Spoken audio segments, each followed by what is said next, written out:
Welcome to our channel. We hope you enjoy our narrated stories. The Ambassadors by Henry James. Preface. Nothing is more easy than to state the subject of The Ambassadors, which first appeared in 12 numbers in the North American Review, 1903, and was published as a whole the same year. The situation involved is gathered up at times, that is, in the second chapter of Book 5th, for the reader's benefit, into as few words as possible, planted or sunk stiffly and saliently in the center of the current, almost perhaps to the obstruction of traffic. Never can a composition of this sort have sprung straighter from a dropped grain of suggestion, and never can that grain, developed, overgrown, and smothered, have yet lurked more in the mass as an independent particle. The whole case, in fine, is in Lambert Strether's irrepressible outbreak to little Billum on the Sunday afternoon in Gloriani's garden, the candor with which he yields, for his young friend's enlightenment, to the charming admonition of that crisis. The idea of the tale resides indeed in the very fact that an hour of such unprecedented ease should have been felt by him as a crisis, and he is at pains to express it for us as neatly as we could desire. The remarks to which he thus gives utterance contain the essence of The Ambassadors. His fingers close before he has done round the stem of the full-blown flower, which, after that fashion, he continues officiously to present to us. Live all you can, it's a mistake not to. It doesn't so much matter what you do in particular, so long as you have your life. If you haven't had that, what have you had? I'm too old at any rate for what I see. What one loses, make no mistake about that.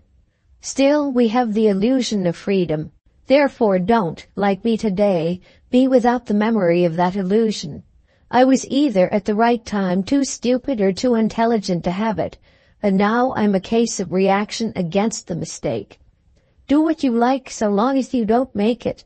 For it was a mistake. Live. Such is the gist of Strether's appeal to the impressed youth, whom he likes and whom he desires to befriend. The word mistake occurs several times, it will be seen, in the course of his remarks, which gives the measure of the signal warning he feels attached to his case. He has accordingly missed too much, though perhaps after all constitutionally qualified for a better part, and he wakes up to it in conditions that press the spring of a terrible question. Would there yet perhaps be time for reparation? Reparation, that is, for the injury done his character, for the affront, he is quite ready to say, so stupidly put upon it, and in which he has even himself had so clumsy a hand?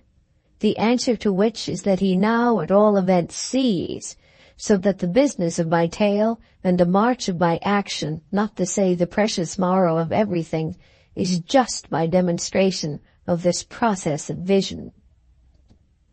Nothing can exceed the closeness with which the whole fits again into its germ. That had been given me bodily, as usual, by the spoken word, for I was to take the image over exactly as I happened to have met it.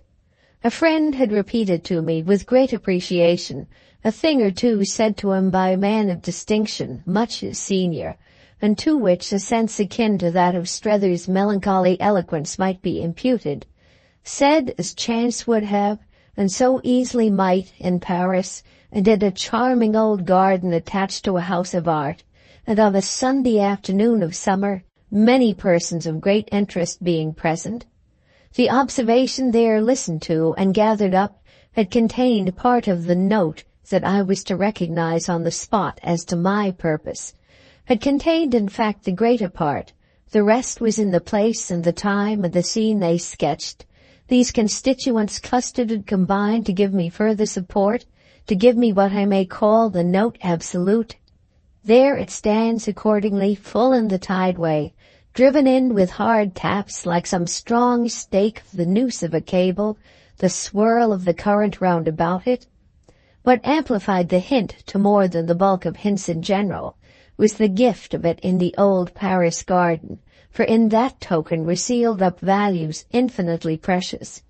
There was, of course, the seal to break and each item of the packet to count over and handle and estimate. But somehow, in the light of the hint, all the elements of a situation of the sort most to my taste were there. I could even remember no occasion on which, so confronted, I had found it of a livelier interest to take stock in this fashion of suggested wealth.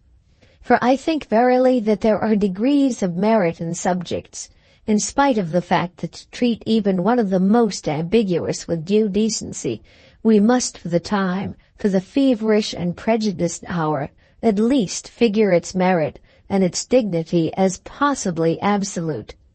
What it comes to, doubtless, is that even among the supremely good, since with such alone is it one's theory of one's honor to be concerned, there is an ideal beauty of goodness, the invoked action of which is to raise the artistic faith to its maximum.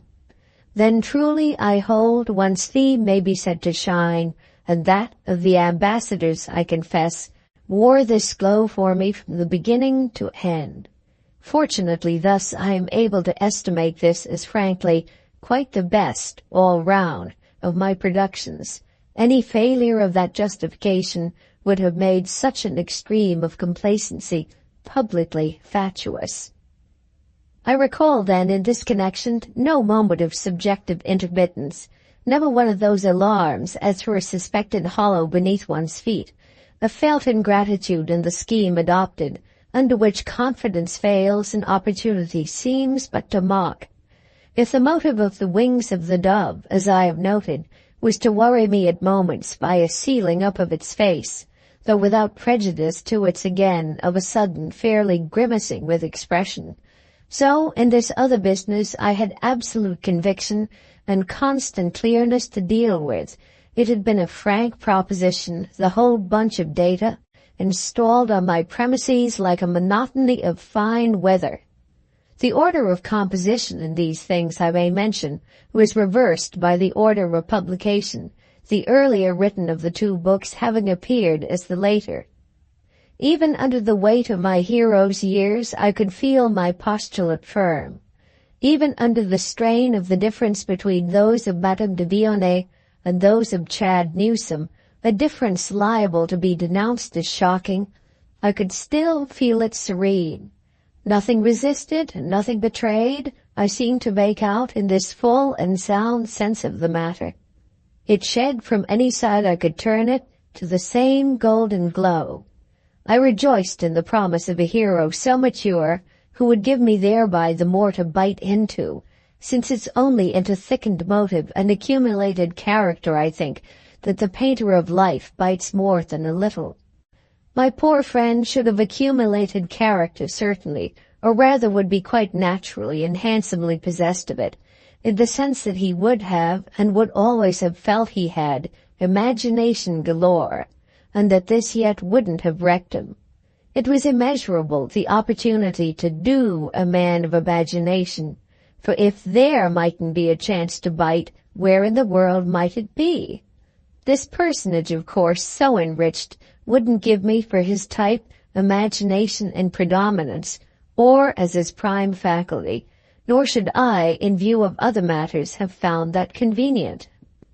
So particular a luxury, some occasion that is for study of the high gift and supreme command of a case or of a career, would still doubtless come on the day I should be ready to pay for it. Until then might, as from far back, remain hung up well in view and just out of reach. The comparative case meanwhile would serve. It was only on the minor scale that I had treated myself even to comparative cases.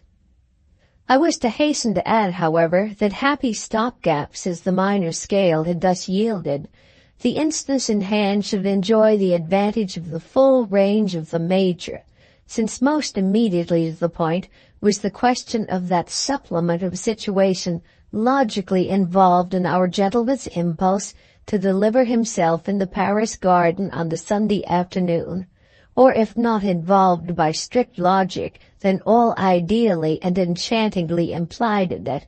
I say ideally, because I need scarce mention that for development, for expression of its maximum, my glimmering story was, at the earliest stage, to have nipped the thread of connection with the possibilities of the actual purported speaker. He remains but the happiest of accidents. His actualities, all too definite, precluded any range of possibilities. It had only been his charming office to project upon that wide field of the artist's vision, which hangs there ever in place, like the white sheet suspended for the figures of a child's magic lantern, a more fantastic and more movable shadow. No privilege of the teller of tales and the handler of puppets is more delightful or has more of the suspense and the thrill of a game of difficulty breathlessly enjoyed than just this business of looking for the unseen and the occult in a scheme half grasped by the light, or so to speak by the clinging scent of the gauge already in hand. No dreadful old pursuit of the hidden slave with bloodhounds and the rag of association can ever, for excitement I judge, have bettered it at its best. For the dramatist always, by the very law of his genius, believes not only in a possible right issue from the rightly conceived tight place. He does much more than this. He believes irresistibly in the necessary, the precious tightness of the place, whatever the issue, on the strength of any respectable hint. It being thus the respectable hint that I had with such avidity picked up, what would be the story to which it would most inevitably form the setter? It is part of the charm attendant on such questions that the story, with the omens true, as I say, puts on from this stage the authenticity of concrete existence. It then is, essentially, it begins to be, though it may more or less obscurely lurk, so that the point is not in the least what to make of it, but only, very delightfully and very damnably, where to put one's hand on it.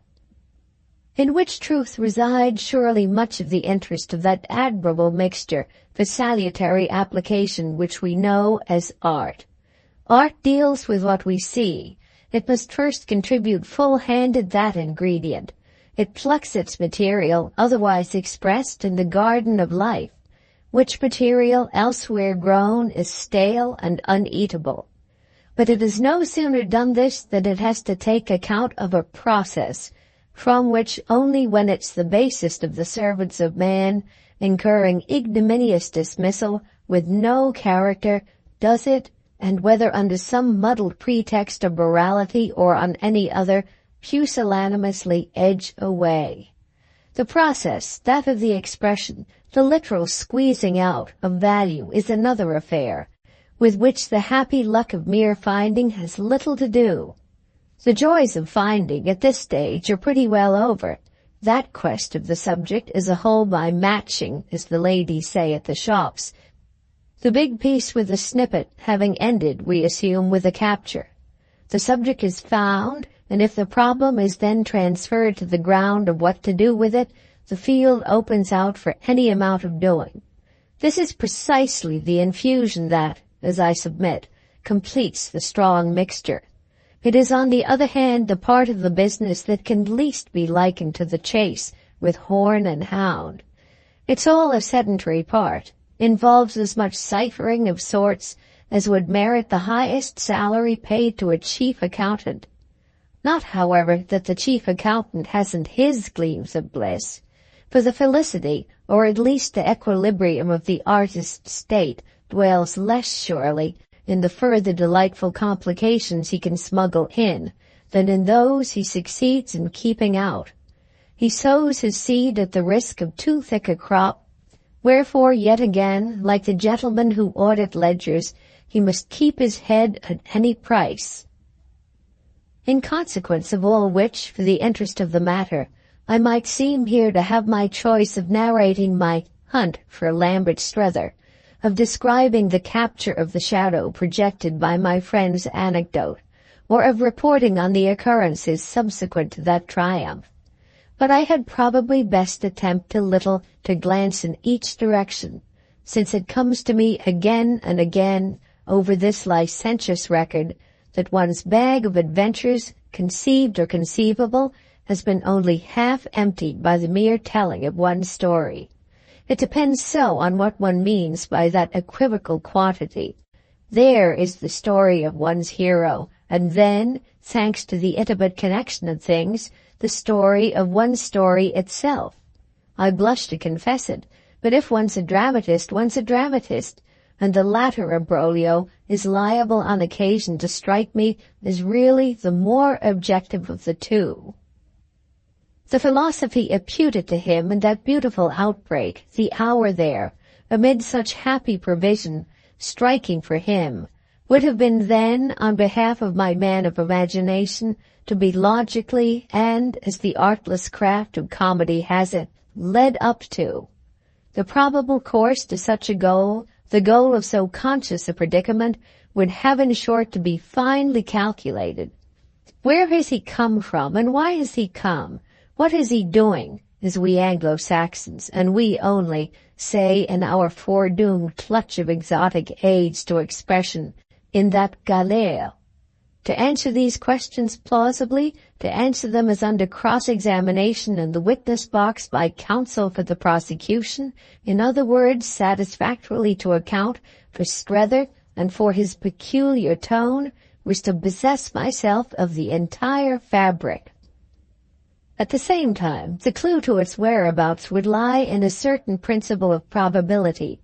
He wouldn't have indulged in his particular tone without a reason. It would take a felt predicament or a false position to give him so ironic an accent. One hadn't been noting tones all one's life without recognizing, when one heard it, the voice of the false position. The dear man in the Paris garden was then admirably and unmistakably in one, which was no small point gained. What next accordingly concerned us was the determination of this identity. One could only go by probabilities, but there was the advantage that the most general of the probabilities were virtual certainties. Possessed of our friend's nationality to start with, there was a general probability in his narrower localism, which, for that matter, one had really but to keep under the lens for an hour to see it give up its secrets. He would have issued, our rueful worthy, from the very heart of New England, at the heels of which matter of course a perfect train of secrets tumbled for me into the light.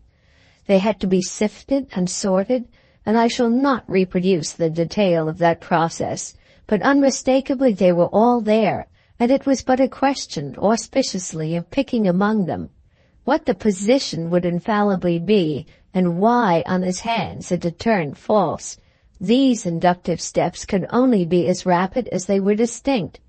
I accounted for everything, and everything had by this time become the most promising quantity, by the view that he had come to Paris in some state of mind which was literally undergoing, as a result of new and unexpected assaults and infusions, a change almost from hour to hour. He had come with a view that might have been figured by a clear green liquid, say, in a neat glass phial, and the liquid, once poured into the open cup of application, once exposed to the action of another air, had begun to turn from green to red or whatever, and might, for all he knew, be on its way to purple, to black, to yellow. At the still wilder extremes represented, perhaps, for all he could say to the contrary, by a variability so violent, he would at first, naturally, but have gazed in surprise and alarm, whereby the situation clearly would spring from the play of wildness and the development of extremes. I saw in a moment that should this development proceed both with force and logic, my story would leave nothing to be desired. There is always, of course, for the storyteller, the irresistible determinant and the incalculable advantage of his interest in the story as such. It is ever, obviously, overwhelmingly, the prime and precious thing. As other than this, I have never been able to see it. As to which what makes for it, with whatever headlong energy, may be said to pale before the energy with which it simply makes for itself. It rejoices, none the less, at its best, to seem to offer itself in a light, to seem to know, and with the very last knowledge what it's about, liable as it yet is at moments to be caught by us, with its tongue in its cheek and absolutely no warrant but its splendid impudence. Let us grant then that impudence is always there, so to speak, for grace and effect and allure. There, above all, because the story is just the spoiled child of art, and because, as we are always disappointed when the pampered don't play up, we like it to that extent to look all its character. It probably does so in truth, even when we most flatter ourselves that we negotiate with it by treaty. All of which, again, is but to say that the steps for my fable placed themselves with a prompt and, as it were, functional assurance, an air quite as of readiness to have dispensed with logic had I been in fact too stupid for my clue. Never, positively, none the less, as the links multiplied, had I felt less stupid for the determination of poor Strether's errand, and for the apprehension of his issue. These things continued to fall together, as by the neat action of their own weight and form, even while their commentator scratched his head about them. He easily sees now that they were always well in advance of him. As the case completed itself, he had, in fact, from a good way behind, to catch up with them, breathless and a little flurried, as best he could. The false position for our belated man of the world, belated because he had endeavored so long to escape being one, and now at last had really to face his doom. The false position for him, I say, was obviously to have presented himself at the gate of that boundless menagerie primed with a moral scheme of the most approved pattern, which was yet framed to break down on any approach to vivid facts, that is, to any at all liberal appreciation of them. There would have been, of course, the case of the Strether prepared, whenever presenting himself, only to judge and to feel meanly, but he would have moved for me, I confess, enveloped in no legend whatever. The actual man's note, from the first of our seeing it struck, is the note of discrimination, just as his drama is to become, under stress, the drama of discrimination. It would have been his blessed imagination, we have seen, that had already helped him to discriminate, the element that was for so much of the pleasure of my cutting thick, as I have intimated, into his intellectual, into his moral substance. Yet here it was, at the same time, just here, that a shade for a moment fell across the scene. There was the dreadful little old tradition, one of the platitudes of the human comedy, that people's moral scheme does break down in Paris, that nothing is more frequently observed, that hundreds of thousands of more or less hypocritical or more or less cynical persons annually visit the place for the sake of the probable catastrophe, and that I came late in the day to work myself up about it. There was, in fine, the trivial association, one of the vulgarest in the world, but which gave me pause no longer, I think, simply because its vulgarity is so advertised. The revolution performed by Strether, under the influence of the most interesting of great cities, was to have nothing to do with any bêtise of the imputably tempted state. He was to be thrown forward, rather thrown quite with violence, upon his lifelong trick of intense reflection, which friendly test indeed was to bring him out, through winding passages, through alternations of darkness and light, very much in Paris, but with the surrounding scene itself a minor matter, a mere symbol for more things than had been dreamt of in the philosophy of Woollett. Another surrounding scene would have done as well for our show, could it have represented a place in which Strether's errand was likely to lie, and his crisis to await him. The likely place had the great merit of sparing me preparations. There would have been too many involved, not at all impossibilities, only rather worrying and delaying difficulties, in positing elsewhere Chad Newsome's interesting relation, the so interesting complexity of relations. Strether's appointed stage, in fine, could be but Chad's most luckily selected one. The young man had gone in, as they say, for circumjacent charm, and where he would have found it by the turn of his mind most authentic was where his earnest friend's analysis would find him, as well as where, for that matter, the former's whole analytic faculty would be led such a wonderful dance. The ambassadors had been all conveniently arranged for.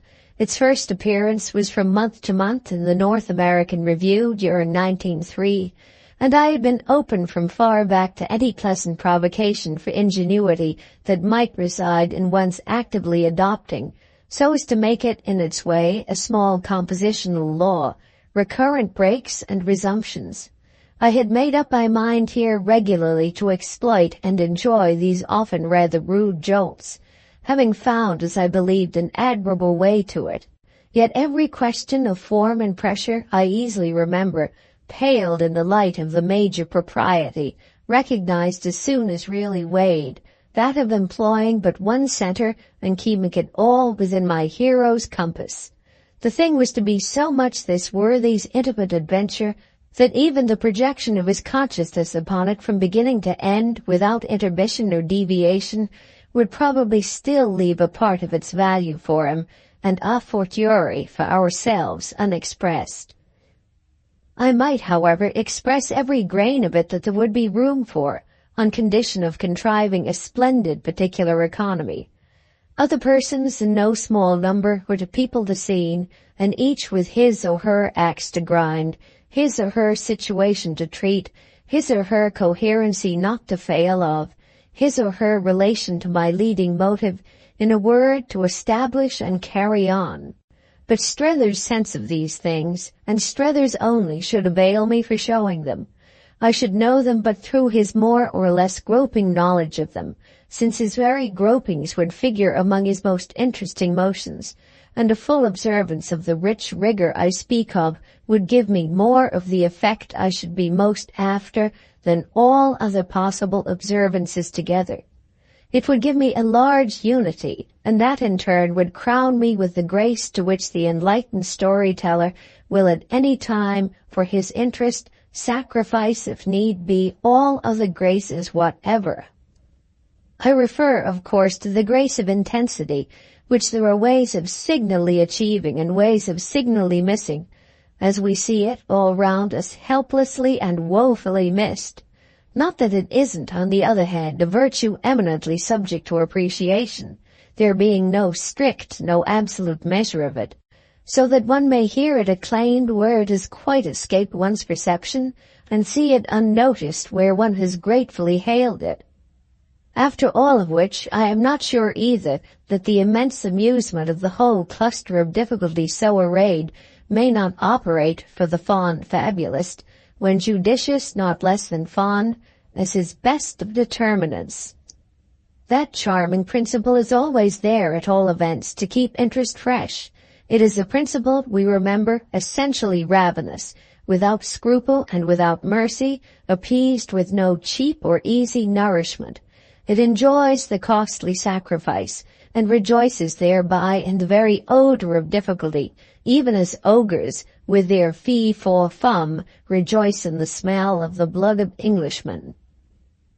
Thus it was, at all events, that the ultimate, though after all so speedy, definition of my gentleman's job, his coming out all solemnly appointed and deputed to save Chad, and his then finding the young man so disobligingly and at first so bewilderingly not lost that a new issue altogether in the connection prodigiously faces them, which has to be dealt with in a new light, promised as many calls on ingenuity and on the higher branches of the compositional art as one could possibly desire. Again and yet again, as from book to book I proceed with my survey, I find no source of interest equal to this verification after the fact, as I may call it, and the more in detail the better, of the scheme of consistency gone in for. As always, since the charm never fails, the retracing of the process from point to point brings back the old illusion. The old intentions bloom again and flower, in spite of all the blossoms they were to have dropped by the way. This is the charm, as I say, of adventure transposed. The thrilling ups and downs, the intricate ins and outs of the compositional problem, made after such a fashion admirably objective, becoming the question at issue and keeping the author's heart in his mouth. Such an element, for instance, as his intention that Mrs. Newsome, away off with her finger on the pulse of Massachusetts, should yet be no less intensely than circuitously present through the whole thing, should be no less felt as to be reckoned with than the most direct exhibition, the finest portrayal at first hand could make her. Such a sign of artistic good faith, I say, once it's unmistakably there, takes on again an actuality not too much impaired by the comparative dimness of the particular success. Cherished intention too inevitably acts and operates in the book, about 50 times as little as I had fondly dreamt it might. But that scarce spoils for me the pleasure of recognizing the 50 ways in which I had sought to provide for it. The mere charm of seeing such an idea constituent, in its degree, the fineness of the measures taken, a real extension, if successful, of the very terms and possibilities of representation and figuration. Such things alone were, after this fashion, inspiring.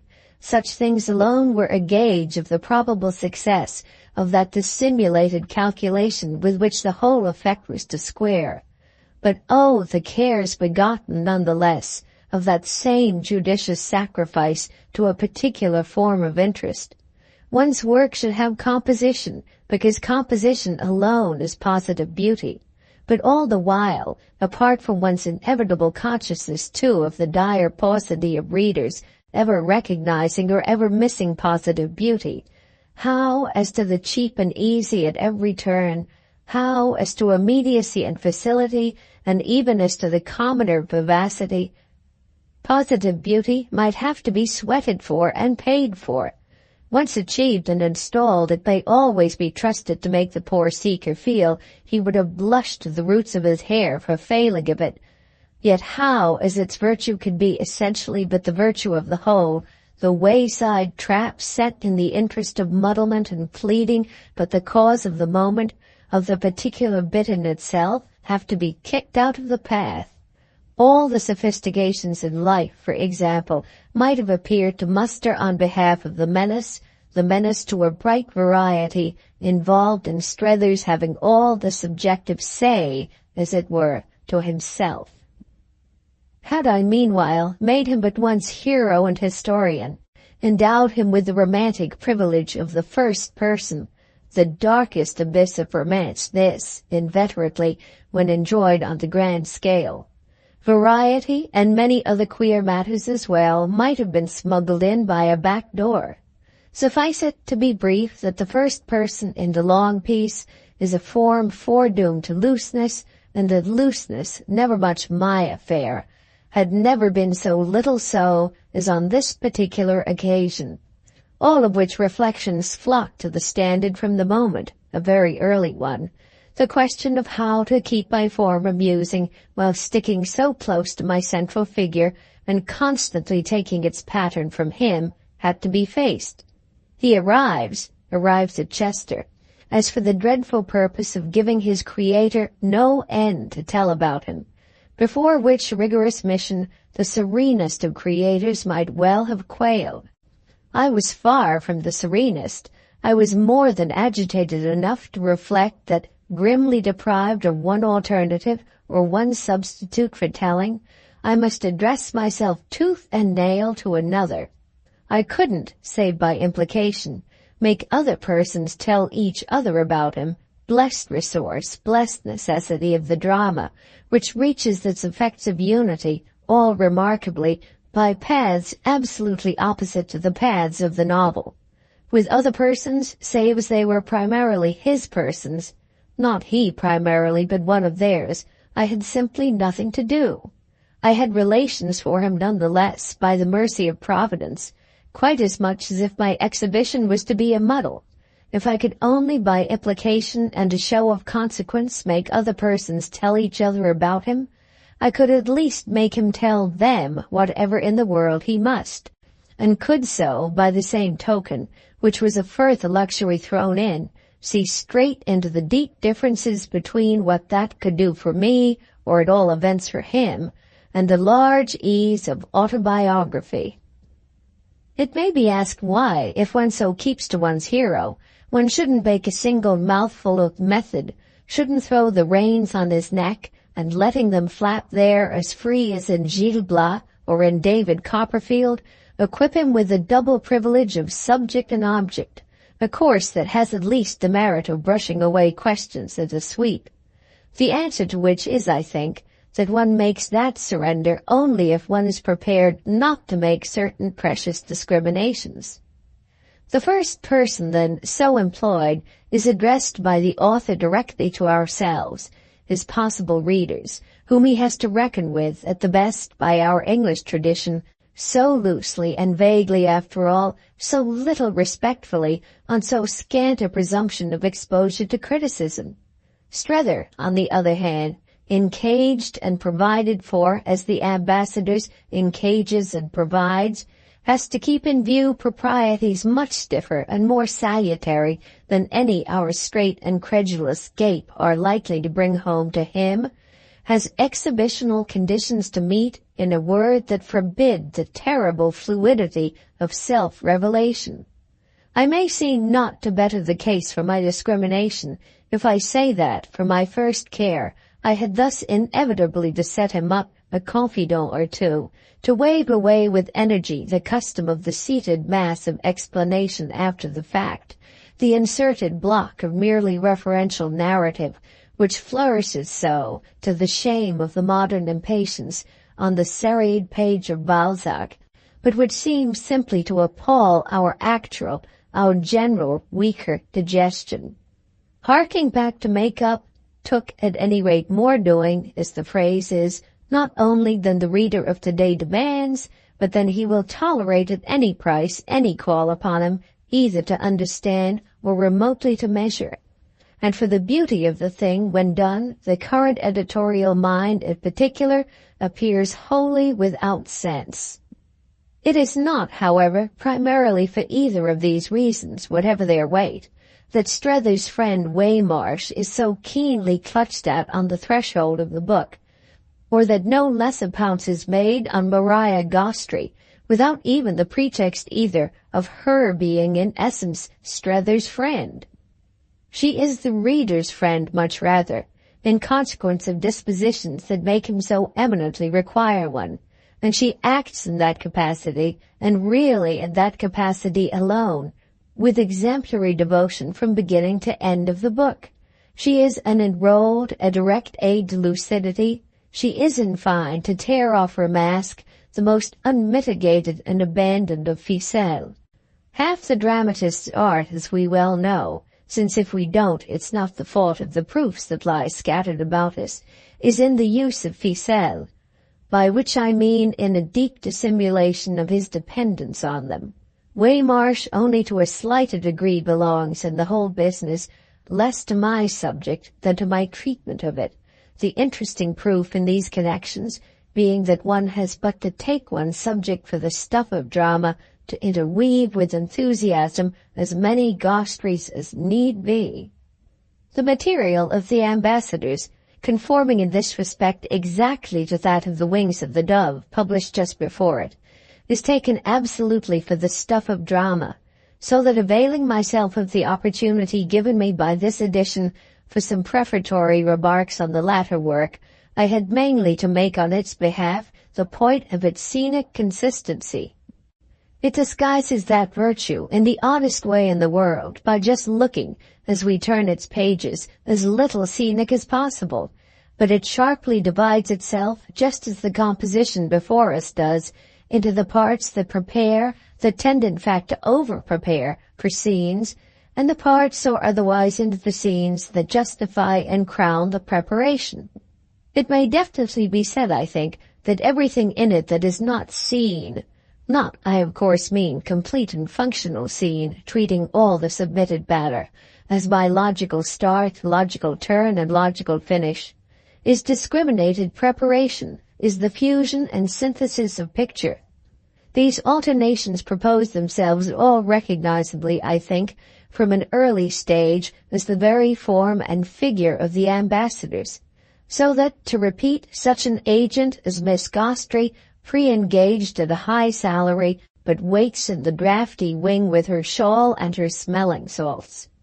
Her function speaks at once for itself, and by the time she has dined with Strether in London and has gone to a play with him, her intervention as a ficelle is, I hold, expertly justified. Thanks to it, we have treated scenically, and scenically alone, the whole lumpish question of Strether's past, which has seen us more happily on the way than anything else could have done. We have strained to a high lucidity and vivacity, or at least we hope we have, certain indispensable facts. We have seen our 2 or 3 immediate friends all conveniently and profitably in action, to say nothing of our beginning to descry others of a remoter intensity, getting into motion, even if a bit vaguely as yet, for our further enrichment. Let my first point be here that the scene in question, that in which the whole situation at Woolwich and the complex forces that have propelled my hero to wear this lively extractor of his value and distiller of his essence awaits him, is normal and entire, is really an excellent standard scene, copious, comprehensive, and accordingly never short, but with its office as definite as that of the hammer on the gong of the clock, the office of expressing all that is in the hour. The ficelle character of the subordinate party is as artfully dissimulated throughout as may be, and to the extent that, with the seams or joints of Maria Gospry's ostensible connectedness taken particular care of, duly smoothed over, that is, and anxiously kept from showing as pieced on.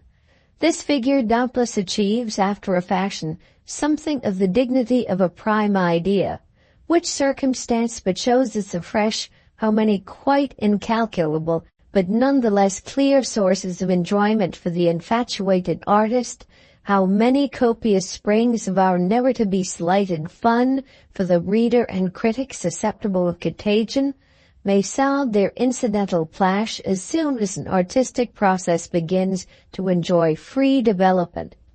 Exquisite, in illustration of this, the mere interest and amusement of such at once creative and critical questions as how and where and why to make Miss Gospry's false connection carry itself under a due high polish as a real one.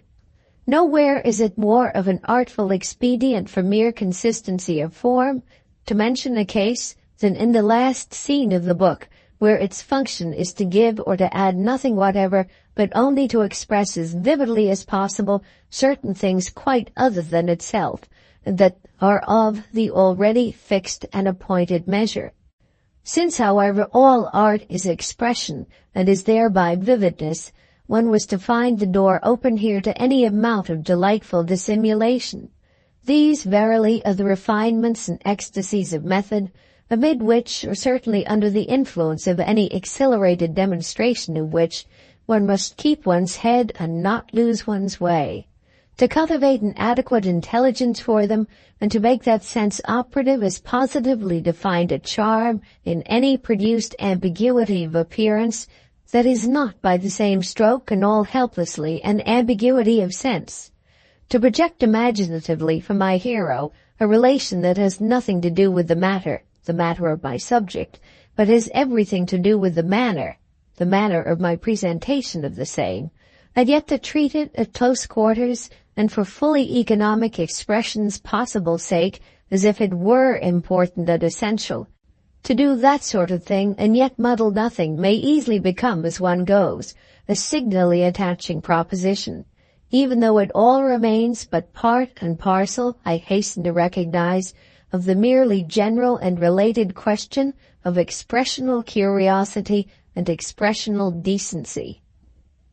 I am moved to add, after so much insistence on the scenic side of my labor, that I have found the steps of reperusal almost as much waylaid here by quite another style of effort in the same signal interest, or have in other words not failed to note how, even so associated and so discriminated, the finest properties and charms of the non-scenic may, under the right hand for them, still keep their intelligibility and assert their office.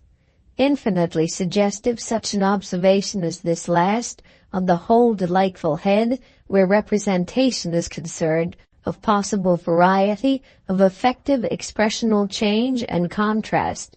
One would like, at such an hour as this, for critical license to go into the matter of the noted inevitable deviation from too fond an original vision, that the exquisite treachery even of the straightest execution may ever be trusted to inflict even on the most mature plan. The case being that though one's last reconsidered production always seems to bristle with that particular evidence, the ambassadors would place a flood of such light at my service. I must attach to my final remark here a different import, noting in the other connection I just glanced at that such passages as that of my hero's first encounter with Chad Newsome, absolute attestations of the non-scenic form though they be, yet lay the firmest hand too, so far at least as intention goes, on representational effect. To report at all closely and completely of what passes on a given occasion is inevitably to become more or less scenic, and yet in the instance I allude to, with the conveyance, expressional curiosity and expressional decency are sought and arrived at under quite another law. The true inwardness of this may be at bottom, but that one of the suffered treacheries has consisted precisely, for Chad's whole figure and presence, of a direct presentability diminished and compromised, despoiled, that is, of its proportional advantage, so that, in a word, the whole economy of his author's relation to him has at important points to be redetermined. The book, however, critically viewed, is touchingly full of these disguised and repaired losses, these insidious recoveries, these intensely redemptive consistencies.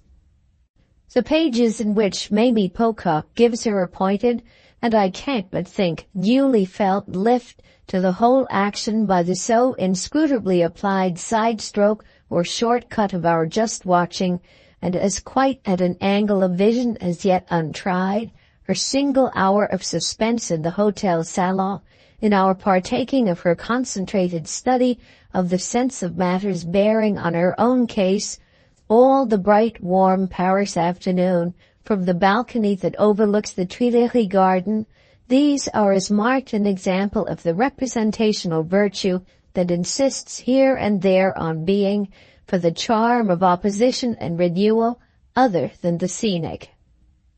It wouldn't take much to make me further argue that from an equal play of such oppositions, the book gathers an intensity that fairly adds to the dramatic, though the latter is supposed to be the sum of all intensities, or that has at any rate nothing to fear from juxtaposition with it. I consciously fail to shrink in fact from that extravagance. I risk it rather, for the sake of the moral involved, which is not that the particular production before us exhausts the interesting questions it raises, but that the novel remains still, under the right persuasion, the most independent, most elastic, most prodigious of literary forms. Henry James. Book First, Chapter 1 of The Ambassadors by Henry James. Strether's first question when he reached the hotel was about his friend. Yet on his learning that Waymarsh was apparently not to arrive till evening, he was not wholly disconcerted. A telegram from him, bespeaking a room, only if not noisy, reply paid, was produced for the inquirer at the office, so that the understanding they should meet at Chester rather than at Liverpool remained to that extent sound. The same secret principle, however, that had prompted Strether not absolutely to desire Waymarsh's presence at the dock, that had led him thus to postpone for a few hours his enjoyment of it, now operated to make him feel he could still wait without disappointment. They would dine together at the worst, and with all respect to dear old Waymarsh, if not even for that matter to himself, there was little fear that in the sequel they shouldn't see enough of each other.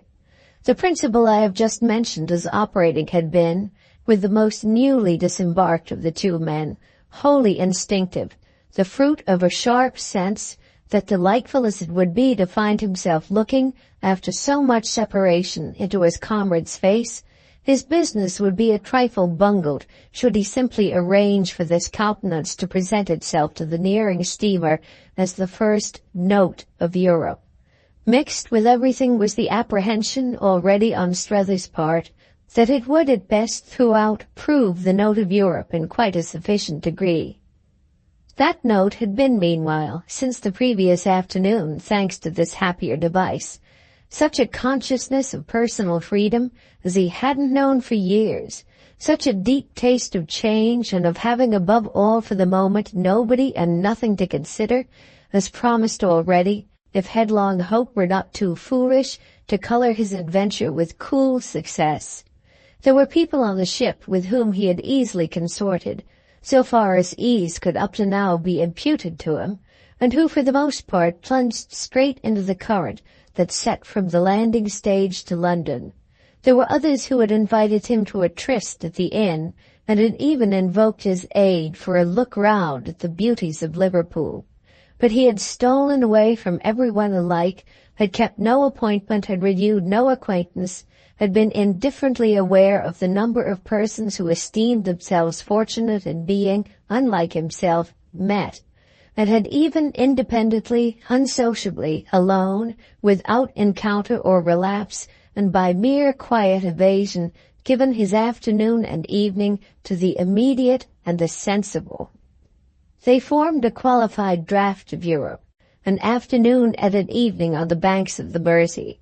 But such as it was, he took his potion at least undiluted. He winced a little, truly, at the thought that Waymarsh might be already at Chester. He reflected that, should he have to describe himself there as having got in so early, it would be difficult to make the interval look particularly eager. But he was like a man who, elatedly, finding in his pocket more money than usual, handles it a while and idly and pleasantly chinks it before addressing himself to the business of spending. That he was prepared to be vague to Waymarsh about the hour of the ship's touching, and that he both wanted extremely to see him and enjoyed extremely the duration of delay. These things, it is to be conceived, were early signs in him that his relation to his actual errand might prove none of the simplest. He was burdened, poor Strether, it had better be confessed at the outset, with the oddity of a double consciousness. There was detachment in his zeal and curiosity in his indifference. After the young woman in the glass cage had held up to him across her counter the pale pink leaflet bearing his friend's name, which he neatly pronounced, he turned away to find himself in the hall, facing a lady who met his eyes as with an intention suddenly determined, and whose features, not freshly young, not markedly fine, but on happy terms with each other, came back to him as from a recent vision. For a moment they stood confronted. Then the moment placed her. He had noticed her the day before, noticed her at his previous inn where, again in the hall, she had been briefly engaged with some people of his own ship's company. Nothing had actually passed between them, and he would as little have been able to say what had been the sign of her face for him on the first occasion as to name the ground of his present recognition. Recognition at any rate appeared to prevail on her own side as well, which would only have added to the mystery. All she now began by saying to him, nevertheless, was that, having chanced to catch his inquiry, she was moved to ask, by his leave, if it were possibly a question of Mr. Waymarsh of Milrose, Connecticut. Mr. Waymarsh, the American lawyer? "Oh, yes," he replied, "my very well-known friend. He's to meet me here, coming up from Malvern, and I suppose he'd already have arrived. But he doesn't come till later, and I'm relieved not to have kept him. Do you know him?" Strether wound up.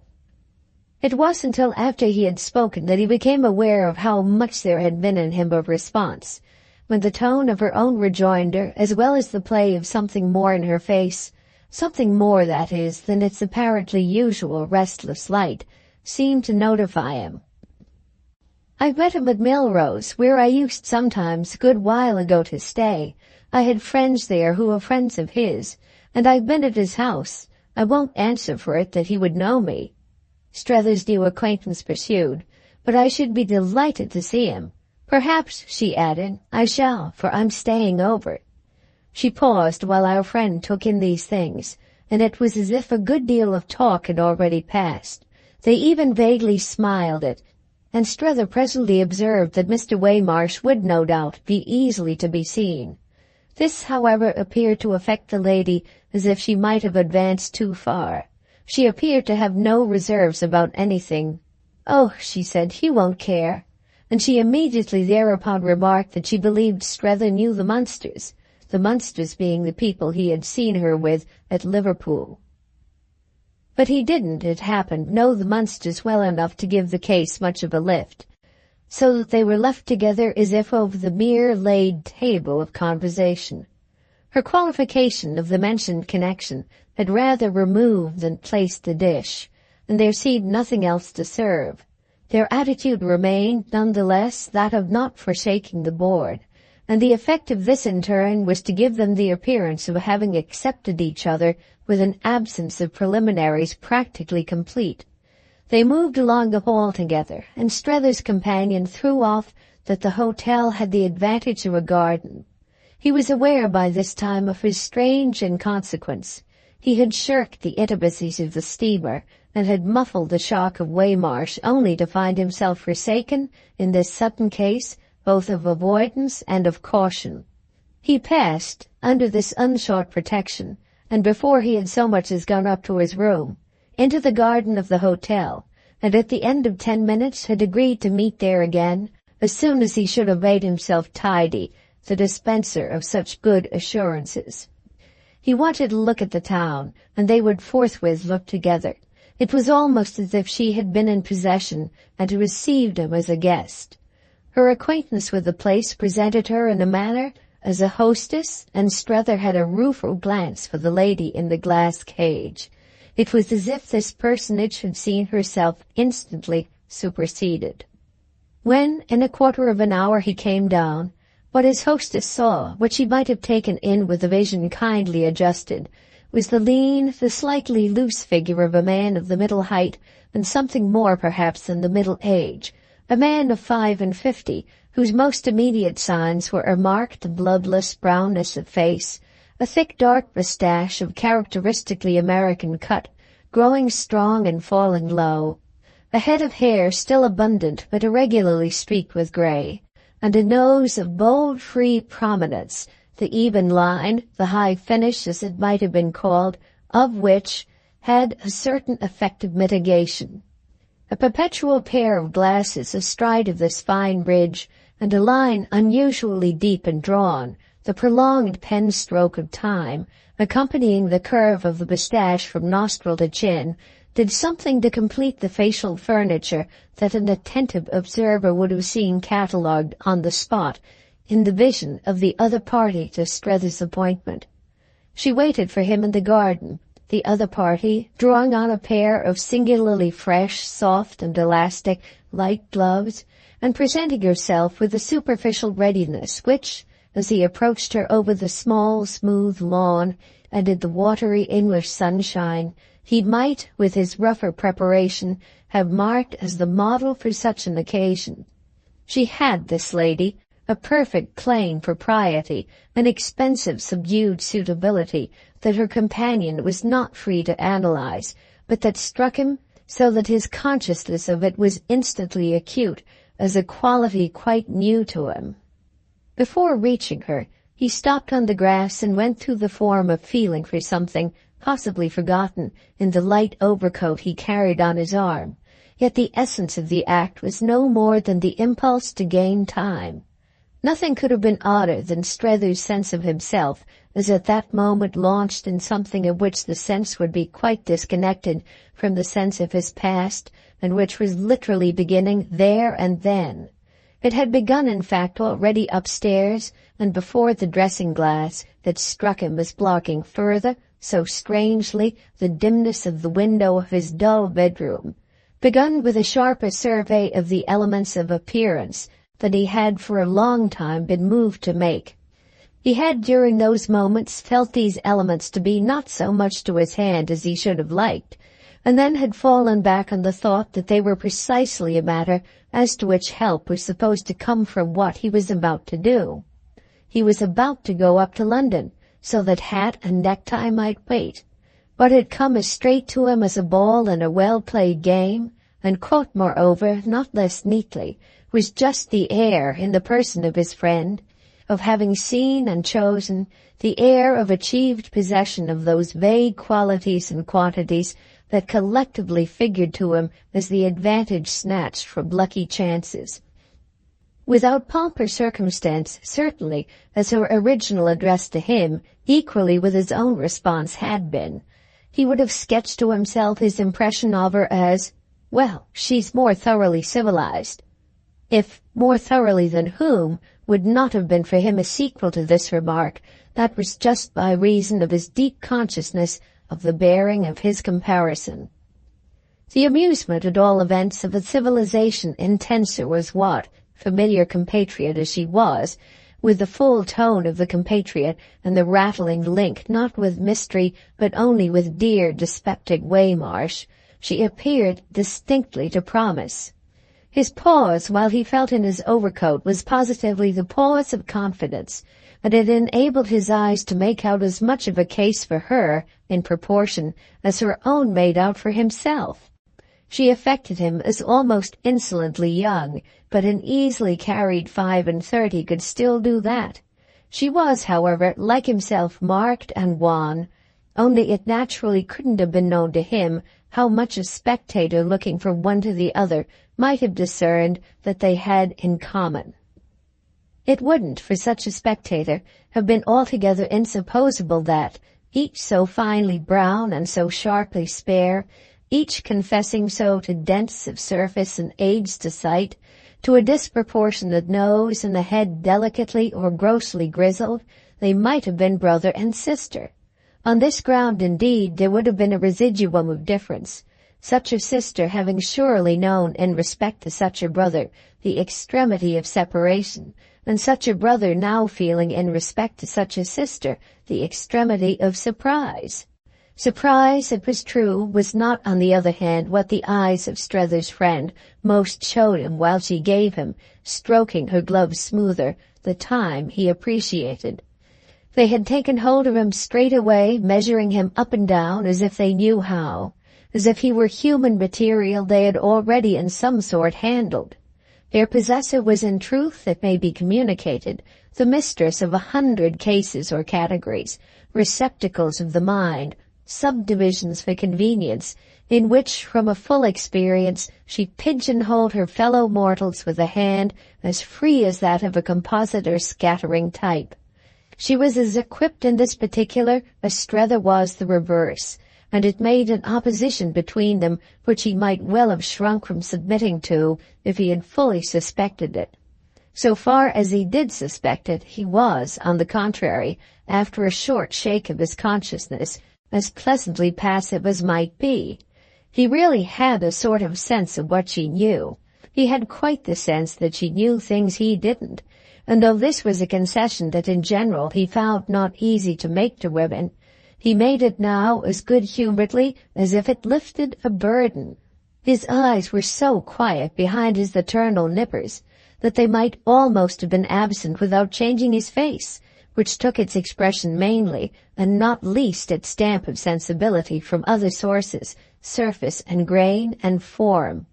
He joined his guide in an instant, and then felt she had profited still better than he by his having been for the moments just mentioned so at the disposal of her intelligence. She knew even intimate things about him that he hadn't yet told her and perhaps never would.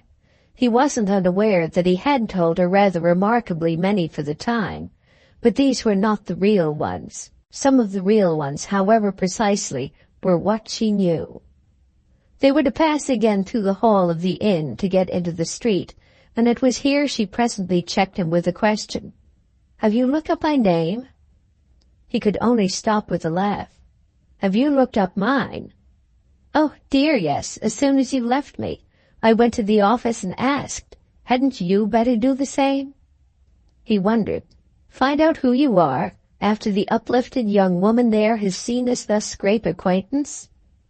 She laughed on her side now, at the shade of alarm in his amusement. "Isn't it a reason the more? If what you're afraid of is the injury for me, my being seen to walk off with a gentleman who has to ask who I am, I assure you I don't in the least mind. Here, however," she continued, "is my card, and as I find there's something else again I have to say at the office, you can just study it during the moment I leave you." She left him after he had taken from her the small pasteboard she had extracted from her pocketbook, and he had extracted another from his own to exchange with it before she came back. He read thus the simple designation Maria Gostri, to which was attached in a corner of the card, with a number, the name of a street, presumably in Paris, without other appreciable identity than its foreignness. He put the card into his waistcoat pocket, keeping his own meanwhile in evidence, and as he leaned against the doorpost, he met with a smile of a straying thought what the expanse before the hotel offered to his view. It was positively droll to him that he should already have Maria Gostri, whoever she was, of which he hadn't really the least idea, in a place of safe-keeping. He had somehow an assurance that he should carefully preserve the little token he had just tucked in. He gazed with unseeing, lingering eyes as he followed some of the implications of his act, asking himself if he really felt admonished to qualify it as disloyal.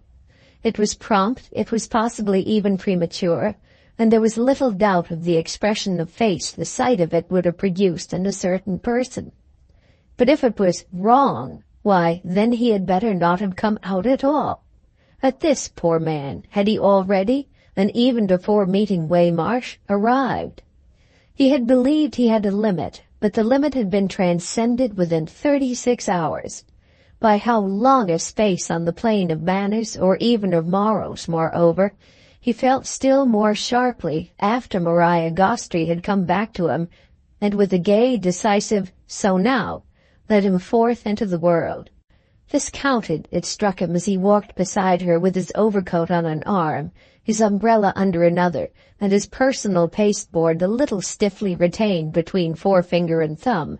This struck him as really, in comparison, his introduction to things. It hadn't been Europe at Liverpool, no, not even in the dreadful, delightful, impressive streets the night before, to the extent his present companion made it so. She hadn't yet done that so much as when, after their walk had lasted a few minutes, and he had had time to wonder if a couple of sidelong glances from her meant that he had best have put on gloves, she almost pulled him up with an amused challenge. "But why? Fondly is it so easy to imagine you're clinging to it, don't you put it away? Or, if it's an inconvenience to you to carry it, one's often glad to have one's card back, the fortune one spends in them." Then he saw both that his way of marching with his own prepared tribute had affected her as a deviation in one of those directions he couldn't yet measure, and that she supposed this emblem to be still the one he had received from her. He accordingly handed her the card as if in restitution, but as soon as she had it she felt the difference, and with her eyes on it stopped short for apology. "I like," she observed, "your name." "Oh," he answered, "you won't have heard of it." Yet he had his reasons for not being sure but that she perhaps might. Ah, it was but too visible. She read it over again as one who had never seen it. Mr. Louis Lambert Strether. She sounded it almost as freely as for any stranger. She repeated, however, that she liked it, particularly the Louis Lambert. "It's the name of a novel of Balzac's." "Oh, I know that," said Strether. "But the novel's an awfully bad one." "I know that, too," Strether smiled. To which he added, with an irrelevance that was only superficial, "I come from Woolwich, Massachusetts." It made her, for some reason, the irrelevance or whatever, laugh. Balzac had described many cities, but hadn't described Woolwich, Massachusetts. "You say that," she returned, as if he wanted one immediately to know the worst. "Oh, I think it's a thing," he said, "that you must already have made out. I feel it so that I certainly must look it, speak it, and as people say there, act it. It sticks out of me, and you knew surely for yourself as soon as you looked at me. The worst, you mean? Well, the fact of where I come from. There, at any rate, it is, so that you won't be able, if anything happens, to say I've not been straight with you. I see, and Miss Gostry looked really interested in the point he had made. But what you think of is happening. Though he wasn't shy, which was rather anomalous, Strether gazed about without meeting her eyes, a motion that was frequent with him in talk, yet of which his words often seemed not at all the effect. Why that you should find me too hopeless? With which they walked on again together, while she answered as they went that the most hopeless of her countryfolk were in general precisely those she liked best. All sorts of other pleasant small things that were yet large for him, flowered in the air of the occasion, but the bearing of the occasion itself on matters still remote concerns us too closely to permit us to multiply our illustrations. 2 or 3, however, in truth, we should perhaps regret to lose. The tortuous wall, girdle, long since snapped of the little swollen city, half held in place by careful civic hands, wanders in narrow file between parapets smoothed by peaceful generations, pausing here and there for a dismantled gate or a bridged gap, with rises and drops, steps up and steps down, queer twists, queer contacts, peeps into homely streets and under the brows of gables, views of cathedral tower and waterside fields, of huddled English town and ordered English country. Too deep almost for words was the delight of these things to Strether, yet as deeply mixed with it were certain images of his inward picture. He had trod this walks in the far-off time, at 25, but that, instead of spoiling it, only enriched it for present feeling, and marked his renewal as a thing substantial enough to share. It was with Waymarsh he should have shared it, and he was now accordingly taking from him something that was his due. He looked repeatedly at his watch, and when he had done so for the 5th time, Miss Gostry took him up. "You're doing something that you think not right." It so touched the place that he quite changed color and his laugh grew almost awkward. "Am I enjoying it as much as that?" "You're not enjoying it, I think, so much as you ought." "I see." He appeared thoughtfully to agree. "Great is my privilege." "Oh, it's not your privilege. It has nothing to do with me. It has to do with yourself. Your failure's general." "Ah, there you are," he laughed. "It's the failure of Woollett. That's general." "The failure to enjoy," Miss Gostry explained, "is what I mean." "Precisely. Woollett isn't sure it ought to enjoy. If it were, it would. But it hasn't, poor thing," Strether continued, "anyone to show it how. It's not like me. I have somebody." They had stopped in the afternoon sunshine, constantly pausing in their stroll for the sharper sense of what they saw, and Strether rested on one of the high sides of the old stony groove of the little rampart. He leaned back on the support with his face to the tower of the cathedral, now admirably commanded by their station, the high, red-round mass, square and subordinately spired and crocketed, retouched and restored, but charming to his long-sealed eyes, and with the first swallows of the year weaving their flight all round it. Miss Gostry lingered near him, full of an air to which she more and more justified her right of understanding the effect of things. She quite concurred. "You've indeed somebody," and she added, "I wish you would let me show you how." "Oh, I'm afraid of you," he cheerfully pleaded. She kept on him a moment, through her glasses and through his own, a certain pleasant pointedness.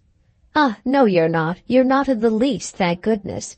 If you had been, we shouldn't so soon have found ourselves here together.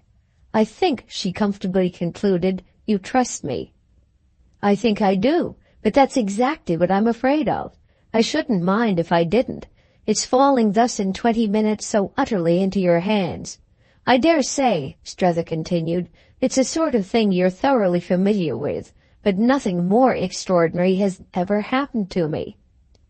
She watched him with all her kindness.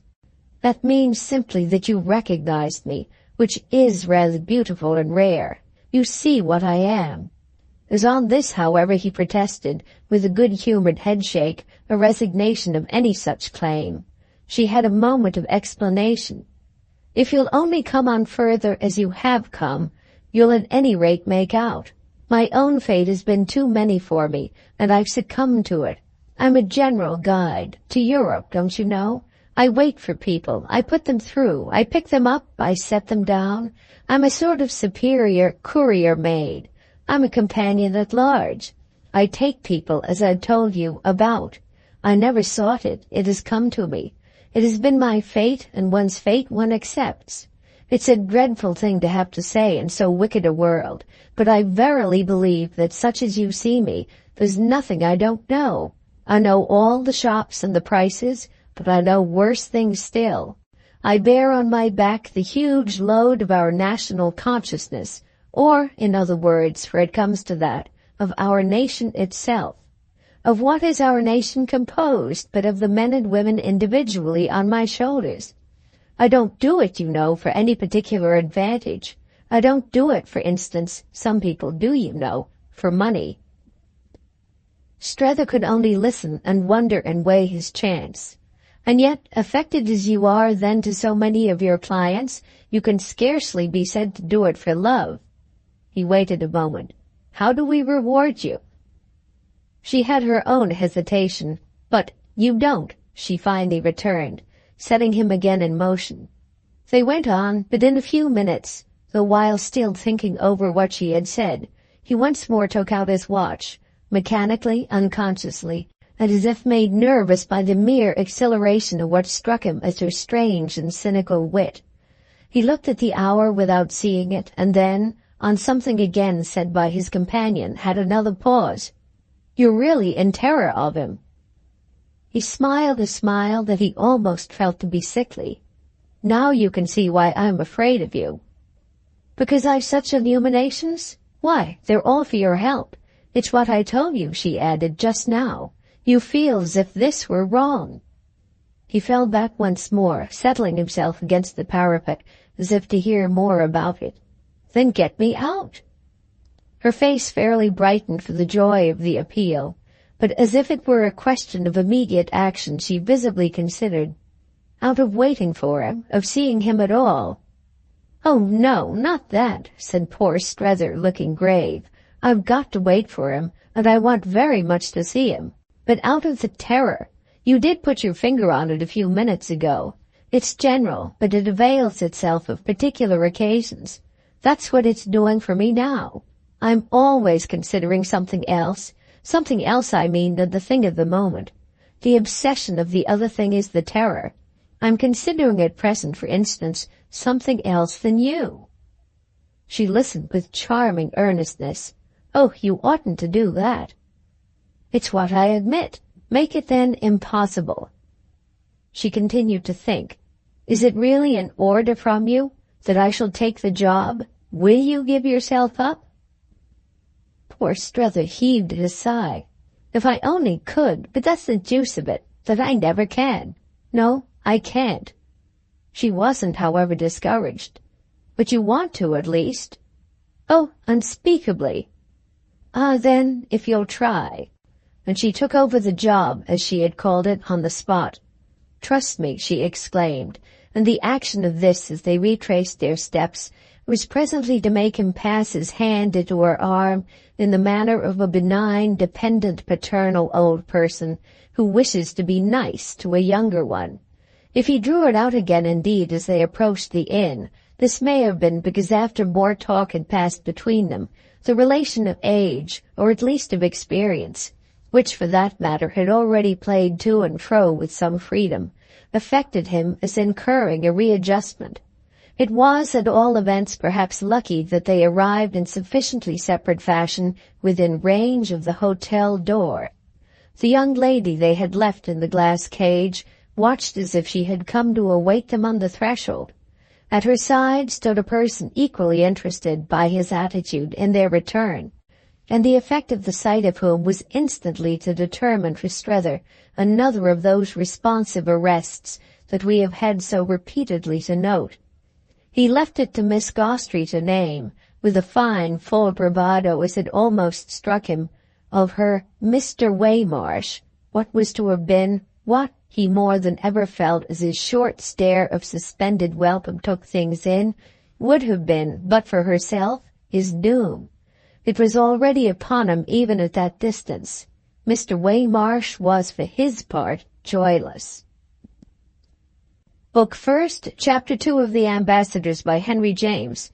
He had none the less to confess to this friend that evening that he knew almost nothing about her, and it was a deficiency that Waymarsh, even with his memory refreshed by contact, by her own prompt and lucid allusions and inquiries, by their having publicly partaken of dinner in her company, and by another stroll, to which she was not a stranger, out into the town to look at the cathedral by moonlight. It was a blank that the resident of Melrose, though admitting acquaintance with the Munsters, professed himself unable to fill. He had no recollection of Miss Gostrey, and 2 or 3 questions that she put to him about those members of his circle had, to Strether's observation, the same effect he himself had already more directly felt, the effect of appearing to place all knowledge, for the time, on this original woman's side.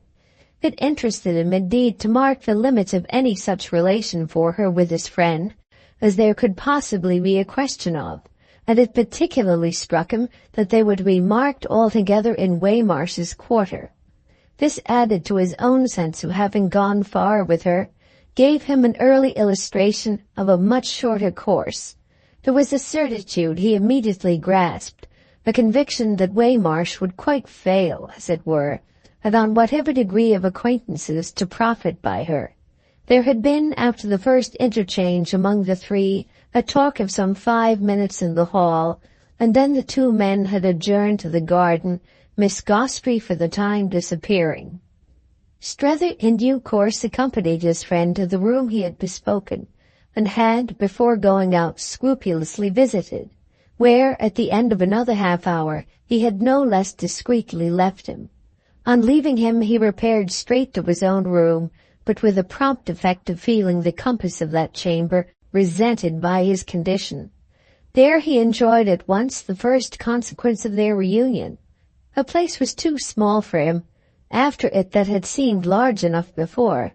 He had awaited it with something he would have been sorry, have been almost ashamed not to recognize as emotion, yet with a tacit assumption at the same time that emotion would in the event find itself relieved.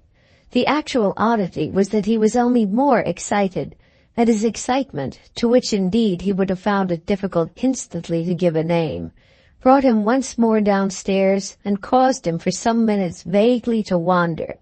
He went once more to the garden, he looked into the public room, found Miss Gostrey writing letters, and backed out. He roamed, fidgeted, and wasted time, but he was to have his more intimate session with his friend before the evening closed. It was late, not till Strether had spent an hour upstairs with him, that this subject consented to betake himself to doubtful rest. Dinner and the subsequent stroll by moonlight, a dream on Strether's part of romantic effects rather prosaically merged in a mere missing of thicker coats, had measurably intervened, and this midnight conference was the result of Waymarsh's having, when they were free, as he put it, of their fashionable friend, found the smoking room not quite what he wanted, and yet bed what he wanted less. His most frequent form of words was that he knew himself, and they were applied on this occasion to his certainty of not sleeping.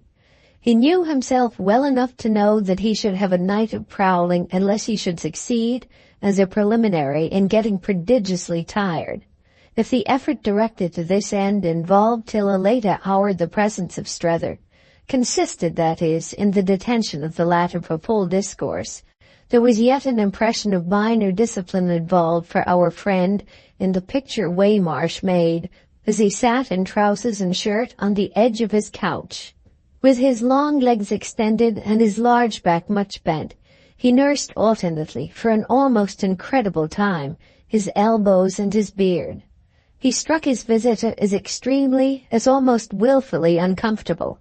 Yet what had this been for Strether from that first glimpse of him disconcerted in the ports of the hotel, but the predominant notes? The discomfort was in a manner contagious, as well as also in a manner inconsequent and unfounded. The visitor felt that unless he should get used to it, or unless Waymarsh himself should, it would constitute a menace for his own prepared, his own already confirmed consciousness of the agreeable. On their first going up together to the room Strether had selected for him, Waymarsh had looked it over in silence, and with a sigh that represented for his companion, if not the habit of disapprobation, at least the despair of felicity. And this look had recurred to Strether as the key of much he had observed. Europe, he had begun to gather from these things, had up to now rather failed of its message to him. He hadn't got into tune with it, and had at the end of 3 months almost renounced any such expectation. He really appeared at present to insist on that by just perching there with the gas in his eyes. This of itself somehow conveyed the futility of single rectifications in a multiform failure. He had a large handsome head and a large sallow seamed face, a striking significant physiognomic total, the upper reach of which, the great political brow, the thick loose hair, the dark fuliginous eyes, recalled even to a generation whose standard had dreadfully deviated the impressive image, familiar by engravings and busts, of some great national worthy of the earlier part of the mid-century. He was of the personal type, and it was an element of the power and promise that in their early time Strether had found in him. Of the American statesman, the statesman trained in congressional halls of an elder day. The legend had been in later years that as the lower part of his face, which was weak and slightly crooked, spoiled the likeness, this was the real reason for the growth of his beard, which might have seemed to spoil it for those not in the secret. He shook his mane, he fixed with his admirable eyes his auditor or his observer. He wore no glasses and had a way, partly formidable, yet also partly encouraging, as from a representative to a constituent, of looking very hard at those who approached him. He met you as if you had knocked and he had bidden you enter. Strether, who hadn't seen him for so long an interval, apprehended him now with the freshness of taste, and had perhaps never done him such ideal justice. The head was bigger, the eyes finer, than they need have been for the career, but that only meant, after all, that the career was itself expressive. What it expressed at midnight in the gas-glaring bedroom at Chester was that the subject of it had, at the end of years, barely escaped by flight in time, a general nervous collapse. But this very proof of the full life, as the full life was understood at Melrose, would have made to Strether's imagination an element in which Waymarsh could have floated easily had he only consented to float. Alas, nothing so little resembled floating as the rigor with which, on the edge of his bed, he hugged this posture of prolonged impermanence. It suggested to his comrade something that always, when kept up, worried him. A person established in a railway coach with a forward inclination. It represented the angle at which poor Waymarsh was to sit through the ordeal of Europe. Thanks to the stress of occupation, the strain of professions, the absorption and embarrassment of each, they had not at home, during years before this sudden brief and almost bewildering reign of comparative ease, found so much as a day for a meeting, a fact that was in some degree an explanation of the sharpness with which most of his friends' features stood out to Strether. Those he had lost sight of since the early time came back to him. Others that it was never possible to forget struck him now as sitting, clustered and expectant, like a somewhat defiant family group on the doorstep of their residence.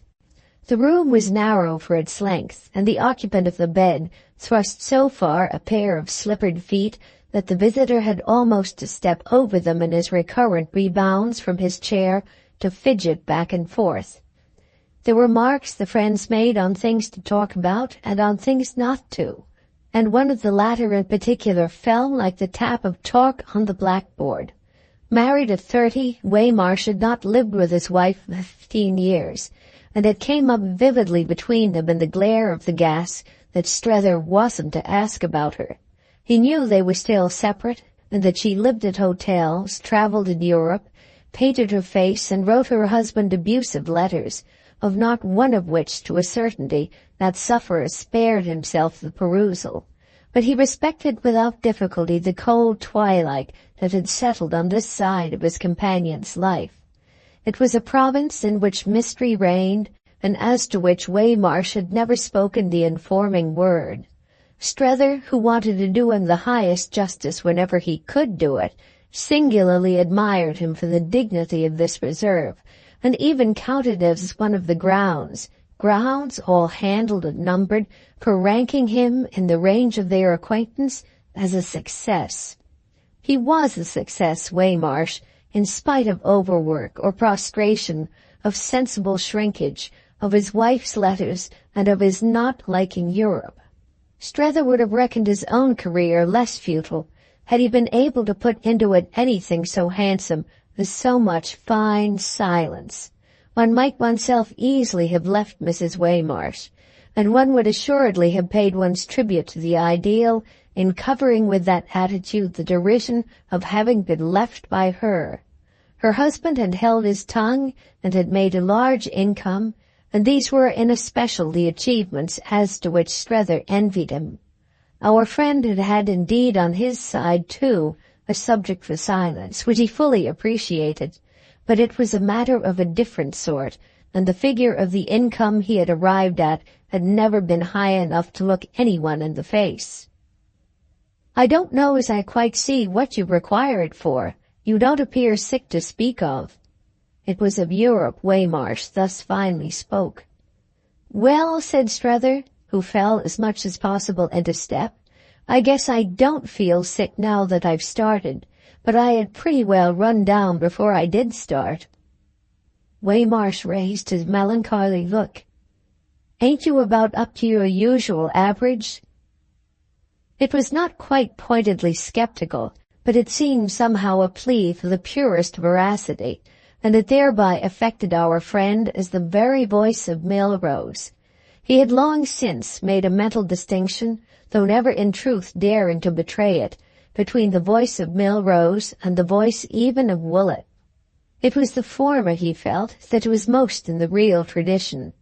There had been occasions in his past when the sound of it had reduced him to temporary confusion, and the present, for some reason, suddenly became such another. It was nevertheless no light matter that the very effect of his confusion should be to make him again prevaricate. That description hardly does justice to a man to whom it has done such a lot of good to see you. Waymarsh fixed on his washing-stand the silent, detached stare which Melrose in person, as it were, might have marked the unexpectedness of a compliment from Woollett. And Strether, for his part, felt once more like Woollett in person. "I mean," his friend presently continued, "that your appearance isn't as bad as I've seen it. It compares favorably with what it was when I last noticed it." On this appearance, Waymarsh's eyes yet failed to rest. It was almost as if they obeyed an instinct of propriety, and the effect was still stronger when, always considering the basin and jug, he added, "You've filled out some since then?" "I'm afraid I have," Strether laughed. "One does fill out some with all one takes in, and I've taken in, I dare say, more than I've natural room for. I was dog-tired when I sailed." It had the oddest sound of cheerfulness. "I was dog-tired," his companion returned, "when I arrived, and it's this wild hunt for rest that takes all the life out of me. The fact is, Strether, and it's a comfort to have you here at last to say it to, though I don't know after all that I've really waited. I've told it to people I've met in the cars. The fact is, such a country as this ain't my kind of country anyway. There ain't a country I've seen over here that does seem my kind. Oh, I don't say but what there are plenty of pretty places and remarkable old things. But the trouble is that I don't seem to feel anywhere in tune. That's one of the reasons why I suppose I've gained so little. I haven't had the first sign of that lift I was led to expect." With this he broke out more earnestly. Look here, I want to go back. His eyes were all attached to Strether's now, for he was one of the men who fully face you when they talk of themselves. This enabled his friend to look at him hard, and immediately to appear to the highest advantage in his eyes by doing so. That's a genial thing to say to a fellow who has come out on purpose to meet you. Nothing could have been finer on this than Waymarsh's sombre glow. Have you come out on purpose? Well, very largely. I thought from the way you wrote there was something back of it. Strether hesitated. Back of my desire to be with you? Back of your prostration. Strether, with a smile made more dim by a certain consciousness, shook his head. There were all the causes of it. And no particular cause that seemed most to drive you? Our friend could at last conscientiously answer, Yes, one. There is a matter that has had much to do with my coming out. Waymarsh waited a little. Too private to mention? No, not too private for you, only rather complicated. Well, said Waymarsh, who had waited again, I may lose my mind over here, but I don't know as I've done so yet. Oh, you shall have the whole thing, but not tonight. Waymarsh seemed to sit stiffer, and to hold his elbows tighter. Why not, if I can't sleep? Because, my dear man, I can. Then where's your prostration? Just in that I can put in 8 hours.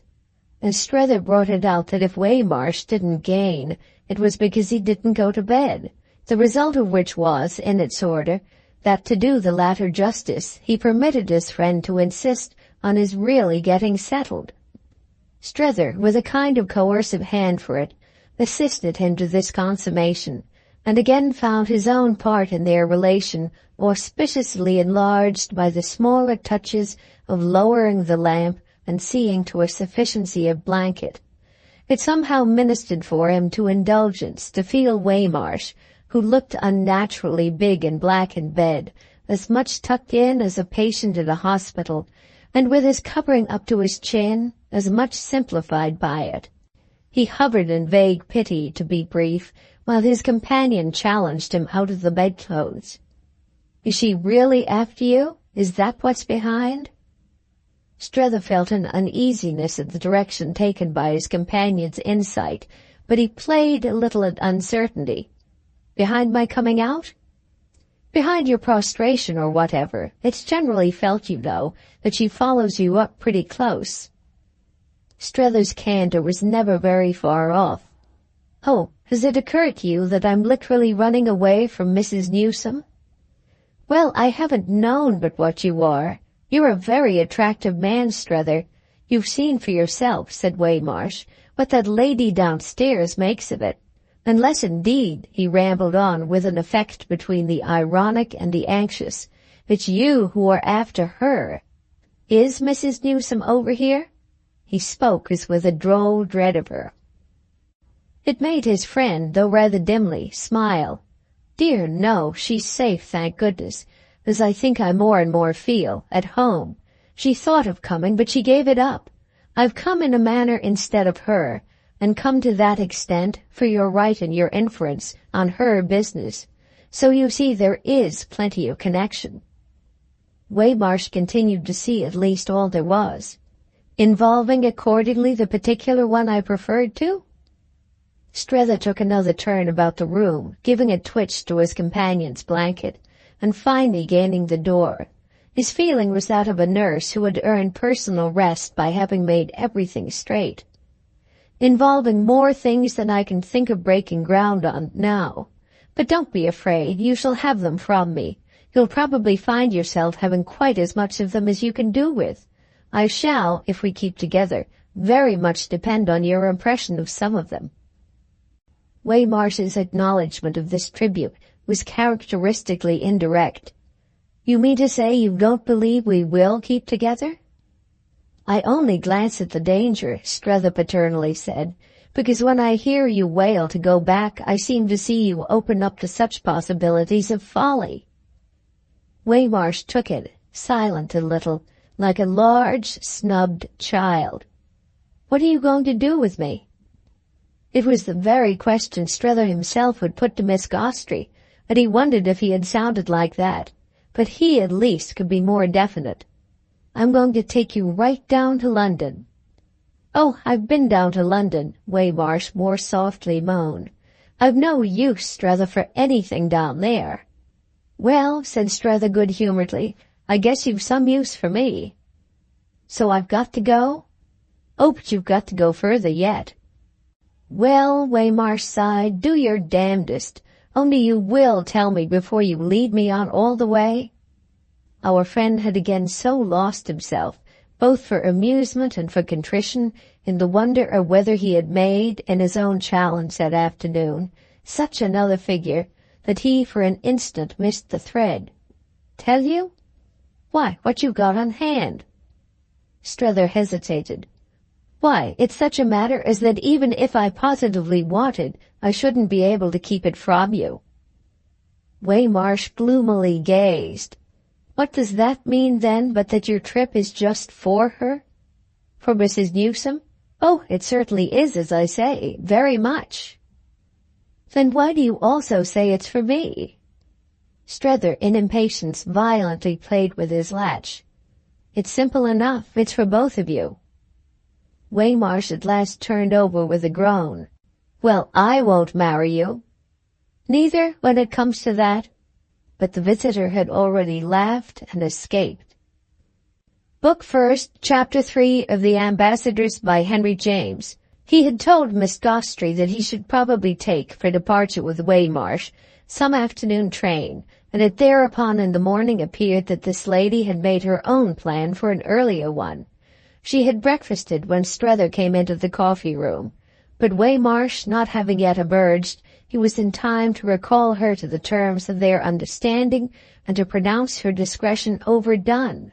She was surely not to break away at the very moment she had created a want.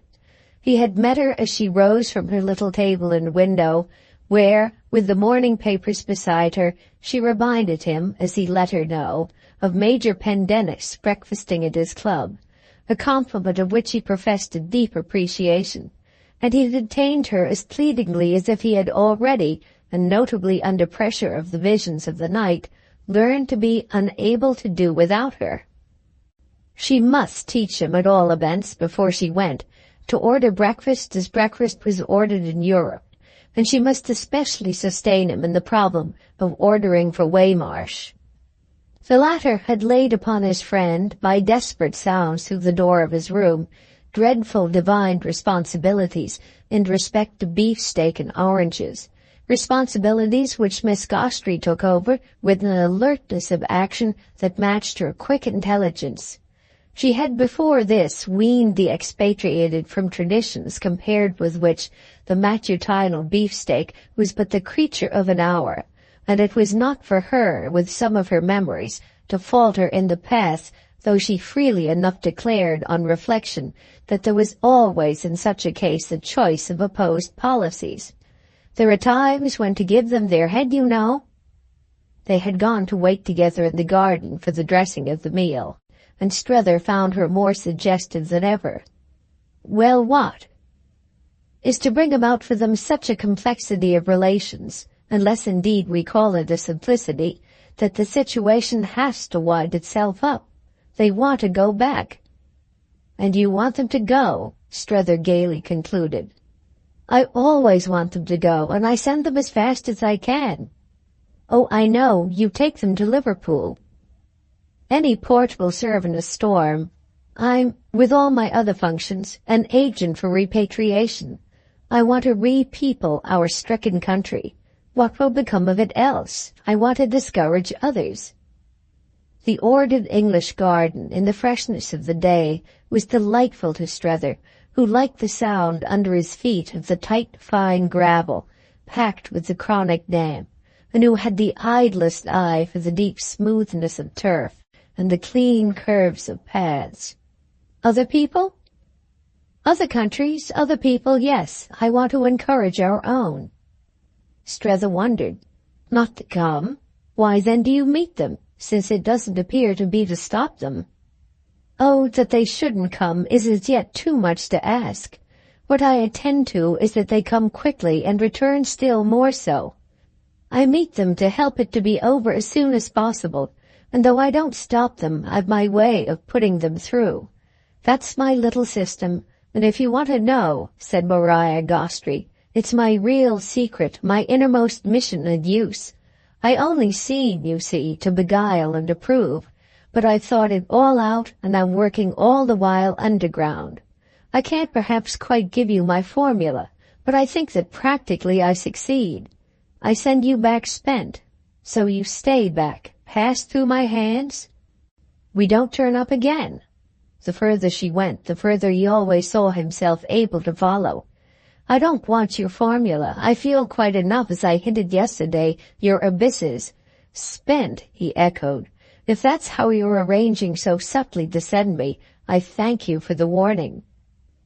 For a minute, amid the pleasantness, poetry and tariffed items, but all the more for guests already convicted, a challenge to consumption, they smiled at each other in confirmed fellowship. Do you call it subtly? It's a plain poor tale. Besides, you're a special case. Oh, special cases, that's weak. She was weak enough further still to defer her journey and agree to accompany the gentlemen on their own, might a separate carriage mark her independence. Though it was in spite of this to befall, after luncheon, that she went off alone, and that, with the tryst taken for a day of her company in London, they lingered another night. She had, during the morning, spent in a way that he was to remember later as the very climax of his foretaste, as war with presentiments, with what he would have called collapses, had all sorts of things out with Strether, and among them the fact that though there was never a moment of her life when she wasn't due somewhere, there was yet scarce a perfidy to others of which she wasn't capable for his sake. She explained, moreover, that wherever she happened to be, she found a dropped thread to pick up, a ragged edge to repair, some familiar appetite in ambush, jumping out as she approached, yet appeasable with a temporary biscuit.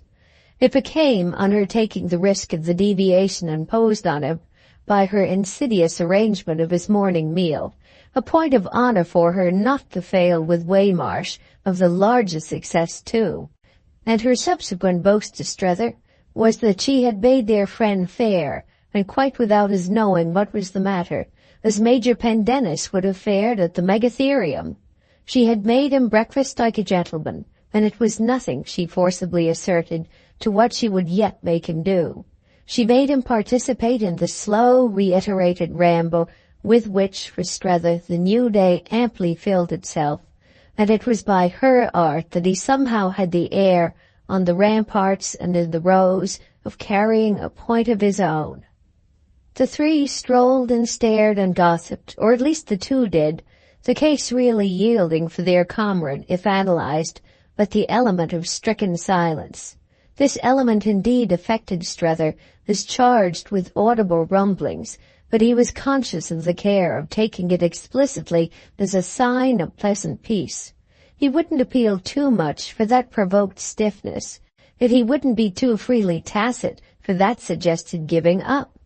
Waymarsh himself adhered to an ambiguous dumbness that might have represented either the growth of a perception or the despair of one, and at times and in places where the low-browed galleries were darkest, the opposite gables queerest, the solicitations of every kind densest, the others caught him fixing hard some object of minor interest, fixing even at moments nothing discernible, as if he were indulging it with a truce. When he met Strether's eye on such occasions he looked guilty and furtive, fell the next minute into some attitude of retraction. Our friend couldn't show him the right things for fear of provoking some total renouncement, and was tempted even to show him the wrong in order to make him differ with triumph. There were moments when he himself felt shy of professing the full sweetness of the taste of leisure, and there were others when he found himself feeling as if his passages of interchange with the lady at his side might fall upon the third member of their party very much as Mr. Burchell, at Dr. Primrose's fireside, was influenced by the high flights of the visitors from London. The smallest thing so arrested and amused him that he repeatedly almost apologized, brought up afresh in explanation his plea of a previous grind. He was aware at the same time that his grind had been nothing to Waymarsh's, and he repeatedly confessed that to cover his frivolity he was doing his best for his previous virtue. Do what he might, in any case, his previous virtue was still there, and it seemed fairly to stare at him out of the windows of shops that were not as the shops of Woolwich, fairly to make him want things that he shouldn't know what to do with. It was by the oddest, the least admissible of laws demoralizing him now, and the way it boldly took was to make him want more wants. These first walks in Europe were in fact a kind of finely lurid intimation of what one might find at the end of that process. Had he come back after long years in something already so like the evening of life, only to be exposed to it? It was at all events over the shop windows that he made with Waymarsh most free, though it would have been easier had not the latter most sensibly yielded to the appeal of the merely useful trades. He pierced with a sombre detachment the plate glass of ironmongers and saddlers, while Strether flaunted in affinity with the dealers in stamped letter paper and in smart neckties. Strether was in fact recurrently shameless in the presence of the tailors, though it was just over the heads of the tailors that his countrymen most loftily looked. This gave Miss Gostrey a grasped opportunity to back up Waymarsh at his expense. The weary lawyer, it was unmistakable, had a conception of dress, but that, in view of some of the features of the effect produced, was just what made the danger of insistence on it. Strether wondered if he by this time thought Miss Gostrey less fashionable, or Lambert Strether more so, and it appeared probable that most of the remarks exchanged between this latter pair about passers, figures, faces, personal types, exemplified in their degree the disposition to talk as society talked. Was what was happening to himself then, was what already had happened, really that a woman of fashion was floating him into society, and that an old friend deserted on the brink was watching the force of the current? When the woman of fashion permitted Strether, as she permitted him at the most, the purchase of a pair of gloves, the terms she made about it, the prohibition of neckties and other items, till she should be able to guide him through the Burlington Arcade, were such as to fall upon a sensitive ear as a challenge to just imputations. Miss Gostrey was such a woman of fashion as could make, without a symptom of vulgar blinking, an appointment for the Burlington Arcade. Mere discriminations about a pair of gloves could thus at any rate represent, always for such sensitive ears as were in question, possibilities of something that Strether could make a mark against only as the peril of apparent wantonness. He had quite the consciousness of his new friend for their companion, that he might have had of a Jesuit in petticoats, a representative of the recruiting interests of the Catholic Church. The Catholic Church, for Waymarsh, that was to say the enemy, the monster of bulging eyes and far-reaching, quivering, groping tentacles, was exactly society, exactly the multiplication of shibboleths, exactly the discrimination of types and tones, exactly the wicked old Rose of Chester, rank with feudalism, exactly, in short, Europe. There was light for observation, however, in an incident that occurred just before they turned back to luncheon. Waymarsh had been for a quarter of an hour exceptionally mute and distant, and something or other, Strether was never to make out exactly what, proved as it were too much for him after his comrades had stood for 3 minutes taking in, while they leaned on an old balustrade that guarded the edge of the row, a particularly crooked and huddled street view. He thinks us sophisticated, he thinks us worldly, he thinks us wicked, he thinks us all sorts of queer things, Strether reflected, for wondrous were the vague quantities our friend had within a couple of short days acquired the habit of conveniently and conclusively lumping together. There seemed, moreover, a direct connection between some such inference and a sudden grim dash taken by Waymarsh to the opposite side. This movement was startlingly sudden, and his companions at first supposed him to have espied, to be pursuing, the glimpse of an acquaintance. They next made out, however, that an open door had instantly received him, and they then recognized him as engulfed in the establishment of a jeweler, behind whose glittering front he was lost to view. The fact had somehow the note of a demonstration, and it left each of the others to show a face almost of fear. But Miss Gostrey broke into a laugh. "What's the matter with him?" "Well," said Strether, "he can't stand it." "But can't stand what?" "Anything. Europe." "Then how will that jeweler help him?" Strether seemed to make it out from their position between the interstices of arrayed watches, of close-hung dangling gewgaws. "You'll see." "Ah, that's just what, if he buys anything, I'm afraid of, that I shall see something rather dreadful." Strether studied the finer appearances. "He may buy everything." "Then don't you think we ought to follow him?" "Not for worlds. Besides, we can't. We're paralyzed. We exchange a long scared look. We publicly tremble. The thing is, you see, we realize he has struck for freedom."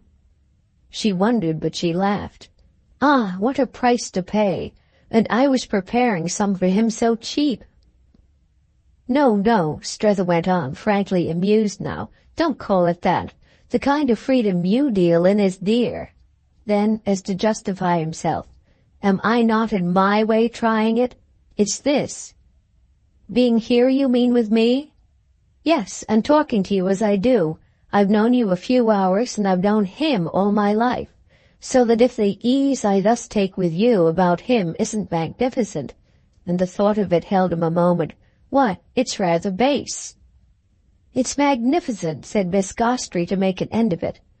"And you should hear," she added, "the ease I take, and above all intend to take, with Mr. Waymarsh." Strether thought, "About me? Ah, that's no equivalent. The equivalent would be Waymarsh's himself serving me up, his remorseless analysis of me, and he'll never do that." He was sadly clear.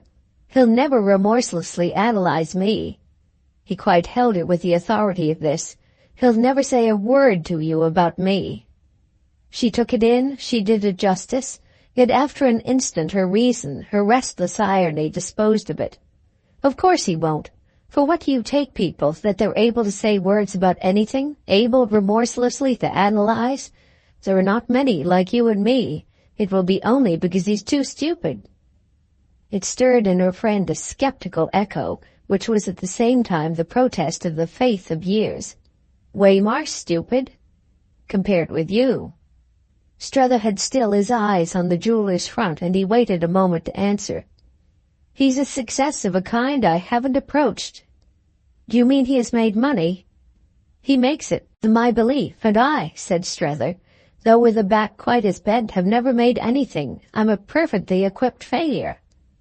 He feared an instant she'd ask him if he meant he was poor, and he was glad she didn't, for he really didn't know to what the truth on this unpleasant point might have prompted her. She only, however, confirmed his assertion.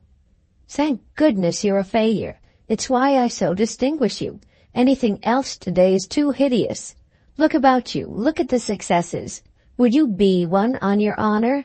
Look, moreover," she continued, "at me." For a little accordingly their eyes met. "I see," Strether returned. "You too are out of it." "The superiority you discern in me," she concurred, "announces my futility. If you knew," she sighed, "the dreams of my youth. But our realities are what has brought us together. We're beaten brothers in arms." He smiled at her kindly enough, but he shook his head. "It doesn't alter the fact that you're expensive. You've cost me already." But he had hung fire. "Cost you what?" "Well, my past in one great lump. But no matter," he laughed. "I'll pay with my last penny." Her attention had unfortunately now been engaged by their comrade's return, for Waymarsh met their view as he came out of his shop. "I hope he hasn't paid," she said, "with his last, though I'm convinced he has been splendid, and has been so for you." "Ah, no, not that." "Then for me?" "Quite as little." Waymarsh was by this time near enough to show signs his friend could read, though he seemed to look almost carefully at nothing in particular. Then for himself?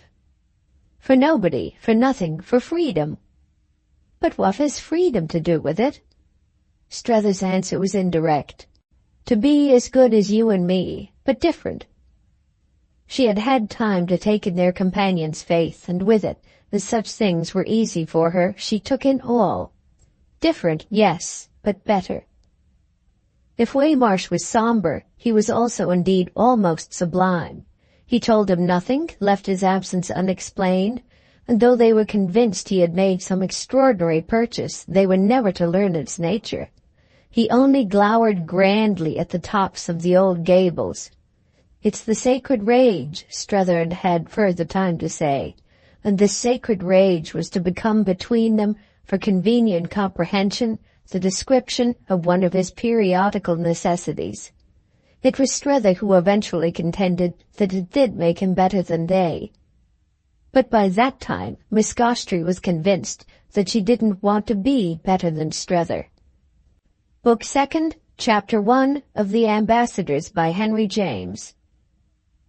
Those occasions on which Strether was, in association with the exile from Melrose, to see the sacred rage glimmer through, would doubtless have their due periodicity, but our friend had meanwhile to find names for many other matters. On no evening of his life, perhaps, as he reflected, had he had to supply so many as on the third of his short stay in London, an evening spent by Miss Gostrey's side at one of the theatres, to which he had found himself transported, without his own hand raised, on the mere expression of a conscientious wonder. She knew her theatre, she knew her play, as she had triumphantly known, 3 days running, everything else, and the moment filled to the brim for her companion that apprehension of the interesting which, whether or no the interesting happened to filter through his guide, strayed now to its limits his brief opportunity. Waymarsh hadn't come with them. He had seen plays enough, he signified, before Strether had joined him, an affirmation that had its full force when his friend ascertained by questions that he had seen two and a circus. Questions as to what he had seen had on him indeed an effect only less favourable than questions as to what he hadn't. He liked the former to be discriminated, but how could it be done, Strether asked of their constant counsellor, without discriminating the latter? Miss Gostrey had dined with him at his hotel, face to face over a small table, on which the lighted candles had rose-coloured shades, and the rose-coloured shades and the small table and the soft fragrance of the lady had anything to his mere sense ever been so soft, were so many touches, and he scarce knew what positive high picture. He had been to the theatre, even to the opera in Boston, with Mrs. Newsome, more than once acting as her only escort, but there had been no little confronted dinner, no pink lights, no whiff of vague sweetness as a preliminary, one of the results of which was that at present, mildly rueful, though with a sharpish accent, he actually asked himself why there hadn't. There was much the same difference in his impression of the noticed state of his companion, whose dress was cut down, as he believed the term to be, in respect to shoulders and bosom, in a manner quite other than Mrs. Newsome's, and who wore round her throat a broad red velvet band with an antique jewel — he was rather complacently sure it was antique — attached to it in front. Mrs. Newsome's dress was never in any degree cut down, and she never wore around her throat a broad red velvet band. If she had, moreover, would it ever have served so to carry on and complicate, as he now almost felt, his vision? It would have been absurd of him to trace into ramifications the effect of the ribbon from which Miss Gostrey's trinket depended, had he not for the hour at the best been so given over to uncontrolled perceptions. What was it but an uncontrolled perception that his friend's velvet band somehow added, in her appearance, to the value of every other item, to that of her smile and of the way she carried her head, to that of her complexion, of her lips, her teeth, her eyes, her hair? What, certainly, had a man conscious of a man's work in the world to do with red velvet bands? He wouldn't for anything have so exposed himself as to tell Miss Gostry how much he liked hers, yet he had nonetheless not only caught himself in the act, frivolous no doubt, idiotic, and above all unexpected, of liking it. He had in addition taken it as a starting point for fresh backward, fresh forward, fresh lateral flights. The manner in which Mrs. Newsome's throat was encircled suddenly represented for him, in an alien order, almost as many things as the manner in which Miss Gostry's was. Mrs. Newsome wore, at operatic hours, a black silk dress, very handsome, he knew it was handsome, and an ornament that his memory was able further to identify as a ruche. He had his association indeed with the ruche, but it was rather imperfectly romantic. He had once said to the wearer, and it was as free a remark as he had ever made to her, that she looked, with her ruff and other matters, like Queen Elizabeth, and it had after this in truth been his fancy that, as a consequence of that tenderness and an acceptance of the idea, the form of this special tribute to the frill had grown slightly more marked. The connection, as he sat there and let his imagination roam, was to strike him as vaguely pathetic. But there it all was, and pathetic was doubtless in the conditions the best thing it could possibly be. It had assuredly existed at any rate, for it seemed now to come over him that no gentleman of his age at Woolwich could ever, to a lady of Mrs. Newsome's, which was not much less than his, have embarked on such a simile. All sorts of things in fact now seemed to come over him, comparatively few of which his chronicler can hope for space to mention. It came over him, for instance, that Miss Gostry looked perhaps like Mary Stuart. Lambert Strether had a candour of fantasy which could rest for an instant gratified in such an antithesis. It came over him that never before, no, literally never, had a lady dined with him at a public place before going to a play. The publicity of the place was just, in the matter for Strether, the rare, strange thing. It affected him almost as the achievement of privacy might have affected a man of a different experience. He had married in the far-away years, so young as to have missed the time natural in Boston for taking girls to the museum, and it was absolutely true of him that, even after the close of the period of conscious detachment occupying the center of his life, the gray middle desert of the two deaths, that of his wife, and that 10 years later of his boy, he had never taken anyone anywhere. It came over him in especial, though the monition had, as happened, already sounded, fitfully gleamed in other forms, that the business he had come out on hadn't yet been so brought home to him as by the sight of the people about him. She gave him the impression, his friend, at first more straight than he got it for himself, gave it simply by saying with offhand illumination, "Oh yes, they're tykes," but after he had taken it he made to the full his own use of it, both while he kept silence for the 4 acts and while he talked in the intervals. It was an evening, it was a world of tykes, and this was a connection above all in which the figures and faces in the stalls were interchangeable with those on the stage. He felt as if the play itself penetrated him with the naked elbow of his neighbor, a great, script, handsome, red-haired lady who conversed with the gentleman on her other side in stray dissyllables which had for his ear, in the oddest way in the world, so much sound that he wondered they hadn't more sense, and he recognized by the same law, beyond the footlights, what he was pleased to take for the very flush of English life. He had distracted drops in which he couldn't have said if it were actors or auditors who were the most true, and the upshot of which each time was the consciousness of new contacts. However he viewed his job, it was the types he should have to tackle. Those before him and around him were not as the types of Woolwich, where, for that matter, it had begun to seem to him that there must only have been the male and the female. These made 2 exactly, even with the individual varieties. Here, on the other hand, apart from the personal and the sexual range, which might be greater or less, a series of strong stamps had been applied, as it were, from without. stamps that his observation played with as, before a glass case on the table, it might have passed from metal to metal and from copper to gold. It befell that in the drama precisely there was a bad woman in a yellow frock, who made a pleasant, weak, good-looking young man in perpetual evening dress do the most dreadful things. Strether felt himself on the whole not afraid of the yellow frock, but he was vaguely anxious over a certain kindness into which he found himself drifting for its victim. He hadn't come out, he reminded himself, to be too kind, or indeed to be kind at all to Chadwick Newsome. Would Chad also be in perpetual evening dress? He somehow rather hoped it.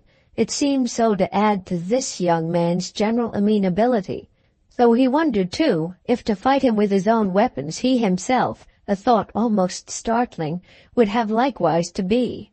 This young man, furthermore, would have been much more easy to handle, at least for him, than appeared probable in respect to Chad. It came up for him with Miss Gostrey that there were things of which she would really perhaps after all have heard, and she admitted, when a little pressed, that she was never quite sure of what she heard, as distinguished from things such as, on occasions like the present, she only extravagantly guessed. I seem with this freedom, you see, to have guessed Mr. Chad. He's a young man on whose head high hopes have placed at Woollet, a young man a wicked woman has got hold of, and whom his family over there have sent you out to rescue. You've accepted the mission of separating him from the wicked woman. Are you quite sure she's very bad for him? Something in his manner showed it as quite pulling him up. Of course we are. Wouldn't you be? Oh, I don't know. One never does one, beforehand. One can only judge on the facts. Yours are quite new to me. I'm really not in the least, as you see, in possession of them. So it will be awfully interesting to have them from you. If you're satisfied, that's all that's required. I mean, if you're sure, you are sure. Sure it won't do. That he should lead such a life? Rather. Oh, but I don't know, you see, about his life. You've not told me about his life. She may be charming, his life. Charming? Strether stared before him.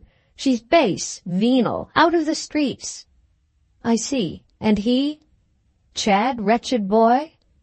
Of what type and temper is he? She went on, as Strether had lapsed. Well, the obstinate. It was as if for a moment he had been going on to say more, and had then controlled himself. That was scarce which he wished. Do you like him? This time he was prompt. No, how can I? Do you mean because of your being so saddled with him? I'm thinking of his mother, said Strether after a moment. He has darkened her admirable life. He spoke with austerity. He has worried her half to death. Oh, that's of course odious. She had a pause as if for renewed emphasis of this truth, but it ended on another note.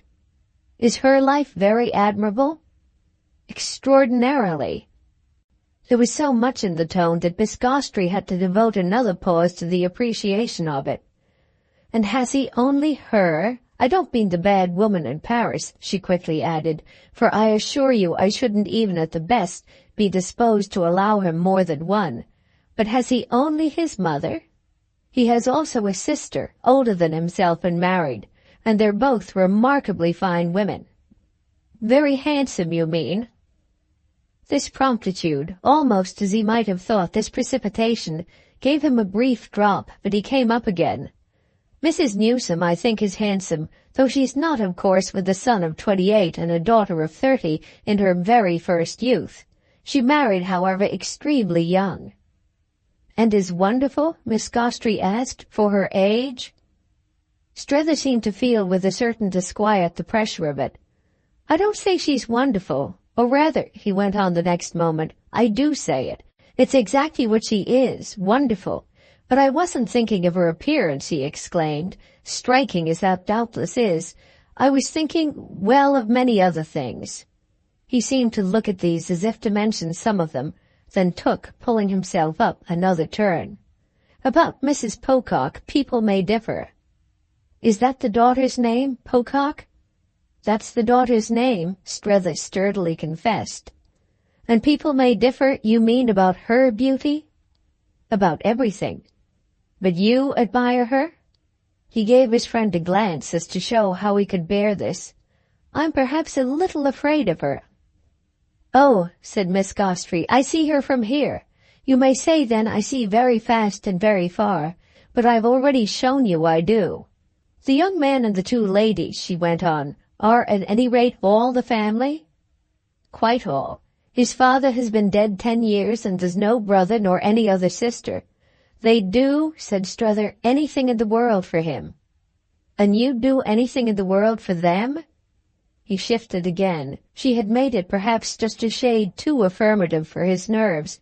"Oh, I don't know." "You do at any rate this, and the anything they do is represented by their making you do it." "Ah, they couldn't have come, either of them. They're very busy people, and Mrs. Newsome in particular has a large, full life. She's moreover highly nervous, and not at all strong." "You mean she's an American invalid?" He carefully distinguished.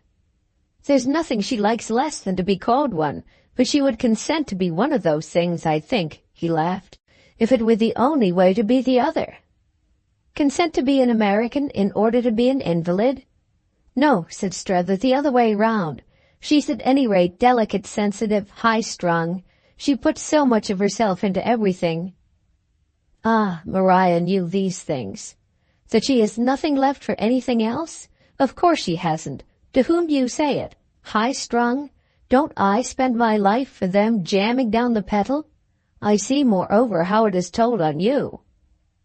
Strether took this more lightly.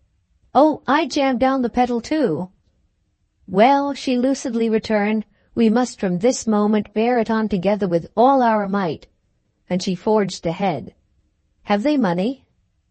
But it was as if, while her energetic image still held him, her inquiry fell short. "Mrs. Newsome," he wished further to explain, "hasn't bore over your courage on the question of contact. If she had come, it would have been to see this person herself."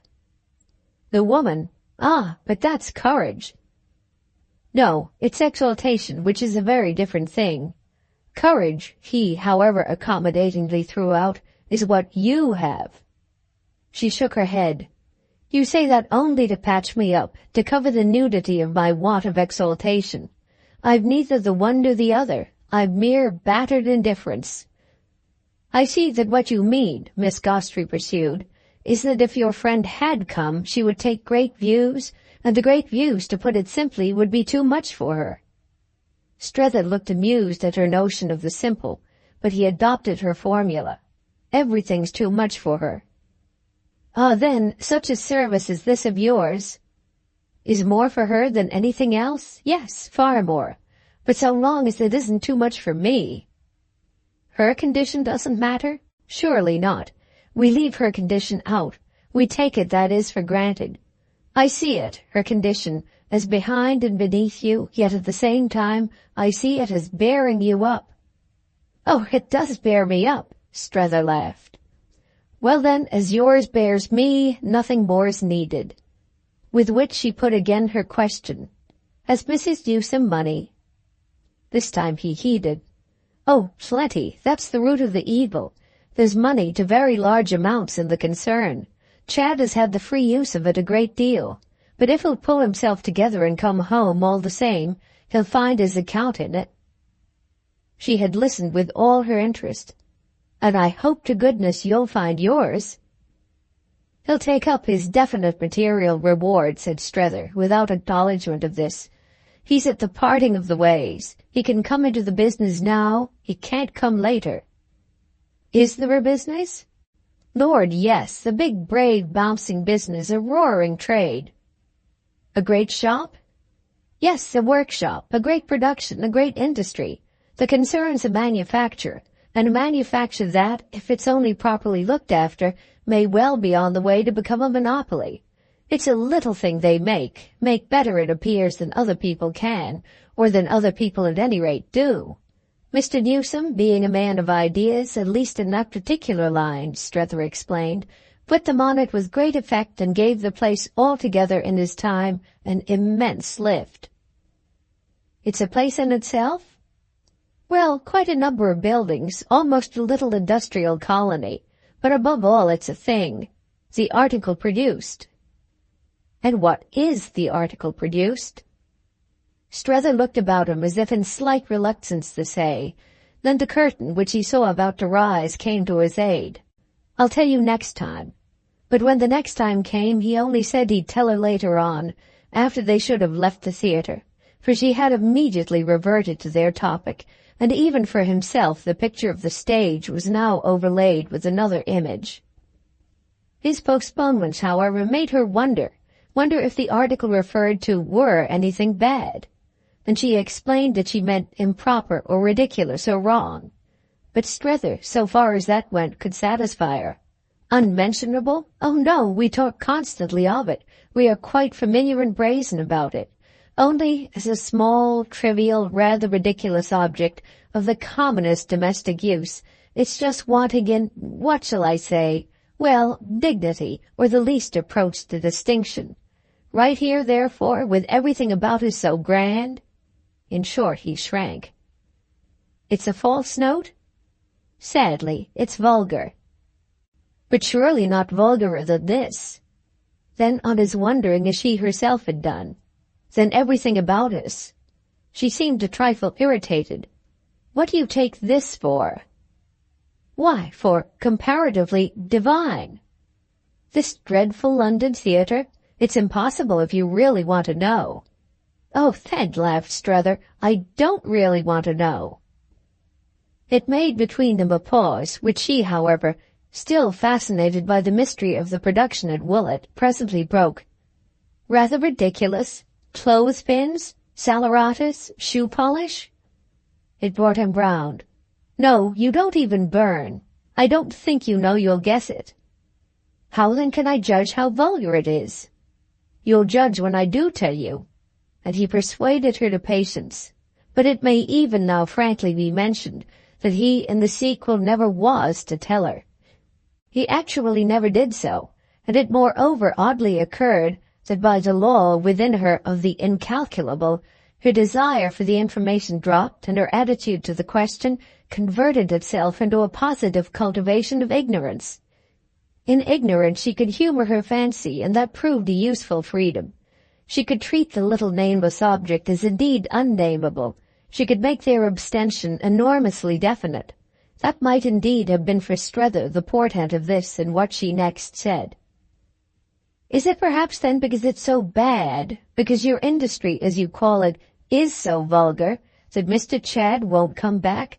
Does he feel the taint? Is he staying away not to be mixed up in it? Oh, Strether laughed. It wouldn't appear, would it, that he feels taints? He's glad enough of the money from it, and the money's his whole basis.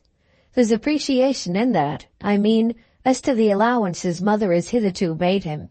She has, of course, the resource of cutting this allowance off. But even then, he has, unfortunately, and on no small scale, his independent supply, money left him by his grandfather, her own father. Wouldn't the fact you've mentioned, then, Miss Gostry asked, make it just more easy for him to be particular? Isn't he conceivable as fastidious about the source, the apparent and public source of his income? Strether was able quite good-humoredly to entertain the proposition. The source of his grandfather's wealth, and thereby of his own share in it, was not particularly noble. And what source was it? Strether cast about. Well, practices. In business, infamies, he was an old swindler? Oh, he said with more emphasis than spirit, I shan't describe him nor narrate his exploits. Lord, what abysses! And the late Mr. Newsome, then? Well, what about him? Was he like the grandfather? No, he was on the other side of the house, and he was different. Miss Gostry kept it up. Better? Her friend for a moment hung fire. No. Her comment on his hesitation was scarce the less marked for being mute. Thank you. Now, don't you see, she went on, why the boy doesn't come home? He's drowning his shame. His shame? What shame? What shame? Comment donc? The shame. But where and when, Strether asked, is the shame? Where is any shame today? The men I speak of, they did as everyone does. And, besides being ancient history, it was all a matter of appreciation. She showed how she understood. Mrs. Newsome has appreciated? Ah, I can't speak for her. In the midst of such doings, and, as I understand you, profiting by them, she at least has remained exquisite? Oh, I can't talk of her, Strether said. I thought she was just what you could talk of. You don't trust me, Miss Gostry after a moment declared. It had its effect. Well, her money is spent, her life conceived and carried on with a large beneficence. That's a kind of expiation of wrongs? Gracious, she added before he could speak, how intensely you make me see her. If you see her, Strether dropped, it's all that's necessary. She really seemed to have her. I feel that. She is, in spite of everything, handsome. This at least enlivened him. What do you mean by everything? Well, I mean you, with which she had one of her swift changes of ground. You say the concern needs looking after, but doesn't Mrs. Newsome look after it? So far as possible. She's wonderfully able, but it's not her affair, and her life's a good deal overcharged. She has many, many things. And you also? Oh, yes, I've many too, if you will. I see, but what I mean is, Miss Gostry mended, do you also look after the business? Oh, no, I don't touch the business. Only everything else? Well, yes, some things. As for instance, Strether obligingly thought, well, the review. The review, you have a review? Certainly, Woollett has a review, which Mrs. Newsome for the most part magnificently pays for, and which I not at all magnificently edit. My name's on the covers, Strether pursued, and I'm really rather disappointed and hurt that you seem never to have heard of it. She neglected for a moment this grievance. And what kind of a review is it? His serenity was now completely restored. Well, it's green. Do you mean in political color, as they say here, in thought? No, I mean the cover's green, of the most lovely shade. And with Mrs. Newsome's name on it, too? He waited a little. Oh, as for that, you must judge if she peeps out. She's behind the whole thing, but she's of a delicacy and a discretion. Miss Gostry took it all. I'm sure. She would be. I don't underrate her. She must be rather a swell. Oh, yes, she's rather a swell. A Woollett swell. Bon, I like the idea of a Woollett swell. And you must be rather one, too, to be so mixed up with her. Ah, no, said Strether, that's not the way it works. But she had already taken him up. The way it works, you needn't tell me, is of course that you efface yourself. With my name on the cover, he lucidly objected. Ah, but you don't put it on for yourself. I beg your pardon, that's exactly what I do put it on for. It's exactly the thing I'm reduced to doing for myself. It seems to rescue a little, you see, from the wreck of hopes and ambitions, the refuse heap of disappointments and failures, by one presentable little scrap of an identity. On this she looked at him as if to say many things, but what she at last simply said was, she likes to see it there. You're the bigger swell of the two, she immediately continued, because you think you're not one. She thinks she is one. However, Miss Gostry added, she thinks you're one too. You're at all events the biggest she can get hold of. She embroidered, she abounded. I don't say it to interfere between you, but on the day she gets hold of her bigger one. Strether had thrown back his head as in silent mirth over something that struck him in her audacity or felicity, and her flight meanwhile was already higher. Therefore, close with her. Close with her? He asked, as she seemed to hang poised. Before you lose your chance. Their eyes met over it. What do you mean by closing? And what do I mean by your chance? I'll tell you when you tell me all the things you don't. Is it her greatest fad? She briskly pursued. The review? He seemed to wonder how he could best describe it. This resulted, however, but in a sketch. It's her tribute to the ideal. I see, you go in for tremendous things. We go in for the unpopular side, that is so far as we dare. And how far do you dare? Well, she very far, I much less. I don't begin to have her faith. She provides, said Strether, 3/4 of that. And she provides as I've confided to you all the money. It evoked somehow a vision of gold that held for a little Miss Gostrey's eyes, and she looked as if she heard the bright dollars shoveled in. I hope then you make a good thing. I never made a good thing, he at once returned. She just waited. Don't you call it a good thing to be loved? Oh, we're not loved, we're not even hated, we're only just sweetly ignored. She had another pause. You don't trust me, she once more repeated. Don't I, when I lift the last veil, tell you the very secret of the prison house?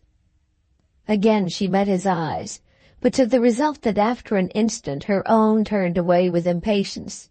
You don't sell. Oh, I'm glad of that. After which, however, and before he could protest, she was off again. She's just a moral swell. He accepted gaily enough the definition. Yes, I really think that describes her. But it had for his friend the oddest connection. How does she do her hair? He laughed out. Beautifully.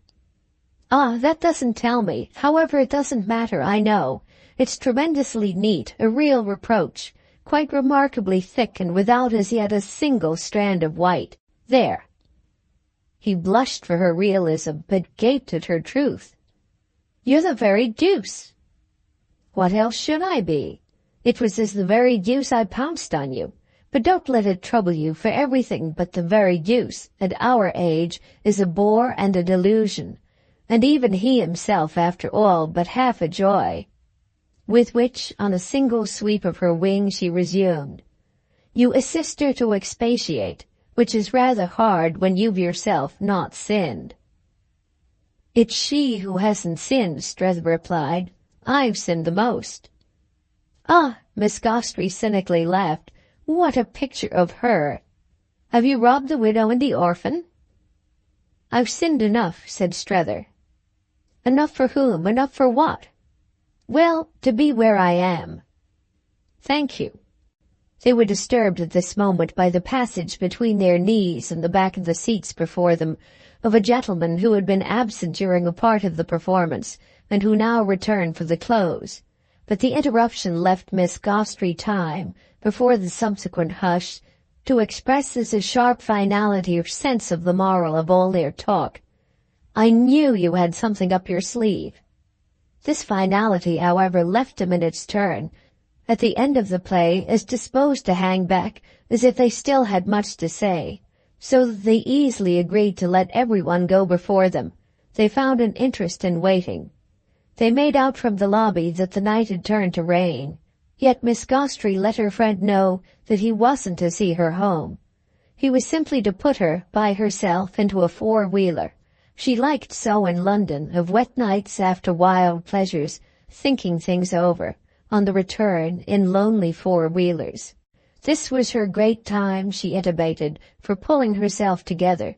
The delays caused by the weather, the struggle for vehicles at the door, gave them occasion to subside on a divan at the back of the vestibule and just beyond the reach of the fresh, damp gusts from the street.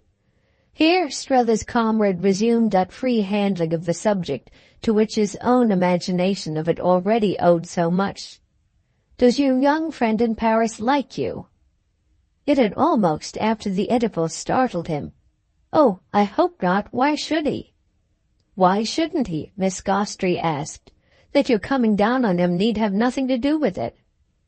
You see more in it, he presently returned, than I. Of course I see you in it. Well then, you see more in me. Than you see in yourself? Very likely. That's always one's right. What I was thinking of, she explained, is the possible particular effect on him of his milieu. Oh, his milieu. Strether really felt he could imagine it better now than 3 hours before. Do you mean it can only have been so lowering? Why, that's my very starting point. Yes, but you start so far back. What do his letters say? Nothing. He practically ignores us, or spares us. He doesn't write. I see. But there are, all the same, she went on, two quite distinct things that, given the wonderful place he's in, may have happened to him. One is that he may have got brutalized. The other is that he may have got refined. Strether stared. This was a novelty. Refined? Oh, she said quietly, there are refinements. The way of him made him, after looking at her, break into a laugh. You have them. As one of the signs, she continued in the same tone, they constitute perhaps the worst. He thought it over, and his gravity returned. Is it a refinement not to answer his mother's letters? She appeared to have a scruple, but she brought it out. Oh, I should say the greatest of all. Well, said Strether, I am quite content to let it, as one of the signs, pass for the worst that I know he believes he can do what he likes with me. This appeared to strike her. How do you know it? Oh, I'm sure of it. I feel it in my bones. Feel he can do it? Feel that he believes he can. It may come to the same thing. Strether laughed. She wouldn't, however, have this. Nothing for you will ever come to the same thing as anything else. And she understood what she meant, it seemed, sufficiently to go straight on. You say that if he does break, he'll come in for things at home? Quite positively. He'll come in for a particular chance, a chance that any properly constituted young man would jump at. The business is so developed that an opening scarcely apparent 3 years ago, but which his father's will took account of as in certain conditions possible, and which, under that will, attaches to Chad's availing himself of it a large contingent advantage. This opening, the conditions having come about, now simply awaits him. His mother has kept it for him, holding out against strong pressure till the last possible moment. It requires, naturally, as it carries with it a handsome part, a large share in profits, his being on the spot and making a big effort for a big result. That's what I mean by his chance. If he misses it, he comes in, as you say, for nothing. And to see that he doesn't miss it is, in a word, what I've come out for. She let it all sink in. What you've come out for, then, is simply to render him an immense service. Well, poor Strether was willing to take it so. Ah, if you like. He stands, as they say, if you succeed with him to gain. Oh, a lot of advantages. Strether had them clearly at his fingers' ends. By which you mean, of course, a lot of money. Well, not only. I'm acting with a sense for him of other things, too. Consideration and comfort and security, the general safety of being anchored by a strong chain. He wants, as I see him, to be protected. Protected, I mean, from life. Ah, voila! Her thought fitted with a click. From life. What you really want to get him home for is to marry him. Well, that's about the size of it. Of course, she said, it's rudimentary. But to anyone in particular? He smiled at this, looking a little more conscious. You get everything out. For a moment again their eyes met. You put everything in. He acknowledged the tribute by telling her, to Mamie Pocock. She wondered, then gravely, even exquisitely, as if to make the oddity also fit. His own niece? Oh, you must yourself find a name for the relation. His brother-in-law's sister, Mrs. Jim's sister-in-law. It seemed to have on Miss Gostry a certain hardening effect. And who in the world's Mrs. Jim? Chad's sister, who was Sarah Newsome. She's married, didn't I mention it, to Jim Pocock? Ah, yes, she tacitly replied. But he had mentioned things. Then, however, with all the sound it could have, who in the world's Jim Pocock? She asked. Why, Sally's husband. That's the only way we distinguish people in Woollet, he good-humoredly explained. And is it a great distinction, being Sally's husband? He considered.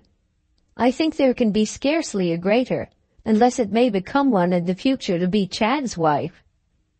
Then how do they distinguish you? They don't, except as I've told you, by the green cover. Once more their eyes met on it, and she held him an instant. The green cover won't, nor will any cover, avail you with me. You're of a depth of duplicity. Still, she could in her own large grasp of the real condone it.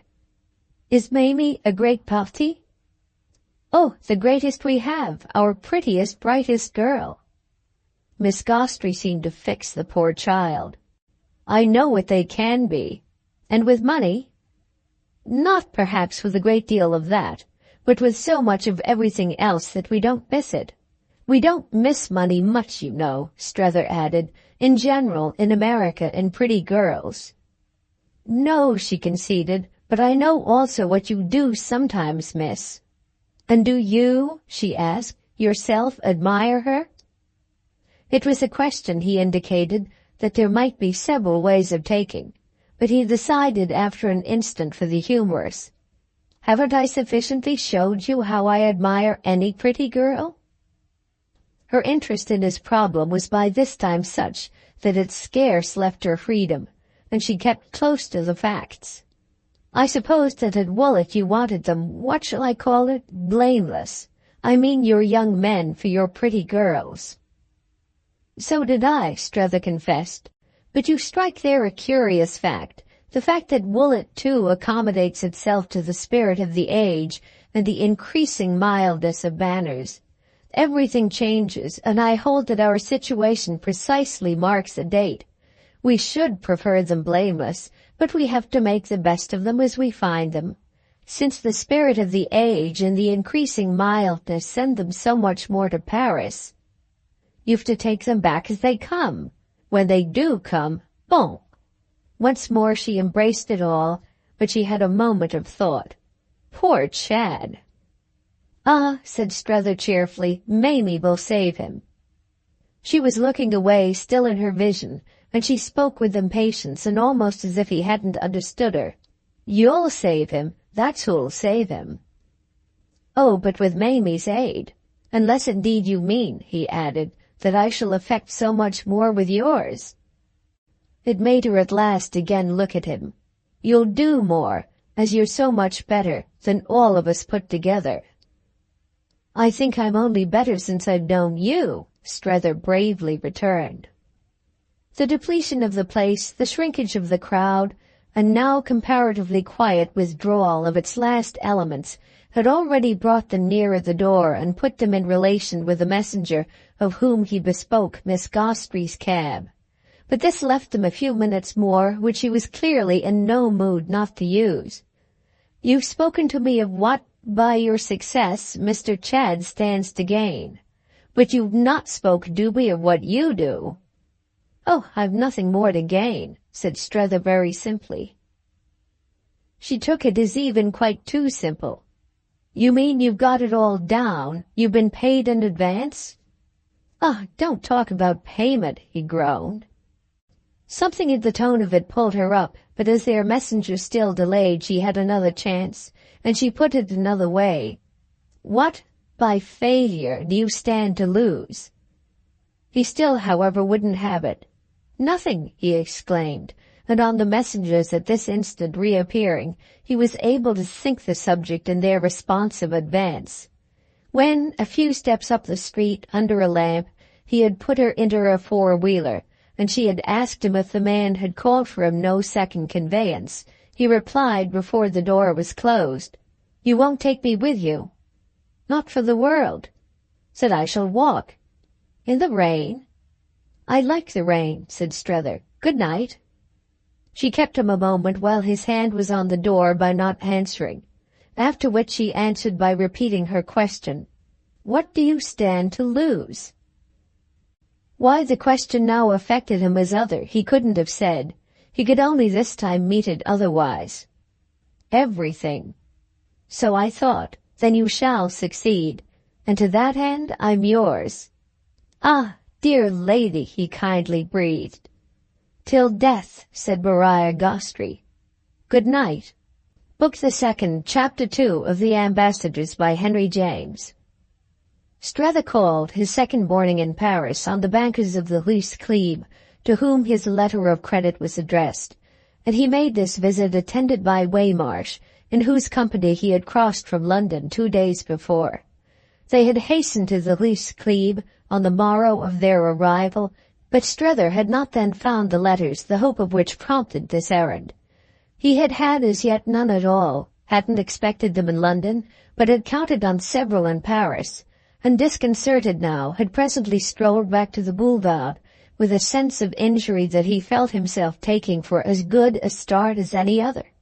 It would serve, this spur to his spirit, he reflected, as, pausing at the top of the street, he looked up and down the great foreign avenue. It would serve to begin business with. His idea was to begin business immediately, and it did much for him the rest of his day that the beginning of business awaited him. He did little else till night but ask himself what he should do if he hadn't fortunately had so much to do. But he put himself the question in many different situations and connections.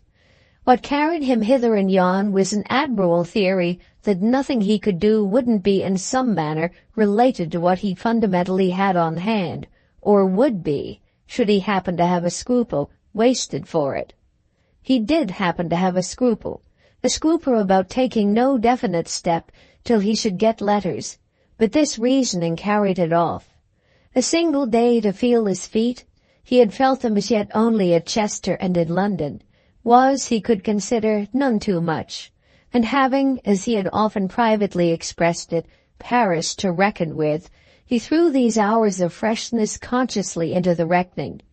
They made it continually greater, but that was what it had best be if it was to be anything at all, and he gave himself up till far into the evening at the theatre and on the return after the theatre along the bright congested boulevard to feeling it grow. Waymarsh had accompanied him this time to the play, and the two men had walked together as the first stage from the Gymnase to the Café Riche, into the crowded terrace of which establishment the night, or rather the morning, for midnight had struck.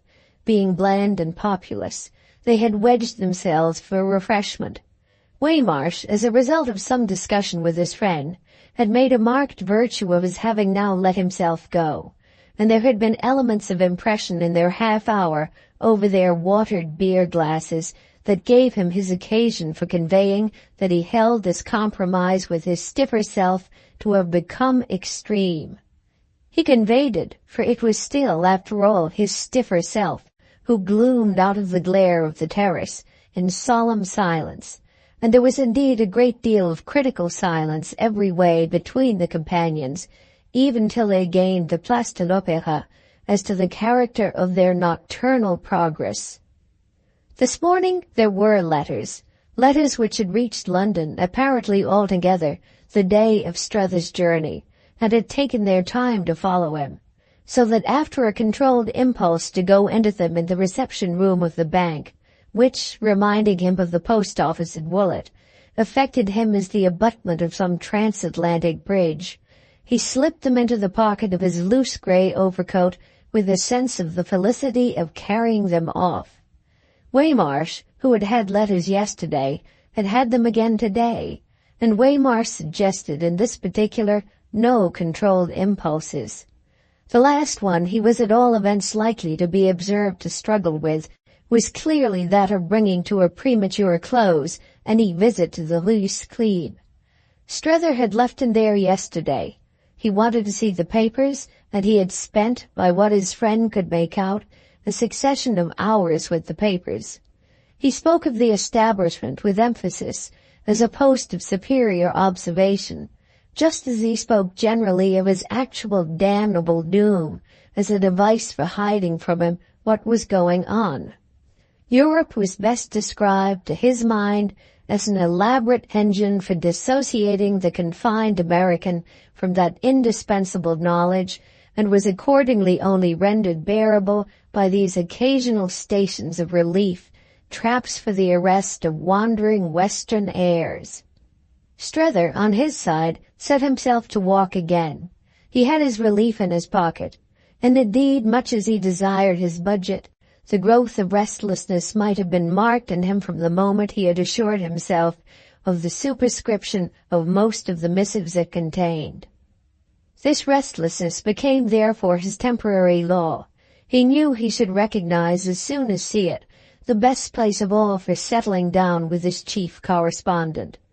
He had for the next hour an accidental air of looking for it in the windows of shops. He came down the Rue de la Paix in the sun, and passing across the Tuileries and the river, indulged more than once, as if on finding himself determined, in a sudden pause before the bookstalls of the opposite quay. In the garden of the Tuileries he had lingered in 2 or 3 spots to look. It was as if the wonderful Paris spring had stayed with him as he roamed. The prompt Paris morning struck its cheerful notes in a soft breeze and a sprinkled smell, in the light flit over the garden floor of bare-headed girls with the buckled strap of oblong boxes, in the type of ancient thrifty persons basking betimes where terrace walls were warm, in the blue-frocked brass-labeled officialism of humble rakers and scrapers, in the deep references of a straight-pacing priest or the sharp ones of a white-gaitered, red-legged soldier. He watched little brisk figures whose movement was as the tick of the great Paris clock, take their smooth diagonal from point to point. The air had a taste as of something mixed with art, something that presented nature as a white-capped master chef. The palace was gone. Strether remembered the palace. And when he gazed into the irremediable void of its site, the historic sense in him might have been freely at play. The play under which in Paris indeed it so often winces like a touched nerve. He filled out spaces with dim symbols of scenes. He caught the gleam of white statues at the base of which, with his letters out, he could tilt back a straw-bottomed chair. But his drift was for reasons to the other side, and it floated him unspent up the Rue de Seine and as far as the Luxembourg. In the Luxembourg gardens he pulled up. Here at last he found his nook, and here on a penny chair from which terraces, alleys, vistas, fountains, little trees in green tubs, little women in white caps, and shrill little girls at play, all sunnily composed together, he passed an hour in which the cup of his impressions seemed truly to overflow. But a week had elapsed since he quitted the ship, and there were more things in his mind than so few days could account for. More than once during that time he had regarded himself as admonished, but the admonition this morning was formidably sharp. It took as it hadn't done yet the form of a question, the question of what he was doing with such an extraordinary sense of escape. The sense was sharpest after he had read his letters, but that was also precisely why the question pressed. 4 of the letters were from Mrs. Newsome, and none of them short. She had lost no time, had followed on his heels while he moved, so expressing herself that he now could measure the probable frequency with which he should hear. They would arrive, it would seem, her communications, at the rate of several a week. He should be able to count, it might even prove, on more than one by each mail. If he had begun yesterday with a small grievance, he had therefore an opportunity to begin today with its opposite. He read the letters successively and slowly, putting others back into his pocket, but keeping these for a long time afterwards gathered in his lap. He held them there, lost in thought, as if to prolong the presence of what they gave him, or as if at least to assure them their part in the constitution of some lucidity. His friend wrote admirably, and her tone was even more in her style than in her voice. He might almost, for the hour, have had to come this distance to get its full carrying quality, yet the plenitude of his consciousness of difference consorted perfectly with the deepened intensity of the connection. It was the difference of being just where he was and as he was, that formed the escape. This difference was so much greater than he had dreamed it would be, and what he finally sat there turning over was the strange logic of his finding himself so free. He felt it in a manner his duty to think out his state, to approve the process, and when he came in fact to trace the steps and add up the items, they sufficiently accounted for the sum. He had never expected, that was the truth of it, again to find himself young, and all the years and other things that had taken to make him so were exactly his present arithmetic. He had to make sure of them, to put his scruple to rest. It all sprang at bottom from the beauty of Mrs. Newsome's desire that he should be worried with nothing that was not of the essence of his task. By insisting that he should thoroughly intermit and break, she had so provided for his freedom that she would, as it were, have only herself to thank. Strether could not at this point indeed have completed his thought by the image of what she might have to thank herself for. The image at best of his own likeness, poor Lambert Strether washed up on the sunny strand by the waves of a single day. Poor Lambert Strether thankful for breathing time and stiffening himself while he gasped. There he was, and with nothing in his aspect or his posture to scandalize. It was only true that if he had seen Mrs. Newsome coming, he would instinctively have jumped up to walk away a little. He would have come round and back to her bravely, but he would have had first to pull himself together. She abounded in news of the situation at home, proved to him how perfectly she was arranging for his absence, told him who would take up this and who would take up that, exactly where he had left it, gave him in fact chapter and verse for the moral that nothing would suffer. It filled for him, this tone of hers, all the air, yet it struck him at the same time as the hum of vain things. This latter effect was what he tried to justify, and with a success that, grave though the appearance, he at last lighted on a form that was happy. He arrived at it by the inevitable recognition of his having been a fortnight before one of the weariest of men. If ever a man had come off tired, Lambert Strether was that man. And hadn't it been distinctly on the ground of his fatigue that his wonderful friend at home had so felt for him and so contrived? It seemed to him somehow at these instants that could he only maintain with sufficient firmness his grasp of that truth, it might become in a manner his compass and his helm. What he wanted most was some idea that would simplify, and nothing would do this so much as the fact that he was done for and finished. If it had been in such a light that he had just detected in his cup the dregs of youth, that was a mere flaw of the surface of his scheme. He was so distinctly fagged out that it must serve precisely as his convenience, and if he could but consistently be good for little enough, he might do everything he wanted. Everything he wanted was comprised, moreover, in a single boon, the common, unattainable art of taking things as they came. He appeared to himself to have given his best years to an active appreciation of the way they didn't come. But perhaps, as they would seemingly here be things quite other, this long ache might at last drop to rest. He could easily see that from the moment he should accept the notion of his foredoomed collapse, the last thing he would lack would be reasons and memories. Oh, if he should do the sum, no slate would hold the figures. The fact that he had failed, as he considered it, in everything, in each relation, and in half a dozen trades, as he liked luxuriously to put it, might still make for an empty present, but it stood solidly for a crowded past. It had not been so much a cheap and missed, a light yoke, nor a short load.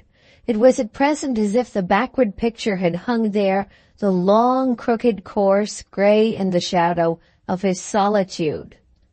It had been a dreadful, cheerful, sociable solitude, a solitude of life or choice, of community. But though there had been people enough all round it, there had been but 3 or 4 persons in it. Waymarsh was one of these, and the fact struck him just now as marking the record. Mrs. Newsome was another, and Miss Gostrey had of a sudden showed signs of becoming a third. Behind them was the pale figure of his real youth, which held against its breast the 2 presences paler than itself, the young wife he had early lost and the young son he had stupidly sacrificed. He had again and again made out for himself that he might have kept his little boy, his little dull boy who had died at school of rapid diphtheria, if he had not in those years so insanely given himself to merely missing the mother. It was the soreness of his remorse that the child had in all likelihood not really been dull, had been dull as he had been banished and neglected, mainly because the father had been unwittingly selfish. This was doubtless but the secret habit of sorrow, which had slowly given way to time, yet there remained an ache sharp enough to make the spirit, at the sight now and again of some fair young man just growing up, wince with the thought of an opportunity lost. Had ever a man, he had finally fallen into the way of asking himself, lost so much and even done so much for so little? There had been particular reasons why all yesterday, beyond other days, he should have had in one ear this cold inquiry. His name on the green cover, where he had put it for Mrs. Newsome, expressed him doubtless just enough to make the world is distinguished both for more and for less from Woollett. Ask who he was. He had incurred the ridicule of having to have his explanation explained. He was Lambert Strether because he was on the cover, whereas it should have been, for anything like glory, that he was on the cover because he was Lambert Strether. He would have done anything for Mrs. Newsome, have been still more ridiculous, as he might, for that matter, have occasion to be yet, which came to saying that this acceptance of fate was all he had to show at 55. He judged the quantity as small because it was small, and all the more egregiously since it couldn't, as he saw the case, so much as thinkably have been larger. He hadn't had the gift of making the most of what he tried, and if he had tried and tried again, no one but himself knew how often, it appeared to have been that he might demonstrate what else, in default of that, could be made. Old ghosts of experiments came back to him, old drudgeries and delusions and disgusts, old recoveries with their relapses, old fevers with their chills, broken moments of good faith, others of still better doubt, adventures for the most part of the sort qualified as lessons. The special spring that had constantly played for him the day before was the recognition, frequent enough to surprise him, of the promises to himself that he had, after his other visit, never kept. The reminiscence today most quickened for him was that of the vow taken in the course of the pilgrimage that, newly married with the war just over and helplessly young in spite of it, he had recklessly made with the creature who was so much younger still. It had been a bold dash for which they had taken money set apart for necessities, but kept sacred at the moment in 100 ways, and in none more so than by this private pledge of his own to treat the occasion as a relation formed with a higher culture, and see that, as they said at Woollett, it should bear a good harvest. He had believed, saving home again, that he had gained something great, and his theory, with an elaborate innocent plan of reading, digesting, coming back even every few years, had then been to preserve, cherish, and extend it. As such plans as these had come to nothing, however, in respect to acquisitions still more precious, it was doubtless little enough of a marvel that he should have lost account of that handful of seed. Buried for long years in dark corners at any rate, these few germs had sprouted again under 48 hours of Paris. The process of yesterday had really been the process of feeling the general stirred life of connections long since individually dropped. Strether had become acquainted even on this ground with short gusts of speculation, sudden flights of fancy in Louvre galleries, hungry gazes through clear plates behind which lemon-colored volumes were as fresh as fruit on the tree. There were instants at which he could ask whether, since there had been fundamentally so little question of his keeping anything, the fate after all decreed for him hadn't been only to be kept for something in that event that he didn't pretend, didn't possibly dare as yet to divine, something that made him hover and wonder and laugh and sigh, made him advance and retreat, feeling half ashamed of his impulse to plunge and more than half afraid of his impulse to wait. He remembered, for instance, how he had gone back in the 60s with lemon-colored volumes in general on the brain, as well as with a dozen, selected for his wife too, in his trunk, and nothing had at the moment shown more confidence than this invocation of the finer taste. They were still somewhere at home, the dozen, stale and soiled, and never sent to the binder. But what had become of the sharp initiation they represented? They represented now the mere sallow paint on the door of the temple of taste that he had dreamed of raising up, a structure he had practically never carried further. Strether's present highest flights were perhaps those in which this particular lapse figured to him as a symbol of his long grind and his want of odd moments, his want moreover of money, of opportunity, of positive dignity. That the memory of the vow of his youth should, in order to throb again, have had to wait for this last, as he felt it, of all his accidents. That was surely proof enough of how his conscience had been encumbered. If any further proof were needed, it would have to be found in the fact that, as he now perfectly saw, he had ceased even to measure his meagerness, a meagerness that sprawled, in this retrospect, vague and comprehensive, stretching back like some unmapped hinterland from a rough coast settlement. His conscience had been amusing itself for the 48 hours by forbidding him the purchase of a book.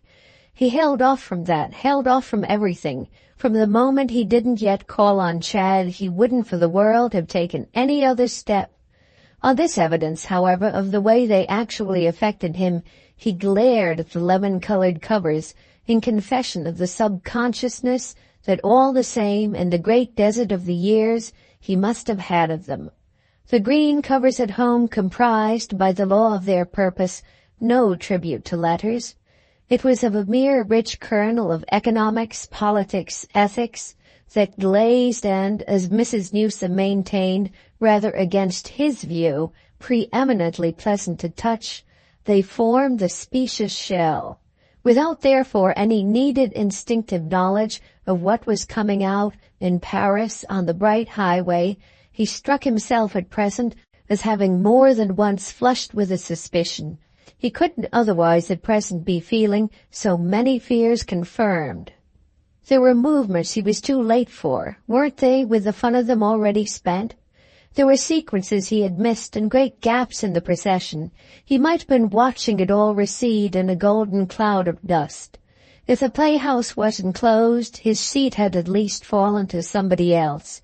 He had had an uneasy feeling the night before that if he was at the theater at all, though he indeed justified the theater in the specific sense, and with a grotesqueness to which his imagination did all honor, as something he owed poor Waymarsh, he should have been there with, and as might have been said, for Chad.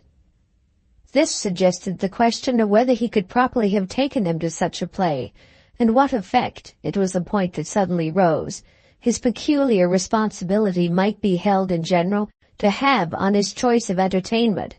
It had literally been present to him at the gymnase, where one was held moreover comparatively safe, that having his young friend at his side would have been an odd feature of the work of redemption, and this quite in spite of the fact that the picture presented might well, confronted with Chad's own private stage, have seemed the pattern of propriety.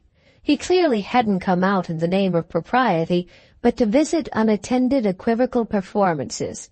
Yet still less had he done so to undermine his authority by sharing them with the graceless youth. Was he to renounce all amusement for the sweet sake of that authority? And would such renouncement give him for Chad a moral glamour? The little problem bristled the more by reason of poor Strether's fairly open sense of the irony of things. Were there then sides on which his predicament threatened to look rather droll to him? Should he have to pretend to believe, either to himself or the wretched boy, that there was anything that could make the latter worse? Wasn't some such pretense, on the other hand, involved in the assumption of possible processes that would make him better? His great uneasiness seemed to peep at him out of the imminent impression that almost any acceptance of Paris might give one's authority away. It hung before him this morning, the vast bright Babylon, like some huge iridescent object, a jewel brilliant and hard, in which parts were not to be discriminated, nor differences comfortably marked. It twinkled and trembled and melted together, and what seemed all surface one moment seemed all depth the next. It was a place of which, unmistakably, Chad was fond. Wherefore, if he, Strether, should like it too much, what on earth, with such a bond, would become of either of them? It all depended, of course, which was a gleam of light, on how the too much was measured, though indeed our friend fairly felt, while he prolonged the meditation I describe, that for himself even already a certain measure had been reached. It will have been sufficiently seen that he was not a man to neglect any good chance for reflection. Was it at all possible, for instance, to like Paris enough without liking it too much? He, luckily, however, hadn't promised Mrs. Newsome not to like it at all. He was ready to recognize at this stage that such an engagement would have tied his hands. The Luxembourg Gardens were incontestably just so adorable at this hour by reason, in addition to their intrinsic charm, of his not having taken it. The only engagement he had taken, when he looked the thing in the face, was to do what he reasonably could. It upset him a little nonetheless, and after a while to find himself at last remembering on what current of association he had floated so far. Old imaginations of the Latin Quarter had played their part for him, and he had duly recalled its having been with this scene of rather ominous legend that, like so many young men in fiction as well as in fact, Chad had begun. He was now quite out of it, with his home, as Strether figured the place, in the Boulevard Malherbe, which was perhaps why, repairing, not the fail of justice either, to the elder neighborhood, our friend had felt he could allow for the element of the usual, the immemorial, without courting perturbation. He was not at least in danger of seeing the youth and the particular person float by together, and yet he was in the very air of which, just to feel what the early natural note must have been, he wished most to take counsel. It became at once vivid to him that he had originally had for a few days an almost envious vision of the boy's romantic privilege. Melancholy Murger, with Francine and Musette and Rodolphe at home in the copy of the tattered, one, if not he and his single self, two or three, of the unbound, the paper-covered dozen on the shelf. And when Chad had written 5 years ago, after a sojourn then already prolonged to 6 months, that he had decided to go in for economy and the real thing, Strether's fancy had quite fondly accompanied him in this migration, which was to convey him, as they somewhat confusedly learned at Woollet, across the bridges and up the Montagne Sainte-Geneviève. This was the region, Chad had been quite distinct about it, in which the best French and many other things were to be learned at least cost, and in which all sorts of clever fellows, compatriots there for a purpose, formed an awfully pleasant set. The clever fellows, the friendly countrymen, were mainly young painters, sculptors, architects, medical students, but they were, Chad sagely opined, a much more profitable lot to be with, even on the footing of not being quite one of them, than the terrible toughs. Strether remembered the edifying discrimination of the American bars and banks round about the Opéra. Chad had thrown out in the communications following this one, for at that time he did once in a while communicate, that several members of a band of earnest workers under one of the great artists had taken him right in, making him dine every night almost for nothing at their place, and even pressing him not to neglect the hypothesis of there being as much in him as in any of them. There had been literally a moment at which it appeared there might be something in him. There had been at any rate a moment at which he had written that he didn't know but what a month or two more might see him enrolled in some atelier. The season had been one at which Mrs. Newsome was moved to gratitude for small mercies.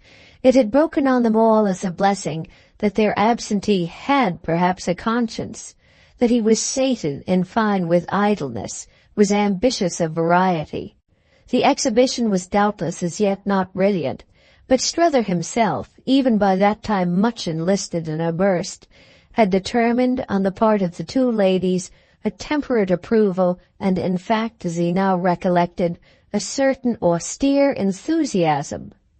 But the very next thing that happened had been a dark drop of the curtain. The son and brother had not browsed long at the Montagne Sainte-Geneviève, his effective little use of the name of which, like his allusion to the best French, appeared to have been but one of the notes of his rough cunning. The light refreshment of these vain appearances had not accordingly carried any of them very far. On the other hand, it had gained Chad time. It had given him a chance, unchecked, to strike his roots, had paved the way for initiations more direct and more deep. It was Strether's belief that he had been comparatively innocent before this first migration, and even that the first effects of the migration would not have been, without some particular bad accident, to have been deplored. There had been 3 months, he had sufficiently figured it out, in which Chad had wanted to try. He had tried, though not very hard. He had had his little hour of good faith. The weakness of this principle in him was that almost any accident attestedly bad enough was stronger. Such had at any rate markedly been the case for the precipitation of a special series of impressions. They had proved successively, these impressions, all of Musette and Francine, but Musette and Francine vulgarized by the larger evolution of the type, irresistibly sharp. He had taken up, by what was at the time to be shrinkingly gathered, as it was scantly mentioned, with one ferociously interested little person after another. Strether had read somewhere of a Latin motto, a description of the hours observed on a clock by a traveller in Spain, and he had been led to apply it in thought to Chad's number 1, number 2, number 3. Omnes vulnerat, ultima necat. They had all morally wounded, the last had morally killed. The last had been longest in possession, that is, of whatever was left of the poor boy's fine immortality. And it hadn't been she, it had been one of her early predecessors who had determined the second migration, the expensive return and relapse, the exchange again, as was fairly to be presumed, of the vaunted best French for some special variety of the worst. He pulled himself then at last together for his own progress back, not with the feeling that he had taken his walk in vain. He prolonged it a little in the immediate neighborhood after he had quitted his chair, and the upshot of the whole morning for him was that his campaign had begun. He had wanted to put himself in relation, that he would be hanged if he were not in relation. He was that at no moment so much as while, under the old arches of the Odéon, he lingered before the charming open-air array of literature, classic and casual. He found the effective tone and tint in the long charged tables and shelves, delicate and appetizing, the impression, substituting one kind of low-priced consummation for another, might have been that of one of the pleasant cafes that overlapped under an awning to the pavement. But he edged along, grazing the tables with his hands firmly behind him. He wasn't there to dip, to consume. He was there to reconstruct. He wasn't there for his own profit, not, that is, the direct. He was there on some chance of feeling the brush of the wing of the stray spirit of youth. He felt it, in fact, he had it beside him. The old arcade, indeed, as his inner sense listened, gave out the faint sound, as from far off, of the wild waving of wings. They were folded now over the breasts of buried generations, but a flutter or two lived again in the turned page of shock-headed, slouch-hatted loiterers, whose young intensity of type, in the direction of pale acuteness, deepened his vision and even his appreciation of racial differences, and whose manipulation of the uncut volume was too often, however, but a listening at closed doors. He reconstructed a possible groping Chad of 3 or 4 years before, a Chad who had, after all, simply, for that was the only way to see it, been too vulgar for his privilege. Surely it was a privilege to have been young and happy just there. Well, the best thing Strether knew of him was that he had had such a dream. But his own actual business half an hour later was with the third floor on the Boulevard Malherbe. So much as that was definite, and the fact of the enjoyment by the third-floor windows of a continuous balcony to which he was helped by this knowledge had perhaps something to do with his lingering for 5 minutes on the opposite side of the street. There were points as to which he had quite made up his mind, and one of these bore precisely on the wisdom of the abruptness to which events had finally committed him, a policy that he was pleased to find not at all shaken as he now looked at his watch and wondered. He had announced himself 6 months before, had written out at least that Chad wasn't to be surprised should he see him some day turn up. Chad had thereupon, in a few words of rather carefully colourless answer, offered him a general welcome, and Strether, ruefully reflecting that he might have understood the warning as a hint to hospitality, a bid for an invitation, had fallen back upon silence as the corrective most to his own taste. He had asked Mrs. Newsome, moreover, not to announce him again. He had so distinct an opinion on his attacking his job, should he attack it at all, in his own way. Not the least of this lady's high merits for him was that he could absolutely rest on her word. She was the only woman he had known, even at Woolwich, as to whom his conviction was positive that to lie was beyond her art. Sarah Pocock, for instance, her own daughter, though with social ideals, as they said, in some respects different. Sarah, who was, in her way, aesthetic, had never refused to human cobbers that mitigation of rigor. There were occasions when he had distinctly seen her apply it. Since, accordingly, at all events, he had had it from Mrs. Newsome that she had, at whatever cost to her more strenuous view, conformed, in the matter of preparing Chad, wholly to his restrictions, he now looked up at the fine, continuous balcony with a safe sense that if the case had been bungled, the mistake was at least his property. Was there perhaps just a suspicion of that in his present pause on the edge of the boulevard and well in the pleasant light? Many things came over him here, and one of them was that he should doubtless presently know whether he had been shallow or sharp. Another was that the balcony in question didn't somehow show as a convenience easy to surrender. Poor Strether had at this very moment to recognize the truth that wherever one paused in Paris, the imagination reacted before one could stop it. This perpetual reaction put a price, if one would, on pauses, but it piled up consequences till there was scarce room to pick one's steps among them. What call had he, at such a juncture, for example, to like Chad's very house? High, broad, clear. He was expert enough to make out in a moment that it was admirably built. It fairly embarrassed our friend by the quality that, as he would have said, it sprang on him.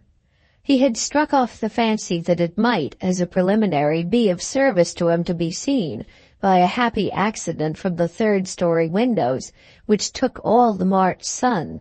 But of what service was it to find himself making out after a moment that the quality sprung, the quality produced by measure and balance, the fine relation of part to part and space to space, was probably aided by the presence of ornament as positive as it was discreet, and by the complexion of the stone, a cold, fair grey, warmed and polished a little by life, neither more nor less than a case of distinction, such a case as he could only feel unexpectedly as a sort of deliberate challenge.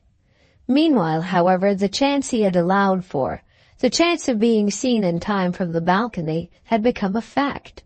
2 or 3 of the windows stood open to the violet air, and before Strether had cut the knot by crossing, a young man had come out and looked about him, had lighted a cigarette and tossed the match over, and then, resting on the rail, had given himself up to watching the life below while he smoked.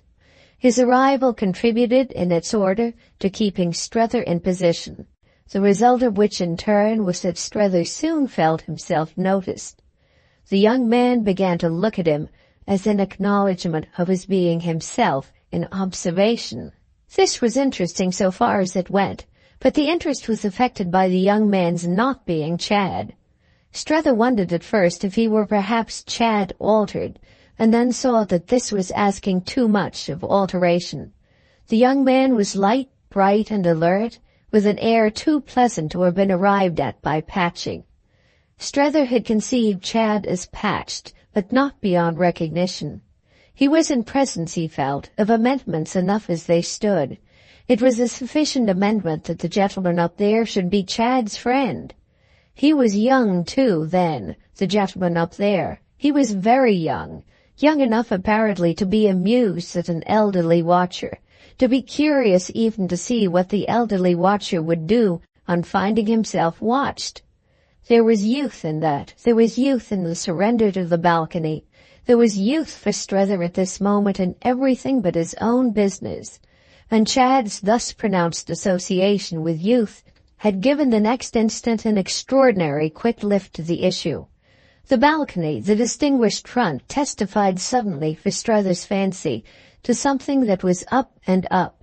They placed the whole cause materially, and as by an admirable image, on a level that he found himself at the end of another moment rejoicing to think he might reach.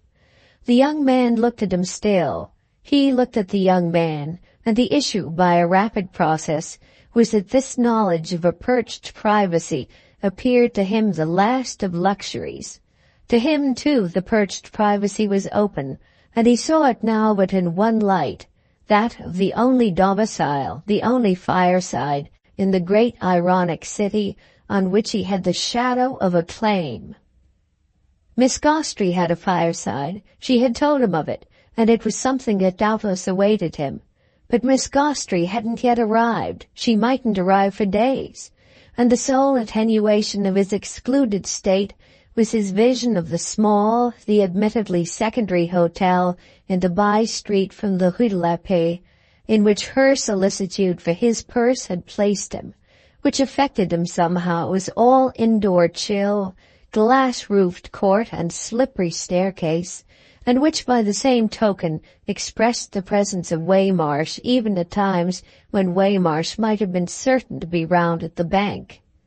It came to pass before he moved that Waymarsh, and Waymarsh alone, Waymarsh not only undiluted but positively strengthened, struck him as the present alternative to the young man in the balcony. When he did move, it was fairly to escape that alternative. Taking his way over the street at last, and passing through the porte-cochere of the house, was like consciously leaving Waymarsh out. However, he would tell him all about it. Book 3rd, Chapter 1 of The Ambassadors by Henry James. Strether told Waymarsh all about it that very evening on their dining together at the hotel, which needn't have happened, he was all the while aware, hadn't he chosen to sacrifice to this occasion a rarer opportunity. The mention to his companion of the sacrifice was moreover exactly what introduced his recital, or, as he would have called it with more confidence in his interlocutor, his confession. His confession was that he had been captured, and that one of the features of the affair had just failed to be his engaging himself on the spot to dinner. As by such a freedom Waymarsh would have lost him, he had obeyed his scruple, and he had likewise obeyed another scruple which bore on the question of his himself bringing a guest. Waymarsh looked gravely ardent over the finished soup at this array of scruples. Strether hadn't yet quite got used to being so unprepared for the consequences of the impression he produced. It was comparatively easy to explain, however, that he hadn't felt sure his guest would please. The person was a young man whose acquaintance he had made but that afternoon in the course of rather a hindered enquiry for another person, an enquiry his new friend had just prevented, in fact, from being vain. "Oh," said Strether, "I've all sorts of things to tell you." And he put it in a way that was a virtual hint to Waymarsh to help him to enjoy the telling. He waited for his fish, he drank of his wine, he wiped his long moustache, he leaned back in his chair, he took in the two English ladies who had just creaked past them, and whom he would even have articulately greeted if they hadn't rather chilled the impulse, so that all he could do was, by way of doing something, to say, "Merci, François," out quite loud when his fish was brought. Everything was there that he wanted, everything that could make the moment an occasion, that would do beautifully, everything but what Waymarsh might give. The little waxed salle à manger was sallow and sociable. François, dancing over it, all smiles, was a man and a brother. The high-shouldered patronne, with her high-held, much-rubbed hands, seemed always assenting exuberantly to something unsaid. The Paris evening, in short, was, for Strether, in the very taste of the soup, in the goodness, as he was innocently pleased to think of it, of the wine, in the pleasant coarse texture of the napkin and the crunch of the thick-crusted bread. These were all things congruous with his confession, and his confession was that it would come out properly just there if Waymarsh would only take it properly, agreed to breakfast out at 12 literally the next day. He didn't quite know where. The delicacy of the case came straight up in the remembrance of his new friend's, "We'll see, I'll take you somewhere," for it had required little more than that, after all, to let him right in. He was affected after a minute, face to face with his actual comrade, by the impulse to overcolor. There had already been things in respect to which he knew himself tempted by this perversity. If Waymarsh thought them bad, he should at least have his reason for his discomfort, so Strether showed them as worse. Still, he was now, in his way, sincerely perplexed. Chad had been absent for the Boulevard Malherbe, was absent from Paris altogether. He had learned that from the concierge, but had nevertheless gone up, there were no two ways about it, from an uncontrollable, a really, if one would, depraved curiosity. The concierge had mentioned to him that a friend of the tenant of the Troisième was for the time in possession, and this had been Strether's pretext for a further inquiry, an experiment carried on under Chad's roof without his knowledge. I found his friend, in fact, there keeping the place warm, as he called it for him, Chad himself being, as appears, in the south. He went a month ago to Cannes, and though his return begins to be looked for, it can't be for some days. I might, you see, perfectly have waited a week, might have beaten a retreat as soon as I got this essential knowledge. But I beat no retreat, I did the opposite. I stayed, I dawdled, I trifled. Above all, I looked round. I saw, in fine, and I don't know what to call it. I sniffed. It's a detail, but it's as if there was something very good to sniff. Waymarsh's face had shown his friend an attention apparently so remote that the latter was slightly surprised to find it at this point abreast with him. "Do you mean to smell? What of?" "A charming scent, but I don't know." Waymarsh gave an inferential grunt. "Does he live there with a woman?" "I don't know." Waymarsh waited an instant for more, then resumed. "Has he taken her off with him? And will he bring her back?" Strether fell into the inquiry, but he wound it up as before. "I don't know." The way he wound it up, accompanied as this was with another drop back, another degustation of the Léoville, another wipe of his moustache, and another good word for François, seemed to produce in his companion a slight irritation. "Then what the devil do you know?" "Well," said Strether almost gaily, "I guess I don't know anything." His gaiety might have been a tribute to the fact that the state he had been reduced to did for him again what had been done by his talk of the matter with Miss Gostry at the London Theatre. It was somehow enlarging, and the air of that amplitude was now doubtless more or less, and all for Waymarsh to feel, in his further response. "That's what I found out from the young man." "But I thought you said you found out nothing." "Nothing but that I don't know anything." "And what good does that do you?" "It's just," said Strether, "what I've come to you to help me discover. I mean anything about anything over here. I felt that up there. It regularly rose before me in its might. The young man, moreover, Chad's friend, as good as told me so. As good as told you know nothing about anything? Waymarsh appeared to look at someone who might have as good as told him. How old is he? Well, I guess not 30. Yet you had to take that from him? Oh, I took a good deal more, since, as I tell you, I took an invitation to déjeuner. And are you going to that unholy meal? If you'll come with me, he wants you too, you know. I told him about you. He gave me his card, Strether pursued, and his name is rather funny. It's John Little Bilham, and he says his two surnames are, on account of his being small, inevitably used together. Well, Waymarsh asked with due detachment from these details, what's he doing up there? His account of himself is that he's only a little artist man. That seemed to me perfectly to describe him. But he's yet in the phase of study, this you know is the great art school, to pass a certain number of years in which he came over, and he's a great friend of Chad's, and occupying Chad's rooms just now because they're so pleasant. He's very pleasant and curious too, Strether added, though he's not from Boston. Waymarsh looked already rather sick of him. Where is he from? Strether thought. I don't know that either, but he's notoriously, as he put it himself, not from Boston. Well, Waymarsh moralized from dry depths, everyone can't notoriously be from Boston.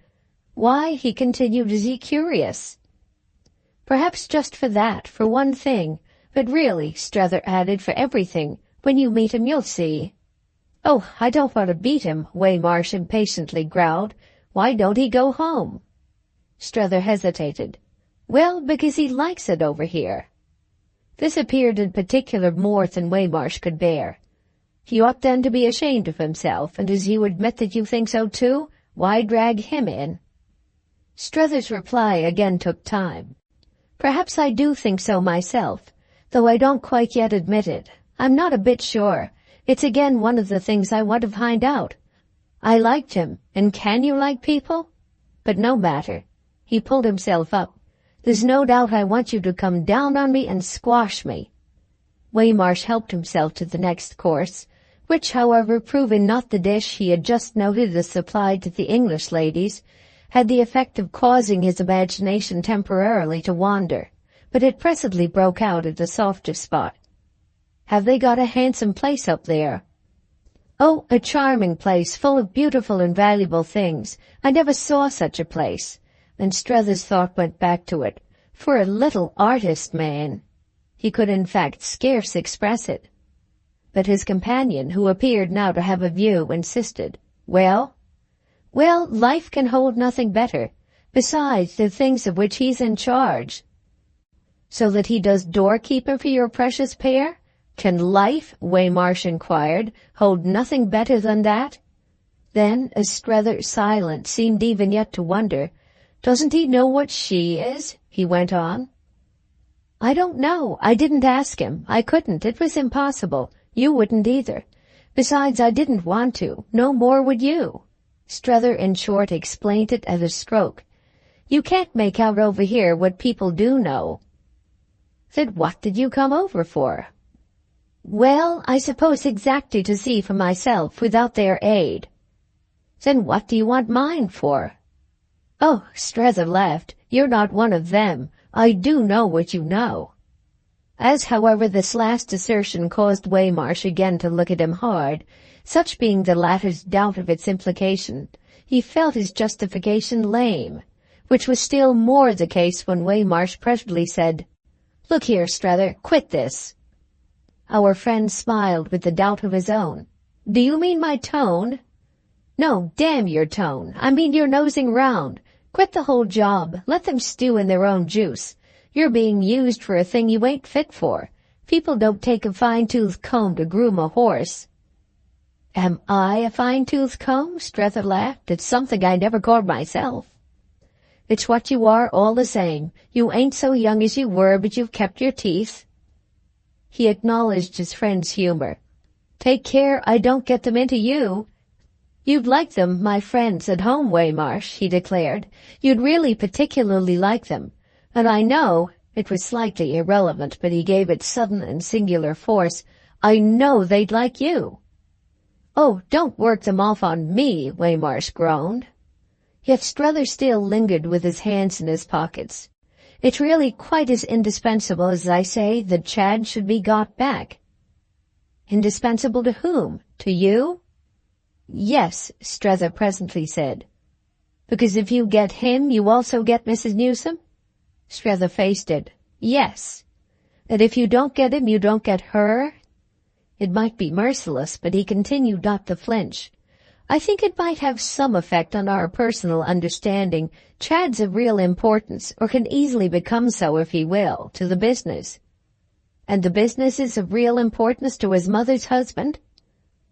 "Well, I naturally want what my future wife wants, and the thing will be much better if we have our own man in it." "If you have your own man in it, in other words," Waymarsh said, "you'll marry. You personally, more money. She's already rich, as I understand you, but she'll be richer still if the business can be made to boom on certain lines that you've laid down." "I haven't laid them down," Strether promptly returned. "Mr. Newsome, who knew extraordinarily well what he was about, laid them down 10 years ago." "Oh, well," Waymarsh seemed to indicate with a shake of his mane, "that didn't matter. You're fierce for the boom anyway." His friend weighed a moment in silence the justice of the charge. "I can scarcely be called fierce, I think, when I so freely take my chance of the possibility, the danger of being influenced in a sense counter to Mrs. Newsome's own feelings." Waymarsh gave this proposition a long, hard look. "I see. You're afraid yourself of being squared, but you're a humbug," he added, "all the same." "Oh," Strether quickly protested. "Yes, you ask me for protection, which makes you very interesting, and then you won't take it. You say you want to be squashed." "Ah, but not so easily. Don't you see," Strether demanded, "where my interest, as already shown you, lies? It lies in my not being squared. If I'm squared, where's my marriage? If I miss my errand, I miss that, and if I miss that, I miss everything. I'm nowhere." Waymarsh, but all relentlessly, took this in. "What do I care where you are if you're spoiled?" Their eyes met on it an instant. "Thank you awfully," Strether at last said, "but don't you think her judgment of that ought to content me? No." It kept them again face to face, and the end of this was that Strether again laughed. "You do her injustice. You really must know her. Good night." He breakfasted with Mr. Bilham on the morrow, and, as inconsequently befell, with Waymarsh massively of the party.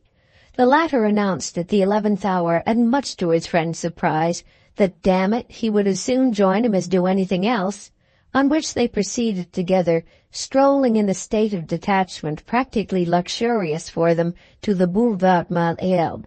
A couple engaged that day with the sharp spell of Paris as confessedly, it might have been seen, as any couple among the daily thousands so compromised.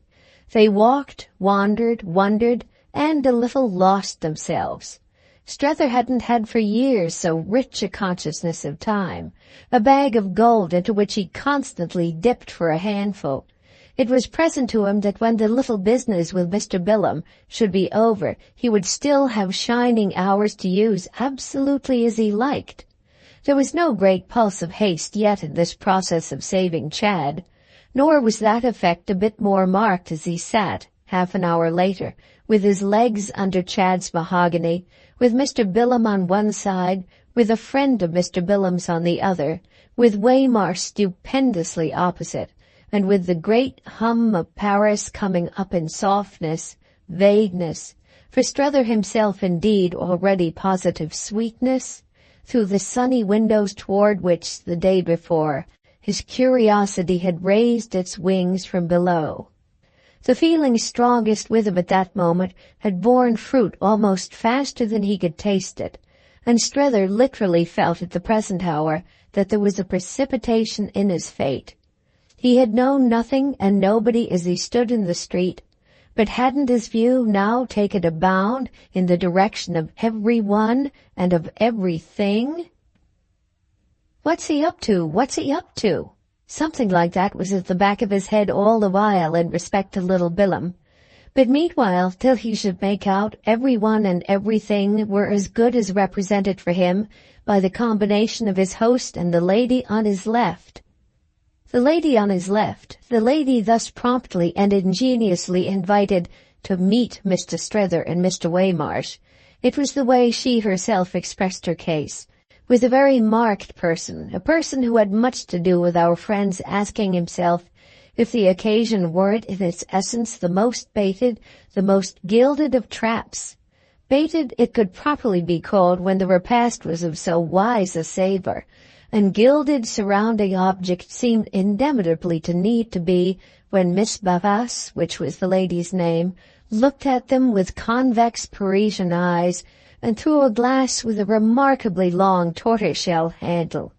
Why Miss Behest, mature, meagre, erect, and eminently gay, highly adorned, perfectly familiar, freely contradictious, and reminding him of some last-century portrait of a clever head without powder, why Miss Behest should have been in particular the note of a trap Strether couldn't on the spot have explained. He blinked in the light of a conviction that he should know later on, and know well, as it came over him for that matter with force, that he should need to. He wondered what he was to think exactly of either of his new friends, since the young man, Chad's intimate and deputy, had, in thus constituting the scene, practiced so much more subtly than he had been prepared for, and since in especial Miss Behest, surrounded clearly by every consideration, hadn't scrupled to figure as a familiar object. It was interesting to him to feel that he was in the presence of new measures, other standards, a different scale of relations, and that evidently here were a happy pair who didn't think of things at all as he and Waymarsh thought. Nothing was less to have been calculated in the business than it should now be for him, as if he and Waymarsh were comparatively quite at one. The latter was magnificent. This at least was an assurance privately given him by Miss Behest. "Oh, your friend's a type, the grand old American, what shall one call it? The Hebrew prophet, Ezekiel, Jeremiah, who used, when I was a little girl in de Montaigne, to come and see my father, and who was usually the American minister to the Tuileries or some other court. I haven't seen one these ever so many years. The sight of it warms my poor old chilled heart. This specimen is wonderful. In the right quarter, you know, he'll have a succès fou." Strether hadn't failed to ask what the right quarter might be, much as he required his presence of mind to meet such a change in their scheme. "Oh, the artist quarter and that kind of thing. Here already, for instance, as you see." He had been on the point of echoing, "Here? Is this the artist quarter?" But she had already disposed of the question with a wave of all her tortoise-shell, and an easy, "Bring him to me." He knew on the spot how little he should be able to bring him, for the very air was by this time, to his sense, thick and hot with poor Waymarsh's judgment of it. He was in the trap still more than his companion, and unlike his companion, not making the best of it, which was precisely what doubtless gave him his admirable sombre glow. Little did Miss Behest know that what was behind it was his grave estimate of her own laxity. The general assumption with which our two friends had arrived had been that of finding Mr. Billum ready to conduct them to one or the other of those resorts of the earnest, the aesthetic fraternity, which were shown among the sights of Paris. In this character it would have justified them in a proper insistence on discharging their score. Waymarsh's only proviso at the last had been that nobody should pay for him, but he found himself, as the occasion developed, paid for on a scale as to which Strether privately made out that he already nursed retribution. Strether was conscious across the table of what worked in him, conscious when they passed back to the small salon to which, the previous evening, he himself had made so rich a reference, conscious most of all as they stepped out to the balcony, in which one would have had to be an ogre not to recognize the perfect place for easy aftertastes. These things were enhanced for Miss Barras by a succession of excellent cigarettes, acknowledged, acclaimed as a part of the wonderful supply left behind him by Chad, in an almost equal absorption of which Strether found himself blindly, almost wildly pushing forward. He might perish by the sword as well as by famine, and he knew that his having abetted the lady by an excess that was rare with him would count for little in the sum, as Waymarsh might so easily add it up, of her license. Waymarsh had smoked of old, smoked hugely, but Waymarsh did nothing now, and that gave him his advantage over people who took things up lightly just when others had laid them heavily down. Strether had never smoked, and he felt as if he flaunted at his friend that this had been only because of a reason. The reason, it now began to appear even to himself, was that he had never had a lady to smoke with. It was this lady's being there at all, however, that was the strange, free thing. Perhaps since she was there, her smoking was the least of her freedoms. If Strether had been sure at each juncture of what, with Billabin special, she talked about, he might have traced others and winced at them and felt Waymarsh wince. But he was in fact so often at sea that his sense of the range of reference was merely general, and that he on several different occasions guessed and interpreted only to doubt. He wondered what they meant, but there were things he scarce thought they could be supposed to mean, and, "Oh no, not that," was at the end of most of his ventures. This was the very beginning with him of a condition as to which later on, it will be seen, he found cause to pull himself up, and he was to remember the moment duly as the first step in a process. The central fact of the place was neither more nor less, when analyzed, and a pressure superficial sufficed, than the fundamental impropriety of Chad's situation, round about which they thus seemed cynically clustered. Accordingly, since they took it for granted, they took for granted all that was in connection with it taken for granted at Woolwich, matters as to which verily he had been reduced with Mrs. Newsome to the last intensity of silence. That was the consequence of their being too bad to be talked about, and was the accompaniment by the same token of a deep conception of their badness. It befell before that when poor Strether put it to himself that their badness was ultimately, or perhaps even insolently, what such a scene as the one before him was, so to speak, built upon, he could scarce shirk the dilemma of reading a roundabout echo of them into almost anything that came up. This, he was well aware, was a dreadful necessity, but such was the stern logic, he could only gather, of a relation to the irregular life. It was the way the irregular life sat upon Bilham and Miss Barras that was the insidious, the delicate marvel. He was eager to concede that their relation to it was all indirect, for anything less in him would have shown the grossness of bad manners. But the indirectness was none the less consonant, that was striking, with a grateful enjoyment of everything that was Chad's. They spoke of him repeatedly, invoking his good name and good nature, and the worst confusion of mind for Strether was that all their mention of him was of a kind to do him honor.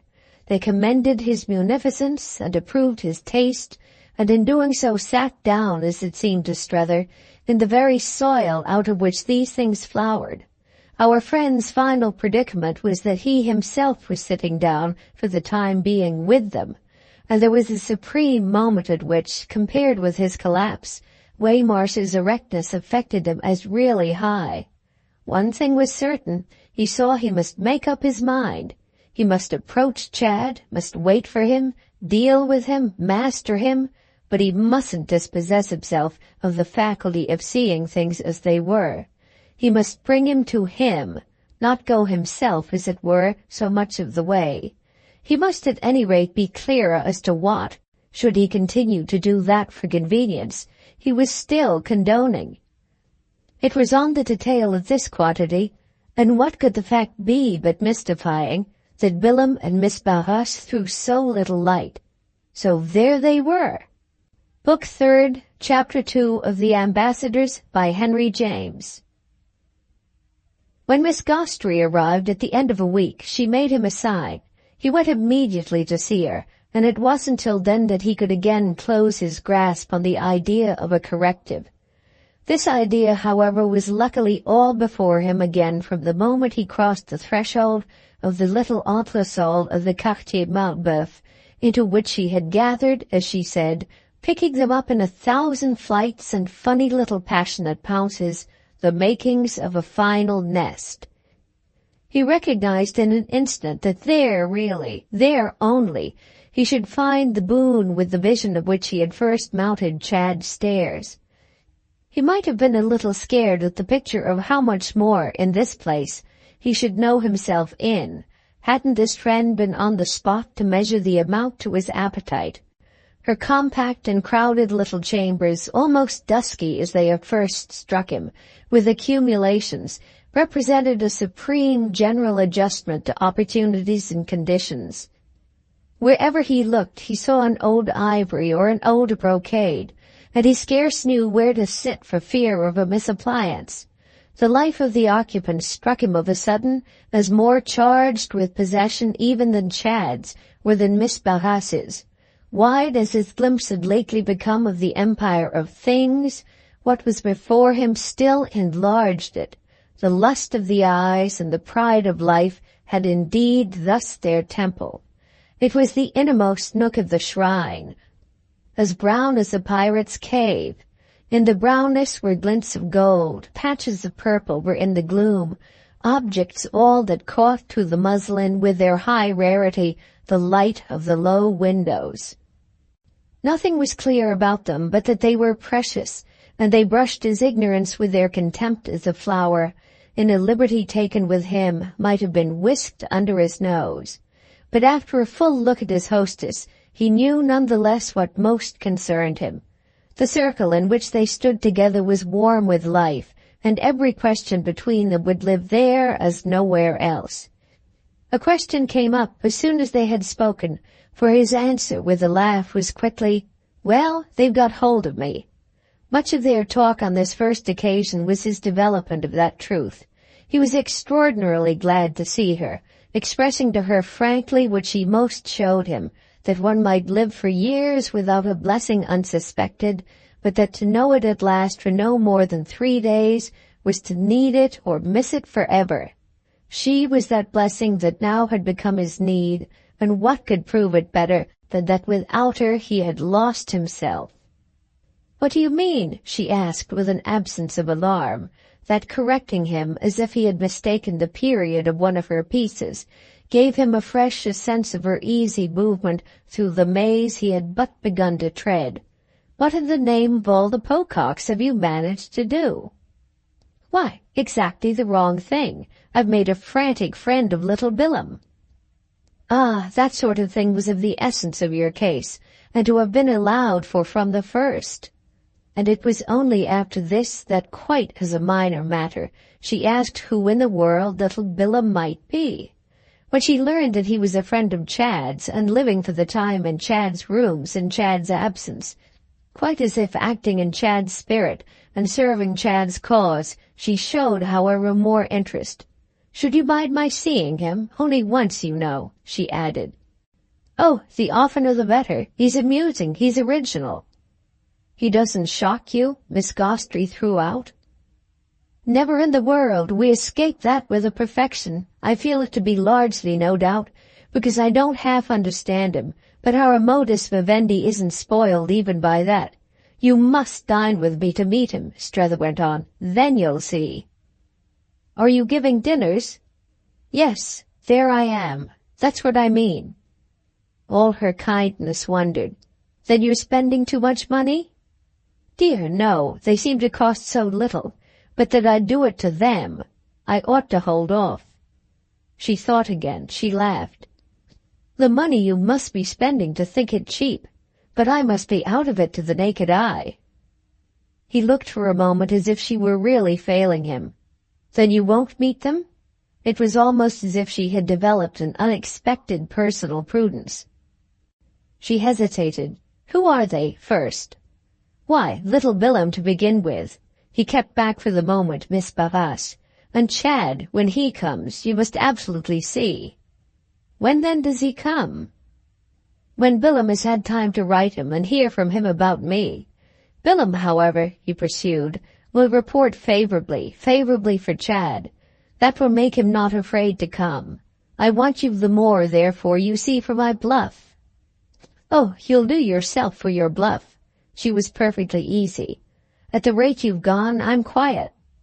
"Ah, but I haven't," said Strether, "made one protest." She turned it over. "Haven't you been seeing what there's to protest about?" He let her, with this, however ruefully, have the whole truth. "I haven't yet found a single thing." "Isn't there anyone with him, then?" "Of the sort I came about?" Strether took a moment. "How do I know, and what do I care?" Oh! And her laughter spread. He was struck, in fact, by the effect on her of his joke. He saw now how he had meant it as a joke. She saw, however, still other things, though in an instant she had hidden them. "You've got no facts at all?" He tried to muster them. "Well, he has a lovely home." "Ah, that in Paris," she quickly returned, "proves nothing. That is, rather, it disproves nothing. They may very well, you see, the people your mission is concerned with, have done it for him." "Exactly, and it was on the scene of their doings, then, that Waymarsh and I sat guzzling." "Oh, if you forbore to guzzle here on scenes of doings," she replied, "you might easily die of starvation." With which she smiled at him. "You've worse before you." "Ah, I've everything before me. But on our hypothesis, you know, they must be wonderful." "They are," said Miss Gostrey. "You're not, therefore, you see," she added, "wholly without facts. They've been, in effect, wonderful."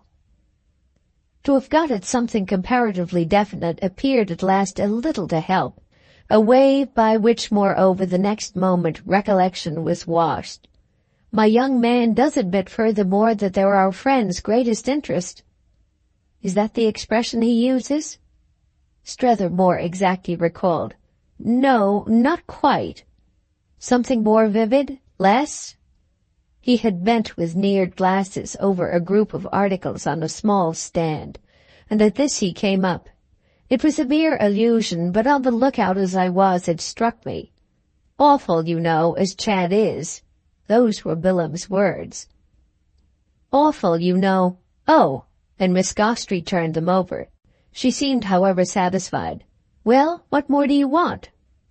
He glanced once more at a bibelot or two, and everything sent him back. "But it is all the same as if they wished to let me have it between the eyes." She wondered. "Quoi donc?"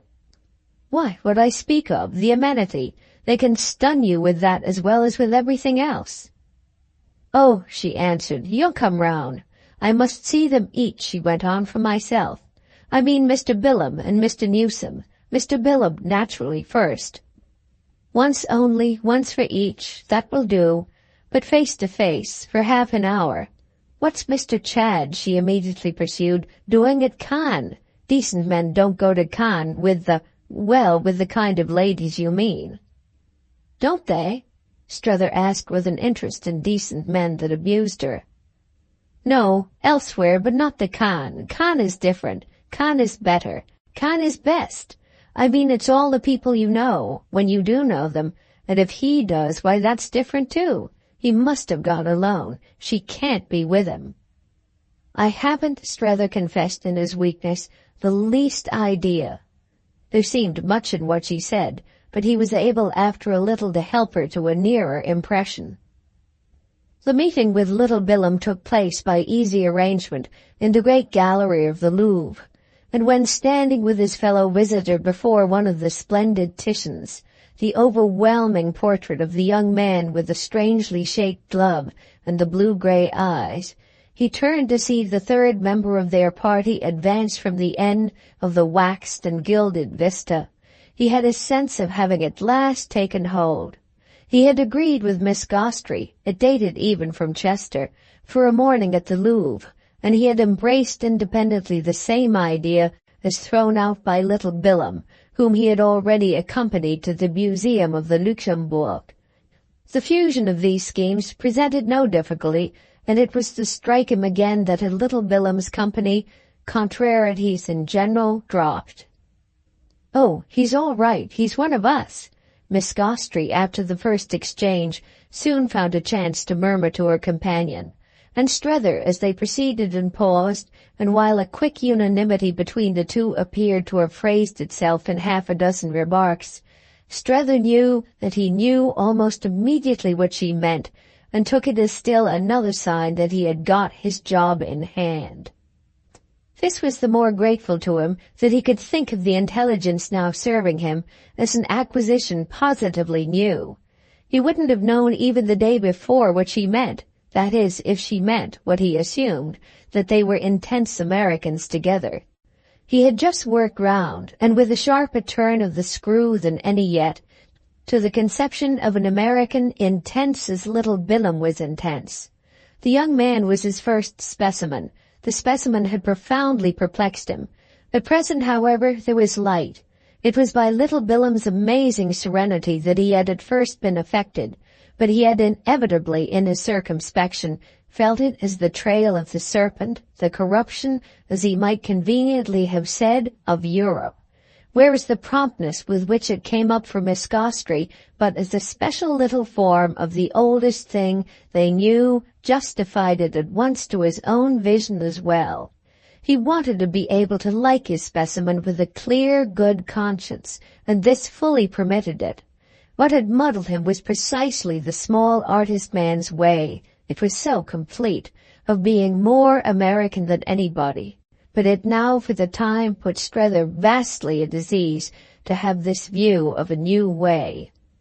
The amiable youth then looked out, as it had first struck Strether, at a world in respect to which he hadn't a prejudice.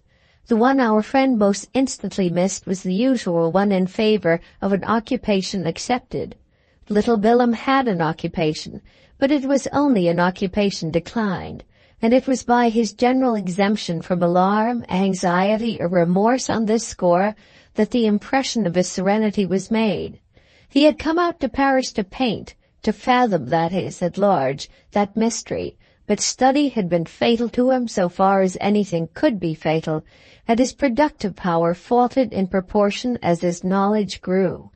Strether had gathered from him that at the moment of his finding him in Chad's rooms, he hadn't saved from his shipwreck a scrap of anything but his beautiful intelligence and his confirmed habit of Paris. He referred to these things with an equal fond familiarity, and it was sufficiently clear that as an outfit they still served him.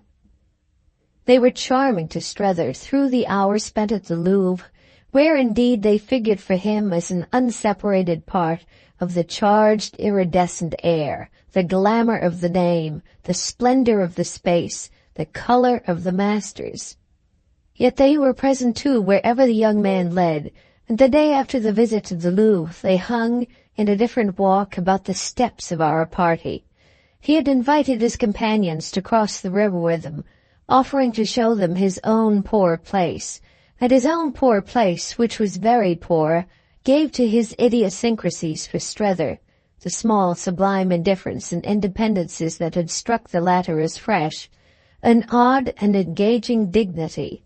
He lived at the end of an alley that went out of an old, short, cobbled street, a street that went in turn out of a new, long, smooth avenue, street and avenue and alley having, however, in common a sort of social shabbiness, and he introduced them to the rather cold and blank little studio which he had lent to a comrade for the term of his elegant absence. The comrade was another ingenuous compatriot, to whom he had wired that tea was to await them regardless, and this reckless repast, and the second ingenuous compatriot, and the far-away makeshift life with its jokes and its gaps, its delicate daubs and its 3 or 4 chairs, its overflow of taste and conviction, and its lack of nearly all else, these things wove round the occasion a spell to which our hero unreservedly surrendered. He liked the ingenuous compatriots, for 2 or 3 others soon gathered. He liked the delicate daubs and the free discriminations, involving references indeed, involving enthusiasms and execrations that made him, as they said, sit up. He liked above all the legend of good-humored poverty, of mutual accommodation fairly raised to the romantic, that he soon read into the scene. The ingenuous compatriot showed a candor, he thought, surpassing even the candor of Woollett. They were red-haired and long-legged. They were quaint and queer and dear and droll. They made the place resound with the vernacular, which he had never known so marked as when figuring for the chosen language, you must suppose, of contemporary art. They twanged with a vengeance the aesthetic lyre. They drew from it wonderful airs. This aspect of their life had an admirable innocence, and he looked on occasion at Maria Gostry to see to what extent that element reached her. She gave him, however, for the hour, as she had given him the previous day, no further sign than to show how she dealt with boys, meeting them with the air of old Parisian practice that she had for everyone, for everything in turn.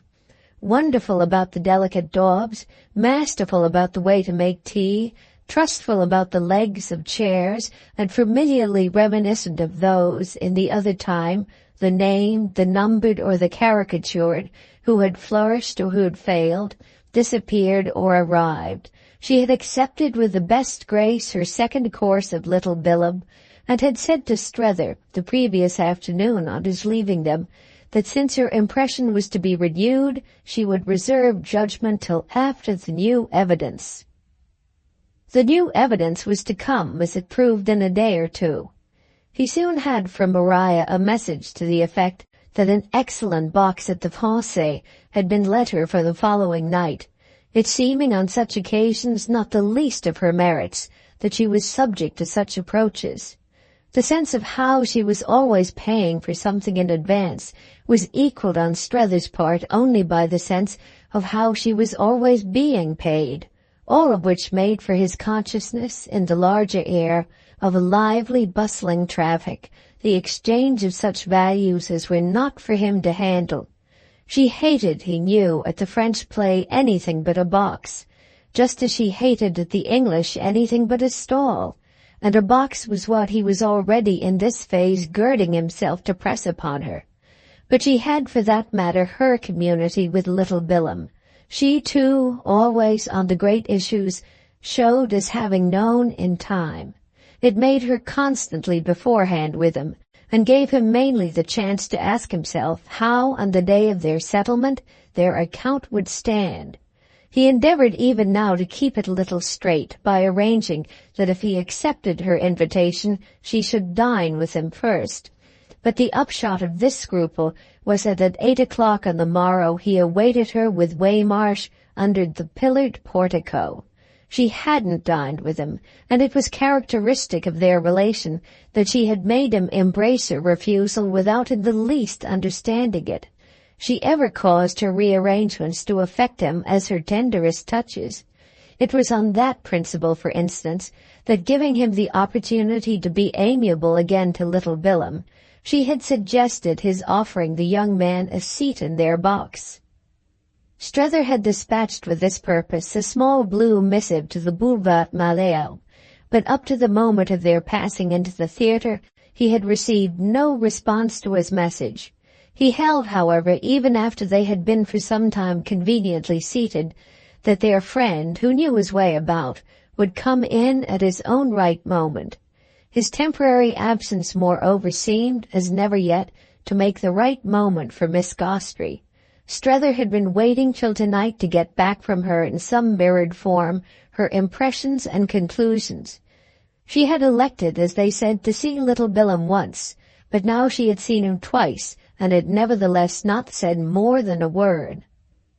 Waymarsh, meanwhile, sat opposite him with their hostess between, and Miss Gostry spoke of herself as an instructor of youth introducing her little charges to a work that was one of the glories of literature.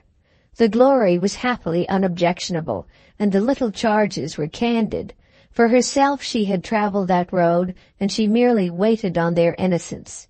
But she referred in due time to their absent friend, whom it was clear they should have to give up. "He either won't have got your note," she said, "or you won't have got his. He has had some kind of hindrance, and of course for that matter, you know, a man never writes about coming to a box." She spoke as if with her look it might have been Waymarsh who had written to the youth, and the latter's face showed a mixture of austerity and anguish.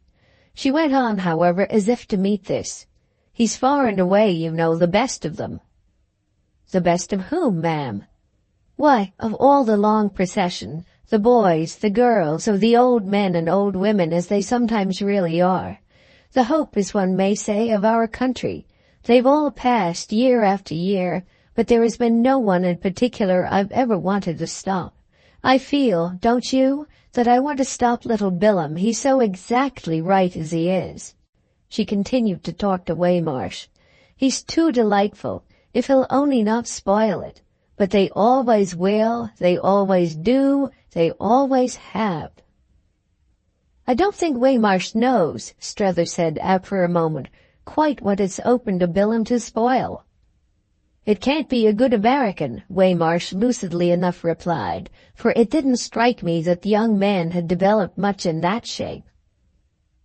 "Ah," Miss Gostrey sighed, "the name of the good American is as easily given as taken away. What is it, to begin with, to be one, and what's the extraordinary hurry? Surely nothing that's so pressing was ever so little defined. It's such an order, really, that before we cook you the dish, we must at least have your receipt. Besides, the poor chicks have time. What I've seen so often spoiled," she pursued, "is the happy attitude itself, the state of faith and, what shall I call it, the sense of beauty. You're right about him," she now took in Strether. "Little Billum has them to a charm. We must keep little Billum along." Then she was all again for Waymarsh. "The others have all wanted so dreadfully to do something, and they've gone and done it in too many cases indeed. It leaves them never the same afterwards. The charm's always somehow broken. Now he, I think, you know, really won't. He won't do the least dreadful little thing. We shall continue to enjoy him just as he is. No, he's quite beautiful. He sees everything. He isn't a bit ashamed. He has every scrap of the courage of it that one could ask. Only think what he might do. One wants really, for fear of some accident, to keep him in view. At this very moment, perhaps, what mayn't he be up to? I've had my disappointments. The poor things are never really safe, or only at least when you have them under your eye. One can never completely trust him. One's uneasy, and I think that's why I most miss him now." She had wound up with a laugh of enjoyment over her embroidery of her idea, and enjoyment that her face communicated to Strether, who almost wished nonetheless at this moment that she would let poor Waymarsh alone. He knew more or less what she meant, but the fact wasn't a reason for her not pretending to Waymarsh that he didn't. It was craven of him, perhaps, but he would, for the high amenity of the occasion, have liked Waymarsh not to be so sure of his wit. Her recognition of it gave him away, and before she was done with him or with that article, would give him worse. What was he, all the same, to do? He looked across the box at his friend. Their eyes met. Something queer and stiff, something that bore on the situation, but that it was better not to touch, passed in silence between them. Well, the effect of it for Strether was an abrupt reaction, a final impatience of his own tendency to temporize. Where was that taking him anyway? It was one of the quiet instants that sometimes settle more matters than the outbreaks dear to the historic muse. The only qualification of the quietness was the synthetic, "Oh, hang it," into which Strether's share of the silence soundlessly flowered. It represented, this mute ejaculation, a final impulse to burn his ships. These ships to the historic muse may seem, of course, mere cockles, but when he presently spoke to Miss Gostrey, it was with the sense at least of applying the torch. "Is it then a conspiracy?" "Between the two young men? Well, I don't pretend to be a seer or prophetess," she presently replied, "but if I'm simply a woman of sense, he's working for you tonight. I don't quite know how, but it's in my bones. and she looked at him at last as if, little material as she yet gave him, he'd really understand. For an opinion, that's my opinion. He makes you out too well not to. Not to work for me tonight, Strether wondered, that I hope he isn't doing anything very bad. They've got you, she portentously answered. Do you mean he is? They've got you, she merely repeated. Though she disclaimed the prophetic vision, she was at this instant the nearest approach he had ever met to the priestess of the oracle. The light was in her eyes. You must face it now. He faced it on the spot. They had arranged every move in the game, and they've been arranging it ever since. He has had every day his little telegram from Cannes. It made Strether open his eyes. Do you know that? I do better. I see it. This was, before I met him, what I wondered whether I was to see. But as soon as I met him I ceased to wonder, and our second meeting made me sure. I took him all in. He was acting, he is still, on his daily instructions. So that Chad has done the whole thing? Oh no, not the whole. We've done some of it, you and I and Europe. Europe, yes, Strether mused. Dear old Paris, she seemed to explain. But there was more, and with one of her turns she risked it. And dear old Waymarsh. You, she declared, have been a good bit of it. He sat massive. A good bit of what, ma'am? Why, of the wonderful consciousness of our friend here. You've helped too in your way to float him to where he is. And where the devil is he? She passed it on with a laugh. Where the devil, Strether, are you? He spoke as if he had just been thinking it out. Well, quite already in Chad's hands, it would seem. And he had had with this another thought. Will that be just all through Bilham, the way he's going to work it? It would be for him, you know, an idea.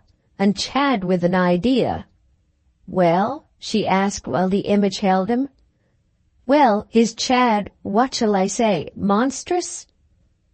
Oh, as much as you like. But the idea you speak of, she said, won't have been his best. He'll have a better. It won't be all through little Bilham that he'll work it.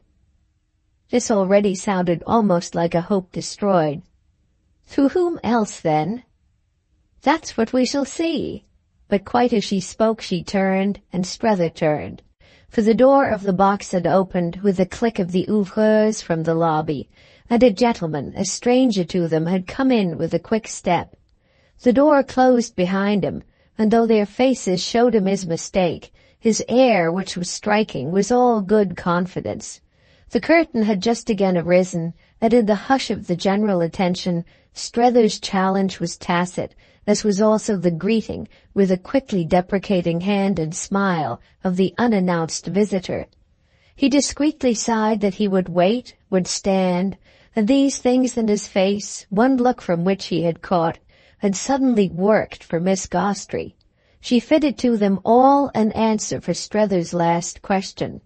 The solid stranger was simply the answer, as she now, turning to her friend, indicated. She brought it straight out for him. It presented the intruder. Why, through this gentleman. The gentleman indeed at the same time, though sounding for Strether a very short name, did practically as much to explain. Strether gasped the name back. Then only had he seen Miss Gostrey had said more than she knew. They were in the presence of Chad himself. Our friend was to go over it afterwards again and again. He was going over it much of the time that they were together, and they were together constantly for 3 or 4 days. The note had been so strongly struck during that first half hour that everything happening since was comparatively a minor development. The fact was that his perception of the young man's identity, so absolutely checked for a minute, had been quite one of those sensations that count in life. He had certainly never known one that had acted, as he might have said, with more of a crowded rush. And the rush, though both vague and multitudinous, had lasted a long time, protected as it were, yet at the same time aggravated by the circumstance of its coinciding with a stretch of decorous silence. They couldn't talk without disturbing the spectators in the part of the balcony just below them, and it, for that matter, came to Strether, being a thing of the sort that did come to him, that these were the accidents of a high civilization, the imposed tribute to propriety, the frequent exposure to conditions usually brilliant, in which relief has to await its time. Relief was never quite near at hand for kings, queens, comedians, and other such people, and though you might be yourself not exactly one of those, you could yet, in leading the life of high pressure, guess a little how they sometimes felt. It was truly the life of high pressure that Strether had seemed to feel himself lead while he sat there, close to Chad, during the long tension of the act. He was in presence of a fact that occupied his whole mind, that occupied for the half-hour his senses themselves altogether, but he couldn't without inconvenience show anything, which, moreover, might count really as luck. What he might have shown, had he shown at all, was exactly the kind of emotion, the emotion of bewilderment, that he had proposed to himself from the first, whatever should occur, to show least. The phenomenon that had suddenly sat down there with him was the phenomenon of change so complete that his imagination, which had worked so beforehand, felt itself in the connection without margin or allowance. It had faced every contingency but that Chad should not be Chad, and this was what it now had to face with a mere strained smile and an uncomfortable flush. He asked himself if by chance, before he should have in some way to commit himself, he might feel his mind settled to the new vision, might habituate it, so to speak, to the remarkable truth. But oh, it was too remarkable the truth, for what could be more remarkable than this sharp rupture of an identity? You could deal with the man as himself, you couldn't deal with him as somebody else. It was a small source of peace, moreover, to be reduced to wondering how little he might know in such an event what a sum he was setting you. He couldn't absolutely not know, for you couldn't absolutely not let him. It was a case, then, simply, a strong case, as people nowadays called such things, a case of transformation unsurpassed, and the hope was but in the general law that strong cases were liable to control from without. Perhaps he, Strether himself, was the only person after all aware of it. Even Miss Gostrey, with all her science, wouldn't be, would she? And he had never seen anyone less aware of anything than Waymarsh as he glowered at Chad. The social sightlessness of his old friend's survey marked for him afresh, and almost in a humiliating way, the inevitable limits of direct aid from this source.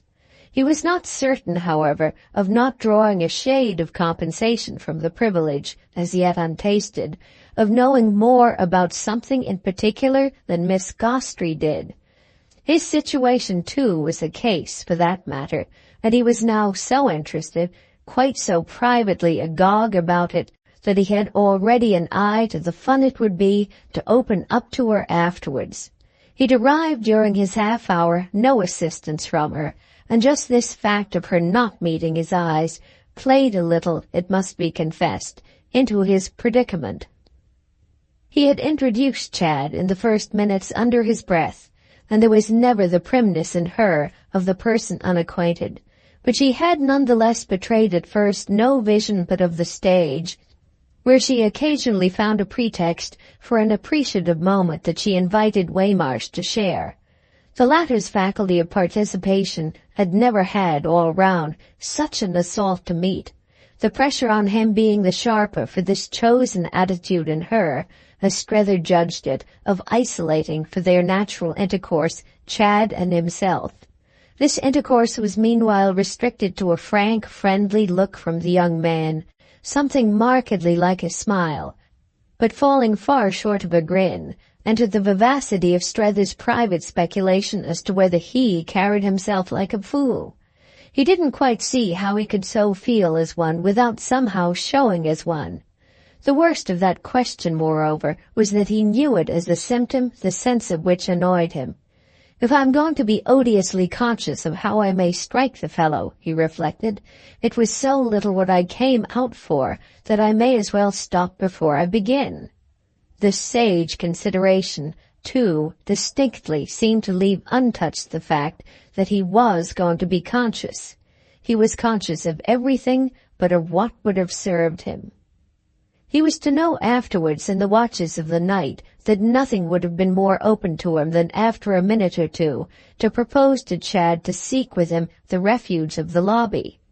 He hadn't only not proposed it, but had lacked even the presence of mind to see it as possible. He had stuck there like a schoolboy, wishing not to miss a minute of the show, for though that portion of the show then presented, he hadn't had an instant's real attention.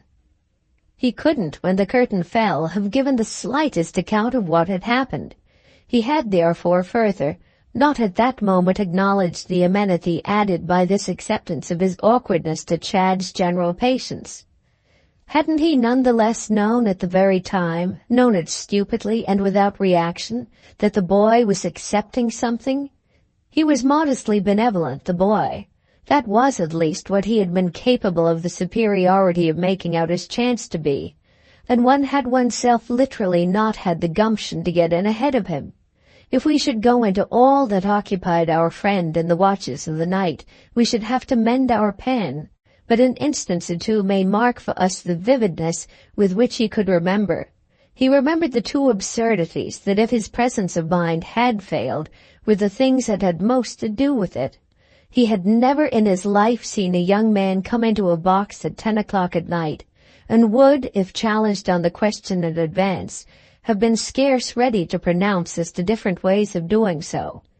But it was in spite of this definite to him that Chad had had a way that was wonderful, a fact carrying with it an implication that, as one might imagine it, he knew he had learned how.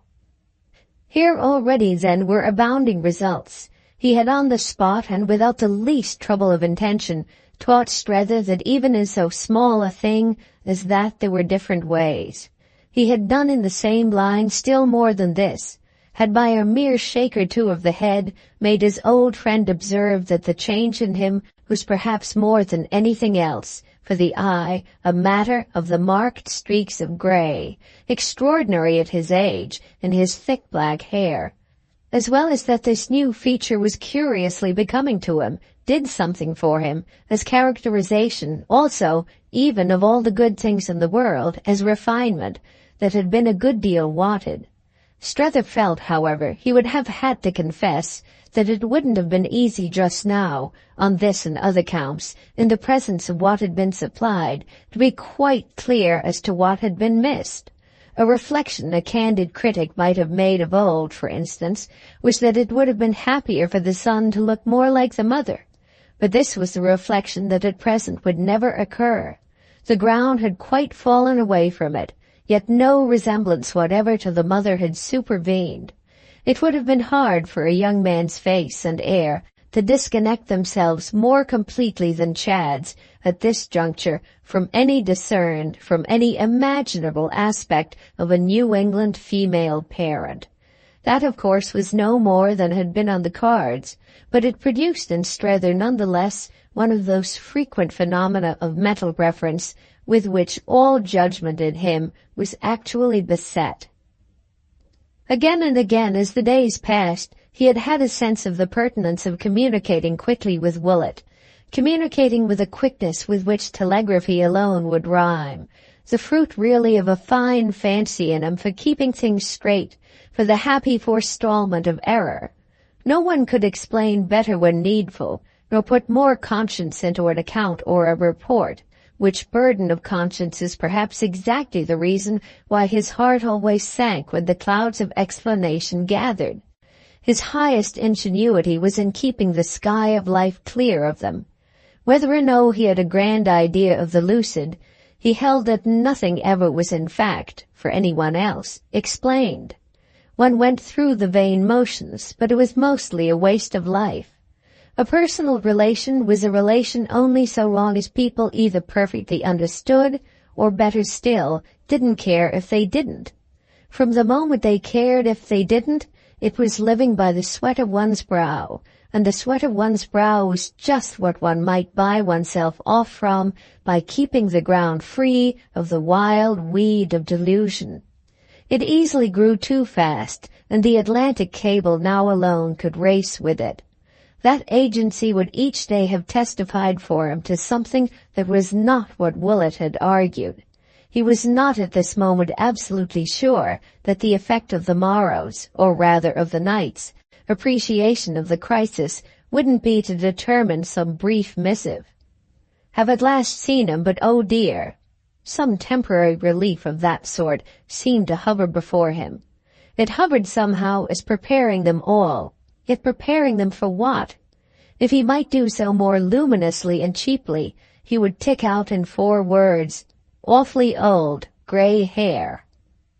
To this particular item in Chad's appearance, he constantly, during their mute half-hour, reverted, as if so very much more than he could have said had been involved in it. The most he could have said would have been, "If he's going to make me feel young," which indeed, however, carried with it quite enough. If Strether was to feel young, that is, it would be because Chad was to feel old, and an aged and hoary sinner had been no part of the scheme. The question of Chadwick's true time of life was doubtless what came up quickest after the adjournment of the two, when the play was over, to a café in the Avenue de l'Opéra. Miss Gostrey had in due course been perfect for such a step. She had known exactly what they wanted, to go straight somewhere and talk, and Strether had even felt she had known what he wished to say and that he was arranging immediately to begin. She hadn't pretended this, as she had pretended on the other hand to have divined Waymarsh's wish to extend to her an independent protection homeward.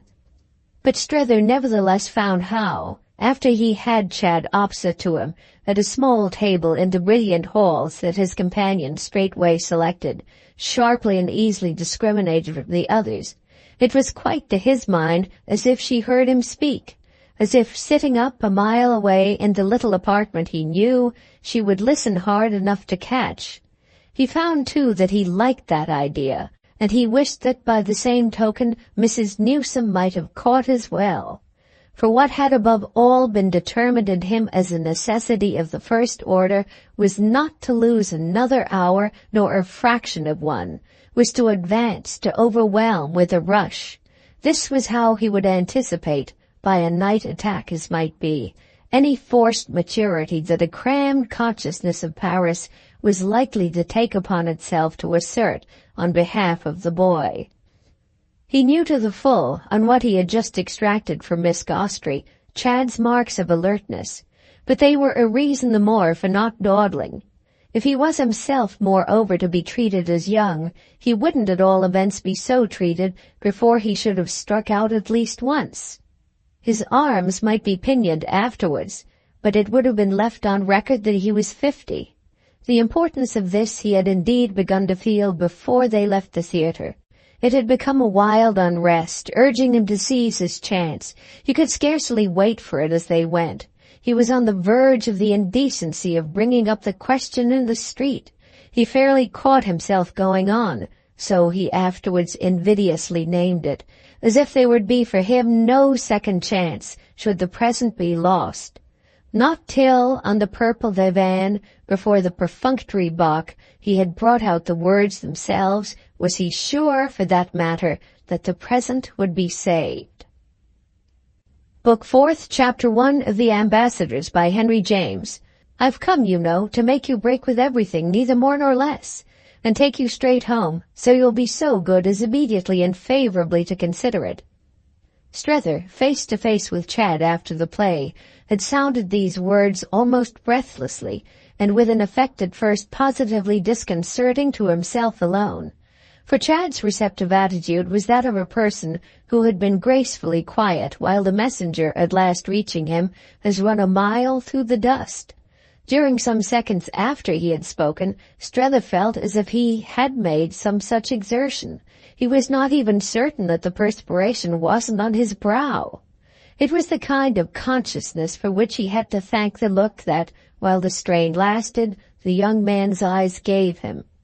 They reflected, and the deuce of the thing was that they reflected really with a sort of shyness or kindness, his momentarily disordered state, which fact brought on in its turn for our friend the dawn of a fear that Chad might simply take everything out, in being sorry for him. Such a fear, any fear, was unpleasant, but everything was unpleasant. It was odd how everything had suddenly turned so. This, however, was no reason for letting the least thing go. Strether had the next minute proceeded as roundly as if with an advantage to follow up. Of course I'm a busybody, if you want to fight the case to the death, but after all mainly in the sense of having known you and having given you such attention as you kindly permitted when you were in jackets and knickerbockers. Yes, it was knickerbockers. I'm busybody enough to remember that, and that you had, for your age, I speak of the first faraway time, tremendously stout legs. Well, we want you to break. Your mother's heart's passionately set upon it, but she has, above and beyond that, excellent arguments and reasons. I've not put them into her head. I needn't remind you how little she's a person who needs that. But they exist. You must take it from me as a friend both of hers and yours, for myself as well. I didn't invent them. I didn't originally work them out, but I understand them. I think I can explain them, by which I mean make you actively do them justice, and that's why you see me here. You had better know the worst at once. It's a question of an immediate rupture and an immediate return. I've been conceited enough to dream I can sugar that pill. I take at any rate the greatest interest in the question. I took it already before I left home, and I don't mind telling you that, altered as you are, I take it still more now that I've seen you. You're older and, I don't know what to call it, more of a handful. But you're by so much the more I seem to make out to our purpose. Do I strike you as improved? Strether was to recall that Chad had at this point inquired.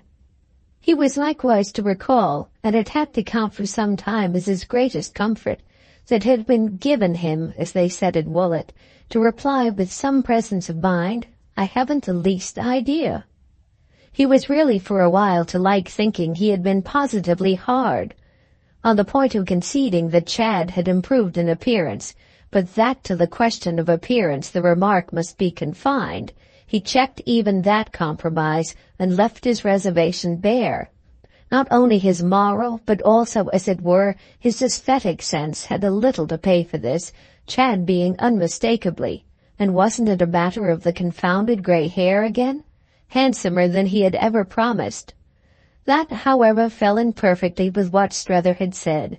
They had no desire to keep down his proper expansion, and he wouldn't be less to their purpose for not looking, as he had too often done of old, only bold and wild. There was indeed a signal particular in which he would distinctly be more so. Strether didn't, as he talked, absolutely follow himself. He only knew he was clutching his thread, and that he held it from moment to moment a little tighter. His mere uninterruptedness during the few minutes helped him to do that. He had frequently for a month turned over what he should say on this very occasion, and he seemed at last to have said nothing he had thought of. Everything was so totally different.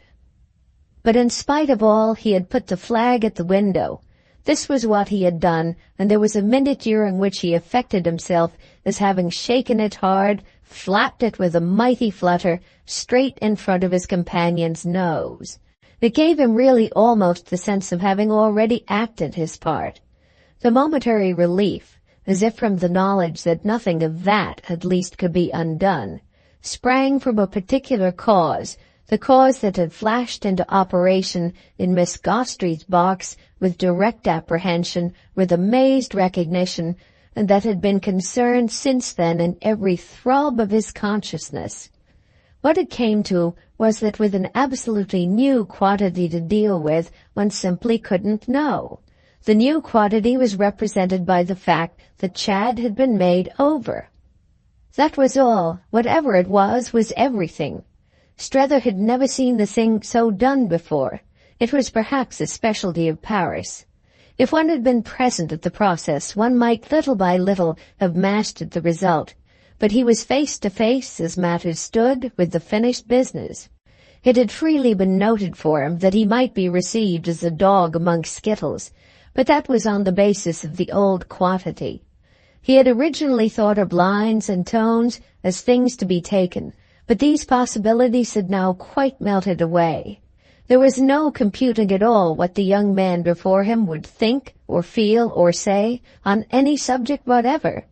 This intelligence Strether had afterwards to account for his nervousness, reconstituted as he might, just as he had also reconstituted the promptness with which Chad had corrected his uncertainty. An extraordinarily short time had been required for the correction, and there had ceased to be anything negative in his companion's face and air as soon as it was made. "Your engagement to my mother has become then what they call here a fait accompli?" It had consisted, the determinant touch, in nothing more than that. Well, that was enough, Strether had felt while his answer hung fire. He had felt at the same time, however, that nothing could less become him than that it should hang fire too long. "Yes," he said brightly, "it was on the happy settlement of the question that I started. You see, therefore, to what tune I'm in your family. Moreover," he added, "I've been supposing you'd suppose it." "Oh, I've been supposing it for a long time, and what you tell me helps me to understand that you should want to do something. To do something, I mean," said Chad, "to commemorate an event so, what do they call it, so auspicious. I see you make out, and not unnaturally," he continued, "that bringing me home in triumph as a sort of wedding present to Mother would commemorate it better than anything else. You want to make a bonfire, in fact," he laughed, "and you pitch me on. Thank you, and he laughed again. He was altogether easy about it, and this made Strether now see how at the bottom, and in spite of the shade of shyness that really cost him nothing, he had from the first moment been easy about everything. The shade of shyness was mere good taste. People with manners form could apparently have as one of their best cards the shade of shyness too. He had leaned a little forward to speak, his elbows were on the table, and the inscrutable new face that he had got somewhere and somehow was brought by the movement nearer to his critics. There was a fascination for that critic in its not being, this right physiognomy, the face that under observation at least he had originally carried away from Willett. Strether found a certain freedom on his own side in defining it as that of a man of the world, a formula that indeed seemed to come now in some degree to his relief. That of a man to whom things had happened and were variously known. In gleams, in glances, the past did perhaps peep out of it, but such lights were faint and instantly merged. Chad was brown and thick and strong, and of old Chad had been rough. Was all the difference, therefore, that he was actually smooth? Possibly, for that he was smooth was as marked as in the taste of a sauce or in the rub of a hand. The effect of it was general. It had retouched his features, drawn them with a cleaner line. It had cleared his eyes and settled his color and polished his fine, square teeth, the main ornament of his face, and at the same time that it had given him a form and a surface, almost a design. It had toned his voice, established his accent, encouraged his smile to more play and his other motions to less. He had formerly, with a great deal of action, expressed very little, and he now expressed whatever was necessary with almost none at all. It was as if, in short, he had really, copious perhaps but shapeless, been put into a firm mold and turned successfully out. The phenomenon, Strether kept eyeing it as a phenomenon, an eminent case, was marked enough to be touched by the finger. He finally put his hand across the table and laid it on Chad's arm. "If you'll promise me, here on the spot, and giving me your word of honor, to break straight off, you'll make the future the real right thing for all of us alike. You'll ease off the strain of this decent but nonetheless acute suspense in which I've for so many days been waiting for you, and let me turn in to rest. I shall leave you with my blessing and go to bed in peace." Chad again fell back at this, and his hands pocketed settled himself a little. in which posture he looked, though he rather anxiously smiled, only the more earnest. Then Strether seemed to see that he was really nervous, and he took that as what he would have called a wholesome sign. The only mark of it hitherto had been his more than once taking off and putting on his wide-brimmed crush hat. He had at this moment made the motion again to remove it, then had only pushed it back so that it hung informally on his strong, young, grizzled crop. It was a touch that gave the note of the familiar, the intimate and the belated, to their quiet colloquy, and it was indeed by some such trivial aid that Strether became aware at the same moment of something else. The observation was at any rate determined in him by some light too fine to distinguish him from so many others, but it was none the less sharply determined. Chad looked unmistakably during these instants, well, as Strether put it to himself, all he was worth. Our friend had a sudden apprehension of what that would on certain sides be. He saw him in a flash as the young man marked out by women, and for a concentrated minute the dignity, the comparative austerity, as he funnily fancied it, of this character affected him almost with awe. There was an experience on his interlocutor's part that looked out at him from under the displaced hat, and that looked out moreover by a force of its own, the deep fact of its quantity and quality, and not through Chad's intending bravado or swagger. That was then the way men marked out by women were, and also the men by whom the women were doubtless in turn sufficiently distinguished. It affected Strether for 30 seconds as a relevant truth, a truth which, however, the next minute had fallen into its relation. "Can't you imagine there being some questions," Chad asked, "that a fellow, however much impressed by your charming way of stating things, would like to put to you first?" "Oh yes, easily. I'm here to answer everything. I think I can even tell you things of the greatest interest to you that you won't know enough to ask me.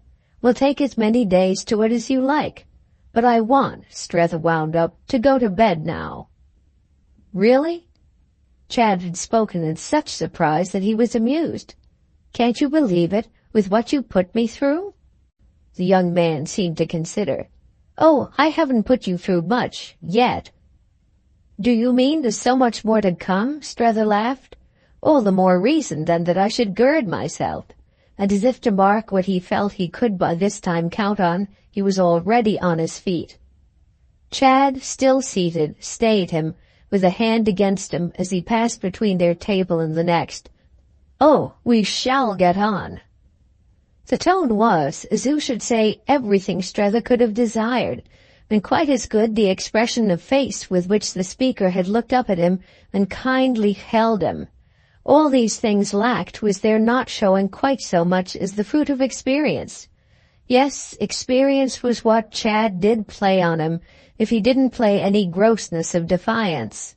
Of course experience was in a manner defiance, but it wasn't at any rate, rather indeed quite the contrary, grossness, which was so much gained. He fairly grew older, Strether thought, while he himself so reasoned. Then with his mature pat on his visitor's arm he also got up, and there had been enough of it all by this time to make the visitor feel that something was settled. Wasn't it settled that he had at least the testimony of Chad's own belief in a settlement? Strether found himself treating Chad's profession that they would get on as a sufficient basis for going to bed. He hadn't, nevertheless, after this gone to bed directly, for when they had again passed out together into the mild, bright night, a check had virtually sprung from nothing more than a small circumstance which might have acted only as confirming quiescence. There were people, expressive sound, projected light still abroad, and after they had taken in for a moment through everything the great clear architectural street, they turned off in tacit union to the quarter of Strether's hotel. "Of course," Chad here abruptly began, "of course Mother's making things out with you about me has been natural, and of course also you've had a good deal to go upon. Still, you must have filled out." He had stopped, leaving his friend to wonder a little what point he wished to make, and this it was that enabled Strether meanwhile to make one. "Oh, we've never pretended to go into detail. We weren't in the least bound to that. It was filling out enough to miss you as we did. But Chad rather oddly insisted, though under the high lamp at their corner where they paused, he had at first looked as if touched by Strether's allusion to the long sense at home of his absence. What I mean is you must have imagined. Imagined what? Well, horrors.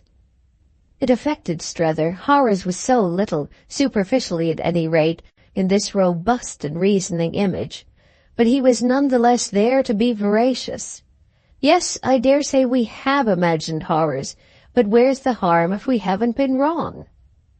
Chad raised his face to the lamp, and it was one of the moments at which he had, in his extraordinary way, most his air of designedly showing himself. It was as if at these instants he just presented himself, his identity so rounded off, his palpable presence and his massive young manhood, as such a link in the chain as might practically amount to a kind of demonstration. It was as if, and how but anomalously, he couldn't after all help thinking sufficiently well of these things to let them go for what they were worth. What could there be in this for Strether but the hint of some self-respect, some sense of power, oddly perverted, something latent and beyond access, ominous and perhaps enviable? The intimation had the next thing in a flash taken on a name on which our friend seized as he asked himself if he weren't perhaps really dealing with an irreducible young pagan. This description, he quite jumped at it, had a sound that gratified his mental ear, so that of a sudden he had already adopted it. Pagan, yes, that was, wasn't it, what Chad would logically be? It was what he must be. It was what he was. The idea was a clue, and instead of darkening the prospect, projected a certain clearness. Strether made out in this quick ray that a pagan was perhaps, at the pass they had come to, the thing most wanted at Woollet. They'd be able to do with one, a good one. He'd find an opening, yes. And Strether's imagination even now prefigured and accompanied the first appearance there of this rousing personage. He had only the slight discomfort of feeling, as the young man turned away from the lamp, that his thought had, in the momentary silence, possibly been guessed. "Well, I've no doubt," said Chad. "You've come near enough. The details, as you say, don't matter. It has been generally the case that I've let myself go. But I'm coming round. I'm not so bad now." With which they walked on again to Strether's hotel. "Do you mean," the latter asked as they approached the door, "that there isn't any woman with you now?" "But pray, what has that to do with it?" "Why, it's the whole question." "Of my going home?" Chad was clearly surprised. "Oh, not much. Do you think that when I want to go anyone will have any power?" "To keep you," Strether took him straight up, "from carrying out your wish? Well, our idea has been that somebody has hitherto, or a good many persons perhaps, kept you pretty well from wanting. That's what, if you're in anybody's hand, may again happen. You don't answer my question," he kept it up, "but if you aren't in anybody's hands, so much the better. There's nothing then but what makes for your going." Chad turned this over. "I don't answer your question?" He spoke quite without resenting it. "Well, such questions have always a rather exaggerated side. One doesn't know quite what you mean by being in women's hands. It's all so vague. One is when one isn't. One isn't when one is. And then one can't quite give people away." He seemed kindly to explain. "I've never got stuck so very hard, and as against anything at any time really better, I don't think I've ever been afraid."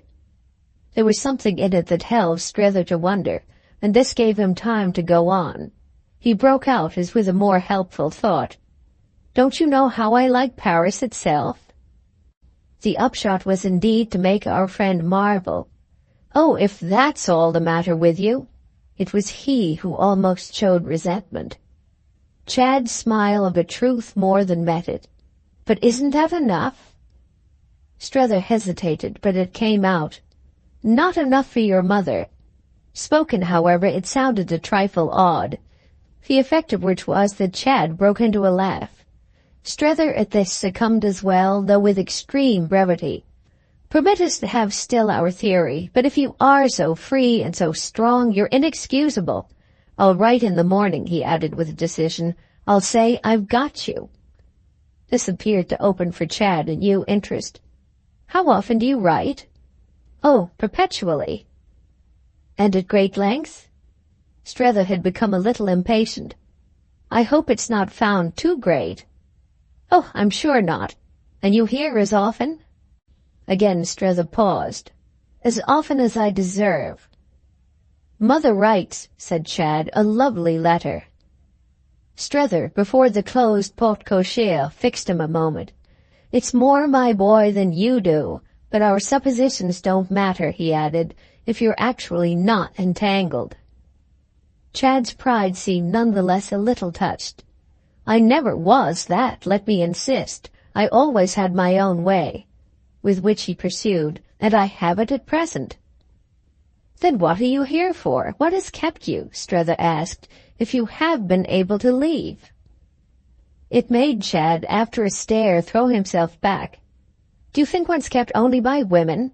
His surprise and his verbal emphasis rang out so clear in the still street that Strether winced till he remembered the safety of their English speech. "Is that," the young man demanded, "what they think at Woolwich?" At the good faith in the question, Strether had changed colour, feeling that, as he would have said, he had put his foot in it. He had appeared stupidly to misrepresent what they thought at Woolwich, but before he had time to rectify, Chad again was upon him. "I must say, then, you show a low mind."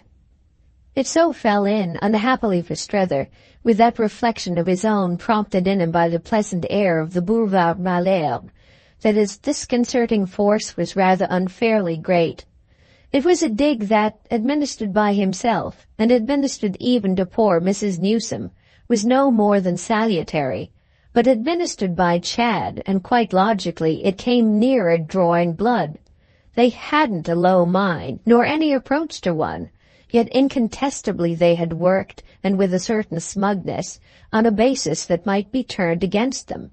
Chad had at any rate pulled his visitor up. He had even pulled up his admirable mother. He had absolutely, by a turn of the wrist and a jerk of the far-flung noose, pulled up in a bunch Woolwich browsing in its pride.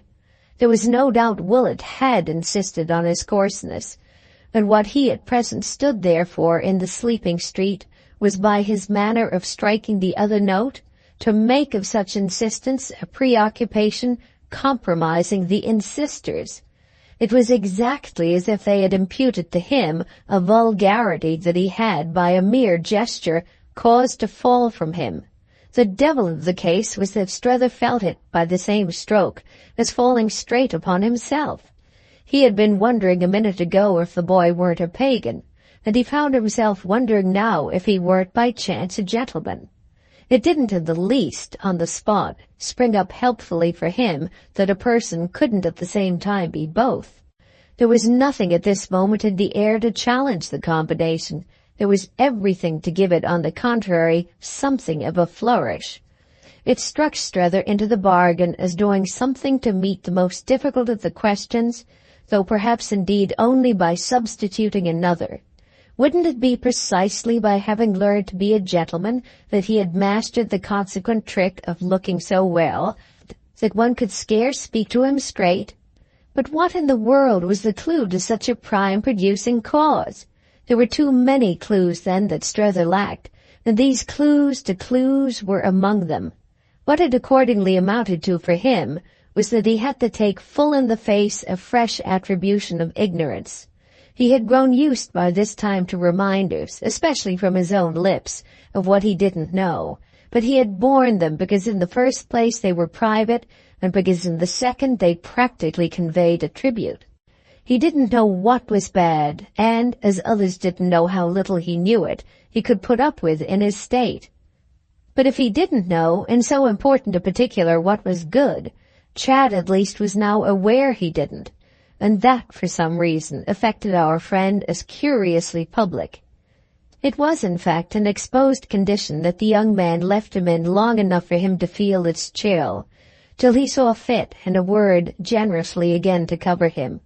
This last was in truth what Chad quite gracefully did. But he did it as with a simple thought that met the whole of the case. "Oh, I'm all right." It was what Strether had rather bewilderedly to go to bed on. Book 4th, Chapter 2 of The Ambassadors by Henry James. It really looked true, moreover, from the way Chad was to behave after this. He was full of attentions to his mother's ambassador, in spite of which all the while the latter's other relations rather remarkably contrived to assert themselves. Strether's sittings, pen in hand, with Mrs. Newsome up in his own room were broken, yet they were richer, and they were more than ever interspersed with the hours in which he reported himself in a different fashion, but with scarce less earnestness and fullness, to Maria Gostry. Now that, as he would have expressed it, he had really something to talk about, he found himself, in respect to any oddity that might reside for him in the double connection, at once more aware and more indifferent. He had been fine to Mrs. Newsome about his useful friend, but it had begun to haunt his imagination that Chad, taking up again for her benefit a pen too long disused, might possibly be finer. It wouldn't at all do, he saw, that anything should come up for him at Chad's hand, but what specifically was to have come, the greatest divergence from which would be precisely the element of any lubrication of their intercourse by levity. It was accordingly to forestall such an accident that he frankly put before the young man the several facts, just as they had occurred, of his funny alliance. He spoke of these facts pleasantly and obligingly as the whole story, and felt that he might qualify the alliance as funny if he remained sufficiently grave about it. He flattered himself that he even exaggerated the wild freedom of his original encounter with the wonderful lady. He was scrupulously definite about the absurd conditions in which they had made acquaintance, their having picked each other up almost in the street, and he had, finest inspiration of all, a conception of carrying the war into the enemy's country by showing surprise at the enemy's ignorance. He had always had a notion that this last was the grand style of fighting, the greater therefore the reason for it, as he couldn't remember that he had ever before fought in the grand style. Everyone, according to this, knew Miss Gostry.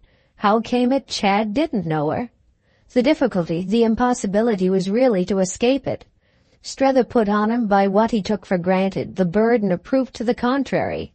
This tone was so far successful as that Chad quite appeared to recognize her as a person whose fame had reached him, but against his acquaintance with whom much mischance had worked. He made the point at the same time that his social relations, such as they could be called, were perhaps not to the extent Strether supposed, with the rising flood of their compatriots. He hinted at his having more and more given way to a different principle of selection, the moral of which seemed to be that he went about little in the colony. For the moment, certainly, he had quite another interest. It was deep what he understood, and Strether for himself could only so observe it. He couldn't see as yet how deep. Might he not, all too soon? For there was really too much of their question that Chad had already committed himself to liking. He liked, to begin with, his prospective stepfather, which was distinctly what had not been on the cards. His hating him was the untowardness for which Strether had been best prepared. He hadn't expected the boy's actual form to give him more to do than his imputed. It gave him more thorough suggesting that he must somehow make up to himself for not being sure he was sufficiently disagreeable. That had really been present to him as his only way to be sure he was sufficiently thorough. The point was that if Chad's tolerance of his thoroughness were insincere, were but the best of devices for gaining time, it nonetheless did treat everything as tacitly concluded. That seemed at the end of 10 days the upshot of the abundant, the recurrent talk, through which Strether poured into him all it concerned him to know, put him in full possession of facts and figures. Never cutting these colloquies short by a minute, Chad behaved, looked, and spoke as if he were rather heavily, perhaps even a trifle gloomily, but none the less fundamentally and comfortably free. He made no crude profession of eagerness to yield, but he asked the most intelligent questions, probed at moments abruptly even deeper than his friend's layer of information, justified by these touches the native estimate of his latent stuff, and had in every way the air of trying to live reflectively into the square, bright picture. He walked up and down in front of this production, sociably took Strether's arm at the points at which he stopped, surveyed it repeatedly from the right and from the left, inclined a critical head to either quarter, and, while he puffed a still more critical cigarette, animadverted to his companion on this passage and that. Strether sought relief, there were hours when he required it, in repeating himself. It was in truth not to be blinked that Chad had a way. The main question as yet was of what it was a way to. It made vulgar questions no more easy, but that was unimportant when all questions save those of his own asking had dropped. That he was free was answer enough, and it wasn't quite ridiculous that this freedom should end by presenting itself as what was difficult to move. His changed state, his lovely home, his beautiful things, his easy talk, his very appetite for Strether, insatiable and, when all was said, flattering. What were such marked matters all but the notes of his freedom? He had the effect of making a sacrifice of it just in these handsome forms to his visitor, which was mainly the reason the visitor was privately, for the time, a little out of countenance. Strether was at this point again and again thrown back on a felt need to remodel somehow his plan. He fairly caught himself shooting rueful glances, shy looks of pursuit, toward the embodied influence, the definite adversary, who had by a stroke of her own failed him, and on a fond theory of whose palpable presence he had, under Mrs. Newsome's inspiration, altogether proceeded. He had once or twice, in secret, literally expressed the irritated wish that she would come out and find her. He couldn't quite yet force it upon Woollett that such a career, such a perverted young life, showed after all a certain plausible side, did, in the case before them, flaunt something like an impunity for the social man. But he could at least treat himself to the statement that would prepare him for the sharpest echo. This echo, as distinct over there in the dry thin air as some shrill heading above a column of print, seemed to reach him even as he wrote. He says there's no woman. He could hear Mrs. Newsome report in capitals almost of newspaper size to Mrs. Pocock, and he could focus in Mrs. Pocock the response of the reader of the journal. He could see in the younger lady's face the earnestness of her attention and catch the full skepticism of her but slightly delayed, "What is there, then?" Just so he could again as little miss the mother's clear decision. "There's plenty of disposition, no doubt, to pretend there isn't." Strether had, after posting his letter, the whole scene out, and it was a scene during which, coming and going, as befell, he kept his eye not least upon the daughter. He had his fine sense of the conviction Mrs. Pocock would take occasion to reaffirm, a conviction bearing, as he had from the first deeply divined it to bear, on Mr. Strether's essential inaptitude. She had looked him in his conscious eyes even before he sailed, and that she didn't believe he would find the woman had been written in her book. Hadn't she at the best but a scant faith in his ability to find women? It wasn't even as if he had found her mother. So much more to her discrimination had her mother performed the finding. Her mother had, in a case her private judgment of which remained educative of Mrs. Pocock's critical sense, found the man. The man owed his unchallenged state in general to the fact that Mrs. Newsome's discoveries were accepted at Woollett. But he knew in his bones, our friend did, how almost irresistibly Mrs. Pocock would now be moved to show what she thought of his own. Give her a free hand would be the morrow, and the woman would soon be found. His impression of Miss Gostrey after her introduction to Chad was meanwhile an impression of a person almost unnaturally on her guard. He struck himself as at first unable to extract from her what he wished, though indeed of what he wished at this special juncture he would doubtless have contrived to make but a crude statement. It sifted and settled nothing to put to her tout bêtement, as she often said, "Do you like him, eh?" thanks to his feeling it actually the least of his needs to heap up the evidence in the young man's favor. He repeatedly knocked at her door to let her have it afresh that Chad's case, whatever else of minor interest it might yield, was first and foremost a miracle almost monstrous. It was the alteration of the entire man, and was so signal an instance that nothing else for the intelligent observer could it, signify. "It's a plot," he declared. "There's more in it that beats the eye." He gave the rein to his fancy. "It's a plant." His fancy seemed to please her. "Whose, then?" "Well, the party responsible is, I suppose, the fate that waits for one, the dark doom that rides. What I mean is that with such elements one can't count. I've but my poor individual, my modest human means. It isn't playing the game to turn on the uncanny. All one's energy goes to facing it, to tracking it. One wants, confound it, don't you see?" he confessed with a queer face. "One wants to enjoy anything so rare. Call it then life." He puzzled it out. "Call it poor dear old life, simply that springs the surprise. Nothing alters the fact that the surprise is paralyzing or at any rate engrossing. All practically, hang it, that one sees, that one can see." Her silences were never barren nor even dull. "Is that what you've written home?" He tossed it off. "Oh dear, yes." She had another pause, while across her carpets he had another walk. "If you don't look out you'll have them straight over." "Oh, but I've said he'll go back." "And will he?" Miss Gostrey asked. The special tone of it made him, pulling up, look at her long. "What's that but just the question I've spent treasures of patience and ingenuity in giving you, by the sight of him, after everything had led up, every facility to answer.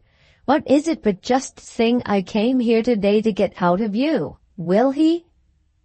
"No, he won't," she said at last. "He's not free." The air of it held him. "Then you've all the while known?" "I've known nothing but what I've seen, and I wonder," she declared with some impatience, "that you didn't see as much. It was enough to be with him there." "In the box? Yes," he rather blankly urged. "Well, to feel sure." "Sure of what?" She got up from her chair at this, with a nearer approach than she had ever yet shown to dismay at his dimness. She even, fairly pausing for it, spoke with a shade of pity. "Guess." It was a shade, fairly, that brought a flush into his face, so that for a moment as they waited together their difference was between them. "You mean that just your hour with him told you so much of his story? Very good. I'm not such a fool on my side as that I don't understand you, or as that I didn't in some degree understand him. That he has done what he liked most isn't, among any of us, a matter the least in dispute. There's equally little question at this time of day of what it is he does like most. But I'm not talking," he reasonably explained, "of any mere wretch he may still pick up. I'm talking of some person who in his present situation may have held her own, may really have counted." "That's exactly what I am," said Miss Gostrey. But she as quickly made her point. "I thought you've thought, or that they think at Woollet, that that's what mere wretches necessarily do." "Mere wretches necessarily don't," she declared with spirit. "There must, behind every appearance to the contrary, still be somebody who's not a mere wretch, since we accept the miracle. What else but such a somebody can such a miracle be?" He took it in. "Because the fact itself is the woman?" "A woman, some woman or other. It's one of those things that have to be." "But you mean, then, at least a good one?" "A good woman?" She threw up her arms with a laugh. "I should call her excellent." "Then why does he deny her?" Miss Gostrey thought a moment. "Because she's too good to admit. Don't you see," she went on, "how she accounts for him?" Strether clearly more and more did see, yet it made him also see other things. "But isn't what we want that he shall account for her?" "What he does, what you have before you, is his way. You must forgive him if it isn't quite outspoken. In Paris such debts are tacit." Strether could imagine, but still, even when the woman's good? Again she laughed out. Yes, and even when the man is, there's always a caution in such cases, she more seriously explained, for what it may seem to show. There's nothing that's taken as showing so much here as sudden unnatural goodness. Ah, then you're speaking now, Strether said, of people who are not nice. I delight, she replied, in your classifications. But do you want me, she asked, to give you in the matter on this ground the wisest advice I'm capable of? Don't consider her, don't judge her at all in yourself. Consider her and judge her only in Chad. He had the courage at least of his companion's logic. Because then I shall like her? He almost looked with his quick imagination as if he already did, though seeing at once also the full extent of how little it would suit his book. But is that what I came out for? She had to confess indeed that it wasn't. But there was something else. Don't make up your mind. There are all sorts of things. You haven't seen him all. This on his side Strether recognized, but his acuteness nonetheless showed him the danger. Yes, but if the more I see, the better he seems? Well, she found something. That may be, but his disavowal of her isn't all the same pure consideration. There's a hitch, she made it out. It's the effort to sink her. Strether winced at the image. To sink? Well, I mean there's a struggle, and a part of it is just what he hides. Take time, that's the only way not to make some mistake that you'll regret. Then you'll see. He does really want to shake her off. Our friend had by this time so got into the vision that he almost gasped. After all she has done for him? Miss Gostrey gave him a look which broke the next moment into a wonderful smile. He's not so good as you think. They remained with him, these words, promising him, in their character of warning, considerable help. But the support he tried to draw from them found itself on each renewal of contact with Chad, defeated by something else. What could it be, this disconcerting force, he asked himself, but the sense, constantly renewed, that Chad was, quite in fact insisted on being, as good as he thought. It seemed somehow as if he couldn't but be as good from the moment he wasn't as bad. There was a succession of days at all events when contact with him, and in its immediate effect, as if it could produce no other, elbowed out of Strether's consciousness everything but itself.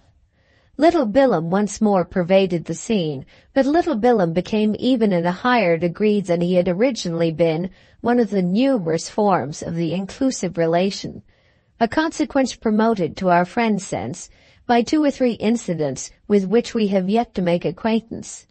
Waymarsh himself, for the occasion, was drawn into the eddy. It absolutely, though but temporarily, swallowed him down, and there were days when Strether seemed to bump against him as a sinking swimmer might brush a submarine object. The fathomless medium held him. Chad's manner was the fathomless medium, and our friend felt as if they passed each other in their deep immersion with the round, impersonal eye of silent fish. It was practically produced between them that Waymarsh was giving him then his chance, and the shade of discomfort that Strether drew from the allowance resembled not a little the embarrassment he had known at school as a boy, when members of his family had been present at exhibitions. He could perform before strangers, but relatives were fatal, and it was now as if, comparatively, Waymarsh were a relative. He seemed to hear him say, "Strike up, then," and to enjoy a foretaste of conscientious domestic criticism. He had struck up, so far as he actually could. Chad knew by this time in profusion what he wanted, and what vulgar violence did his fellow pilgrim expect of him when he had really emptied his mind? It went somehow to and fro that what poor Waymarsh meant was, "I told you so, that you'd lose your immortal soul." But it was also fairly explicit that Strether had his own challenge, and that since they must go to the bottom of things, he wasted no more virtue in watching Chad than Chad wasted in watching him. His dip for duty's sake. Where was it worse than Waymarsh's own? For he needn't have stopped resisting and refusing, needn't have parleyed at that rate with the foe. The strolls over Paris to see something or call somewhere were accordingly inevitable and natural, and the late sessions in the wondrous troisième, the lovely home when men dropped in, and the picture composed more suggestively through the haze of tobacco, of music more or less good, and of talk more or less polyglot, were on a principle not to be distinguished from that of the mornings and the afternoons. Nothing, Strether had to recognize as he leaned back and smoked, could well less resemble a scene of violence than even the liveliest of these occasions. They were occasions of discussion nonetheless, and Strether had never in his life heard so many opinions on so many subjects. There were opinions at Woolwich, but only on 3 or 4. The differences were there to match. If they were doubtless deep, though few, they were quiet. They were, as might be said, almost as shy as if people had been ashamed of them. People showed little diffidence about such things, on the other hand, in the Boulevard Malherbe, and were so far from being ashamed of them, or indeed of anything else, that they often seemed to have invented them to avert those agreements that destroy the taste of talk. No one had ever done that at Woolwich, though Strether could remember times when he himself had been tempted to it without quite knowing why. He saw why at present. He had but wanted to promote intercourse. These, however, were but parenthetic memories, and the turn taken by his affair on the whole was positively that if his nerves were on the stretch, it was because he missed violence. When he asked himself if none would then, in connection with it, ever come at all, he might almost have passed as wondering how to provoke it. It would be too absurd if such a vision as that should have to be invoked for relief. It was already marked enough as absurd that he should actually have begun with flutters and dignities on the score of a single accepted meal. What sort of a brute had he expected Chad to be, anyway? Strether had occasion to make the inquiry, but was careful to make it in private. He could himself, comparatively recent as it was truly but the fact of a few days since, focus his primal crudity, but he would, on the approach of an observer, as if handling an illicit possession, have slipped the reminiscence out of sight. There were echoes of it still in Mrs. Newsome's letters, and there were moments when these echoes made him exclaim on her want of tact. He blushed, of course, at once, still more for the explanation than for the ground of it. It came to him in time to save his manners that she couldn't at the best become tactful as quickly as he. Her tact had to reckon with the Atlantic Ocean, the General Post Office, and the extravagant curve of the globe. Chad had one day offered tea at the Boulevard Malherbe to a chosen few, a group again including the unobscured Miss Behest, and Strether had on coming out walked away with the acquaintance whom, in his letters to Mrs. Newsome, he always spoke of as the little artist man. He had had full occasion to mention him as the other party, so oddly, to the only close personal alliance observation had as yet detected in Chad's existence. Little Bilham's way this afternoon was not Strether's, but he had none the less kindly come with him, and it was somehow a part of his kindness that as it had sadly begun to rain, they suddenly found themselves seated for conversation at a café in which they had taken refuge. He had passed no more crowded hour in Chad's society than the one just ended. He had talked with Miss Behest, who had reproached him with not having come to see her, and he had above all hit on the happy thought for causing Waymarsh's tension to relax. Something might possibly be extracted for the latter from the idea of his success with that lady, whose quick apprehension of what might amuse her had given Strether a free hand. What had she meant if not to ask whether she couldn't help him with his splendid encumbrance, and mightn't the sacred rage at any rate be kept a little in abeyance by thus creating for his comrade's mind, even in a world of irrelevance, the possibility of a relation? What was it but a relation to be regarded as so decorative, and in especial on the strength of it to be whirled away amid flounces and feathers, in a coupé lined by what Strether could make out with dark blue brocade? He himself had never been whirled away, never at least in a coupé and behind a footman.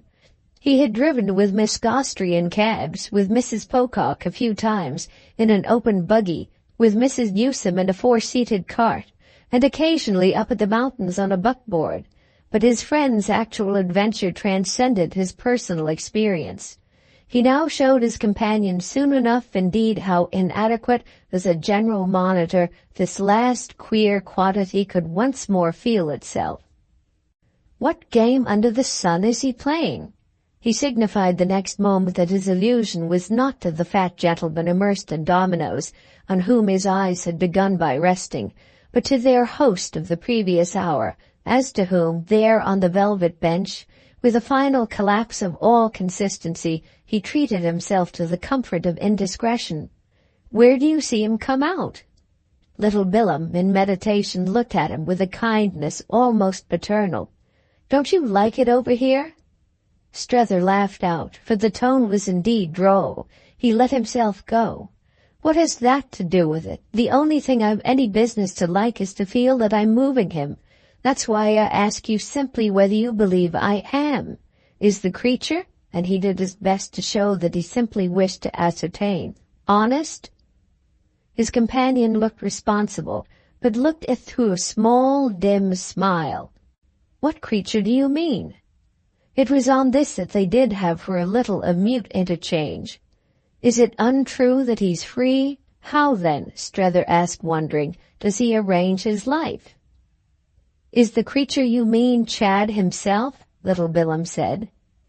Strether here, with a rising hope, just thought, we must take one of them at a time. But his coherence lapsed. Is there some woman, of whom he's really afraid, of course I mean, or who does with him what she likes? It's awfully charming of you, Bilham presently remarked, not to have asked me that before. Oh, I'm not fit for my job. The exclamation had escaped our friend, but it made little Bilham more deliberate. Chad's a rare case, he luminously observed. He's awfully changed, he added. Then you see it too? The way he has improved? Oh yes, I think everyone must see it. But I'm not sure, said little Bilham, that I didn't like him about as well in his other state. Then this is really a new state altogether? Well, the young man after a moment returned, I'm not sure he was really meant by nature to be quite so good. It's like the new edition of an old book that one has been fond of, revised and amended, brought up to date, but not quite the thing one knew and loved. However that may be at all events, he pursued, I don't think, you know, that he's really playing, as you call it, any game. I believe he really wants to go back and take up a career. He's capable of one, you know, that will improve and enlarge him still more. He won't then, little Bilham continued to remark, be my pleasant, well-rubbed, old-fashioned volume at all. But of course I'm beastly immoral. I'm afraid it would be a funny world altogether, a world with things the way I like them. I ought, I dare say, to go home and go into business myself. Only I'd simply rather die, simply. And I've not the least difficulty in making up my mind not to, and in knowing exactly why, and in defending my ground against all comers. All the same, he wound up, I assure you I don't say a word against it, for himself I mean, to Chad. I seem to see it as much the best thing for him. You see, he's not happy. Do I? Strether stared. I've been supposing I see just the opposite, an extraordinary case of the equilibrium arrived at and assured. Oh, there's a lot behind it. Ah, there you are, Strether exclaimed. That's just what I want to get at. You speak of your familiar volume altered out of recognition. Well, who's the editor? Little Bilham looked before him a minute in silence. He ought to get married. That would do it. And he wants to. Wants to marry her? Again little Bilham waited, and with a sense that he had information, Strether scarce knew what was coming. He wants to be free. He isn't used, you see, the young man explained in his lucid way, to being so good. Strether hesitated. Then I may take it from you that he is good? His companion matched his pause, but making it up with a quiet fullness. Do take it from me.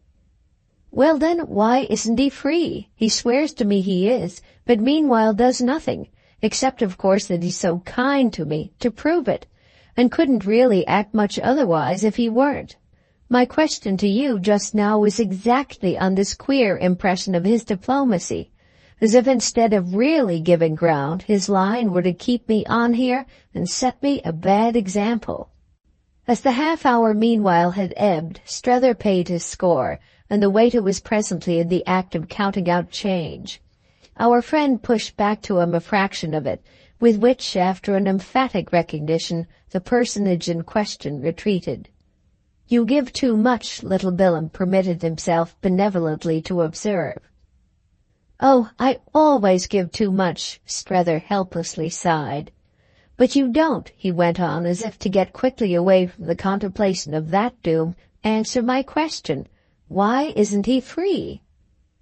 Little Bilham had got up as if the transaction with the waiter had been a signal, and had already edged out between the table and the divan. The effect of this was that a minute later they had quitted the place, the gratified waiter alert again at the open door. Strether had found himself deferring to his companion's abruptness as to a hint that he should be answered as soon as they were more isolated. This happened when, after a few steps in the outer air, they had turned the next corner. Then our friend had kept it up. "Why isn't he free if he's good?" Little Bilham looked him full in the face. "Because it's a virtuous attachment." This had settled the question so effectually for the time, that is, for the next few days, that it had given Strether almost a new lease on life. It must be added, however, that thanks to his constant habit of shaking the bottle, in which life handed him the wine of experience, he presently found the taste of the lees rising as usual into his draught. His imagination had, in other words, already dealt with his young friend's assertion, of which it had made something that sufficiently came out on the very next occasion of his seeing Maria Gostry. This occasion, moreover, had been determined promptly by a new circumstance, a circumstance he was the last man to leave her for a day in ignorance of. "When I said to him last night," he immediately began, "that without some definite word from him now that will enable me to speak to them over there of our sailing, or at least of mine, giving them some sort of date, my responsibility becomes uncomfortable and my situation awkward. When I said that to him, what do you think was his reply?" And then, as she this time gave it up, "Why, that he has 2 particular friends, 2 ladies, mother and daughter, about to arrive in Paris, coming back from an absence, and that he wants me so furiously to meet them, know them, and like them, that I shall oblige him by kindly not bringing our business to a crisis till he has had a chance to see them again himself. Is that," Strether inquired, "the way he's going to try to get off?" "These are the people," he explained, "that he must have gone down to see before I arrived. They're the best friends he has in the world, and they take more interest than anyone else in what concerns him. As I'm his next best, he sees 1,000 reasons why we should comfortably meet. He hasn't broached the question sooner because their return was uncertain, seemed in fact for the present impossible. But he more than intimates that, if you can believe it, their desire to make my acquaintance has had to do with their surmounting difficulties." "They're dying to see you?" Miss Gostry asked. "Dying, of course," said Strether. "They're the virtuous attachment."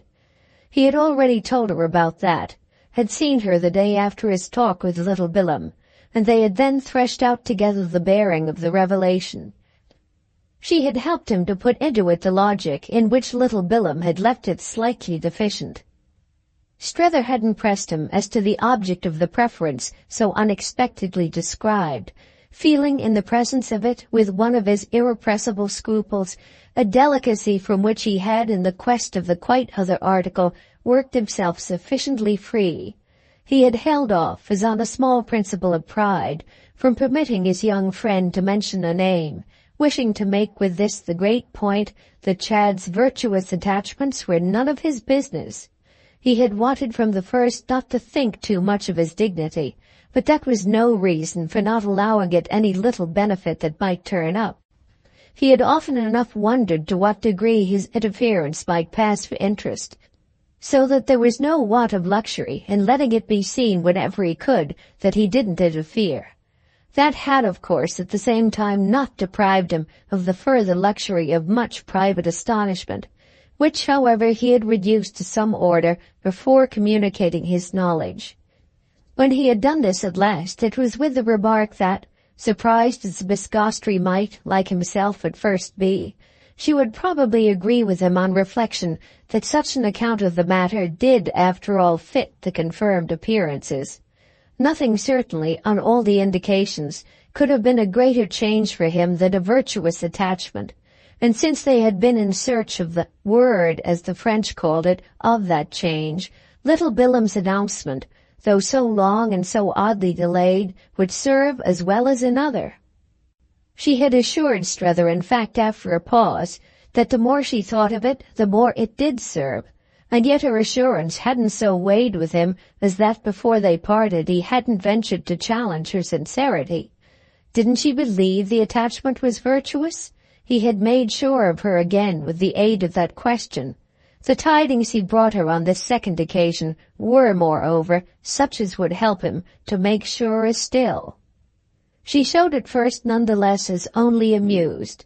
"You say there are two? An attachment to them both would, I suppose, almost necessarily be innocent." Our friend took the point, but he had his clue. "Mayn't he be still in the stage of not quite knowing which of them, mother or daughter, he likes best?" She gave it more thought. "Oh, it must be the daughter at his age." "Possibly, yet what do we know?" Strether asked about hers. "She may be old enough." "Old enough for what?" "Why, to marry Chad. That may be, you know, what they want. And if Chad wants it too, and if little Bilham wants it, and even we at a pinch could do with it, that is, if she doesn't prevent repatriation, why, it may be plain sailing yet." It was always the case for him in these counsels that each of his remarks, as it came, seemed to drop into a deeper well. He had at all events to wait a moment to hear the slight splash of this one. "I don't see why, if Mr. Newsome wants to marry the young lady, he hasn't already done it, or hasn't been prepared with some statement to you about it. And if he both wants to marry her and is on good terms with them, why isn't he free?" Strether responsively wondered indeed. Perhaps the girl herself doesn't like him. "Then why does he speak of them to you as he does?" Strether's mind echoed the question, but also again met it. "Perhaps it's with the mother he's on good terms." "As against the daughter?" "Well, if she's trying to persuade the daughter to consent to him, what could make him like the mother more? Only," Strether threw out, "why shouldn't the daughter consent to him?" "Oh," said Miss Gostrey, "mayn't it be that everyone else isn't quite so struck with him as you?" "Doesn't regard him, you mean, as such an eligible young man? Is that what I've come to?" he audibly and rather gravely sought to know. "However," he went on, "his marriage is what his mother most desires, that is, if it will help. And oughtn't any marriage to help? They must want him, he had already worked it out, to be better off. Almost any girl he may marry will have a direct interest in his taking up his chances. It won't suit her, at least, that he shall miss them." Miss Gostrey cast about. "No, you reason well, but of course on the other hand there's always dear old Woollett itself." "Oh yes," he mused, "there's always dear old Woollett itself." She waited a moment. "The young lady mayn't find herself able to swallow that quantity. She may think it's paying too much. She may weigh one thing against another." Strether, ever restless in such debates, took a vague turn. "It will all depend on who she is. That, of course, the proved ability to deal with dear old Woollett, since I'm sure she does deal with it, is what makes so strongly for Mamie." "Mamie?" He stopped short at her tone before her. Then, though seeing that it represented not vagueness, but a momentary embarrassed fullness, let his exclamation come. "You surely haven't forgotten about Mamie?" "No, I haven't forgotten about Mamie," she smiled. "There's no doubt whatever that there's ever so much to be said for her. Mamie's my girl," she roundly declared. Strether resumed for a minute his walk. "She's really perfectly lovely, you know." Far prettier than any girl I've seen over here yet. That's precisely on what I perhaps most build. And she mused a moment in her friend's way. I should positively like to take her in hand. He humored the fancy, though indeed finally to deprecate it. Oh, but don't in your zeal go over to her. I need you most, and can't, you know, be left. But she kept it up. I wish they'd send her out to me. If they knew you, he returned, they would. But don't they? After all that, as I've understood you, you've told them about me? He had paused before her again, but he continued his course. They will, before, as you say, I've done. Then he came out with the point he wished after all most to make. It seems to give away now his game. This is what he has been doing, keeping me along for. He has been waiting for them. Miss Gostrey drew in her lips. You see a good deal in it. I doubt if I see as much as you. Do you pretend, he went on, that you don't see? Well, what? She pressed him as he paused. Why, that there must be a lot between them, and that it has been going on from the first, even from before I came. She took a minute to answer. Who are they, then, if it's so grave? It mayn't be grave, it may be gay, but at any rate it's marked. Only I don't know, Strether had to confess, anything about them. Their name, for instance, was a thing that, after little Bilham's information, I found it a kind of refreshment not to feel obliged to follow up. Oh, she returned, if you think you've got off. Her laugh produced in him a momentary gloom. I don't think I've got off. I only think I'm breathing for about 5 minutes. I dare say I shall have at the best still to get on. A look over it all passed between them, and the next minute he had come back to good humor. I don't meanwhile take the smallest interest in their name. Nor in their nationality? American, French, English, Polish? I don't care the least little hang, he smiled, for their nationality. It would be nice if they're Polish, he almost immediately added. Very nice indeed. The transition kept up her spirits. So you see you do care. He did this contention a modified justice. I think I should if they were Polish. Yes, he thought, there might be joy in that. Let us then hope for it. But she came after this nearer to the question. If the girl's of the right age, of course the mother can't be. I mean, for the virtuous attachment. If the girl's 20, and she can't be less, the mother must be at least 40. So it puts the mother out. She's too old for him. Strether, arrested again, considered and demurred. Do you think so?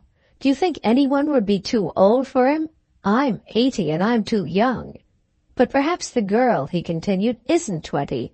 Perhaps she's only 10, but such a little dear that Chad finds himself counting her in as an attraction of the acquaintance.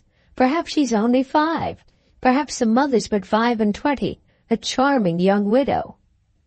Miss Gostrey entertained the suggestion. She is a widow, then? I haven't the least idea. They once more, in spite of this vagueness, exchanged a look that was perhaps the longest yet. It seemed, in fact, the next thing to require to explain itself, which it did as it could. I only feel what I've told you, that he has some reason. Miss Gostrey's imagination had taken its own flight. Perhaps she's not a widow. Strether seemed to accept the possibility with reserve. Still, he accepted it. Then that's why the attachment, if it's to her, is virtuous. But she looked as if she scarce followed. Why is it virtuous if, since she's free, there's nothing to impose on it any condition? He laughed at her question. Oh, I perhaps don't mean as virtuous as that. Your idea is that it can be virtuous, in any sense worthy of the name, only if she's not free. But what does it become, then, he asked, for her? Ah, that's another matter.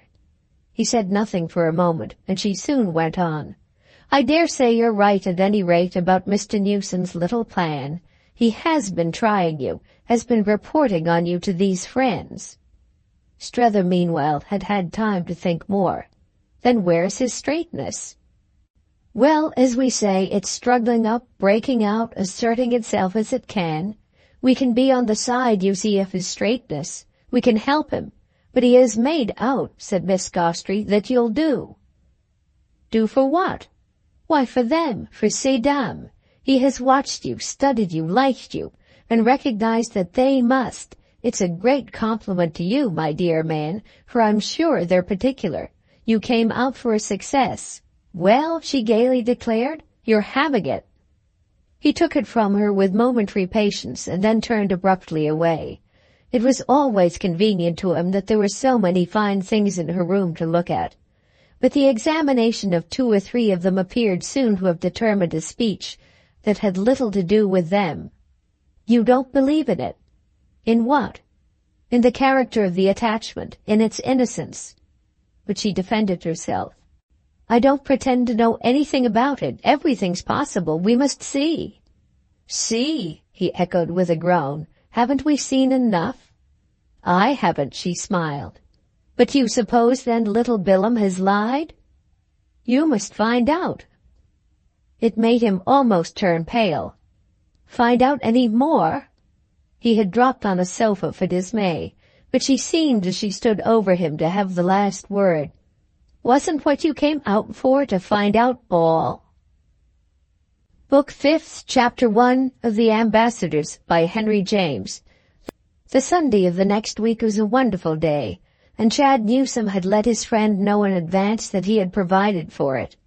There had already been a question of his taking him to see the great Gloriani, who was at home on Sunday afternoons, and at whose house, for the most part, fewer bores were to be met than elsewhere.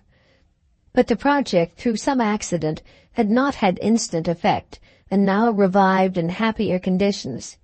Chad had made the point that the celebrated sculptor had a queer old garden, for which the weather, spring at last, frank and fair, was propitious, and 2 or 3 of his other allusions had confirmed for Strether the expectation of something special. He had by this time, for all introductions and adventures, let himself recklessly go, cherishing the sense that whatever the young man showed him, he was showing at least himself. He could have wished, indeed, so far as this went, that Chad were less of a mere cicerone, for he was not without the impression, now that the vision of his game, his plan, his deep diplomacy, did recurrently assert itself, of his taking refuge from the realities of their intercourse in profusely dispensing, as our friend mentally phrased, et panem et circenses. Our friend continued to feel rather smothered in flowers, though he made at his other moments the almost angry inference that this was only because of his odious ascetic suspicion of any form of beauty.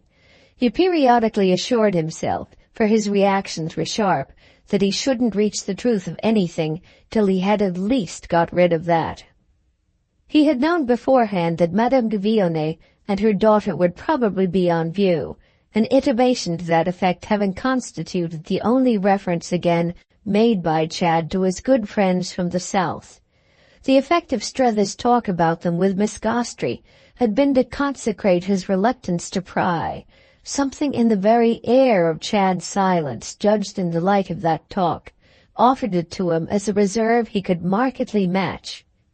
It shrouded them about with he scarce knew what, a consideration, a distinction. He was in presence, at any rate, so far as it placed him there, of ladies, and the one thing that was definite for him was that they themselves should be, to the extent of his responsibility, in presence of a gentleman. Was it because they were very beautiful, very clever, or even very good? Was it for one of these reasons that Chad was, so to speak, nursing his effect? Did he wish to spring them, in the Woollett phrase, with a fuller force, to confound his critic, slight though as yet the criticism, with some form of merit exquisitely incalculable? The most the critic had at all events asked was whether the persons in question were French, and that enquiry had been but a proper comment on the sound of their name. Yes, that is, no, had been Chad's reply, but he had immediately added that their English was the most charming in the world, so that if Strether were wanting an excuse for not getting on with them, he wouldn't in the least find one. Never, in fact, had Strether, in the mood into which the place had quickly launched him, felt for himself less the need of an excuse. Those he might have found would have been, at the worst, all for the others, the people before him, in whose liberty to be as they were, he was aware that he positively rejoiced. His fellow guests were multiplying, and these things, their liberty, their intensity, their variety, their conditions at large, were infusion in the admirable medium of the scene. The place itself was a great impression, a small pavilion, clear-faced and sequestered, an effect of polished parquet, of fine white panel and spare sallow gilt, of decoration delicate and rare, in the heart of the Faubourg Saint-Germain, and on the edge of a cluster of gardens attached to old noble houses. Far back from streets and unsuspected by crowds, reached by a long passage and a quiet court, it was as striking to the unprepared mind, he immediately saw, as a treasure dug up, giving him too, more than anything yet, the note of the range of the immeasurable town, and sweeping away, as by a last brave brush, his usual landmarks and terms.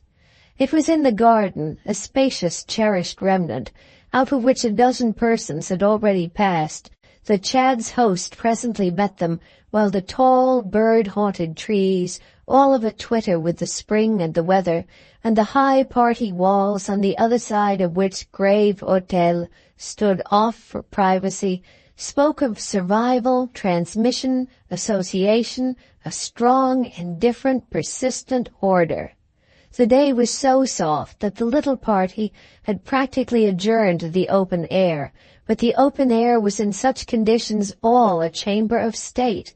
Strether had presently the sense of a great convent, a convent of missions, famous for he scarce knew what, a nursery of young priests, of scattered shade, of straight alleys and chapel bells that spread its mass in one quarter.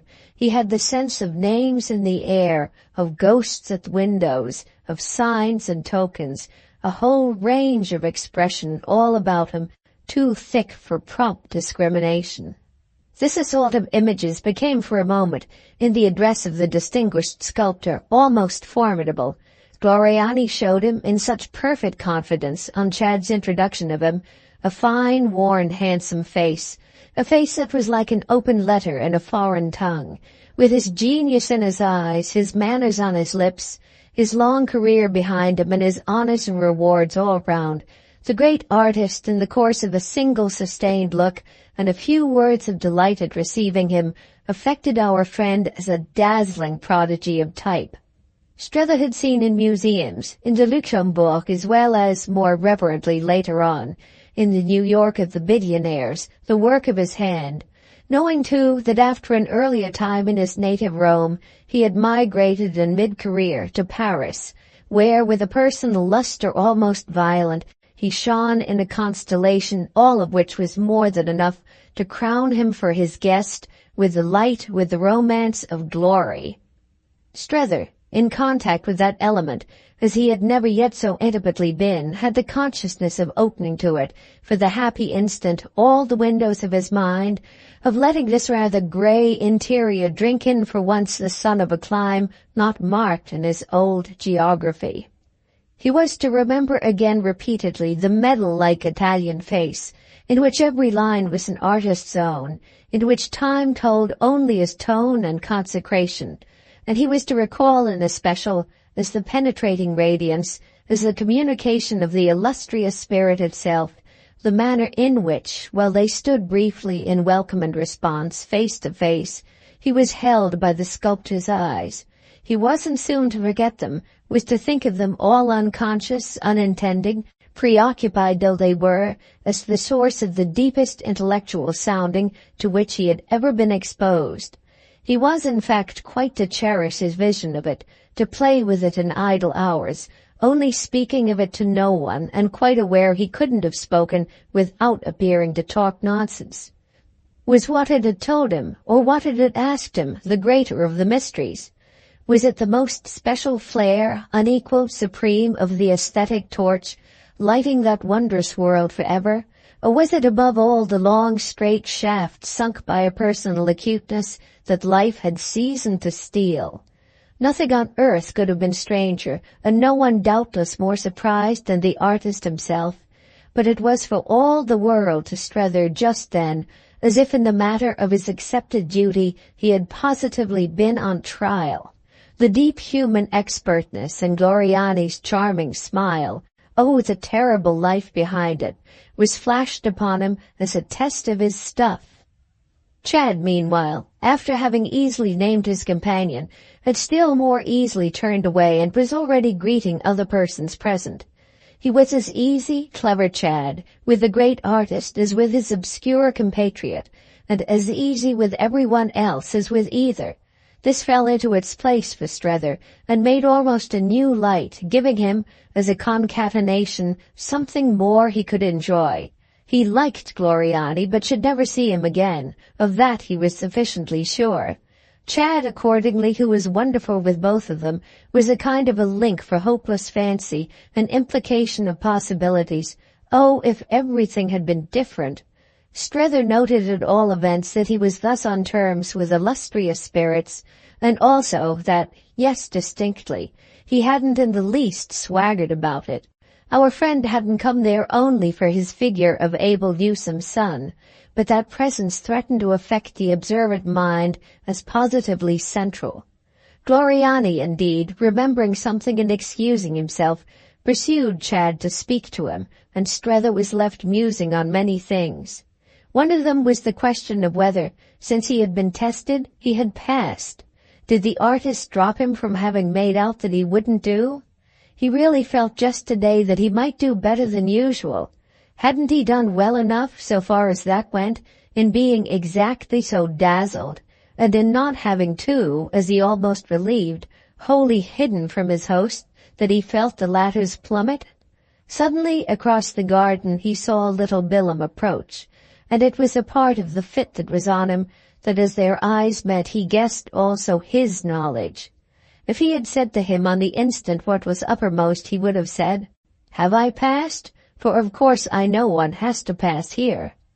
Little Billum would have reassured him, have told him that he exaggerated, and have adduced happily enough the argument of little Billum's own very presence, which in truth he could see was as easy a one as Gloriani's own or as Chad's. He himself would perhaps then, after a while, cease to be frightened, would get the point of view for some of the faces, types tremendously alien to Woollett, that he had already begun to take in. Who were they all, the dispersed groups and couples, the ladies even more unlike those of Woollett than the gentlemen? This was the inquiry that, when his young friend had greeted him, he did find himself making. "Oh, they're everyone, all sorts and sizes. Of course I mean within limits, though limits down perhaps rather more than limits up. There are always artists. He's beautiful and inimitable to the cher confrère, and then gros bonnets of many kinds, ambassadors, cabinet ministers, bankers, generals, what do I know, even Jews. Above all, always some awfully nice women, and not too many, sometimes an actress, an artist, a great performer, but only when they're not monsters, and in particular the right femme du monde. You can fancy his history on that side. I believe it's fabulous. They never give him up. Yet he keeps them down. No one knows how he manages. It's too beautiful and bland. Never too many, and a mighty good thing too. Just a perfect choice. But there are not in any way many bores. It has always been so. He has some secret. It's extraordinary. And you don't find it out. He's the same to everyone. He doesn't ask questions." "Ah, doesn't he?" Strether laughed. Billum met it with all his candor. "How then should I be here?" "Oh, for what you tell me, you're part of the perfect choice." Well, the young man took in the scene. "It seems rather good today." Strether followed the direction of his eyes. "Are they all, this time, femmes du monde?" Little Billum showed his competence. "Pretty well." This was the category our friend had a feeling for, a light, romantic and mysterious, on the feminine element, in which he enjoyed for a little watching it. "Are there any Poles?" His companion considered. "I think I make out a Portuguese, but I've seen Turks." Strether wondered, desiring justice. They seem, all the women, very harmonious. Oh, in closer quarters they come out. And then while Strether was aware of fear in closer quarters, though giving himself again to the harmonies, "Well," little Bilham went on, "it is at the worst rather good, you know. If you like it, you feel it this way, that shows you're not in the least out. But you always know things," he handsomely added, immediately. Strether liked it and felt it only too much. "So, I say, don't lay traps for me," he rather helplessly murmured. "Well," his companion returned, "he's wonderfully kind to us." "To us Americans, you mean?" "Oh, no, he doesn't know anything about that. That's half the battle here, that you can never hear politics. We don't taught them, I mean to poor young wretches of all sorts. And yet it's always as charming as this. It's as if by something in the air our squalor didn't show. It puts us all back into the last century." "I'm afraid," Strether said, amused, "that it puts me rather forward, oh, ever so far." "Into the next. But isn't that only," little Bilham asked, "because you're really of the century before?" "The century before the last, thank you," Strether laughed. "If I ask you about some of the ladies, it can't be then that I may hope as such a specimen of the rococo to please them. On the contrary, they adore, we all adore here, the rococo. And where is there a better setting for it than the whole thing, the pavilion and the garden together? There are lots of people with collections." Little Bilham smiled as he glanced round. "You'll be secured."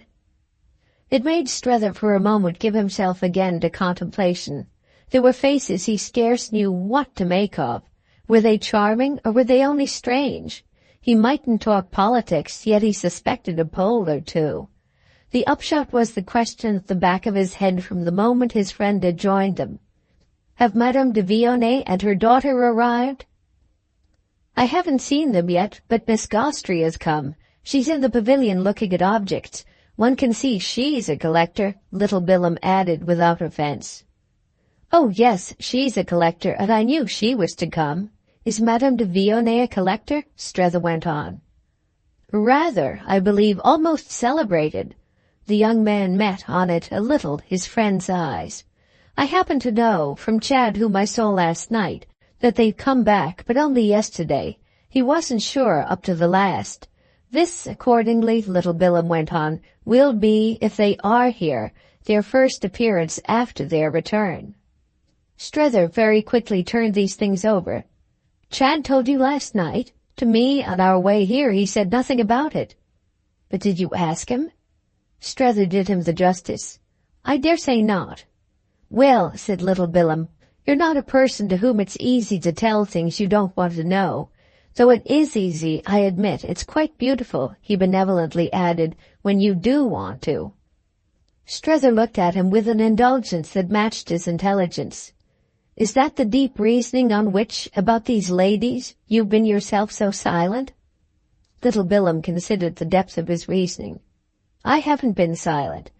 I spoke of you to them the other day, the day we sat down after Chad's tea party." Strether came round to it. "They, then, are the virtuous attachment?" "I can only tell you that it's what they pass for, but isn't that enough? What more than a vain appearance does the wisest of us know? I commend you," the young man declared with a pleasant emphasis, "the vain appearance." Strether looked more widely round, and what he saw from face to face deepened the effect of his young friend's words. "Is it so good?" "Magnificent." Strether had a pause. "The husband's dead?" "Dear, no. Alive." "Oh," said Strether, after which, as his companion laughed, "how then can it be so good?" "You'll see for yourself. One does see."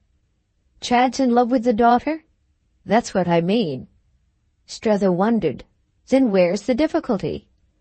"Why, aren't you and I, with our grander, bolder ideas—" "Oh, mine," Strether said rather strangely. But then, as if to attenuate, "You mean they won't hear of Woollett?" Little Bilham smiled. "Isn't that just what you must see about?" It had brought them, as she caught the last words, into relation with Miss Bavas, whom Strether had already observed, as he had never before seen a lady at a party, moving about alone.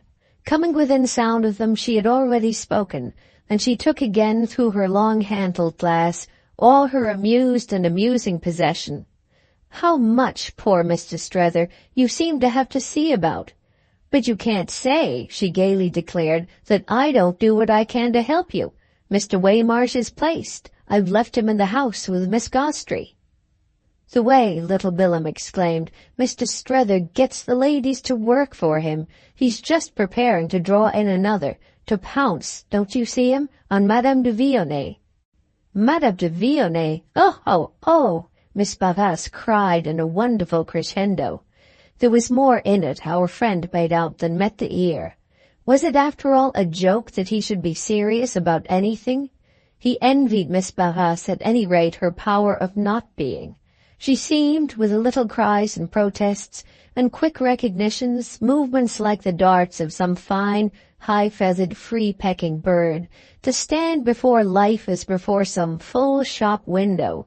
You could fairly hear, as she selected and pointed, the tap of her tortoise-shell against the glass. "It's certain that we do need seeing about, only I'm glad it's not I who have to do it.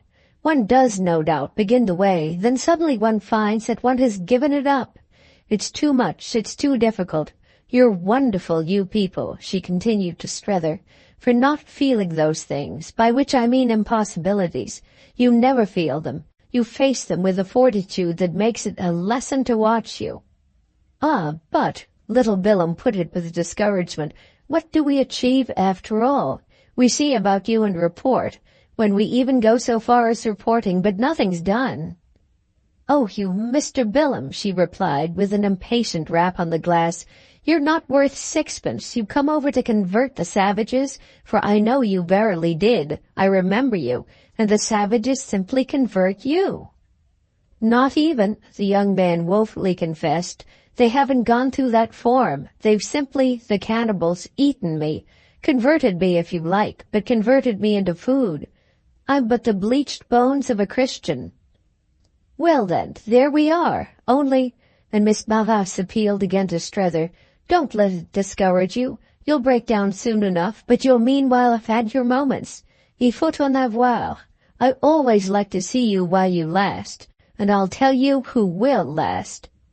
"Waymarsh?" He had already taken her up. She laughed out, as at the alarm of it. "He'll resist even Miss Gostry. So grand is it not to understand. He's wonderful." "He is indeed," Strether conceded.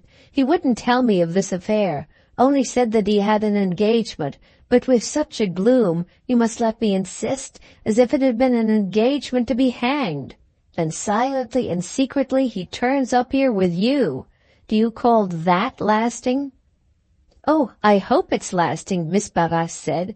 "But he only, at the best, bears with me. He doesn't understand, not one little scrap. He's delightful, he's wonderful," she repeated. "Michelangelesque," little Billum completed her meaning.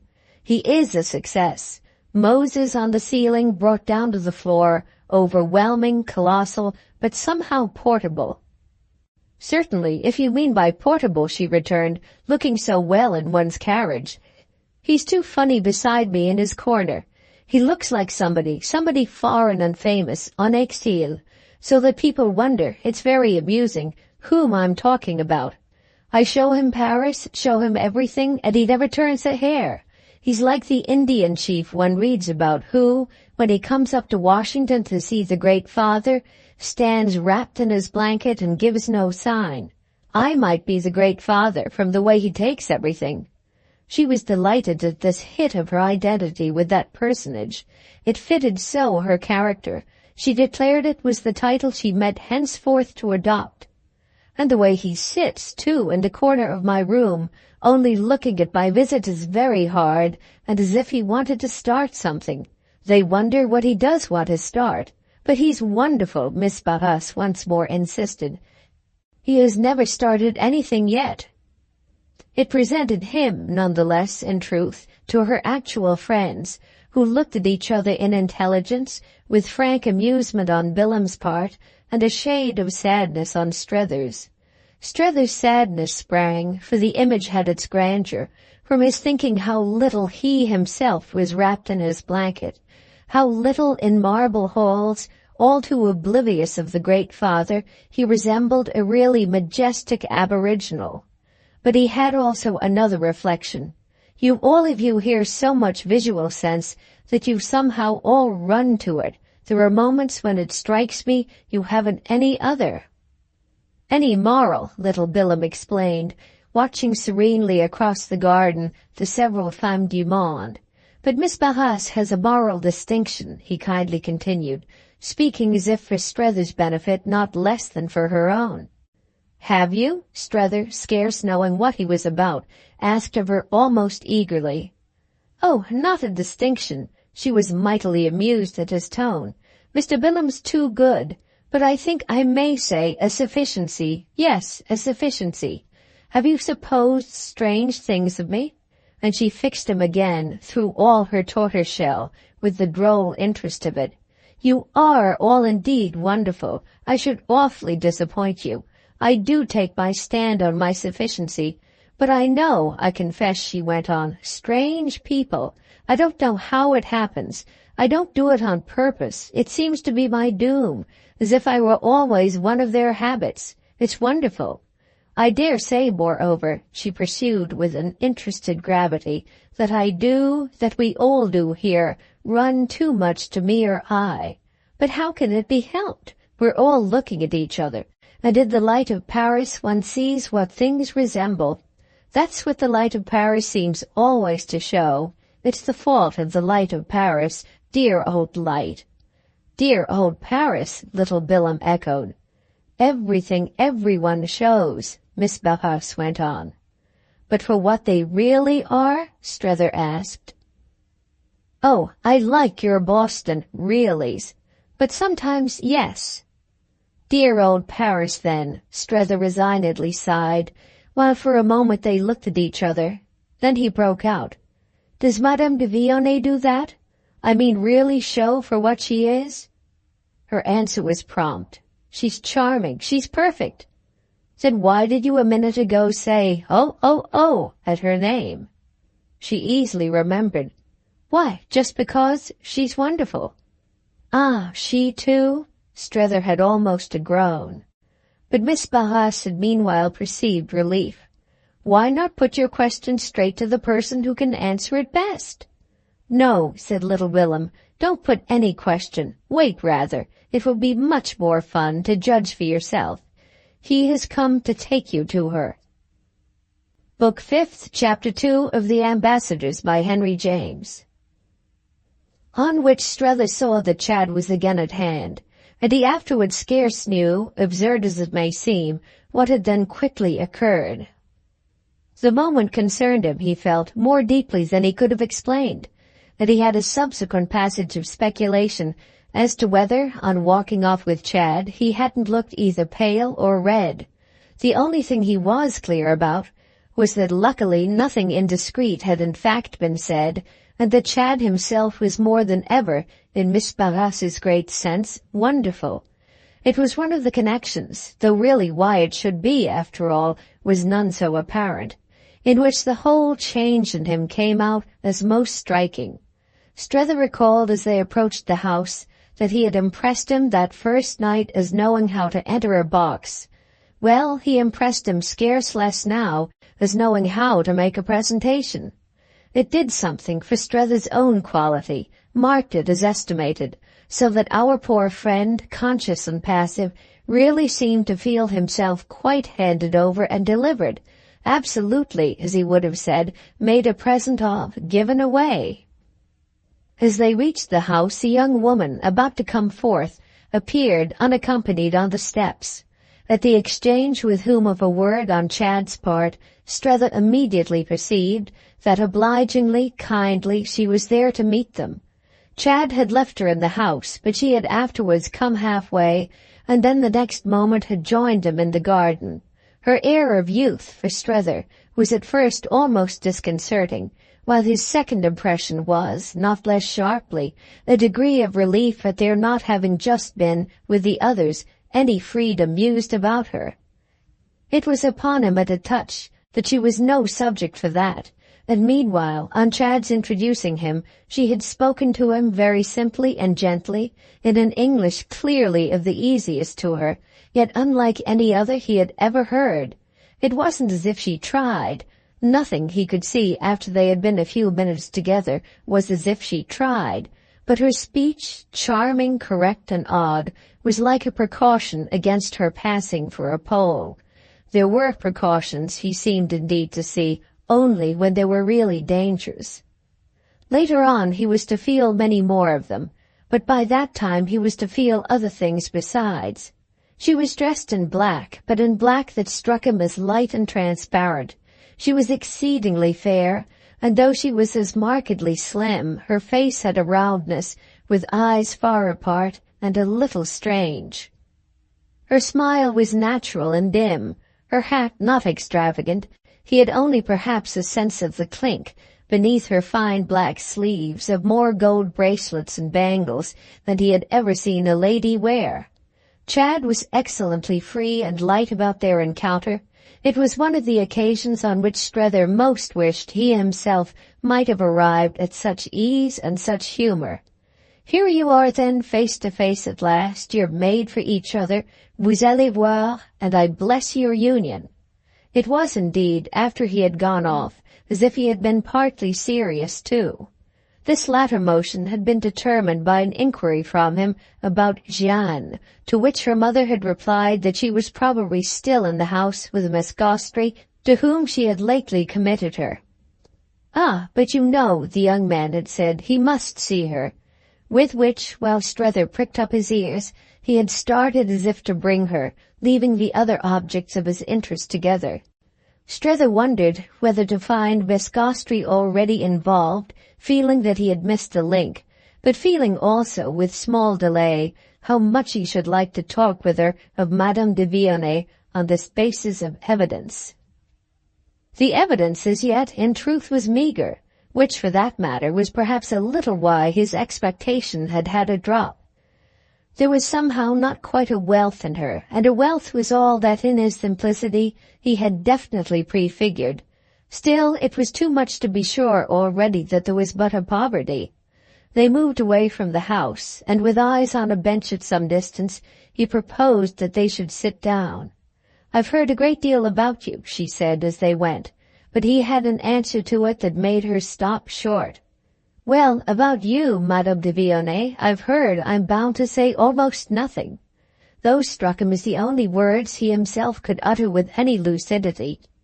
Conscious as he was, and as with more reason, of the determination to be in respect to the rest of his business perfectly plain, and to go perfectly straight. It hadn't at any rate been in the least his idea to spy on Chad's proper freedom. It was possibly, however, at this very instant, and under the impression of Madame de Vionet's pause, that going straight began to announce itself as a matter for care. She had only, after all, to smile at him ever so gently, in order to make him ask himself if he weren't already going crooked. It might be going crooked to find it of a sudden just only clear that she intended very definitely to be what he would have called nice to him. This was what passed between them while, for another instant, they stood still. He couldn't at least remember afterwards what else it might have been. The thing indeed really unmistakable was its rolling over him as a wave, that he had been, in conditions incalculable and unimaginable, a subject of discussion. He had been, on some ground that concerned her, answered for, which gave her an advantage he should never be able to match. "Hasn't Miss Gostry," she asked, "said a good word for me?" What had struck him first was the way he was bracketed with that lady, and he wondered what account Chad would have given of their acquaintance. Something not as yet traceable, at all events, had obviously happened. "I didn't even know of her knowing you." "Well, now she'll tell you all. I'm so glad you're in relation with her." This was one of the things, the all Miss Gostry would now tell him, that with every deference to present preoccupation was uppermost for Strether after they had taken their seat. One of the others was, at the end of 5 minutes, that she, oh, incontestably yes, differed less. Differed, that is, scarcely at all, well, superficially speaking, from Mrs. Newsome or even from Mrs. Pocock. She was ever so much younger than the one, and not so young as the other, but what was there in her, if anything, that would have made it impossible he should meet her at Woolwich? And wherein was her talk during their moments on the bench together not the same as would have been found adequate for a Woolwich garden party, unless perhaps truly in not being quite so bright? She observed to him that Mr. Newsome had, to her knowledge, taken extraordinary pleasure in his visit, but there was no good lady at Woolwich who wouldn't have been at least up to that. Was there in Chad, by chance, after all, deep down, a principle of aboriginal loyalty that had made him, for sentimental ends, attach himself to elements, happily encountered, that would remind him most of the old air and the old soil? Why, accordingly, be in a flutter, Strether could even put it that way, about this unfamiliar phenomenon of the femme du monde? On these terms, Mrs. Newsome herself was as much of one. Little Bilham verily had testified that they came out, the ladies of the type, in close quarters, but it was just in these quarters, now comparatively close, that he felt Madame de Vionet's common humanity. She did come out, and certainly to his relief, but she came out as the usual thing. There might be motives behind, but so could there often be even at Woolwich. The only thing was that if she showed him she wished to like him, as the motives behind might conceivably prompt, it would possibly have been more thrilling for him that she should have shown as more vividly alien. Ah, she was neither Turk nor Pole, which would be indeed flat once more for Mrs. Newsome and Mrs. Pocock. A lady and two gentlemen had meanwhile, however, approached their bench, and this accident stayed for the time further developments. They presently addressed his companions, the brilliant strangers. She rose to speak to them, and Strether noted how the escorted lady, though mature and by no means beautiful, had more of the bold, high look, the range of expensive reference that he had, as might have been said, made his plans for. Madame de Vionnet greeted her as Duchesse, and was greeted in turn, while talk started in French as Ma toute belle, little facts that had their due, their vivid interest for Strether. Madame de Vionnet didn't none the less introduce him, a note he was conscious of as false to the Woolwich scale and the Woolwich humanity, though it didn't prevent the Duchess, who struck him as confident and free, very much what he had obscurely supposed duchesses, from looking at him as straight and as hard, for it was hard, as if she would have liked all the same to know him. "Oh, yes, my dear, it's all right, it's me, and who are you, with your interesting wrinkles and your most effective, is it the handsomest, is it the ugliest, of noses?"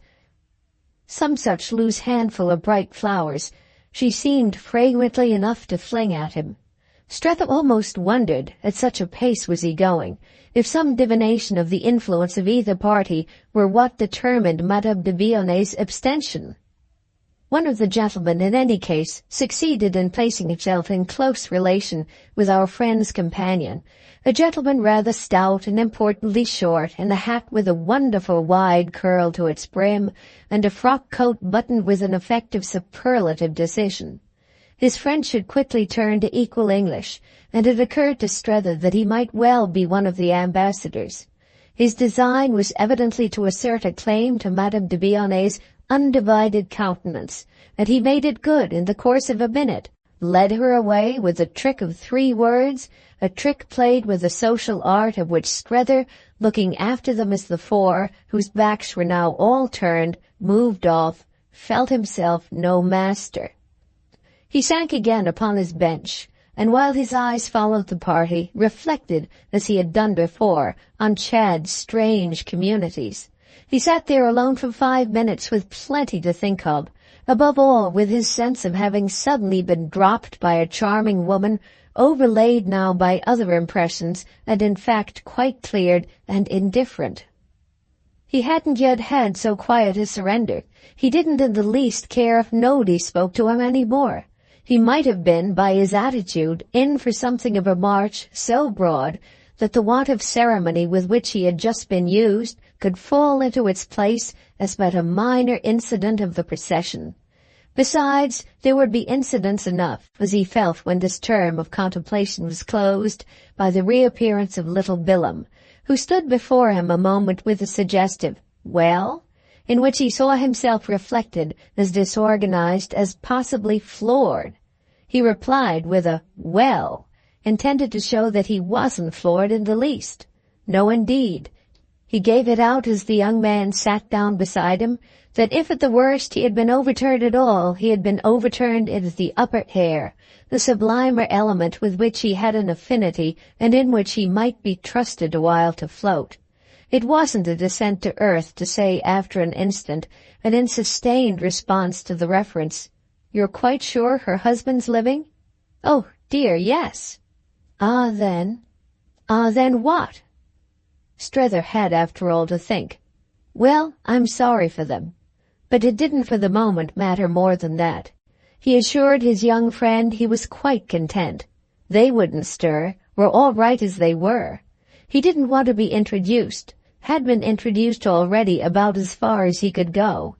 He had seen, moreover, an immensity, liked Gloriani, who, as Miss Behest kept saying, was wonderful, had made out, he was sure, the half-dozen other men who were distinguished, the artists, the critics, and the great dramatist. Him it was easy to spot, but wanted, no thanks really, to talk with none of them, having nothing at all to say, and finding it would do beautifully as it was, do beautifully because what it was, well, was just simply too late. And when, after this, little Billum, submissive and responsive, but with an eye to the consolation nearest, easily threw off some "better late than never," all he got in return for it was a sharp "better early than late." This note, indeed, the next thing, overflowed for Strether into a quiet stream of demonstration that as soon as he had let himself go, he felt as the real relief.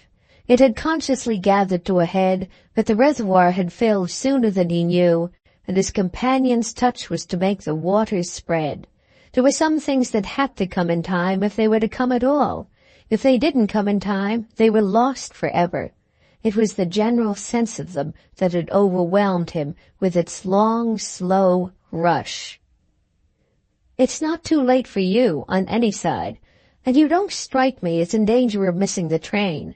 Besides which, people can be in general pretty well trusted, of course, with the clock of their freedom ticking as loud as it seems to do here, to keep an eye on the fleeting hour. All the same, don't forget that you're young, blessedly young. Be glad of it, on the contrary, and live up to it. Live all you can. It's a mistake not to. It doesn't so much matter what you do in particular, so long as you have your life. If you haven't had that, what have you had?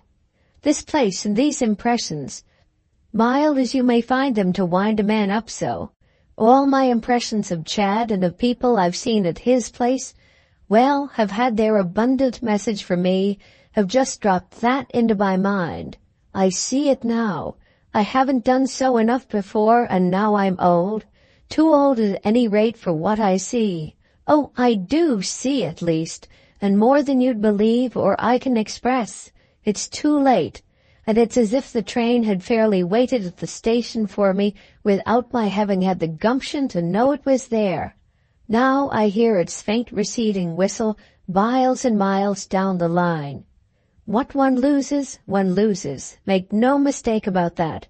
The affair, the affair of life, couldn't, no doubt, have been different for me, for it's at best a tin mould, either fluted and embossed, with ornamental excrescences, or else smooth and dreadfully plain, into which a helpless jelly, one's consciousness, is poured, so that one takes the form, as the great cook says, and is more or less compactly held by it. One lives, in fine, as one can. Still, one has the illusion of freedom. Therefore, don't be, like me, without the memory of that illusion. I was either at the right time too stupid or too intelligent to have it. I don't quite know which. Of course, at present I'm a case of reaction against the mistake, and the voice of reaction should no doubt always be taken with an allowance. But that doesn't affect the point that the right time is now yours. The right time is any time that one is still so lucky as to have. You've plenty, that's the great thing. You're, as I say, damn you, so happily and hatefully young. Don't at any rate miss things out of stupidity. Of course I don't take you for a fool, or I shouldn't be addressing you thus awfully. Do what you like so long as you don't make my mistake, for it was a mistake. Live. Slowly and sociably, with full pauses and straight dashes, Strether had so delivered himself, holding little Billum from step to step deeply and gravely attentive. The end of all was that the young man had turned quite solemn, and that this was a contradiction of the innocent gaiety the speaker had wished to promote. He watched for a moment the consequence of his words, and then, laying a hand on his listener's knee, and as if to end with the proper joke, "And now for the eye I shall keep on you." "Oh, but I don't know that I want to be, at your age, too different from you." "Ah, prepare while you're about it," said Strether, "to be more amusing." Little Billum continued to think, but at last had a smile. "Well, you are amusing, to me." "Impayable, as you say, no doubt. But what am I to myself?" Strether had risen with this, giving his attention now to an encounter that in the middle of the garden was in the act of taking place between their host and the lady at whose side Madame de Vionnet had quitted him. This lady, who appeared within a few minutes to have left her friends, awaited Gloriani's eager approach with words on her lips that Strether couldn't catch, but of which her interesting witty face seemed to give him the echo. He was sure she was prompt and fine, but also that she had met her match, and he liked, in the light of what he was quite sure was the Duchess's latent insolence, the good humour with which the great artist asserted equal resources. Were they, this pair, of the great world? And was he himself for the moment, and thus related to them by his observation, in it? Then there was something in the great world covertly tigerish, which came to him across the lawn, and in the charming air as a waft from the jungle. Yet it made him admire most of the two, made him envy the glossy male tiger, magnificently barked. These absurdities of the stirred sense, fruits of suggestion ripening on the instant, were all reflected in his next words to little Billum. "I know, if we talk of that, whom I should enjoy being like." Little Billum followed his eyes, but then as with a shade of knowing surprise. "Gloriani?" Our friend had in fact already hesitated, though not on the hint of his companion's doubt, in which there were depths of critical reserve. He had just made out in the now full picture something and somebody else. Another impression had been superimposed. A young girl in a white dress and a softly plumed white hat had suddenly come into view, and what was presently clear was that her course was toward them. What was clearer still was that the handsome young man at her side was Chad Newsome, and what was clearest of all was that she was there for Mademoiselle de Vionnet, and that she was unmistakably pretty, bright, gentle, shy, happy, wonderful, and that Chad now, with a consummate calculation of effect, was about to present her to his old friend's vision. What was clearest of all, indeed, was something much more than this, something at the single stroke of which, and wasn't it simply juxtaposition, all vagueness vanished. It was the click of a spring. He saw the truth. He had by this time also met Chad's look. There was more of it in that, and the truth accordingly, so far as Billum's inquiry was concerned, had thrust in the answer. Oh, Chad! It was that rare youth he should have enjoyed being like. The virtuous attachment would be all therefore before him. The virtuous attachment would be in the very act of appeal for his blessing. Jeanne de Vionnet, this charming creature, would be exquisitely, intensely now the object of it. Chad brought her straight up to him, and Chad was, oh yes, at this moment, for the glory of Woollett or whatever, better still even than Gloriani. He had plucked this blossom, he had kept it overnight in water, and at last as he held it up to wonder he did enjoy his effect. That was why Strether had felt at first the breath of calculation, and why, moreover, as he now knew, his look at the girl would be, for the young man, a sign of the latter's success. What young man had ever paraded about that way, without a reason, a maiden in her flower? And there was nothing in his reason at present obscure. Her type sufficiently told of it. They couldn't want her to go to Woollet. Poor Woollet, and what it might miss, though brave Chad indeed too, and what it might gain. Brave Chad, however, had just excellently spoken. This is a good little friend of mine who knows all about you, and has moreover a message for you. And this, my dear, he had turned to the child herself, is the best man in the world, who has it in his power to do a great deal for us, and whom I want you to like and revere as nearly as possible, as much as I do. She stood there quite pink, a little frightened, prettier and prettier, and not a bit like her mother. There was in this last particular no resemblance but that of youth to youth, and here was in fact suddenly Strether's sharpest impression. It went wondering, dazed, embarrassed, back to the woman he had just been talking with. It was a revelation in the light of which he already saw she would become more interesting. So slim and fresh and fair, she had yet put forth this perfection, so that for really believing it of her, for seeing her to any such developed degree as a mother, comparison would be urgent. Well, what was it now but fairly thrust upon him? "Mamma wishes me to tell you before we go," the girl said, "that she hopes very much you'll come to see us very soon. She has something important to say to you." "She quite reproaches herself," Chad helpfully explained. "You were interesting her so much when she accidentally suffered you to be interrupted." "Ah, don't mention it," Strether murmured, looking kindly from one to the other and wondering at many things. "And I'm to ask you for myself," Jeanne continued with her hands clasped together as if in some small, learned prayer. "I'm to ask you for myself if you won't positively come." "Leave it to me, my dear. I'll take care of it," Chad genially declared in answer to this, while Strether himself almost held his breath. What was in the girl was indeed too soft, too unknown for direct dealing, so that one could only gaze at it as at a picture, quite staying one's own hand. But with Chad he was now on ground. Chad he could meet, so pleasant a confidence in that, and in everything did the young man freely exhale. There was the whole of a story in his tone to his companion, and he spoke indeed as if already of the family.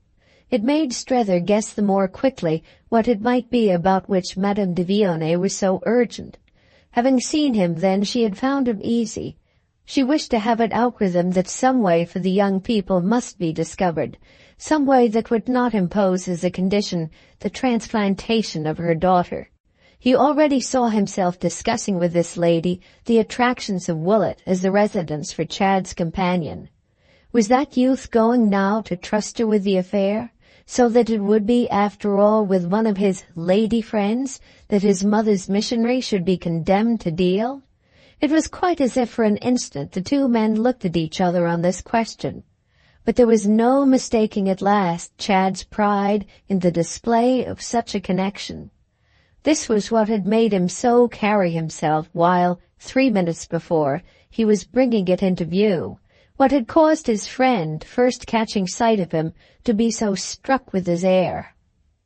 It was, in a word, just when he thus finally felt Chad putting things straight off on him that he envied him, as he had mentioned to little Bilham, most.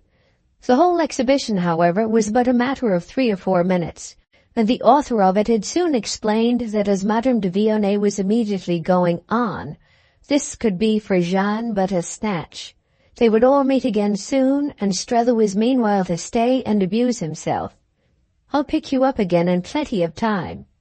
He took the girl off as he had brought her, and Strether, with a faint sweet foreignness of his "Au revoir, monsieur," in his ears as a note almost unprecedented, watched them recede side by side, and felt how once more her companion's relation to her got an accent from it.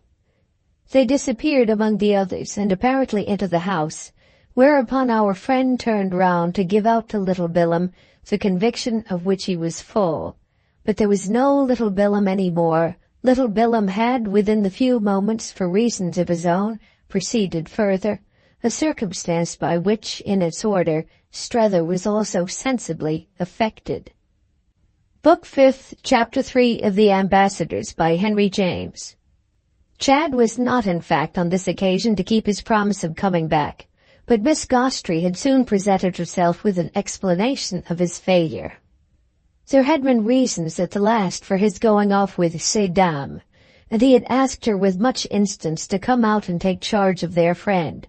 She did so, Strether felt, as she took her place beside him, in a manner that left nothing to desire.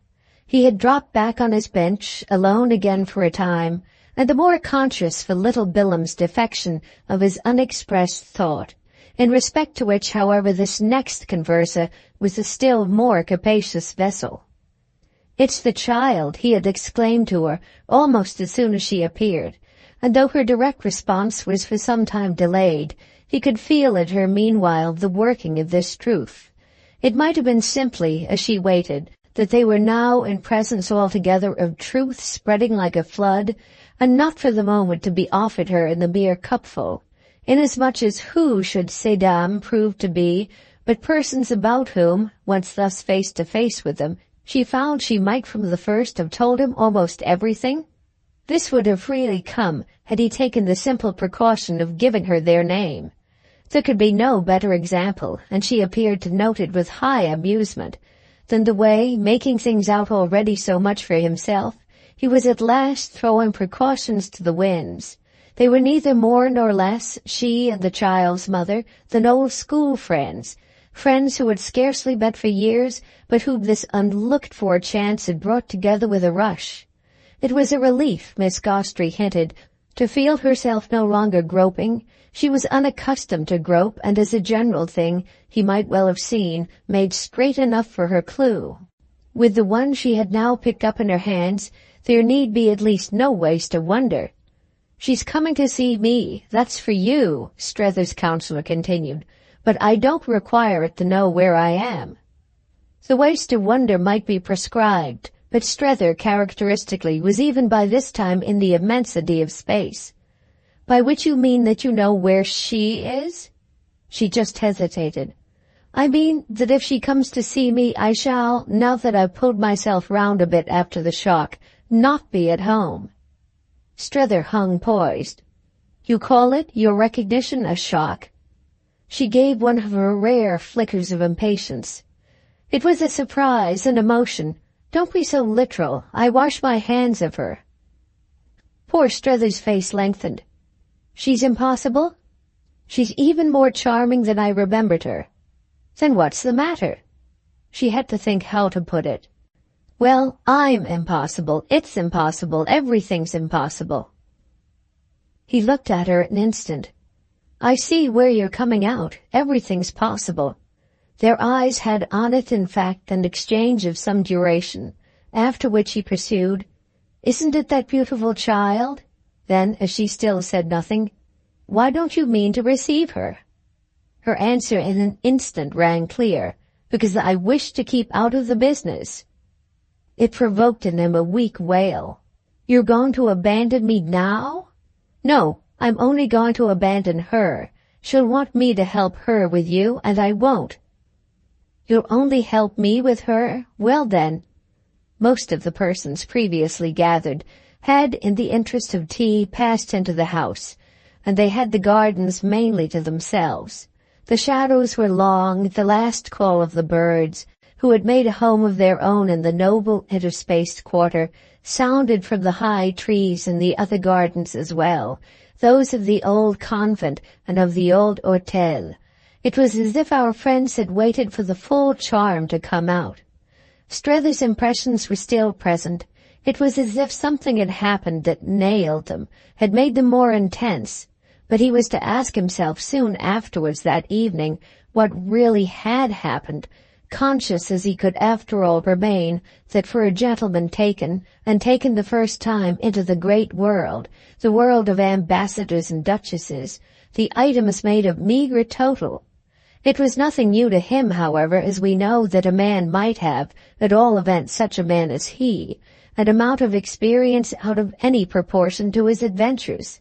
So that though it was doubtless no great adventure to sit on there with Miss Gostry and hear about Madame de Vionnet, the hour, the picture, the immediate, the recent, the possible, as well as the communication itself, not a note of which failed to reverberate, only gave the moments more of the taste of history.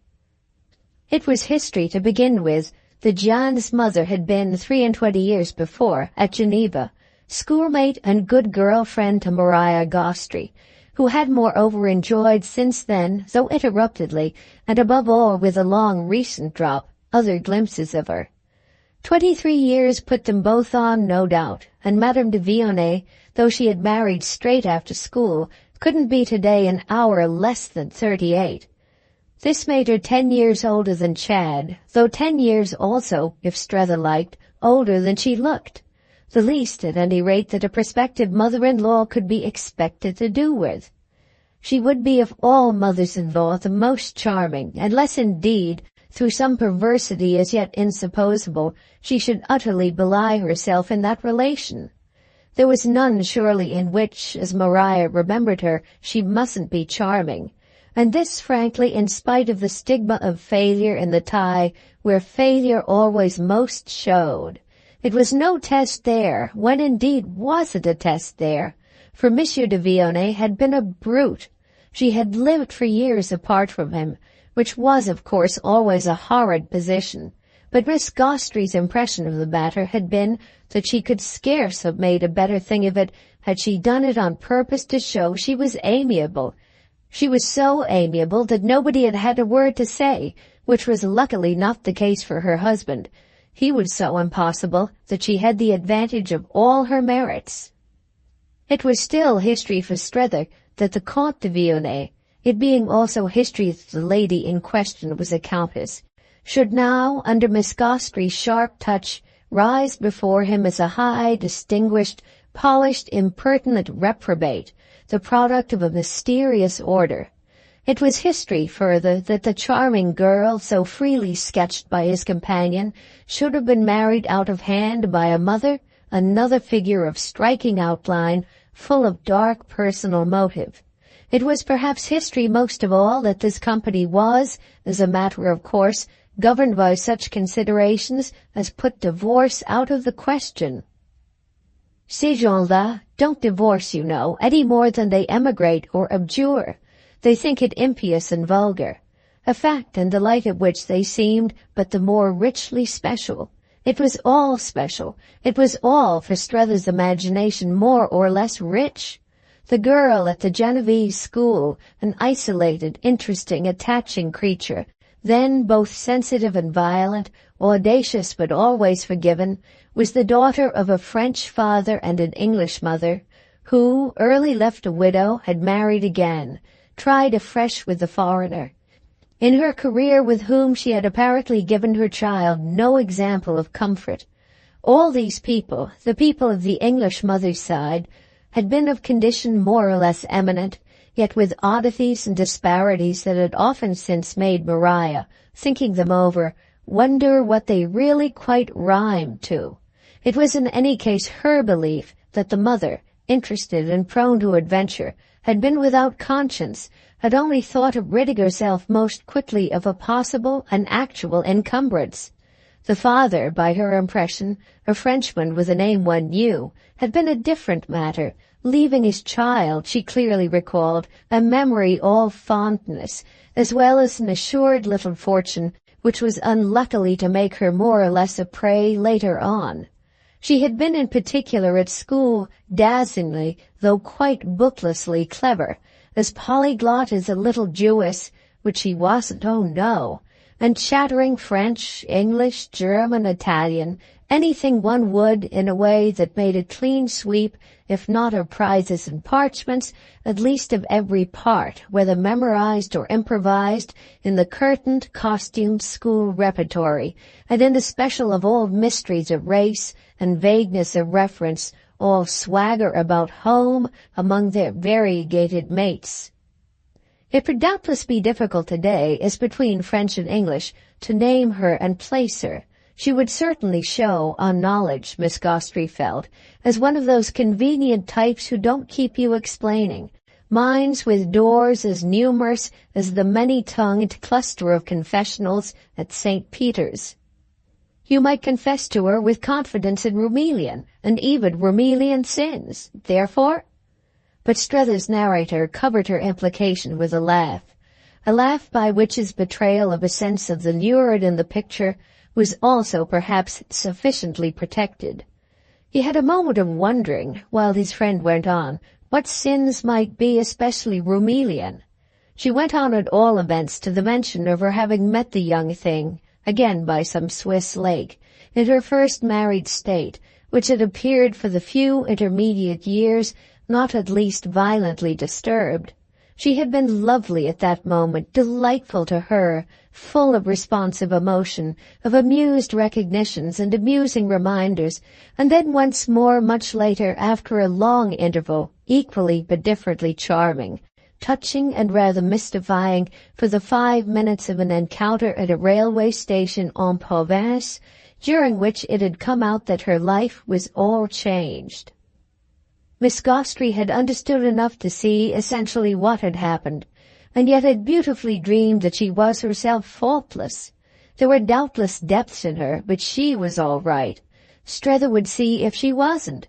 She was another person, however, that had been promptly marked, from the small child of nature at the Geneva school, as if a person quite made over, as foreign women were compared with American, by marriage.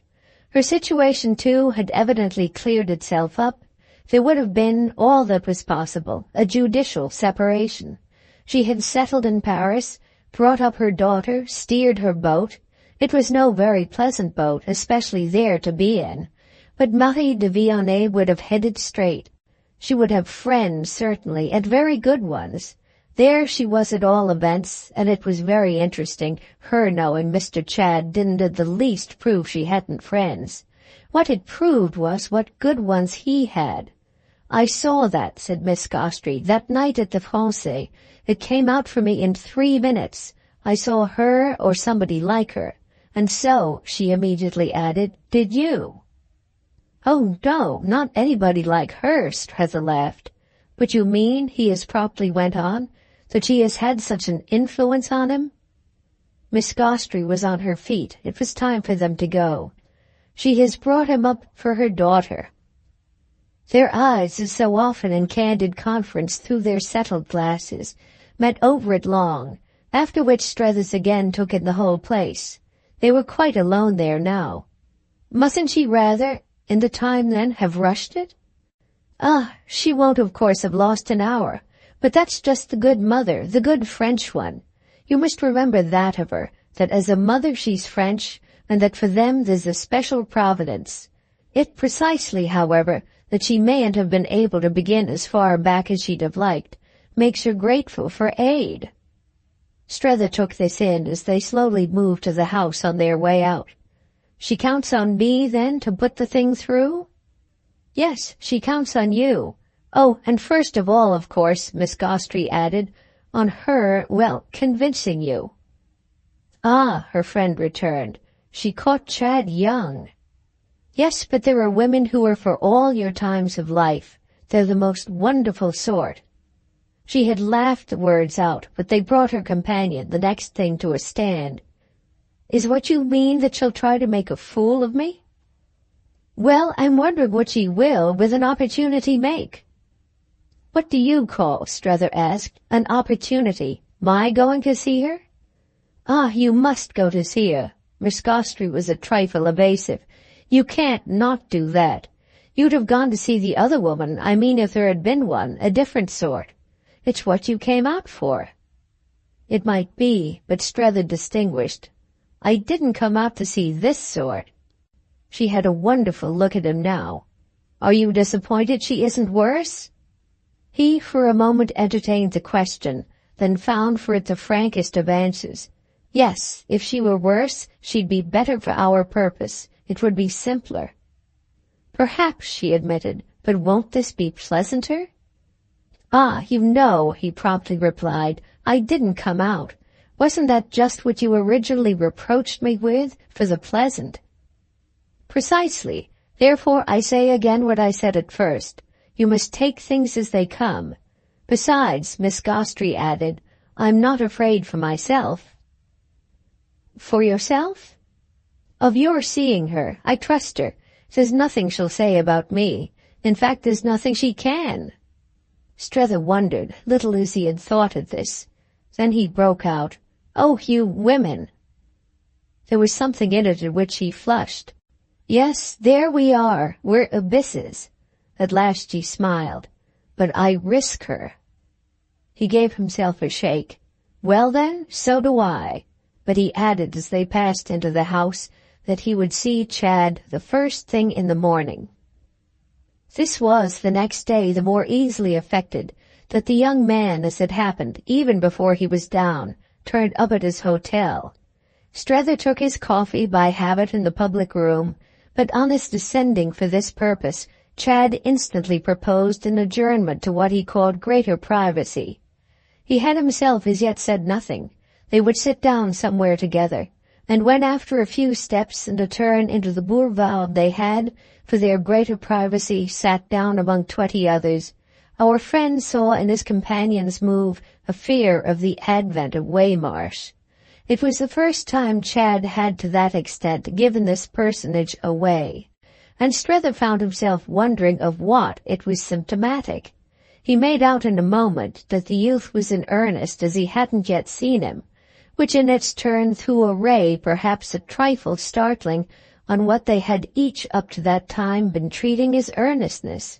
It was sufficiently flattering, however, that the real thing, if this was at last the real thing, should have been determined, as appeared, precisely by an accretion of Strether's importance. For this was what it quickly enough came to, that Chad, rising with the lark, had rushed down to let him know, while his morning consciousness was as yet young, that he had literally made the afternoon before a tremendous impression. Madame de Villene couldn't rest till she should have some assurance from him that he would consent again to see her. The announcement was made across their marble-topped table, while the foam of the hot milk was in their cups, and its plash still in the air, with a smile of Chad's easiest urbanity, and this expression of his face caused our friend's doubts to gather on the spot into a challenge of the lips. "See here." That was all. He only for a moment said again, "See here." Chad met it with all his air of straight intelligence, while Strether remembered again that fancy of the first impression of him, the happy young pagan, handsome and hard but oddly indulgent, whose mysterious measure he had under the street lamp tried mentally to take. The young pagan, while a long look passed between them, sufficiently understood. Strether scarce needed at last to say the rest. "I want to know where I am." But he said it, adding before any answer something more. "Are you engaged to be married? Is that your secret to the young lady?" Chad shook his head with the slow amenity that was one of his ways of conveying that there was time for everything. "I have no secret, though I may have secrets. I haven't at any rate that one. We're not engaged, no." "Then where's the hitch?" "Do you mean why I haven't already started with you?" Chad, beginning his coffee and buttering his roll, was quite ready to explain. "Nothing would have induced me, nothing will still induce me, not to try to keep you here as long as you can be made to stay. It's too visibly good for you." Strether had himself plenty to say about this, but it was amusing also to measure the march of Chad's tone. He had never been more a man of the world, and it was always in his company present to our friend that one was seeing how in successive connections a man of the world acquitted himself. Chad kept it up beautifully.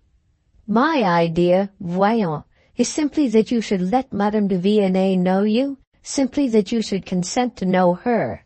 I don't in the least mind telling you that, clever and charming as she is, she's ever so much in my confidence. All I ask of you is to let her talk to you. You ask me about what you call my hitch, and so far as it goes, she'll explain it to you. She's herself my hitch, hang it, if you must really have it all out. But in a sense, he hastened in the most wonderful manner to add, that you'll quite make out for yourself. She's too good a friend, confound her. Too good, I mean, for me to leave without, it was his first hesitation. Without what? Well, without my arranging somehow or other the damnable terms of my sacrifice. It will be a sacrifice, then? It will be the greatest loss I ever suffered. I owe her so much. It was beautiful, the way Chad said these things, and his plea was now confessedly, quite flagrantly and publicly interesting. The moment really took on for Strether an intensity. Chad owed Madame de Vionnet so much? What did that do, then, but clear up the whole mystery? He was indebted for alterations, and she was thereby in a position to have sent in her bill for expenses incurred in reconstruction. What was this at bottom but what had been to be arrived at? Strether sat there arriving at it while he munched toast and stirred his second cup. To do this with the aid of Chad's pleasant, earnest face was also to do more besides. No, never before had he been so ready to take him as he was. What was it that had suddenly so cleared up? It was just everybody's character, that is, everybody's but, in a measure, his own. Strether felt his character receive for the instant a smutch from all the wrong things he had suspected or believed. The person to whom Chad owed it that he could positively turn out such a comfort to other persons, such a person was sufficiently raised above any breath by the nature of her work and the young man's steady light, all of which was vivid enough to come and go quickly, though indeed in the midst of it Strether could utter a question. Have I your word of honor that if I surrender myself to Madame de Vionnet, you'll surrender yourself to me? Chad laid his hand firmly on his friend's. My dear man, you have it. There was, finally, something in his felicity almost embarrassing and oppressive. Strether had begun to fidget under it for the open air and the erect posture. He had signed to the waiter that he wished to pay, and this transaction took some moments, during which he thoroughly felt, while he put down money and pretended it was quite hollow, to estimate change, that Chad's higher spirit, his youth, his practice, his paganism, his felicity, his assurance, his impudence, whatever it might be, had consciously scored a success. Well, that was all right so far as it went. His sense of the thing in question covered our friend for a minute like a veil through which, as if he had been muffled, he heard his interlocutor ask him if he mightn't take him over about 5. Over was over the river, and over the river was where Madame de Vionnet lived, and 5 was that very afternoon. They got at last out of the place, got out before he answered. He lighted in the street a cigarette, which again gave him more time, but it was already sharp for him that there was no use in time. What does she propose to do to me? He had presently demanded. Chad had no delays. Are you afraid of her? Oh, immensely. Don't you see it? Well, said Chad, she won't do anything worse to you than make you like her. It's just of that I'm afraid. That it's not fair to me. Strether cast about. It's fair to your mother. Oh, said Chad, are you afraid of her? Scarcely less, or perhaps even more. But is this lady against your interests at home? Strether went on. Not directly, no doubt, but she's greatly in favor of them here. And what, here, does she consider them to be? Well, good relations. With herself? With herself. And what is it that makes them so good? What? Well, that's exactly what you'll make out if you'll only go, as I'm supplicating you to see her. Strether stared at him with a little of the wanness, no doubt, that the vision of more to make out could scarcely help producing. I mean, how good are they? Oh, awfully good. Again Strether had faltered, but it was brief. It was all very well, but there was nothing now he wouldn't risk. Excuse me, but I must really, as I began by telling you, know where I am. Is she bad? Bad? Chad echoed it, but without a shock. Is that what's implied? When relations are good? Strether felt a little silly, and was even conscious of a foolish laugh at having it imposed on him to have appeared to speak so. What indeed was he talking about? His stare had relaxed. He looked now all round him. But something in him brought him back, though he still didn't know quite how to turn it. The 2 or 3 ways he thought of, and one of them in particular, were even with scruples dismissed too ugly. He, nonetheless, at last found something. Is her life without reproach? It struck him, directly he had found it, as pompous and priggish, so much so that he was thankful to Chad for taking it only in the right spirit. The young man spoke so immensely to the point that the effect was practically of positive blandness. Absolutely without reproach, a beautiful life. Allez donc voir. These last words were, in the liberality of their confidence, so imperative that Strether went through no form of assent, but before they separated it had been confirmed that he should be picked up at 5:15. Book 6, Chapter 1 of The Ambassadors by Henry James. It was quite by 5:30, after the 2 men had been together in Madame de Vionet's drawing-room not more than a dozen minutes, that Chad, with a look at his watch and then another at their hostess, said genially, gaily, "I've an engagement, and I know you won't complain if I leave him with you. He'll interest you immensely, and as for her," he declared to Strether, "I assure you, if you're at all nervous, she's perfectly safe." He had left them to be embarrassed or not by this guarantee, as they could best manage, and embarrassment was the thing that Strether wasn't at first sure Madame de Vionnet escaped. He escaped it himself, to his surprise, but he had grown used by this time to thinking of himself as brazen. She occupied, his hostess, in the Rue de Bellechasse, the first floor of an old house to which our visitors had had access from an old, clean court. The court was large and open, full of revelations for our friend of the habit of privacy, the peace of intervals, the dignity of distances and approaches. The house, to his restless sense, was in the high, homely style of an elder day, and the ancient Paris that he was always looking for. Sometimes intensely felt, sometimes more acutely missed, was in the immemorial polish of the wide waxed staircase, and in the fine boiserie, the medallions, mouldings, mirrors, great clear spaces, of the greyish-white salon into which he had been shown. He seemed at the very outset to see her in the midst of possessions not vulgarly numerous, but hereditary, cherished, charming.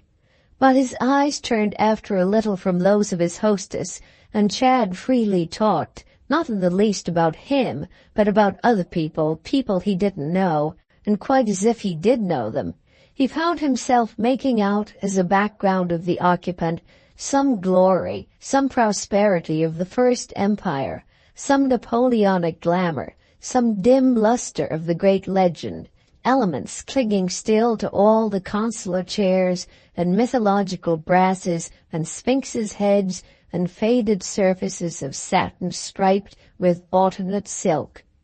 The place itself went further back, that he guessed, and how old Paris continued in a manner to echo there. But the post-revolutionary period, the world he vaguely thought of as the world of Chateaubriand, of Madame de Staël, even of the young Lamartine, had left its stamp of harps and urns and torches, a stamp impressed on sundry small objects, ornaments, and relics. He had never before, to his knowledge, had present to him relics of any special dignity of a private order. Little old miniatures, medallions, pictures, books in leather bindings, pinkish and greenish, with gilt garlands on the back, ranged, together with other promiscuous properties, under the glass of brass-mounted cabinets. His attention took them all tenderly into account. They were among the matters that marked Madame de Vionet's apartment as something quite different from Miss Gostrey's little museum of bargains and from Chad's lovely home. He recognized it as founded much more on old accumulations that had possibly from time to time shrunken than on any contemporary method of acquisition or form of curiosity. Chad and Miss Gostry had rummaged and purchased and picked up and exchanged, sifting, selecting, comparing, whereas the mistress of the scene before him, beautifully passive under the spell of transmission from her father's line, he quite made up his mind, had only received, accepted, and been quiet. When she hadn't been quiet, she had been moved at the most to some occult charity for some fallen fortune. There had been objects she or her predecessors might even conceivably have parted with under need, but Strether couldn't suspect them of having sold old pieces to get better ones. They would have felt no difference as to better or worse. He could but imagine their having felt, perhaps in emigration, in prescription, for his sketch was slight and confused, the pressure of want or the obligation of sacrifice. The pressure of want, whatever might be the case with the other force, was, however, presumably not active now, for the tokens of a chastened ease still abounded after all, many marks of a taste whose discriminations might perhaps have been called eccentric. He guessed at intense little preferences and sharp little exclusions, a deep suspicion of the vulgar and a personal view of the right. The general result of this was something for which he had no name on the spot quite ready, but something he would have come nearest to naming in speaking of it as the air of supreme respectability, the consciousness, small, still, reserved, but none the less distinct and diffused, of private honor. The air of supreme respectability, that was a strange blank wall for his adventure to have brought him to break his nose against. It had, in fact, as he was now aware, filled all the approaches, hovered in the court as he passed, hung on the staircase as he mounted, sounded in the grave rumble of the old bell, as little electric as possible, of which Chad at the door had pulled the ancient but neatly kept tassel. It formed, in short, the clearest medium of its particular kind that he had ever breathed. He would have answered for it at the end of a quarter of an hour that some of the glass cases contained swords and epaulets of ancient colonels and generals, medals and orders once pinned over hearts that had long since ceased to beat, snuff-boxes bestowed on ministers and envoys, copies of works presented with inscriptions by authors now classic. At bottom of it all for him was the sense of her rare unlikeness to the women he had known. This sense had grown since the day before the more he recalled her, and had been above all singularly fed by his talk with Chad in the morning. Everything, in fine, made her immeasurably new, and nothing so new as the old house and the old objects. There were books, 2 or 3, on a small table near his chair, but they hadn't the lemon-colored covers with which his eye had begun to dally from the hour of his arrival, and to the opportunity of a further acquaintance with which he had for a fortnight now altogether succumbed. On another table across the room he made out the great revue, but even that familiar face, conspicuous in Mrs. Newsome's parlors, scarce counted here as a modern note. He was sure on the spot, and he afterwards knew he was right, that this was the touch of Chad's own hand. What would Mrs. Newsome say to the circumstance that Chad's interested influence kept her paper-knife in the revue? The interested influence at any rate had, as we say, gone straight to the point, had in fact soon left it quite behind. She was seated near the fire on a small stuffed and fringed chair, one of the few modern articles in the room, and she leaned back in it with her hands clasped in her lap, and no movement in all her person, but the fine prompt play of her deep young face. The fire, under the low white marble, undraped and academic, had burnt down to the silver ashes of light wood. One of the windows at a distance stood open to the mildness and stillness, out of which in the short pauses came the faint sound, pleasant and homely, almost rustic, of a plash and a clatter of sabots from some coach-house on the other side of the court. Madame de Vionnet, while Strether sat there, wasn't to shift her posture by an inch. "I don't think you seriously believe in what you're doing," she said, "but all the same, you know, I'm going to treat you quite as if I did." "By which you mean," Strether directly replied, Quite as if you didn't. I assure you it won't make the least difference with me how you treat me." "Well," she said, taking that menace bravely and philosophically enough, "the only thing that really matters is that you shall get on with me." "Ah, but I don't," he immediately returned. It gave her another pause, which, however, she happily enough shook off. "Will you consent to go on with me a little, provisionally, as if you did?" Then it was that he saw how she had decidedly come all the way, and there accompanied it an extraordinary sense of her raising from somewhere below him her beautiful, suppliant eyes. He might have been perched at his doorstep or at his window, and she standing in the road. For a moment he let her stand and couldn't moreover have spoken. It had been sad of a sudden, with a sadness that was like a cold breath in his face. "What can I do," he finally asked, "but listen to you as I promised Chadwick?" "Ah, but what I'm asking you," she quickly said, "isn't what Mr. Newsome had in mind."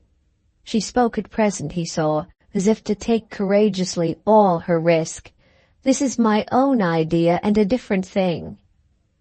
It gave poor Strether, in truth, uneasy as it made him too, something of the thrill of a bold perception justified.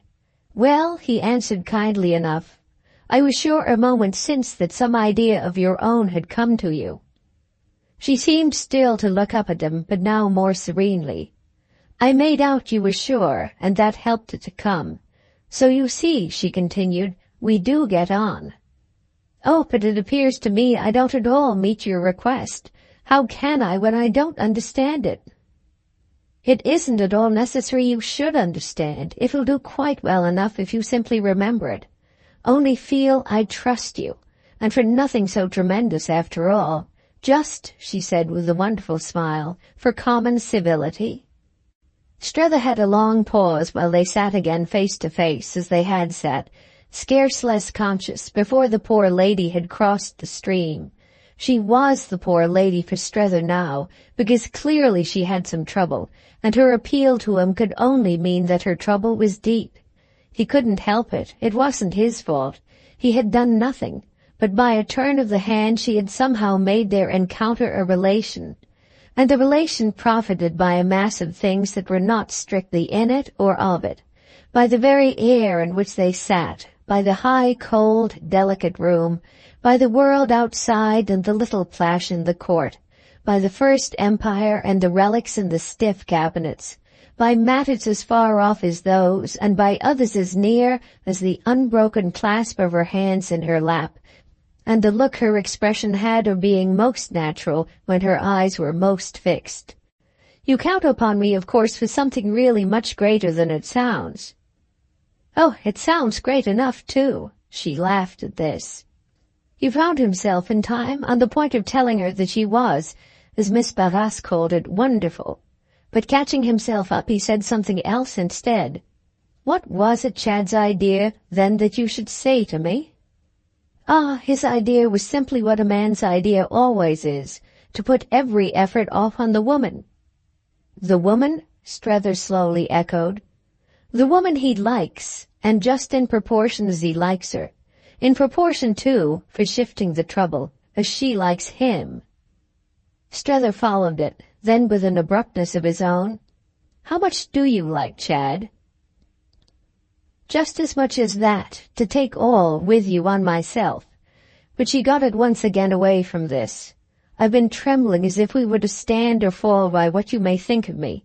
That I'm even now," she went on wonderfully, drawing a long breath, "and yes, truly taking a great courage, from the hope that I don't in fact strike you as impossible." "That's at all events clearly," he observed after an instant, "the way I don't strike you." "Well," she so far assented, "as you haven't yet said you won't have the little patience with me I ask for." "You draw splendid conclusions?" "Perfectly, but I don't understand them," Strether pursued. "You seem to me to ask for much more than you need. What, at the worst for you, what at the best for myself, can I after all do? I can use no pressure that I haven't used. You come really late with your request. I've already done all that for myself the case admits of.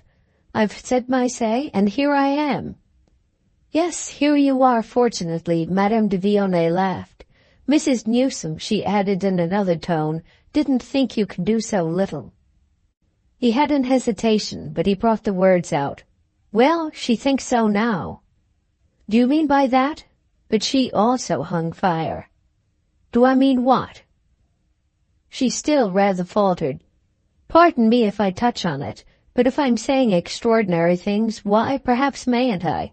Besides, doesn't it properly concern us to know? To know what? He insisted, as after thus beating about the bush she had again dropped. She made the effort.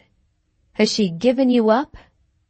He was amazed afterwards to think how simply and quietly he had met it. Not yet. It was almost as if he were a trifle disappointed, had expected still more of her freedom. But he went straight on. Is that what Chad has told you will happen to me? She was evidently charmed with the way he took it. If you mean, if we've talked of it, most certainly. And the question's not what has had the least to do with my wishing to see you. To judge if I'm the sort of man a woman can? Precisely, she exclaimed. You wonderful gentleman. I do judge. I have judged. A woman can't. You're safe, with every right to be. You'd be much happier if you'd only believe it. Strether was silent a little. Then he found himself speaking with a cynicism of confidence of which even at the moment the sources were strange to him. I try to believe it, but it's a marvel, he exclaimed, how you already get at it. Oh, she was able to say, remember how much I was on the way to it through Mr. Newsome, before I saw you. He thinks everything of your strength. Well, I can bear almost anything, our friend briskly interrupted. Deep and beautiful on this, her smile came back, and with the effect of making him hear what he had said just as she had heard it. He easily enough felt that it gave him away, but what in truth had everything done but that? It had been all very well to think at moments that he was holding her nose down, and that he had coerced her. What had he by this time done but let her practically see that he accepted their relation? What was their relation, moreover, though light and brief enough in form as yet, but whatever she might choose to make it? Nothing could prevent her, certainly he couldn't, from making it pleasant. At the back of his head, behind everything, was the sense that she was, there before him, close to him, in vivid, imperative form, one of the rare women he had so often heard of, read of, thought of, but never met, whose very presence, look, voice, the mere contemporaneous factum whom, from the moment it was all presented, made a relation of mere recognition. That was not the kind of woman he'd ever found Mrs. Newsome, a contemporaneous fact who had been distinctly slow to establish herself. And at present, confronted with Madame de Vionnet, he felt the simplicity of his original impression of Miss Gostrey. She certainly had been a fact of rapid growth, but the world was wide, each day was more and more a new lesson. There were, at any rate, even among the stranger ones, relations and relations. Of course I suit Chad's grand way, he quickly added. He hasn't had much difficulty in working me in. She seemed to deny a little, on the young man's behalf, by the rise of her eyebrows, an intention of any process at all inconsiderate. You must know how grieved he'd be if you were to lose anything. He believes you can keep his mother patient. Strether wondered with his eyes on her. I see. That's then what you really want of me. And how am I to do it? Perhaps you'll tell me that. Simply tell her the truth. And what do you call the truth? Well, any truth about us all that you see yourself. I leave it to you. Thank you very much. I like, Strether laughed with a slight harshness, the way you leave things. But she insisted kindly, gently, as if it wasn't so bad. Be perfectly honest. Tell her all. All? He oddly echoed. Tell her the simple truth, Madame de Vionnet again pleaded. But what is the simple truth? The simple truth is exactly what I'm trying to discover. She looked about a while, but presently she came back to him. Tell her fully and clearly about us. Strether, meanwhile, had been staring. You and your daughter? Yes, little Jeanne and me. Tell her, she just slightly quavered, you like us. And what good will that do me? Or rather, he caught himself up, what good will it do you? She looked graver. None, you believe, really? Strether debated. She didn't send me out to like you. Oh, she charmingly contended, she sent you out to face the facts. He admitted after an instant that there was something in that. But how can I face them till I know what they are? Do you want him, he then braced himself to ask, to marry your daughter? She gave a headshake as noble as it was prompt. No, not that. And he really doesn't want to himself? She repeated the movement, but now with a strange light in her face. He likes her too much. Strether wondered. To be willing to consider, you mean, the question of taking her to America? To be willing to do anything with her but be immensely kind and nice, really tender of her. We watch over her and you must help us. You must see her again. Strether felt awkward. Ah, with pleasure. She's so remarkably attractive. The mother's eagerness with which Madame de Vionnet jumped at this was to come back to him later as beautiful in its grace. The dear thing did please you? Then, as he met it with the largest "oh" of enthusiasm, she's perfect, she's my joy. Well, I'm sure of that. If one were near her and saw more of her, she'd be mine. Then, said Madame de Vionnet, tell Mrs. Newsome that. He wondered the more. What good will that do you? As she appeared unable at once to say, however, he brought out something else. Is your daughter in love with our friend? Ah, she rather startlingly answered, I wish you'd find out. He showed his surprise. I, a stranger?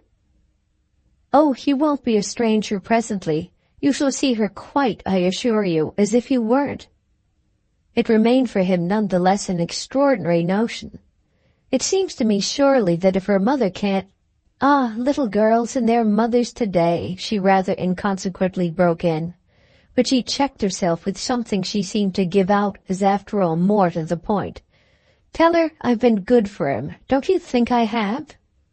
It had its effect on him, more than at the moment he quite measured. Yet he was consciously enough touched. Oh, if it's all you— Well, it may not be all, she interrupted, but it's to a great extent. Really and truly, she added, in a tone that was to take its place with him among things remembered.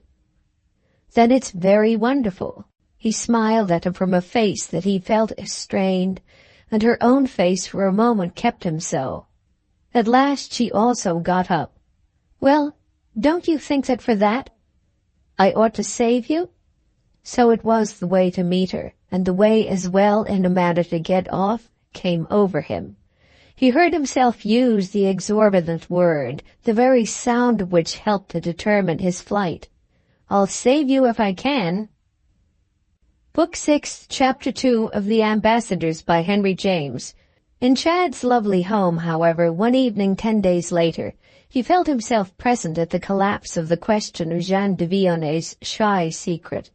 He had been dining there in the company of that young lady and her mother, as well as of other persons, and had gone into the petit salon at Chad's request on purpose to talk with her. The young man had put this to him as a favor. I should like so awfully to know what you think of her. It will really be a chance for you, he had said, to see the jeune fille, the type, as she actually is, and I don't think that, as an observer of manners, it's a thing you ought to miss. It will be an impression that whatever else you take, you can carry home with you, where you'll find again so much to compare it with. Strether knew well enough with what Chad wished him to compare it, and though he entirely assented, he hadn't yet somehow been so deeply reminded that he was being, as he constantly though mutely expressed it, used. He was as far as ever from making out exactly to what end, but he was none the less constantly accompanied by a sense of the service he rendered. He conceived only that the service was highly agreeable to those who profited by it, and he was indeed still waiting for the moment at which he should catch it in the act of proving disagreeable proving in some degree intolerable to himself. He failed quite to see how his situation could clear up at all logically, except by some turn of events that would give him the pretext of disgust. He was building from day to day on the possibility of disgust, but each day brought forth meanwhile a new and more engaging bend of the road. That possibility was now ever so much further from sight than on the eve of his arrival, and he perfectly felt that, should it come at all, it would have to be at best inconsequent and violent. He struck himself as a little nearer to it only when he asked himself what service, in such a life of utility, he was, after all, rendering Mrs. Newsome. When he wished to help himself to believe that he was still all right, he reflected, and in fact with wonder, on the unimpaired frequency of their correspondence, in relation to which what was after all more natural than it should become more frequent just in proportion as their problem became more complicated. Certain it is, at any rate, that he now often brought himself balm by the question, with the rich consciousness of yesterday's letter. Well, what can I do more than that? What can I do more than tell her everything? To persuade himself that he did tell her, had told her everything, he used to try to think of particular things he hadn't told her. When, at rare moments and in the watches of the night, he pounced on one, it generally showed itself to be, to a deeper scrutiny, not quite truly of the essence. When anything new struck him as coming up, or anything already noted as reappearing, he always immediately wrote, as if for fear that if he didn't he would miss something, and also that he might be able to say to himself from time to time, "She knows it now, even while I worry." It was a great comfort to him in general not to have left past things to be dragged to light and explained, not to have to produce at so late a stage anything not produced, or anything even veiled and attenuated at the moment. She knew it now. That was what he said to himself tonight in relation to the fresh fact of Chad's acquaintance with the two ladies, not to speak of the fresher one of his own. Mrs. Newsome knew, in other words, that very night, at Woollet, that he himself knew Madame de Vionnet, and that he had conscientiously been to see her, also that he had found her remarkably attractive, and that there would probably be a good deal more to tell. But she further knew, or would know very soon, that, again conscientiously, he hadn't repeated his visit, and that when Chad had asked him on the Countess's behalf, Strether made her out vividly, with a thought at the back of his head, a countess, if he wouldn't name a day for dining with her, he had replied lucidly, "Thank you very much, impossible." He had begged the young man would present his excuses, and had trusted him to understand that it couldn't really strike one as quite the straight thing. He hadn't reported to Mrs. Newsome that he had promised to save Madame de Vionnet, but so far as he was concerned with that reminiscence, he hadn't at any rate promised to haunt her house. What Chad had understood could only in truth be inferred from Chad's behavior, which had been in this connection as easy as in every other. He was easy, always, when he understood. He was easier still, if possible, when he didn't. He had replied that he would make it all right, and he had proceeded to do this by substituting the present occasion, as he was ready to substitute others, for every occasion, as to which his old friend should have a funny scruple.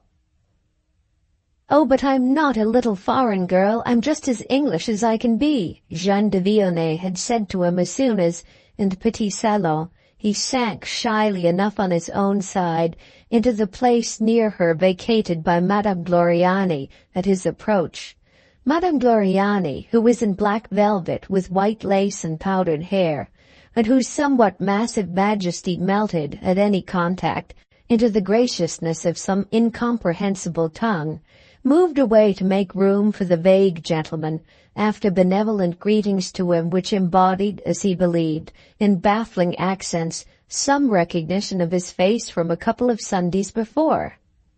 There he had remarked, making the most of the advantage of his years, that it frightened him quite enough to find himself dedicated to the entertainment of a little foreign girl.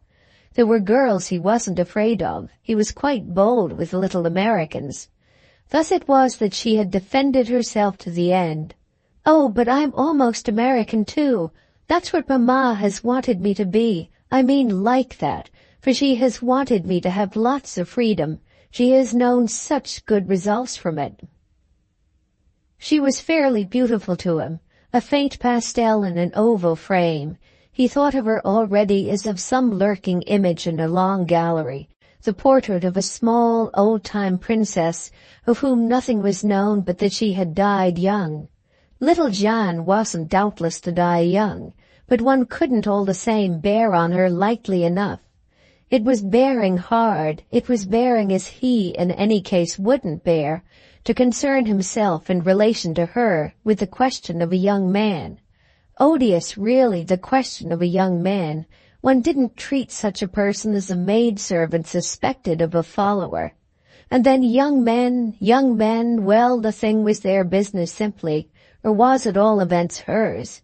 She was fluttered, fairly fevered, to the point of a little glitter that came and went in her eyes, and a pair of pink spots that stayed in her cheeks, with the great adventure of dining out, and with a greater one still, possibly, of finding a gentleman whom she must think of as very, very old, a gentleman with eyeglasses, wrinkles, a long grizzled moustache. She spoke the prettiest English, our friend thought, that he had ever heard spoken, just as he had believed her a few minutes before to be speaking the prettiest French. He wondered almost wistfully if such a sweep of the lyre didn't react on the spirit itself, and his fancy had in fact, before he knew it, begun so to stray and embroider that he finally found himself absent and extravagant, sitting with the child in friendly silence. Only by this time he felt her flutter to have fortunately dropped, and that she was more at her ease. She trusted him, liked him, and it was to come back to him afterwards that she had told him things. She had dipped into the waiting medium at last, and had found neither surge nor chill, nothing but the small splash she could herself make in the pleasant warmth, nothing but the safety of dipping and dipping again. At the end of the 10 minutes he was to spend with her, his impression, with all it had thrown off and all it had taken in, was complete.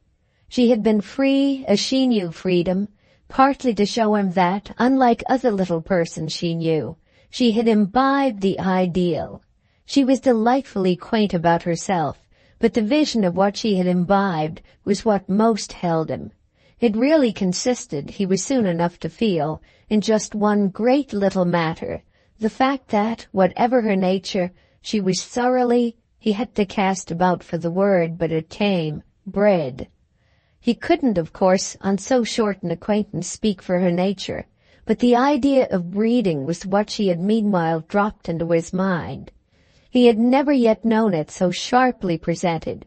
Her mother gave it, no doubt, but her mother, to make that less sensible, gave so much else besides, and on neither of the 2 previous occasions the extraordinary woman, Strether felt, anything like what she was giving tonight. Little Jeanne was the case, an exquisite case of education, whereas the Countess, whom it so amused him to think of by that denomination, was a case, also exquisite, of, well, he didn't know what. "He has wonderful taste, notre jeune homme."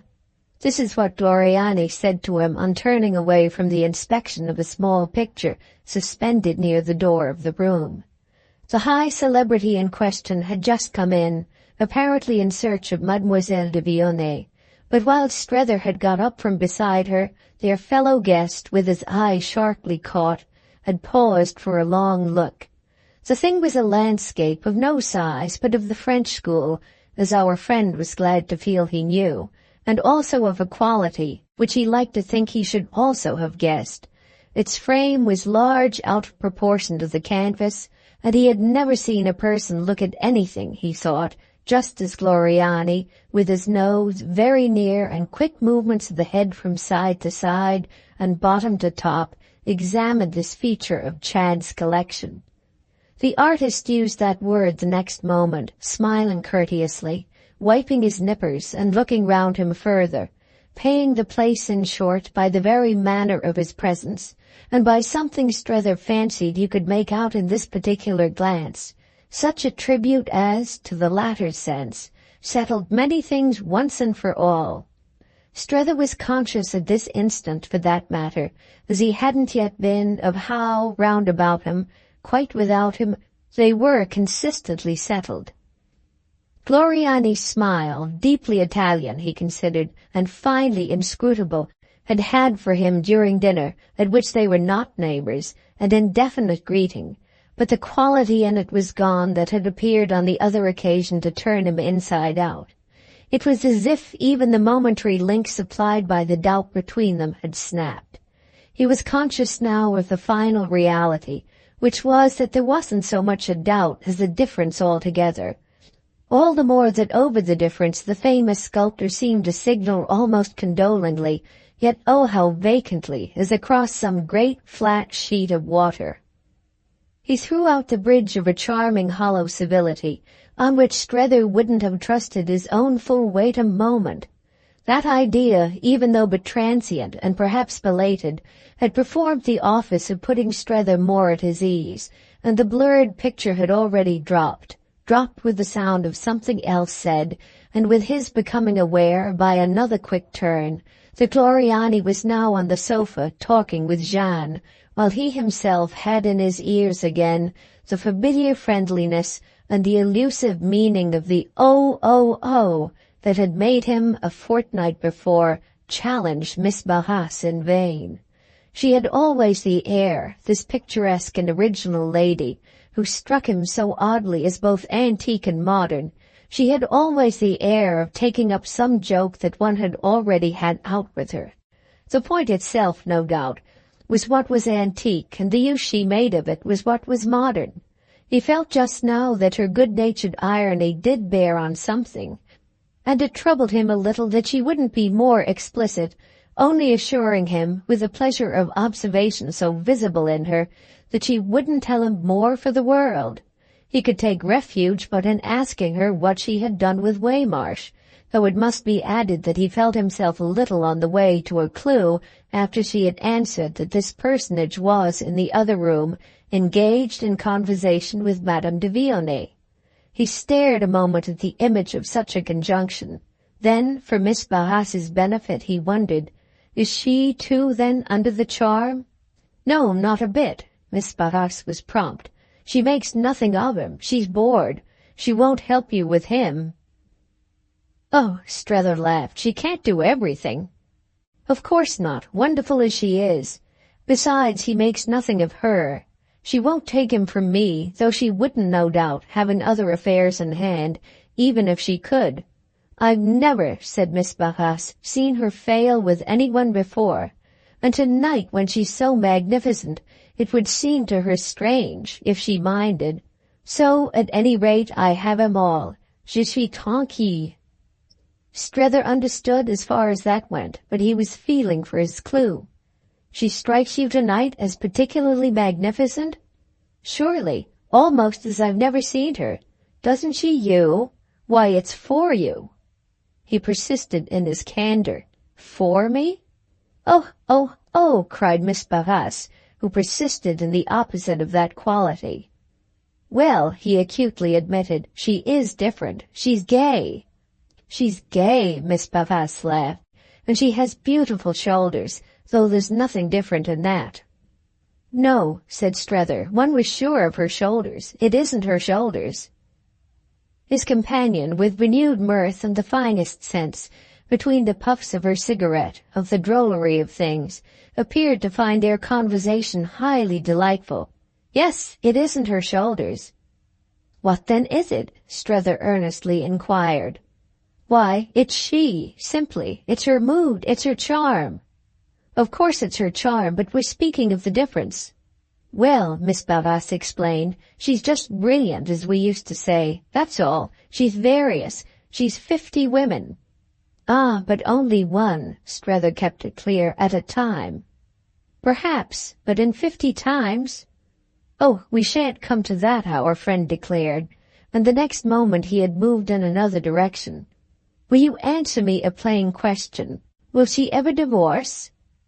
Miss Behest looked at him through all her tortoise-shell. Why should she? It wasn't what he had asked for, he signified, but he met it well enough. To marry Chad. Why should she marry Chad? Because I'm convinced she's very fond of him. She has done wonders for him. Well then, how could she do more? Marrying a man, or a woman either, Miss Behest sagely went on, is never the wonder, for any Jack and Jill can bring that off. The wonder is their doing such things without marrying. Strether considered a moment this proposition. You mean it's so beautiful for our friends simply to go on so? But whatever he said made her laugh. Beautiful. He nevertheless insisted. And that because it's disinterested? She was now, however, suddenly tired of the question. Yes, then, call it that. Besides, she'll never divorce. Don't, moreover, she added, believe everything you hear about her husband. He's not, then, Strether asked, a wretch? Oh, yes, but charming. Do you know him? I've met him. He's bien aimable. To everyone but his wife? Oh, for all I know, to her, too, to every woman. I hope you, at any rate, she pursued with a quick change, appreciate the care I take of Mr. Waymarsh. Oh, immensely. But Strether was not yet in line. At all events, he roundly brought out, the attachment's an innocent one. Mine and his? Ah, she laughed, don't rob it of all interest.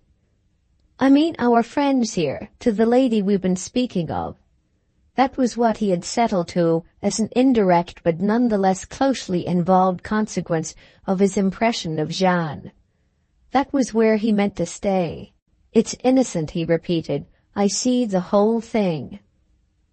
Mystified by his abrupt declaration, she had glanced over at Gloriani as at the unnamed subject of his allusion, but the next moment she had understood, though indeed not before Strether had noticed her momentary mistake, and wondered what might possibly be behind that, too. He already knew that the sculptor admired Madame de Vionnet, but did this admiration also represent an attachment of which the innocence was discussable? He was moving verily in a strange air, and on ground not of the firmest. He looked hard for an instant at Miss Behest, but she had already gone on. All right with Mr. Newsome? Why, of course she is. And she got gaily back to the question of her own good friend. I dare say you're surprised that I'm not worn out with all I see, it being so much of Sitting Bull, but I'm not, you know. I don't mind it. I bear up and we get on beautifully. I'm very strange. I'm like that, and often I can't explain. There are people who are supposed interesting or remarkable or whatever, and who bore me to death. And then there are others as to whom nobody can understand what anybody sees in them, in whom I see no end of things. Then after she had smoked a moment, He's touching, you know, she said. No, Strether echoed, don't I indeed? We must move you almost to tears. Oh, but I don't mean you, she laughed. You ought to, then, for the worst sign of all, as I must have it for you, is that you can't help me. That's when a woman pities. Ah, but I do help you, she cheerfully insisted. Again he looked at her hard, and then after a pause, no, you don't. Her tortoise-shell on its long chain rattled down.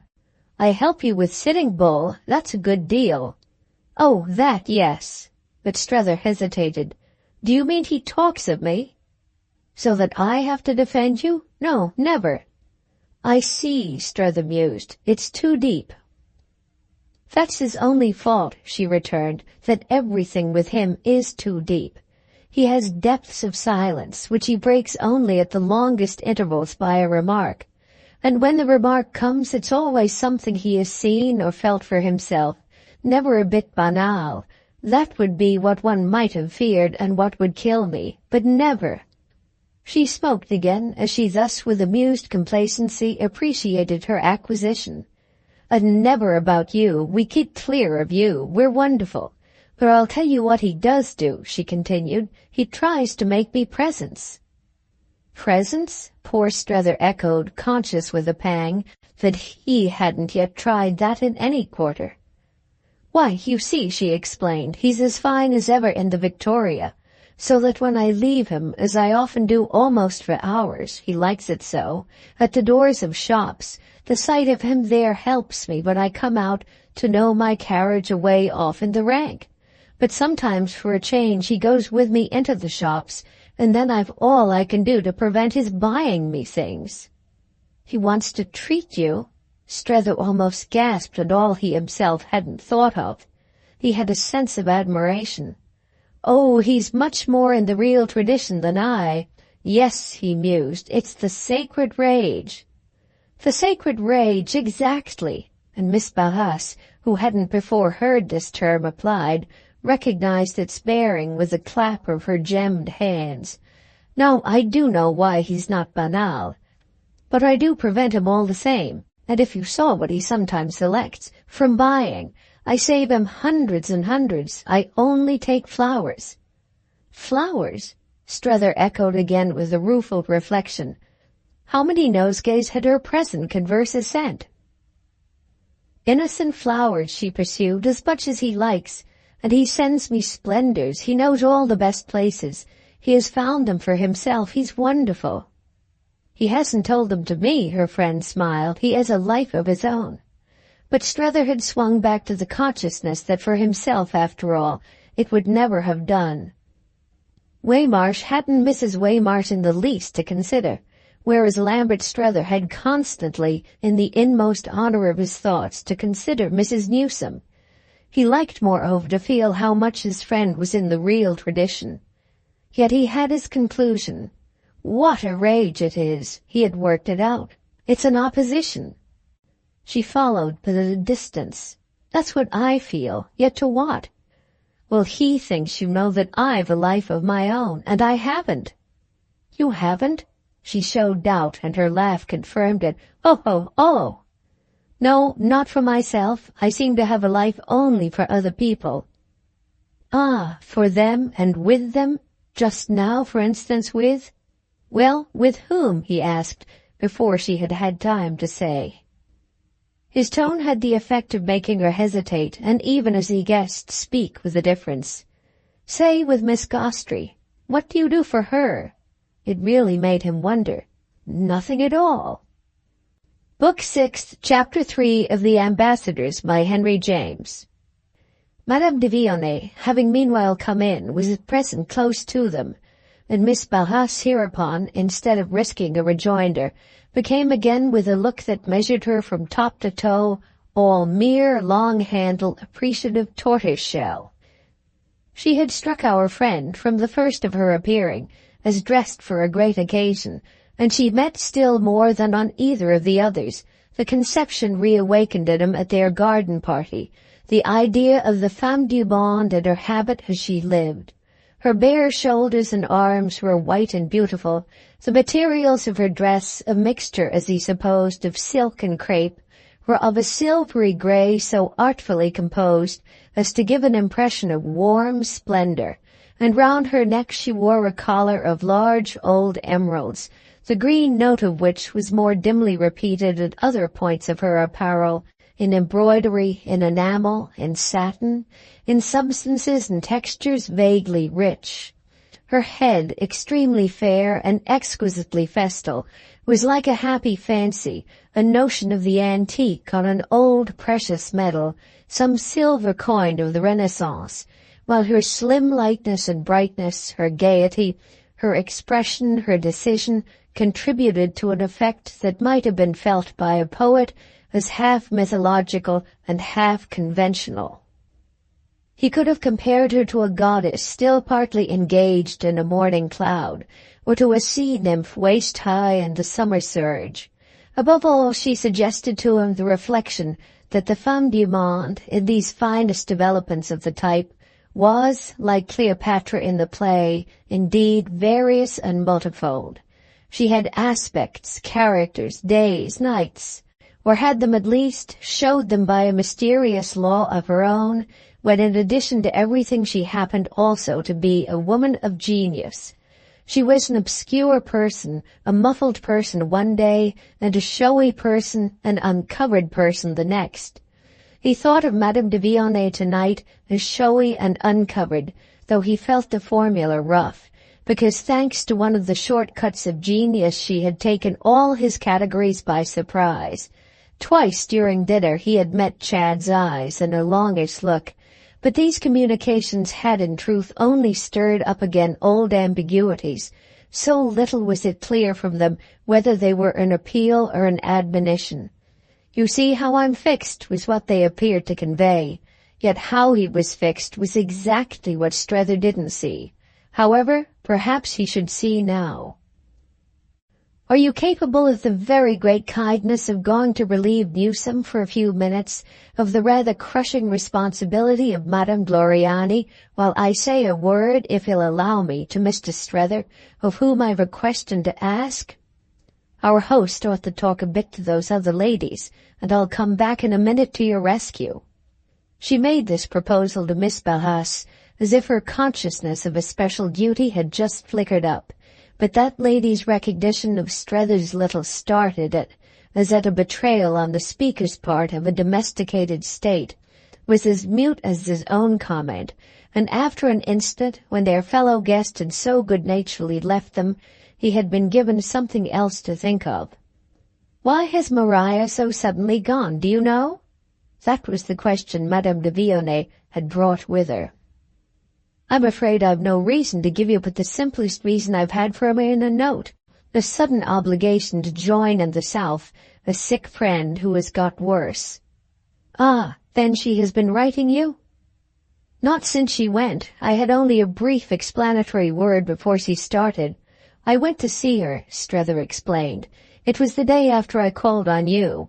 But she was already on her way, and her concierge told me that in case of my coming, I was to be informed she had written to me. I found her note when I got home."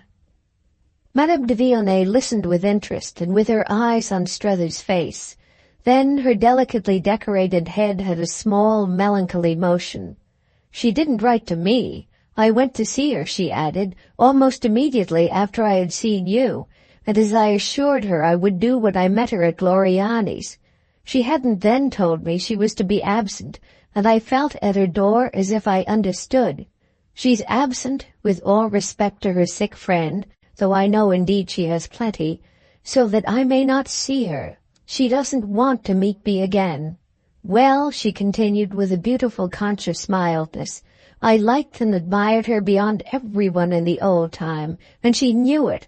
Perhaps that's precisely what has made her go, and I dare say I haven't lost her forever." Strether still said nothing. He had a horror, as he now thought of himself, of being in question between women, was in fact already quite enough on his way to that, and there was, moreover, as it came to him perceptibly, something behind these illusions and professions that, should he take it all in, would square but ill with his present resolve to simplify. It was as if for him, all the same, her softness and sadness were sincere. He felt that not less when she soon went on. "I'm extremely glad of her happiness." But it also left him mute, sharp and fine though the imputation it conveyed. What it conveyed was that he was Maria Gostry's happiness, and for the least little instant he had the impulse to challenge the thought.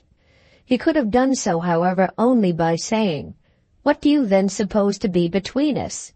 And he was wonderfully glad a moment later not to have spoken. He would rather seem stupid any day than fatuous, and he drew back as well, with a smothered inward shudder, from the consideration of what women, of highly developed type in particular, might think of each other. Whatever he had come out for, he hadn't come to go into that, so that he absolutely took up nothing his interlocutress had now let drop. Yet though he had kept away from her for days, had laid wholly on herself the burden of their meeting again, she hadn't a gleam of irritation to show him. "Well, about Jeanne now," she smiled. It had the gaiety with which he had originally come in. He felt it on the instant to represent her motive and real errand. But he had been schooling her of a truth to say much in proportion to his little. "Do you make out that she has a sentiment, I mean, for Mr. Newsome?" Almost resentful, Strether could at last be prompt. How can I make out such things?" She remained perfectly good-natured. "Ah, but they're beautiful little things, and you make out, don't pretend, everything in the world. Haven't you," she asked, "been talking with her?" "Yes, but not about Chad, or at least not much." "Oh, you don't require much," she reassuringly declared, but she immediately changed her ground. "I hope you remember your promise of the other day." "To save you, as you called it?" "I call it so still." "You will," she insisted. "You haven't repented?" He wondered. "No, but I've been thinking what I meant." She kept it up. "And not a little what I did?" "No, that's not necessary. It will be enough if I know what I meant myself." "And don't you know?" she asked, "by this time?" Again he had a pause. "I think you ought to leave it to me. But how long," he added, "you give me?" "It seems to me much more a question of how long you give me. Doesn't our friend here himself, at any rate," she went on, "perpetually make me present to you?" "Not," Strether replied, "by ever speaking of you to me." "He never does that?" "Never." She considered, and if the fact was disconcerting to her, effectually concealed it. The next minute, indeed, she had recovered. "No, he wouldn't. But do you need that?" Her emphasis was wonderful, and though his eyes had been wandering, he looked at her longer now. "I see what you mean." "Of course you see what I mean." Her triumph was gentle, and she really had tones to make justice weep. "I've before me what he owes you." "Admit then that that's something," she said, yet still with the same discretion in her pride. He took in this note, but went straight on. "You've made of him what I see, but what I don't see is how in the world you've done it." "Ah, that's another question," she smiled. "The point is, of what use is your declining to know me when to know Mr. Newsome, as you do me the honor to find him, is just to know me?" "I see," he mused, still with his eyes on her. "I shouldn't have met you tonight." She raised and dropped her linked hands. "It doesn't matter. If I trust you, why can't you a little trust me, too? And why can't you also," she asked in another tone, "trust yourself?" But she gave him no time to reply. "Oh, I shall be so easy for you, and I'm glad at any rate you've seen my child." "I'm glad too," he said, "but she does you no good." "No good?" Madame de Vionnet had a clear stare. "Why, she's an angel of light." "That's precisely the reason. Leave her alone. Don't try to find out, I mean," he explained, "about what you spoke to me of, the way she feels." His companion wondered. "Because one really won't?" "Well, because I ask you, as a favor to myself, not to. She's the most charming creature I've ever seen. Therefore, don't touch her. Don't know, don't want to know. And moreover, yes, you won't." It was an appeal of a sudden, and she took it in. "As a favor to you?" "Well, since you ask me." "Anything, everything you ask," she smiled. "I shan't know then, never." "Thank you," she added with peculiar gentleness, as she turned away. The sound of it lingered with him, making him fairly feel as if he had been tripped up and had a fall. In the very act of arranging with her for his independence, he had, under pressure from a particular perception, inconsistently, quite stupidly, committed himself. And, with her subtlety sensitive on the spot to an advantage, she had driven in by a single word a little golden nail, the sharp intention of which he signally felt. He hadn't detached, he had more closely connected himself, and his eyes, as he considered with some intensity the circumstance, met another pair which had just come within their range, and which struck him as reflecting his sense of what he had done. He recognized them at the same moment as those of little Billum, who had apparently drawn near on purpose to speak to him. And little Billum wasn't, in the conditions, the person to whom his heart would be most closed. They were seated together a minute later at the angle of the room, obliquely opposite the corner in which Gloriani was still engaged with Jean de Vionnet, to whom at first and in silence their attention had been benevolently given. I can't see for my life, Strether had then observed, how a young fellow of any spirit, such a one as you, for instance, can be admitted to the sight of that young lady without being hard hit. Why don't you go in, little Billum? He remembered the tone into which he had been betrayed on the garden bench at the sculptor's reception, and this might make up for that by being much more the right sort of thing to say to a young man worthy of any advice at all. There would be some reason. Some reason for what? Why, for hanging on here. To offer my hand and fortune to Mademoiselle de Vionnet? Well, Strether asked, to what lovelier apparition could you offer them? She's the sweetest little thing I've ever seen. She's certainly immense. I mean, she's the real thing. I believe the pale pink petals are folded up there for some wondrous efflorescence in time. To open, that is, to some great golden sun. I'm, unfortunately, but a small farthing candle. What chance in such a field for a poor little painter man? Oh, you're good enough, Strether threw out. Certainly I'm good enough. We're good enough, I consider, nous autres, for anything. But she's too good. There's the difference. They wouldn't look at me. Strether, lounging on his divan, and still charmed by the young girl, whose eyes had consciously strayed to him, he fancied, with a vague smile. Strether, enjoying the whole occasion, as with dormant pulses at last awake, and in spite of new material thrust upon him, thought over his companion's words. Whom do you mean by they? She and her mother? She and her mother.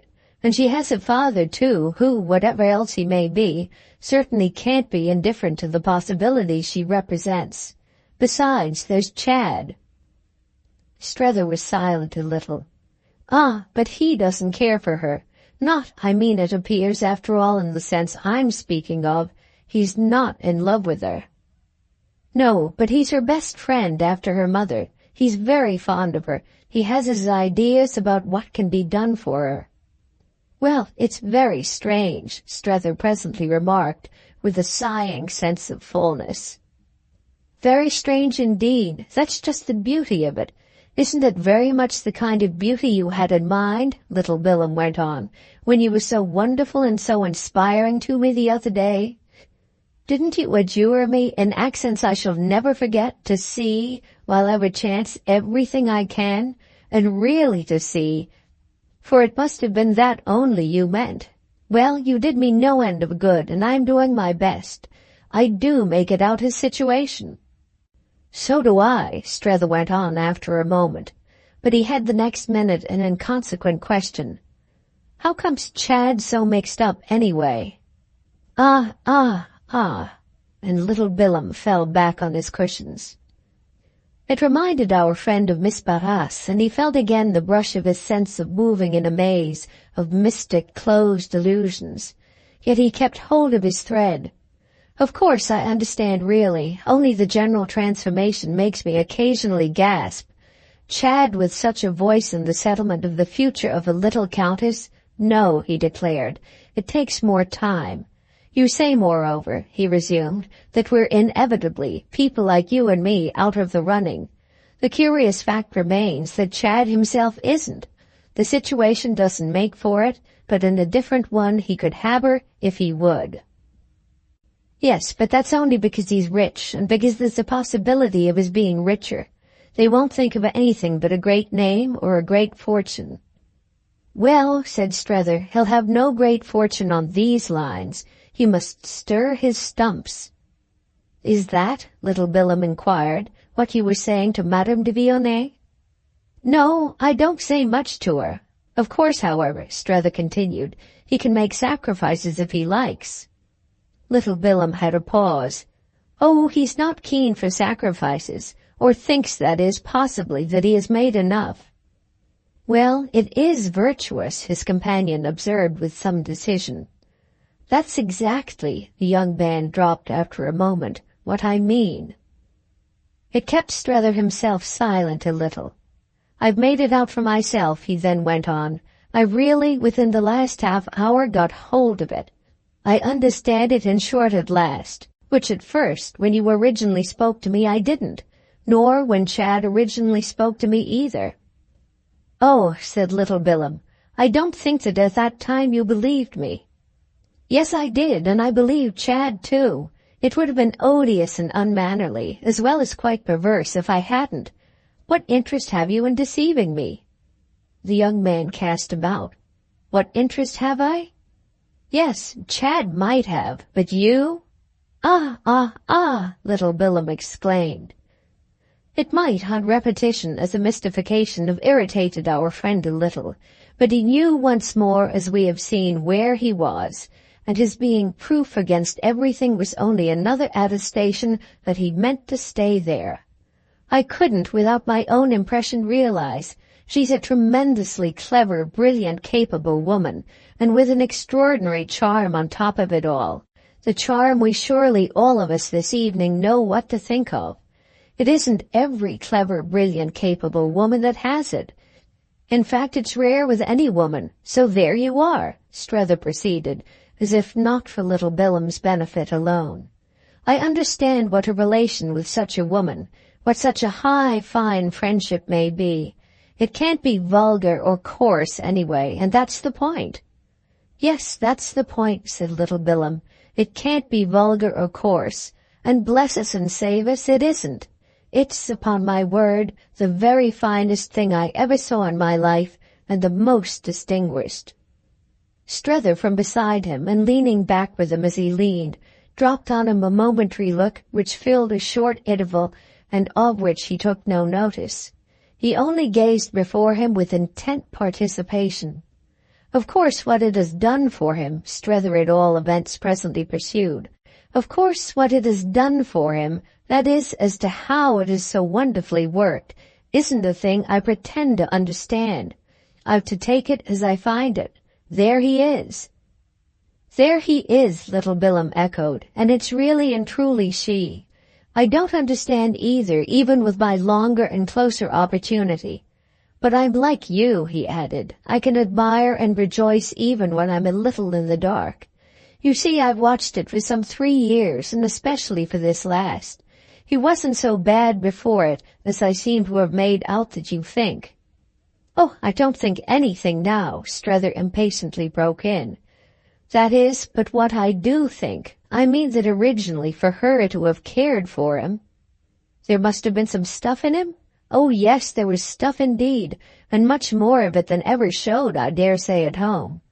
Still, you know," the young man in all fairness developed, "there was room for her, and that's where she came in. She saw her chance and took it. That's what strikes me as having been so fine. But, of course," he wound up, "he liked her first." "Naturally," said Strether.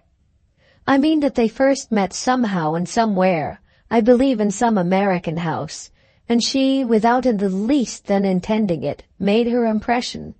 Then, with time and opportunity, he made his, and after that, she was as bad as he."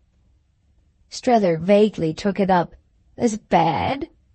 "She began, that is, to care very much, alone, and in her horrid position she found it, when once she had started, an interest. It is an interest, and it continues to do, a lot for herself as well. So she still cares. She cares, in fact," said little Billum thoughtfully, "more." Strether's theory that it was none of his business was somehow not damaged by the way he took this. "More, you mean, than he?" On which his companion looked round at him, and now for an instant their eyes met. "More than he?" he repeated.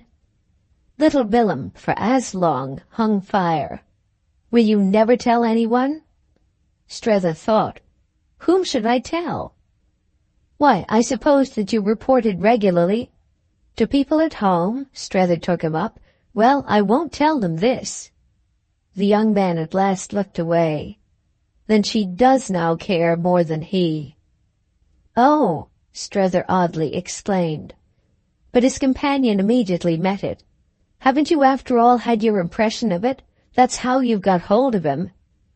"Ah, but I haven't got hold of him." "Oh, I say," but it was all little Billum said. "It's at any rate none of my business. I mean," Strether explained, Nothing else than getting hold of him is. It appeared, however, to strike him as his business to add, "The fact remains, nevertheless, that she has saved him." Little Bilham just waited. "I thought that was what you were to do." But Strether had his answer ready. "I'm speaking in connection with her, of his manners and morals, his character and life. I'm speaking of him as a person to deal with and talk with and live with, speaking of him as a social animal." "And isn't it as a social animal that you also want him?" "Certainly, so that's as if she had saved him for us."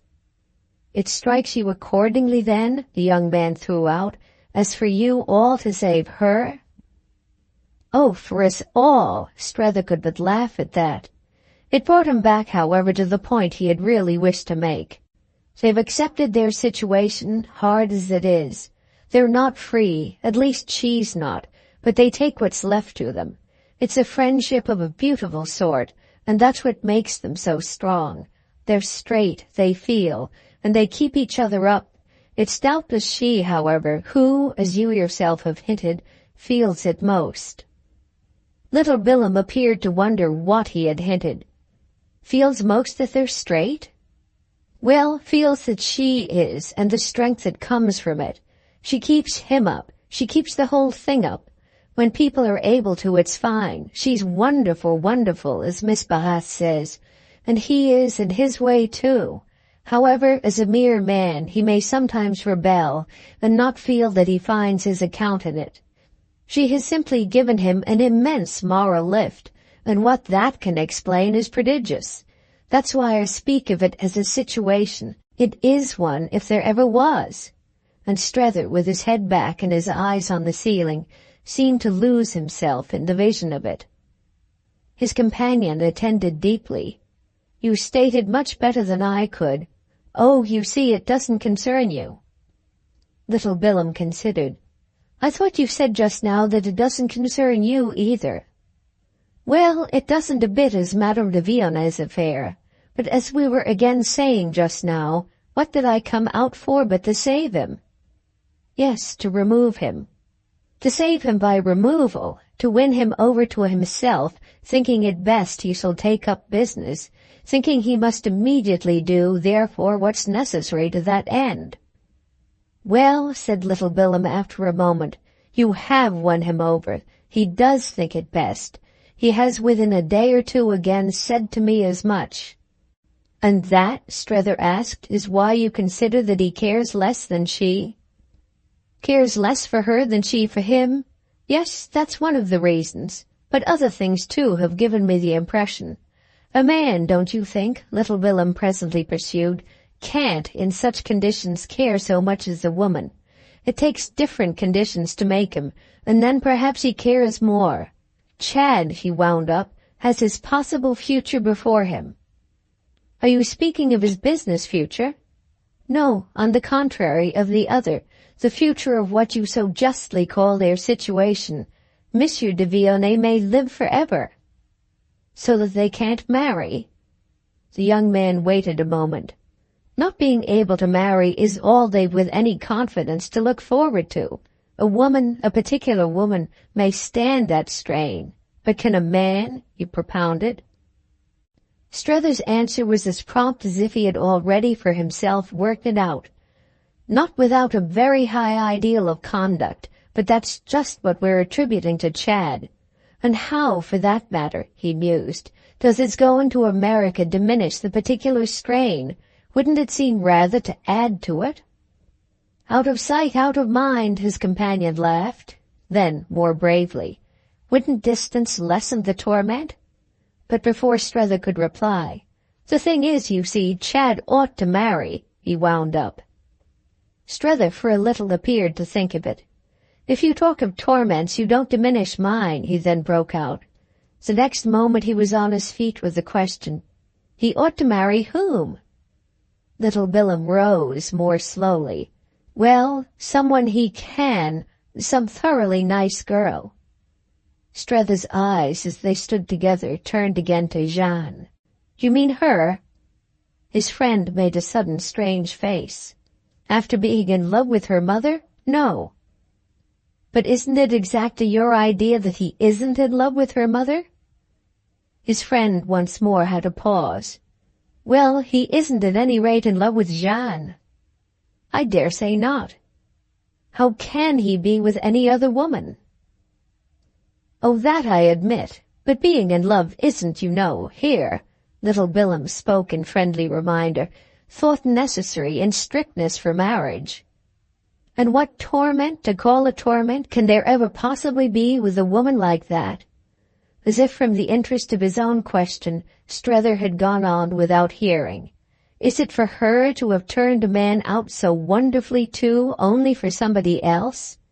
He appeared to make a point of this, and little Billum looked at him now. When it's for each other that people give things up, they don't miss them. Then he threw off as with an extravagance of which he was conscious. Let them face the future together. Little Billum looked up at him indeed. You mean that after all he shouldn't go back? I mean that if he gives her up. Yes? Well, he ought to be ashamed of himself. But Strether spoke with a sound that might have passed for a laugh.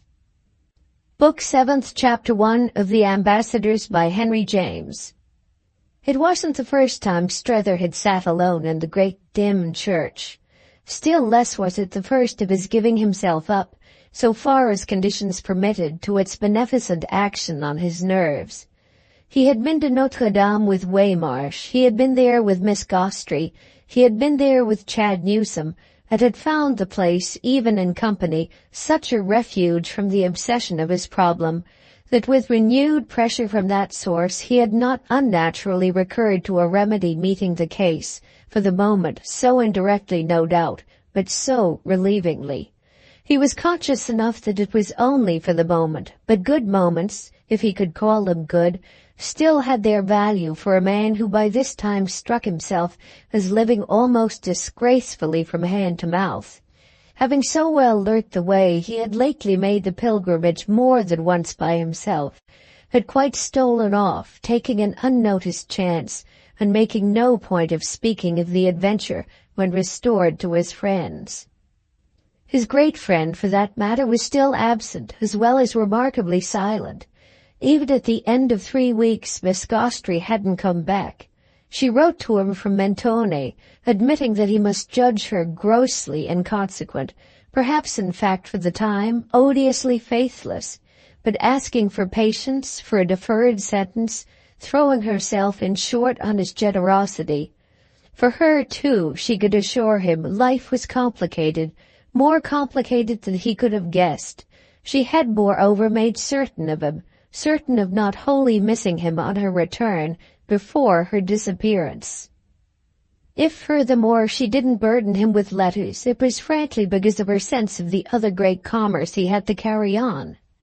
He himself, at the end of a fortnight, had written twice, to show how his generosity could be trusted. But he reminded himself in each case of Mrs. Newsome's epistolary manner, at the times when Mrs. Newsome kept off delicate ground. He sank his problem, he talked of Waymarsh and Miss Barras, of little Billum and the set over the river, with whom he had again had tea, and he was easy for convenience about Chad and Madame de Vionnet and Jeanne. He admitted that he continued to see them. He was decidedly so confirmed a haunter of Chad's premises, and that young man's practical intimacy with them was so undeniably great. But he had his reason for not attempting to render for Miss Gostry's benefit the impression of these last days. That would be to tell her too much about himself, it being at present just from himself he was trying to escape. This small struggle sprang not a little in its way from the same impulse that had now carried him across to Notre Dame, the impulse to let things be, to give them time to justify themselves, or at least to pass. He was aware of having no errand in such a place, but the desire not to be for the hour in certain other places, a sense of safety, of simplification, which each time he yielded to it, he amused himself by thinking of as a private concession to cowardice. The great church had no altar for his worship, no direct voice for his soul, but it was none the less soothing even to sanctity, for he could feel while there what he couldn't elsewhere, that he was a plain, tired man taking the holiday he had earned. He was tired, but he wasn't plain. That was the pity and the trouble of it. He was able, however, to drop his problem at the door very much as if it had been the copper piece that he deposited on the threshold in the receptacle of the inveterate blind beggar. He trod the long dim nave, sat in the splendid choir, paused before the cluttered chapels of the East End, and the mighty monument laid upon him its spell. He might have been a student under the charm of a museum, which was exactly what, in a foreign town, in the afternoon of life, he would have liked to be free to be. This form of sacrifice did at any rate for the occasion as well as another. It made him quite sufficiently understand how, within the precinct for the real refugee, the things of the world could fall into abeyance. That was the cowardice, probably, to dodge them, to beg the question, not to deal with it in the hard outer light, but his own oblivions were too brief, too vain, to hurt anyone but himself, and he had a vague and fanciful kindness for certain persons whom he met, figures of mystery and anxiety, and whom, with observation for his pastime, he ranked as those who were fleeing from justice.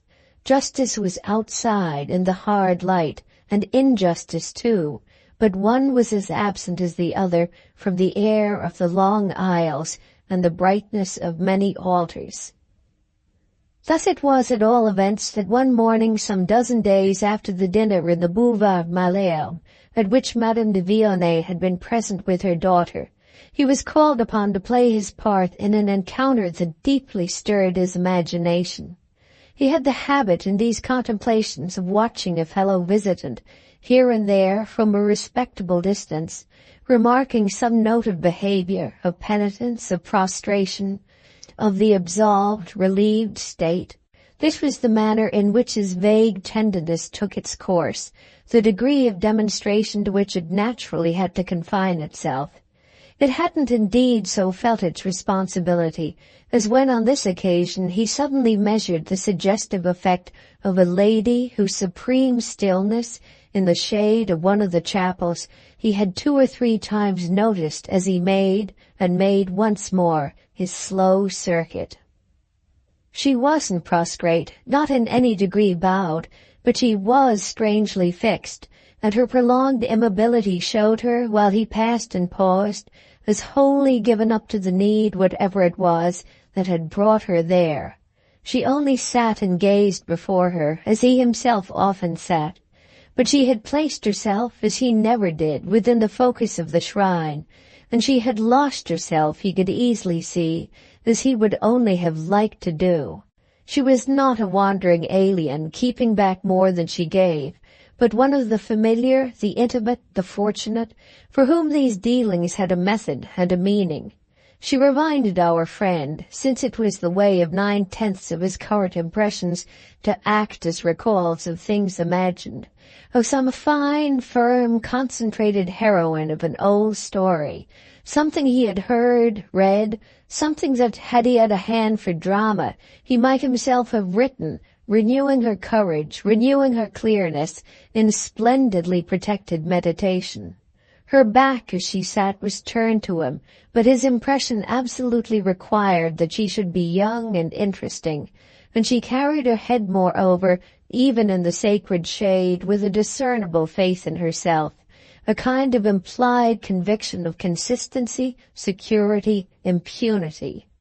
But what had such a woman come for if she hadn't come to pray? Strether's reading of such matters was, it must be owned, confused, but he wondered if her attitude were some congruous fruit of absolution, of indulgence. He knew but dimly what indulgence in such a place might mean, yet he had, as with a soft sweep, a vision of how it might indeed add to the zest of active rites. All this was a good deal to have been denoted by a mere lurking figure who was nothing to him, but the last thing before leaving the church he had the surprise of a still deeper quickening. He had dropped upon a seat halfway down the nave, and again in the museum mood was trying with head thrown back and eyes aloft to reconstitute a past, to reduce it in fact to the convenient terms of Victor Hugo, whom a few days before, giving the rein for once in a way to the joy of life, he had purchased in 70 bound volumes, a miracle of cheapness, parted with, he was assured by the shopman, at the price of the red and gold alone. He looked, doubtless, while he played his eternal nippers over Gothic glooms, sufficiently wrapped in reverence, but what his thought had finally bumped against was the question of where, among packed accumulations, so multiform a wedge would be able to enter. Were 70 volumes in red and gold to be perhaps what he should most substantially have to show at Woolwich as the fruit of his mission? It was a possibility that held him a minute, held him till he happened to feel that someone, unnoticed, had approached him and paused. Turning, he saw that a lady stood there as for a greeting, and he sprang up as he next took her securely for Madame de Vionnet, who happened to have recognized him as she passed near him on her way to the door. She checked quickly and gaily a certain confusion in him, came to meet it, turned it back by an art of her own, the confusion having threatened him as he knew her for the person he had lately been observing. She was the lurking figure of the dim chapel. She had occupied him more than she guessed, but it came to him in time, luckily, that he needn't tell her, and that no harm, after all, had been done. She herself, for that matter, straightway showing she felt their encounter as the happiest of accidents, had for him a "You come here too?"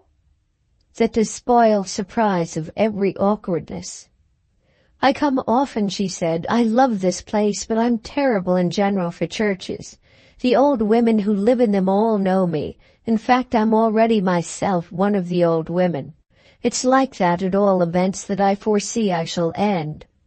Looking about for a chair so that he instantly pulled one nearer, she sat down with him again to the sound of an "Oh, I like so much your also being fond."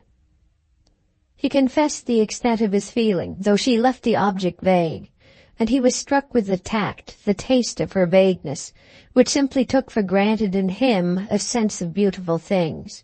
He was conscious of how much it was affected, this sense, by something subdued and discreet in the way she had arranged herself for her special object at her morning walk. He believed her to have come on foot, the way her slightly thicker veil was drawn, a mere touch, but everything.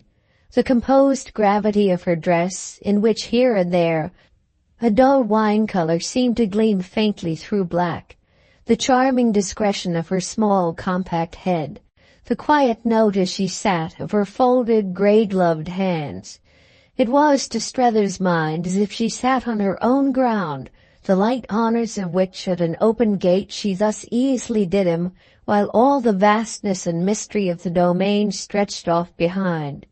When people were so completely in possession, they could be extraordinarily civil, and our friend had indeed at this hour a kind of revelation of her heritage. She was romantic for him, far beyond what he could have guessed, and again he found his small comfort in the conviction that, subtle though she was, his impression must remain a secret from her. The thing that once more made him uneasy for secrets in general was this particular patience she could have with his own want of color, albeit that on the other hand his uneasiness pretty well dropped, after he had been for 10 minutes as colorless as possible and at the same time as responsive. The moments had already, for that matter, drawn their deepest tinge from the special interest excited in him by his vision of his companion's identity with the person whose attitude before the glimmering altar had so impressed him. This attitude fitted admirably into the stand he had privately taken about her connection with Chad on the last occasion of his seeing them together. It helped him to stick fast at the point he had then reached. It was there he had resolved that he would stick, and at no moment since had it seemed as easy to do so. Unassailably innocent was a relation that could make one of the parties to it so carry herself. If it wasn't innocent, why did she haunt the churches? into which, given the woman he could believe he had made out, she would never have come to flaunt an insolence of guilt. She haunted them for continued help, for strength, for peace, sublime support which, if one were able to look at it so, she found from day to day. They talked in low, easy tones, and with lifted, lingering looks, about the great monument and its history and its beauty, all of which Madame de Vionnet professed came to her most in the other, the outer view. "We'll presently, after we go," she said, "walk around it again if you like. I'm not in a particular hurry, and it will be pleasant to look at it well with you." He had spoken of the great romancer and the great romance, and of what, to his imagination, they had done for the whole, mentioning to her, moreover, the exorbitance of his purchase, the 70 blazing volumes that were so out of proportion. Out of proportion to what? Well, to any other plunge. Yet he felt, even as he spoke, how at that instant he was plunging. He had made up his mind and was impatient to get into the air, for his purpose was a purpose to be uttered outside, and he had a fear that it might with delay still slip away from him. She, however, took her time. She drew out their quiet gossip, as if she had wished to profit by their meeting, and this confirmed precisely an interpretation of her manner, of her mystery. While she rose, as he would have called it, to the question of Victor Hugo, her voice itself, the light low quaver of her deference to the solemnity about them, seemed to make her words mean something that they didn't mean openly. Help, strength, peace, a sublime support. She hadn't found so much of these things as that the amount wouldn't be sensibly greater for any scrap his appearance of faith in her might enable her to feel in her hand. Every little and a long strain helped, and if he happened to affect her as a firm object she could hold on by, he wouldn't jerk himself out of her reach. People in difficulties held on by what was nearest, and he was, perhaps, after all, not further off than sources of comfort more abstract. It was as to this he had made up his mind. He had made it up, that is, to give her a sign. The sign would be that, though it was her own affair, he understood. The sign would be that, though it was her own affair, she was free to clutch. Since she took him for a firm object, much as he might to his own sense appear at times to rock, he would do his best to be one.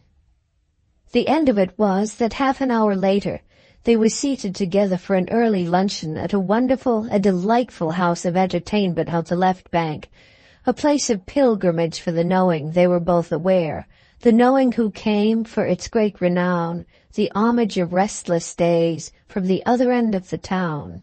Strether had already been there 3 times, first with Miss Gostry, then with Chad again, and with Waymarsh and little Bilham, all of whom he had himself sagaciously entertained, and his pleasure was deep now on learning that Madame de Vionnet hadn't yet been initiated. When he had said, as they strolled round the church by the river, acting at last on what within he had made up his mind to, "Will you, if you have time, come to déjeuner with me somewhere? For instance, if you know it, over there on the other side, which is so easy a walk," and then had named the place. When he had done this she stopped short, as for quick intensity and yet deep difficulty of response. She took in the proposal as if it were almost too charming to be true, and there had perhaps never yet been for her companion so unexpected a moment of pride, so fine, so odd a case at any rate, as his finding himself thus able to offer to a person in such universal possession a new, rare amusement. She had heard of the happy spot, but she asked him in reply to a further question how in the world he could suppose her to have been there. He supposed himself to have supposed that Chad might have taken her, and she guessed this the next moment to his no small discomfort. "Ah, let me explain," she smiled, "that I don't go about with him in public. I never have such chances, not having them otherwise. And it's just the sort of thing that, as a quiet creature living in my home, I adore." It was more than kind of him to have thought of it, though frankly, if he asked whether she had time, she hadn't a single minute. That, however, made no difference. She'd throw everything over, every duty at home, domestic, maternal, social, awaited her. But it was a case for a high line. Her affairs would go to smash, but hadn't one a right to one snatch of scandal when one was prepared to pay? It was on this pleasant basis of costly disorder, consequently, that they eventually seated themselves on either side of a small table at a window adjusted to the busy quay and the shining, barge-burdened Seine, where, for an hour, in the matter of letting himself go, of diving deep, Strether was to feel he had touched bottom. He was to feel many things on this occasion, and one of the first of them was that he had travelled far since that evening in London, before the theatre, when his dinner with Maria Gostry, between the pink-shaded candles, had struck him as requiring so many explanations. He had at that time gathered them in, the explanations. He had stored them up. But it was at present as if he had either soared above or sunk below them. He couldn't tell which. He could somehow think of none that didn't seem to leave the appearance of collapse and cynicism easier for him than lucidity. How could he wish it to be lucid for others, for anyone, that he, for the hour, saw reasons enough in the mere way the bright, clean, ordered waterside life came in at the open window, the mere way Madame de Vionnet, opposite him over their intensely white table linen, their omelette aux tomates, their bottle of straw-colored Chablis, thanked him for everything almost with the smile of a child, while her grey eyes moved in and out of their talk, back to the quarter of the warm spring air, in which early summer had already begun to throb, and then back again to his face and their human questions. Their human questions became many before they had done, many more, as one after the other came up than our friend's free fancy had at all foreseen. The sense he had had before, the sense that he had had repeatedly, the sense that the situation was running away with him, had never been so sharp as now, and all the more that he could perfectly put his finger on the moment it had taken the bit in its teeth. That accident had definitely occurred the other evening, after Chad's dinner. It had occurred, as he fully knew, at the moment when he interposed between this lady and her child, when he suffered himself so to discuss with her a matter closely concerning them that her own subtlety, marked by its significant "thank you," instantly sealed the occasion in her favor. Again he had held off for 10 days, but the situation had continued out of hand in spite of that, the fact that it was running so fast being indeed just why he had held off. What had come over him as he recognized her in the nave of the church was that holding off could be but a losing game from the instant she was worked for not only by her subtlety but by the hand of fate itself. If all the accidents were to fight on her side, and by the actual showing they loomed large, he could only give himself up. This was what he had done in privately deciding then and there to propose she should breakfast with him. What did the success of his proposal in fact resemble but the smash in which a regular runaway properly ends? The smash was their walk, their déjeuner, their omelette, the Chablis, the place, the view, their present talk and his present pleasure in it, to say nothing, wonder of wonders, of her own. To this tune, and nothing less accordingly, was his surrender made good. It sufficiently lighted up at least the folly of holding off. Ancient proverbs sounded for his memory in the tone of their words and the clink of their glasses, in the hum of the town and the plash of the river. It was clearly better to suffer as a sheep than as a lamb. One might as well perish by the sword as by famine. Maria still away? That was the first thing she had asked him, and when he had found the frankness to be cheerful about it in spite of the meaning he knew her to attach to Miss Gostry's absence, she had gone on to inquire if he didn't tremendously miss her. There were reasons that made him by no means sure, yet he nevertheless answered tremendously, which she took in as if it were all she had wished to prove. Then, "A man in trouble must be possessed somehow of a woman," she said. "If she doesn't come in one way, she comes in another." "Why do you call me a man in trouble?" "Ah, because that's the way you strike me." She spoke ever so gently, and as if with all fear of wounding him while he sat partaking of his bounty. "Aren't you in trouble?" He felt himself color at the question, and then hated to pass for anything so idiotic as woundable by Chad's lady, in respect to whom he had come out with such a fund of indifference. Was he already at that point? Perversely, none the less, his pause gave a strange air of truth to her supposition. And what was he, in fact, but disconcerted at having struck her just in the way he had most dreamed of not doing? "I'm not in trouble yet," he at last smiled. "I'm not in trouble now." "Well, I'm always so, but that you sufficiently know." She was a woman who, between courses, could be graceful with her elbows on the table. It was a posture unknown to Mrs. Newsome, but it was easy for a femme du monde. "Yes, I am now." "There was a question you put to me," he presently returned, "the night of Chad's dinner. I didn't answer it then, and it has been very handsome of you not to have sought an occasion for pressing me about it since." She was instantly all there. "Of course I know what you allude to. I asked you what you had meant by saying, the day you came to see me, just before you left me, that you'd save me. And you then said, at our friends, that you'd have really to wait to see for yourself what you did mean." "Yes, I asked for time," said Strether. "And it sounds now, as you put it, like a very ridiculous speech." "Oh," she murmured. She was full of attenuation. But she had another thought. "If it does sound ridiculous, why do you deny that you're in trouble?" "Ah, if I were," he replied, "it wouldn't be the trouble of fearing ridicule. I don't fear it." "What then do you?"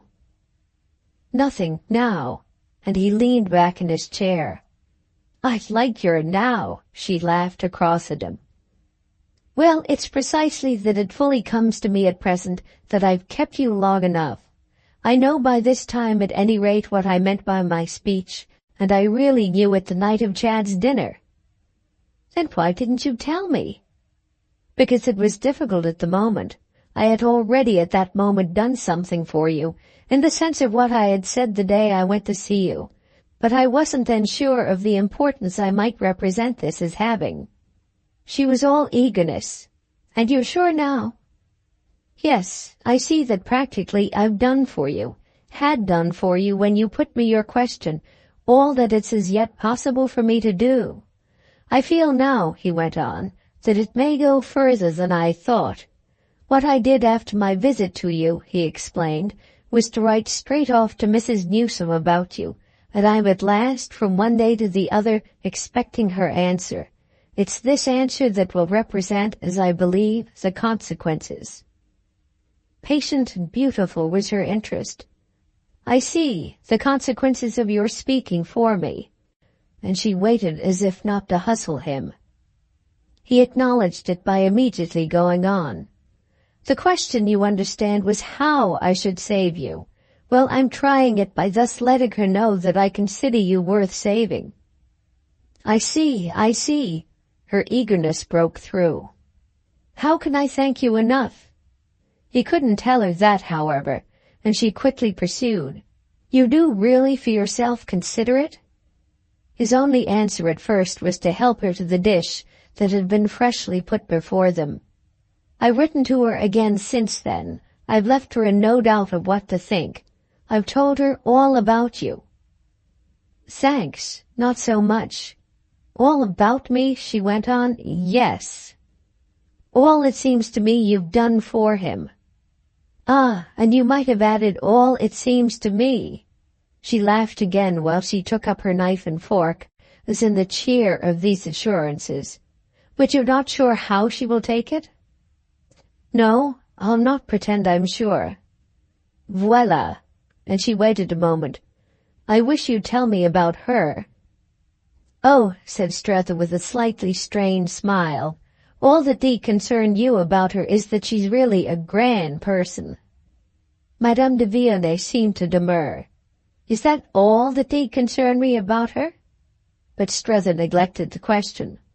"Hasn't Chad talked to you?" "Of his mother, yes, a great deal, immensely, but not from your point of view." "He can't," our friend returned, "have said any ill of her." "Not the least bit. He has given me, like you, the assurance that she's really grand. But her being really grand is somehow just what hasn't seemed to simplify our case. Nothing," she continued, "is further from me than to wish to say a word against her. But of course I feel how little she can like being told of her owing me anything. No woman ever enjoys such an obligation to another woman." This was a proposition Strether couldn't contradict. "And yet what other way could I have expressed to her what I felt? It's what there was most to say about you." "Do you mean, then, that she will be good to me?" "It's what I'm waiting to see. But I've little doubt she would," he added, "if she could comfortably see you." It seemed to strike her as a happy, a beneficent thought. "Oh, then couldn't that be managed? Wouldn't she come out? Wouldn't she, if you so put it to her? Did you by any possibility?" she faintly quavered. "Oh, no," he was prompt. "Not that. It would be much more to give an account of you that, since there's no question of your paying the visit, I should go home first." It instantly made her graver. "And are you thinking of that?" "Oh, all the while, naturally." Stay with us," she exclaimed on this. "That's your only way to make sure." "To make sure of what?" "Why, that he doesn't break up. You didn't come out to do that to him." "Doesn't it depend," Strether returned after a moment, "on what you mean by breaking up?" "Oh, you know well enough what I mean." His silence seemed again for a little to denote an understanding. "You take for granted remarkable things." "Yes, I do, to the extent that I don't take for granted vulgar ones. You're perfectly capable of seeing that what you came out for wasn't really at all to do what you now have to do." "Ah, it's perfectly simple," Strether good-humoredly pleaded.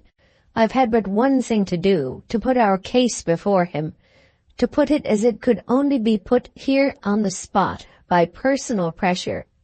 My dear lady," he lucidly pursued, "my work, you see, is really done, and my reasons for staying on even another day are none of the best. Chad's in possession of our case, and professes to do it full justice. What remains is with himself. I've had my rest, my amusement and refreshment. I've had, as we say at Woollet, a lovely time. Nothing in it has been more lovely than this happy meeting with you, in these fantastic conditions to which you so delightfully consented. I've a sense of success. It's what I wanted. My getting all this good is what Chad has waited for, and I gather that if I'm ready to go, he's the same." She shook her head with a finer, deeper wisdom. "You're not ready. If you're ready, why did you write to Mrs. Newsome, in the sense you've mentioned to me?" Strether considered. "I shan't go before I hear from her. You're too much afraid of her," he added. It produced between them a long look from which neither shrank. "I don't think you believe that. Believe I've not really reason to fear her." "She's capable of great generosity," Strether presently stated. "Well, then let her trust me a little, that's all I ask. Let her recognize in spite of everything what I've done." "Ah, remember," our friend replied, "that she can't effectually recognize it without seeing it for herself. Let Chad go over and show her what you've done, and let him plead with her there for it, and, as it were, for you." She measured the depth of this suggestion. "Do you give me your word of honor that if she once has him there, she won't do her best to marry him?" It made her companion, this inquiry, look again a while out at the view, after which he spoke without sharpness. "When she sees for herself what he is—" But she had already broken in. It's when she sees for herself what he is that she'll want to marry him most." Strether's attitude, that of due deference to what she said, permitted him to attend for a minute to his luncheon. "I doubt if that will come off. It won't be easy to make it." "It will be easy if he remains there, and he'll remain for the money. The money appears to me, as a probability, so hideously much." "Well," Strether presently concluded, "nothing could really hurt you but his marrying." She gave a strange light laugh. "Putting aside what may really hurt him." But her friend looked at her as if he had thought of that too. "The question will come up, of course, of the future that you yourself offer him." She was leaning back now, but she fully faced him. "Well, let it come up." "The point is that it's for Chad to make of it what he can. His being proof against marriage will show what he does make." "If he is proof, yes." She accepted the proposition. "But for myself," she added, "the question is what you make." "Ah, I make nothing. It's not my affair." "I beg your pardon. It's just there that since you've taken it up and are committed to it, it most intensely becomes yours. You're not saving me, I take it, for your interest in myself, but for your interest in our friend. The one's at any rate wholly dependent on the other. You can't in honor not see me through," she wound up, "because you can't in honor not see him." Strange and beautiful to him was her quiet, soft acuteness. The thing that most moved him was really that she was so deeply serious. She had none of the portentous forms of it, but he had never come in contact, it struck him, with a force brought to so fine a head. Mrs. Newsome, goodness knew, was serious, but it was nothing to this. He took it all in, he saw it all together. "No," he mused, "I can't in honor not see him." Her face affected him as with an exquisite light. "You will, then?" "I will." At this she pushed back her chair and was the next moment on her feet. "Thank you," she said, with her hand held out to him across the table, and with no less a meaning in the words than her lips had so particularly given them after Chad's dinner. The golden nail she had then driven in pierced a good inch deeper. Yet he reflected that he himself had only meanwhile done what he had made up his mind to do on the same occasion. So far as the essence of the matter went, he had simply stood fast on the spot on which he had then planted his feet. Book 7th, Chapter 2 of The Ambassadors by Henry James. He received 3 days after this a communication from America, in the form of a scrap of blue paper folded and gummed, not reaching him through his bankers, but delivered at his hotel by a small boy in uniform, who, under instructions from the concierge, approached him as he slowly paced the little court. It was the evening hour, but daylight was long now, and Paris more than ever penetrating. The scent of flowers was in the streets. He had the whiff of violets perpetually in his nose, and he had attached himself to sounds and suggestions, vibrations of the air, human and dramatic, he imagined, as they were not in other places, that came out for him more and more as the mild afternoons deepened. A far-off hum, a sharp near click on the asphalt, a voice calling, replying, somewhere, and as full of tones as an actress in a play. He was to dine at home as usual with Waymarsh. They had settled to that for thrift and simplicity, and now he hung about before his friend came down. He read his telegram in the court, standing still a long time where he had opened it, and giving 5 minutes afterwards to the renewed study of it. At last, quickly, he crumpled it up as if to get it out of the way, in spite of which, however, he kept it there, still kept it when, at the end of another turn, he had dropped into a chair placed near a small table. Here, with his scrap of paper compressed in his fist, and further concealed by his folding his arms tight, he sat for some time in thought, gazed before him so straight that Waymarsh appeared and approached him without catching his eye.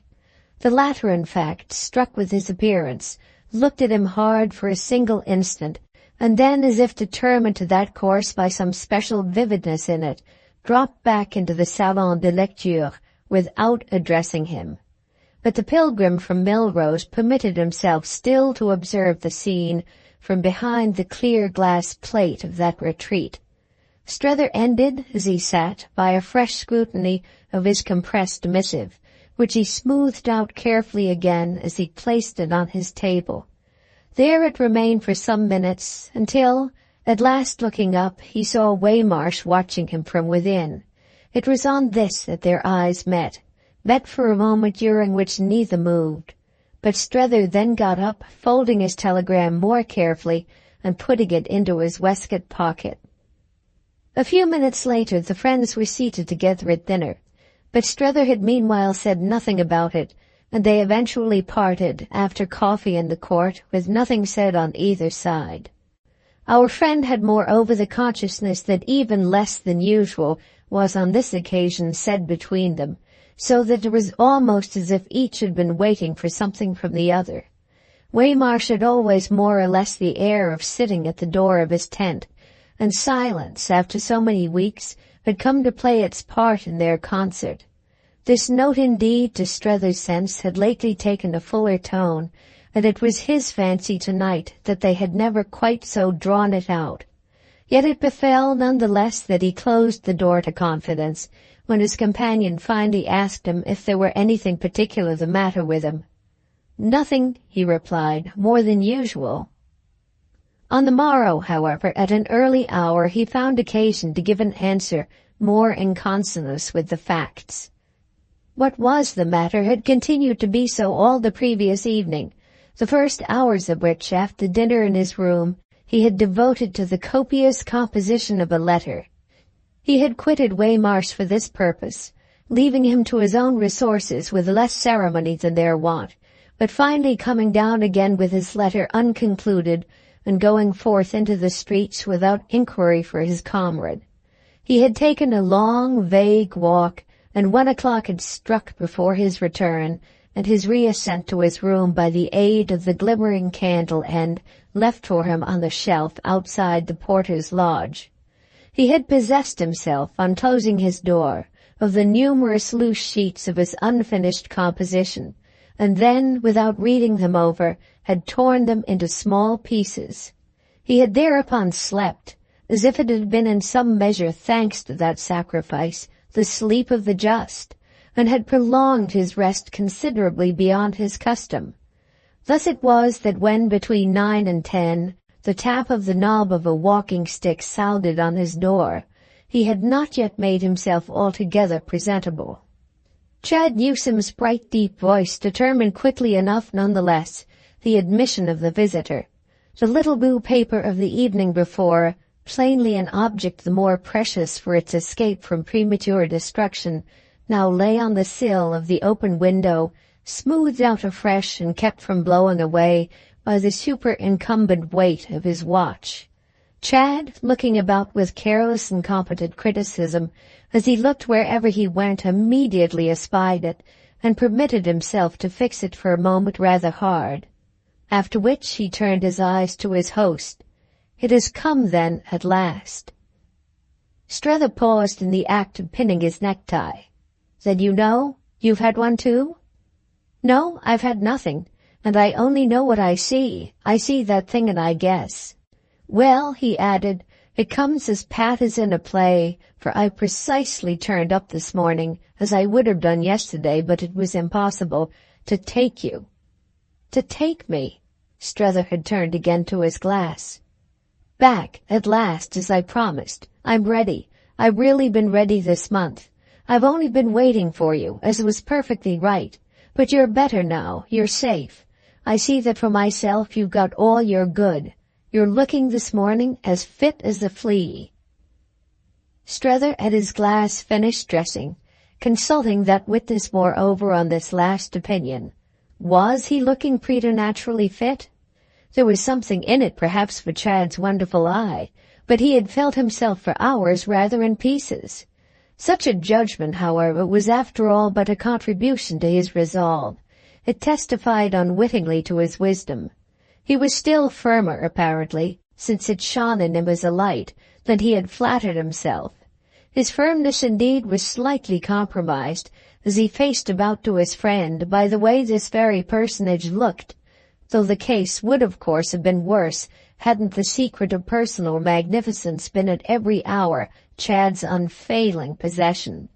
There he was in all the pleasant morning freshness of it, strong and sleek and gay, easy and fragrant and fathomless, with happy health in his color, and pleasant silver in his thick young hair, and the right word for everything on the lips that his clear brownness caused to show as red.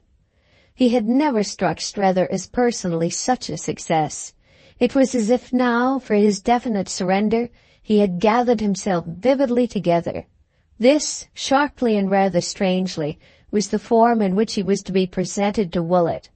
Our friend took him in again. He was always taking him in, and yet finding that parts of him still remained out, though even thus his image showed through a mist of other things. "I've had a cable," Strether said. "From your mother." "I dare say, my dear man. I hope she's well." Strether hesitated. "No, she's not well. I'm sorry to have to tell you." "Ah," said Chad, "I must have had the instinct of it. All the more reason, then, that we should start straight off."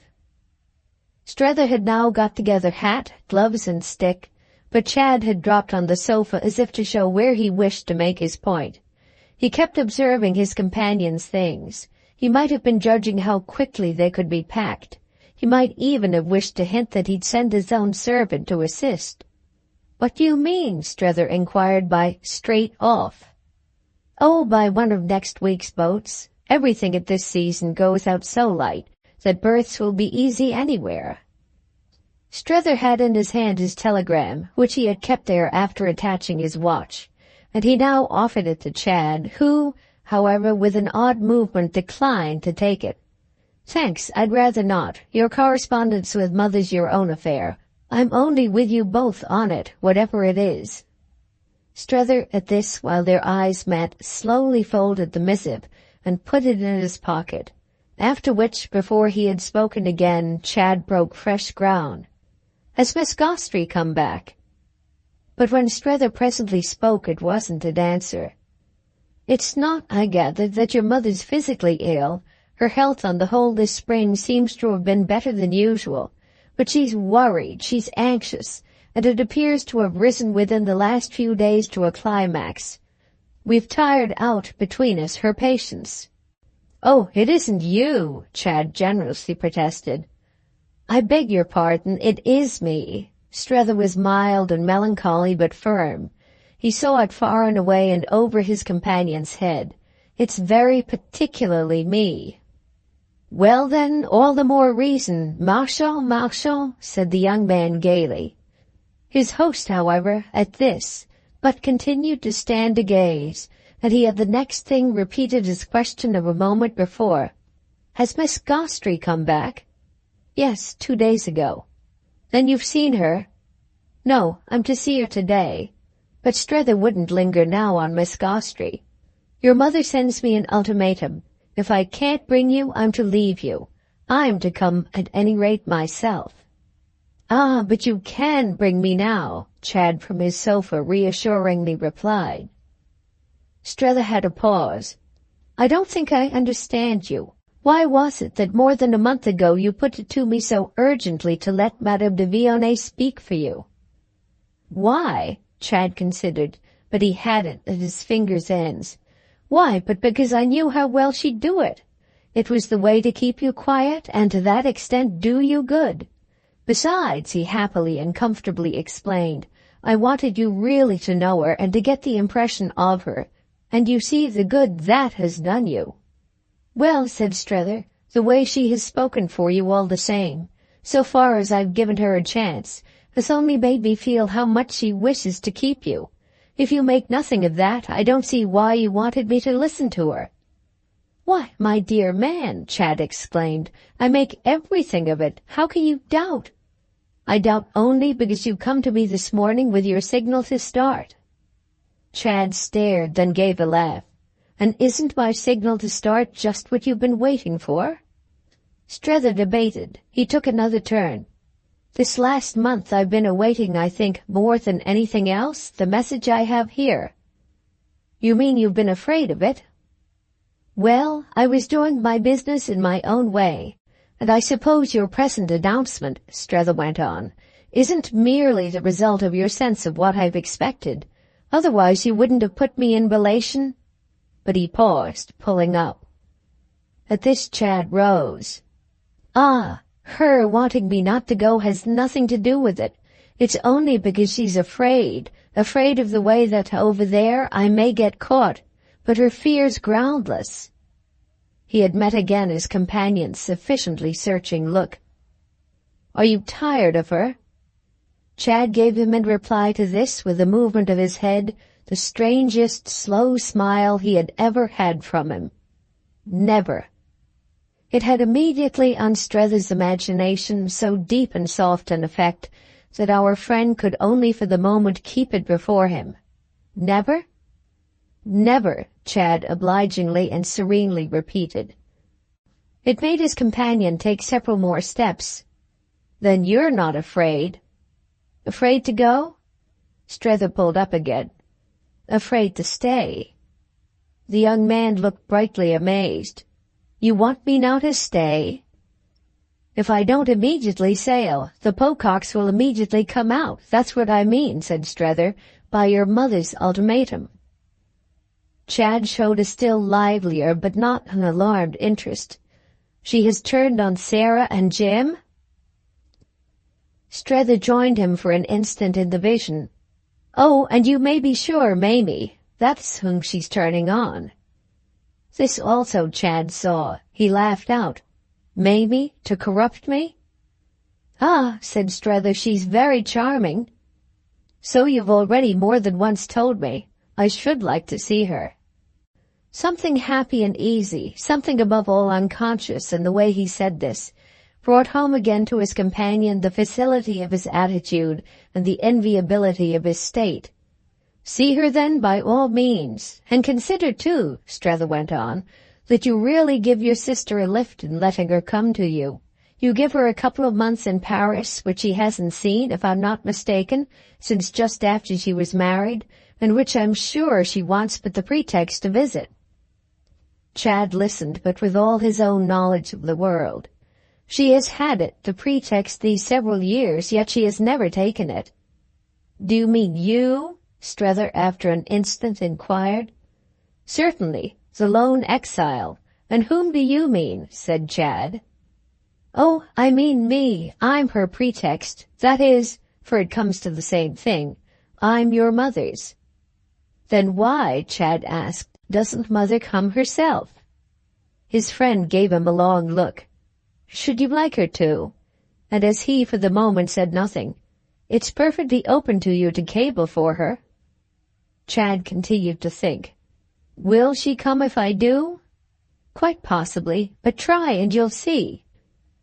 Why don't you try? Chad after a moment asked. Because I don't want to. Chad thought. Don't desire her presence here? Strether faced the question, and his answer was the more emphatic. Don't put it off, my dear boy, on me. Well, I see what you mean. I'm sure you'd behave beautifully, but you don't want to see her, so I won't play you that trick. Ah, Strether declared, I shouldn't call it a trick. You've a perfect right, and it would be perfectly straight of you. And he added in a different tone, you'd have, moreover, in the person of Madame de Vionnet, a very interesting relation prepared for her. Their eyes, on this proposition, continued to meet, but Chad's, pleasant and bold, never flinched for a moment. He got up at last, and he said something with which Strether was struck. She wouldn't understand her, but that makes no difference. Madame de Vionnet would like to see her. She'd like to be charming to her. She believed she could work it. Strether thought a moment, affected by this, but finally, turning away. She couldn't. You're quite sure? Chad asked. Well, risk it if you like. Strether, who uttered this with serenity, had urged a plea for their now getting into the air, but the young man still waited. Have you sent your answer? No, I've done nothing yet. Were you waiting to see me? No, not that. Only waiting, and Chad with this had a smile for him, to see Miss Gostry? No, not even Miss Gostry. I wasn't waiting to see anyone.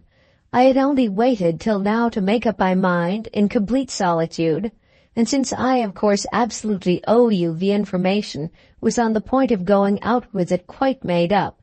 Have therefore a little more patience with me. Remember, Strether went on, that that's what you originally asked me to have. I've had it, you see, and you see what has come of it. Stay on with me. Chad looked grave. How much longer? Well, till I make you a sign. I can't myself, you know, at the best or at the worst, stay forever. Let the Pococks come, Strether repeated. Because it gains you time? Yes, it gains me time. Chad, as if it still puzzled him, waited a minute. You don't want to get back to Mother?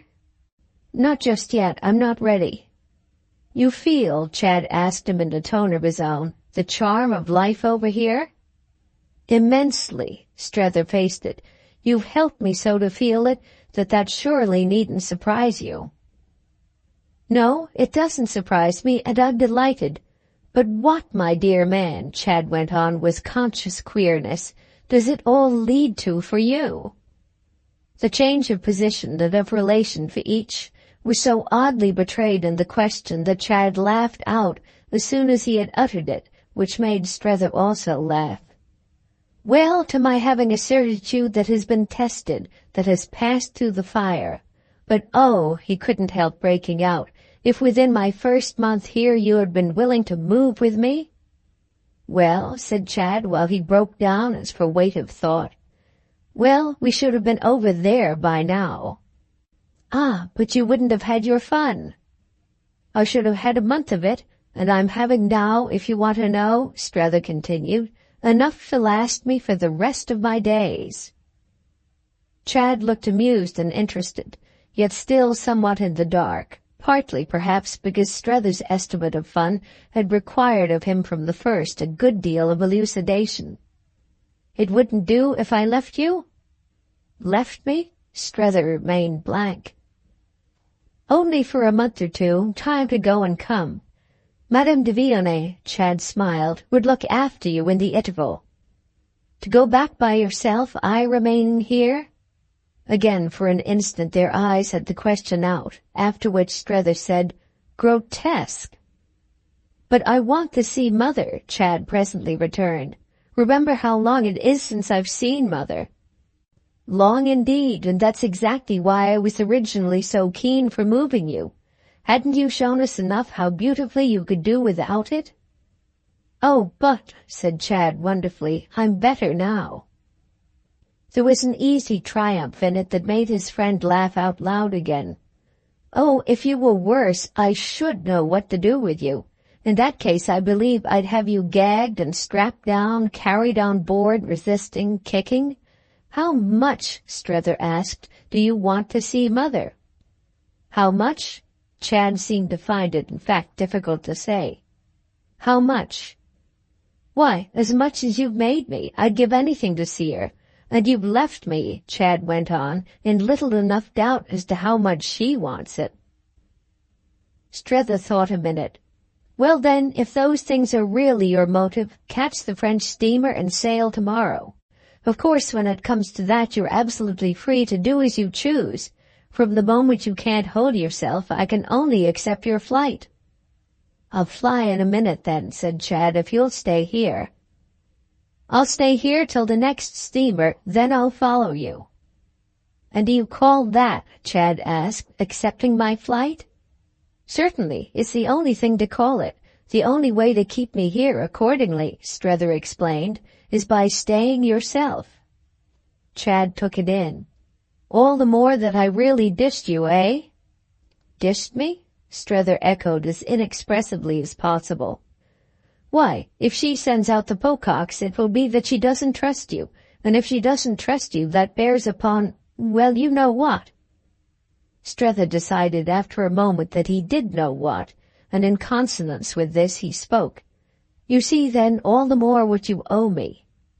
Well, if I do see, how can I pay? By not deserting me, by standing by me. Oh, I say. But Chad, as they went downstairs, clapped a firm hand, in the manner of a pledge, upon his shoulder. They descended slowly together, and had in the court of the hotel some further talk, of which the upshot was that they presently separated.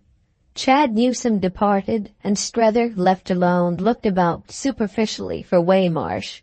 But Waymarsh hadn't yet, it appeared, come down, and our friend finally went forth without sight of him. Book 7th, Chapter 3 of The Ambassadors by Henry James. At 4 o'clock that afternoon he had still not seen him, but he was then, as to make up for this, engaged in talk about him with Miss Gostrey.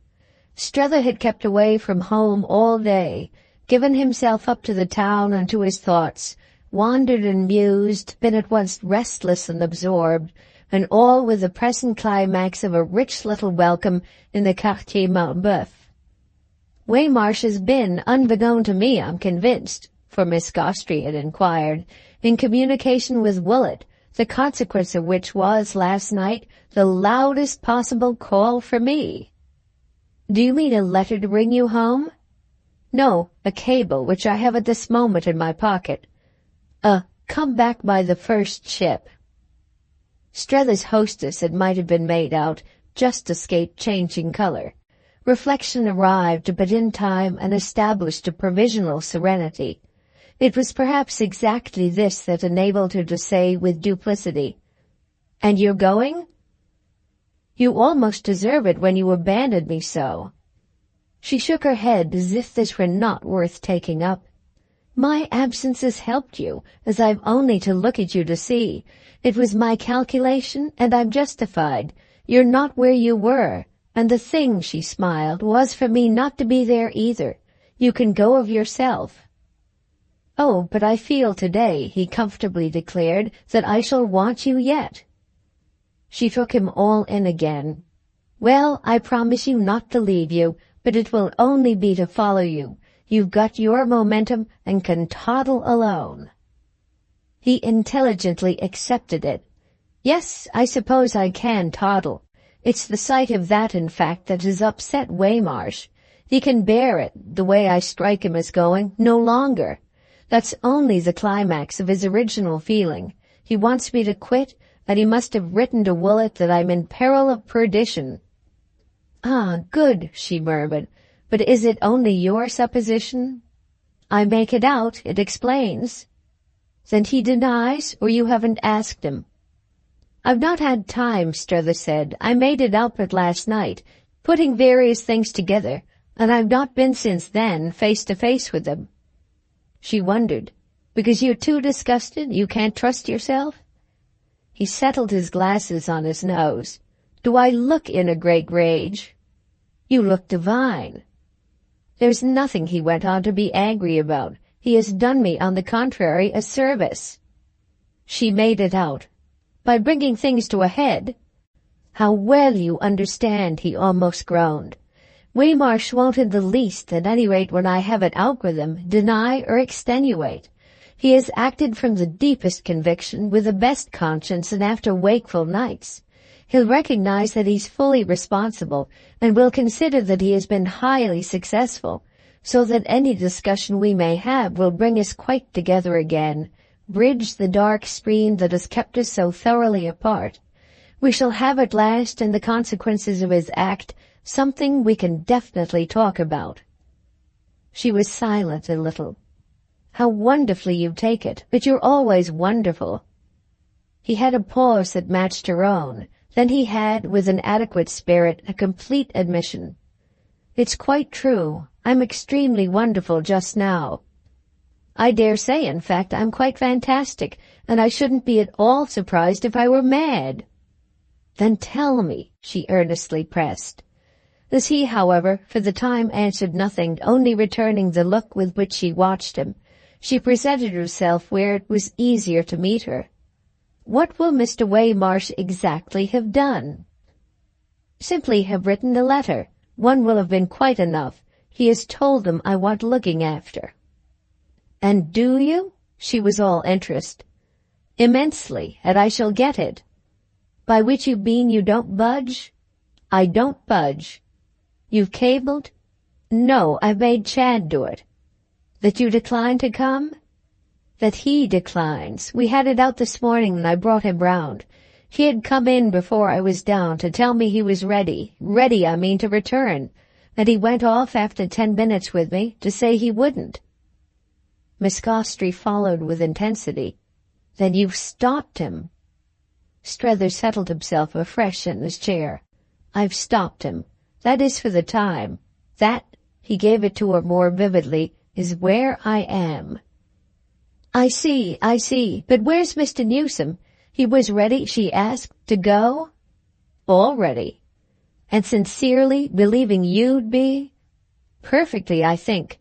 So that he was amazed to find the hand I had laid on him to pull him over suddenly converted into an engine for keeping him still. It was an account of the matter Miss Gostrey could weigh. Does he think the conversion sudden?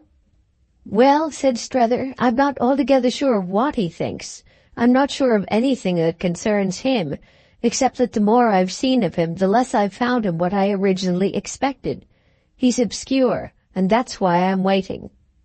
She wondered. But for what in particular? For the answer to his cable. And what was his cable? I don't know, Strether replied. It was to be when he left me according to his own taste. I simply said to him, I want to stay, and the only way for me to do so is for you to. That I wanted to stay seemed to interest him, and he acted on that. Miss Gostrey turned it over. He wants, then, himself to stay. He half wants it. That is, he half wants to go. My original appeal has to that extent worked in him. Nevertheless, Strether pursued, he won't go, not at least so long as I'm here. But you can't, his companion suggested. Stay here always. I wish you could. By no means. Still, I want to see him a little further. He's not in the least the case I supposed. He's quite another case. And it's as such that he interests me. It was almost as if for his own intelligence that deliberate and lucid our friend thus expressed the matter. I don't want to give him up. Miss Gostrey but desired to help his lucidity. She had, however, to be light and tactful. Up, you mean, to his mother? Well, I'm not thinking of his mother now. I'm thinking of the plan of which I was the mouthpiece, which, as soon as we met, I put before him as persuasively as I knew how, and which was drawn up, as it were, in complete ignorance of all that in this last long period has been happening to him. It took no account whatever of the impression I was here on the spot immediately to begin to receive from him, impressions of which I feel sure I'm far from having had the last. Miss Gostrey had a smile of the most genial criticism. So your idea is, more or less, to stay out of curiosity? Call it what you like, I don't care what it's called. So long as you do stay? Certainly not then. I call it, all the same, immense fun, Maria Gostrey declared, and to see you work it out will be one of the sensations of my life. It is clear you can toddle alone. He received this tribute without elation. I shan't be alone when the Pococks have come. Her eyebrows went up. The Pococks are coming? That, I mean, is what will happen, and happen as quickly as possible, in consequence of Chad's cable. They'll simply embark. Sarah will come to speak for her mother, with an effect different from my muddle. Miss Gostrey more gravely wondered. She, then, will take him back? Very possibly, and we shall see. She must at any rate have the chance, and she may be trusted to do all she can. And do you want that? Of course, said Strether. I want it. I want to play fair. But she had lost for a moment the thread. If it devolves on the Pococks, why do you stay? Just to see that I do play fair, and a little also, no doubt, that they do. Strether was luminous as he had never been. I came out to find myself in presence of new facts, facts that have kept striking me as less and less met by our old reasons.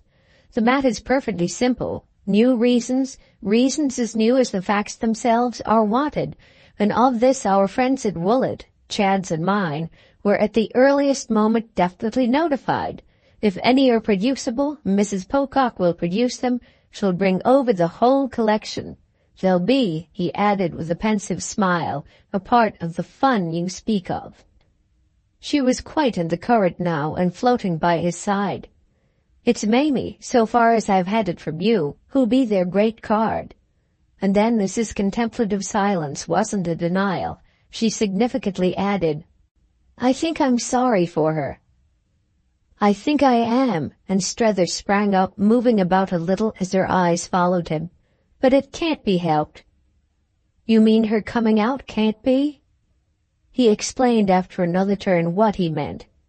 The only way for her not to come is for me to go home, as I believe that on the spot I could prevent it. But the difficulty as to that is that if I do go home— I see. She had easily understood. Mr. Newsome will do the same, and that's not, she laughed out now, to be thought of. Strether had no laugh. He had only a quiet, comparatively placid look that might have shown him as proof against ridicule. Strange, isn't it? They had, in the matter that so much interested them, come so far as this without sounding another name, to which, however, their present momentary silence was full of a conscious reference. Strether's question was a sufficient implication of the weight it had gained with him during the absence of his hostess, and just for that reason a single gesture from her could pass for him as a vivid answer. Yet he was answered still better when she said in a moment, Will Mr. Newsome introduce his sister? To Madame de Vionnet? Strether spoke the name at last. I shall be greatly surprised if he doesn't. She seemed to gaze at the possibility. You mean you've thought of it and you're prepared? I've thought of it and I'm prepared. It was to her visitor now that she applied her consideration. Bon, you are magnificent. Well, he answered after a pause and a little wearily, but still standing there before her. Well, that's what, just once in all my dull days, I think I shall like to have been. 2 days later he had news from Chad of a communication from Woollet in response to their determinate telegram, this missive being addressed to Chad himself, and announcing the immediate departure for France of Sarah and Jim and Mamie. Strether had meanwhile on his own side cabled. He had but delayed that act till after his visit to Miss Gostrey, an interview by which, as so often before, he felt his sense of things cleared up and settled. His message to Mrs. Newsome, in answer to her own, had consisted of the words, Judge best to take another month, but with full appreciation of all reinforcements. He had added that he was writing, but he was, of course, always writing. It was a practice that continued oddly enough to relieve him, to make him come nearer than anything else to the consciousness of doing something, so that he often wondered if he hadn't really, under his recent stress, acquired some hollow trick, one of the specious arts of make-believe. Wouldn't the pages he still so freely dispatched by the American post have been worthy of a showy journalist, some master of the great new science of beating the sense out of words? Wasn't he writing against time, and mainly to show that he was kind, since it had become quite his habit not to like to read himself over? On those lines he could still be liberal, yet it was at best a sort of whistling in the dark. It was unmistakable, moreover, that the sense of being in the dark now pressed on him more sharply, creating thereby the need for a louder and livelier whistle. He whistled long and hard after sending his message. He whistled again and again in celebration of Chad's news. There was an interval of a fortnight in which this exercise helped him. He had no great notion of what, on the spot, Sarah Pocock would have to say, though he had indeed confused premonitions. But it shouldn't be in her power to say, it shouldn't be in anyone's anywhere to say, that he was neglecting her mother. He might have written before more freely, but he had never written more copiously, and he frankly gave for a reason at Woollet that he wished to fill the void created there by Sarah's departure. The increase of his darkness, however, and the quickening, as I have called it, of his tune, resided in the fact that he was hearing almost nothing.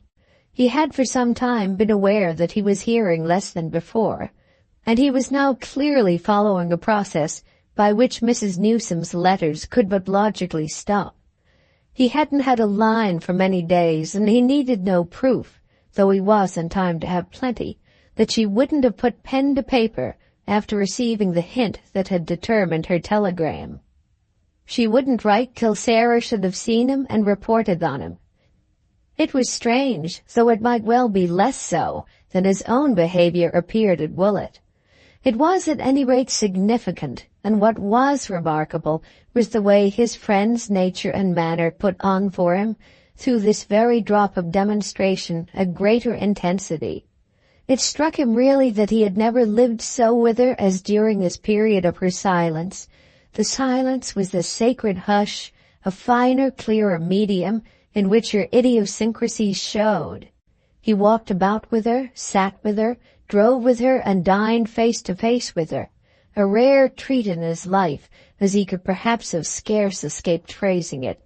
And if he had never seen her so soundless, he had never, on the other hand, felt her so highly, so almost austerely herself, pure and by the vulgar estimate cold, but deep, devoted, delicate, sensitive, noble. Her vividness in these respects became for him, in the special conditions, almost an obsession. And though the obsession sharpened his pulses, adding really to the excitement of life, there were hours at which, to be less on the stretch, he directly sought forgetfulness. He knew it for the queerest of adventures, a circumstance capable of playing such a part only for Lambert Strether, that in Paris itself, of all places, he should find this ghost of the Lady of Woolwich more importunate than any other presence. When he went back to Maria Gostry, it was for the change to do something else. And yet after all the change scarcely operated, for he talked to her of Mrs. Newsome in these days as he had never talked before. He had hitherto observed in that particular a discretion and a law, considerations that at present broke down quite as if relations had altered. They hadn't really altered, he said to himself, so much as that came to, for if what had occurred was of course that Mrs. Newsome had ceased to trust him, there was nothing on the other hand to prove that he shouldn't win back her confidence. It was quite his present theory that he would leave no stone unturned to do so, and in fact, if he now told Maria things about her that he had never told before, this was largely because it kept before him the idea of the honor of such a woman's esteem. His relation with Maria as well was, strangely enough, no longer quite the same. This truth, though not too disconcertingly, had come up between them on the renewal of their meetings. It was all contained in what she had then almost immediately said to him. It was represented by the remark she had needed but 10 minutes to make, and that he hadn't been disposed to gainsay. He could toddle alone, and the difference that showed was extraordinary. The turn taken by their talk had promptly confirmed this difference. His larger confidence on the score of Mrs. Newsome did the rest, and the time seemed already far off when he had held out his small thirsty cup to the spout of her pail. Her pail was scarce touched now, and other fountains had flowed for him. She fell into her place as but one of his tributaries, and there was a strange sweetness, a melancholy mildness that touched him in her acceptance of the altered order. It marked for himself the flight of time, or at any rate what he was pleased to think of with irony and pity as the rush of experience, it having been but the day before yesterday that he sat at her feet and held on by her garment and was fed by her hand. It was the proportions that were changed, and the proportions were, at all times, he philosophized, the very conditions of perception, the terms of thought.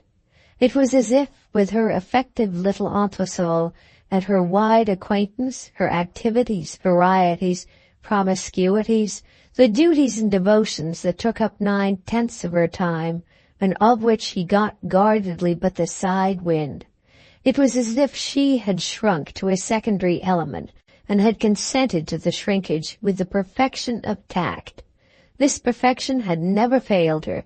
It had originally been greater than his prime measure for it. It had kept him quite apart, kept him out of the shop, as she called her huge general acquaintance, made their commerce as quiet, as much a thing of the home alone, the opposite of the shop, as if she had never another customer. She had been wonderful to him at first, with the memory of her little entresol, the image to which, on most mornings at that time, his eyes directly opened. But now she mainly figured for him as but part of the bristling total, though of course always as a person to whom he should never cease to be indebted.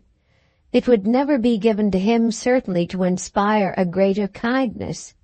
She had decked him out for others, and he saw at this point at least nothing she would ever ask for.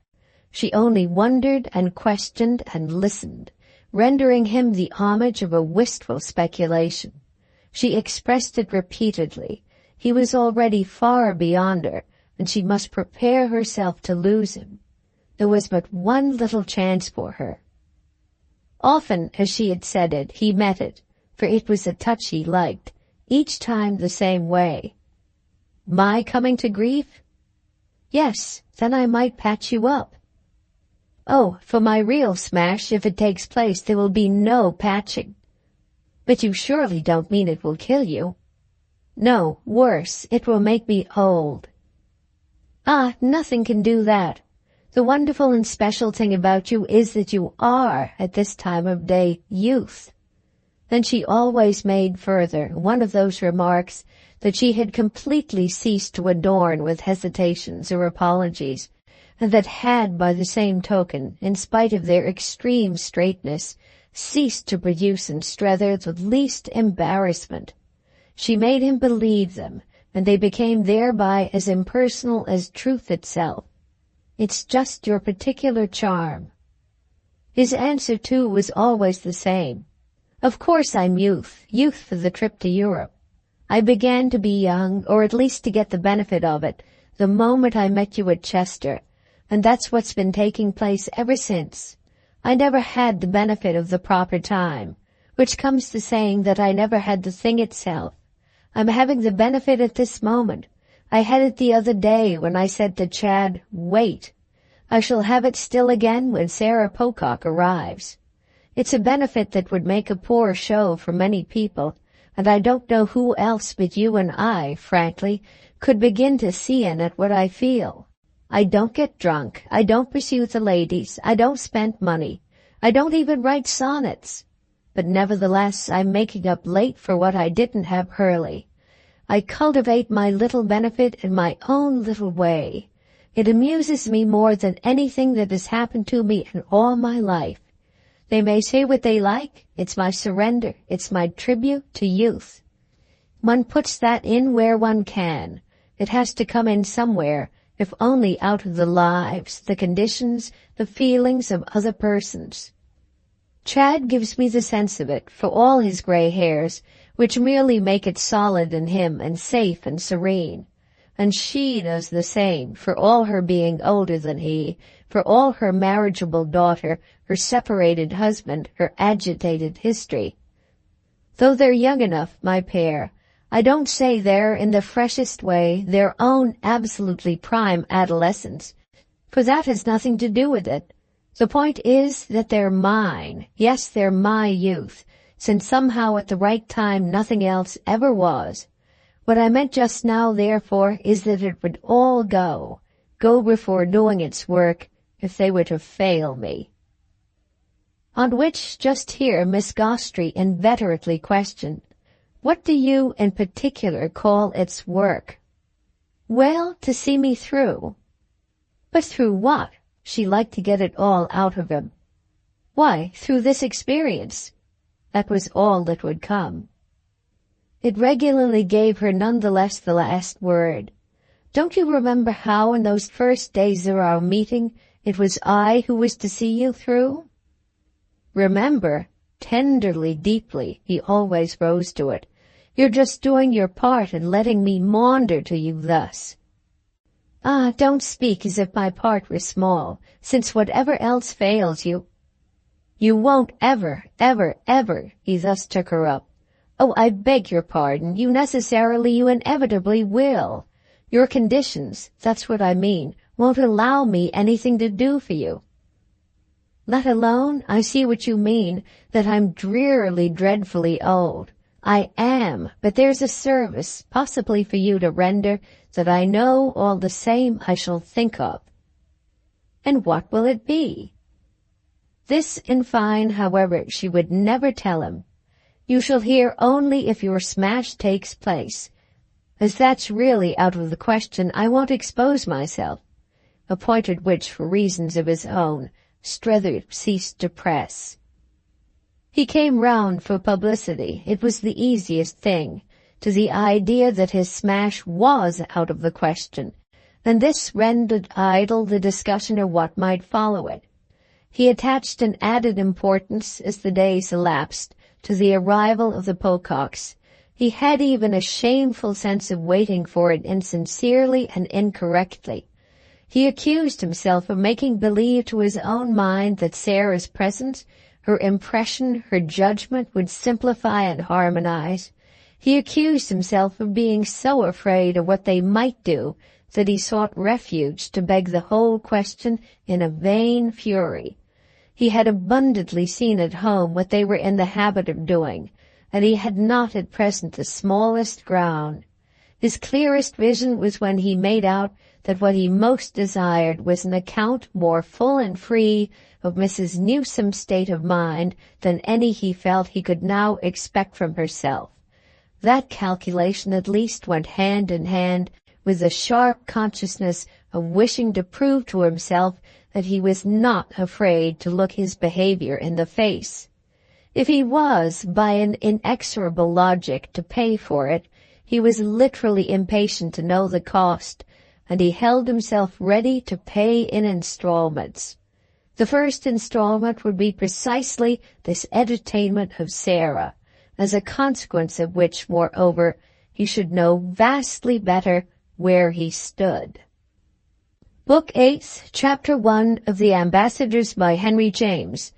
Strether rambled alone during these few days, the effect of the incident of the previous week having been to simplify in a marked fashion his mixed relations with Waymarsh.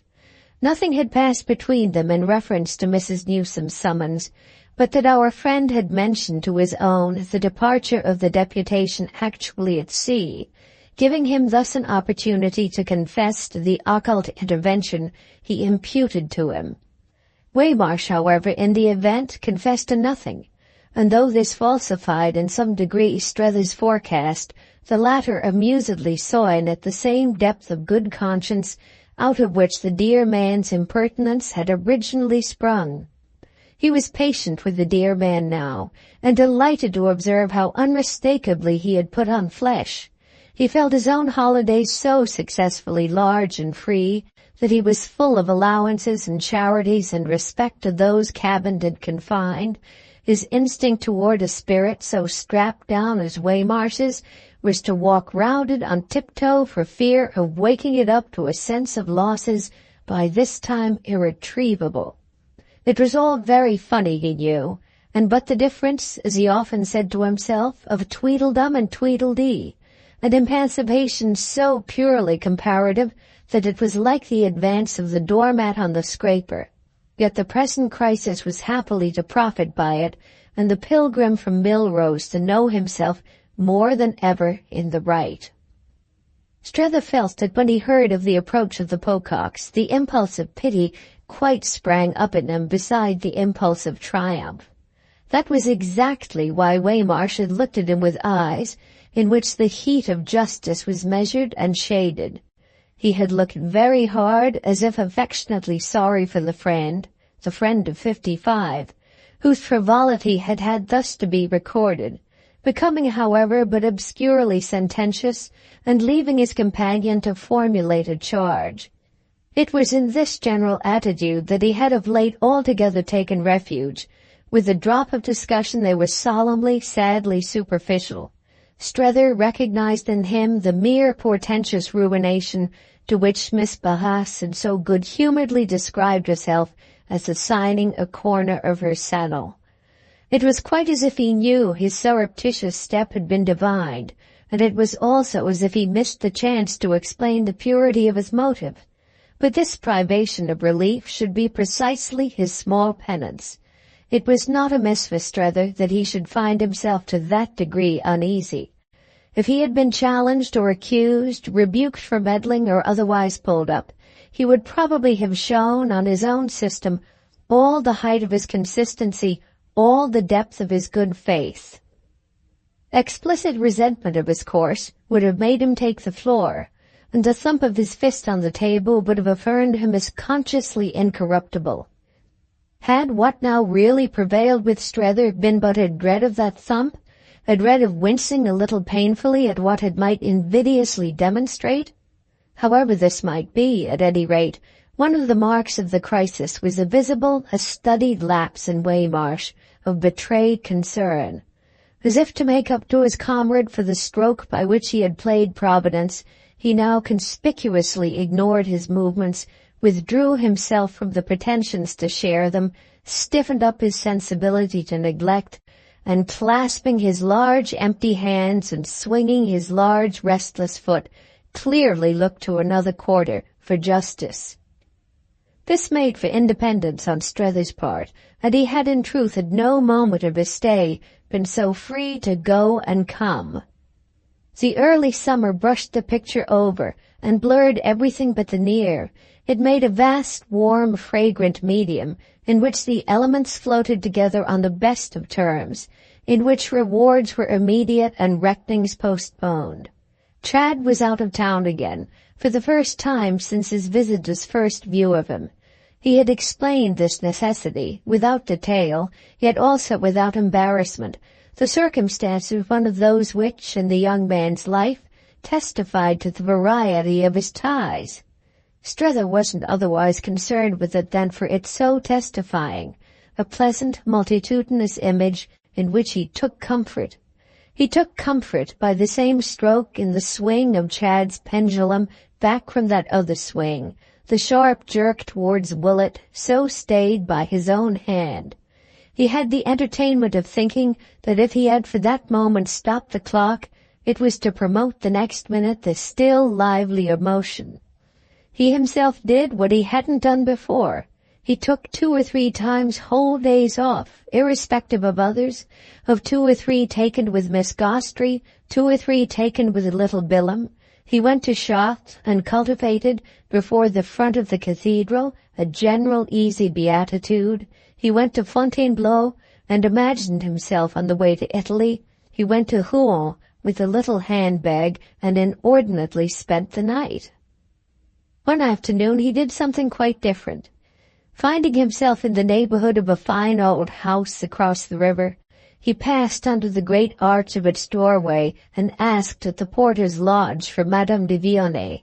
He had already hovered more than once about that possibility, been aware of it in the course of ostensible strolls, as lurking but round the corner.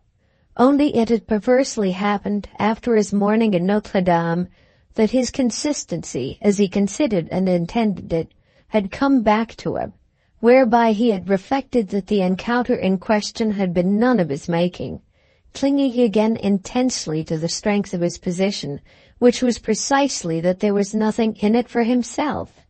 From the moment he actively pursued the charming associate of his adventure, from that moment his position weakened, for he was then acting in an interested way. It was only within a few days that he had fixed himself a limit. He promised himself his consistency should end with Sarah's arrival. It was arguing correctly to feel the title to a free hand conferred on him by this event. If he wasn't to be let alone, he should be merely a dupe to act with delicacy. If he wasn't to be trusted, he could at least take his ease. If he was to be placed under control, he gained leave to try what his position might agreeably give him. An ideal rigor would perhaps postpone the trial till after the Pococks had shown their spirit, and it was to an ideal rigor that he had quite promised himself to conform. Suddenly, however, on this particular day, he felt a particular fear, under which everything collapsed.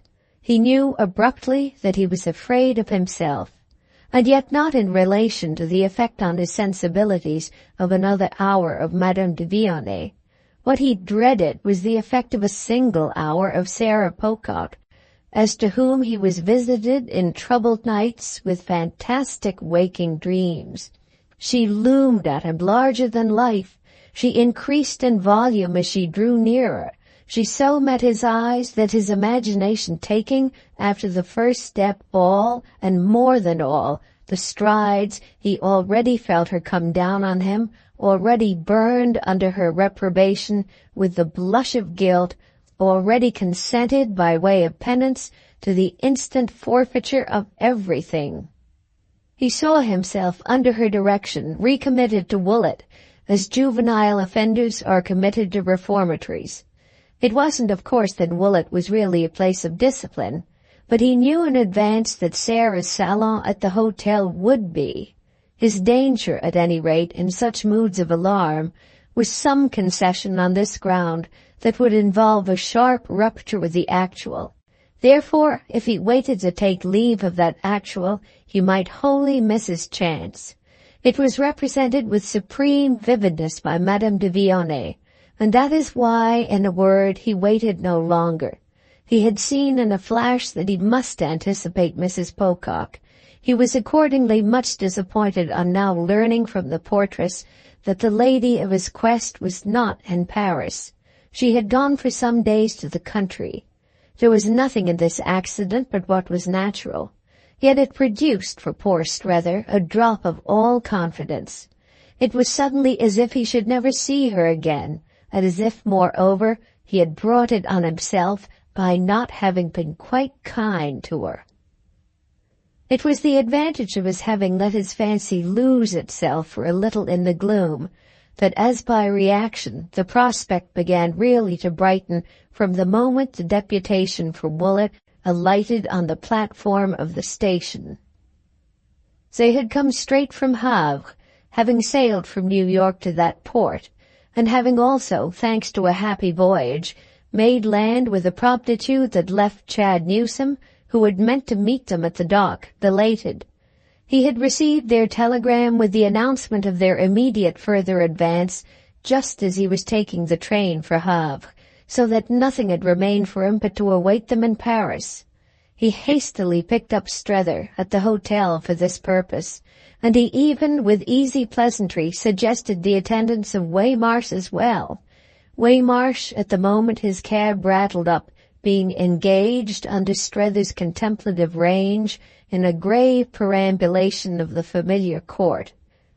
Waymarsh had learned from his companion, who had already had a note, delivered by hand from Chad, that the Pococks were due, and had ambiguously, though as always impressively, glowered at him over the circumstance, carrying himself in a manner in which Strether was now expert enough to recognize his uncertainty in the premises as to the best tone. The only tone he aimed at with confidence was a full tone, which was necessarily difficult in the absence of a full knowledge.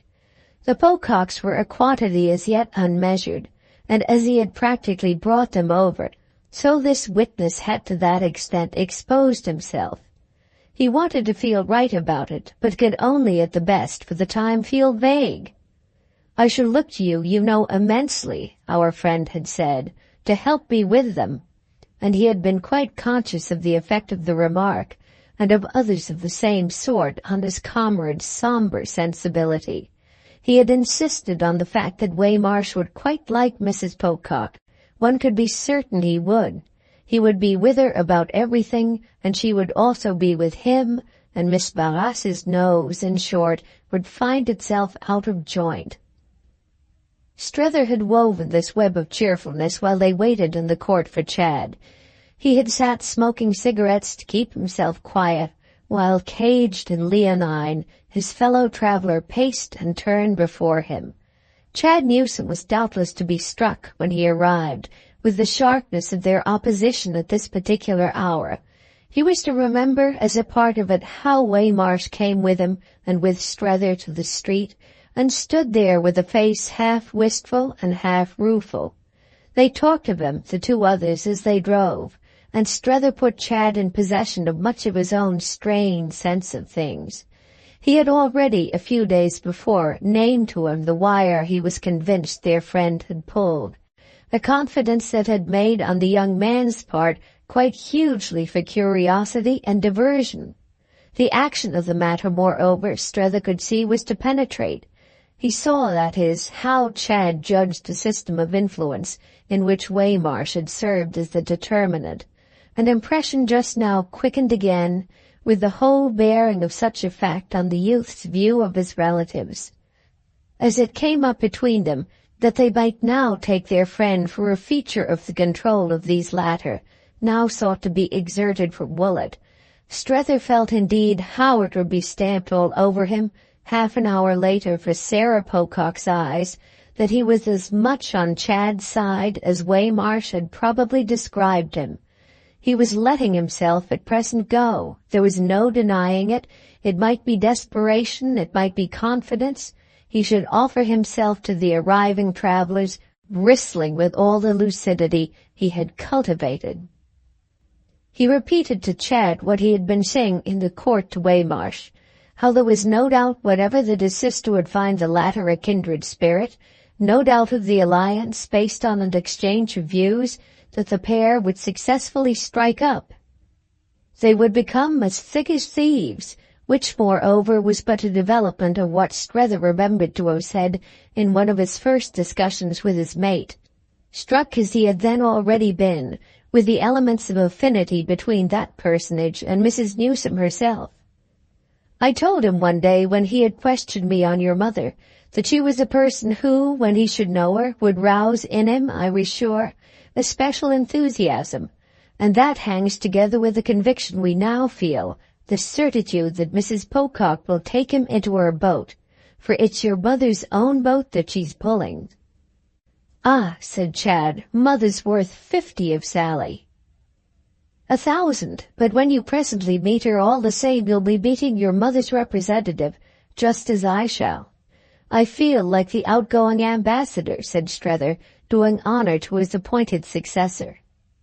A moment after speaking as he had just done, he felt he had inadvertently rather cheapened Mrs. Newsome to her son, an impression audibly reflected, as at first seen, in Chad's prompt protest. He had recently rather failed of apprehension of the young man's attitude and temper, remaining principally conscious of how little worry at the worst he wasted, and he studied him at this critical hour with renewed interest. Chad had done exactly what he had promised him a fortnight previous, had accepted without another question his plea for delay. He was waiting cheerfully and handsomely, but also inscrutably, and with a slight increase perhaps of the hardness originally involved in his acquired high polish. He was neither excited nor depressed, was easy and acute and deliberate, unhurried, unflurried, unworried, only at most a little less amused than usual. Strether felt him more than ever a justification of the extraordinary process of which his own absurd spirit had been the arena. He knew, as their cab rolled along, knew as he hadn't even yet known, that nothing else than what Chad had done and had been would have led to his present showing. They had made him, these things, what he was, and the business hadn't been easy. It had taken time and trouble. It had cost, above all, a price. The result, at any rate, was now to be offered to Sally, which Strether, so far as that was concerned, was glad to be there to witness. Would she in the least make it out or take it in, the result, or would she in the least care for it if she did? He scratched his chin as he asked himself by what name, when challenged, as he was sure he should be, he could call it for her. Oh, those were determinations she must herself arrive at. Since she wanted so much to see, let her see then and welcome. She had come out in the pride of her competence, yet had hummed in Strether's inner sense that she practically wouldn't see. That this was, moreover, what Chad shrewdly suspected, was clear from a word that next dropped from him. "They're children, they play at life," and the exclamation was significant and reassuring. It implied that he hadn't then, for his companion's sensibility, appeared to give Mrs. Newsome away, and it facilitated our friend's presently asking him if it were his idea that Mrs. Pocock and Madame de Vionnet should become acquainted. Strether was still more sharply struck hereupon with Chad's lucidity. "Why, isn't that exactly, to get a sight of the company I keep, what she has come out for?" "Yes, I'm afraid it is," Strether unguardedly replied. Chad's quick rejoinder lightened his precipitation. "Why do you say you're afraid?" "Well, because I feel a certain responsibility. It's my testimony, I imagine, that will have been at the bottom of Mrs. Pocock's curiosity. My letters, as I've supposed you to understand from the beginning, have spoken freely. I've certainly said my little say about Madame de Vionnet." All that for Chad was beautifully obvious. "Yes, but you've only spoken handsomely." "Never more handsomely of any woman, but it's just that tone." "That tone," said Chad, "that has fetched her? I dare say, but I've no quarrel with you about it. And no more has Madame de Vionnet. Don't you know by this time how she likes you?" "Oh," and Strether had with his groan a real pang of melancholy, "for all I've done for her." "Ah, you've done a great deal." Chad's urbanity fairly shamed him, and he was at this moment absolutely impatient to see the face Sarah Pocock would present to a sort of thing, as he synthetically phrased it to himself, with no adequate forecast of which, despite his admonitions, she would certainly arrive. "I've done this." "Well, this is all right. She likes," Chad comfortably remarked, "to be liked." It gave his companion a moment's thought. "And she's sure Mrs. Pocock will?" "No, I say that for you. She likes your liking her. It's so much, as it were," Chad laughed, "to the good. However, she doesn't despair of Sarah either, and is prepared on her own side to go to all lengths." "In the way of appreciation?" "Yes, and of everything else. In the way of general amiability, hospitality, and welcome. She's under arms," Chad laughed again. "She's prepared." Strether took it in, then as if an echo of Miss Barras were in the air. "She's wonderful." "You don't begin to know how wonderful." There was a depth in it, to Strether's ear, of confirmed luxury, almost a kind of unconscious insolence of proprietorship. But the effect of the glimpse was not at this moment to foster speculation. There was something so conclusive and so much graceful and generous assurance. It was in fact a fresh evocation, and the evocation had before many minutes another consequence. "Well, I shall see her oftener now.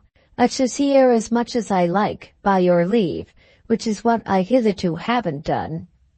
"It has been," said Chad, but without reproach, "only your own fault. I tried to bring you together, and she, my dear fellow, I never saw her more charming to any man, but you've got your extraordinary ideas." "Well, I did have," Strether murmured, while he felt both how they had possessed him and how they had now lost their authority. He couldn't have traced the sequence to the end, but it was all because of Mrs. Pocock. Mrs. Pocock might be because of Mrs. Newsome, but that was still to be proved. What came over him was the sense of having stupidly failed to profit where profit would have been precious. It had been open to him to see so much more of her, and he had but let the good days pass. Fierce in him almost was the resolve to lose no more of them, and he whimsically reflected while at Chad's side he drew nearer to his destination, that it was after all Sarah who would have quickened his chance. What her visit of inquisition might achieve in other directions was as yet all obscure. Only not obscure that it would do supremely much to bring two earnest persons together. He had but to listen to Chad at this moment to feel it, for Chad was in the act of remarking to him that they of course both counted on him, he himself and the other earnest person, for cheer and support. It was brave to Strether to hear him talk as if the line of wisdom they had struck out was to make things ravishing to the Pococks. No, if Madame de Vionnet compassed the ravishment of the Pococks, Madame de Vionnet would be prodigious. It would be a beautiful plan if it succeeded, and it all came to the question of Sarah's being really bribable. The precedent of his own case helped Strether perhaps but little to consider she might prove so, it being distinct that her character would rather make for every possible difference. This idea of his own bribability set him apart for himself, with the further mark, in fact, that his case was absolutely proved.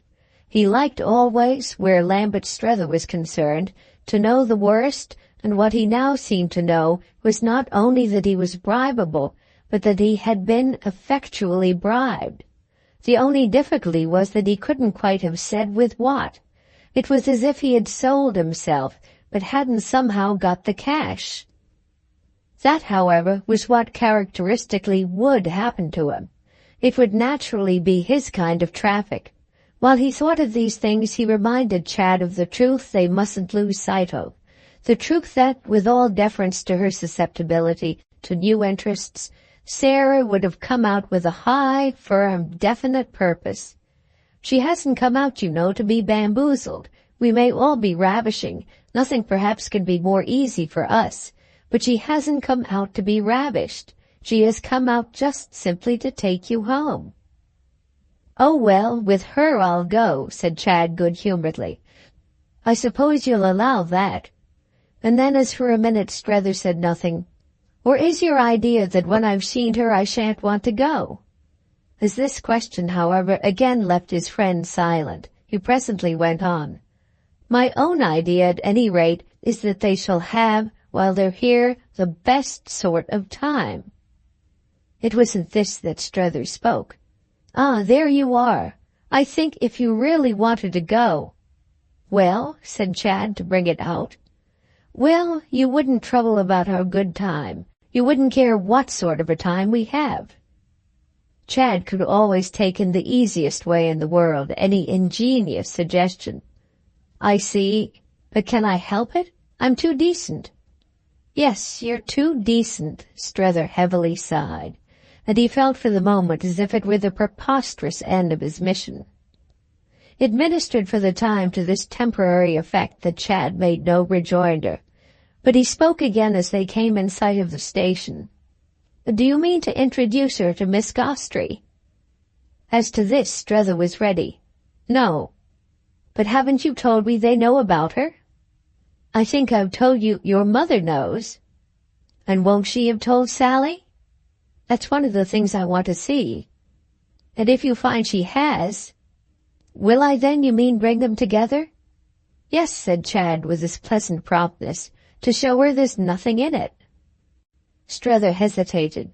"I don't know that I care very much what she may think there's in it." "Not if it represents what Mother thinks?" "Ah, what does your mother think?" There was in this some sound of bewilderment. But they were just driving up, and help of a sort might after all be quite at hand. "Isn't that, my dear man, what we're both just going to make out?" Book 8, Chapter 2 of The Ambassadors by Henry James. Strether quitted the station half an hour later in different company. Chad had taken charge for the journey to the hotel of Sarah, Mamie, the maid, and the luggage, all spaciously installed and conveyed, and it was only after the four had rolled away that his companion got into a cab with Jim. A strange new feeling had come over Strether, in consequence of which his spirits had risen. It was as if what had occurred on the alighting of his critics had been something other than fear, though his fear had yet not been of an instant scene of violence. His impression had been nothing but what was inevitable. He said that to himself, yet relief and reassurance had softly dropped upon him. Nothing could be so odd as to be indebted for these things to the look of faces and the sound of voices, that had been with him to satiety as he might have said for years. But he now knew all the same how uneasy he had felt. That was brought home to him by his present sense of a respite. It had come moreover in the flash of an eye. It had come in the smile with which Sarah, whom at the window of her compartment they had effusively greeted from the platform, rustled down to them a moment later, fresh and handsome from her cool June progress through the charming land. It was only a sign, but enough. She was going to be gracious and unelusive. She was going to play the larger game, which was still more apparent, after she had emerged from Chad's arms in her direct greeting to the valued friend of her family. Strether was then as much as ever the valued friend of her family. It was something he could at all events go on with, and the manner of his response to it expressed even for himself how little he had enjoyed the prospect of ceasing to figure in that likeness. He had always seen Sarah gracious, had in fact rarely seen her shy or dry, her marked thin-lipped smile intense without brightness, and as prompt to act as the scrape of a safety match.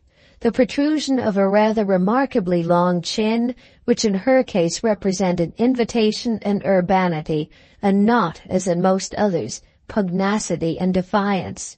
The penetration of her voice to a distance, the general encouragement and approval of her manner, were all elements with which intercourse had made him familiar, but which he noted today almost as if she had been a new acquaintance.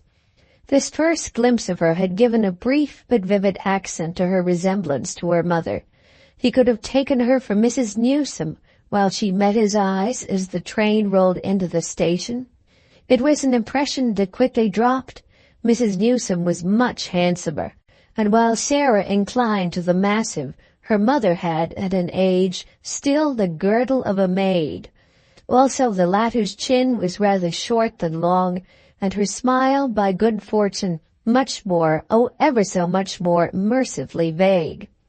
Strether had seen Mrs. Newsome reserved. He had literally heard her silent, though he had never known her unpleasant. It was the case with Mrs. Pocock that he had known her unpleasant, even though he had never known her not affable. She had forms of affability that were in a high degree assertive. Nothing, for instance, had ever been more striking than that she was affable to Jim.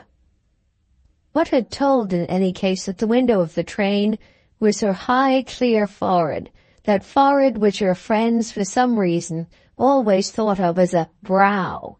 The long reach of her eyes, it came out at this juncture in such a manner as to remind him, oddly enough, also of that of Waymarsh's. And the unusual gloss of her dark hair, dressed and hatted after her mother's refined example, with such an avoidance of extremes that it was always spoken of at Woolwich as their own. Though this analogy dropped as soon as she was on the platform, it had lasted long enough to make him feel all the advantage, as it were, of his relief. The woman at home, the woman to whom he was attached, was before him just long enough to give him again the measure of the wretchedness, in fact really of the shame, of their having to recognize the formation between them of a split. He had taken this measure in solitude and meditation, but the catastrophe, as Sarah steamed up, looked for its seconds unprecedentedly dreadful, or proved more exactly altogether unthinkable, so that his finding something free and familiar to respond to brought with it an instant renewal of his loyalty. He had suddenly sounded the whole depth, had gasped at what he might have lost. Well, he could now, for the quarter of an hour of their detention, hover about the travellers as soothingly as if their direct message to him was that he had lost nothing. He wasn't going to have Sarah write to her mother that night that he was in any way altered or strange. There had been times enough for a month when it had seemed to him that he was strange, that he was altered in every way, but that was a matter for himself. He knew at least whose business it was not. It was not at all events such a circumstance as Sarah's own unaided lights would help her to. Even if she had come out to flash those lights more than yet appeared, she wouldn't make much headway against mere pleasantness. He counted on being able to be merely pleasant to the end, and if only from incapacity moreover to formulate anything different. He couldn't even formulate to himself his being changed and queer. It had taken place, the process, somewhere deep down. Maria Gostry had caught glimpses of it, but how was he to fish it up, even if he desired for Mrs. Pocock? This was, then, the spirit in which he hovered, and with the easier throb in it much indebted furthermore to the impression of high and established adequacy as a pretty girl promptly produced in him by Mamie. He wondered vaguely, turning over many things in the fidget of his thoughts, if Mamie were as pretty as Woollett published her, as to which issue seeing her now again was to be so swept away by Woolett's opinion that this consequence really let loose for the imagination an avalanche of others. There were positively 5 minutes in which the last word seemed of necessity to abide with the Woollett represented by a Mamie. This was the sort of truth the place itself would feel. It would send her forth in confidence, it would point to her with triumph, it would take its stand on her with assurance, it would be conscious of no requirement she didn't meet, of no question she couldn't answer. Well, it was right, Strether slipped smoothly enough into the cheerfulness of saying. Granted that a community might be best represented by a young lady of 22, Mamie perfectly played the part, played it as if she were used to it, and looked and spoke and dressed the character. He wondered if she mightn't, in the high light of Paris, a cool, full studio light becoming yet treacherous, show as too conscious of these matters. But the next moment he felt satisfied that her consciousness was, after all, empty for its size, rather too simple than too mixed, and that the kind way with her would be not to take too many things out of it, but to put as many as possible in. She was robust and conveniently tall, just a trifle too bloodlessly fair perhaps, but with a pleasant public familiar radiance that affirmed her vitality. She might have been receiving for Woollett, wherever she found herself, and there was something in her manner, her tone, her motion, her pretty blue eyes, her pretty perfect teeth, and her very small, too small nose, that immediately placed her, to the fancy, between the windows of a hot-bright room in which voices were high, up at that end to which people were brought to be presented. They were there to congratulate these images, and Strether's renewed vision on this hint completed the idea. What Mamie was like was the happy bride, the bride after the church and just before going away. She wasn't the mere maiden, and yet was only as much married as that quantity came to. She was in the brilliant, acclaimed festal stage. Well might it last her long. Strether rejoiced in these things for Chad, who was all genial attention to the needs of his friends, besides having arranged that his servant should reinforce him. The ladies were certainly pleasant to see, and Mamie would be at any time and anywhere pleasant to exhibit. She would look extraordinarily like his young wife, the wife of a honeymoon should he go about with her. But that was his own affair, or perhaps it was hers. It was at any rate something she couldn't help. Strether remembered how he had seen him come up with Jeanne de Vionnet in Gloriani's garden, and the fancy he had had about that, the fancy obscured now, thickly overlaid with others. The recollection was during these minutes his only note of trouble. He had often, in spite of himself, wondered if Chad, but too probably, were not with Jeanne, the object of a still and shaded flame. It was on the cards that the child might be tremulously in love, and this conviction now flickered up not a bit the less for his disliking to think of it, for its being in a complicated situation, a complication the more, and for something indescribable in Mamie, something at all events straightway lent her by his own mind, something that gave her value, gave her intensity and purpose, as the symbol of an opposition. Little Jeanne wasn't really at all in question. How could she be? Yet from the moment Miss Pocock had shaken her skirts on the platform, touched up the immense bows of her hat, and settled properly over her shoulder the strap of her morocco and gilt travelling satchel, from that moment little Jeanne was opposed. It was in the cab with Jim that impressions really crowded on Strether, giving him the strangest sense of length of absence from people among whom he had lived for years. Having them thus come out to him was as if he had returned to find them, and the droll promptitude of Jim's mental reaction threw his own initiation far back into the past. Whoever might or mightn't be suited by what was going on among them, Jim for one would certainly be. His instant recognition, frank and whimsical, of what the affair was for him gave Strether a glow of pleasure. "I say, you know, this is about my shape, and if it hadn't been for you—" So he broke out as the charming streets met his healthy appetite, and he wound up after an expressive nudge with a clap of his companion's knee and an "Oh, you are doing it," that was charged with rich meaning. Strether felt in it the intention of homage, but with a curiosity otherwise occupied, postponed taking it up.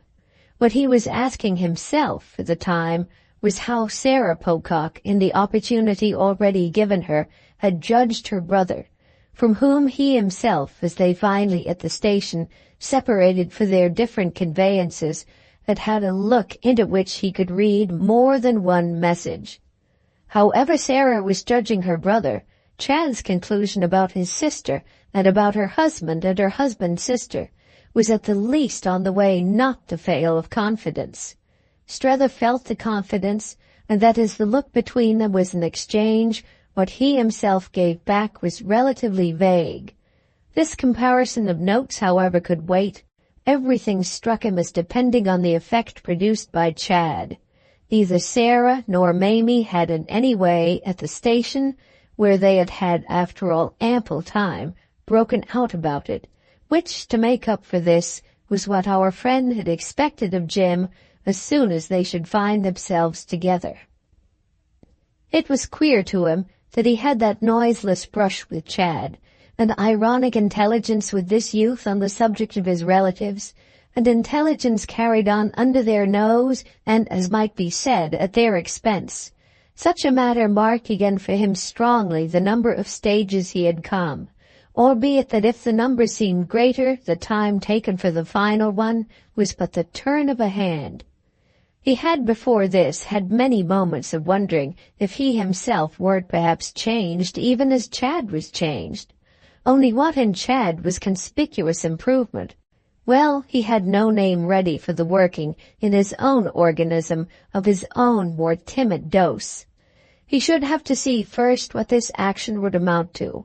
And for his occult passage with a young man, after all, the directness of it had no greater oddity than the fact that the young man's way with the three travellers should have been so happy a manifestation.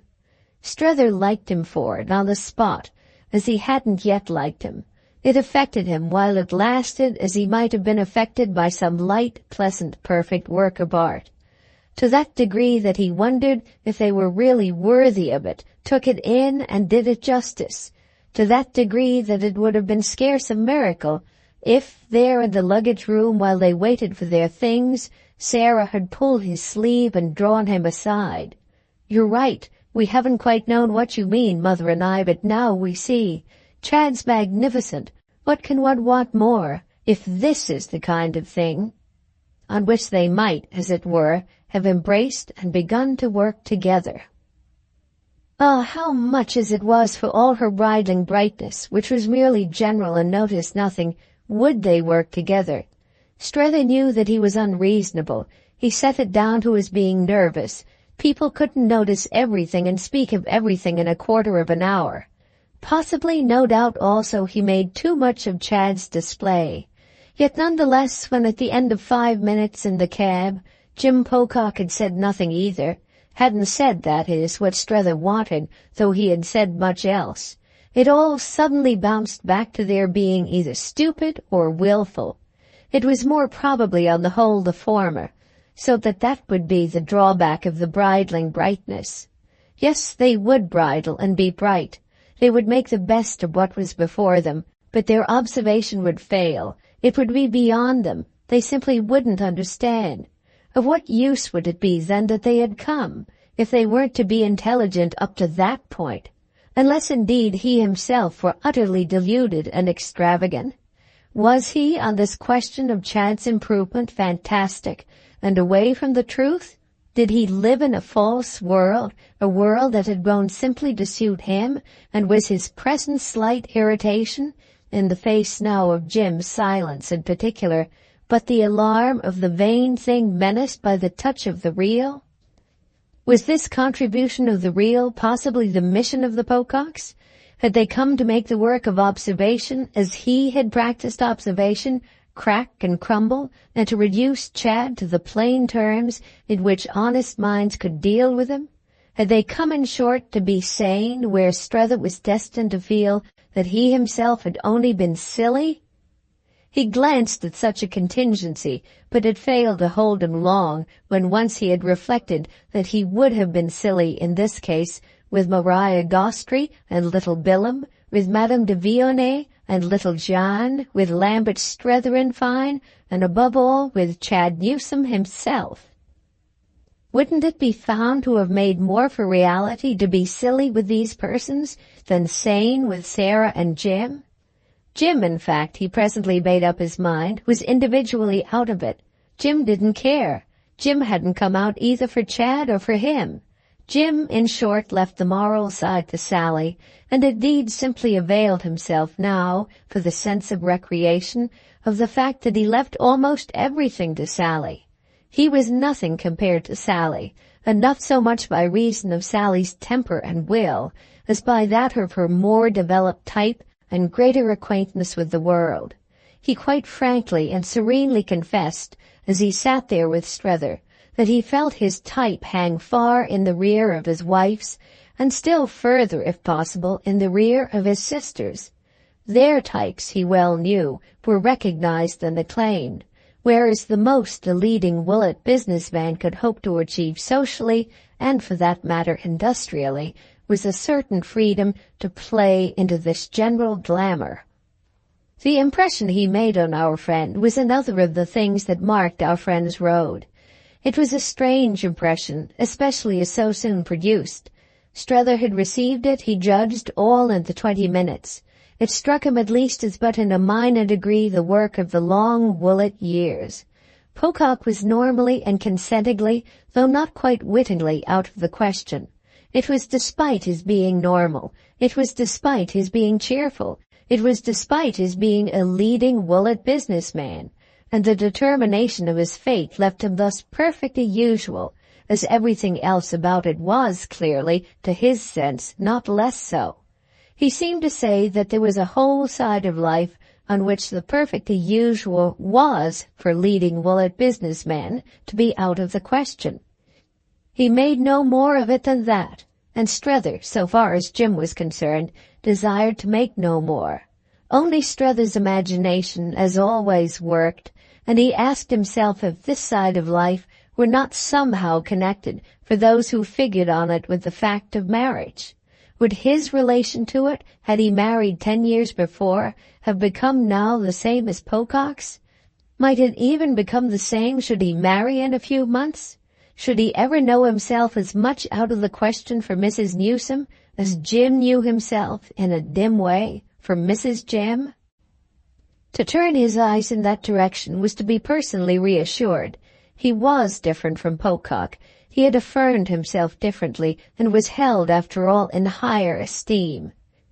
What none the less came home to him, however, at this hour, was that the society over there, that of which Sarah and Mamie, and in a more eminent way Mrs. Newsome herself, were specimens, was essentially a society of women, and that poor Jim wasn't in it. He himself, Lambert Strether, was as yet in some degree, which was an odd situation for a man, but it kept coming back to him in a whimsical way that he should perhaps find his marriage had cost him his place. This occasion, indeed, whatever that fancy represented, was not a time of sensible exclusion for Jim, who was in a state of manifest response to the charm of his adventure. Small and fat and constantly facetious, straw-colored and destitute of marks, he would have been practically indistinguishable hadn't his constant preference for light gray clothes, for white hats, for very big cigars and very little stories done what it could for his identity. There were signs in him, though none of them plaintive, of always paying for the others, and the principal one perhaps was just this failure of type. It was with this that he paid, rather than with fatigue or waste, and also doubtless a little with the effort of humor, never irrelevant to the conditions, to the relations with which he was acquainted. He gurgled his joy as they rolled through the happy streets. He declared that his trip was a regular windfall, and that he wasn't there, he was eager to remark, to hang back from anything. He didn't know quite what Sally had come for, but he had come for a good time. Strether indulged him even while wondering if what Sally wanted her brother to go back for was to become like her husband.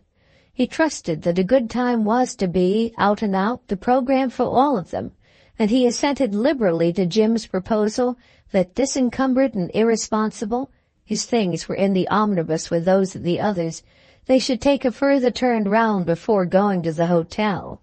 It wasn't for him to tackle Chad, it was Sally's job, and as it would be like her, he felt, to open fire on the spot, it wouldn't be amiss of them to hold off and give her time. Strether, on his side, only asked to give her time.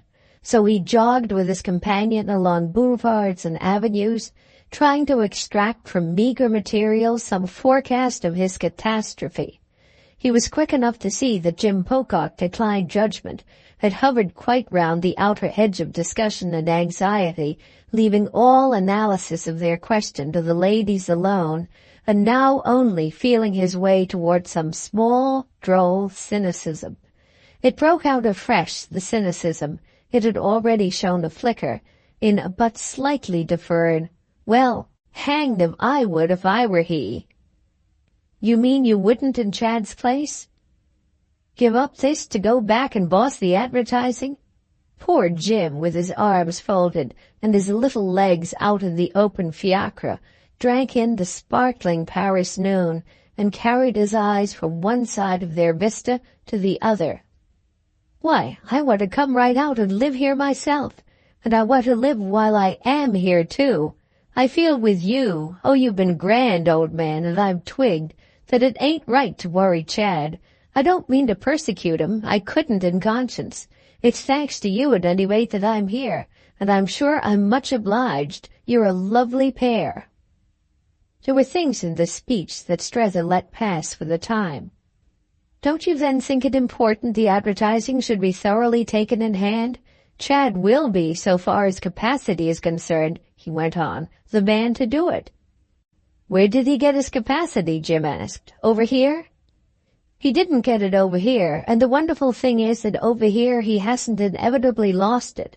He has a natural turn for business, an extraordinary head. He comes by that," Strether explained honestly enough. "He's in that respect his father's son, and also, for she's wonderful in her way too, his mother's. He has other tastes and other tendencies, but Mrs. Newsome and your wife are quite right about his having that. He's very remarkable." "Well, I guess he is," Jim Pocock comfortably sighed. "But if you believed so in his making us hum, why have you so prolonged the discussion? Don't you know that we've been quite anxious about you?" These questions were not informed with earnestness, but Strether saw he must nonetheless make a choice and take a line. "Because, you see, I've greatly liked it. I've liked my Paris. I dare say I've liked it too much." "Oh, you old wretch!" Jim gaily exclaimed. "But nothing's concluded," Strether went on. "The case is more complex than it looks from Woollett." "Oh, well, it looks bad enough from Woollett," Jim declared. "Even after all I've written?" Jim bethought himself. "Isn't it what you've written that has made Mrs. Newsome pack us off? That at least, and Chad's not turning up?" Strether made a reflection of his own. "I see. That she should do something was no doubt inevitable, and your wife has therefore of course come out to act." "Oh yes," Jim concurred, "to act. But Sally comes out to act, you know," he lucidly added, "every time she leaves the house. She never comes out, but she does act. She's acting moreover now for her mother, and that fixes the scale." Then he wound up, opening all his senses to it, with a renewed embrace of pleasant Paris. "We haven't all the same at Woollet got anything like this." Strether continued to consider. "I'm bound to say for you all that you strike me as having arrived in a very mild and reasonable frame of mind. You don't show your claws. I felt just now in Mrs. Pocock no symptom of that. She isn't fierce," he went on. "I'm such a nervous idiot that I thought she might be." "Oh, don't you know her well enough," Pocock asked, "to have noticed that she never gives herself away any more than her mother ever does? They ain't fierce, either of them. They let you come quite close. They wear their fur the smooth side out, the warm side in. Do you know what they are?" Jim pursued as he looked about him, giving the question, as Strether felt, but half his care. "Do you know what they are? They're about as intense as they can live." Yes, and Strether's concurrence had a positive precipitation. "They're about as intense as they can live." "They don't lash about and shake the cage," said Jim, who seemed pleased with his analogy, "and it's at feeding time that they're quietest, but they always get there." "They do indeed, they always get there," Strether replied with a laugh that justified his confession of nervousness. He disliked to be talking sincerely of Mrs. Newsome with Pocock. He could have talked insincerely, but there was something he wanted to know, a need created in him by her recent intermission, by his having given from the first so much, as now more than ever appeared to him, and got so little. It was as if a queer truth in his companion's metaphor had rolled over him with a rush.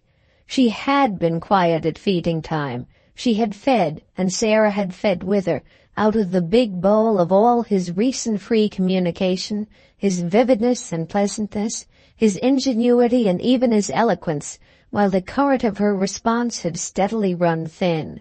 Jim, meanwhile, however it was true, slipped characteristically into shallowness from the moment he ceased to speak out of the experience of a husband. But of course Chad has now the advantage of being there before her. If he doesn't work that for all it's worth— He sighed with contingent pity at his brother-in-law's possible want of resource. "He has worked it out on you pretty well, eh?" And he asked the next moment if there were anything new at the Varieties, which he pronounced in the American manner. They talked about the Varieties, Strether confessing to a knowledge which produced again on Pocock's part a play of innuendo as vague as a nursery rhyme, yet as aggressive as an elbow in his side, and they finished their drive under the protection of easy themes. Strether waited to the end, but still in vain, for any show that Jim had seen Chad as different, and he could scarce have explained the discouragement he drew from the absence of this testimony. It was what he had taken his own stand on, so far as he had taken a stand, and if they were all only going to see nothing, he had only wasted his time. He gave his friend till the very last moment, till they had come into sight of the hotel, and when poor Pocock only continued cheerful and envious and funny, he fairly grew to dislike him, to feel him extravagantly common. If they were all going to see nothing, Strether knew, as this came back to him, that he was also letting Pocock represent for him what Mrs. Newsome wouldn't see. He went on disliking, in the light of Jim's commonness, to talk to him about that lady, yet just before the cab pulled up, he knew the extent of his desire for the real word from Woollet. "Has Mrs. Newsome at all given way?" "Given way?" Jim echoed it with the practical derision of his sense of a long past. "Under the strain, I mean, of hope deferred, of disappointment repeated and thereby intensified?" "Oh, is she prostrate, you mean?" He had his categories in hand. "Why, yes, she's prostrate, just as Sally is. But they're never so lively, you know, as when they're prostrate." "Ah, Sarah's prostrate?" Strether vaguely murmured. "It's when they're prostrate that they most sit up." "And Mrs. Newsome sitting up?" "All night, my boy, for you." And Jim fetched him with a vulgar little guffaw, a thrust that gave real relief to the picture. But he had got what he wanted. He felt on the spot that this was the real word for Woollett. "So don't you go home," Jim added while he alighted, and while his friend, letting him profusely pay the cabman, sat on in a momentary muse. Strether wondered if that was the real word too. Book 8, Chapter 3 of The Ambassadors by Henry James. As the door of Mrs. Pocock's salon was pushed open for him the next day, well before noon, he was reached by a voice with a charming sound that made him just falter before crossing the threshold. Madame de Vionnet was already on the field, and this gave the drama a quicker pace than he felt it as yet, though his suspense had increased, in the power of any act of his own to do. He had spent the previous evening with all his old friends together, yet he would still have described himself as quite in the dark in respect to a forecast of their influence on his situation. It was strange now, nonetheless, that in the light of this unexpected note of her presence, he felt Madame de Vionnet a part of that situation as she hadn't even yet been.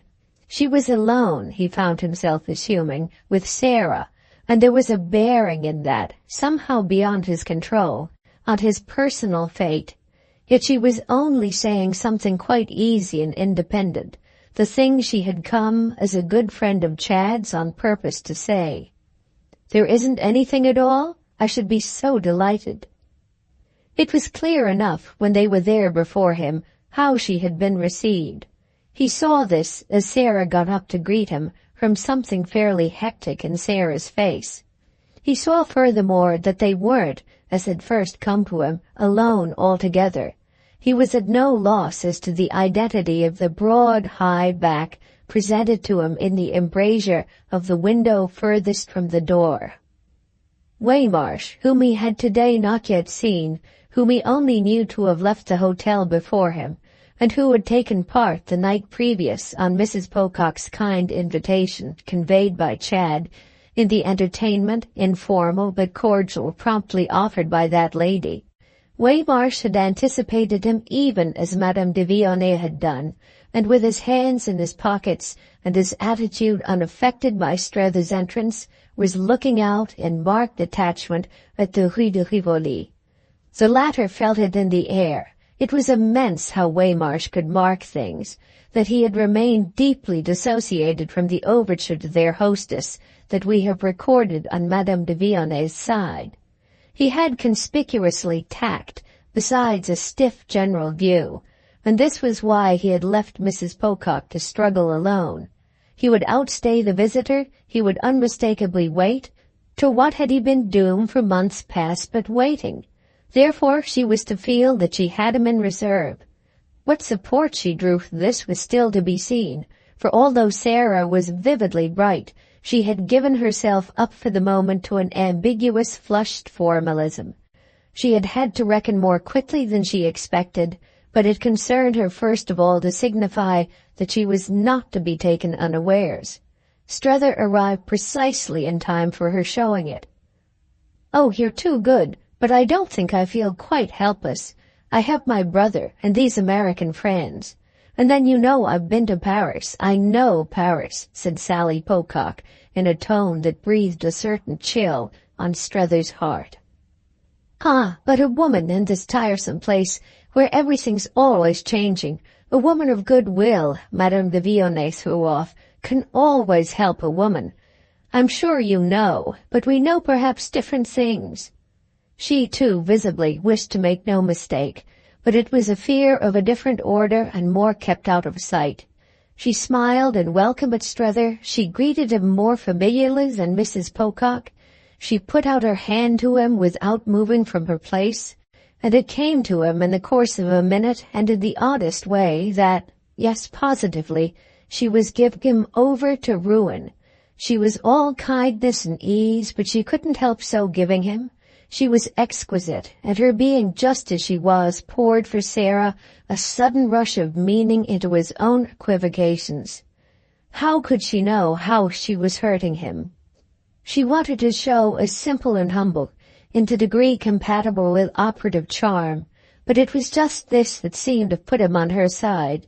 She struck him as dressed, as arranged, as prepared infinitely to conciliate, with the very poetry of good taste in her view of the conditions of her early call. She was ready to advise about dressmakers and shops. She held herself wholly at the disposition of Chad's family. Strether noticed her card on the table, her coronet and her comtesse, and the imagination was sharp in him of certain private adjustments in Sarah's mind. She had never, he was sure, sat with a comtesse before, and such was the specimen of that class he had been keeping to play on her.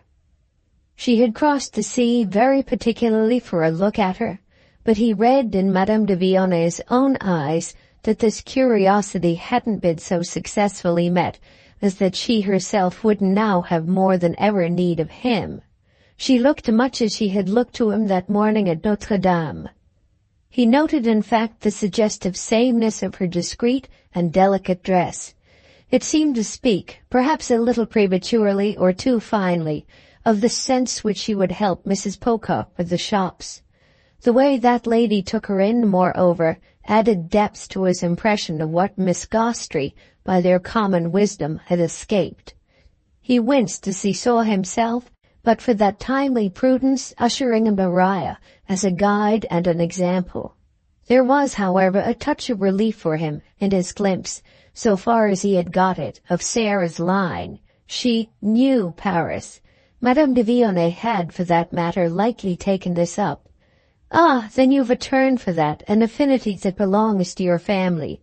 Your brother, though his long experience makes a difference, I admit, has become one of us in a marvelous way." And she appealed to Strether in the manner of a woman who could always glide off with smoothness into another subject. Wasn't he struck with the way Mr. Newsome had made the place his own, and hadn't he been in position to profit by his friend's wondrous expertness? Strether felt the bravery, at least, of her presenting herself so promptly to sound that note, and yet asked himself what other note, after all, she could strike from the moment she presented herself at all. She could meet Mrs. Pocock only on the ground of the obvious, and what feature of Chad's situation was more eminent than the fact that he had created for himself a new set of circumstances?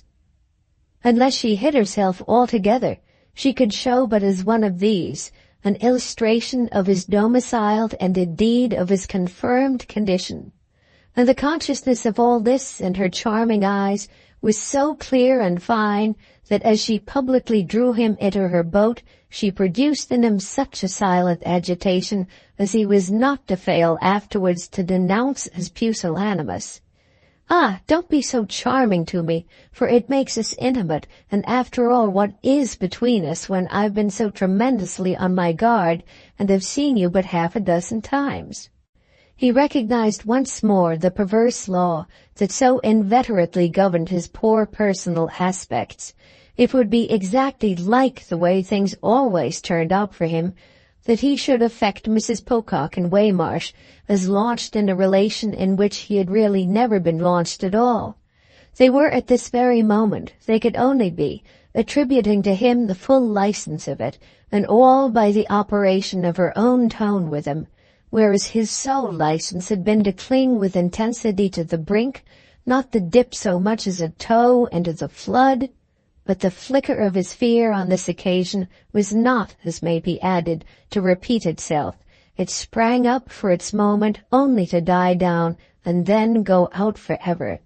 To meet his fellow visitor's invocation and, with Sarah's brilliant eyes on him, answer, was quite sufficiently to step into her boat. During the rest of the time her visit lasted, he felt himself proceed to each of the proper offices successively for helping to keep the adventurous skiff afloat. It rocked beneath him, but he settled himself in his place, he took up an oar, and since he was to have the credit of pulling, pulled. "That will make it all the pleasanter if it so happens that we do meet," Madame de Villonay had further observed, in reference to Mrs. Pocock's mention of her initiated state, and she had immediately added that after all her hostess couldn't be in need with the good offices of Mr. Strether so close at hand. "It's he, I gather, who has learnt to know his Paris and to love it, better than anyone ever before in so short a time, so that between him and your brother, when it comes to the point, how can you possibly want for good guidance? The great thing, Mr. Strether will show you, she smiled, is just to let oneself go. Oh, I've not let myself go very far, Strether answered, feeling quite as if he had been called upon to hint to Mrs. Pocock how Parisians could talk. I'm only afraid of showing I haven't let myself go far enough. I've taken a good deal of time, but I must quite have had the air of not budging from one spot. He looked at Sarah in a manner that he thought she might take as engaging, and he made, under Madame de Vionet's protection as it were, his first personal point. What has really happened has been that all the while I've done what I came out for. Yet it only at first gave Madame de Vionnet a chance immediately to take him up.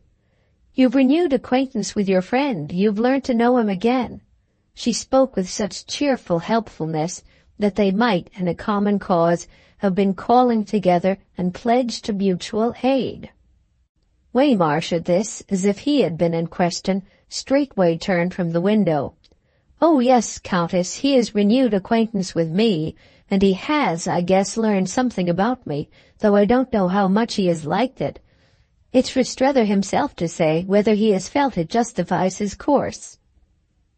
Oh, but you, said the Countess gaily, are not in the least what he came out for. Is he really, Strether? And I hadn't you at all in my mind. I was thinking of Mr. Newsome, of whom we think so much, and with whom precisely Mrs. Pocock has given herself the opportunity to take up threads. What a pleasure for you both, Madame de Vionnet, with her eyes on Sarah, bravely continued.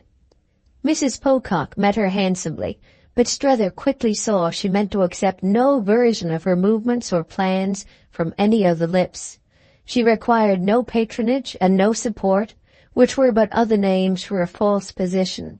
She would show in her own way what she chose to show, and this she expressed with a dry glitter that recalled to him a fine woolet winter morning. I've never wanted for opportunities to see my brother. We've many things to think of at home, and great responsibilities and occupations, and our home's not an impossible place. We've plenty of reasons, Sarah continued a little piercingly, for everything we do, and in short she wouldn't give herself the least little scrap away. But she added as one who was always bland, and who could afford a concession, I've come because we do come. Ah, then fortunately, Madame de Vionnet breathed it to the air. 5 minutes later they were on their feet for her to take leave, standing together in an affability that had succeeded in surviving a further exchange of remarks, only with the emphasized appearance on Waymarsh's part of a tendency to revert in a ruminating manner and as with an instinctive or a precautionary lightening of his tread to an open window and his point of vantage.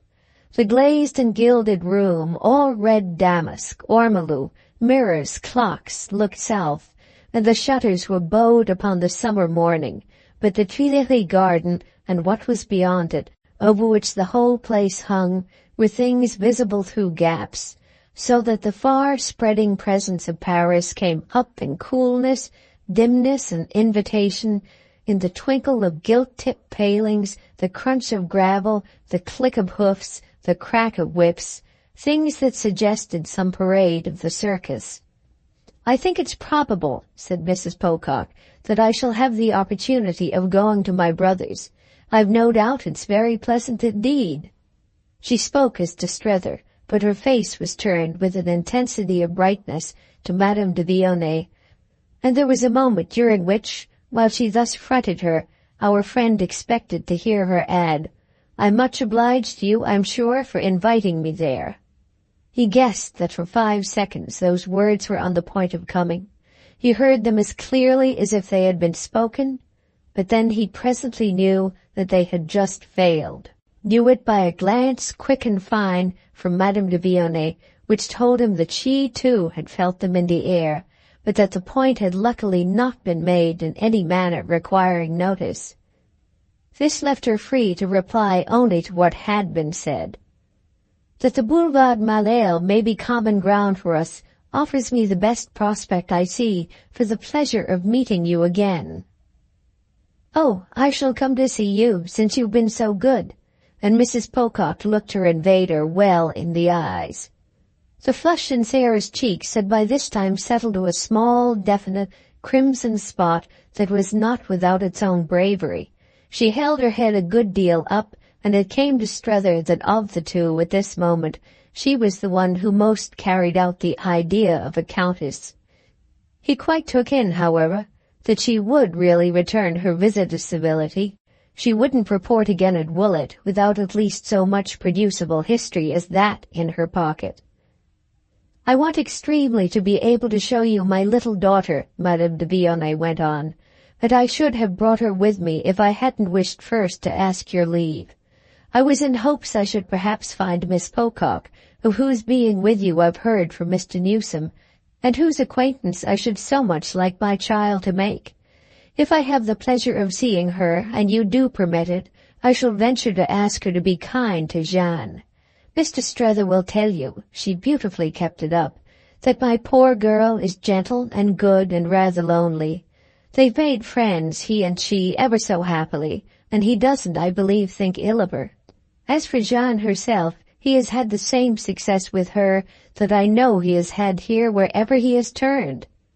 She seemed to ask him for permission to say these things, or seemed rather to take it, softly and happily, with the ease of intimacy, for granted, and he had quite the consciousness now that not to meet her at any point more than halfway would be odiously, basely to abandon her. Yes, he was with her, and, opposed even in this covert, this semi-safe fashion to those who were not, he felt strangely and confusedly, but excitedly, inspiringly, how much and how far. It was as if he had positively waited in suspense for something from her that would let him in deeper, so that he might show her how he could take it. And what did in fact come as she drew out a little her farewell served sufficiently the purpose.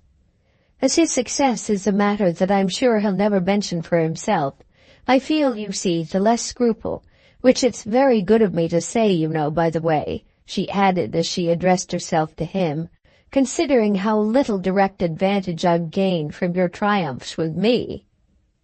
When does one ever see you? I wait at home, but I languish. You'll have rendered me the service, Mrs. Pocock, at least, she wound up, of giving me one of my much too rare glimpses of this gentleman. I certainly should be sorry to deprive you of anything that seems so much, as you describe it, your natural due. Mr. Strether and I are very old friends, Sarah allowed, but the privilege of his society isn't a thing I shall quarrel about with anyone. And yet, dear Sarah, he freely broke in, I feel when I hear you say that you don't quite do justice to the important truth of the extent to which, as you're also mine, I'm your natural due. I should like much better, he laughed, to see you fight for me. She met him, Mrs. Pocock, on this, with an arrest of speech, with a certain breathlessness, as he immediately fancied, on the score of a freedom for which he wasn't quite prepared. It had flared up for all the harm he had intended by it, because confoundedly he didn't want any more to be afraid about her than he wanted to be afraid about Madame de Vionnet. He had never naturally called her anything but Sarah at home, and though he had perhaps never quite so markedly invoked her as his dear, that was somehow partly because no occasion had hitherto laid so effective a trap for it. But something admonished him now that it was too late, unless indeed it were possibly too early, and that he at any rate shouldn't have pleased Mrs. Pocock the more by it. "Well, Mr. Strether," she murmured with vagueness, yet with sharpness, while her crimson spot burned a trifle brighter, and he was aware that this must be for the present the limit of her response. Madame de Vionnet had already, however, come to his aid, and Waymarsh, as if for further participation, moved again back to them. It was true that the aid rendered by Madame de Vionnet was questionable. It was a sign that, for all one might confess to with her, and for all she might complain of not enjoying, she could still insidiously show how much of the material of conversation had accumulated between them. The real truth is, you know, that you sacrifice one without mercy to dear old Maria. She leaves no room in your life for anybody else. Do you know, she inquired of Mrs. Pocock, about dear old Maria? The worst is that Miss Gostry is really a wonderful woman. Oh, yes, indeed, Strether answered for her. Mrs. Pocock knows about Miss Gostry. Your mother, Sarah, must have told you about her. Your mother knows everything, he sturdily pursued. And I cordially admit, he added with his conscious gaiety of courage, that she's as wonderful a woman as you like. It isn't I who like, dear Mr. Strether, anything to do with the matter, Sarah Pocock promptly protested, and I by no means sure I have, from my mother or anyone else, a notion of whom you're talking about. Well, he won't let you see her, you know, Madame de Vionnet sympathetically threw in. He never lets me, old friends as we are, I mean as I am with Maria. He reserves her for his best hours, keeps her consummately to himself, only gives us others the crumbs of the feast. Well, Countess, I've had some of the crumbs, Waymarsh observed, with weight and covering her with his large look, which led her to break in before he could go on. Comment donc, he shares her with you, she exclaimed in droll stupefaction. Take care you don't have, before you go much further, rather more of all ces dames than you may know what to do with. But he only continued in his massive way.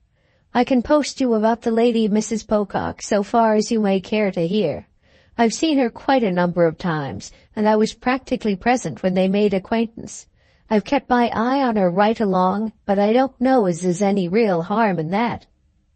Harm? Madame de Vionnet quickly echoed. Why, she's the dearest and cleverest of all the clever and dear. Well, you run her pretty close, Countess, Waymarsh returned with spirit, though there's no doubt she's pretty well up in things. She knows her way round Europe. Above all, there's no doubt she does love Strether. Ah, but we all do that. We all love Strether. It isn't a merit, their fellow visitor laughed, keeping to her idea with a good conscience, at which our friend was aware that he marvelled, though he trusted also for it, as he met her exquisitely expressive eyes, to some later light. The prime effect of her tone, however, and it was a truth which his own eyes gave back to her in sad, ironic play, could only be to make him feel that, to say such things to a man in public, a woman must practically think of him as 90 years old. He had turned awkwardly, responsively red, he knew, at her mention of Maria Gostry. Sarah Pocock's presence, the particular quality of it, had made this inevitable, and then he had grown still redder in proportion as he hated to have shown anything at all. He felt indeed that he was showing much, as, uncomfortably and almost in pain, he offered up his redness to Waymarsh, who strangely enough seemed now to be looking at him with a certain explanatory yearning. Something deep, something built on their old relation, passed in this complexity between them. He got the side wind of a loyalty that stood behind all actual queer questions. Waymarsh's dry, bare humor, as it gave itself to be taken, gloomed out to demand justice. Well, if you talk of Miss Barras, I've my chance too, it appeared stiffly to nod, and it granted that it was giving him away, but struggled to add that it did so only to save him. The sombre glow stared at him till it fairly sounded out. To save you, poor old man, to save you in spite of yourself. Yet it was somehow just this communication that showed him to himself as more than ever lost. Still another result of it was to put before him as never yet that between his comrade and the interest represented by Sarah there was already a basis. Beyond all question now, yes, Waymarsh had been in occult relation with Mrs. Newsome. Out it all came in the very effort of his face. Yes, you're feeling my hand, he as good as proclaimed it, but only because this at least I shall have got out of the damned old world, that I shall have picked up the pieces into which it has caused you to crumble. It was as if, in short, after an instant, Strether had not only had it from him, but had recognized that so far as this went, the instant had cleared the air. Our friend understood and approved. He had the sense that they wouldn't otherwise speak of it. This would be all, and it would mark in himself a kind of intelligent generosity. It was with grim Sarah then, Sarah grim for all her grace, that Waymarsh had begun at 10 o'clock in the morning to save him. Well, if he could, poor dear man, with his big, bleak kindness. The upshot of which crowded perception was that Strether, on his own side, still showed no more than he absolutely had to. He showed the least possible by saying to Mrs. Pocock after an interval much briefer than our glance at the picture reflected in him, "Oh, it's as true as they please. There's no Miss Gostrey for anyone but me, not the least little peep. I keep her to myself." "Well, it's very good of you to notify me," Sarah replied without looking at him, and thrown for a moment by this discrimination, as the direction of her eyes showed upon a dimly desperate little community with Madame de Vionnet. "But I hope I shan't miss her too much." Madame de Vionnet instantly rallied. "And you know, though it might occur to one, it isn't in the least that he's ashamed of her. She's really, in a way, extremely good-looking." "Ah, but extremely," Strether laughed, while he wondered at the odd part he found thus imposed on him. It continued to be so by every touch from Madame de Vionnet. "Well, as I say, you know, I wish you would keep me a little more to yourself. Couldn't you name some day for me, some hour, and better soon than late? I'll be at home whenever it best suits you. There, I can't say fairer." Strether thought a moment while Waymarsh and Mrs. Pocock affected him as standing attentive. "I did lately call on you, last week while Chad was out of town." "Yes, and I was away as it happened too. You choose your moments well.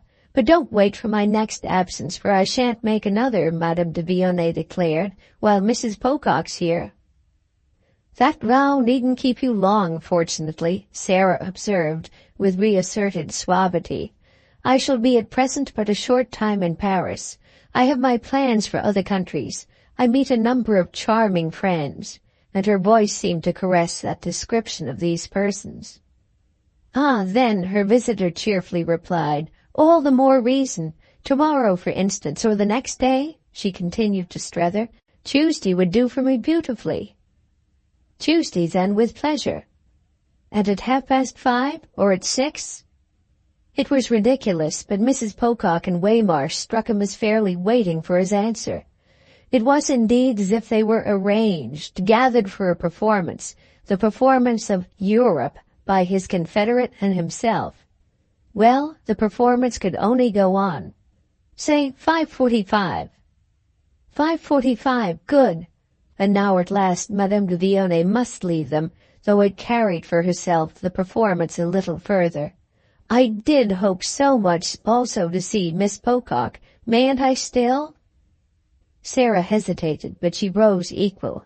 "She'll return your visit with me. She's at present out with Mr. Pocock and my brother." "I see. Of course Mr. Newsome has everything to show them. He has told me so much about her. My great desire is to give my daughter the opportunity of making her acquaintance. I'm always on the lookout for such chances for her. If I didn't bring her today, it was only to make sure first that you'd let me." After which the charming woman risked a more intense appeal. "It wouldn't suit you also to mention some near time, so that we shall be sure not to lose you?" Strether on his side waited, for Sarah likewise had after all to perform, and it occupied him to have been thus reminded that she had stayed at home and on her first morning of Paris, while Chad led the others forth. Oh, she was up to her eyes. If she had stayed at home, she had stayed by an understanding, arrived at the evening before, that Waymarsh would come and find her alone. This was beginning well, for a first day in Paris, and the thing might be amusing yet. But Madame de Vionet's earnestness was meanwhile beautiful.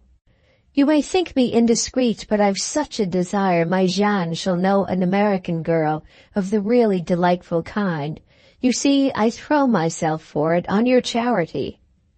The manner of this speech gave Strether such a sense of depths below it and behind it as he hadn't yet had, ministered in a way that almost frightened him to his dim divinations of reasons. But if Sarah still, in spite of it, faltered, this was why he had time for a sign of sympathy with her petitioner.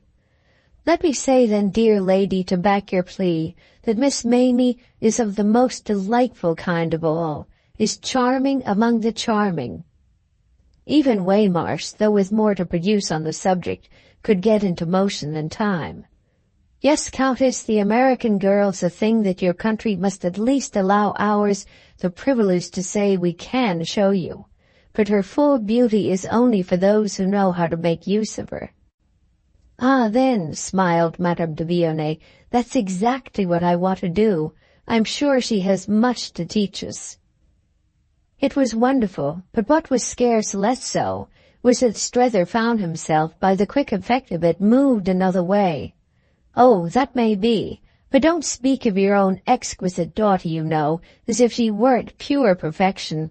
I, at least, won't take that from you." "Mademoiselle de Vionnet," he explained with considerable form to Mrs. Pocock, "is pure perfection.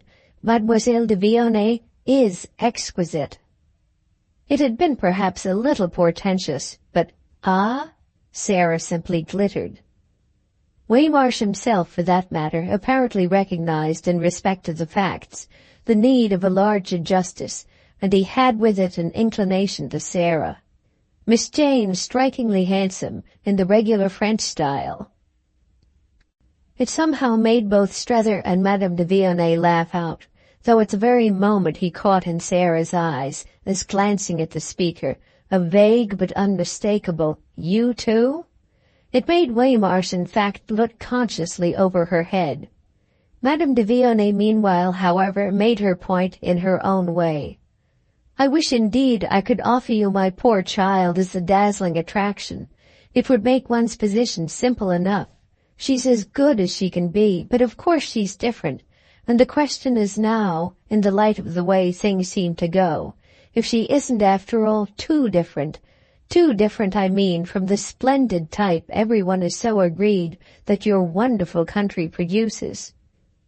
On the other hand, of course, Mr. Newsome, who knows it so well, has, as a good friend, dear kind man that he is, done everything he can to keep us from fatal benightedness for my small, shy creature. Well," she wound up after Mrs. Pocock had signified, in a murmur still a little stiff, that she would speak to her own young charge on the question, "well, we shall sit, my child and I, and wait and wait and wait for you." But her last fine turn was for Strether. "Do speak of us in such a way as that something can't but come of it?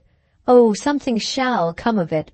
I take a great interest," he further declared, and in proof of it, the next moment, he had gone with her down to her carriage. Book 9th, Chapter 1 of The Ambassadors by Henry James. "The difficulty is," Strether said to Madame de Vionnet a couple of days later, "that I can't surprise them into the smallest sign of his not being the same old Chad they've been for the last 3 years glowering at across the sea. They simply won't give any, and as a policy, you know, what you call a parti pris, a deep game, that's positively remarkable." It was so remarkable that our friend had pulled up before his hostess with the vision of it.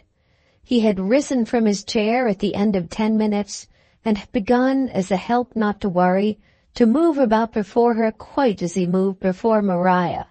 He had kept his appointment with her to the minute, and had been intensely impatient, though divided in truth between the sense of having everything to tell her and the sense of having nothing at all. The short interval had, in the face of their complication, multiplied his impressions, it being meanwhile to be noted, moreover, that he already, frankly, already almost publicly viewed the complication as common to them. If Madame de Vionnet, under Sarah's eyes, had pulled him into her boat, there was by this time no doubt whatever that he had remained in it, and that what he really had most been conscious of for many hours together was the movement of the vessel itself.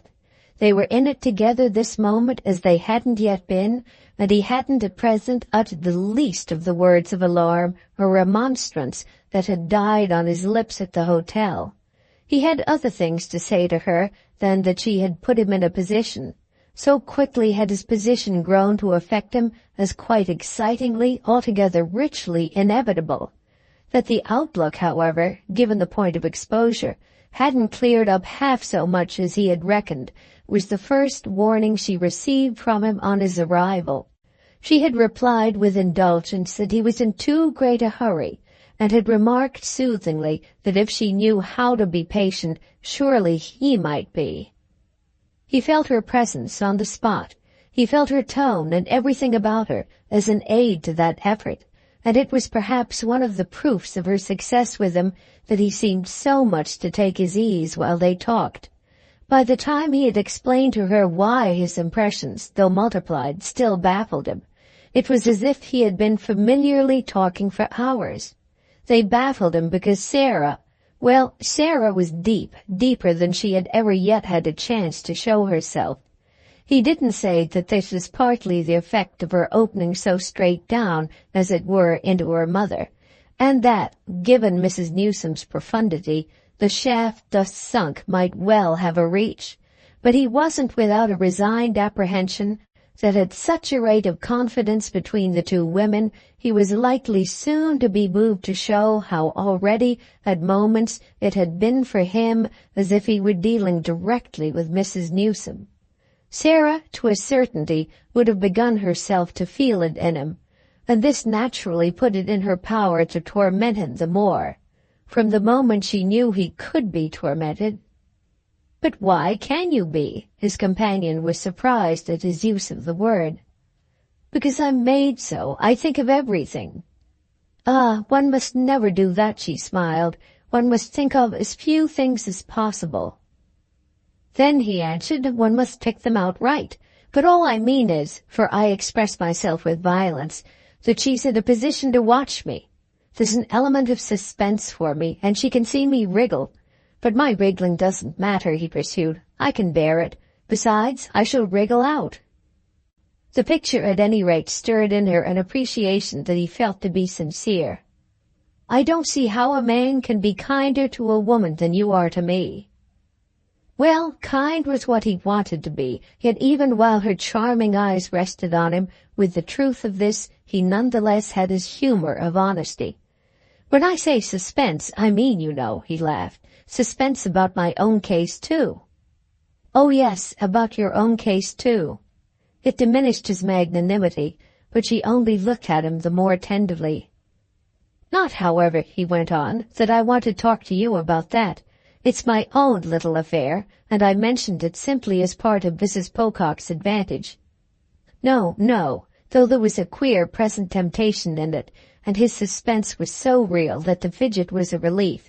He wouldn't talk to her about Mrs. Newsome, wouldn't work off on her the anxiety produced in him by Sarah's calculated omissions of reference. The effect she produced of representing her mother had been produced, and that was just the immense, the uncanny part of it, without her having so much as mentioned that lady. She had brought no message, had alluded to no question, had only answered his inquiries with hopeless limited propriety. She had invented a way of meeting them, as if he had been a polite perfunctory poor relation of distant degree, that made them almost ridiculous in him. He couldn't, moreover, on his own side, ask much without appearing to publish how he had lately lacked news, a circumstance of which it was Sarah's profound policy not to betray a suspicion. These things, all the same, he wouldn't breathe to Madame de Vionnet, much as they might make him walk up and down. And what he didn't say, as well as what she didn't, for she had also her high decencies, enhanced the effect of his being there with her at the end of 10 minutes more intimately on the basis of saving her than he had yet had occasion to be. It ended, in fact, by being quite beautiful between them, the number of things they had a manifest consciousness of not saying. He would have liked to turn her, critically, to the subject of Mrs. Pocock, but he so stuck to the line he felt to be the point of honor and of delicacy that he scarce even asked her what her personal impression had been. He knew it, for that matter, without putting her to trouble, That she wondered how, with such elements, Sarah could still have no charm was one of the principal things she held her tongue about. Strether would have been interested in her estimate of the elements, indubitably there, some of them, and to be appraised according to taste, but he denied himself even the luxury of this diversion. The way Madame de Vionnet affected him today was in itself a kind of demonstration of the happy employment of gifts. How could a woman think Sarah had charm who struck one as having arrived at it herself by such different roads? On the other hand, of course, Sarah wasn't obliged to have it. He felt as if somehow Madame de Vionnet was. The great question, meanwhile, was what Chad thought of his sister, which was naturally ushered in by that of Sarah's apprehension of Chad. That they could talk of, and with a freedom purchased by their discretion and other senses. The difficulty, however, was that they were reduced as yet to conjecture. He had given them in the day or two as little of a lead as Sarah, and Madame de Vionnet mentioned that she hadn't seen him since his sister's arrival. "And does that strike you as such an age?" She betted in all honesty. "Oh, I won't pretend I don't miss him. Sometimes I see him every day. Our friendship's like that, and make what you will of it," she whimsically smiled, a little flicker of the kind occasional in her that had more than once moved him to wonder what he might best make of her. "But he's perfectly right," she hastened to add, "and I wouldn't have him fail in any way at present for the world. I'd sooner not see him for 3 months. I begged him to be beautiful to them, and he fully feels it for himself." Strether turned away under his quick perception. She was so odd a mixture of lucidity and mystery. She fell in at moments with the theory about her he most cherished, and she seemed at others to blow it into air. She spoke now as if her art were all an innocence, and then again as if her innocence were all an art. "Oh, he's giving himself up, and he'll do so to the end. How can he but want, now that it's within reach, his full impression, which is much more important, you know, than either yours or mine. But he's just soaking," Strether said as he came back. "He's going in conscientiously for a saturation. I'm bound to say he is very good." "Ah," she quietly replied. "To whom do you say it?" And then more quietly still, "He's capable of anything." Strether more than reaffirmed. "Oh, he's excellent. I more and more like," he insisted, "to see him with them," though the oddity of this tone between them grew sharper for him even while they spoke. It placed the young man so before them as the result of her interest and the product of her genius, acknowledged so her part in the phenomenon, and made the phenomenon so rare that more than ever yet he might have been on the very point of asking her for some more detailed account of the whole business than he had yet received from her. The occasion almost forced upon him some question as to how she had managed, and as to the appearance such miracles presented from her own singularly close place of survey. The moment, in fact, however, passed, giving way to more present history, and he continued simply to mark his appreciation of the happy truth. It's a tremendous comfort to feel how one can trust him. And then again, while for a little she said nothing, as if after all to her trust there might be a special limit. "I mean for making a good show to them." "Yes," she thoughtfully returned, "but if they shut their eyes to it?" Strether for an instant had his own thought. "Well, perhaps that won't matter." "You mean because he probably, do what they will, won't like them?" "Oh, do what they will, they won't do much, especially if Sarah hasn't more than one has yet made out, to give." Madame de Vionnet weighed it. "Ah, she has all her grace." It was a statement over which for a little they could look at each other sufficiently straight, and though it produced no protest from Strether, the effect was somehow as if he had treated it as a joke.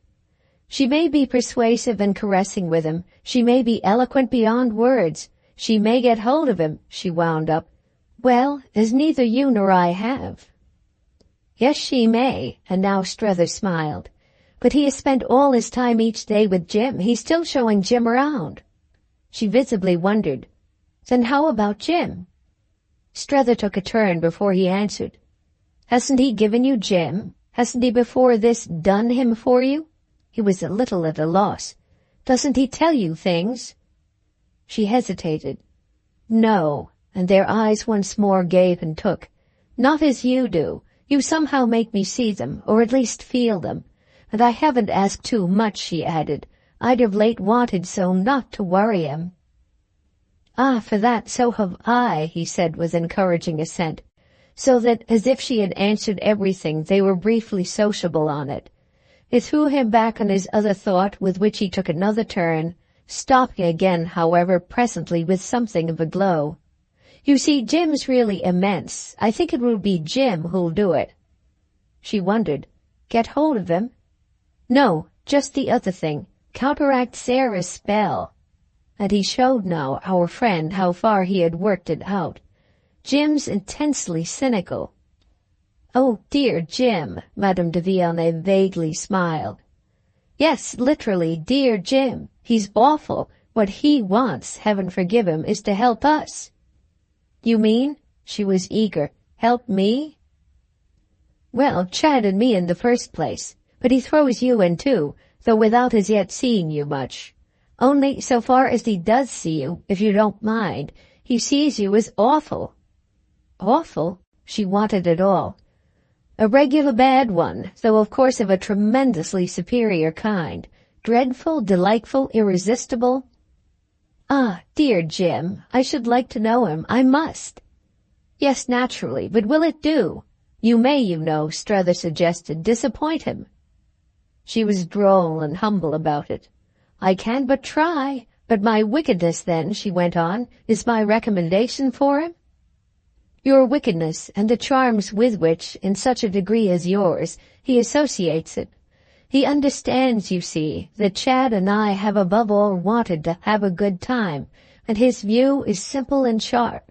Nothing will persuade him, in the light that is of my behavior, that I really didn't, quite as much as Chad, come over to have one before it was too late. He wouldn't have expected it of me, but men of my age at Woollet, and especially the least likely ones, have been noted as liable to strange outbreaks, belated, uncanny clutches at the unusual, the ideal. It's an effect that a lifetime of Woollet has quite been observed as having, and I thus give it to you in Jim's view for what it's worth. Now, his wife and his mother-in-law," Strether continued to explain, "have, as in honor bound, no patience with such phenomena late or early, which puts Jim, as against his relatives, on the other side. Besides," he added, "I don't think he really wants Chad back. If Chad doesn't come, he'll have," Madame de Villeneuve quite apprehended, "more of the free hand?" "Well, Chad's the bigger man." "So he'll work now en dessous to keep him quiet?" "No, he won't work at all, and he won't do anything en dessous. He's very decent and won't be a traitor in the camp. But he'll be amused with his own little view of our duplicity. He'll sniff up what he supposes to be Paris from morning till night, and he'll be, as to the rest, for Chad, well, just what he is." She thought it over. A warning? He met it almost with glee. "You are as wonderful as everybody says." And then to explain what he meant. "I drove him about for his first hour, and do you know what, all beautifully unconscious, he most put before me? Why, that something like that is at bottom as an improvement to his present state, as in fact the real redemption of it, what they think it may not be too late to make of our friend." With which, as taking it in, she seemed in her recurrent alarm bravely to gaze at the possibility, he completed his statement. "But it is too late, thanks to you." It drew from her again one of her indefinite reflections. Oh, me, after all. He stood before her so exhilarated by his demonstration that he could fairly be jocular.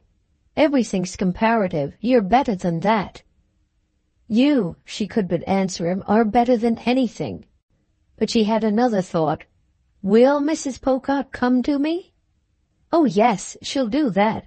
As soon, that is, as my friend Waymarsh, her friend now, leaves her leisure." She showed an interest.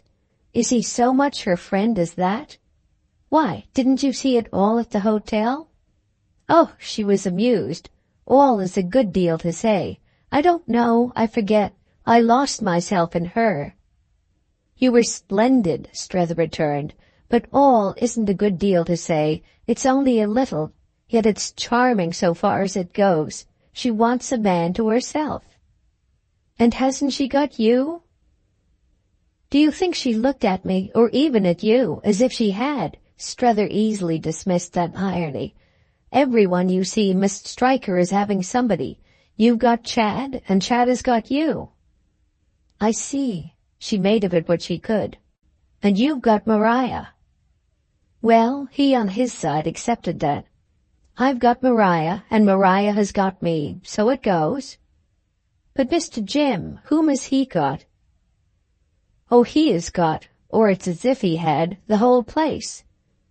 "But for Mr. Waymarsh," she recalled, "isn't Miss Barras before anyone else?"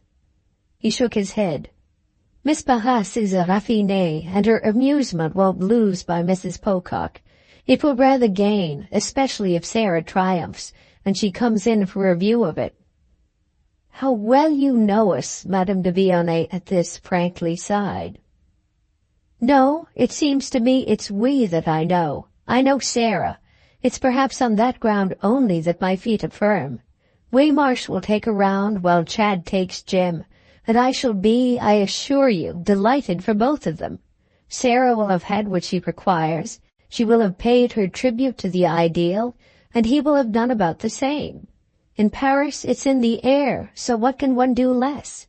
If there's a point that, beyond any other, Sarah wants to make, it's that she didn't come out to be narrow. We shall feel at least that." "Oh," she sighed, "the quantity we seem likely to feel. But what becomes in these conditions of the girl?" "Of Mamie, if we're all provided?" "Ah, for that," said Strether, "you can trust Chad." "To be, you mean, all right to her?" "To pay her every attention as soon as he has polished off Jim. He wants what Jim can give him, and what Jim really won't, though he has had it all, and more than all, from me.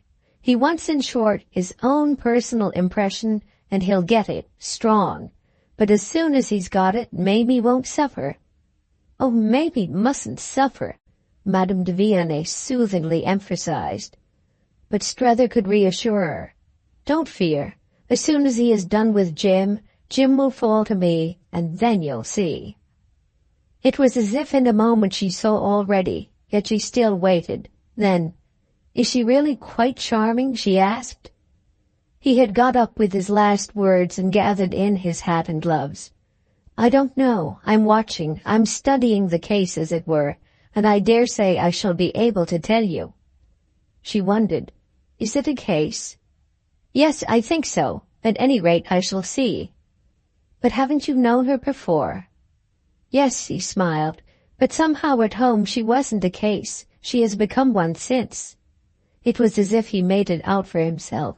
"She has become one here." "So very, very soon?" He measured it, laughing. "Not sooner than I did." "And you became one?"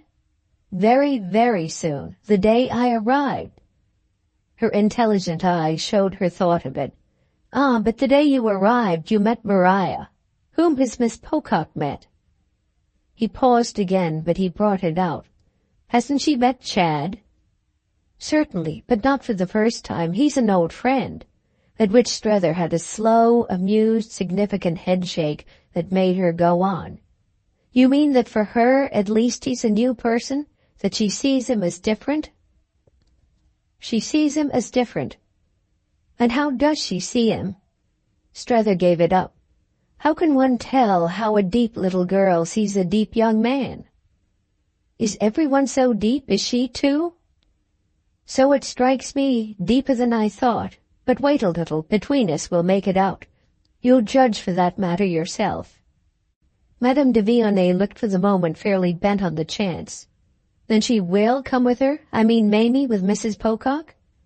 "Certainly. Her curiosity, if nothing else, will in any case work that. But leave it all to Chad." "Ah," wailed Madame de Vionnet, turning away a little wearily, "the things I leave to Chad."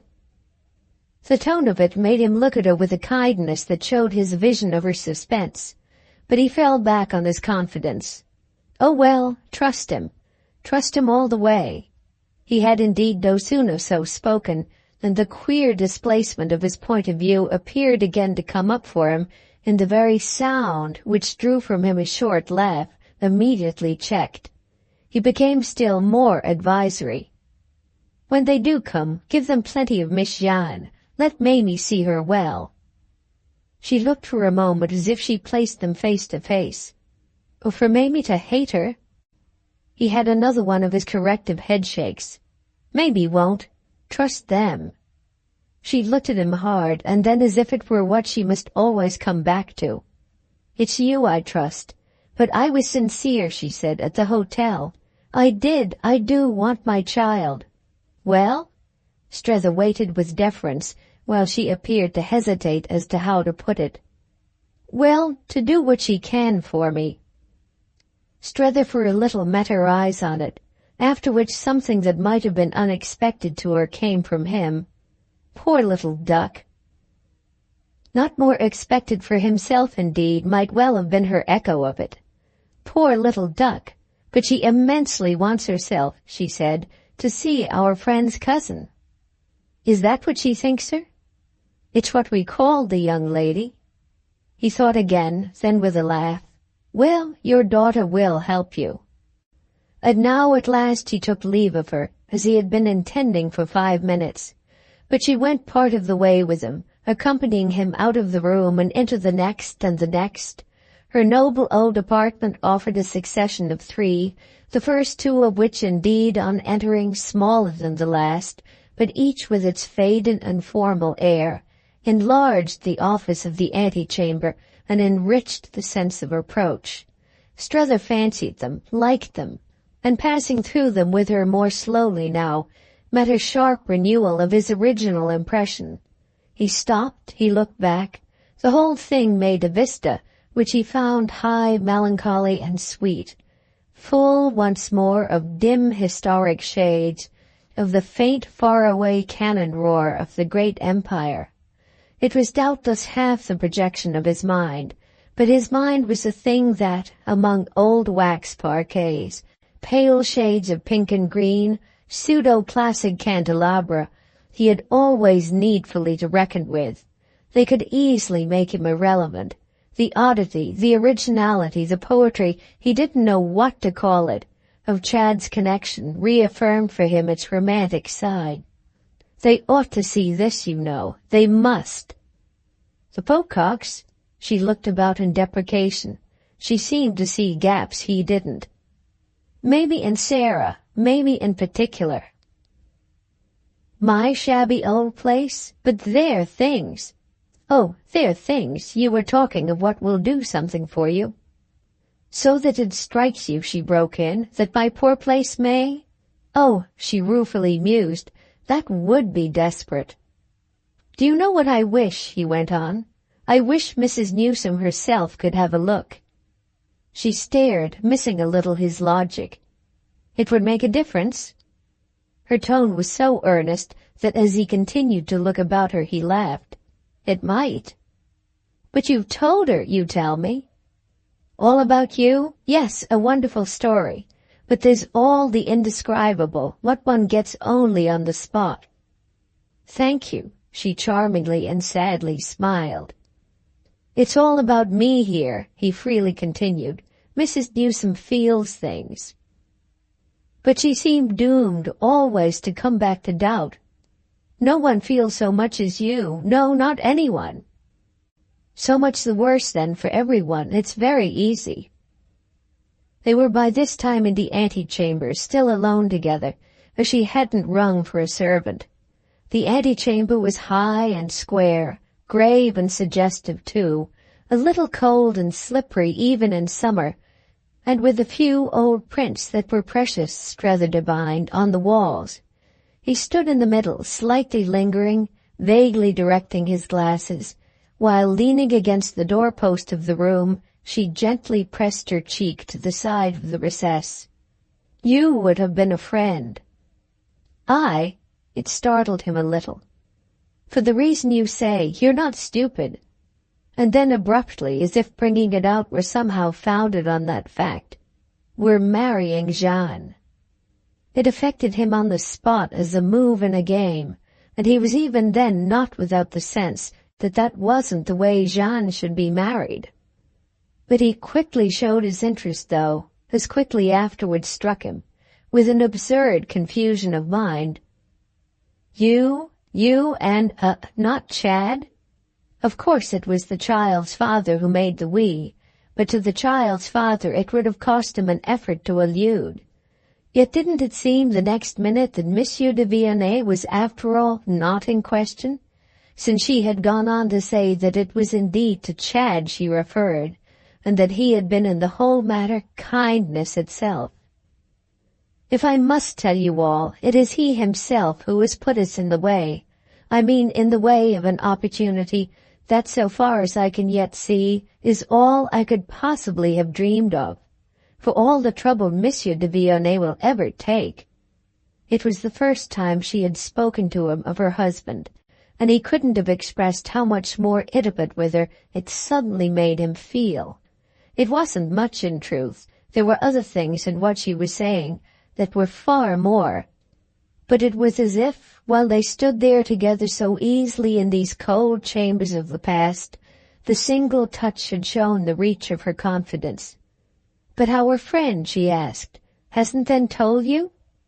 "He has told me nothing." "Well, it has come with rather a rush, all in a very few days, and hasn't moreover taken a form that permits an announcement.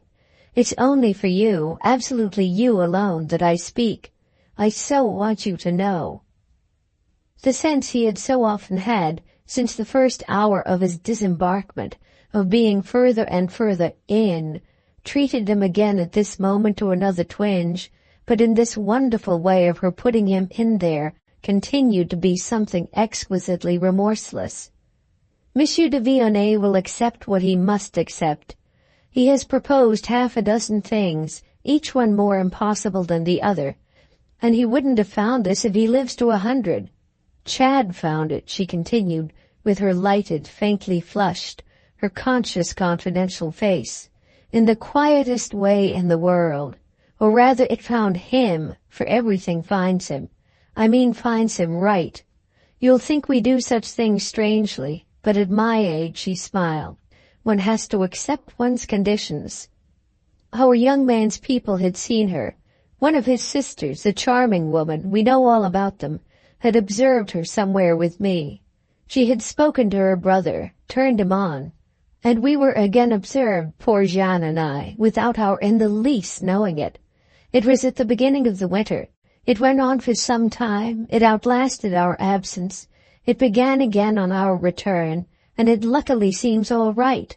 The young man had met Chad, and he got a friend to approach him, as having a decent interest in us. Mr. Newsome looked well before he leapt.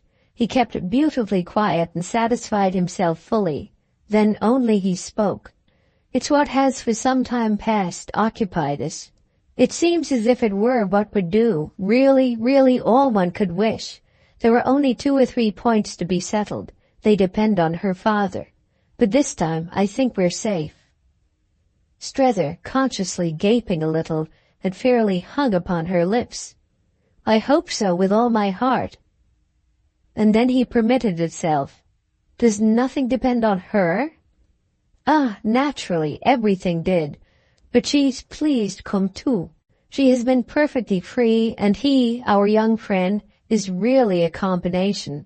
I quite adore him." Strether just made sure. "You mean your future son-in-law?" "Future if we all bring it off." "Ah, well," said Strether decorously, "I heartily hope you may."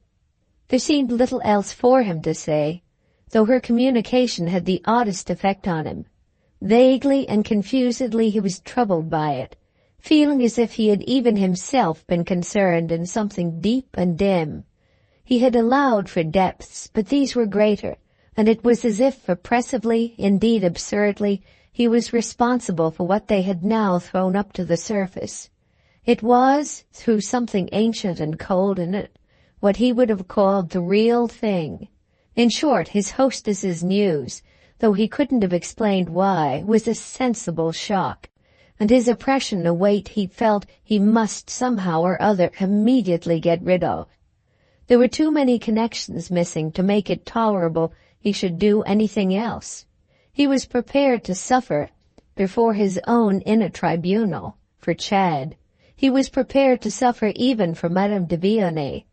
But he wasn't prepared to suffer for the little girl. So now, having said the proper thing, he wanted to get away. She held him an instant, however, with another appeal.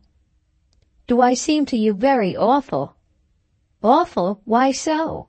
But he called it to himself, even as he spoke, his biggest insincerity yet. "Our arrangements are so different from yours." "Mine? Oh, he could dismiss that too. I haven't any arrangements." "Then you must accept mine, all the more that they're excellent. They're founded on a vieille sagesse. There will be much more, if all goes well, for you to hear and to know, and everything, believe me, for you to like. Don't be afraid, you'll be satisfied." Thus she could talk to him of what? Of her innermost life, for that was what it came to. He must accept. Thus she could extraordinarily speak, as if in such an affair his being satisfied had an importance. It was all a wonder and made the whole case larger. He had struck himself at the hotel before Sarah and Waymarsh as being in her boat, but where on earth was he now? This question was in the air till her own lips quenched it with another. And do you suppose he, who loves her so, would do anything reckless or cruel? He wondered what he supposed. "Do you mean your young man?" "I mean yours. I mean Mr. Newsome." It flashed for Strether the next moment a finer light, and the light deepened as she went on. "He takes, thank God, the truest, tenderest interest in her." It deepened indeed. "Oh, I'm sure of that." "You were talking," she said, "about one's trusting him. You see then how I do."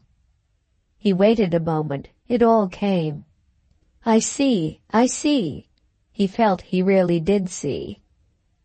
He wouldn't hurt her for the world, nor, assuming she marries at all, risk anything that might make against her happiness. And willingly, at least, he would never hurt me. Her face, with what he had by this time grasped, told him more than her words.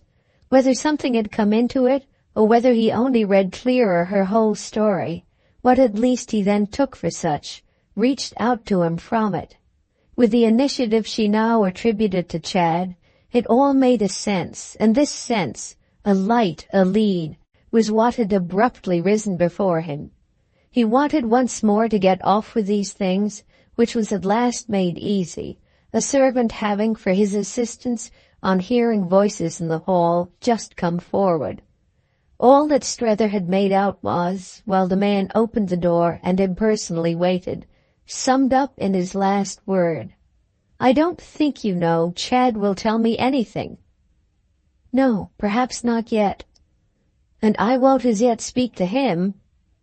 "Ah, that's as you'll think best. You must judge." She had finally given him her hand, which he held a moment. "How much I have to judge." "Everything," said Madame de Vionnet, a remark that was indeed, with the refined, disguised, suppressed passion of her face, what he most carried away. Book 9th, Chapter 2 of The Ambassadors by Henry James. So far as the direct approach was concerned, Sarah had neglected him. For the week now about to end with a civil consistency of chill, that giving him a higher idea of her social resource, threw him back on the general reflection that a woman could always be amazing. It indeed helped a little to console him that he felt sure she had for the same period also left Chad's curiosity hanging, though on the other hand, for his personal relief, Chad could at least go through the various motions, and he made them extraordinarily numerous, of seeing she had a good time. There wasn't a motion on which, in her presence, poor Strether could so much as venture, and all he could do when he was out of it was to walk over for a talk with Maria. He walked over, of course, much less than usual, but he found a special compensation in a certain half-hour during which, toward the close of a crowded, empty, expensive day, his several companions seemed to him so disposed of as to give his forms and usages a rest. He had been with them in the morning, and had nevertheless called on the Pococks in the afternoon, but their whole group, he then found, had dispersed after a fashion of which it would amuse Miss Gostrey to hear. He was sorry again, gratefully sorry she was so out of it, she who had really put him in, but she had fortunately always her appetite for news.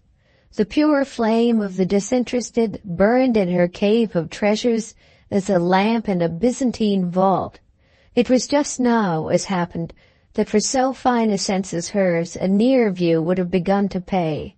Within 3 days precisely, the situation on which he was to report had showed signs of an equilibrium. The effect of his look-in at the hotel was to confirm this appearance. If the equilibrium might only prevail, Sarah was out with Waymarsh, Mamie was out with Chad, and Jim was out alone.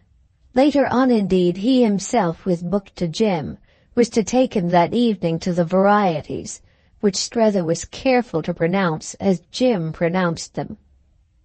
Miss Gostrey drank it in. What then tonight do the others do? Well, it has been arranged. Waymarsh takes Sarah to dine at Pignon. She wondered. And what do they do after? They can't come straight home. No, they can't come straight home. At least Sarah can't. It's their secret, but I think I've guessed it. Then she waited. The circus. It made her stare a moment longer, then laugh almost to extravagance. There's no one like you. Like me? He only wanted to understand. Like all of you together, like all of us, Woollett, Milrose, and their products. We're abysmal, but may we never be less so. Mr. Newsome, she continued, meanwhile takes Miss Pocock? Precisely, to the Français, to see what you took Waymarsh and me to, a family bill. Ah, then may Mr. Chad enjoy it as I did. But she saw so much in things. Do they spend their evenings, your young people, like that, alone together? Well, they're young people, but they're old friends. I see. And do they dine, for a difference, at Claiborne? Oh, where they dine is their secret too, but I've my secret that it will be, very quietly, at Chad's own place. She'll come to him there alone? They looked at each other a moment. He has known her from a child. Besides, said Strether with emphasis, Mamie's remarkable. She's splendid. She wondered. Do you mean she expects to bring it off? Getting hold of him? No, I think not. She doesn't want him enough, or doesn't believe in her power? On which, as he said nothing, she continued, she finds she doesn't care for him? No, I think she finds she does. But that's what I mean by so describing her. It's if she does that, she's splendid. But we'll see, he wound up, where she comes out. You seem to show me sufficiently, Miss Gostrey laughed, where she goes in. But is her childhood's friend, she asked, permitting himself recklessly to flirt with her?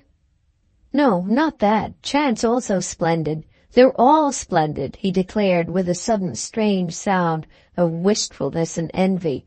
They're at least happy. Happy? It appeared with their various difficulties to surprise her. Well, I seem to myself among them the only one who isn't. She demurred. With your constant tribute to the ideal? He had a laugh at this tribute to the ideal, but he explained after a moment his impression. I mean, they're living. They're rushing about.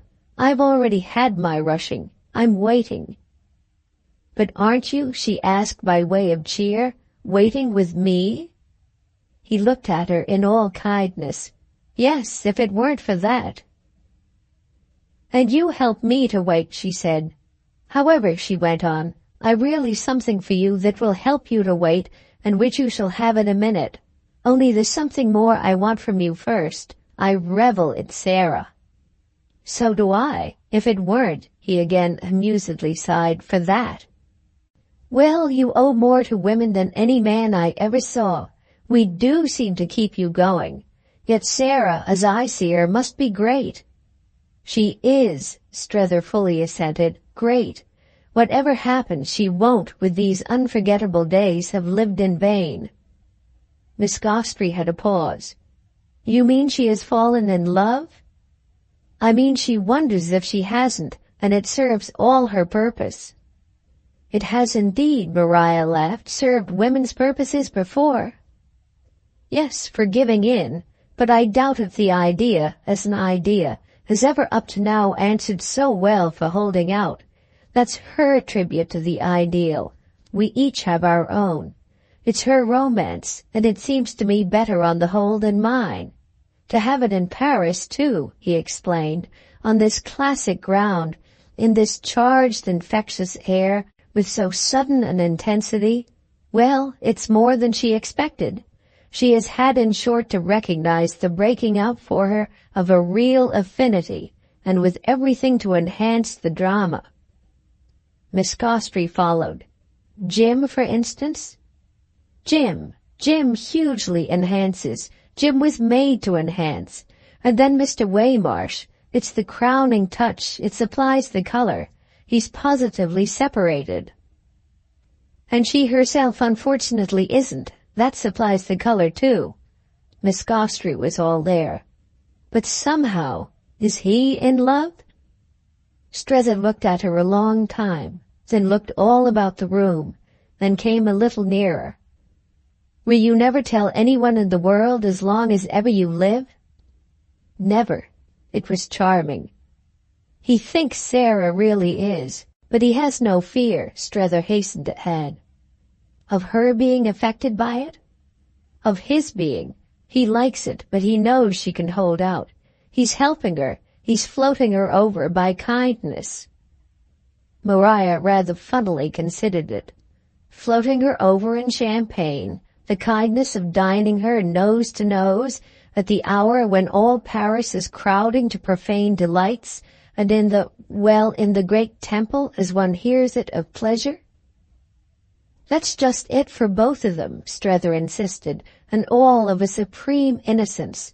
The Parisian place, the feverish hour, the putting before her of 100 francs worth of food and drink, which they'll scarcely touch.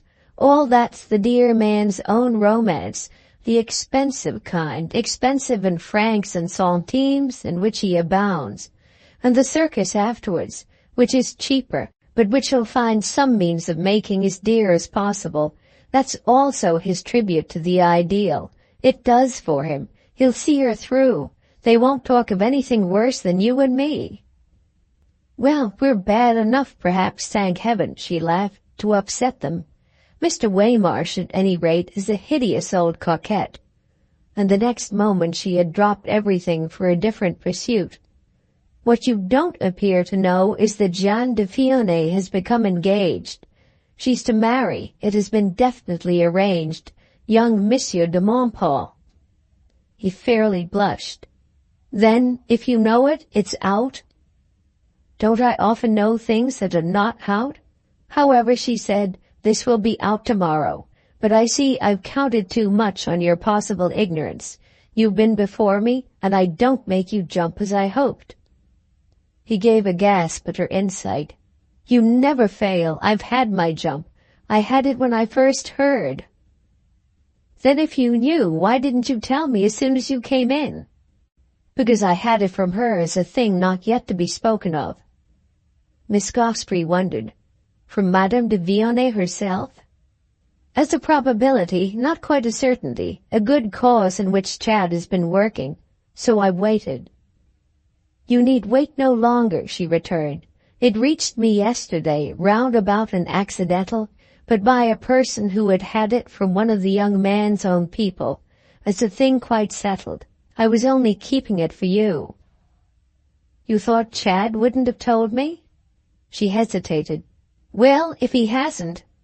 He hasn't, and yet the thing appears to have been practically his doing, so there we are. There we are, Maria candidly echoed. That's why I jumped, he continued to explain, because it means this disposition of the daughter, that there's now nothing else but him and the mother. Still, it simplifies. He fully concurred, but that's precisely where we are. It marks a stage in his relation. The act is his answer to Mrs. Newsome's demonstration. It tells, Maria asked, the worst? The worst. But is the worst what he wants Sarah to know? He doesn't care for Sarah. At which Miss Gostrey's eyebrows went up. You mean she has already dished herself? Strether took a turn about. He had thought it out again and again before this to the end, but the vista seemed each time longer. He wants his good friend to know the best. I mean the measure of his attachment. She asked for a sign, and he thought of that one. There it is. A concession to her jealousy?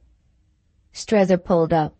Yes, call it that. Make it lurid, for that makes my problem richer. Certainly, let us have it lurid, for I quite agree with you that we want none of our problems poor. But let us also have it clear. Can he, in the midst of such a preoccupation, or on the heels of it, have seriously cared for Jeanne? Cared, I mean, as a young man at liberty would have cared? Well, Strether had mastered it. I think he can have thought it would be charming if he could care. It would be nicer. Nicer than being tied up to Marie? Yes, than the discomfort of an attachment to a person he can never hope, short of a catastrophe, to marry. And he was quite right, said Strether. It would certainly have been nicer. Even when a thing's already nice, there mostly is some other thing that would have been nicer, or as to which we wonder if it wouldn't. But his question was all the same a dream. He couldn't care in that way. He is tied up to Marie.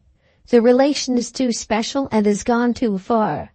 It's the very basis, and his recent lively contribution toward establishing Jeanne in life has been his definite and final acknowledgment to Madame de Vionnet that he has ceased squirming. I doubt, meanwhile, he went on, if Sarah has at all directly attacked him. His companion brooded. But won't he wish for his own satisfaction to make his ground good to her? No, he'll leave it to me. He'll leave everything to me. I sort of feel, he worked it out, that the whole thing will come upon me. Yes, I shall have every inch and every ounce of it. I shall be used for it. And Strether lost himself in the prospect. Then he fancifully expressed the issue, to the last drop of my blood. Maria, however, roundly protested. Ah, you'll please keep a drop for me. I shall have a use for it, which she didn't, however, follow up. She had come back the next moment to another matter.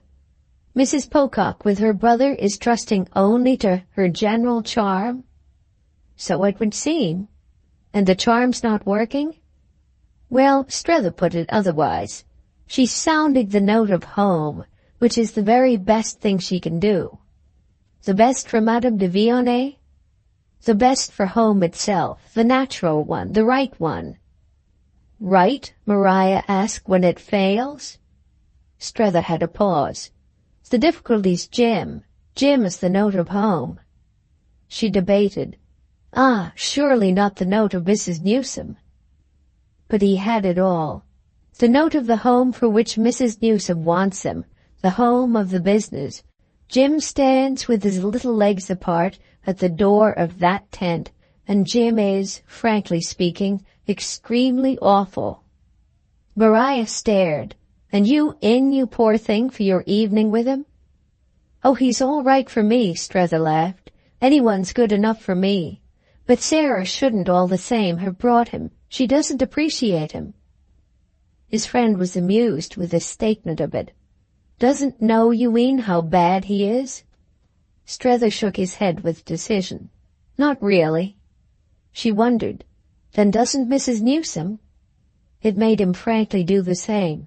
Well, no, since you ask me. Maria rubbed it in. Not really either? Not at all. She rates him rather high. With which indeed immediately he took himself up. Well, he is good too in his way. It depends on what you want him for. Miss Gostry, however, wouldn't let it depend on anything, wouldn't have it, and wouldn't want him at any price. It suits my book, she said, that he should be impossible, and it suits it still better, she more imaginatively added, that Mrs. Newsome doesn't know he is. Strether, in consequence, had to take it from her, but he fell back on something else. I'll tell you who does really know. Mr. Waymarsh? Never. Never indeed. I'm not always thinking of Mr. Waymarsh. In fact, I find now I never am. Then he mentioned the person as if there were a good deal in it. Mamie. His own sister. Oddly enough, it but let her down. What good will that do? None, perhaps, but there, as usual, we are. Book 9th, Chapter 3 of The Ambassadors by Henry James. There they were again, accordingly, for 2 days more, when Strether, on being at Mrs. Pocock's hotel, ushered into that lady's salon, found himself at first assuming a mistake on the part of the servant who had introduced him and retired. The occupants hadn't come in, for the room looked empty, as only a room can look in Paris, of a fine afternoon with the faint murmur of the huge collective life carried on out of doors, strays among scattered objects, even as the summer air idles in a lonely garden. Our friend looked about and hesitated, observed on the evidence of a table charged with purchases and other matters, that Sarah had become possessed, by no aid from him, of the last number of the salmon-colored revue. Noted further that Mamie appeared to have received a present of Romontin's maître d'autrefois from Chad, who had written her name on the cover, and pulled up at the sight of a heavy letter addressed in a hand he knew. This letter, forwarded by a banker, and arriving in Mrs. Pocock's absence, had been placed in evidence, and it drew from the fact of its being unopened a sudden queer power to intensify the reach of its author. It brought home to him the scale on which Mrs. Newsome, for she had been copious indeed this time, was writing to her daughter while she kept him in durance. And it had altogether such an effect upon him as made him for a few minutes stand still and breathe low. In his own room, at his own hotel, he had dozens of well-filled envelopes superscribed in that character, and there was actually something in the renewal of his interrupted vision of the character that played straight into the so frequent question of whether he weren't already disinherited beyond appeal.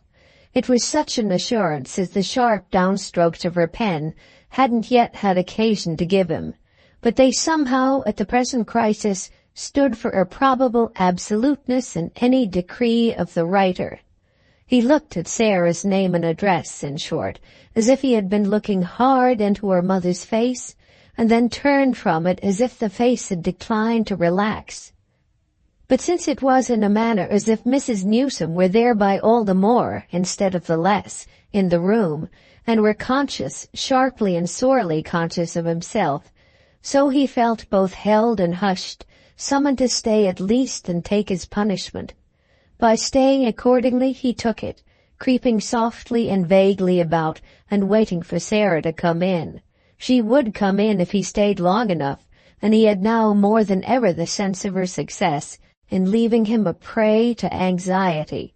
It wasn't to be denied that she had had a happy instinct, from the point of view of Woollett, in placing him thus at the mercy of her own initiative. It was very well to try to say he didn't care, that she might break ground when she would, might never break it at all if she wouldn't, and that he had no confession whatever to wait upon her with. He breathed from day to day an air that damnably required clearing, and there were moments when he quite ached to precipitate that process. He couldn't doubt that, should she only obliging by surprising him just as he then was, a clarifying scene of some sort would result from the concussion. He humbly circulated in this spirit till he suddenly had a fresh arrest. Both the windows of the room stood open to the balcony, but it was only now that in the glass of the leaf of one of them, folded back, he caught a reflection quickly recognized as the color of a lady's dress. Somebody had been then all the while on the balcony, and the person, whoever it might be, was so placed between the windows as to be hidden from him, while on the other hand the many sounds of the street had covered his own entrance and movements. If the person were Sarah, he might on the spot therefore be served to his taste. He might lead her by a move or two up to the remedy for his vain tension, as to which, should he get nothing else from it, he would at least have the relief of pulling down the roof on their heads. There was fortunately no one at hand to observe, in respect to his valor, that even on this completed reasoning he still hung fire. He had been waiting for Mrs. Pocock and the sound of the oracle, but he had to gird himself afresh, which he did in the embrasure of the window, neither advancing nor retreating, before provoking the revelation. It was apparently for Sarah to come more into view.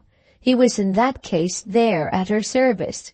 She did, however, as meanwhile happened, come more into view, only she luckily came at the last minute as a contradiction of Sarah.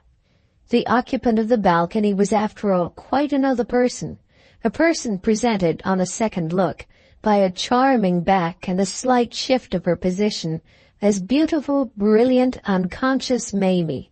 Mamie alone at home, Mamie passing her time in her own innocent way. Mamie, in short, rather shabbily used, but Mamie absorbed, interested, and interesting.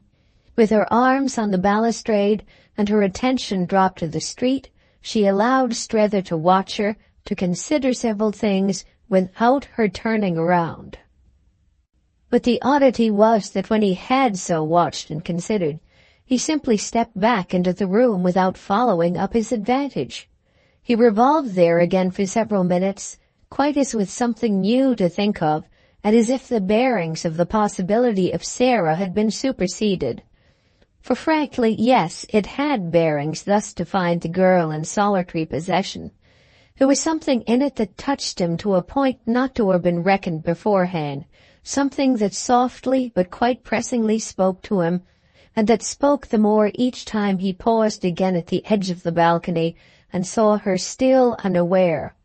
Her companions were plainly scattered. Sarah would be off somewhere with Waymarsh, and Chad off somewhere with Jim. Strether didn't at all mentally impute to Chad that he was with his good friend. He gave him the benefit of supposing him involved in appearances that, had he had to describe them, for instance, to Maria, he would have conveniently qualified as more subtle. It came to him, indeed, the next thing, that there was perhaps almost an excess of refinement in having left Mamie in such weather up there, however she might in fact have extemporized under the charm of the Rue de Rivoli a little makeshift Paris of wonder and fancy. Our friend, in any case, now recognized, and it was as if at the recognition Mrs. Newsome's fixed intensity had suddenly, with a deep audible gasp, grown thin and vague, that day after day he had been conscious in respect to his young lady of something odd and ambiguous, yet something into which he could at last read a meaning. It had been at the most, this mystery, an obsession. Oh, an obsession agreeable, and it had just now fallen into its place as at the touch of a spring. It had represented the possibility between them of some communication baffled by accident and delay, the possibility even of some relation as yet unacknowledged. There was always their old relation, the fruit of the Woolwich years, but that, and it was what was strangest, had nothing whatever in common with what was now in the air. As a child, as a bud, and then again as a flower of expansion, Mamie had bloomed for him freely in the almost incessantly open doorways of home, where he remembered her as first very forward, as then very backward, for he had carried on at one period in Mrs. Newsome's parlours, Mrs. Newsome's phrases and his own, a course of English literature reinforced by exams and teas, and once more finally is very much in advance. But he had kept no great sense of points of contact, it not being in the nature of things at Woollet that the freshest of the buds should find herself in the same basket with the most withered of the winter apples. The child had given sharpness above all to his sense of the flight of time. It was but the day before yesterday that he had tripped up on her hoop, yet his experience of remarkable women, destined, it would seem, remarkably to grow, felt itself ready this afternoon, quite braced itself to include her.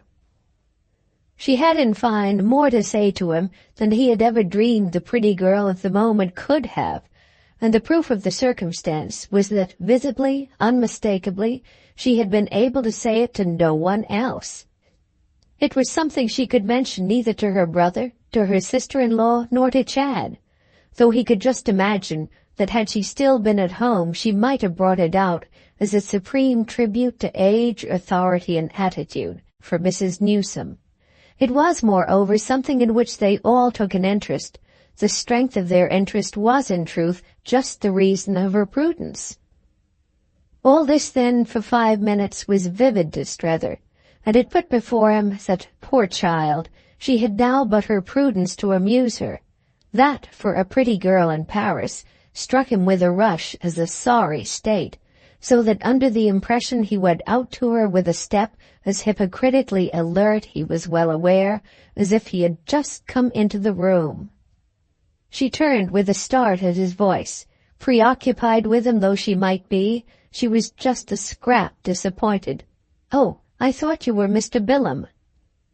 The remark had been at first surprising, and our friend's private thought, under the influence of it, temporarily blighted. Yet we are able to add that he presently recovered his inward tone, and that many a fresh flower of fancy was to bloom in the same air. Little Bilham, since little Bilham was somewhat incongruously expected, appeared behindhand, a circumstance by which Strether was to profit. They came back in the room together after a little, the couple on the balcony, and amid its crimson and gold elegance, with the others still absent, Strether passed 40 minutes that he appraised even at the time as far in the whole queer connection from his idlest.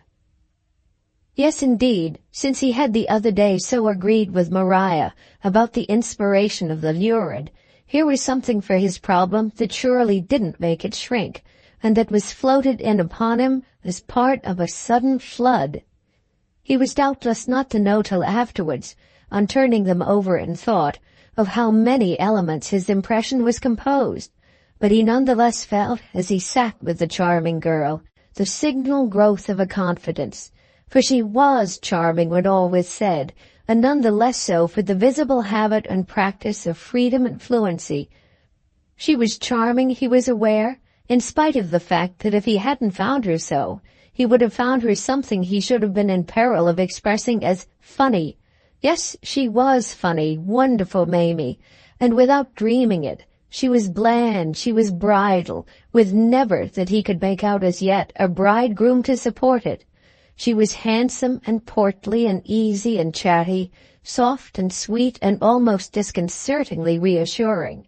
She was dressed, if we might so far discriminate, less as a young lady than as an old one, had an old one been supposable to Strether as so committed to vanity.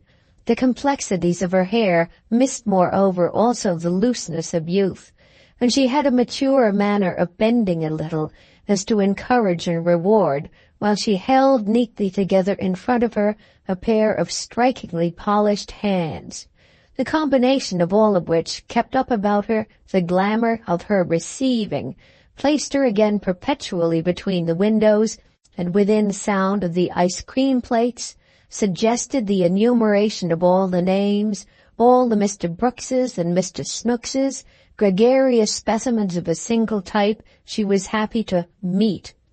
But if all this was where she was funny, and if what was funnier than the rest was the contrast between her beautiful benevolent patronage, such a hint of the polysyllabic as might make her something of a bore towards middle age, and her rather flat little voice, the voice, naturally unaffectedly yet, of a girl of 15, so Strether none the less, at the end of 10 minutes, felt in her a quiet dignity that pulled things bravely together.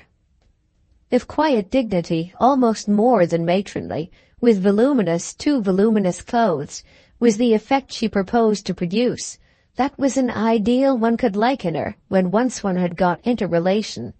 The great thing now for her visitor was that this was exactly what he had done. It made so extraordinary a mixture of the brief and crowded hour. It was the mark of a relation that he had begun so quickly to find himself sure she was, of all people, as might have been said, on the side and of the party of Mrs. Newsome's original ambassador. She was in his interest and not in Sarah's, and some sign of that was precisely what he had been feeling in her these last days as imminent. Finally placed in Paris, in immediate presence of the situation and of the hero of it, by whom Strether was incapable of meaning anyone but Chad, she had accomplished, and really in a manner all unexpected to herself, a change of base. Deep, still things had come to pass within her, and by the time she had grown sure of them, Strether had become aware of the little drama. When she knew where she was, in short, he had made it out, and he made it out at present still better, though with never a direct word passing between them all the while on the subject of his own predicament. There had been at first, as he sat with her, a moment during which he wondered if she meant to break ground in respect to his prime undertaking. That door stood so strangely ajar that he was half prepared to be conscious, at any juncture, of anyone's having quite bounced in. But friendly, familiar, light of touch and happy of tact, she exquisitely stayed out, so that it was for all the world as if to show she could deal with him without being reduced to, well, scarcely anything. It fully came up for them then, by means of their talking of everything but Chad, that Mamie, unlike Sarah, unlike Jim, knew perfectly what had become of him. It fully came up that she had taken to the last fraction of an inch the measure of the change in him, and that she wanted Strether to know what a secret she proposed to make of it. They talked most conveniently, as if they had had no chance yet, about Woollett, and that had virtually the effect of their keeping their secret more close. The hour took on for Strether, little by little, a queer, sad sweetness of quality. He had such a revulsion in Mamie's favor, and on behalf of her social value, as might have come from remorse at some early injustice. She made him, as under the breath of some vague western whiff, homesick and freshly restless. He could really for the time have fancied himself stranded with her on a far shore during an ominous calm in a quaint community of shipwreck. Their little interview was like a picnic on a coral strand. They passed each other with melancholy smiles and looks sufficiently elusive, such cupfuls of water as they had saved. Especially sharp in Strether, meanwhile, was the conviction that his companion really knew, as we have hinted, where she had come out. It was at a very particular place, only that she would never tell him. It would be above all what he should have to puzzle for himself. This was what he hoped for, because his interest in the girl wouldn't be complete without it. No more would the appreciation to which she was entitled. So assured was he that the more he saw of her process, the more he should see of her pride. She saw herself everything, but she knew what she didn't want, and that it was that had helped her. What didn't she want? There was the pleasure lost for her old friend in not yet knowing, as there would doubtless be a thrill in getting a glimpse. Gently and sociably she kept that dark to him, and it was as if she soothed and beguiled him in other ways to make up for it. She came out with her impression of Madame de Vionnet, of whom she had heard so much. She came out with her impression of Jeanne, whom she had been dying to see. She brought it out with a blandness by which her auditor was really stirred that she had been with Sarah early that very afternoon, and after dreadful delays caused by all sorts of things, mainly, eternally, by the purchase of clothes that unfortunately wouldn't be themselves eternal, to call in the Rue de Bellechasse. At the sound of these names, Strether almost blushed to feel that he couldn't have sounded them first, and yet couldn't either have justified his squeamishness. Mamie made them easy, as he couldn't have begun to do, and yet it could only have cost her more than he should ever have had to spend. It was as friends of Chad's, friends, special, distinguished, desirable, enviable, that she spoke of them, and she beautifully carried it off, that much as she had heard of them, though she didn't say how or where, which was a touch of her own, she had found them beyond her supposition. She abounded in praise of them, and after the manner of Woollett, which made the manner of Woollett a lovable thing again to Strether. He had never so felt the true inwardness of it as when his blooming companion pronounced the elder of the ladies of the Rue de Bellechasse too fascinating for words, and declared of the younger that she was perfectly ideal, a real little monster of charm. Nothing, she said of Jeanne, ought ever to happen to her. She's so awfully right as she is. Another touch will spoil her, so she oughtn't to be touched. Ah, but things here in Paris, Strether observed, do happen to little girls. And then for the joke's and the occasion's sake, haven't you found that yourself? That things happen. Oh, I'm not a little girl. I'm a big, battered, blousy one. I don't care, Mamie laughed, what happens. Strether had a pause while he wondered if it mightn't happen that he should give her the pleasure of learning that he had found her nicer than he had really dreamed. A pause that ended when he had said to himself that so far as it all mattered for her, she had in fact perhaps already made this out. He risked accordingly a different question, though conscious as soon as he had spoken that he seemed to place it in relation to her last speech. But that Mademoiselle de Vionnet is to be married. I suppose you heard of that. For all he then found, he need fear. Dear, yes, the gentleman was there, Monsieur de Montpont, whom Madame de Vionnet presented to us. And was he nice? Mamie bloomed and bridled with her best reception banner. Any man's nice when he's in love. It made Strether laugh. But is Monsieur de Montpont in love already with you? Oh, that's not necessary. It's so much better he should be so with her, which thank goodness I lost no time in discovering for myself. He's perfectly gone, and I couldn't have borne it for her if he hadn't been. She's just too sweet. Strether hesitated. And through being in love too?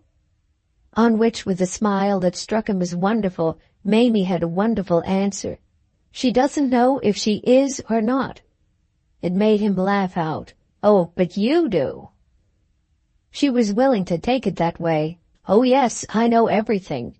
And as she sat there, rubbing her polished hands and making the best of it, only holding her elbows perhaps a little too much out, the momentary effect for Strether was that everyone else in all their affair seemed stupid. Know that poor little Jeanne doesn't know what's the matter with her? It was as near as they came to saying that she was probably in love with Chad, but it was quite near enough for what Strether wanted, which was to be confirmed into certitude that whether in love or not, she appealed to something large and easy in the girl before him. Mamie would be fat, too fat at 30, but she would always be the person who at the present sharp hour had been disinterestedly tender. If I see a little more of her, as I hope I shall, I think she'll like me enough, for she seemed to like me today, to want me to tell her. And shall you? Perfectly. I shall tell her the matter with her is that she wants only too much to do right. To do right for her, naturally, said Mamie, is to please. Her mother, do you mean? Her mother first. Strether waited. And then? Well then, Mr. Newsome. There was something really grand for him in the serenity of this reference. And last only Monsieur de Montpont? Last only, she good-humoredly kept it up. Strether considered, so that everyone after all then will be suited? She had one of her few hesitations, but it was a question only of a moment, and it was her nearest approach to being explicit with him about what was between them. I think I can speak for myself. I shall be. It said indeed so much, told such a story of her being ready to help him, so committed to him that truth, in short, for such use as he might make of it towards those ends of his own, with which, patiently and trustfully, she had nothing to do. It so fully achieved all this that he appeared to himself simply to meet it in its own spirit by the last frankness of admiration. Admiration was of itself almost accusatory, but nothing less would serve to show her how nearly he understood. He put out his hand for good-bye with a "Splendid, splendid, splendid," and he left her in her splendor, still waiting for little Bilham. Book 10th, Chapter 1 of The Ambassadors by Henry James.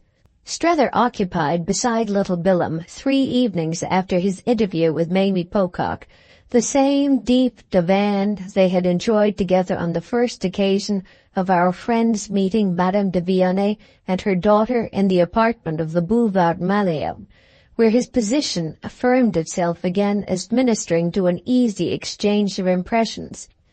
The present evening had a different stamp. If the company was much more numerous, so inevitably were the ideas set in motion. It was, on the other hand, however, now strongly marked that the talkers moved, in respect to such matters, round an inner, a protected circle. They knew at any rate what really concerned them tonight, and Strether had begun by keeping his companion close to it. Only a few of Chad's guests had dined, that is, 15 or 20, a few compared with the large concourse offered to sight by 11 o'clock, but number and mass, quantity and quality, light, fragrance, sound, the overflow of hospitality meeting the high tide of response, had all from the first pressed upon Strether's consciousness, and he felt himself somehow part and parcel of the most festive scene, as the term was, in which he had ever in his life been engaged. He had perhaps seen on 4th of July, and on dear old domestic commencements, more people assembled, but he had never seen so many in proportion to the space, or had at all events never known so great a promiscuity to show so markedly as picked. Numerous as was the company, it had still been made so by selection, and what was above all rare for Strether was that by no fault of his own he was in the secret of the principle that had worked. He hadn't inquired, he had averted his head, but Chad had put him a pair of questions that themselves smoothed the ground. He hadn't answered the questions, he had replied that they were the young man's own affair, and he had then seen perfectly that the latter's direction was already settled. Chad had applied for counsel only by way of intimating that he knew what to do, and he had clearly never known it better than in now presenting to his sister the whole circle of his society. This was all in the sense and the spirit of the note struck by him on that lady's arrival. He had taken at the station itself a line that led him without a break, and that enabled him to lead the Pococks, though dazed a little no doubt, breathless no doubt, and bewildered, to the uttermost end of the passage accepted by them perforce as pleasant. He had made it for them violently pleasant and mercilessly full, the upshot of which was, to Strether's vision, that they had come all the way without discovering it to be really no passage at all. It was a brave, blind alley, where to pass was impossible, and where, unless they stuck fast, they would have, which was always awkward, publicly to back out. They were touching bottom assuredly tonight. The whole scene represented the terminus of the cul-de-sac. So could things go when there was a hand to keep them consistent, a hand that pulled the wire with a skill at which the elder man more and more marveled. The elder man felt responsible, but he also felt successful, since what had taken place was simply the issue of his own contention 6 weeks before, that they should properly wait to see what their friends would have really to say. He had determined Chad to wait. He had determined him to see. He was therefore not to quarrel with the time given up to the business. As much as ever, accordingly, now that a fortnight had elapsed, the situation created for Sarah, and against which she had raised no protest, was that of her having accommodated herself to her adventure as to a pleasure party, surrendered perhaps even somewhat in excess to bustle and to pace. If her brother had been at any point the least bit open to criticism, it might have been on the ground of his spicing the draught too highly and pouring the cup too full. Frankly treating the whole occasion of the presence of his relatives as an opportunity for amusement, he left it, no doubt, but scant margin as an opportunity for anything else. He suggested, invented, abounded, yet all the while with the loosest, easiest rein. Strether, during his own weeks, had gained a sense of knowing Paris, but he saw it afresh and with fresh emotion in the form of the knowledge offered to his colleague. 1,000 unuttered thoughts hummed for him in the air of these observations, not the least frequent of which was that Sarah might well of a truth not quite know whither she was drifting. She was in no position not to appear to expect that Chad should treat her handsomely, yet she struck our friend as privately stiffening a little each time she missed the chance of marking the great nuance. The great nuance was, in brief, that of course her brother must treat her handsomely. She should like to see him not. But that treating her handsomely nonetheless wasn't all in all. Treating her handsomely buttered no parsnips, and that in fine there were moments when she felt the fixed eyes of their admirable absent mother fairly screw into the flat of her back. Strether, watching after his habit, and overscoring with thought, positively had moments of his own in which he found himself sorry for her, occasions on which she affected him as a person seated in a runaway vehicle and turning over the question of a possible jump. Would she jump? Could she? Would that be a safe place? This question, at such instants, sat for him in her lapse into pallor, her tight lips, her conscious eyes. It came back to the main point at issue.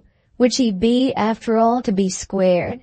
He believed on the whole she would jump, yet his alternations on this subject were the more especial stuff of his suspense. One thing remained well before him, a conviction that was in fact to gain sharpness from the impressions of this evening, that if she should gather in her skirts, close her eyes and quit the carriage while in motion, he would promptly enough become aware. She would alight from her headlong course more or less directly upon him. It would be appointed to him, unquestionably, to receive her entire weight. Signs and portents of the experience thus in preserve for him had, as it happened, multiplied even through the dazzle of Chad's party. It was partly under the nervous consciousness of such a prospect that, leaving almost everyone in the 2 other rooms, leaving those of the guests already known to him, as well as a mass of brilliant strangers of both sexes and of several varieties of speech, he had desired 5 quiet minutes with little Billum, whom he always found soothing and even a little inspiring, and to whom he had actually, moreover, something distinct and important to say. He had felt of old, for it already seemed long ago, rather humiliated at discovering he could learn and talk with a personage so much his junior, the lesson of a certain moral ease. But he had now got used to that.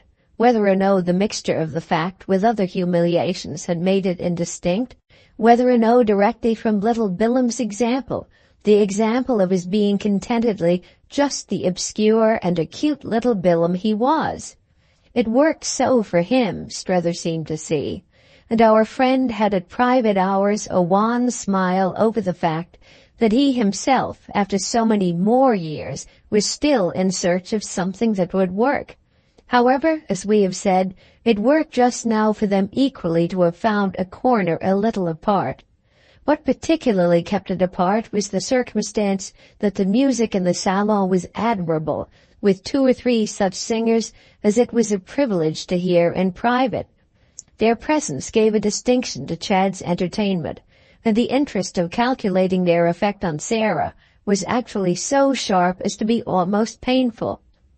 Unmistakably, in her single person, the motive of the composition, and dressed in the splendor of crimson which affected Strether as the sound of a fall through a skylight, she would now be in the forefront of the listening circle and committed by it up to her eyes. Those eyes, during the wonderful dinner itself he hadn't once met, having confessedly, perhaps a little pusillanimously, arranged with Chad that he should be on the same side of the table. But there was no use in having arrived now with little Billum at an unprecedented point of intimacy, unless he could pitch everything into the pot. You who sat where you could see her, what does she make of it all? By which I mean, on what terms does she take it? Oh, she takes it, I judge, as proving that the claim of his family is more than ever justified. She isn't then pleased with what he has to show? On the contrary, she's pleased with it as with his capacity to do this kind of thing, more than she has been pleased with anything for a long time, but she wants him to show it there. He has no right to waste it on the likes of us. Strether wondered. She wants him to move the whole thing over? The whole thing, with an important exception, everything he has picked up, and the way he knows how. She sees no difficulty in that. She'd run the show herself, and she'll make the handsome concession that Willett would be on the whole in some ways the better for it. Not that it wouldn't be also in some ways the better for Willett. The people there are just as good. Just as good as you and these others? Ah, that may be. But such an occasion as this, whether or no, Strether said, isn't the people. It's what has made the people possible.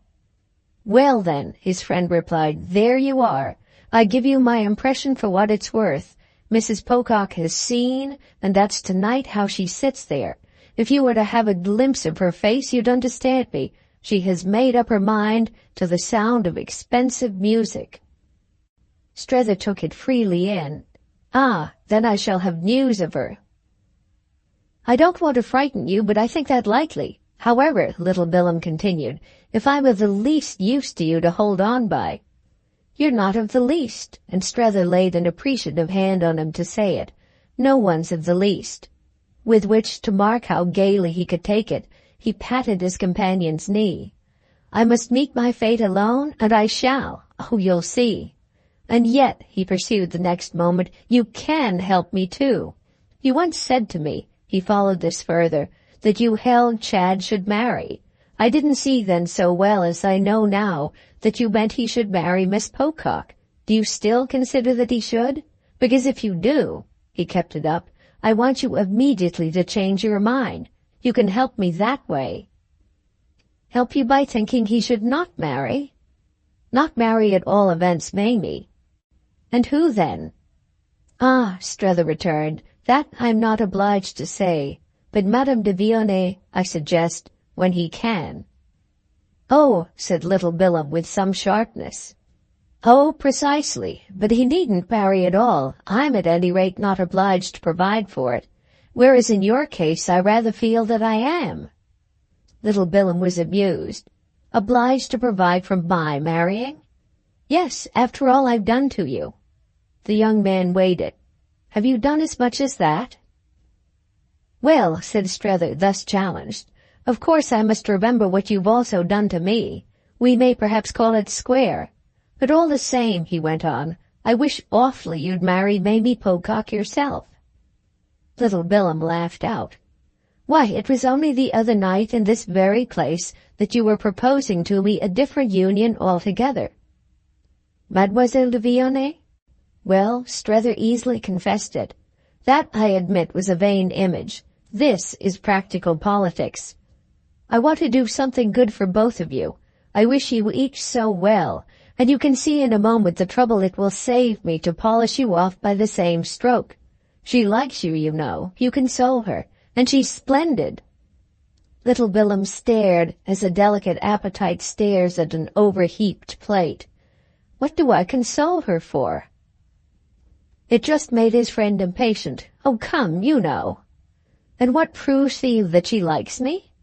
Why, the fact that I found her 3 days ago stopping at home alone all the golden afternoon on the mere chance that you'd come to her, and hanging over her balcony on that of seeing your cab drive up.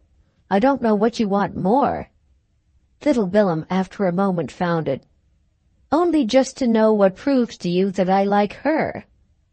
Oh, if what I've just mentioned isn't enough to make you do it, you're a stony-hearted little fiend.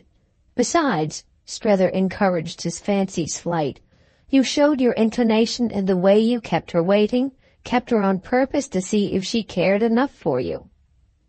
His companion paid his ingenuity the deference of a pause. "I didn't keep her waiting. I came at the hour. I wouldn't have kept her waiting for the world," the young man honorably declared. "Better still, then there you are." And Strether, charmed, held him the faster. "Even if you didn't do her justice, moreover," he continued, "I should insist on your immediately coming round to it. I want awfully to have worked it. I want," and our friend spoke now with a yearning that was really earnest, "at least to have done that." "To have married me off without a penny?" "Well, I shan't live long, and I give you my word now and here that I'll leave you every penny of my own. I haven't many, unfortunately, but you shall have them all. And Miss Pocock, I think, has a few. I want," Strether went on, "to have been at least to that extent constructive, even expiatory. I've been sacrificing so to strange gods that I feel I want to put on record, somehow, my fidelity, fundamentally unchanged, after all, to our own. I feel as if my hands were imbrued with the blood of monstrous alien altars, of another faith altogether. There it is, it's done." And then he further explained, "It took hold of me because the idea of getting her quite out of the way for Chad helps to clear my ground." The young man at this bounced about, and it brought them face to face in admitted amusement. "You want me to marry as a convenience to Chad?" "No," Strether debated, "he doesn't care whether you marry or not. It's as a convenience simply to my own plan for him." "Simply?" And little Bilham's concurrence was in itself a lively comment. "Thank you. But I thought," he continued, "you had exactly no plan for him." "Well, then, call it my plan for myself, which may be well, as you say, to have none. His situation, don't you see, is reduced now to the bare facts one has to recognize. Mamie doesn't want him, and he doesn't want Mamie. So much as that these days have made clear. It's a thread we can wind up and tuck in." But little Bilham still questioned. "You can, since you seem so much to want to. But why should I?" Poor Strether thought it over, but was obliged, of course, to admit that his demonstration did superficially fail. "Seriously, there is no reason. It's my affair. I must do it alone. I've only my fantastic need of making my dose stiff." Little Bilham wondered. "What do you call your dose?" "Why, what I have to swallow. I want my conditions unmitigated." He had spoken in the tone of talk for talk's sake, and yet with an obscure truth lurking in the loose folds, a circumstance presently not without its effect on his young friend. Little Bilham's eyes rested on him a moment with some intensity. Then suddenly, as if everything had cleared up, he gave a happy laugh. It seemed to say that if pretending, or even trying, or still even hoping, to be able to care for Mamie would be of use, he was all there for the job. "I'll do anything in the world for you." "Well," Strether smiled, "anything in the world is all I want. I don't know anything that pleased me in her more," he went on, "than the way that on my finding her up there all alone, coming on her unawares, and feeling greatly for her being so out of it, she knocked down my tall house of cards with her instant and cheerful allusion to the next young man. It was somehow so the note I needed, her staying at home to receive him." "It was Chad, of course," said little Bilham, "who asked the next young man, I like your name for me, to call." "So I supposed, all of which, thank God, is in our innocent and natural manners. But do you know," Strether asked, "if Chad knows?" And then, as this interlocutor seemed at a loss, "Why, where she has come out?" Little Bilham at this met his face with a conscious look.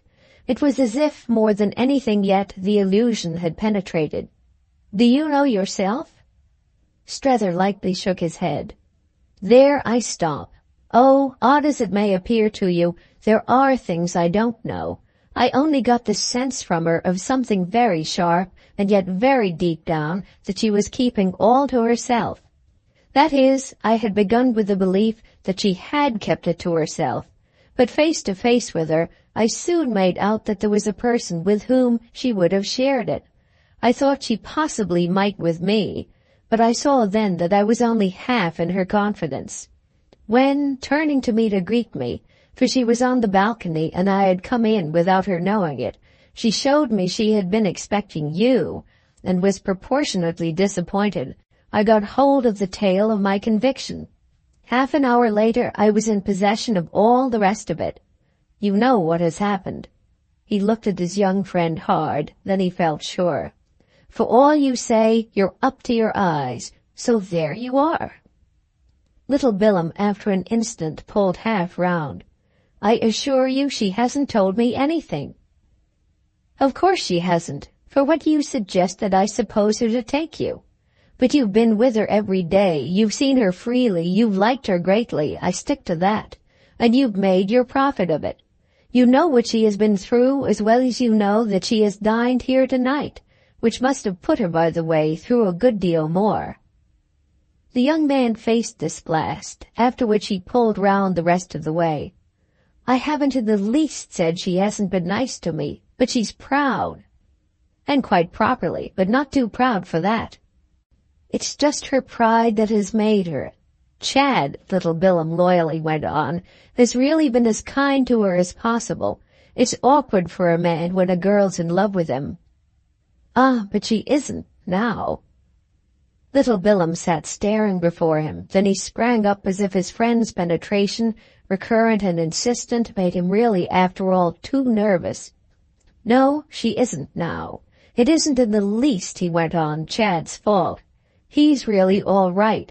I mean, he would have been willing, but she came over with ideas, those she had got at home. They had been her motive and her support in joining her brother and his wife. She was to save our friend. Ah, like me, poor thing. Strether also got to his feet. Exactly. She had a bad moment. It was very soon distinct to her, to pull her up, to let her down, that, alas, he is saved. There's nothing left for her to do. Not even to love him? She would have loved him better as she originally believed him. Strether wondered. Of course one asks oneself what notion a little girl forms, where a young man's in question, of such a history and such a state.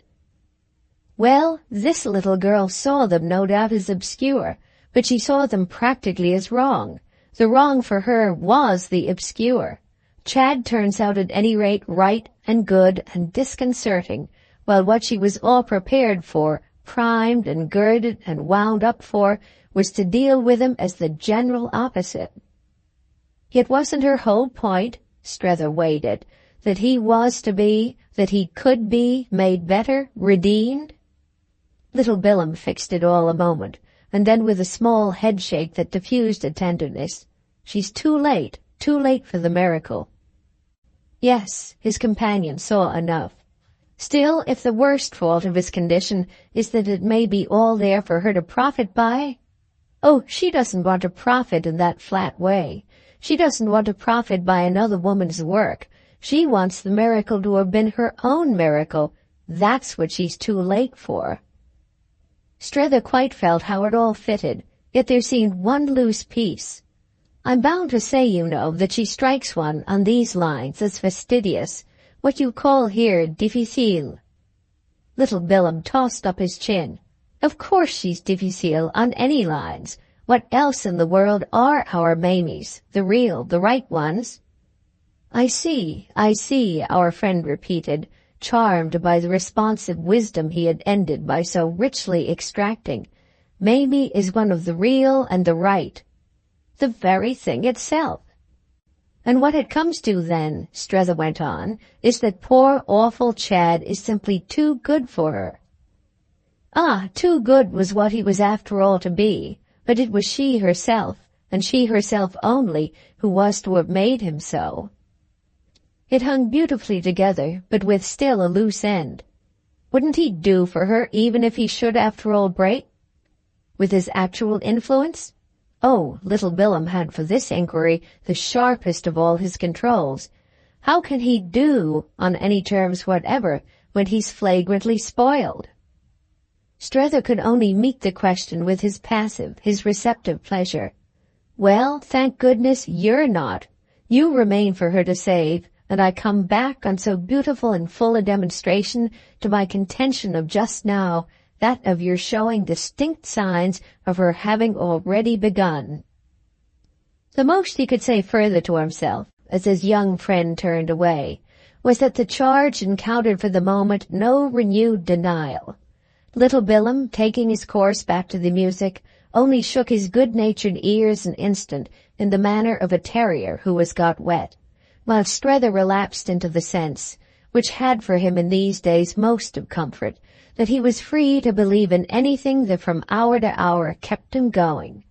He had positively motions and flutters of this conscious hour-to-hour kind, temporary surrenders to irony, to fancy, frequent instinctive snatches at the growing rose of observation, constantly stronger for him as he felt in scent and color, and in which he could bury his nose even to wantonness.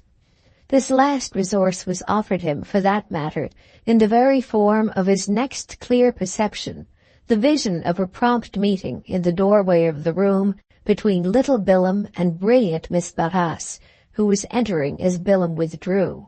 She had apparently put him a question, to which he had replied by turning to indicate his late interlocutor, toward whom, after an interrogation further aided by a resort to that optical machinery which seemed, like her other ornaments, curious and archaic, the genial lady, suggesting more than ever for her fellow guest the old French print, the historic portrait, directed herself with an intention that Strether instantly met.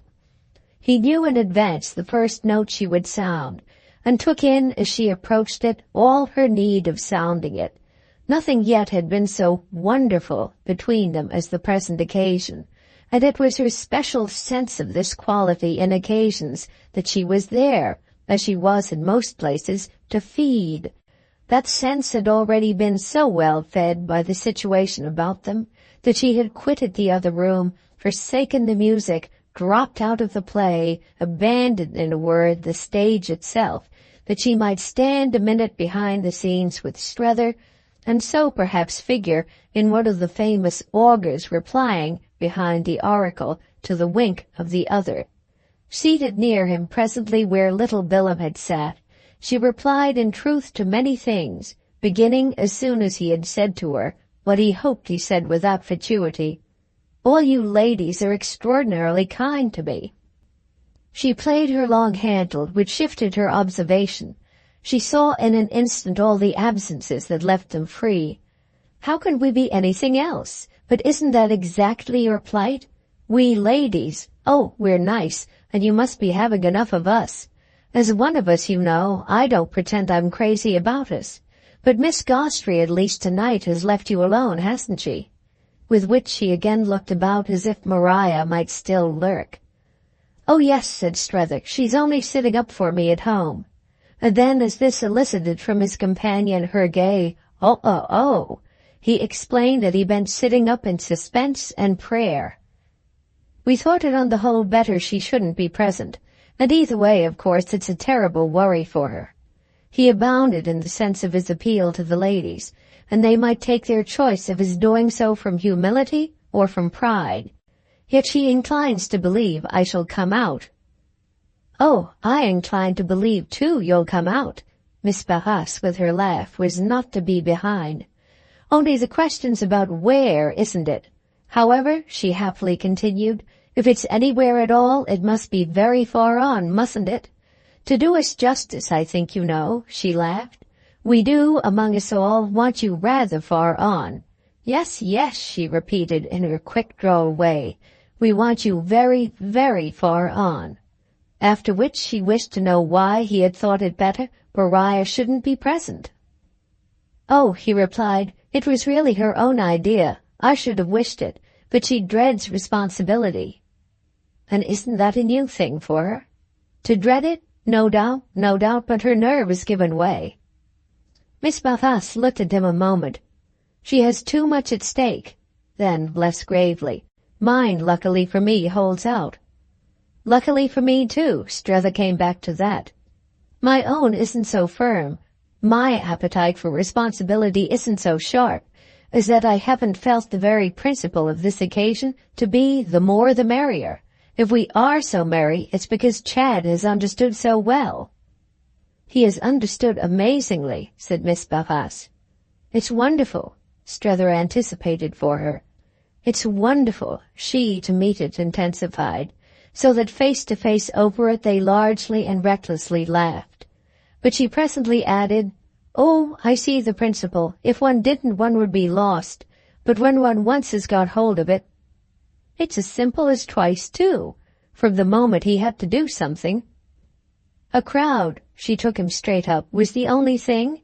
Rather a rumpus of sound," she laughed, "or nothing. Mrs. Pocock's built in or built out, whichever you call it. She's packed so tight she can't move. She's in splendid isolation." Miss Barras embroidered the theme. Strether followed, but scrupulous of justice. "Yet with everyone in the place successively introduced to her." "Wonderfully, but just so that it does build her out. She's bricked up, she's buried alive." Strether seemed for a moment to look at it, but it brought him to a sigh. "Oh, but she's not dead. It will take more than this to kill her." His companion had a pause that might have been for pity. "No, I can't pretend I think she's finished, or that it's for more than tonight." She remained pensive, as if with the same compunction. "It's only up to her chin." Then again, for the fun of it, "She can breathe." "She can breathe," he echoed it in the same spirit. "And do you know," he went on, "what's really all this time happening to me, through the beauty of music, the gaiety of voices, the uproar, in short, of our revel, and the felicity of your wit? The sound of Miss Pocock's respiration drowns for me, I assure you, every other. It's literally all I hear." She focused him with her clink of chains. "Well," she breathed ever so kindly. "Well, what?" "She is free from her chin up," she mused, "and that will be enough for her." "It will be enough for me," Strether ruefully laughed. "Waymarsh's really," he then asked, "brought her to see you?" "Yes, but that's the worst of it. I could do you no good, and yet I tried hard." Strether wondered. "And how do you try?" "Why, I didn't speak of you." "I see, that was better." "Then what would have been worse, for speaking or silent?" she lightly wailed. "I somehow compromise, and it has never been anyone but you." "That shows," he was magnanimous, "that it's something not in you but in oneself. It's my fault." She was silent a little. "No, it's Mr. Waymarsh's. It's the fault of his having brought her." "Ah, then," said Strether good-naturedly, "why did he bring her?"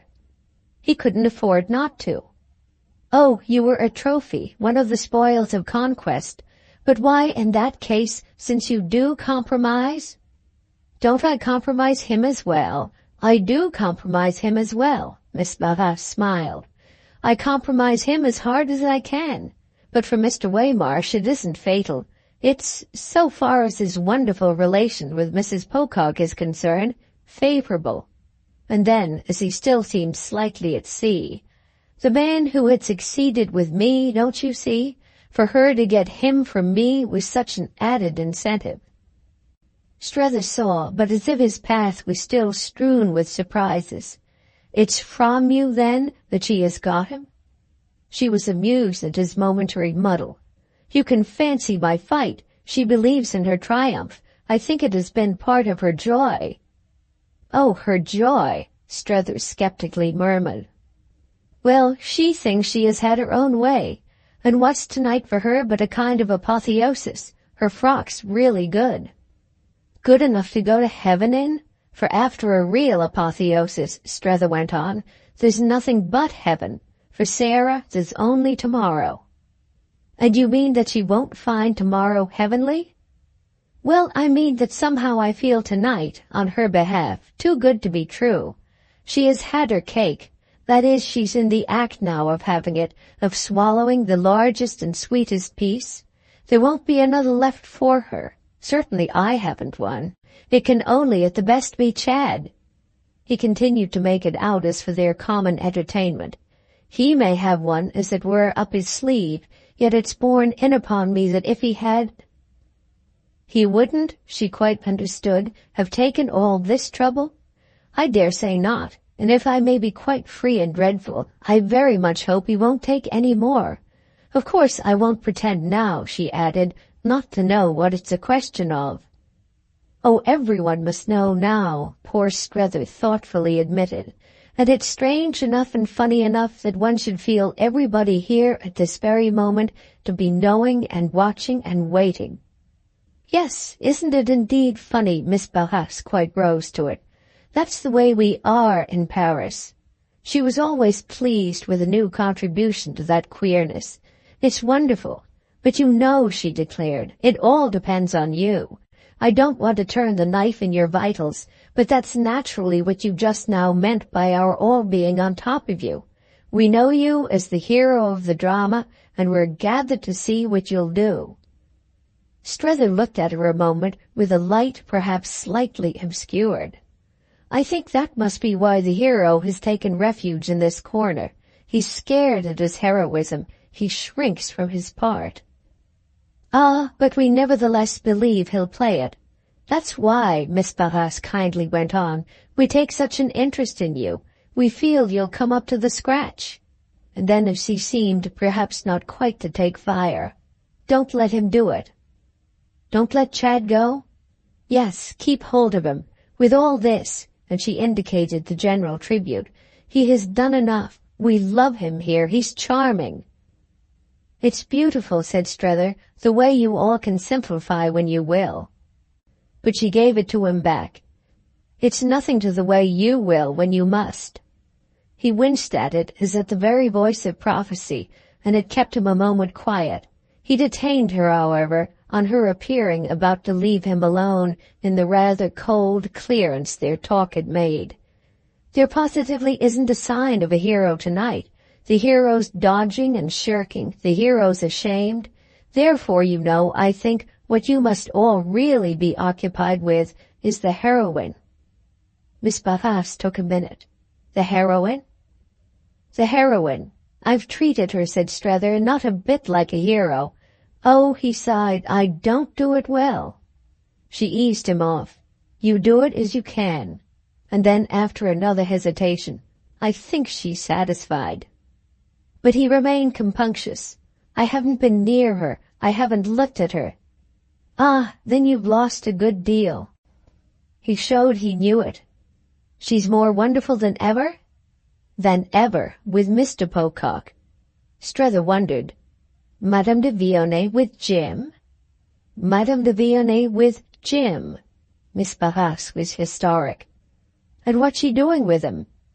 Ah, you must ask him. Strether's face lighted again at the prospect. It will be amusing to do so. Yet he continued to wonder. But she must have some idea. Of course she has. She has 20 ideas.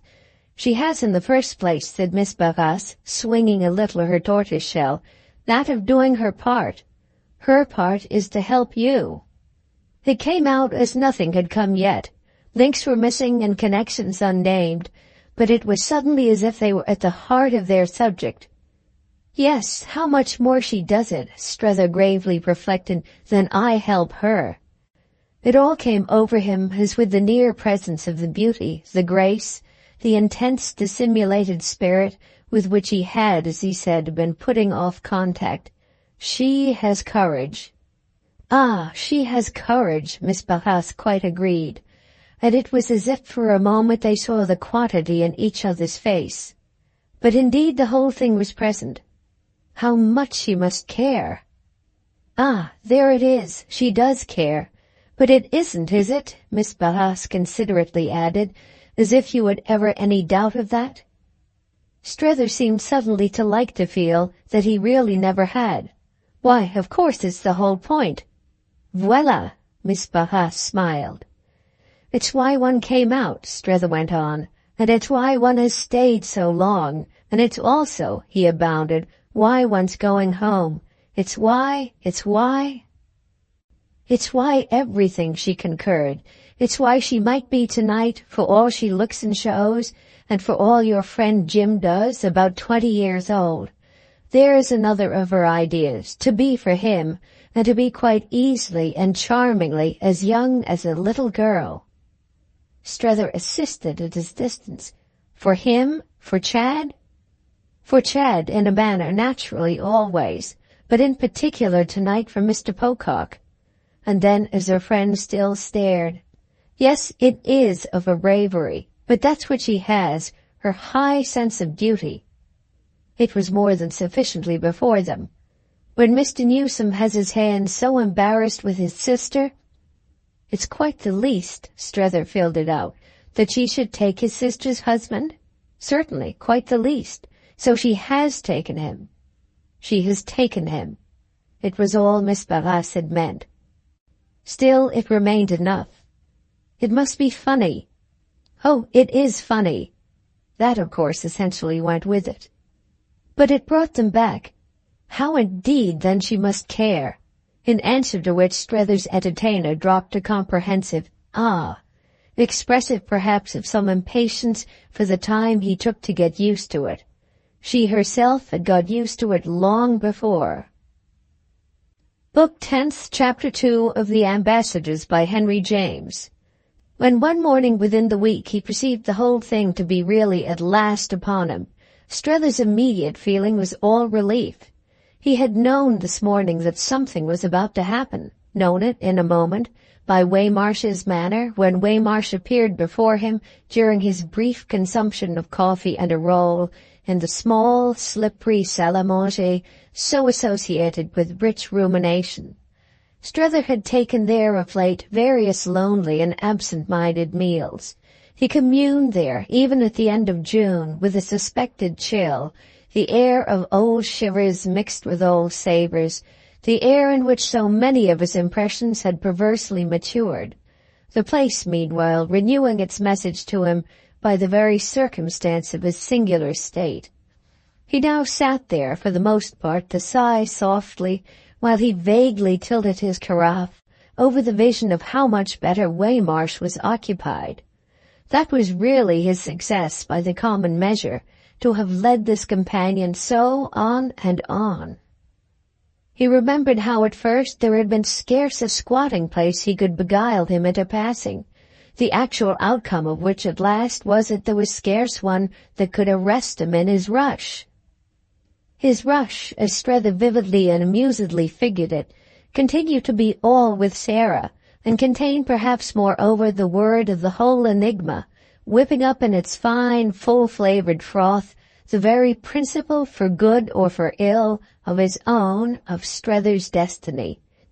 It might, after all, to the end only be that they had united to save him, and indeed, so far as Waymarsh was concerned, that had to be the spring of action. Strether was glad at all events, in connection with the case, that the saving he required was not more scant.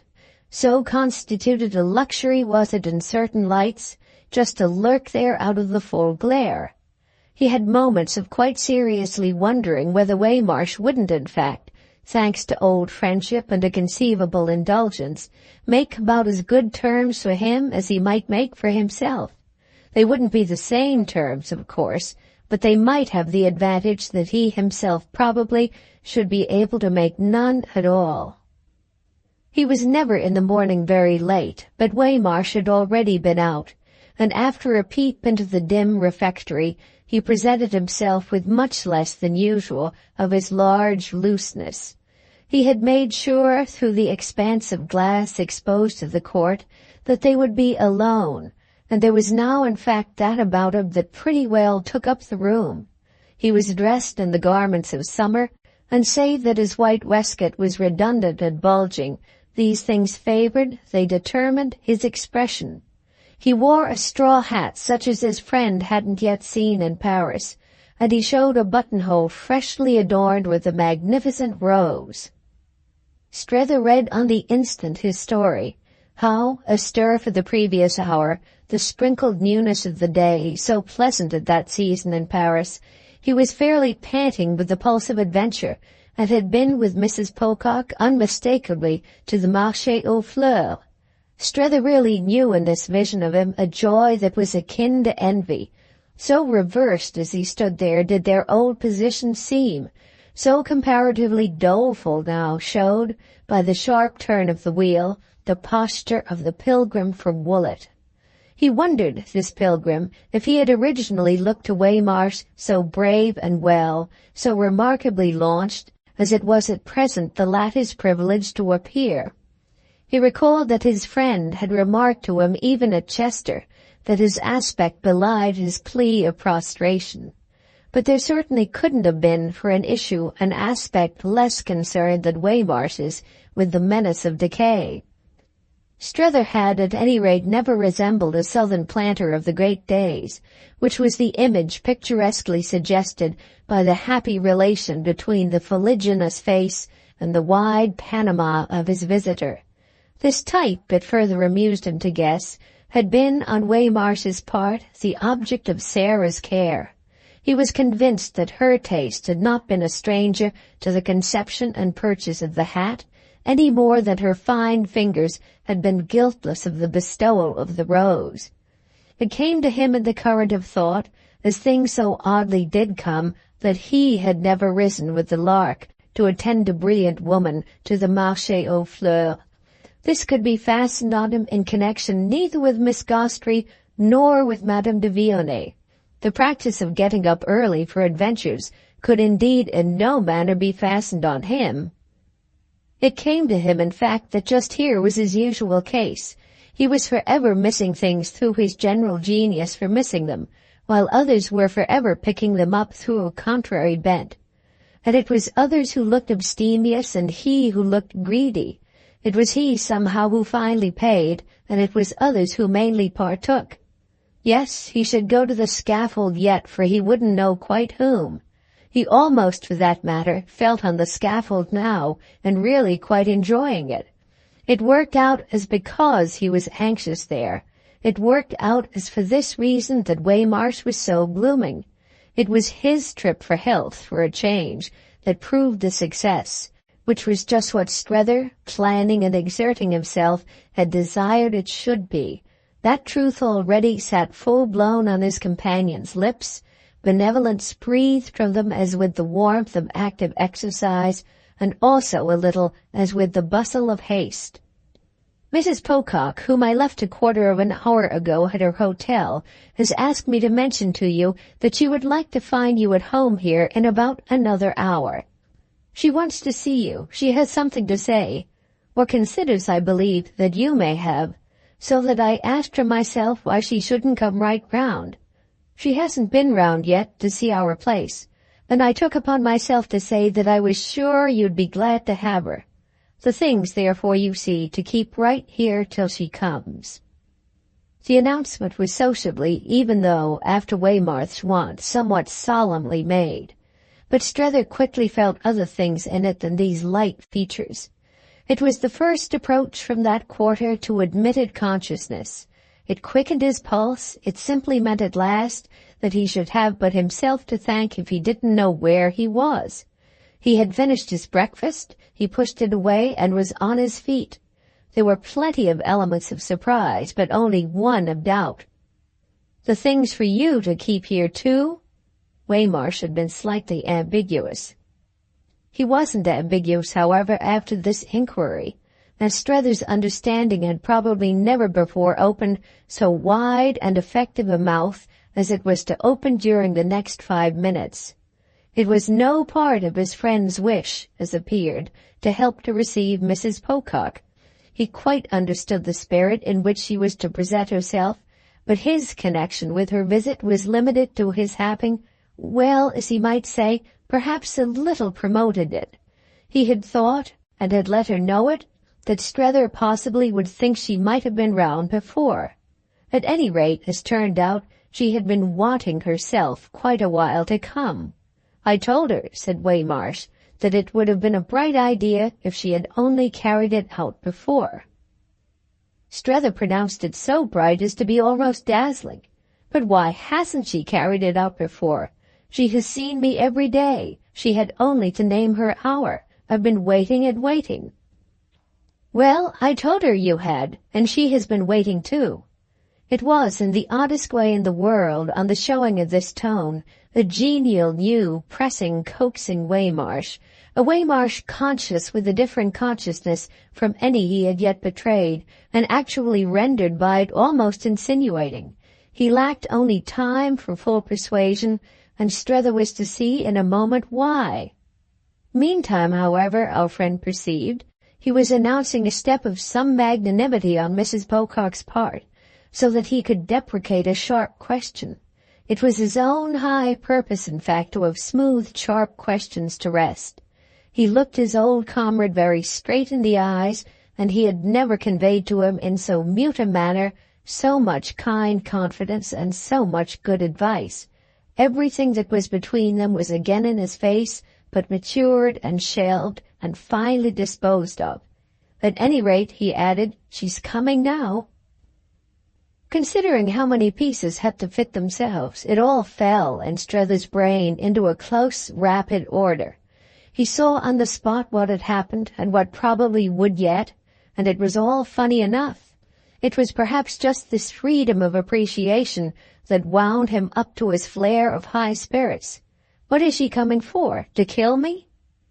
She's coming to be very, very kind to you, and you must let me say that I greatly hope you'll not be less so to herself. This was spoken by Waymarsh with much gravity of admonition, and as Strether stood there, he knew he had but to make a movement to take the attitude of a man gracefully receiving a present. The present was that of the opportunity dear old Waymarsh had flattered himself he had divined in him, the slight soreness of not having yet thoroughly enjoyed. So he had brought it to him thus, as on a little silver breakfast tray, familiarly though delicately, without oppressive pomp, and he was to bend and smile and acknowledge, was to take and use and be grateful. He was not, that was the beauty of it, to be asked to deflect too much from his dignity. No wonder the old boy bloomed in this bland air of his own distillation. Strether felt for a moment as if Sarah were actually walking up and down outside. Wasn't she hanging about the porte cochere while her friend thus summarily opened a way? Strether would meet her but to take it, and everything would be for the best in the best of possible worlds. He had never so much known what anyone meant as, in the light of this demonstration, he knew what Mrs. Newsome did. It had reached Waymarsh from Sarah, but it had reached Sarah from her mother, and there was no break in the chain by which it reached him. Has anything particular happened, he asked after a minute, so suddenly to determine her? Has she heard anything unexpected from home? Waymarsh on this, it seemed to him, looked at him harder than ever. Unexpected? He had a brief hesitation. Then, however, he was firm. We're leaving Paris. Leaving? That is sudden. Waymarsh showed a different opinion. Less so than it may seem. The purpose of Mrs. Pocock's visit is to explain to you, in fact, that it's not. Strether didn't know at all if he had really an advantage, anything that would practically count as one, but he enjoyed for the moment, as for the first time in his life, the sense of so carrying it off. He wondered, it was amusing, if he felt as the impudent feel. I shall take great pleasure, I assure you, in any explanation. I shall be delighted to receive Sarah. The sombre glow just darkened at his comrade's eyes, but he was struck with the way it died out again. It was too mixed with another consciousness. It was too smothered, as might be said, in flowers. He really for the time regretted it. Poor dear old sombre glow. Something straight and simple, something heavy and empty, had been eclipsed in its company, something by which he had best known his friend. Waymarsh wouldn't be his friend somehow without the occasional ornament of the sacred rage, and the right to the sacred rage, inestimably precious for Strether's charity, he also seemed in a manner, and at Mrs. Pocock's elbow, to have forfeited. Strether remembered the occasion early in their stay, when on that very spot he had come out with his earnest, his ominous, "Quit it," and so remembering felt it hang by a hair that he didn't himself now utter the same note. Waymarsh was having a good time. This was the truth. It was embarrassing for him, and he was having it then and there. He was having it in Europe. He was having it under the very protection of circumstances of which he didn't in the least approve, all of which placed him in a false position with no issue possible, none at least by the grand manner. It was practically in the manner of anyone, it was all but in poor Strether's own, that instead of taking anything up, he merely made the most of having to be himself explanatory. "I'm not leaving for the United States direct. Mr. and Mrs. Pocock and Miss Mamie are thinking of a little trip before their own return, and we've been talking for some days past of our joining forces. We've settled it that we do join and that we sail together the end of next month, but we start tomorrow for Switzerland. Mrs. Pocock wants some scenery. She hasn't had much yet." He was brave in his way, too, keeping nothing back, confessing all there was, and only leaving Strether to make certain connections. Is what Mrs. Newsome had cabled her daughter an injunction to break off short? The grand manner, indeed, at this just raised its head a little. "I know nothing about Mrs. Newsome's cables."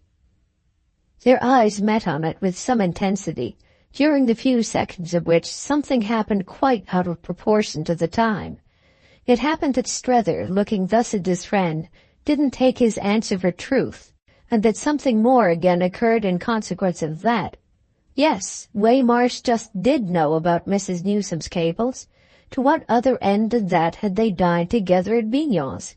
Strether almost felt for the instant that it was to Mrs. Newsome herself the dinner had been given, and for that matter quite felt how she must have known about it and, as he might think, protected and consecrated it.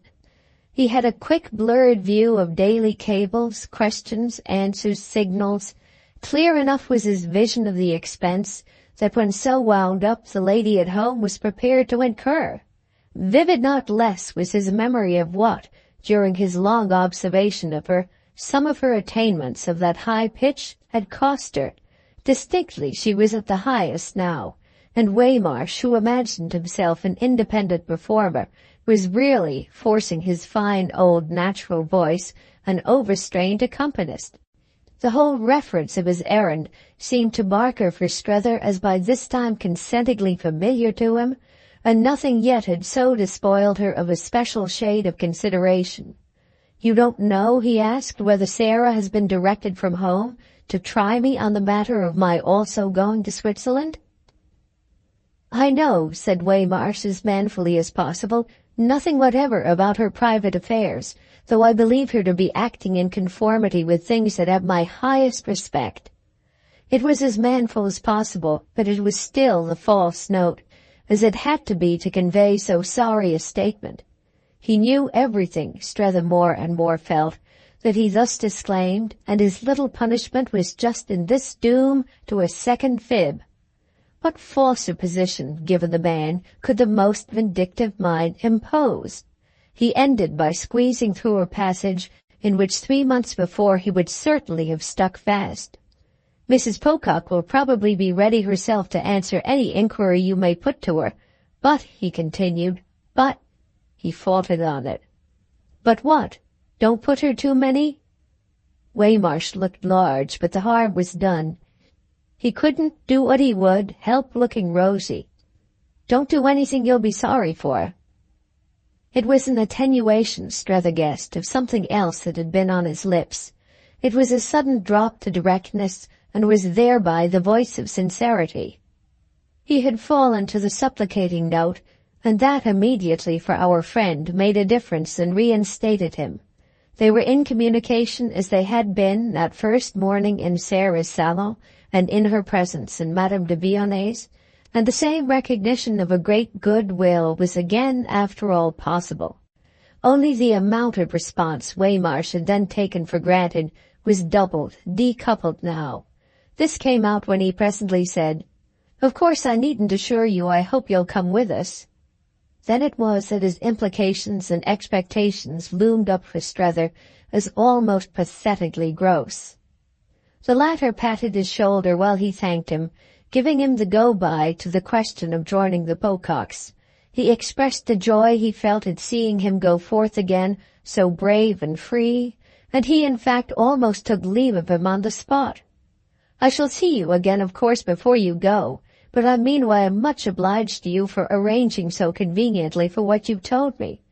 I shall walk up and down in the court there, dear little old court, which we've each bepaced so this last couple of months, to the tune of our flights and our drops, our hesitations and our plunges. I shall hang about there all impatience and excitement. Please let Sarah know, till she graciously presents herself. Leave me with her without fear, he laughed. I assure you I shan't hurt her. I don't think either she'll hurt me. I'm in a situation in which damage was some time ago discounted. Besides, that isn't what worries you. But don't explain. We're all right as we are, which was the degree of success our adventure was pledged to for each of us. We weren't, it seemed, all right as we were before, and we've got over the ground, all things considered, quickly. I hope you'll have a lovely time in the Alps. Waymarsh fairly looked up at him as from the foot of them. I don't know as I ought really to go. It was the conscience of Melrose and the very voice of Melrose, but oh, it was feeble and flat. Strether suddenly felt quite ashamed for him. He breathed a greater boldness. Let yourself, on the contrary, go in all agreeable directions. These are precious hours. At our age they mayn't recur. Don't have it to say to yourself at Melrose next winter that you hadn't courage for them. And then, as his comrade queerly stared, live up to Mrs. Pocock. Live up to her? You're a great help to her. Waymarsh looked at it as at one of the uncomfortable things that were certainly true, and that it was yet ironical to say. It's more then than you are. That's exactly your own chance and advantage. Besides, said Strether, I do in my own way contribute. I know what I'm about. Waymarsh had kept on his great panama, and as he now stood nearer the door, his last look beneath the shade of it had turned again to darkness and warning. So do I. See here, Strether. I know what you're going to say. Quit this? Quit this. But it lacked its old intensity. Nothing of it remained. It went out of the room with him. Book 10th, Chapter 3 of The Ambassadors by Henry James. Almost the first thing, strangely enough, that about an hour later Strether found himself doing in Sarah's presence was to remark articulately on this failure in their friend of what had been superficially his great distinction. It was as if, he alluded of course to the grand manner, the dear man had sacrificed it to some other advantage, which would be of course only for himself to measure. It might be simply that he was physically so much more sound than on his first coming out. This was all prosaic, comparatively cheerful, and vulgar. And fortunately, if one came to that, his improvement in health was really itself grander than any manner it could be conceived as having cost him. You yourself alone, dear Sarah, Strether took the plunge, have done him, it strikes me, in these 3 weeks, as much good as all the rest of his time together. It was a plunge because somehow the range of reference was, in the conditions, funny, and made funnier still by Sarah's attitude, by the turn the occasion had with her appearance so sensibly taken. Her appearance was really indeed funnier than anything else. The spirit in which he felt her to be there as soon as she was there, the shade of obscurity that cleared up for him as soon as he was seated with her in the small salon de lecture, that had for the most part in all the weeks witnessed the wane of his early vivacity of discussion with Waymarsh. It was an immense thing, quite a tremendous thing, for her to have come. This truth opened out to him in spite of his having already arrived for himself at a fairly vivid view of it. He had done exactly what he had given Waymarsh his word for, had walked and re-walked the court while he awaited her advent, acquiring in this exercise an amount of light that affected him at the time as flooding the scene. She had decided upon the step in order to give him the benefit of a doubt, in order to be able to say to her mother that she had, even to abjectness, smoothed the way for him. The doubt had been as to whether he mightn't take her as not having smoothed it, and the admonition had possibly come from Waymarsh's more detached spirit. Waymarsh had, at any rate, certainly thrown his weight into the scale. He had pointed to the importance of depriving their friend of a grievance. She had done justice to the plea, and it was to set herself right with a high ideal that she actually sat there in her state. Her calculation was sharp, and the immobility with which she held her tall parasol stick upright and at arm's length, quite as if she had struck the place to plant her flag.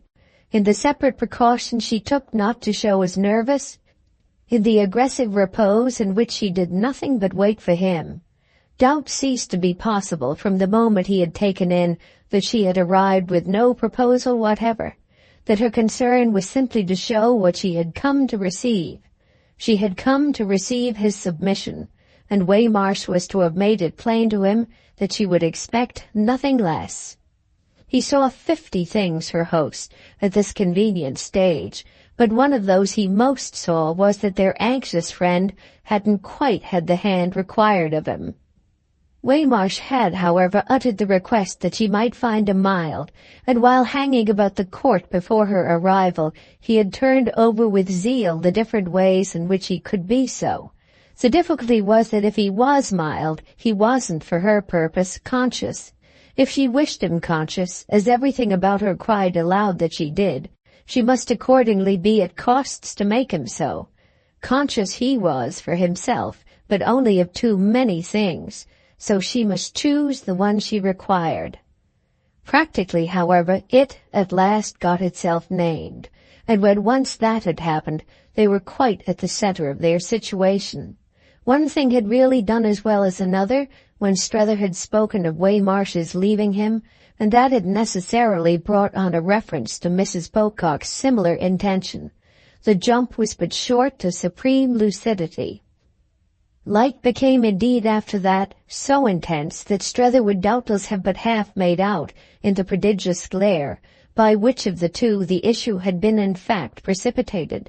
It was, in their contracted quarters, as much there between them as if it had been something suddenly spilled with a crash and a splash on the floor. The form of his submission was to be an engagement to acquit himself within the 24 hours. "He'll go in a moment if you give him the word. He assures me on his honor he'll do that." This came in its order, out of its order, in respect to Chad, after the crash had occurred. It came repeatedly during the time taken by Strether to feel that he was even more fixed in his rigor than he had supposed, the time he was not above adding to a little by telling her that such a way of putting it on her brother's part left him sufficiently surprised. She wasn't at all funny at last. She was really fine, and he felt easily where she was strong for herself. It hadn't yet so come home to him that she was nobly and appointedly officious. She was acting in interests grander and clearer than that of her poor little Parisian equilibrium, and all his consciousness of her mother's moral pressure profited by this proof of its sustaining force. She would be held up, she would be strengthened, he needn't in the least be anxious for her. What would once more have been distinct to him, had he tried to make it so, was that, as Mrs. Newsome was essentially all moral pressure, the presence of this element was almost identical with her own presence. It wasn't perhaps that he felt he was dealing with her straight, but it was certainly as if she had been dealing straight with him. She was reaching him somehow by the lengthened arm of the spirit, and he was having to that extent to take her into account. But he wasn't reaching her in turn, not making her take him. He was only reaching Sarah, who appeared to take so little of him. "Something has clearly passed between you and Chad," he presently said, "that I think I ought to know something more about. Does he put it all," he smiled, "on me?" "Did you come out," she asked, "to put it all on him?" But he replied to this no further than after an instant by saying, "Oh, it's all right. Chad, I mean's all right in having said to you, well, anything he may have said. I'll take it all, what he does put on me. Only I must see him before I see you again." She hesitated, but she brought it out. "Is it absolutely necessary you should see me again?" "Certainly, if I'm to give you any definite word about anything." "Is it your idea, then," she returned, "that I shall keep on meeting you only to be exposed to fresh humiliation?" He fixed her a longer time. "Are your instructions from Mrs. Newsome that you shall, even at the worst, absolutely and irretrievably break with me?" "My instructions from Mrs. Newsome are, if you please, my affair. You know perfectly what your own were, and you can judge for yourself of what it can do for you to have made what you have made of them. You can perfectly see, at any rate, I'll go so far as to say, that if I wish not to expose myself, I must wish still less to expose her." She had already said more than she had quite expected, but though she had pulled up, the color in her face showed him he should from one moment to the other have it all. He now indeed felt the high importance of his having it. "What is your conduct?" she broke out as if to explain. "What is your conduct but an outrage to women like us? I mean your acting as if there could be a doubt, as between us and such another, of his duty?" He thought a moment. It was rather much to deal with at once, not only the question itself, but the sore abysses it revealed. "Of course they're totally different kinds of duty." "And do you pretend that he has any at all to such another?" "Do you mean to Madame de Vionnet?" He uttered the name not to affront her, but yet again to gain time that he needed for taking in something still other and larger than her demand of a moment before. It wasn't at once that he could see all that was in her actual challenge, but when he did, he found himself just checking a low, vague sound, a sound which was perhaps the nearest approach his vocal cords had ever known to a growl. Everything Mrs. Pocock had failed to give a sign of recognizing in Chad as a particular part of a transformation, everything that had lent intention to this particular failure, affected him as gathered into a large, loose bundle and thrown, in her words, into his face. The missile made him to that extent catch his breath, which, however, he presently recovered. "Why, when a woman's at once so charming and so beneficent—" "You can sacrifice mothers and sisters to her without a blush, and can make them cross the ocean on purpose to feel the more and take from you the straighter how you do it?" Yes, she had taken him up as short and as sharply as that, but he tried not to flounder in her grasp. "I don't think there's anything I've done in any such calculated way as you describe. Everything has come as a sort of indistinguishable part of everything else. Your coming out belonged closely to my having come before you, and my having come was the result of our general state of mind. Our general state of mind had proceeded, on its side, from our queer ignorance, our queer misconceptions and confusions, from which, since then, an inexorable tide of light seems to have floated us into our perhaps still queerer knowledge. Don't you like your brother as he is?" he went on, "and haven't you given your mother an intelligible account of all that comes to?" It put to her also, doubtless, his own tone, too many things. This at least would have been the case hadn't his final challenge directly helped her. Everything at the stage they had reached directly helped her, because everything betrayed in him such a basis of intention. He saw, the odd way things came out, that he would have been held less monstrous had he only been a little wilder. What exposed him was just his poor old trick of quiet inwardness. What exposed him was his thinking such offense. He hadn't in the least, however, the desire to irritate that Sarah imputed to him, and he could only at last temporize for the moment with her indignant view. She was altogether more inflamed than he had expected, and he would probably understand this better when he should learn what had occurred for her with Chad. Till then her view of his particular blackness, her clear surprise at his not clutching the pole she held out, must pass as extravagant. "I leave you to flatter yourself," she returned, "that what you speak of is what you've beautifully done. When a thing has been already described in such a lovely way—" But she caught herself up, and her comment on his description rang out sufficiently loud. "Do you consider her even an apology for a decent woman?" Ah, there it was at last. She put the matter more crudely than for his own mixed purposes he had yet had to do, but essentially it was all one matter. It was so much, and she treated it, poor lady, as so little. He grew conscious, as he was now apt to do, of a strange smile, and the next moment he found himself talking like Miss Behest. She has struck me from the first as wonderful. I've been thinking too, moreover, that after all, she would probably have represented even for yourself something rather new and rather good. He was to have given Mrs. Pocock with this, however, but her best opportunity for a sound of derision. Rather new? I hope so with all my heart. I mean, he explained, that she might have affected you by her exquisite amiability, a real revelation, it has seemed to myself, her high rarity, her distinction of every sort. He had been, with these words, consciously a little precious, but he had to be. He couldn't give her the truth of the case without them, and it seemed to him moreover now that he didn't care. He had at all events not served his cause, for she sprang at its exposed side. A revelation to me! I've come to such a woman for a revelation? You talk to me about distinction.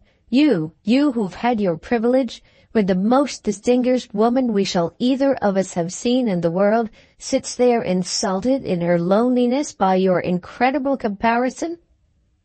Strether forbore with an effort from straying, but he looked all about it. Does your mother herself make the point that she sits insulted? Sarah's answer came so straight, so pat, as might have been said, that he felt on the instant its origin. She has confided to my judgment and my tenderness the expression of her personal sense of everything and the assertion of her personal dignity. They were the very words of the Lady of Woollett. He would have known them in 1,000, her parting charge to her child. Mrs. Pocock accordingly spoke to this extent by book, and the fact immensely moved him. If she really does feel as you say, it's of course very, very dreadful. I've given sufficient proof, one would have thought, he added, of my deep admiration for Mrs. Newsome.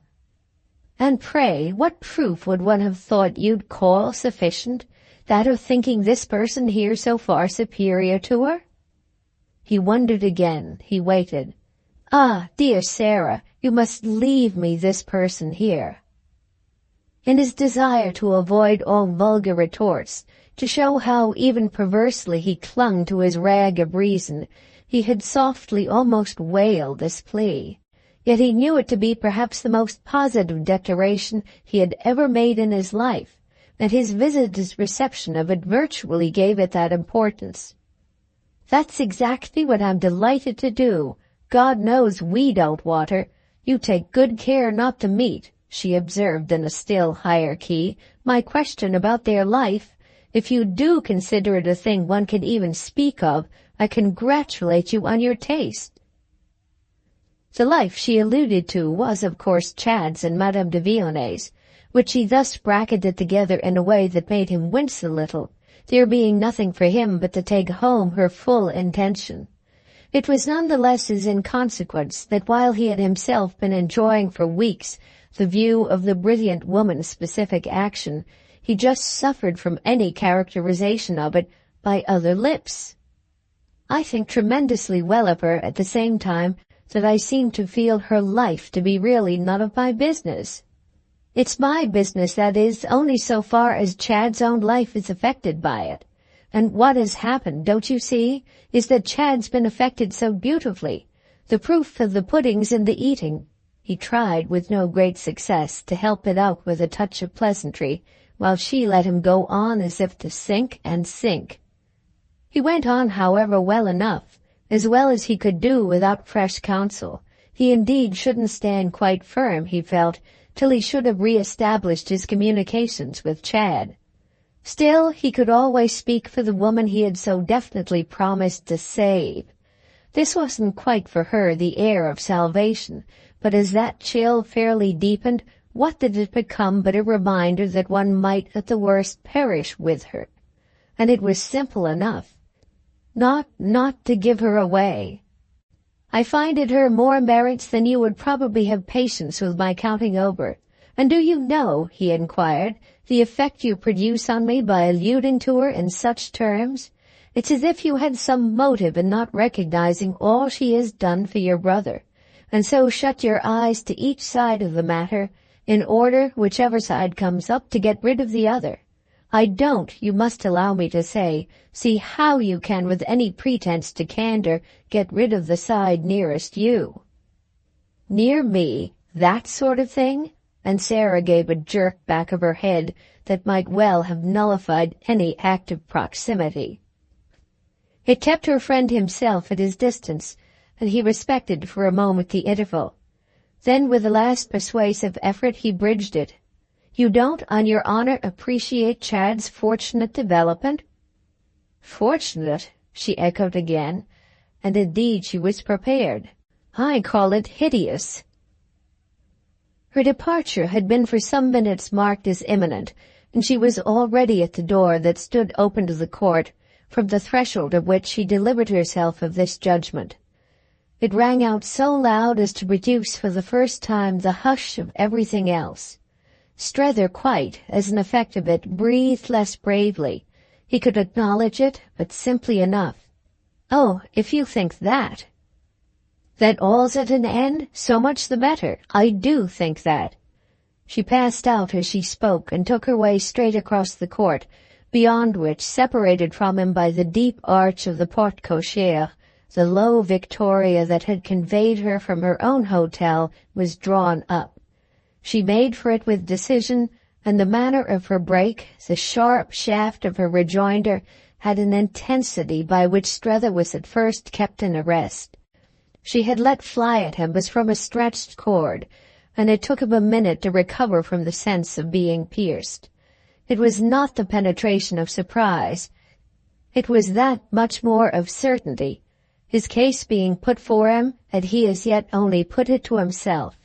She was away at any rate, she had distanced him, with rather a grand spring, an effect of pride and ease after all.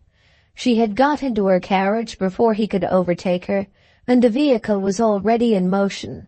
He stopped halfway. He stood there in the court only seeing her go and noting that she gave him no other look. The way he had put it to himself was that all quite might be at an end. Each of her movements in this resolute rupture reaffirmed, reinforced that idea.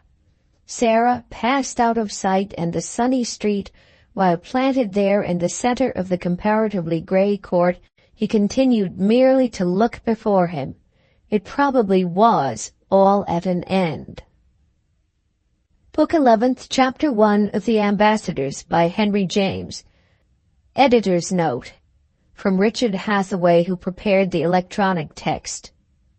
In the 1909 New York edition, the following two chapters were placed in the reverse of the order appearing below. Since 1950, most scholars have agreed, because of the internal evidence of the two chapters, that an editorial error caused them to be printed in reverse order. This e-text, like other editions of the past 4 decades, corrects the apparent error. Chapter 1 begins. He went late that evening to the Boulevard Malesherbes, having his impression that it would be vain to go early, and having also, more than once in the course of the day, made inquiries of the concierge. Chad hadn't come in and had left no intimation. He had affairs, apparently at this juncture, as it occurred to Strether he so well might have, that kept him long abroad. Our friend asked once for him at the hotel in the Rue de Rivoli, but the only contribution offered there was the fact that everyone was out. It was with the idea that he would have to come home to sleep that Strether went up to his rooms, from which, however, he was still absent, though from the balcony, a few moments later, his visitor heard 11 o'clock strike. Chad's servant had by this time answered for his reappearance. He had, the visitor learned, come quickly in to dress for dinner and vanish again. Strether spent an hour in waiting for him, an hour full of strange suggestions, persuasions, recognitions, one of those that he was to recall at the end of his adventure as the particular handful that most had counted. The mellowest lamplight and the easiest chair had been placed at his disposal by Baptiste, subtlest of servants. The novel half uncut, the novel lemon-colored and tender, with the ivory knife athwart it like the dagger in a contadina's hair, had been pushed within the soft circle, a circle which for some reason affected Strether as soft as still after the same Baptiste had remarked that in the absence of a further need of anything by Monsieur, he would betake himself to bed. The night was hot and heavy, and the single lamp sufficient. The great flare of the lighted city, rising high, spending itself afar, played up from the boulevard, and through the vague vista of the successive rooms brought objects into view and added to their dignity. Strether found himself in possession as he never yet had been. He had been there alone, had turned over books and prints, had invoked in Chad's absence the spirit of the place, but never at the witching hour, and never with a relish quite so like a pang. He spent a long time on the balcony. He hung over it as he had seen little Billum hang the day of his first approach, as he had seen Mamie hang over her own the day little Billum himself might have seen her from below. He passed back into the rooms, the three that occupied the front and that communicated by wide doors, and while he circulated and rested, tried to recover the impression that they had made on him 3 months before, to catch again the voice in which they had seemed then to speak to him. That voice, he had to note, failed audibly to sound, which he took as the proof of all the change in himself. He had heard of old only what he could then hear. What he could do now was to think of 3 months ago as a point in the far past. All voices had grown thicker and meant more things. They crowded on him as he moved about. It was the way they sounded together that wouldn't let him be still. He felt strangely as sad as if he had come for some wrong, and yet as excited as if he had come for some freedom. But the freedom was what was most in the place and the hour. It was the freedom that most brought him round again to the youth of his own that he had long ago missed. He could have explained little enough today either why he had missed it, or why, after years and years, he should care that he had. The main truth of the actual appeal of everything was none the less that everything represented the substance of his loss, put it within reach, within touch, made it to agree it had never been an affair of the senses. That was what it became for him at this singular time, the youth he had long ago missed, a queer concrete presence, full of mystery yet full of reality, which he could handle, taste, smell, the deep breathing of which he could positively hear. It was in the outside air as well as within.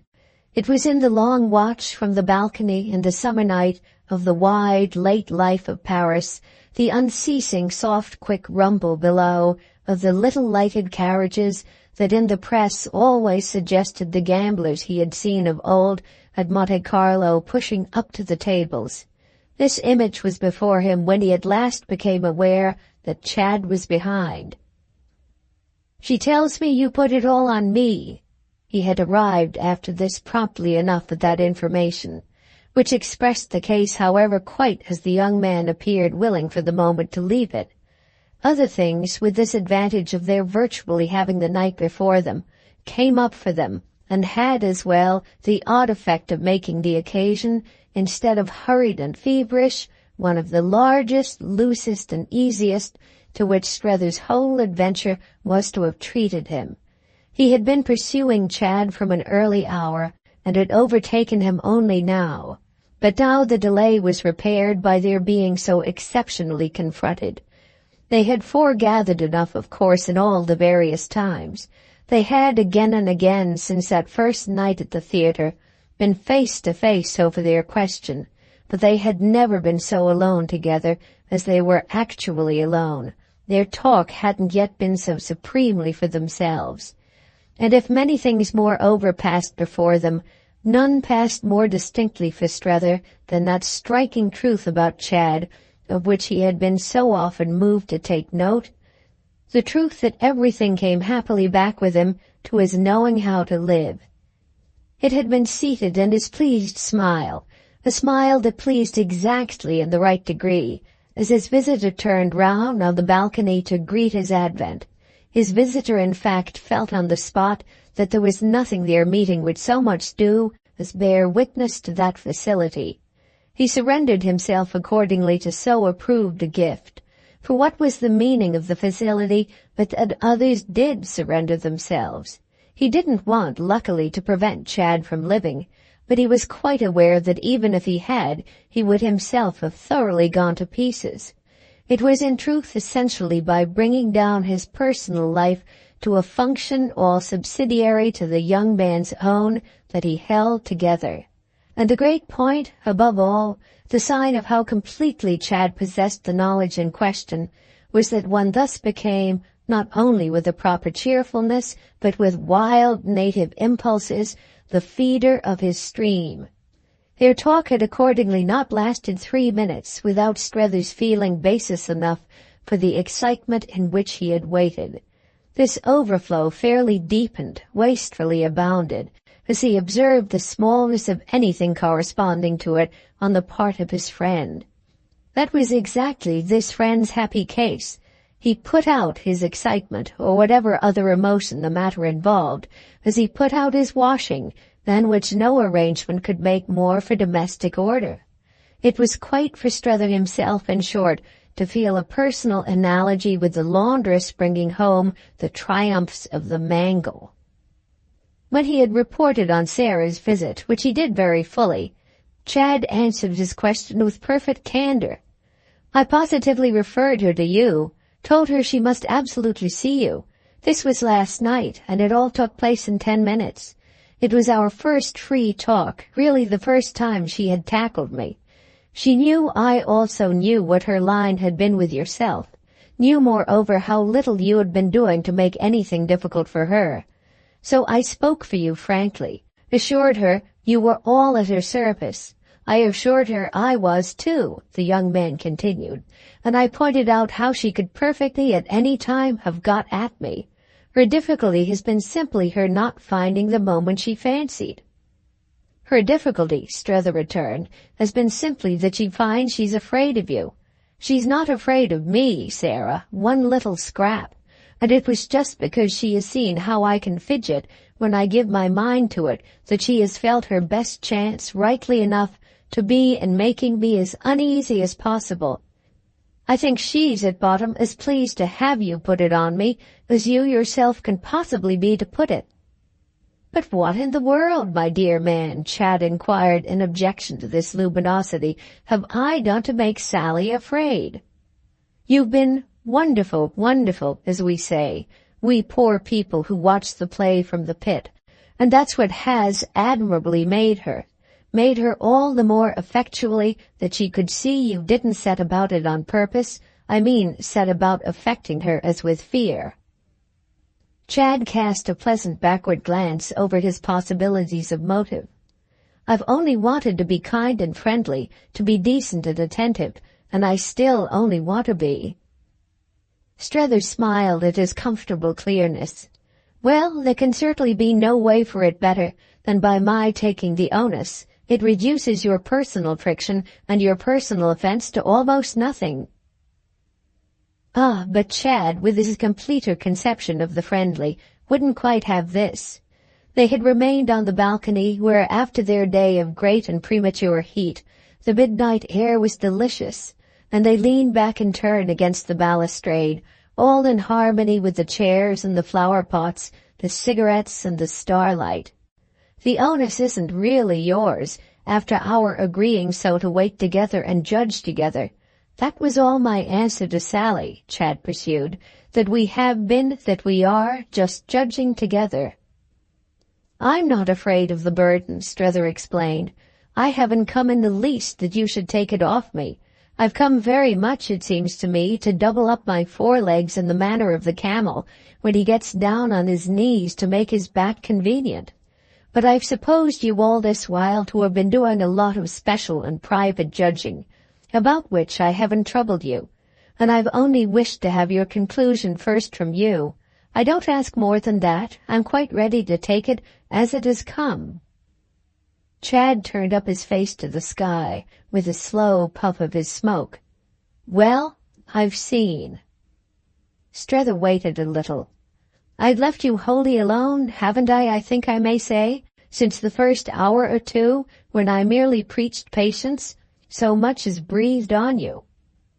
Oh, you've been awfully good.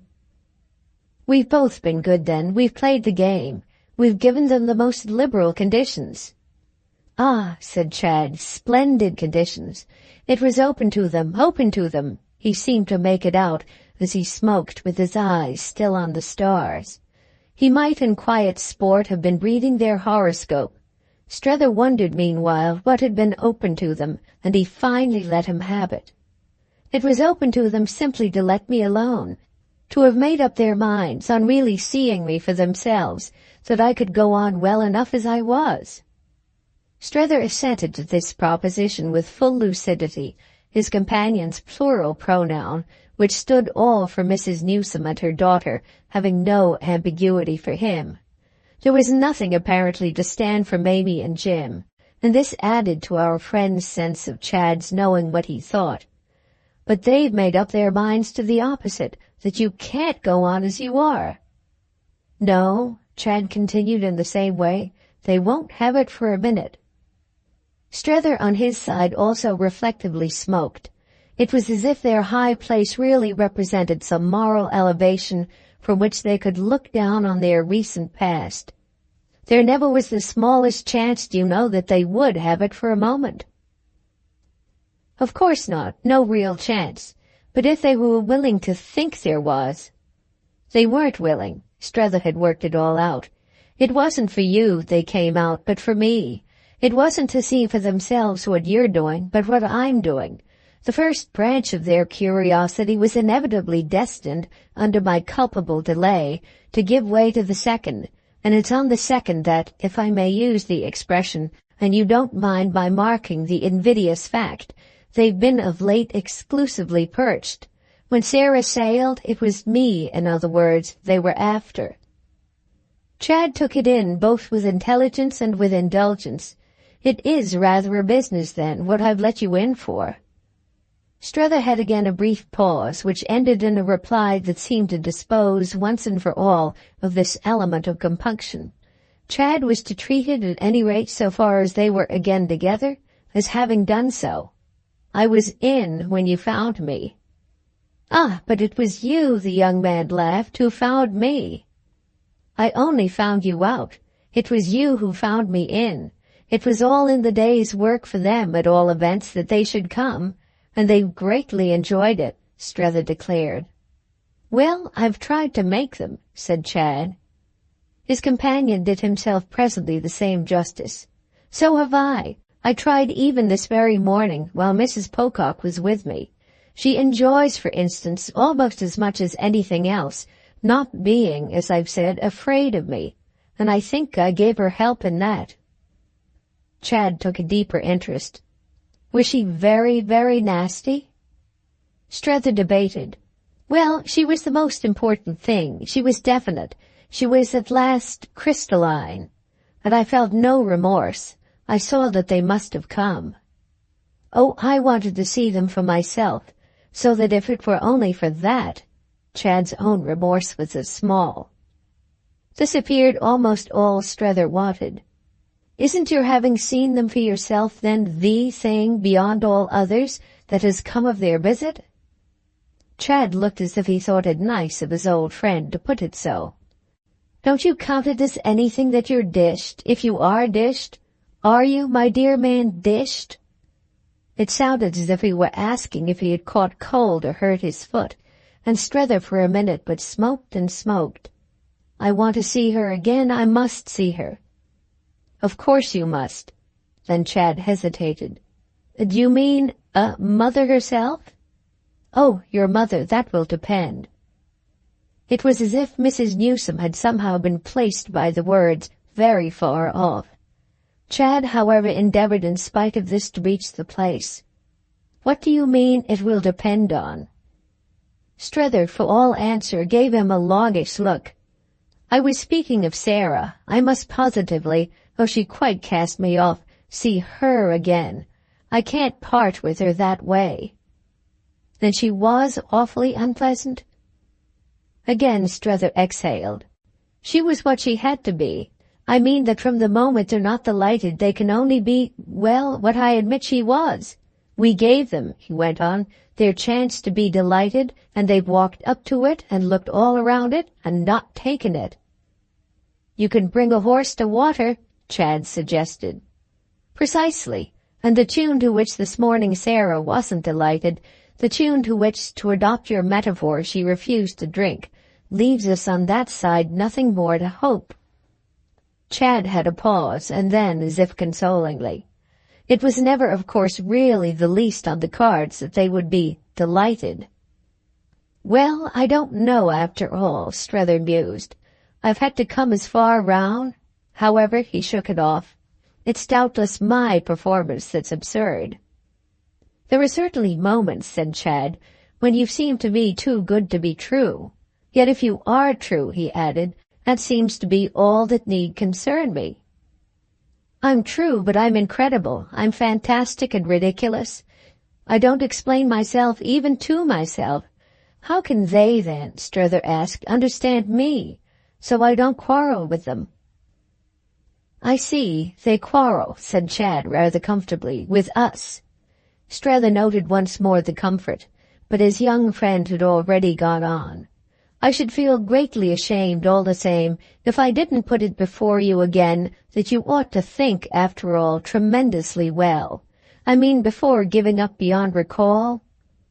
With which insistence, as from a certain delicacy, dropped. Ah, but Strether wanted it. Say it all, say it all. Well, at your age, and with what, when all's said and done, Mother might do for you and be for you. Chad had said it all from his natural scruple only to that extent, so that Strether after an instant himself took a hand.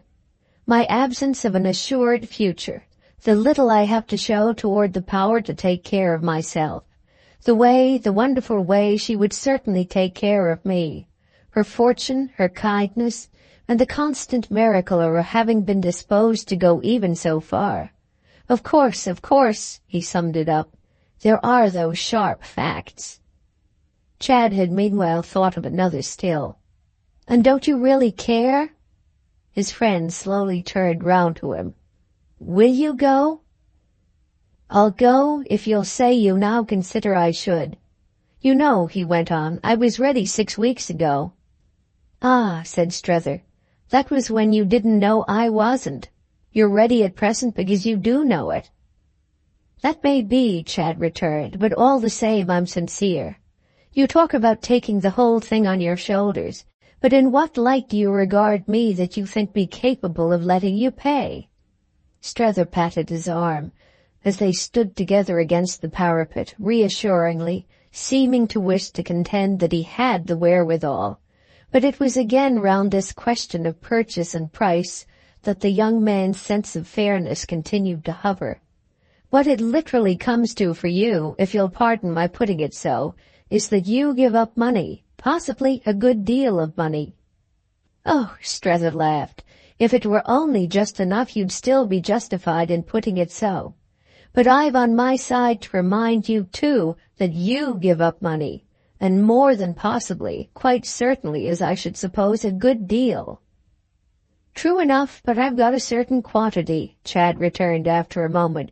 Whereas you, my dear man, you— I can't be at all said, Strether took him up, to have a quantity, certain or uncertain. Very true. Still, I shan't starve. Oh, you mustn't starve, Chad pacifically emphasized. And so, in the pleasant conditions, they continued to talk, though there was, for that matter, a pause in which the younger companion might have been taken as weighing again the delicacy of his then and there promising the elder some provision against the possibility just mentioned. This, however, he presumably thought best not to do, for at the end of another minute they had moved in quite a different direction.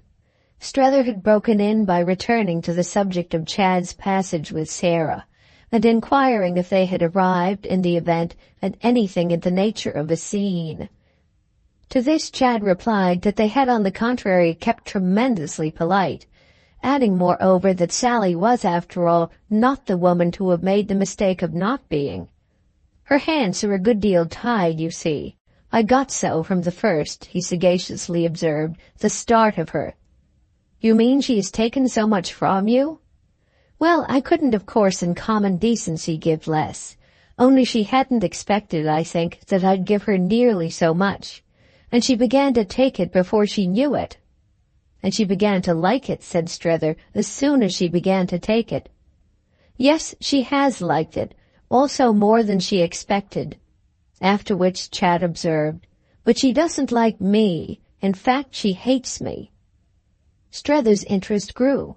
Then why does she want you at home? Because when you hate, you want to triumph, and if she should get me neatly stuck there, she would triumph. Strether followed afresh, but looking as he went. Certainly in a manner, but it would scarce be a triumph worth having, if once entangled, feeling her dislike and possibly conscious in time of a certain quantity of your own, you should on the spot make yourself unpleasant to her.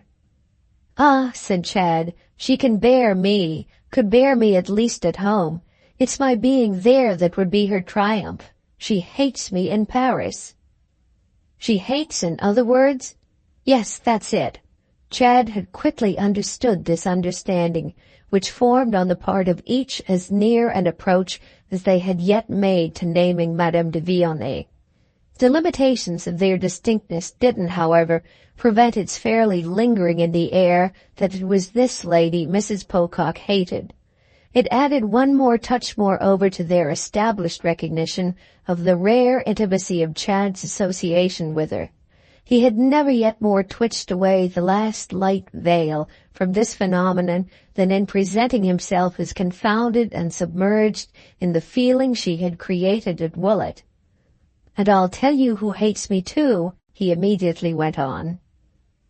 Strether knew as immediately whom he meant, but with as prompt a protest. Ah, no, Mamie doesn't hate.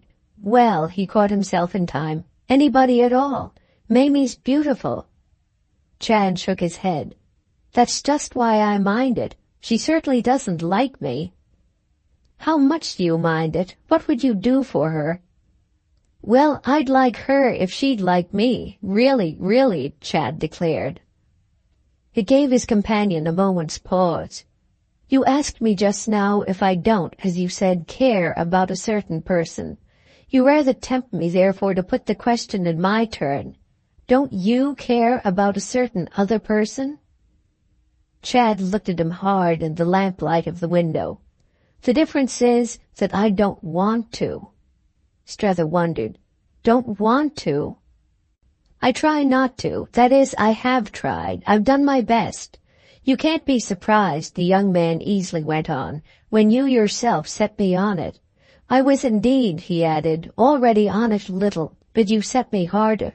It was 6 weeks ago that I thought I had come out. Strether took it well in. But you haven't come out. I don't know. It's what I want to know, said Chad. And if I could have sufficiently wanted by myself to go back, I think I might have found out. Possibly, Strether considered. But all you were able to achieve was to want to. And even then, he pursued, only till our friends there came. Do you want to still? And with a sound half dolorous, half droll, and all vague and equivocal, Chad buried his face for a little in his hands, rubbing it in the whimsical way that amounted to an ovation. He brought it out more sharply. Do you? Chad kept for a time his attitude, but at last he looked up and then abruptly. Jim is a damn dose, he declared. Oh, I don't ask you to abuse or describe or in any way pronounce on your relatives. I simply put it to you once more whether you're now ready. You say you've seen. Is what you've seen that you can't resist? Chad gave him a strange smile, the nearest approach he had ever shown to a troubled one. Can't you make me not resist? What it comes to, Strether went on very gravely now, and as if he hadn't heard him, what it comes to is that more has been done for you, I think, than I've ever seen done, attempted perhaps, but never so successfully done, by one human being for another. Oh, an immense deal, certainly. Chad did it full justice, and you yourself are adding to it. It was without heeding this either that his visitor continued. And our friends there won't have it. No, they simply won't. They demand you on the basis, as it were, of repudiation and ingratitude. And what has been the matter with me, Strether went on, is that I haven't seen my way to working with you for repudiation. Chad appreciated this. Then, as you haven't seen yours, you naturally haven't seen mine. There it is. After which he proceeded with a certain abruptness to a sharp interrogation. Now do you say she doesn't hate me? Strether hesitated. She? Yes, Mother. We called it Sarah, but it comes to the same thing. Ah, Strether objected, not to the same thing as her hating you. On which, though as if for an instant it had hung fire, Chad remarkably replied, Well, if they hate my good friend, that comes to the same thing. It had a note of inevitable truth that made Strether take it as enough, feel he wanted nothing more. The young man spoke in it for his good friend more than he had ever yet directly spoken, confessed to such deep identities between them as he might play with the idea of working free from, but which at a given moment could still draw him down like a whirlpool. And meanwhile he had gone on. They're hating you too, moreover, that also comes to a good deal. Ah, said Strether, your mother doesn't. Chad, however, loyally stuck to it, loyally, that is, to Strether. She will if you don't look out. Well, I do look out. I am, after all, looking out. That's just why, our friend explained, I want to see her again. It drew from Chad again the same question. To see Mother? To see, for the present, Sarah. Ah, then there you are.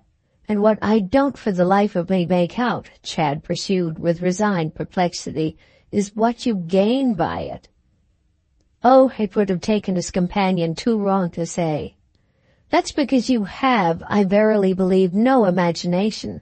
You've other qualities, but no imagination, don't you see, at all. I dare say. I do see. It was an idea in which Chad showed interest. But haven't you yourself rather too much? Oh, rather. So that after an instant under this reproach, and as if it were at last a fact really to escape from, Strether made his move for departure. Book 11th, Chapter 2 of The Ambassadors by Henry James. One of the features of the restless afternoon passed by him after Mrs. Pocock's visit was an hour spent shortly before dinner with Maria Gostry, whom of late, in spite of so sustained a call on his attention from other quarters, he had by no means neglected. And that he was still not neglecting her will appear from the fact that he was with her again at the same hour on the very morrow, with no less fine a consciousness, moreover, of being able to hold her ear. It continued inveterately to occur, for that matter, that whenever he had taken one of his greater turns, he came back to where she so faithfully awaited him. None of these excursions had on the whole been livelier than the pair of incidents, the fruit of the short interval since his previous visit, on which he had now to report to her. He had seen Chad Newsome late the night before, and had had that morning, as a sequel to this conversation, a second interview with Sarah. But they're all off, he said, at last. It puzzled her a moment. All? Mr. Newsome with them? Ah, not yet. Sarah and Jim and Mamie. But Waymarsh with them, for Sarah. It's too beautiful, Strether continued. I find I don't get over that. It's always a fresh joy. But it's a fresh joy, too, he added, that, well, what do you think? Little Billum also goes. But he, of course, goes for Mamie. Miss Gostry wondered. For her? Do you mean they're already engaged? Well, said Strether, say then for me. He'll do anything for me, just as I will, for that matter, anything I can for him. Or for Mamie either. She'll do anything for me. Miss Gostry gave a comprehensive sigh. The way you reduce people to subjection. It's certainly on one side wonderful, but it's quite equalled on another by the way I don't. I haven't reduced Sarah since yesterday, though I've succeeded in seeing her again, as I'll presently tell you. The others, however, are really all right. Maybe by that blessed law of ours, absolutely must have a young man. But what must poor Mr. Bilham have? Do you mean they'll marry for you? I mean that by the same blessed law it won't matter a grain if they don't. I shan't have the least to worry. She saw as usual what he meant. And Mr. Jim, who goes for him? Oh, Strether had to admit, I couldn't manage that. He's thrown as usual on the world which after all by his account, for he has prodigious adventures, seems very good to him. He fortunately overhears, he says, finds the world everywhere. At his most prodigious adventure of all, he went on, has been, of course, of the last few days.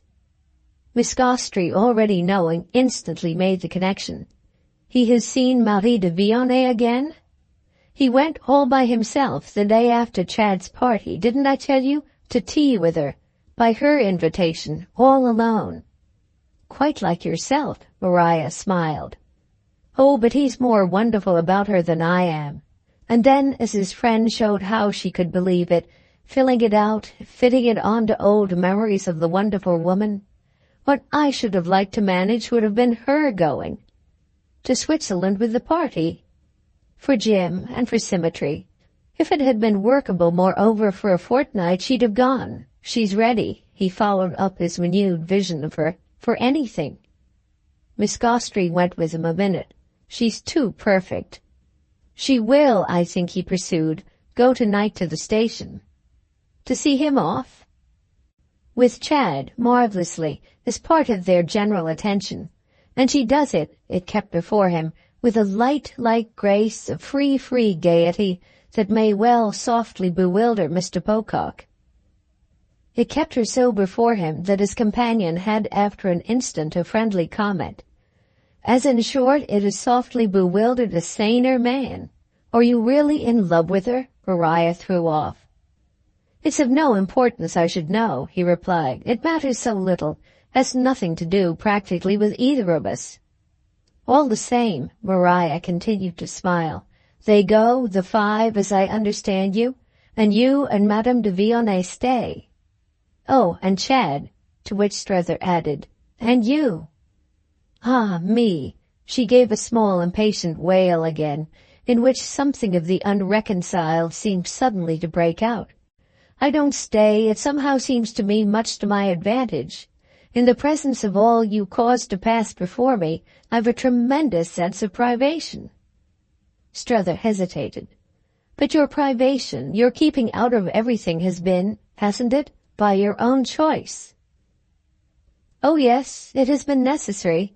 That is, it has been better for you. What I mean is only that I seem to have ceased to serve you. How can you tell that? He asked. You don't know how you serve me. When you cease— Well, she said as he dropped.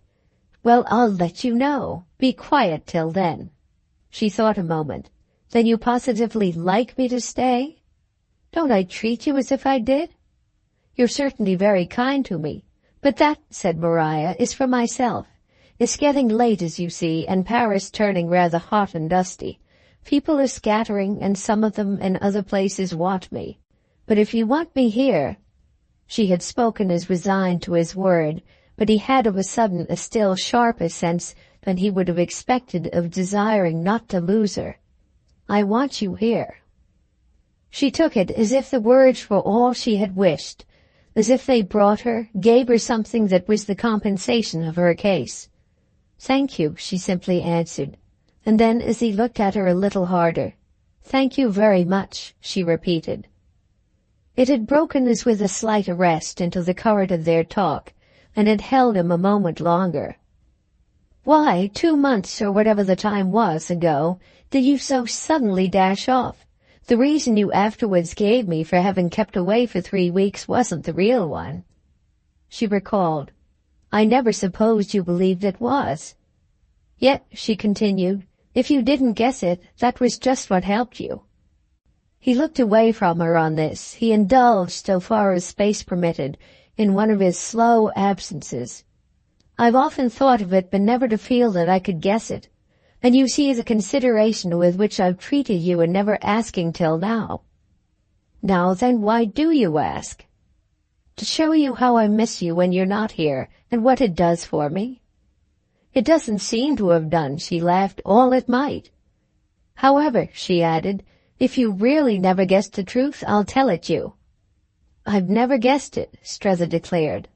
Never? Never. Well then, I dashed off as you say, so as not to have the confusion of being there if Marie de Vionnet should tell you anything to my detriment.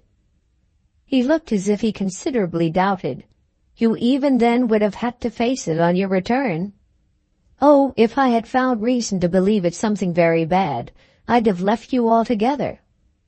So then, he continued, it was only on guessing she had been on the whole merciful that you ventured back? Maria kept it together. I owe her thanks. Whatever her temptation, she didn't separate us. That's one of my reasons, she went on, for admiring her so. Let it pass then, said Strether, for one of mine as well. But what would have been her temptation? What are ever the temptations of women? He thought, but hadn't naturally to think too long. Men? She would have had you with it more for herself, but she saw she could have you without it. Oh, have me? Strether a trifle ambiguously sighed. You, he handsomely declared, would have had me at any rate with it. Oh, have you? She echoed as he had done. I do have you, however, she less ironically said, from the moment you express a wish. He stopped before her, full of the disposition. I'll express 50. Which indeed begot in her, with a certain inconsequence, a return of her small wail. Ah, there you are. There, if it were so, he continued for the rest of the time to be. And it was as if to show her how she could still serve him, that coming back to the departure of the Pococks, he gave her the view, vivid with 100 more touches than we can reproduce, of what had happened for him that morning. He had had 10 minutes with Sarah at her hotel, 10 minutes reconquered by irresistible pressure from the time over which he had already described her to Miss Gostry as having at the end of their interview on his own premises passed the great sponge of the future. He had caught her by not announcing himself, had found her in her sitting-room with a dressmaker, and a lingerie whose account she appeared to have been more or less ingenuously settling, and who soon withdrew. Then he had explained to her how he had succeeded, late the night before, in keeping his promise of seeing Chad. I told her I'd take it all. You'd take it? Why, if he doesn't go? Maria waited. And who takes it if he does? She inquired with a certain grimness of gaiety. Well, said Strether, I think I take in any event everything. By which I suppose you mean, his companion brought out after a moment, that you definitely understand you now lose everything. He stood before her again. It does come perhaps to the same thing, but Chad, now that he has seen, doesn't really want it. She could believe that, but she made as always for clearness. Still, what, after all, has he seen? What they want of him, and it's enough. It contrasts so unfavorably with what Madame de Vionnet wants. It contrasts just so, all round, and tremendously. Therefore, perhaps most of all with what you want? Oh, said Strether, what I want is the thing I've ceased to measure or even to understand. But his friend nonetheless went on. Do you want Mrs. Newsome, after such a way of treating you? It was a straighter mode of dealing with this lady than they had as yet, such was their high form, permitted themselves, but it seemed not wholly for this that he delayed a moment. I dare say it has been, after all, the only way she could have imagined. And does that make you want her any more? I've tremendously disappointed her. Strether thought it worthwhile to mention. Of course you have. That's rudimentary. That was plain to us long ago. But isn't it almost as plain, Maria went on, that you've even yet your straight remedy? Really drag him away, as I believe you still can, and you'd cease to have to count with her disappointment. Ah, then, he laughed, I should have to count with yours. But this barely struck her now. What, in that case, should you call counting? You haven't come out where you are, I think, to please me. Oh, he insisted, that too, you know, has been part of it. I can't separate, it's all one, and that's perhaps why, as I say, I don't understand. But he was ready to declare again that this didn't in the least matter, all the more that, as he affirmed, he hadn't really as yet come out. She gives me, after all, on its coming to the pinch, a last mercy, another chance. They don't sail, you see, for 5 or 6 weeks more, and they haven't, she admits that, expected Chad would take part in their tour. It's still open to him to join them at the last at Liverpool. Miss Gostrey considered. How in the world is it open unless you open it? How can he join them at Liverpool if he but sinks deeper into his situation here?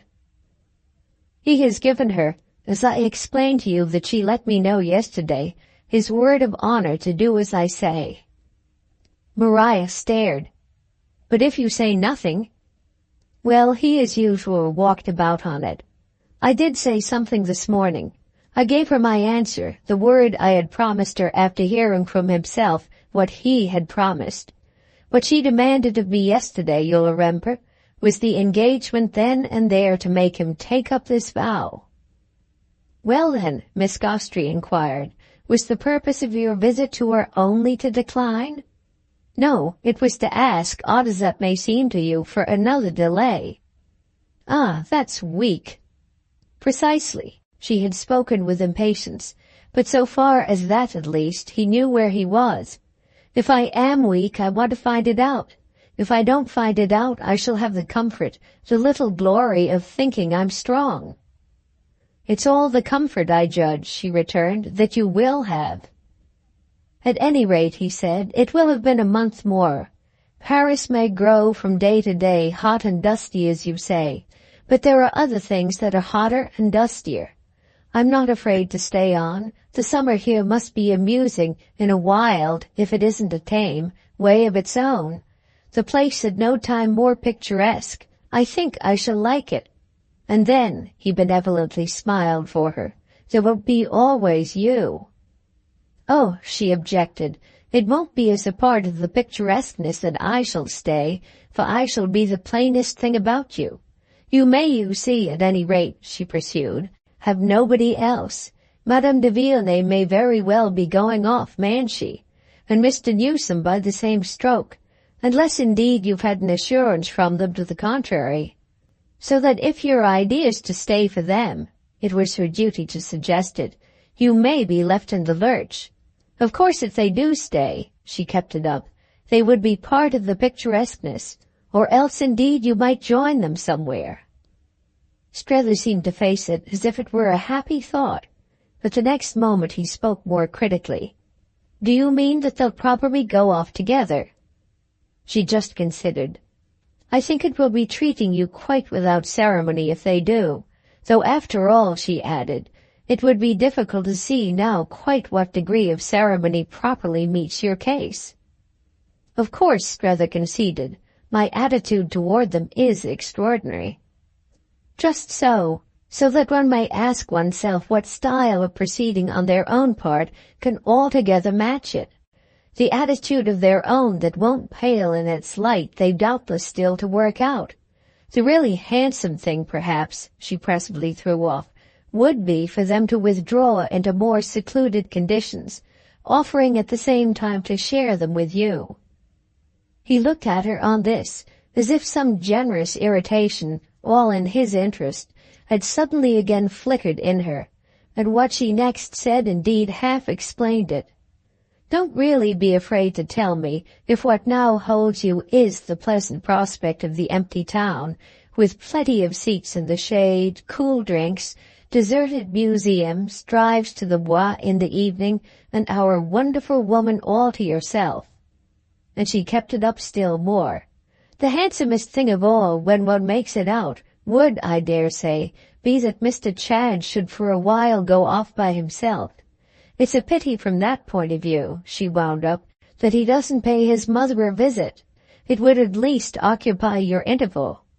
The thought, in fact, held her a moment. Why doesn't he pay his mother a visit? Even a week at this good moment would do. "My dear lady," Strether replied, and he had it even to himself surprisingly ready. "My dear lady, his mother has paid him a visit. Mrs. Newsome has been with him this month with an intensity that I'm sure he has thoroughly felt. He has lavishly entertained her, and she has let him have her thanks. Do you suggest he shall go back for more of them?" "Well," she succeeded after a little at shaking it off. "I see. It's what you don't suggest, what you haven't suggested, and you know." "So would you, my dear," he kindly said, "if you had so much as seen her." "As seen Mrs. Newsome?" "No, Sarah, which both for Chad and for myself has served all the purpose." "And served it in a manner," she responsibly mused, "so extraordinary." "Well, you see," he partly explained, "what it comes to is that she's all cold thought, which Sarah could serve to us cold without its really losing anything. So it is that we know what she thinks of us." Maria had followed, but she had an arrest. "What I've never made out, if you come to that, is what you think, I mean you personally, of her. Don't you so much, when all's said, as care a little?" "That," he answered with no loss of promptness, "is what even Chad himself asked me last night. He asked me if I don't mind the loss. Well, the loss of an opulent future, which moreover, he hastened to add, was a perfectly natural question." "I call your attention all the same," said Miss Gostrey, "to the fact that I don't ask it. What I venture to ask is whether it's to Mrs. Newsome herself that you're indifferent." "I haven't been so," he spoke with all assurance. "I've been the very opposite. I've been from the first moment preoccupied with the impression everything might be making on her, quite oppressed, haunted, tormented by it. I've been interested only in her seeing what I've seen, and I've been as disappointed in her refusal to see it as she has been in what has appeared to her the perversity of my insistence." "Do you mean that she has shocked you as you shocked her?" Strether weighed it. "I'm probably not so shockable, but on the other hand I've gone much further to meet her. She, on her side, hasn't budged an inch." "So that you're now at last," Maria pointed the morrow, "in the sad stage of recriminations." "No, it's only to you I speak. I've been like a lamb to Sarah. I only put my back to the wall. It's to that one naturally staggers when one has been violently pushed there." She watched him a moment. "Thrown over?" "Well, as I feel I've landed somewhere, I think I must have been thrown." She turned it over, but as hoping to clarify much rather than to harmonize. "The thing is that I suppose you've been disappointing." "Quite from the very first of my arrival? I dare say. I admit I was surprising even to myself." "And then, of course," Maria went on, "I had much to do with it." "With my being surprising?" "That will do," she laughed, "if you're too delicate to call it my being. Naturally," she added, "you came over more or less for surprises." "Naturally," he valued the reminder. "But they were to have been all for you," she continued to piece it out, "and none of them for her." Once more he stopped before her as if she had touched the point. "That's just her difficulty, that she doesn't admit surprises. It's a fact that, I think, describes and represents her, and it falls in with what I tell you, that she's all, as I've called it, fine, cold thought. She had, to her own mind, worked the whole thing out in advance, and worked it out for me as well as for herself. Whenever she has done that, you see, there's no room left, no margin, as it were, for any alteration. She's filled as full, packed as tight, as she'll hold, and if you wish to get anything more or different either out or in, you've got to make over altogether the woman herself." "What it comes to," said Strether, "is that you've got morally and intellectually to get rid of her." "Which would appear," Maria returned, "to be practically what you've done." But her friend threw back his head. "I haven't touched her. She won't be touched. I see it now as I've never done. And she hangs together with a perfection of her own," he went on, "that does suggest a kind of a wrong in any change of her composition. It was at any rate," he wound up, "the woman herself, as you call her, the whole moral and intellectual being or block that Sarah brought me over to take or to leave." It turned Miss Gostrey to deeper thought. Fancy having to take at the point of the bayonet a whole moral and intellectual being or block. "It was, in fact," said Strether, "what at home I had done, but somehow over there I didn't quite know it." "One never does, I suppose," Miss Gostrey concurred, "realize in advance in such a case the size, as you may say, of the block.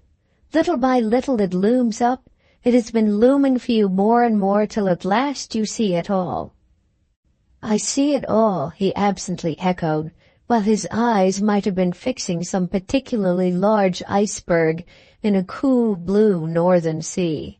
"It's magnificent," he then rather oddly exclaimed. But his friend, who was used to this kind of inconsequence in him, kept the thread. "There's nothing so magnificent for making others feel you as to have no imagination." It brought him straight round. "Ah, there you are. It's what I said last night to Chad, that he himself, I mean, has none." "Then it would appear," Maria suggested, "that he has, after all, something in common with his mother." "He has in common that he makes one, as you say, feel him. And yet," he added, as if the question were interesting, "one feels others too, even when they have plenty." Miss Gostrey continued suggestive. "Madame de Vionnet? She has plenty." Certainly, she had quantities of old, but there are different ways of making oneself felt. "Yes, it comes no doubt to that. You now—" He was benevolently going on, but she wouldn't have it. "Oh, I don't make myself felt, so my quantity needn't be settled. Yours, you know," she said, "is monstrous. No one has ever had so much." It struck him for a moment. That's what Chad also thinks. "There you are, then, though it isn't for him to complain of it." "Oh, he doesn't complain of it," said Strether. "That's all that would be wanting. But apropos of what," Maria went on, "did the question come up?" "Well, of his asking me what it is I gain." She had a pause. "Then, as I've asked you too, it settles my case." "Oh, you have," she repeated, "treasures of imagination." But he had been for an instant thinking away from this, and he came up in another place. "And yet Mrs. Newsome, it's a thing to remember, has imagined, that is imagine, and apparently still does, horrors about what I shouldn't have found. I was booked by her vision, extraordinarily intense after all, to find them, and that I didn't, that I couldn't, that as she evidently felt I wouldn't, this evidently didn't at all, as they say, suit her book. It was more than she could bear. That was her disappointment." "You mean you were to have found Chad himself horrible?" "I was to have found the woman." "Horrible?" "Found her as she imagined her." And Strether paused as if for his own expression of it he could add no touch to that picture. His companion had meanwhile thought. "She imagined stupidly, so it comes to the same thing." "Stupidly? Oh," said Strether. "But she insisted. She imagined meanly." He had it, however, better. "It couldn't but be ignorantly." "Well, intensity with ignorance, what do you want worse?" This question might have held him, but he let it pass. "Sarah isn't ignorant now. She keeps up the theory of the horrible." "Ah, but she's intense, and that by itself will do sometimes as well. If it doesn't do, in this case at any rate, to deny that Marie's charming, it will do at least to deny that she's good." "What I claim is that she's good for Chad." "You don't claim," she seemed to like it clear, "that she's good for you." But he continued without heeding. "That's what I wanted them to come out for, to see for themselves if she's bad for him. And now that they've done so, they won't admit that she's good even for anything." "They do think," Strether presently admitted, that she's on the whole about as bad for me. But they're consistent, of course, inasmuch as they've their clear view of what's good for both of us. For you, to begin with, Maria, all responsive, confined the question for the moment, to eliminate from your existence, and if possible even from your memory, the dreadful creature that I must gruesomely shadow forth for them, even more than to eliminate the distincter evil, thereby a little less portentous, of the person whose confederate you suffered yourself to become. However, that's comparatively simple. You can easily, at the worst, after all, give me up. I can easily, at the worst, after all, give you up. The irony was so obvious that it needed no care. I can easily, at the worst, after all, even forget you. Call that, then, workable. But Mr. Newsome has got much more to forget. How could he do it? Ah, there again we are.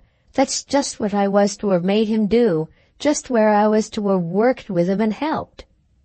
She took it in silence and without attenuation, as if perhaps from a very familiarity with the facts, and her thought made a connection without showing the links. Do you remember how we used to talk at Chester and in London about my seeing you through? She spoke as of far-off things, and as if they had spent weeks at the places she named. It's just what you are doing. Ah, but the worst, since you've left such a margin, may be still to come. You may yet break down. Yes, I may yet break down. But will you take me? He had hesitated, and she waited. Take you? For as long as I can bear it? She also debated. Mr. Newsome and Madame de Vionnet may, as we were saying, leave town.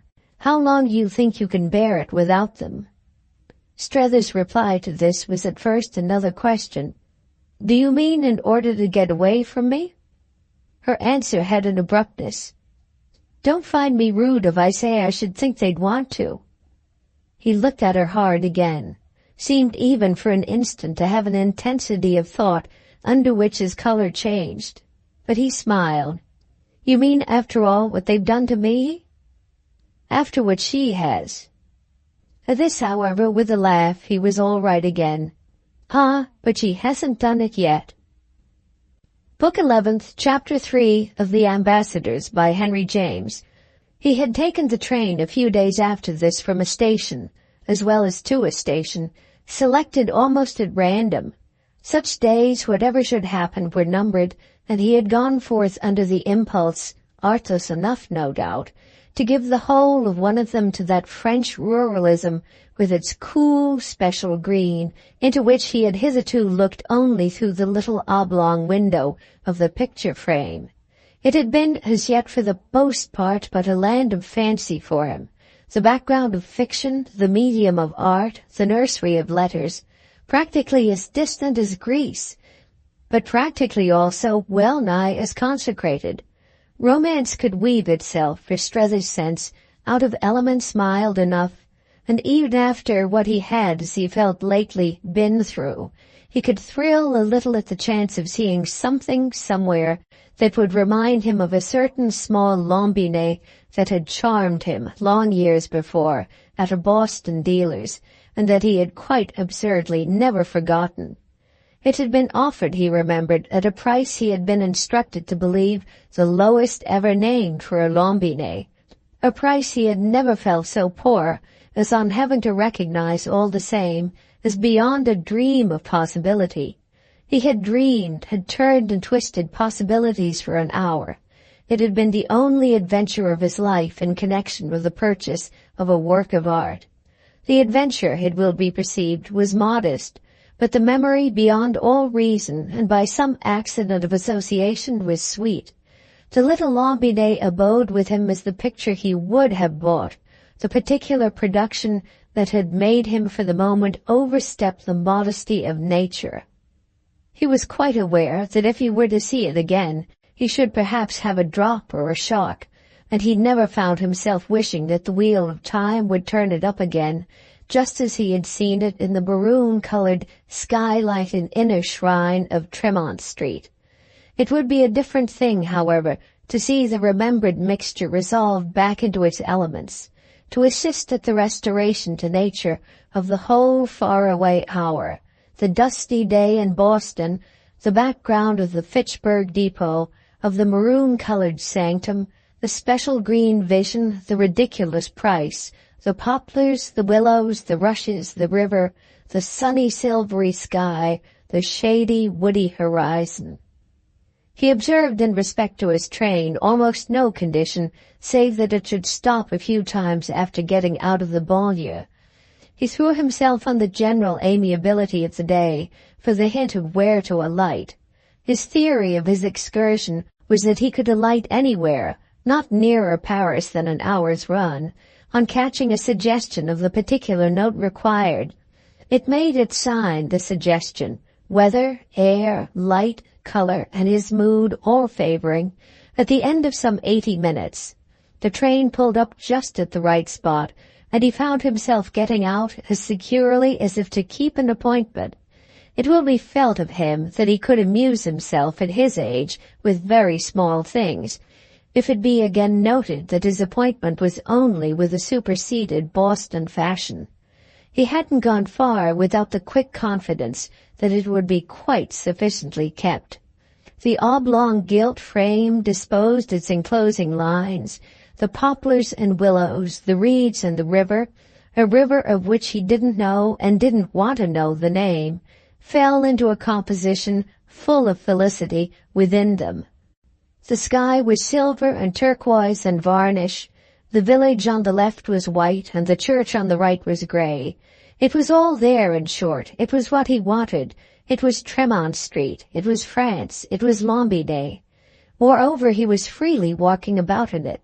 He did this last for an hour to his heart's content, making for the shady, woody horizon and boring so deep into his impression and his idleness that he might fairly have got through them again and reached the maroon-colored wall. It was a wonder, no doubt, that the taste of idleness for him shouldn't need more time to sweeten, but it had in fact taken the few previous days. It had been sweetening in truth ever since the retreat of the Pococks.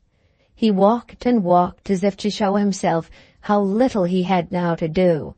He had nothing to do but turn off to some hillside where he might stretch himself and hear the poplars rustle, and whence, in the course of an afternoon so spent, an afternoon richly suffused, too, with the sensible book in his pocket, he should sufficiently command the scene to be able to pick out just the right little rustic inn for an experiment in respect to dinner. There was a train back to Paris at 9:20, and he saw himself partaking, at the close of the day, with the enhancements of a coarse white cloth and a sanded door, of something fried and felicitous, washed down with authentic wine, after which he might, as he liked, either stroll back to his station in the gloaming, or propose for the local carriole, and converse with his driver, a driver who naturally wouldn't fail of a stiff, clean blouse, of a knitted nightcap, and of the genius of response, who, in fine, would sit on the shafts, tell him what the French people were thinking, and remind him, as indeed the whole episode would incidentally do, of Maupassant. Strether heard his lips for the first time in French air, as this vision assumed consistency, amid sounds of expressive intention, without fear of his company. He had been afraid of Chad and of Maria and of Madame de Vionnet. He had been most of all afraid of Waymarsh, in whose presence, so far as they had mixed together in the light of the town, he had never, without somehow paying for it, aired either his vocabulary or his accent. He usually paid for it by meeting immediately afterwards Waymarsh's eye.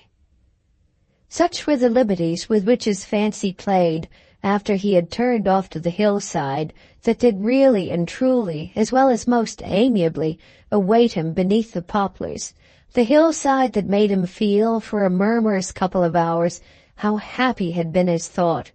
He had the sense of success, of a finer harmony in things, nothing but what had turned out as yet according to his plan. It most of all came home to him, as he lay on his back on the grass, that Sarah had really gone, that his tension was really relaxed. The peace diffused in these ideas might be delusive, but it hung about him none the less for the time. It fairly, for half an hour, sent him to sleep.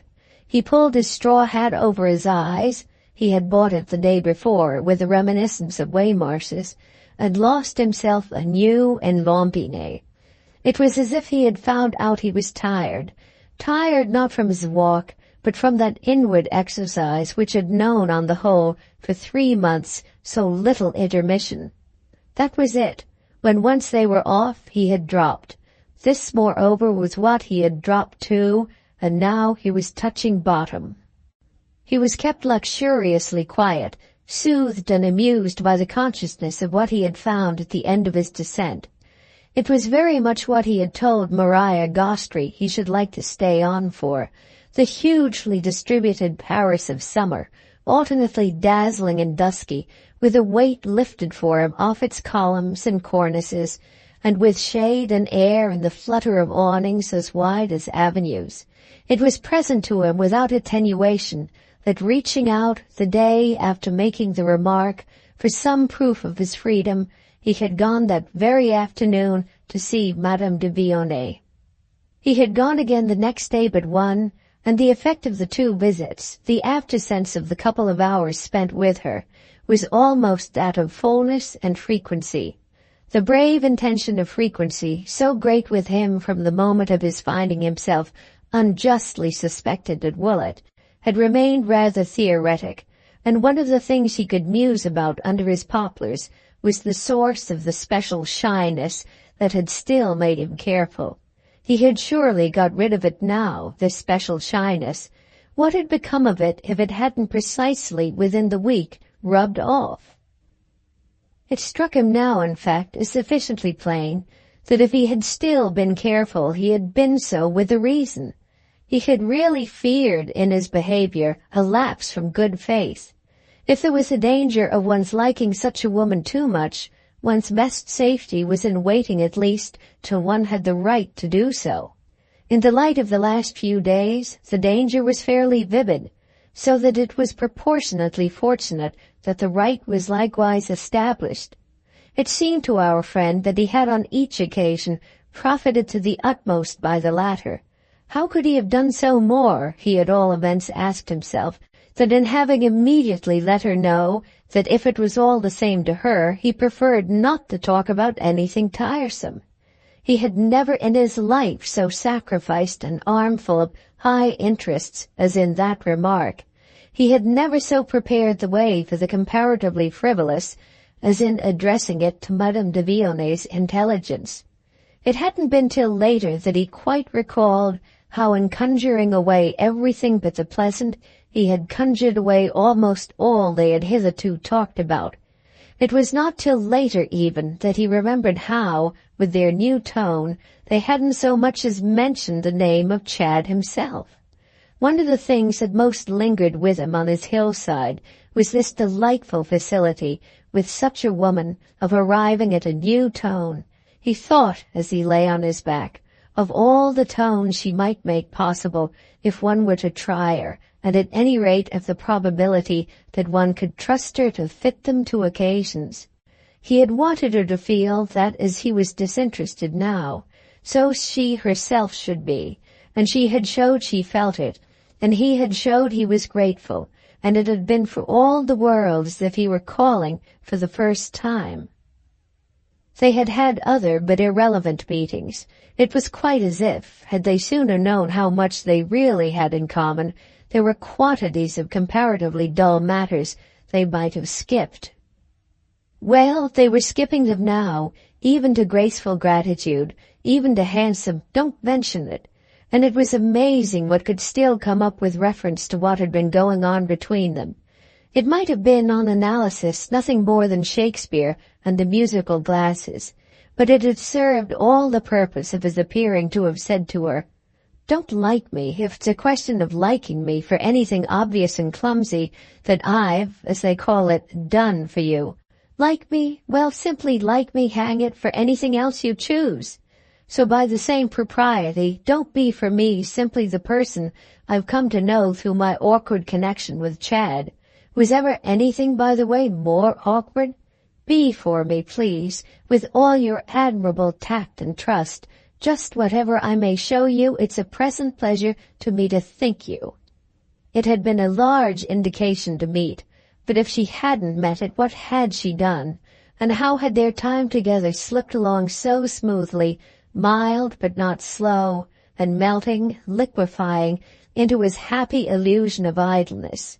He could recognize, on the other hand, that he had probably not been without reason in his restricted state, for keeping an eye on his liability to lapse from good faith. He really continued in the picture, that being for himself his situation, all the rest of this rambling day, so that the charm was indeed more than ever upon him, when towards 6 o'clock he found himself amicably engaged with a stout, white-capped, deep-voiced woman at the door of the auberge of the biggest village, a village that affected him as a thing of whiteness, blueness, and crookedness, set in coppery green, and that had the river flowing behind or before it, one couldn't say which, at the bottom in particular of the inn garden. He had had other adventures before this, had kept along the height after shaking off slumber, had admired, had almost coveted another small old church, all steep roof and dim slate color without, and all whitewash and paper flowers within, had lost his way and had found it again, had conversed with rustics who struck him perhaps a little more as men of the world than he had expected, had acquired at a bound a fearless facility in French, had, as the afternoon waned, a watery bock, all pale and Parisian, in the café of the furthest village, which was not the biggest, and had meanwhile not once overstepped the oblong gilt frame. The frame had drawn itself out for him as much as you please, but that was just his luck. He had finally come down again to the valley, to keep within touch of stations and trains, turning his face to the quarter from which he had started, and thus it was that he had at last pulled up before the hostess of the Cheval Blanc, who met him with a rough readiness that was like the clatter of sabots over stones, on their common ground of a côtelette de veau à l'oise at a subsequent lift. He had walked many miles and didn't know he was tired, but he still knew he was amused, and even that, though he had been alone all day, he had never yet so struck himself as engaged with others and in midstream of his drama. It might have passed for finished, his drama, with its catastrophe all but reached. It had, however, none the less been vivid again for him, as he thus gave it its fuller chance. He had only had to be at last well out of it to feel it, oddly enough, still going on. For this had been all day at bottom the spell of the picture, that it was essentially more than anything else a scene to the stage, that the very air of the play was in the rustle of the willows and the tone of the sky. The play and the characters had, without his knowing it till now, peopled all his space for him, and it seemed somehow quite happy that they should offer themselves, in the conditions so supplied, with a kind of inevitability. It was as if the conditions made them not only inevitable, but so much more nearly natural and right, as that they were at least easier, pleasanter to put up with. The conditions had nowhere so asserted their difference from those of Woollett, as they appeared to him to assert it in the little court of the Cheval Blanc, while he arranged with his hostess for a comfortable climax. They were few and simple, scant and humble, but they were the thing, as he would have called it, even to a greater degree than Madame de Villonay's old high salon, where the ghost of the empire walked. The thing was the thing that implied the greatest number of other things of the sort he had had to tackle, and it was queer, of course, but so it was. The implication here was complete. Not a single one of his observations but somehow fell into a place in it, not a breath of the cooler evening that wasn't somehow a syllable of the text. The text was simply, when condensed, that in these places such things were, and that if it was in them one elected to move about, one had to make one's account with what one lighted on.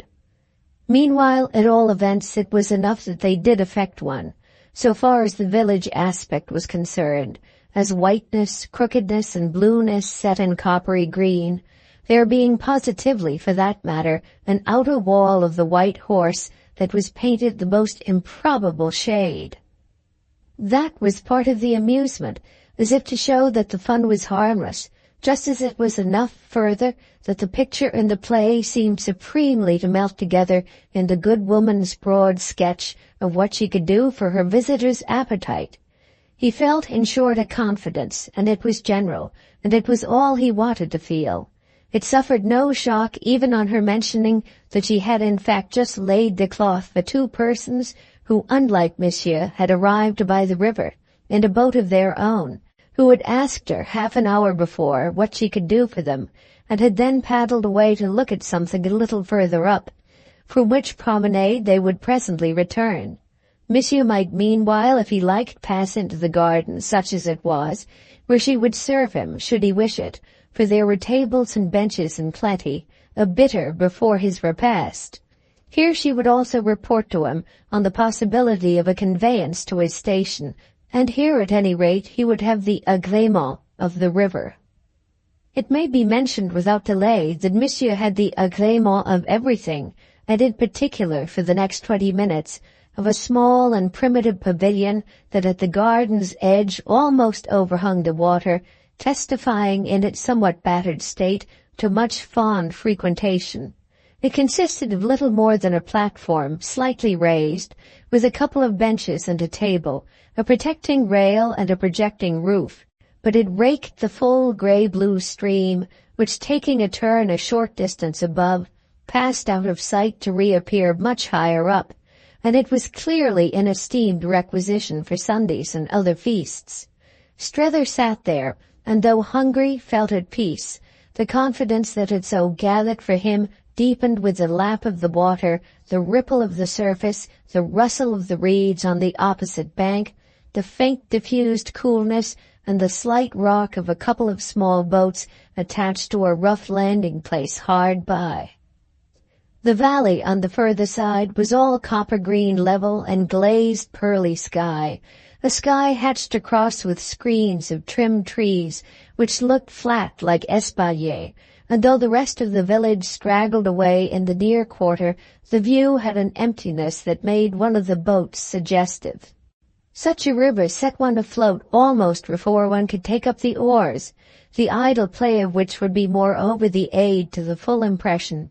This perception went so far as to bring him to his feet, but that movement in turn made him feel afresh that he was tired, and while he leaned against a post and continued to look out, he saw something that gave him a sharper arrest. Book 11th, Chapter 4 of The Ambassadors by Henry James.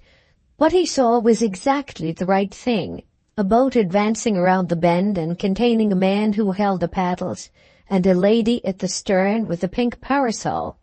It was suddenly as if these figures, or something like them, had been wanted in the picture, had been wanted more or less all day, and had now drifted into sight with a slow current on purpose to fill up the measure. They came slowly, floating down, evidently directed to the landing place near their spectator, and presenting themselves to him not less clearly as the two persons for whom his hostess was already preparing a meal. For two very happy persons he found himself straightway taking them, a young man in shirt-sleeves, a young woman easy and fair, who had pulled pleasantly up from some other place, and being acquainted with the neighborhood, had known what this particular retreat could offer them. The air quite thickened at their approach, with further intimations, the intimation that they were expert, familiar, frequent, that this wouldn't at all events be the first time. They knew how to do it, he vaguely felt, and it made them but the more idyllic, though at the very moment of the impression, as happened, their boat seemed to have begun to drift wide, the oarsman letting it go. It had by this time none the less come much nearer, near enough for Strether to dream the lady in the stern had for some reason taken account of his being there to watch them. She had remarked on it sharply, yet her companion hadn't turned round. It was in fact almost as if our friend had felt her bid him keep still. She had taken in something as a result of which their course had wavered, and it continued to waver while they just stood off. This little effect was sudden and rapid, so rapid that Strether's sense of it was separate only for an instant from a sharp start of his own. He, too, had within the minute taken in something, taken in that he knew the lady whose parasol, shifting as if to hide her face, made so fine a pink point in the shining scene. It was too prodigious, a chance in a million, but if he knew the lady, the gentleman who still presented his back and kept off, the gentleman, the coatless hero of the idyll, who had responded to her start, was, to match the marvel, none other than Chad. Chad and Madame de Vionnet were then, like himself, taking a day in the country, though it was as queer as fiction, as farce, that their country could happen to be exactly his, and she had been the first at recognition, the first to feel across the water the shock, for it appeared to come to that, of their wonderful accident. Strether became aware with this of what was taking place, that her recognition had been even stranger for the pair in the boat, that her immediate impulse had been to control it, and that she was quickly and intensely debating with Chad the risk of betrayal. He saw they would show nothing if they could feel sure he hadn't made them out, so that he had before him for a few seconds his own hesitation.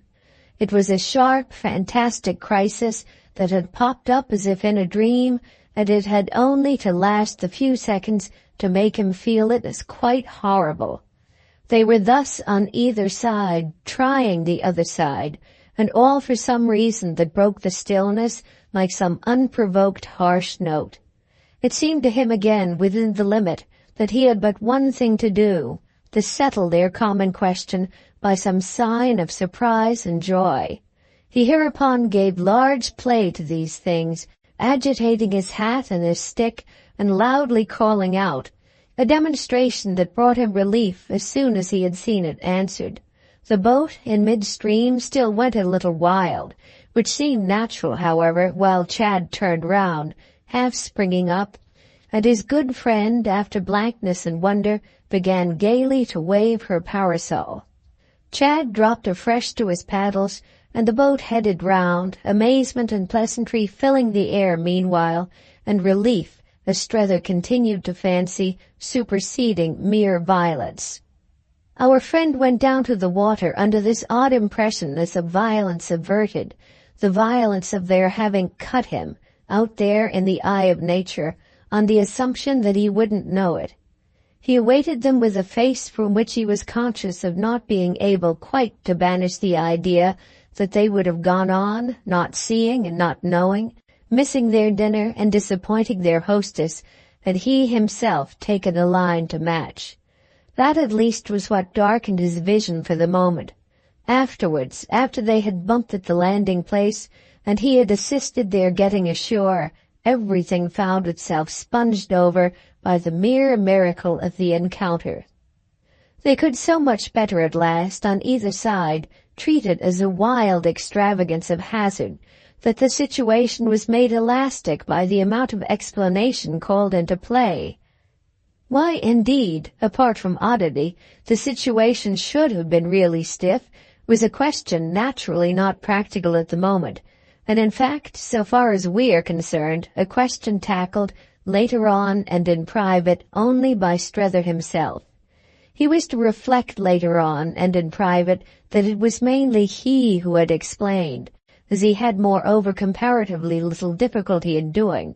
He was to have at all events meanwhile the worrying thought of their perhaps secretly suspecting him of having plotted this coincidence, taking such pains as might be to give it the semblance of an accident.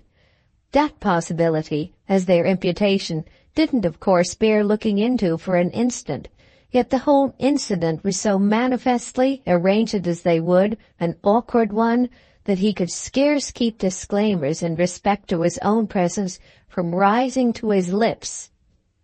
Disclaimers of intention would have been as tactless as his presence was practically gross, and the narrowest escape they either of them had was his lucky escape in the event from making any. Nothing of the sort, so far as surface and sound were involved, was even in question. Surface and sound all made for their common ridiculous good fortune, for the general invraisemblance of the occasion, for the charming chance that they had, the others, in passing, ordered some food to be ready, the charming chance that he had himself not eaten, the charming chance even more that their little plans, their hours, their train, in short, from là-bas, would all match for their return together to Paris. The chance that was most charming of all, the chance that drew from Madame de Vionnet her clearest, gayest "comme cela se trouve," was the announcement made to Strether after they were seated at table, the word given him by their hostess in respect to his carriage for the station, on which he might now count. It settled the matter for his friends as well. The conveyance, it was all too lucky, would serve for them, and nothing was more delightful than his being in a position to make the train so definite. It might have been for themselves to hear Madame de Vionnet, almost unnaturally vague, a detail left to be fixed, though Strether indeed was afterwards to remember that Chad had promptly enough intervened to forestall this appearance, laughing at his companion's flightiness, and making the point that he had, after all, in spite of the bedazzlement of a day out with her, known what he was about. Strether was to remember afterwards further that this had had for him the effect of forming Chad's almost sole intervention, and indeed he was to remember further still, in subsequent meditation, many things that, as it were, fitted together. Another of them was, for instance, that the wonderful woman's overflow of surprise and amusement was wholly into French, which he struck him as speaking with an unprecedented command of idiomatic turns, but in which she got, as he might have said, somewhat away from him, taking all at once little brilliant jumps that he could but lamely match. The question of his own French had never come up for them. It was the one thing she wouldn't have permitted. It belonged, for a person who had been through much, to mere boredom. But the present result was odd, fairly veiling her identity, shifting her back into her mere voluble class or race, to the intense audibility of which he was by this time inured. When she spoke the charming, slightly strange English he best knew her by, he seemed to feel her as a creature among all the millions, with a language quite to herself, the real monopoly of a special shade of speech, beautifully easy for her, yet of a color and a cadence that were both inimitable and matters of accident. She came back to these things after they had shaken down in the inn parlor, and knew, as it were, what was to become of them. It was inevitable that loud ejaculation over the prodigy of their convergence should at last wear itself out. Then it was that his impression took full form, the impression destined only to deepen, to complete itself, that they had something to put a face upon, to carry off and make the best of it, and that it was she who, admirably on the whole, was doing this. It was familiar to her, of course, that they had something to put a face upon. Their friendship, their connection, took any amount of explaining, that it would have been made familiar by his 20 minutes with Mrs. Pocock if it hadn't already been so. Yet his theory, as we know, had bountifully been that the facts were specifically none of his business, and were, over and above, so far as one had to do with them, intrinsically beautiful, and this might have prepared him for anything, as well as rendered him proof against mystification. When he reached home that night, however, he knew he had been, at bottom, neither prepared nor proof, and since we have spoken of what he was, after his return, to recall and interpret, it may as well immediately be said that his real experience of these few hours put on, in that belated vision, for he scarce went to bed till morning, the aspect that is most to our purpose. He then knew more or less how he had been affected. He but half knew at the time. There had been plenty to affect him even after, as has been said, they had shaken down, for his consciousness, though muffled, had its sharpest moments during this passage, a marked drop into innocent, friendly Bohemia.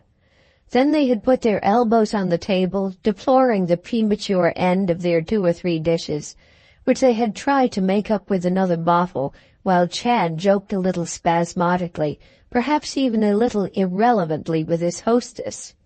What it all came to had been that fiction and fable were inevitably in the air, and not as a simple term of comparison, but as a result of things said.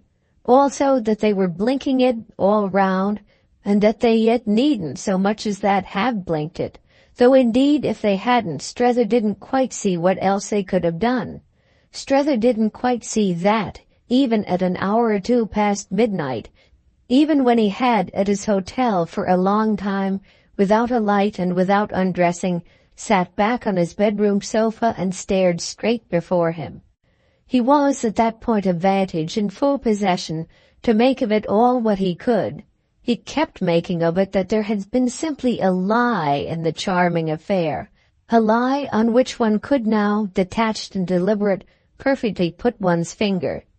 It was with the lie that they had eaten and drunk and talked and laughed, that they had waited for their carriole rather impatiently, and had then got into the vehicle, and sensibly subsiding, driven their 3 or 4 miles through the darkening summer night. The eating and drinking, which had been a resource, had had the effect of having served its turn.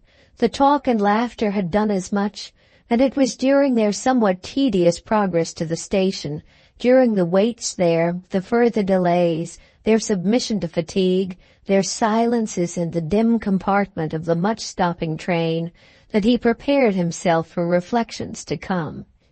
It had been a performance, Madame de Vionet's manner, and though it had to that degree faltered toward the end, as through her ceasing to believe in it, as if she had asked herself, or Chad had found a moment surreptitiously to ask her what after all was the use. A performance it had none the less quite handsomely remained, with the final fact about it that it was on the whole easier to keep up than to abandon. From the point of view of presence of mind, it had been very wonderful indeed, wonderful for readiness, for beautiful assurance, for the way her decision was taken on the spot without time to confer with Chad, without time for anything. Their only conference could have been the brief instance in the boat before they confessed to recognizing the spectator on the bank, for they hadn't been alone together a moment since, and must have communicated all in silence. It was a part of the deep impression for Strether, and not the least of the deep interest that they could so communicate, that Chad in particular could let her know he left it to her. He habitually left things to others, as Strether was so well aware, and it in fact came over our friend in these meditations that there had been as yet no such vivid illustration of his famous knowing how to live. It was as if he had humored her to the extent of letting her lie without correction, almost as if really he would be coming round at the morning to set the matter, as between Strether and himself, right. Of course he couldn't quite come. It was a case in which a man was obliged to accept the woman's version, even when fantastic.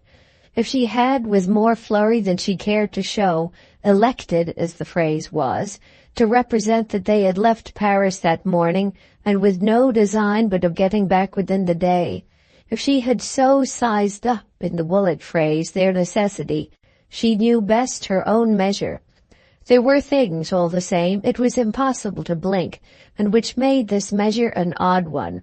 The too evident fact, for instance, that she hadn't started out for the day, dressed and hatted and shod, and even, for that matter, pink parasoled, as she had been in the boat. From what did the drop in her assurance proceed as the tension increased? From what did this slightly baffled ingenuity spring? But from her consciousness of not presenting, as the night closed in, with not so much as a shawl to wrap around, an appearance that matched her story. She admitted that she was cold, but only to blame her imprudence, which Chad suffered her to give such an account of as she might. Her shawl and Chad's overcoat and her other garments, and his, those they had each worn the day before, were at the place best known to themselves. A quiet retreat enough, no doubt, at which they had been spending the 24 hours, to which they had fully meant to return that evening, from which they had so remarkably swum into Strether's ken, and the tacit repudiation of which had been thus the essence of her comedy. Strether saw how she had perceived in a flash that they couldn't quite look to going back there under his nose, though honestly, as he gouged deeper into the matter, he was somewhat surprised, as Chad likewise had perhaps been, at the uprising of this scruple. He seemed even to divine that she had entertained it rather for Chad than for herself, and that, as the young man had lacked the chance to enlighten her, she had had to go on with it, he meanwhile mistaking her motive. He was rather glad, nonetheless, that they had in point of fact not parted at the Cheval Blanc, that he hadn't been reduced to giving them his blessing for an idyllic retreat down the river. He had in the actual case to make believe more than he liked, but this was nothing, it struck him, to what the other event would have required. Could he literally quite have faced the other event? Would he have been capable of making the best of it with them? This was what he was trying to do now, but with the advantage of his being able to give more time to it, a good deal counteracted by his sense of what, over and above the central fact itself, he had to swallow. It was the quantity of make-believe involved, and so vividly exemplified, that most disagreed with his spiritual stomach. He moved, however, from the consideration of that quantity, to say nothing of the consciousness of that organ, back to the other feature of the show, the deep truth of the intimacy revealed. That was what, in his vain vigil, he oftenest reverted to. Intimacy at such a point was like that, and what in the world else would one have wished it to be like? It was all very well for him to feel the pity of its being so much like lying. He almost blushed in the dark for the way he had dressed the possibility in vagueness, as a little girl might have dressed her doll. He had made them, and by no fault of their own, momentarily pull it for him, the possibility, out of this vagueness. And must he not therefore take it now, as they had had simply, with whatever thin attenuations, to give it to him? The very question, it may be added, made him feel lonely and cold. There was the element of the awkward all round, but Chad and Madame de Vionnet had at least the comfort that they could talk it over together. With whom could he talk of such things? Unless indeed always, at almost any stage, with Maria. He foresaw that Miss Gostrey would come again into requisition on the morrow. No, it wasn't to be denied that he was already a little afraid of her. What on earth, that's what I want to know now, had you then supposed? He recognized at last that he had really been trying all along to suppose nothing. Verily, verily, his labor had been lost. He found himself supposing innumerable and wonderful things. Book 12th, Chapter 1 of The Ambassadors by Henry James. Strether couldn't have said he had during the previous hours definitely expected it. Yet when later on that morning, though no later indeed than for his coming forth at 10 o'clock, he saw the concierge produce on his approach a petit bleu delivered since his letters had been set up, he recognized the appearance as the first symptom of a sequel. He then knew he had been thinking of some early sign from Chad as more likely after all than not, and this would be precisely the early sign. He took it so for granted that he opened the petit bleu just where he had stopped, in the pleasant cool draught of the porte cochere, only curious to see where the young man would, at such a juncture, break out. His curiosity, however, was more than gratified. The small missive whose gummed edge he had detached without attention to the address, not being from the young man at all, but from the person whom the case gave him on the spot as still more worthwhile. Worthwhile or not, he went round to the nearest telegraph office, the big one on the boulevard, with a directness that almost confessed to a fear of the danger of delay. He might have been thinking that if he didn't go before he could think, he wouldn't perhaps go at all. He, at any rate, kept in the lower side pocket of his morning coat a very deliberate hand on his blue missive, crumpling it up rather tenderly than harshly. He wrote a reply on the boulevard also in the form of a petit bleu, which was quickly done under pressure of the place, inasmuch as, like Madame de Vionet's own communication, it consisted of the fewest words. She had asked him if he could do her the very great kindness of coming to see her that evening at 9:30, and he answered as if nothing were easier that he would present himself at the hour she named. She had added a line of postscript to the effect that she would come to him elsewhere and at his own hour if he preferred, but he took no notice of this, feeling that if he saw her at all, half the value of it would be in seeing her where he had already seen her best. He mightn't see her at all. That was one of the reflections he made after writing and before he dropped his closed card into the box. He mightn't see anyone at all, any more at all. He might make an end as well now as ever, leaving things as they were, since he was doubtless not to leave them better, and taking his way home so far as should appear that a home remained to him. This alternative was for a few minutes so sharp that if he at last did deposit his missive, it was perhaps because the pressure of the place had an effect.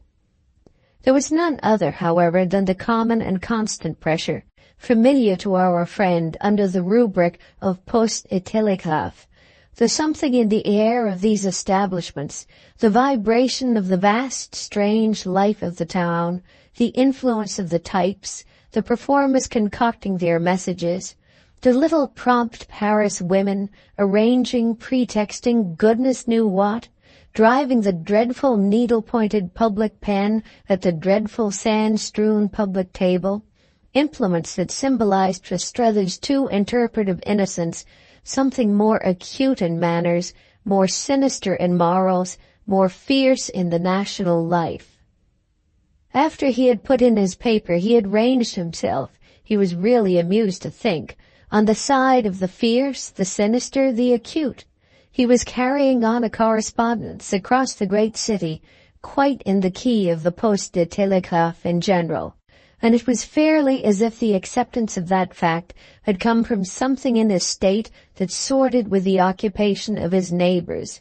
He was mixed up with the typical tale of Paris, and so were they, poor things. How could they altogether help being? They were no worse than he, in short, and he no worse than they, if, queerly enough, no better. And at all events he had settled his hash, so that he went out to begin from that moment his day of waiting. The great settlement was, as he felt, in his preference for seeing his correspondent in her own best conditions. That was part of the typical tale, the part most significant in respect to himself. He liked the place she lived in, the picture that each time squared itself, large and high and clear, around her.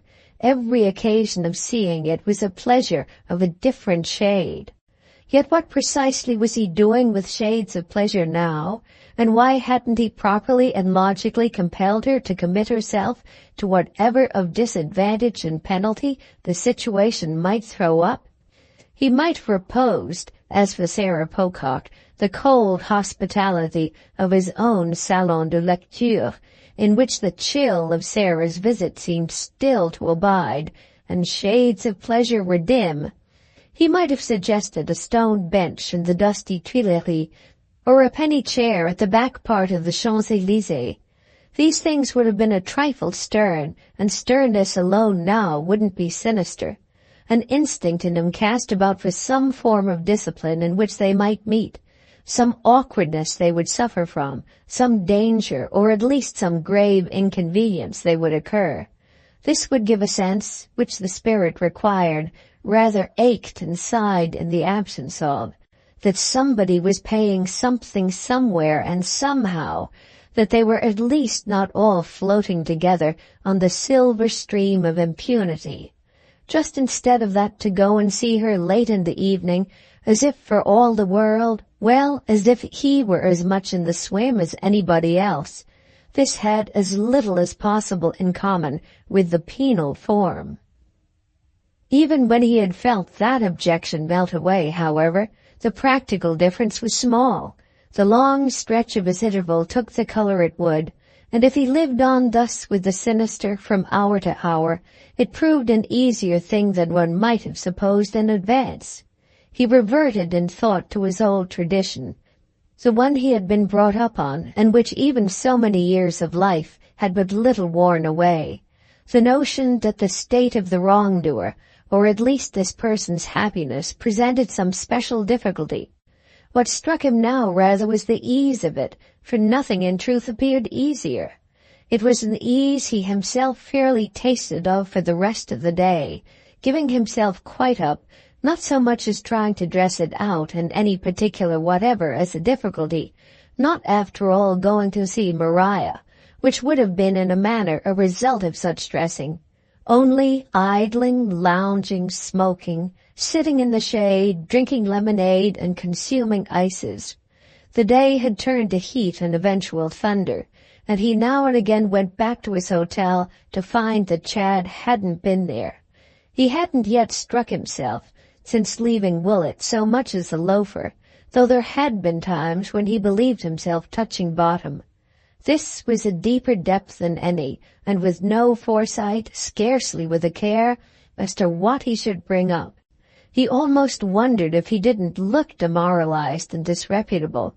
He had the fanciful vision, as he sat and smoked, of some accidental, some motived return of the Pococks, who would be passing along the boulevard and would catch this view of him. They would have distinctly, on his appearance, every ground for scandal. But fate failed to administer even that sternness. The Pococks never passed, and Chad made no sign. Strether meanwhile continued to hold off from Miss Gostrey, keeping her till tomorrow, so that by evening his irresponsibility, his impunity, his luxury had become, there was no other word for them, immense.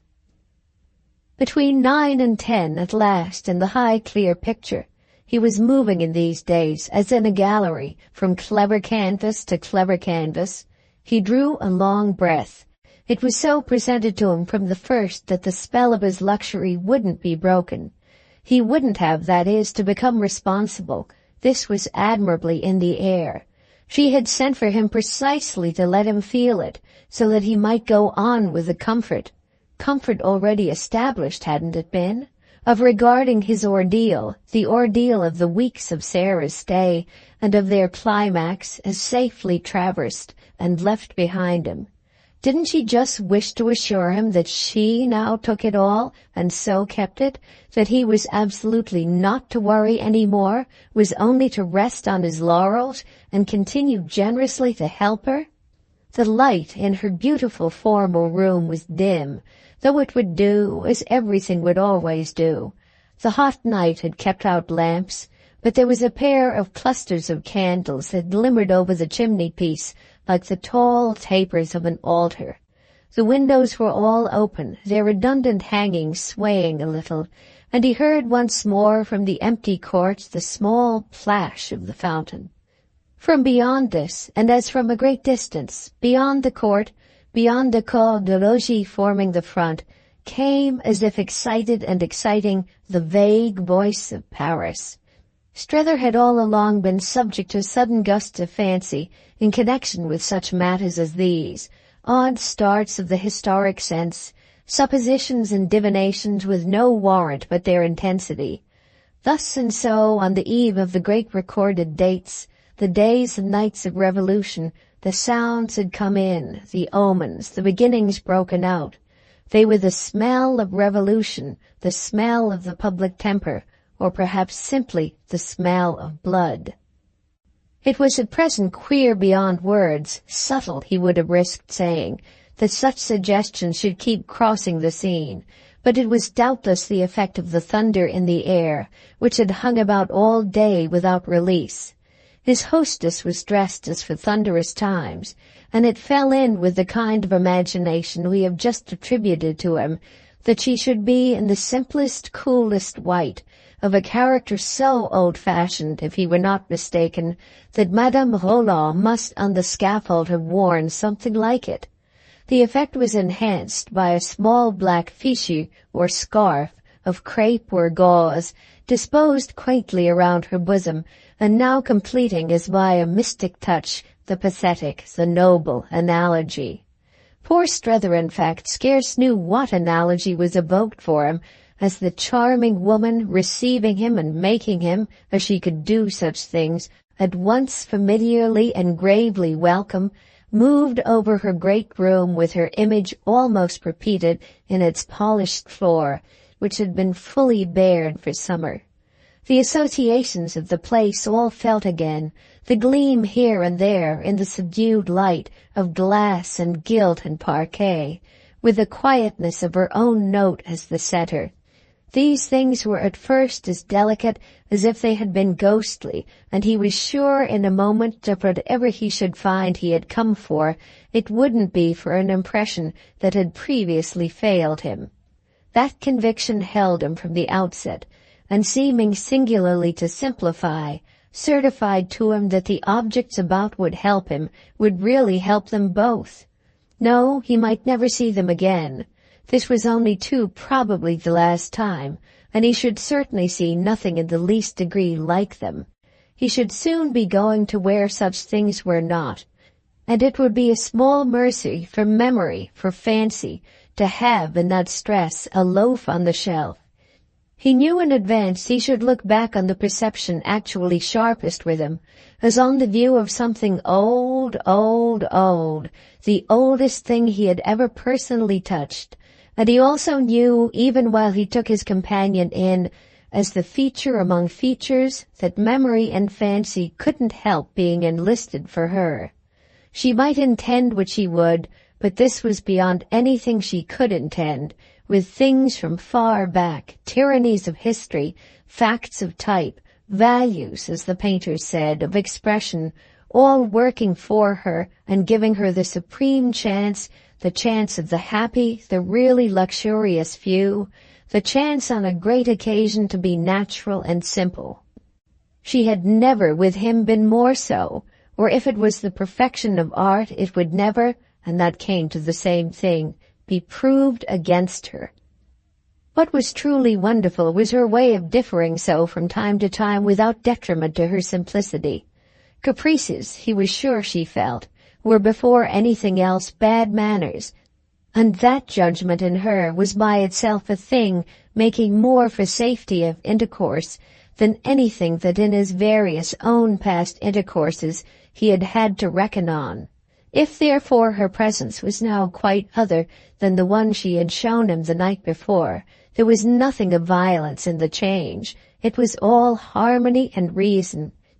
It gave him a mild, deep person, whereas he had had on the occasion to which their interview was a direct reference, a person committed to movement and surface and abounding in them.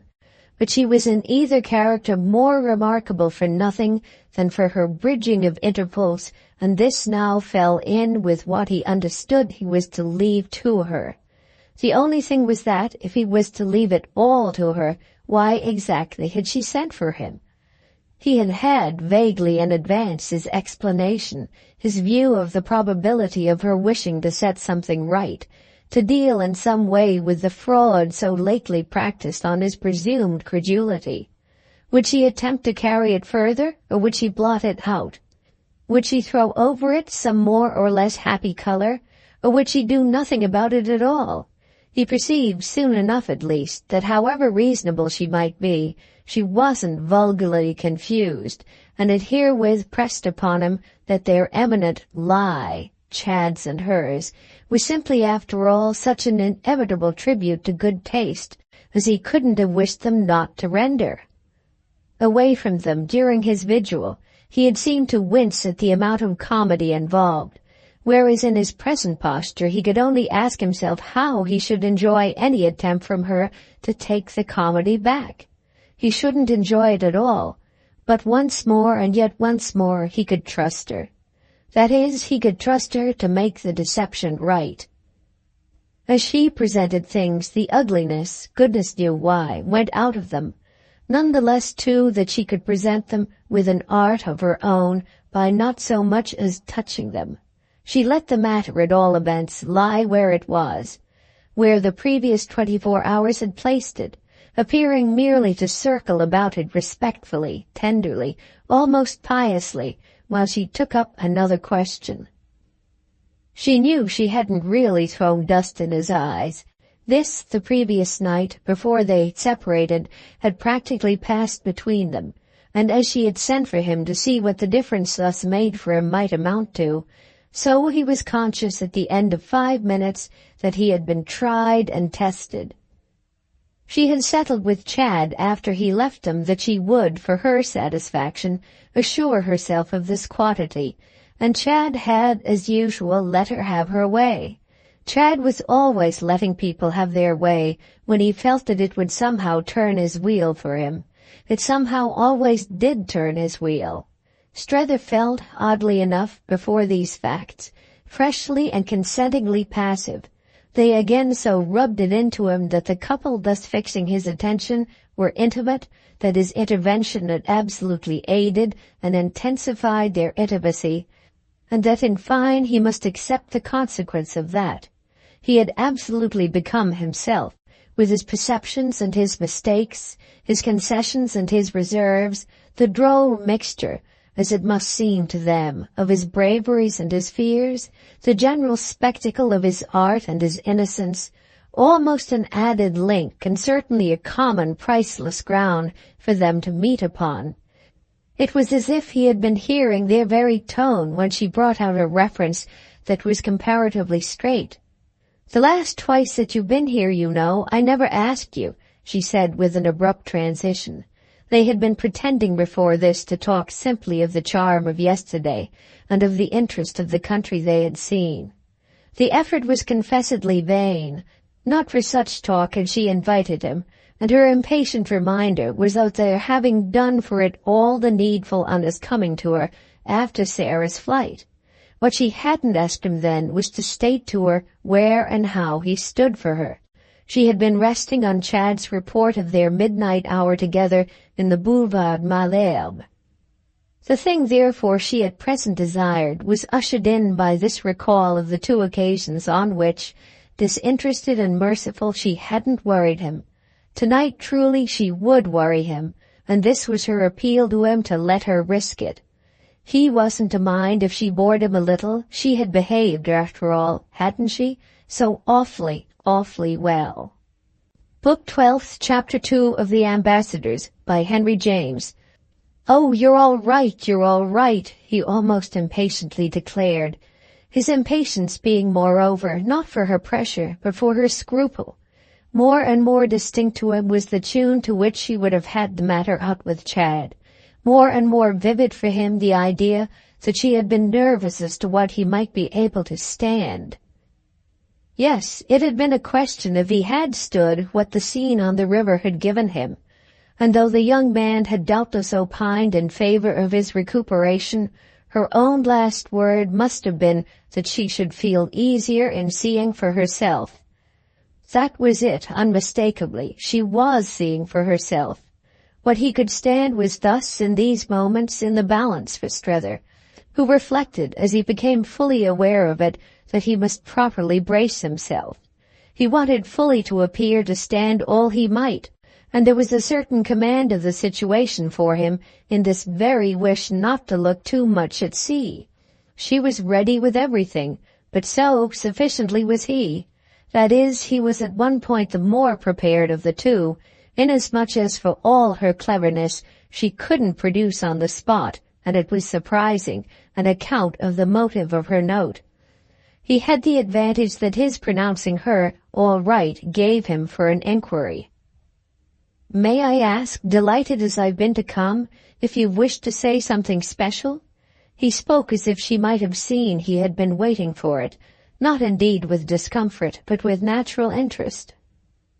Then he saw that she was a little taken aback, was even surprised herself at the detail she had neglected, the only one ever yet, having somehow assumed he would know, would recognize, would leave some things not to be said. She looked at him, however, an instant, as if to convey that if he wanted them all— "Selfish and vulgar, that's what I must seem to you. You've done everything for me, and here I am, as if I were asking for more. But it isn't," she went on, "because I'm afraid, though I am of course afraid, as a woman in my position always is. I mean, it isn't because one lives in terror. It isn't because of that one is selfish, for I'm ready to give you my word tonight that I don't care. Don't care what still may happen and what I may lose. I don't ask you to raise your little finger for me again, nor do I wish so much as to mention to you what we've talked of before, either my danger or my safety, or his mother or his sister, or the girl he may marry, or the fortune he may make or miss, or the right or the wrong of any kind he may do. If after the help one has had from you, one can't either take care of oneself or simply hold one's tongue, one must renounce all claim to be an object of interest. It's in the name of what I do care about that I've tried still to keep hold of you. How can I be indifferent, she asked, to how I appear to you? And, as he found himself unable immediately to say, why, if you're going, need you after all? Is it impossible you should stay on, so that one mayn't lose you? Impossible I should live with you here instead of going home? Not with us, if you object to that, but near enough to us somewhere for us to see you. Well, she beautifully brought out, when we feel we must. How should we not sometimes feel it? I wanted to see you often when I couldn't, she pursued, all these last weeks. How shan't I then miss you now with the sense of your being gone forever? Then, as if the straightness of this appeal, taking him unprepared, had visibly left him wondering, where is your home, moreover, now? What has become of it? I've made a change in your life, I know I have. I've upset everything in your mind as well, in your sense of, what shall I call it, all the decencies and possibilities. It gives me a kind of detestation. She pulled up short. Oh, but he wanted to hear. Detestation of what?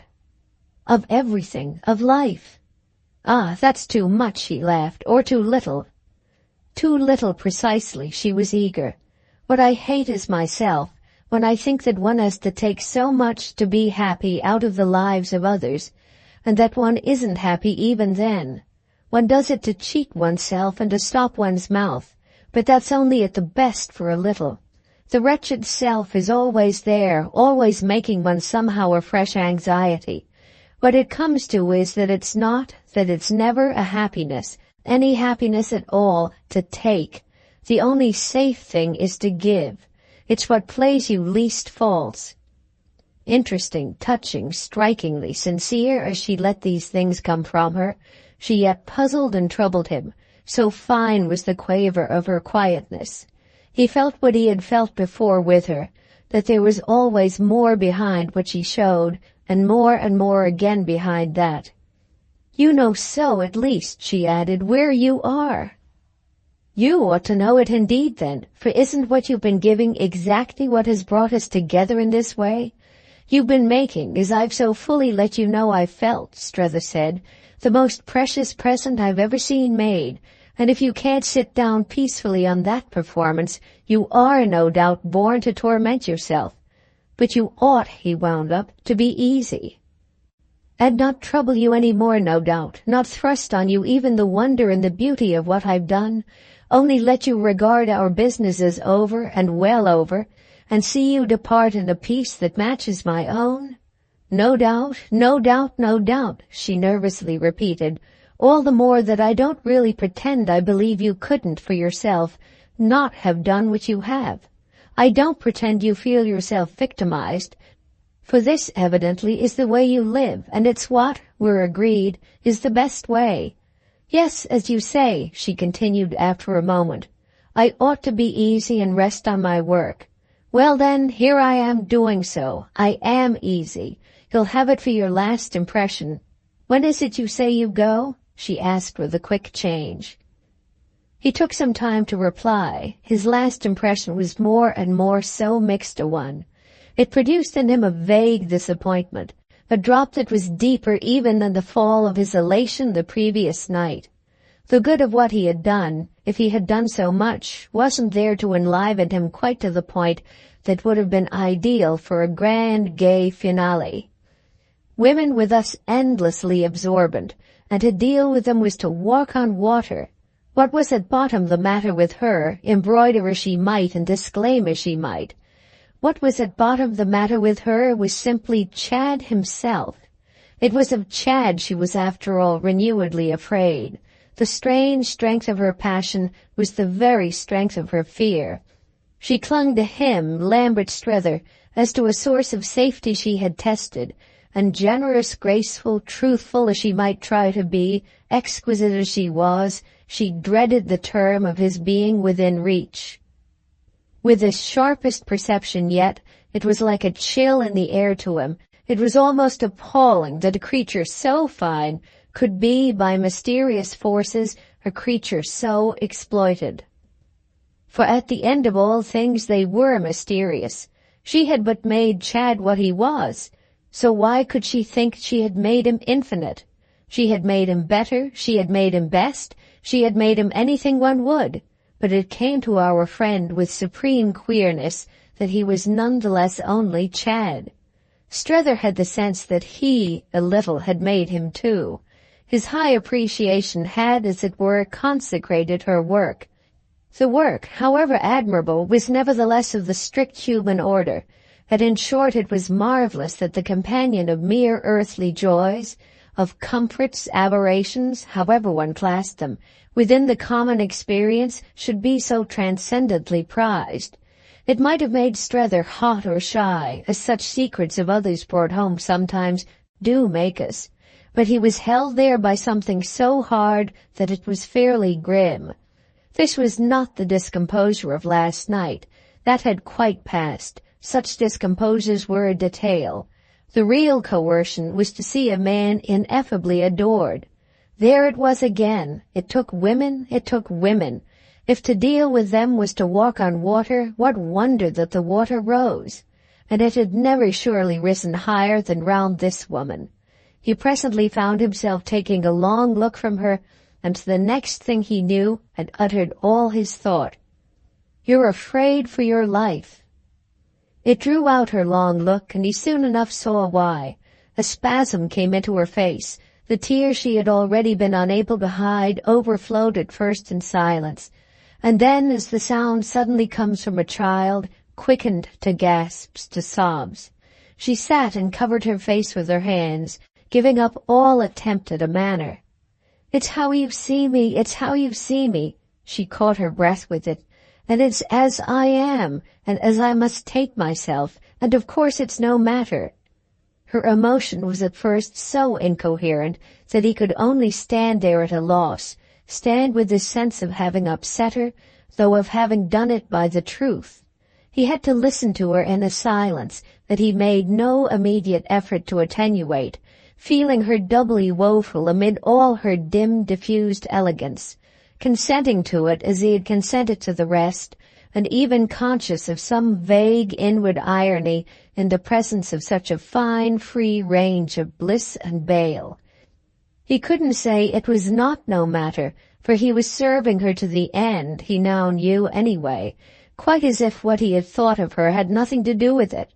It was actually, moreover, as if he didn't think of her at all, as if he could think of nothing but the passion, mature, abysmal, pitiful, she represented, and the possibilities she betrayed.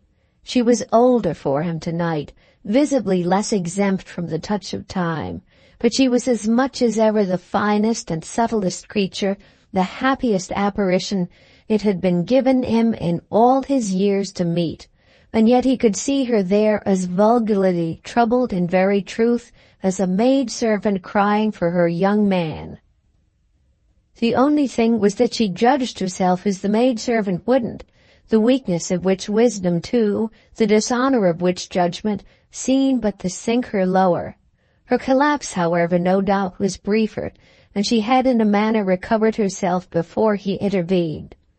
"Of course I'm afraid for my life, but that's nothing, it isn't that." He was silent a little longer, as if thinking what it might be. "There's something I have in mind that I can still do." But she threw off at last with a sharp, sad headshake, drying her eyes what he could still do. "I don't care for that. Of course, as I've said, you're acting in your wonderful way for yourself. And what's for yourself is no more my business, though I may reach out unholy hands so clumsily to touch it, than if it were something in Timbuktu. It's only that you don't snub me as you've had 50 chances to do. It's only your beautiful patience that makes one forget one's manners. In spite of your patience all the same, she went on, you'd do anything rather than be with us here, even if that were possible. You'd do everything for us but be mixed up with us, which is a statement you can easily answer to the advantage of your own manners. You can say, what's the use of talking of things that at the best are impossible? What is, of course, the use? It's only my little madness. You'd talk if you were tormented. And I don't mean now about him. Oh, for him.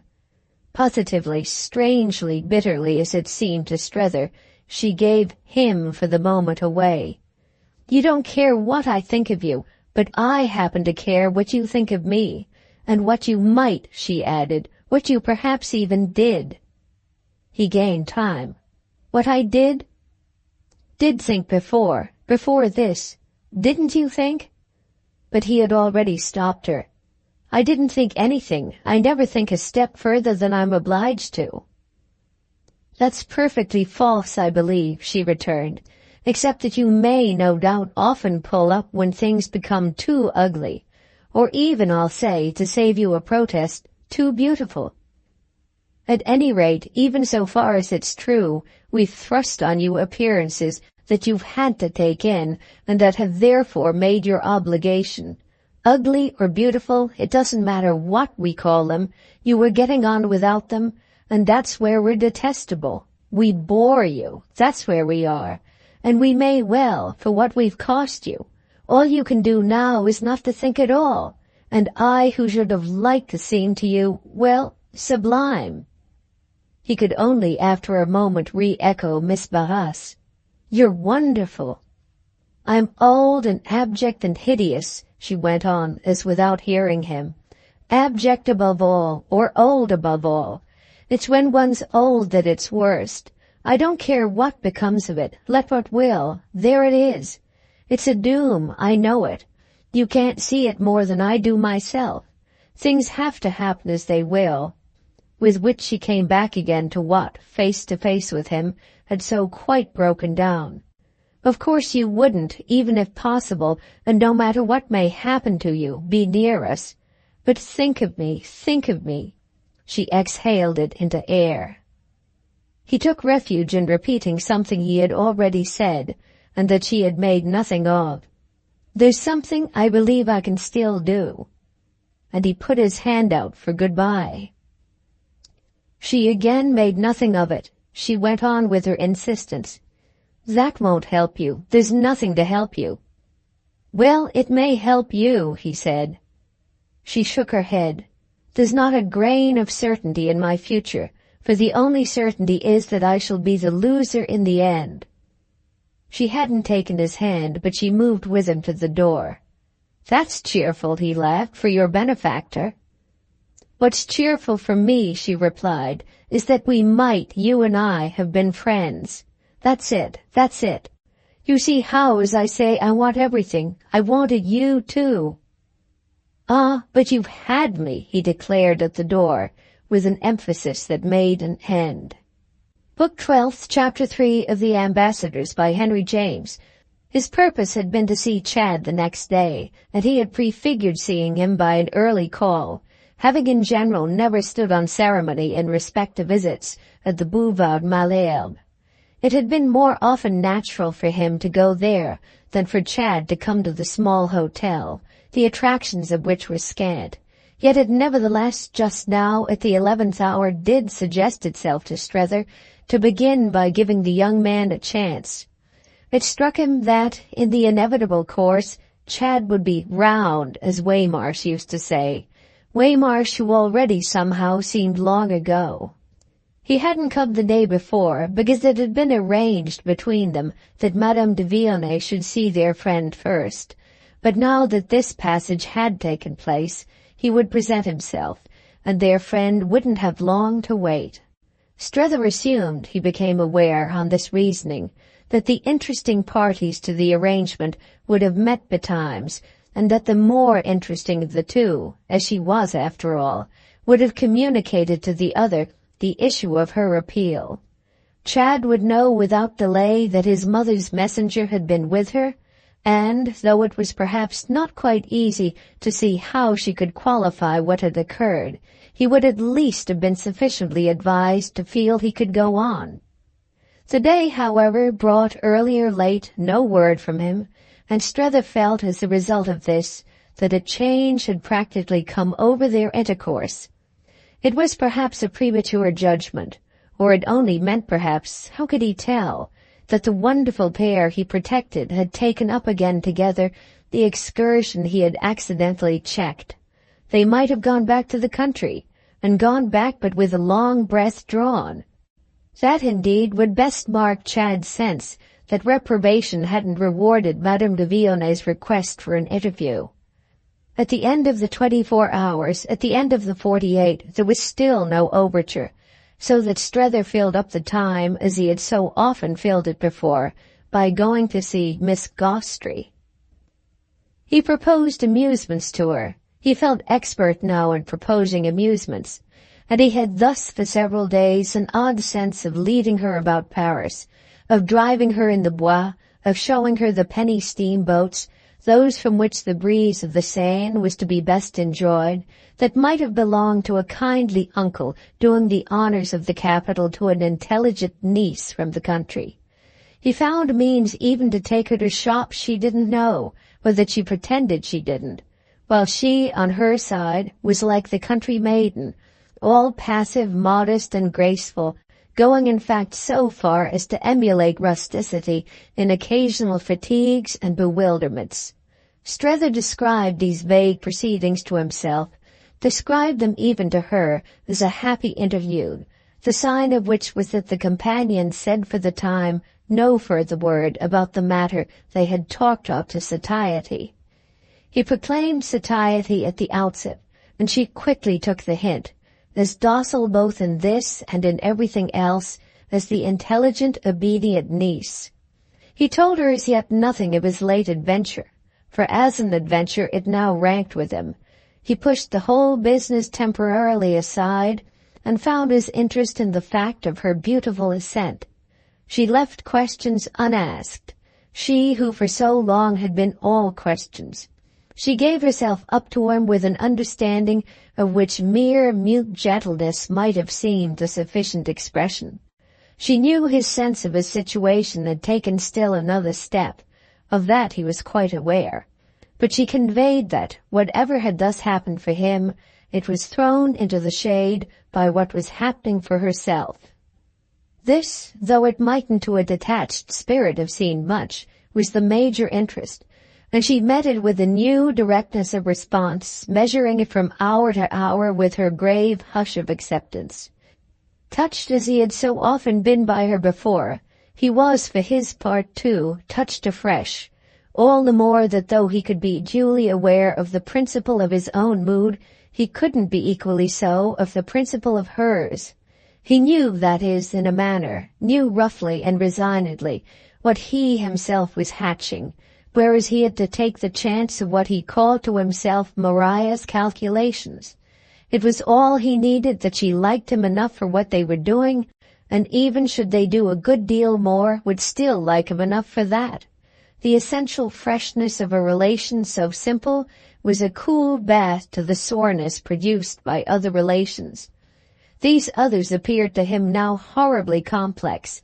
They bristled with fine points, points all unimaginable beforehand, points that pricked and drew blood, a fact that gave to an hour with his present friend on a bateau-mouche, or in the afternoon shade of the Champs-Élysées, something of the innocent pleasure of handling rounded ivory.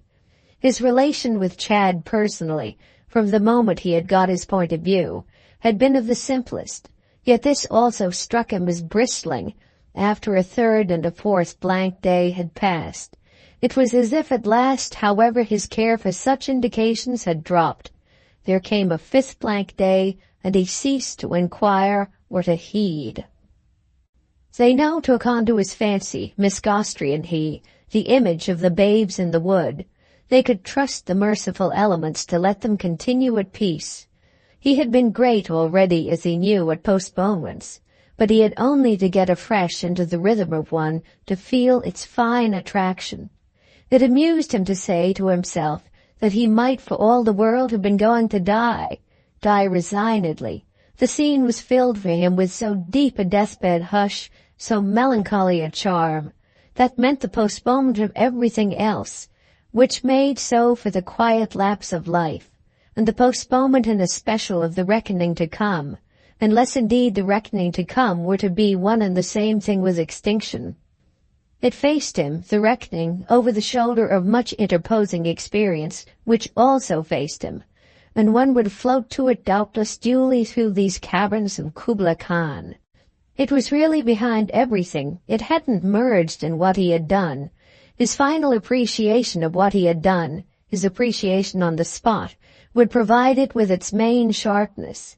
The spot so focused was of course Woollet, and he was to see at the best what Woollet would be with everything there changed for him.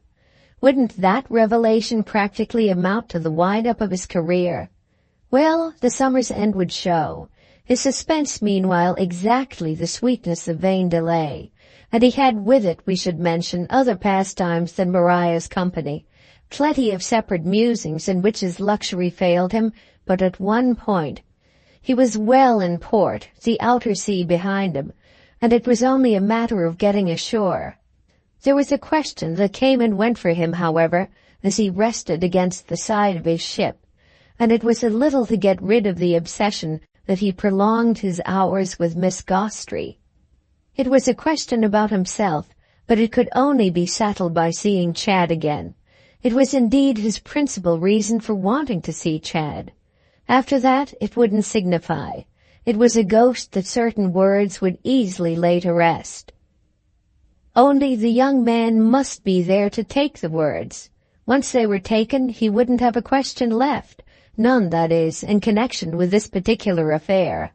It wouldn't then matter even to himself that he might now have been guilty of speaking because of what he had forfeited. That was the refinement of his supreme scruple. He wished so to leave what he had forfeited out of account. He wished not to do anything because he had missed something else, because he was sore or sorry or impoverished, because he was maltreated or desperate. He wished to do everything because he was lucid and quiet, just the same for himself on all essential points as he had ever been. Thus it was that while he virtually hung about for Chad, he kept mutely putting it, "You've been chucked, old boy, but what has that to do with it?" It would have sickened him to feel vindictive.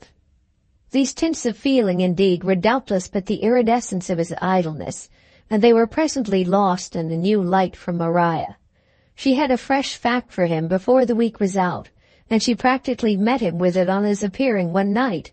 He hadn't on this day seen her, but had planned presenting himself in due course to ask her to dine with him somewhere out of doors, on one of the terraces in one of the gardens of which the Paris of summer was profuse. It had then come on to rain, so that disconcerted, he changed his mind, dining alone at home a little stuffedly and stupidly, and waiting on her afterwards to make up his loss. He was sure within a minute that something had happened. It was so in the air of the rich little room that he had scarcely to name his thought. Softly lighted, the whole color of the place, with its vague values, was in cool fusion, an effect that made the visitor stand for a little agaze. It was as if in doing so now he had felt a recent presence, his recognition of the passage of which his hostess in turn divined. She had scarcely to say it. "Yes, she has been here, and this time I received her." It wasn't till a minute later that she added, "There being, as I understand you, no reason now—" "None for your refusing?" "No, if you've done what you had to do." "I've certainly so far done it," Strether said, "as that you needn't fear the effect or the appearance of coming between us. There's nothing between us now but what we ourselves have put there, and not an inch of room for anything else whatever. Therefore you're only beautifully with us as always, though doubtless now, if she has talked to you, rather more with us than less. Of course if she came," he added, "it was to talk to you." It was to talk to me, Maria returned, on which he was further sure that she was practically in possession of what he himself hadn't yet told her. He was even sure she was in possession of things he himself couldn't have told, for the consciousness of them was now all in her face and accompanied there with a shade of sadness that marked in her the close of all uncertainties. It came out for him more than ever yet that she had had from the first the knowledge she believed him not to have had, a knowledge the sharp acquisition of which might be destined to make a difference for him. The difference for him might not inconceivably be an arrest of his independence and a change in his attitude. In other words, a revulsion in favor of the principles of Willett. She had really prefigured the possibility of a shock that would send him swinging back to Mrs. Newsome. He hadn't, it was true, week after week, shown signs of receiving it, but the possibility had been none the less in the air. What Maria accordingly had had now to take in was that the shock had descended and that he hadn't, all the same, swung back. He had grown clear in a flash on a point long since settled for herself, but no reapproximation to Mrs. Newsome had occurred in consequence. Madame de Vionnet had by her visit held up the torch to these truths, and what now lingered in poor Maria's face was the somewhat smoky light of the scene between them. If the light, however, wasn't, as we have hinted, the glow of joy, the reasons for this also were perhaps discernible to Strether even through the blur cast over them by his natural modesty. She had held herself for months with a firm hand. She hadn't interfered on any chance, and chances were specious enough, that she might interfere to her profit. She had turned her back on the dream that Mrs. Newsome's rupture, their friend's forfeiture, the engagement, the relation itself, broken beyond all mending, might furnish forth her advantage, and, to stay her hand from promoting these things, she had, on private, difficult but rigid lines, played strictly fair. She couldn't therefore but feel that though, as the end of all, the facts in question had been stoutly confirmed, her ground for personal, for what might have been called interested, elation remained rather vague. Strether might easily have made out that she had been asking herself, in the hours she had just sat through, if there were still for her, or were only not, a fair shade of uncertainty. Let us hasten to add, however, that what he at first made out on this occasion he also at first kept to himself. He only asked what in particular Madame de Vionnet had come for, and as to this his companion was ready. "She wants tidings of Mr. Newsome, whom she appears not to have seen for some days." "And she hasn't been away with him again?" "She seemed to think," Maria answered, "that he might have gone away with you." "And did you tell her I know nothing of him?" She had her indulgent headshake. "I've known nothing of what you know. I could only tell her I'd ask you." "Then I've not seen him for a week, and of course I've wondered." His wonderment showed at this moment as sharper, but he presently went on. "Still, I dare say I can put my hand on him. Did she strike you," he asked, "as anxious?" "She's always anxious." "After all I've done for her?" And he had one of the last flickers of his occasional mild mirth. "To think that was just what I came out to prevent." She took it up to reply. "You don't regard him, then, as safe?" "I was just going to ask you how in that respect you regard Madame de Vionnet." She looked at him a little. "What woman was ever safe? She told me," she added, and it was as if at the touch of the connection, "of your extraordinary meeting in the country. After that, à quoi se fier?" "It was as an accident, in all the possible or impossible chapter," Strether conceded, "amazing enough. But still she didn't mind?" "She doesn't mind anything." "Well then, as you don't either, we may all sink to rest."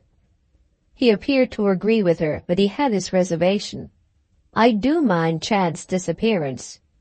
"Oh, he'll get him back. But now you know," she said, "why I went to Mentone."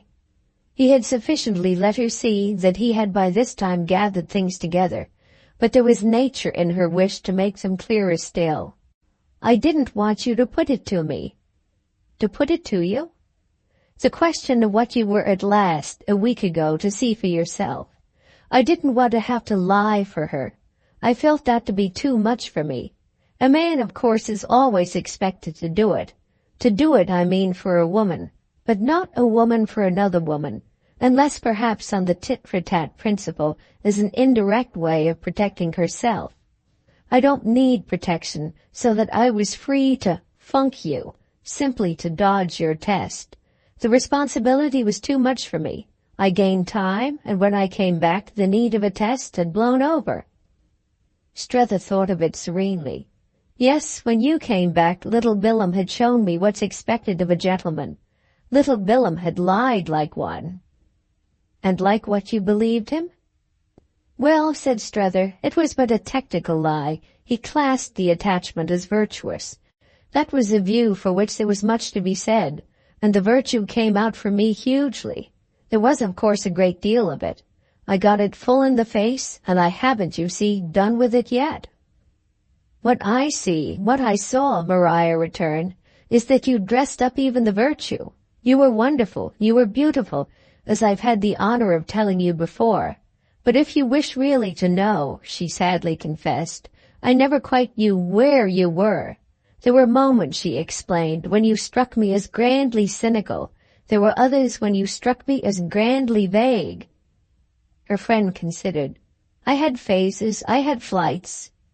"Yes, but things must have a basis." "A basis seemed to me just what her beauty supplied." "Her beauty of person?" "Well, her beauty of everything, the impression she makes. She has such variety and yet such harmony." She considered him with one of her deep returns of indulgence, returns out of all proportion to the irritations they flooded over. "You're complete." "You're always too personal," he good-humoredly said, "but that's precisely how I wondered and wandered." "If you mean," she went on, "that she was from the first for you the most charming woman in the world, nothing's more simple. Only that was an odd foundation." "For what I reared on it?" "For what you didn't." "Well, it was all not a fixed quantity, and it had for me, it has still, such elements of strangeness. Her greater age than his, her different world, traditions, association, her other opportunities, liabilities, standards." His friend listened with respect to his enumeration of these disparities. Then she disposed of them at a stroke. "Those things are nothing when a woman's hit. It's very awful. She was hit." Strether, on his side, did justice to that plea. "Oh, of course I saw she was hit. That she was hit was what we were busy with. That she was hit was our great affair. But somehow I couldn't think of her as down in the dust, and as put there by our little Chad." "It wasn't your little Chad, just your miracle?" Strether admitted it. "Of course I moved among miracles. It was all phantasmagoric. But the great fact was that so much of it was none of my business, as I saw my business. It isn't even now." His companion turned away on this, and it might well have been yet again with the sharpness of a fear of how little his philosophy could bring her personally. "I wish she could hear you." "Mrs. Newsome?" "No, not Mrs. Newsome, since I understand you that it doesn't matter now what Mrs. Newsome hears. Hasn't she heard everything?" "Practically, yes." He had thought a moment, but he went on. "You wish Madame de Vionnet could hear me?" "Madame de Vionnet." She had come back to him. "She thinks just the contrary of what you say, that you distinctly judge her." He turned over the scene as the two women thus placed together for him seemed to give it. "She might have known." "Might have known you don't?" Miss Gostrey asked as he let it drop. "She was sure of it at first," she pursued as he said nothing. "She took it for granted, at least, as any woman in her position would. But after that she changed her mind. She believed you believed." "Well?" He was curious.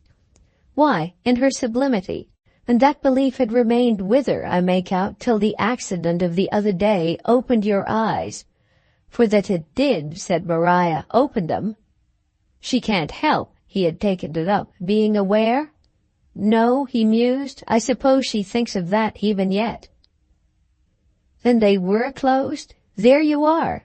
However, if you see her as the most charming woman in the world, it comes to the same thing. And if you'd like me to tell her that you do still so see her, Miss Gostrey, in short, offered herself for service to the end. It was an offer he could temporarily entertain, but he decided, she knows perfectly how I see her. Not favorably enough, she mentioned to me, to wish ever to see her again. She told me you had taken a final leave of her. She says you've done with her. So I have. Maria had a pause, then she spoke as if for conscience.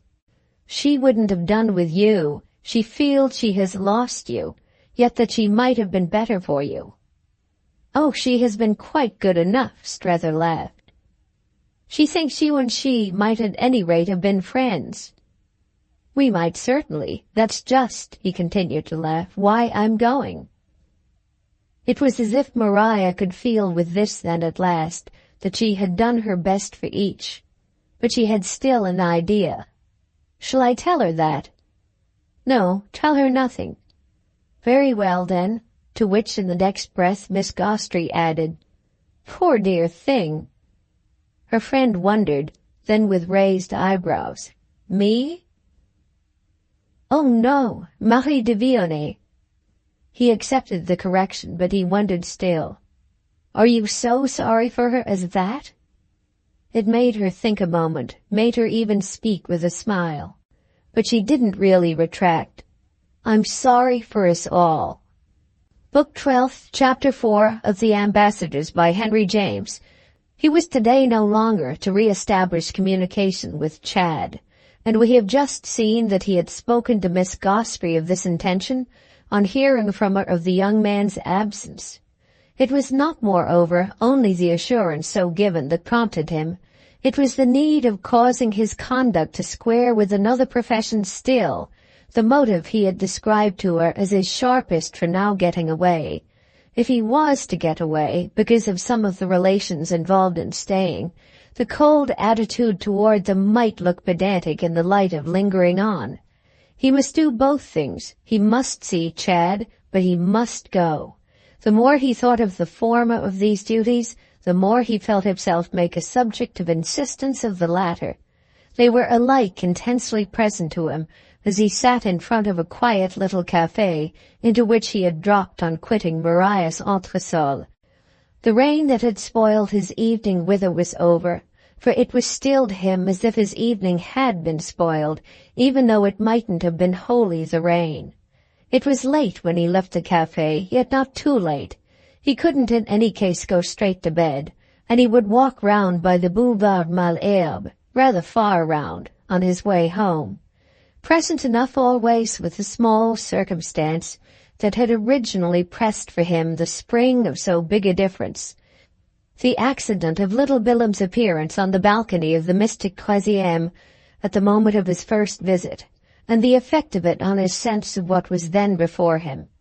He recalled his watch, his weight, and the recognition that had proceeded from the younger stranger, that had played frankly into the air and had presently brought him up, things smoothing the way for his first straight step.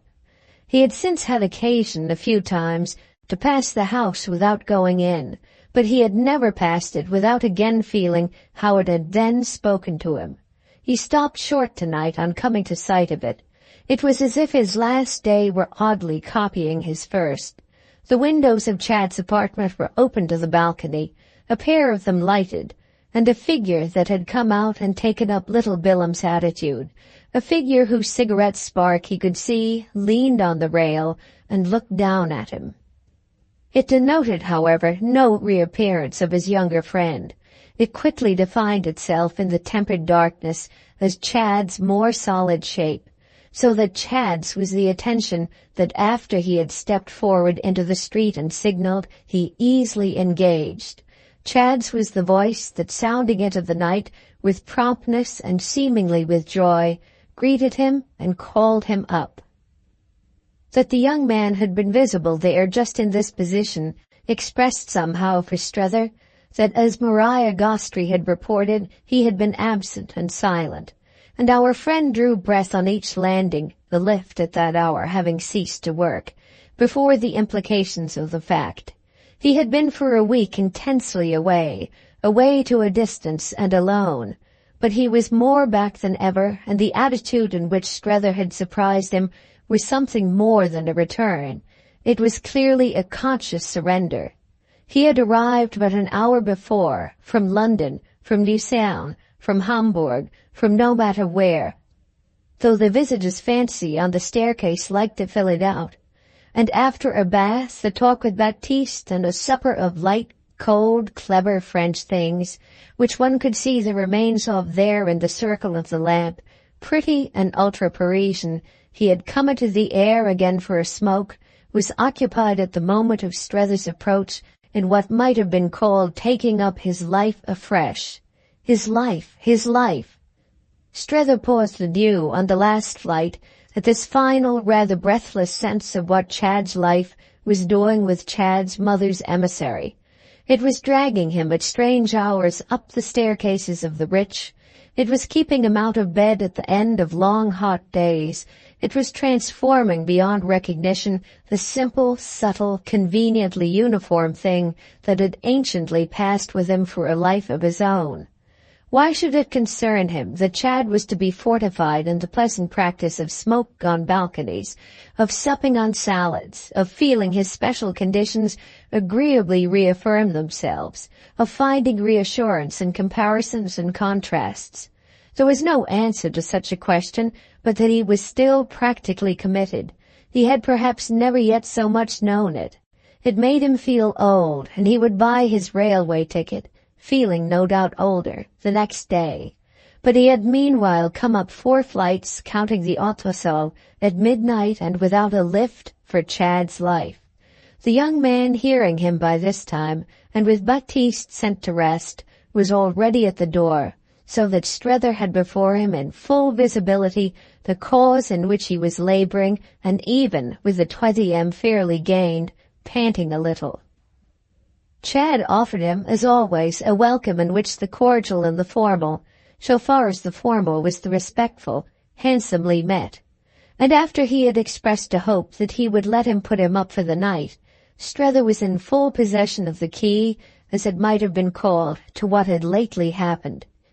If he had just thought of himself, as old Chad was at sight of him thinking of him as older, he wanted to put him up for the night just because he was ancient and weary.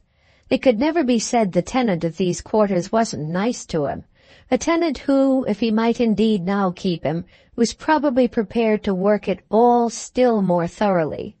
Our friend had in fact the impression that with the minimum of encouragement Chad would propose to keep him indefinitely, an impression in the lap of which one of his own possibilities seemed to sit. Madame de Vionnet had wished him to stay, so why didn't that happily fit?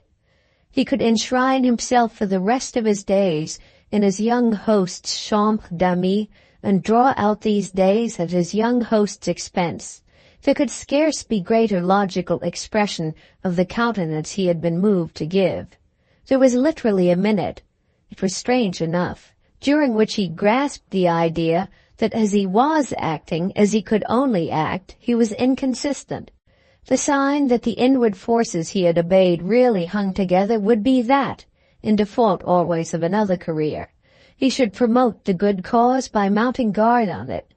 These things, during his first minutes, came and went, but they were after all practically disposed of as soon as he had mentioned his errand. He had come to say goodbye, yet that was only a part, so that from the moment Chad accepted his farewell, the question of a more ideal affirmation gave way to something else. He proceeded with the rest of his business. "You'll be a brute, you know. You'll be guilty of the last infamy if you ever forsake her." That, uttered there at the solemn hour, uttered in the place that was full of her influence, was the rest of his business, and when once he had heard himself say it, he felt that his message had never before been spoken. It placed his present call immediately on solid ground, and the effect of it was to enable him quite to play with what we have called the key. Chad showed no shade of embarrassment, but had nonetheless been troubled for him after their meeting in the country, had fears and doubts on the subject of his comfort. He was disturbed, as it were, only for him, and had positively gone away to ease him off, to let him down, if it wasn't indeed rather to screw him up, the more gently. Seeing him now fairly jaded, he had come, with characteristic good humor, all the way to meet him, and what Strether thereupon supremely made out was that he would abound for him to the end in conscientious assurances. This was what was between them while the visitor remained. So far from having to go over old ground, he found his entertainer keen to agree to everything. It couldn't be put too strongly for him that he'd be a brute. Oh, rather, if I should do anything of that sort, I hope you believe I really feel it. I wanted, said Strether, to be my last word of all to you. I can't say more, you know, and I don't see how I can do more in every way than I've done. Chad took this almost artlessly as a direct allusion. You've seen her? Oh, yes, to say goodbye, and if I had doubted the truth of what I had to tell you. She'd have cleared up your doubt, Chad understood, rather, again. It even kept him briefly silent, but he made that up. She must have been wonderful. She was, Strether candidly admitted, all of which practically told as a reference to the conditions created by the accident of the previous week. They appeared for a little to be looking back at it, and that came out still more at what Chad next said. I don't know what you really thought all along. I never did know, for anything with you seemed to be possible. But of course, without confusion, quite with nothing but indulgence, he broke down, he pulled up. After all, you understand, I spoke to you originally only as I had to speak. There's only one way, isn't there, about such things? However, he smiled with a final philosophy, I see it's all right. Strether met his eyes with a sense of multiplying thoughts. What was it that made him at present, late at night and after journeys, so renewedly, so substantially young? Strether saw in a moment what it was. It was that he was younger again than Madame de Vionnet. He himself said immediately none of the things that he was thinking. He said something quite different. You have really been to a distance? I've been to England. Chad spoke cheerfully and promptly, but gave no further account of it than to say, one must sometimes get off. Strether wanted no more facts. He only wanted to justify, as it were, his question. Of course you do as you're free to do, but I hope this time that you didn't go for me. For very shame it bothered you really too much? My dear man, Chad laughed, what wouldn't I do for you? Strether's easy answer for this was that it was a disposition he had exactly come to profit by. Even at the risk of being in your way, I waited on, you know, for a definite reason. Chad took it in. Oh yes, for us to make if possible a still better impression. And he stood there happily exhaling his full general consciousness. I'm delighted to gather that you feel we've made it. There was a pleasant irony in the words which his guest, preoccupied and keeping to the point, didn't take up. If I had my sense of wanting the rest of the time of their being still on this side, he continued to explain, I know now why I wanted it. He was as grave, as distinct as a demonstrator before a blackboard, and Chad continued to face him like an intelligent pupil. You wanted to have been put through the whole thing. Strether again for a moment said nothing. He turned his eyes away and they lost themselves through the open window and the dusky outer air. I shall learn from the bank here where they're now having their letters, and my last word, which I shall write in the morning, and which they're expecting as my ultimatum, will so immediately reach them. The light of his plural pronoun was sufficiently reflected in his companion's face as he again met it, and he completed his demonstration. He pursued, indeed, as if for himself. Of course I've first to justify what I shall do. You're justifying it beautifully, Chad declared. It's not a question of advising you not to go, Strether said, but of absolutely preventing you, if possible, from so much as thinking of it. Let me accordingly appeal to you by all you hold sacred. Chad showed a surprise. What makes you think me capable? You'd not only be, as I say, a brute, you'd be, his companion went on in the same way, a criminal of the deepest dye. Chad gave a sharper look as if to gauge a possible suspicion. I don't know what should make you think I'm tired of her. Strether didn't quite know either, and such impressions for the imaginative mind were always too fine, too floating, to produce on the spot their ward. There was none the less for him, in the very manner of his host's allusion to satiety as a thinkable motive, a slight breath of the ominous. I feel how much more she can do for you. She hasn't done it all yet. Stay with her at least till she has. And leave her then?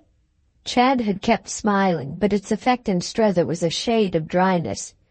Don't leave her before, when you've got all that can be got. I don't say, he added a trifle grimly. That will be the proper time. But as for you, from such a woman there will always be something to be got. My remark's not a wrong to her. Chad let him go on, showing every decent deference, showing perhaps also a candid curiosity for this sharper accent. I remember you, you know, as you were. An awful ass, wasn't I? The response was as prompt as if he had pressed a spring. It had a ready abundance at which he even winced, so that he took a moment to meet it. You certainly then wouldn't have seemed worth all you've let me in for. You've defined yourself better. Your value has quintupled. Well then, wouldn't that be enough? Chad had risked it jocosely, but Strether remained blank. Enough? If one should wish to live on one's accumulations? After which, however, as his friend appeared cold to the joke, the young man as easily dropped it. Of course, I really never forget night or day what I owe her. I owe her everything.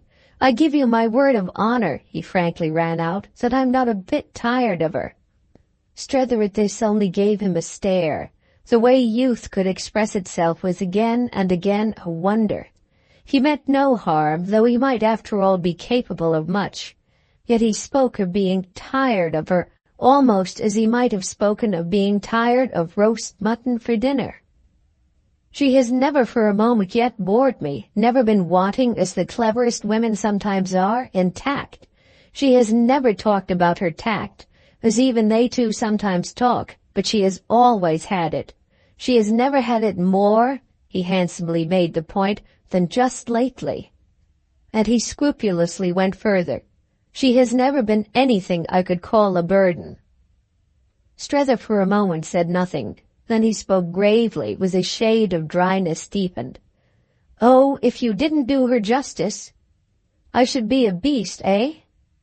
Strether devoted no time to saying what he would be. That, visibly, would take them far. If there was nothing for it but to repeat, however, repetition was no mistake. You owe her everything, very much more than she can ever owe you. You've, in other words, duties to her of the most positive sort, and I don't see what other duties, as the others are presented to you, can be held to go before them. Chad looked at him with a smile. And you know, of course, about the others, eh? Since it's you yourself who have done the presenting. Much of it, yes, and to the best of my ability, but not all, from the moment your sister took my place. She didn't, Chad returned. Sally took her place, certainly, but it was never, I saw from the first moment, to be yours. No one with us will ever take yours. It wouldn't be possible. Ah, of course, sighed Strether. I knew it. I believe you're right. No one in the world, I imagine, was ever so portentously solemn. There I am, he added with another sigh, as if weary enough on occasion of this truth. I was made so. Chad appeared for a little to consider the way he was made. He might for this purpose have measured him up and down. His conclusion favored the fact. You have never needed anyone to make you better. There has never been anyone good enough. They couldn't, the young man declared. His friend hesitated. "I beg your pardon, they have." Chad showed, not without amusement, his doubt. "Who, then?" Strether, though a little dimly, smiled at him. "Women, too." "Two?" Chad stared and laughed. "Oh, I don't believe for such work in any more than one. So you're proving too much. And what is beastly at all events," he added, "is losing you." Strether had set himself in motion for departure, but at this he paused. "Are you afraid?" "Afraid?" "Of doing wrong, I mean away from my eye." Before Chad could speak, however, he had taken himself up. "I am certainly," he laughed, "prodigious." "Yes, you spoil us for all the stupid—" This might have been on Chad's part, in its extreme emphasis, almost too freely extravagant, but it was full, plainly enough, of the intention of comfort. It carried with it a protest against doubt and a promise positively of performance. Picking up a hat in the vestibule, he came out with his friend, came downstairs, took his arm affectionately as to help and guide him, treating him, if not exactly as aged and infirm, yet as a noble eccentric who appealed to tenderness, and keeping on with him while they walked to the next corner and the next. "You needn't tell me, you needn't tell me." This again as they proceeded, he wished to make Strether feel. What he couldn't tell him was now at last, in the geniality of separation, anything at all it concerned him to know. He knew up to the hilt. That really came over Chad. He understood, felt, recorded his vow, and they lingered on it as they had lingered in their walk to Strether's hotel the night of their first meeting. The latter took, at this hour, all he could get. He had given all he had had to give. He was as depleted as if he had spent his last sou. But there was just one thing for which, before they broke off, Chad seemed disposed slightly to bargain. His companion needn't, as he said, tell him, but he might himself mention that he had been getting some news of the art of advertisement. He came out quite suddenly with this announcement, while Strether wondered if his revived interest were what had taken him, with strange inconsequence, over to London. He appeared at all events to have been looking into the question and had encountered a revelation. Advertising, scientifically worked, presented itself thus as the great new force. "It really does the thing, you know." They were face to face under the street lamp, as they had been the first night, and Strether no doubt looked blank. "Affects, you mean, the sale of the object advertised?" "Yes, but affects it extraordinarily, really beyond what one had supposed. I mean, of course, when it's done, as one makes out that in our roaring age it can be done. I've been finding out a little, though it doubtless doesn't amount to much more than what you originally, so awfully vividly, and all very nearly that first night, put before me. It's an art like another, an infinite like all the arts." He went on as if for the joke of it, almost as if his friend's face amused him. "In the hands naturally of a master, the right man must take hold. With the right man to work it, c'est un monde." Strether had watched him quite as if there on the pavement without a pretext. He had begun to dance a fancy step. "Is what you're thinking of, that you yourself, in the case you have in mind, would be the right man?" Chad had thrown back his light coat and thrust each of his thumbs into an armhole of his waistcoat, in which position his fingers played up and down. "Why, what is he but what you yourself, as I say, took me for when you first came out?" Strether felt a little faint, but he coerced his attention. "Oh yes, and there's no doubt that with your natural parts you'd have much in common with him. Advertising is clearly at this time of day the secret of trade. It's quite possible it will be open to you, giving the whole of your mind to it, to make the whole place hum with you. Your mother's appeal is to the whole of your mind, and that's exactly the strength of her case." Chad's fingers continued to twiddle, but he had something of a drop. "Ah, we've been through my mother's case." "So I thought. Why then do you speak of the matter?" "Only because it was part of our original discussion.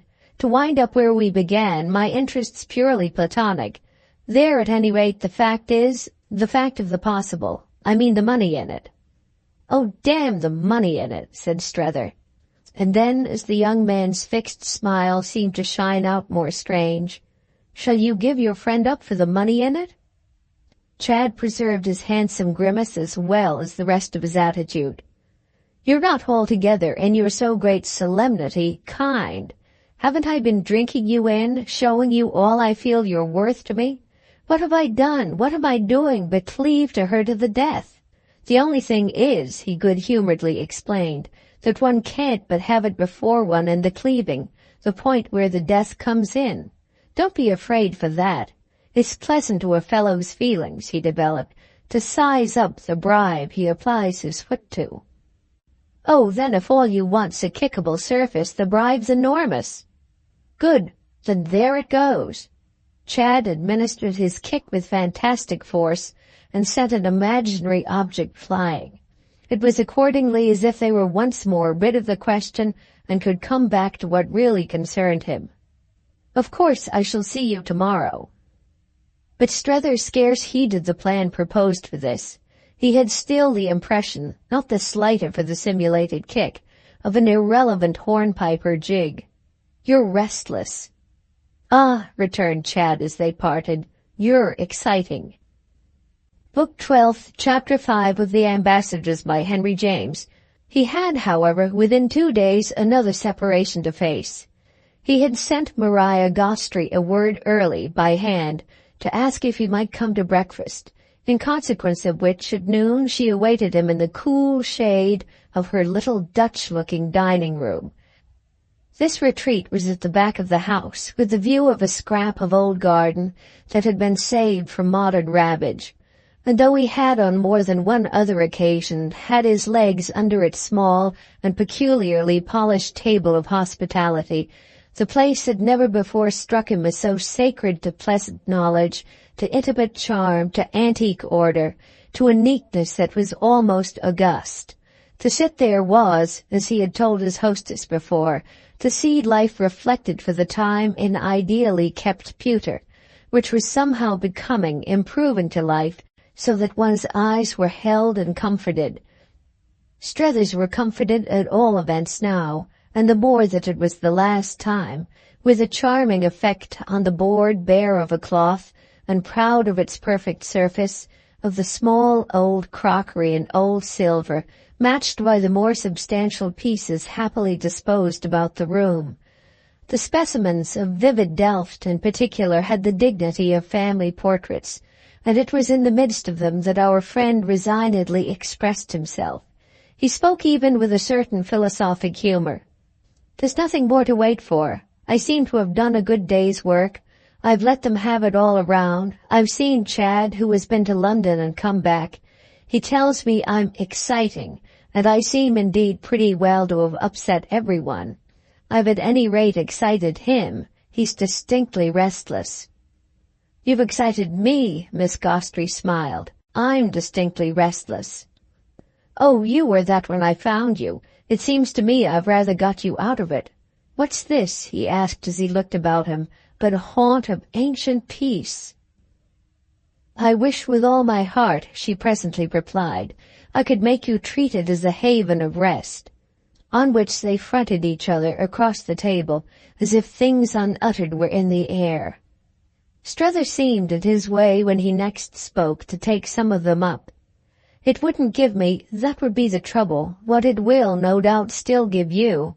I'm not," he explained, leaning back in his chair, but with his eyes on the small, ripe, round melon, "in real harmony with what surrounds me. You are. I take it too hard. You don't.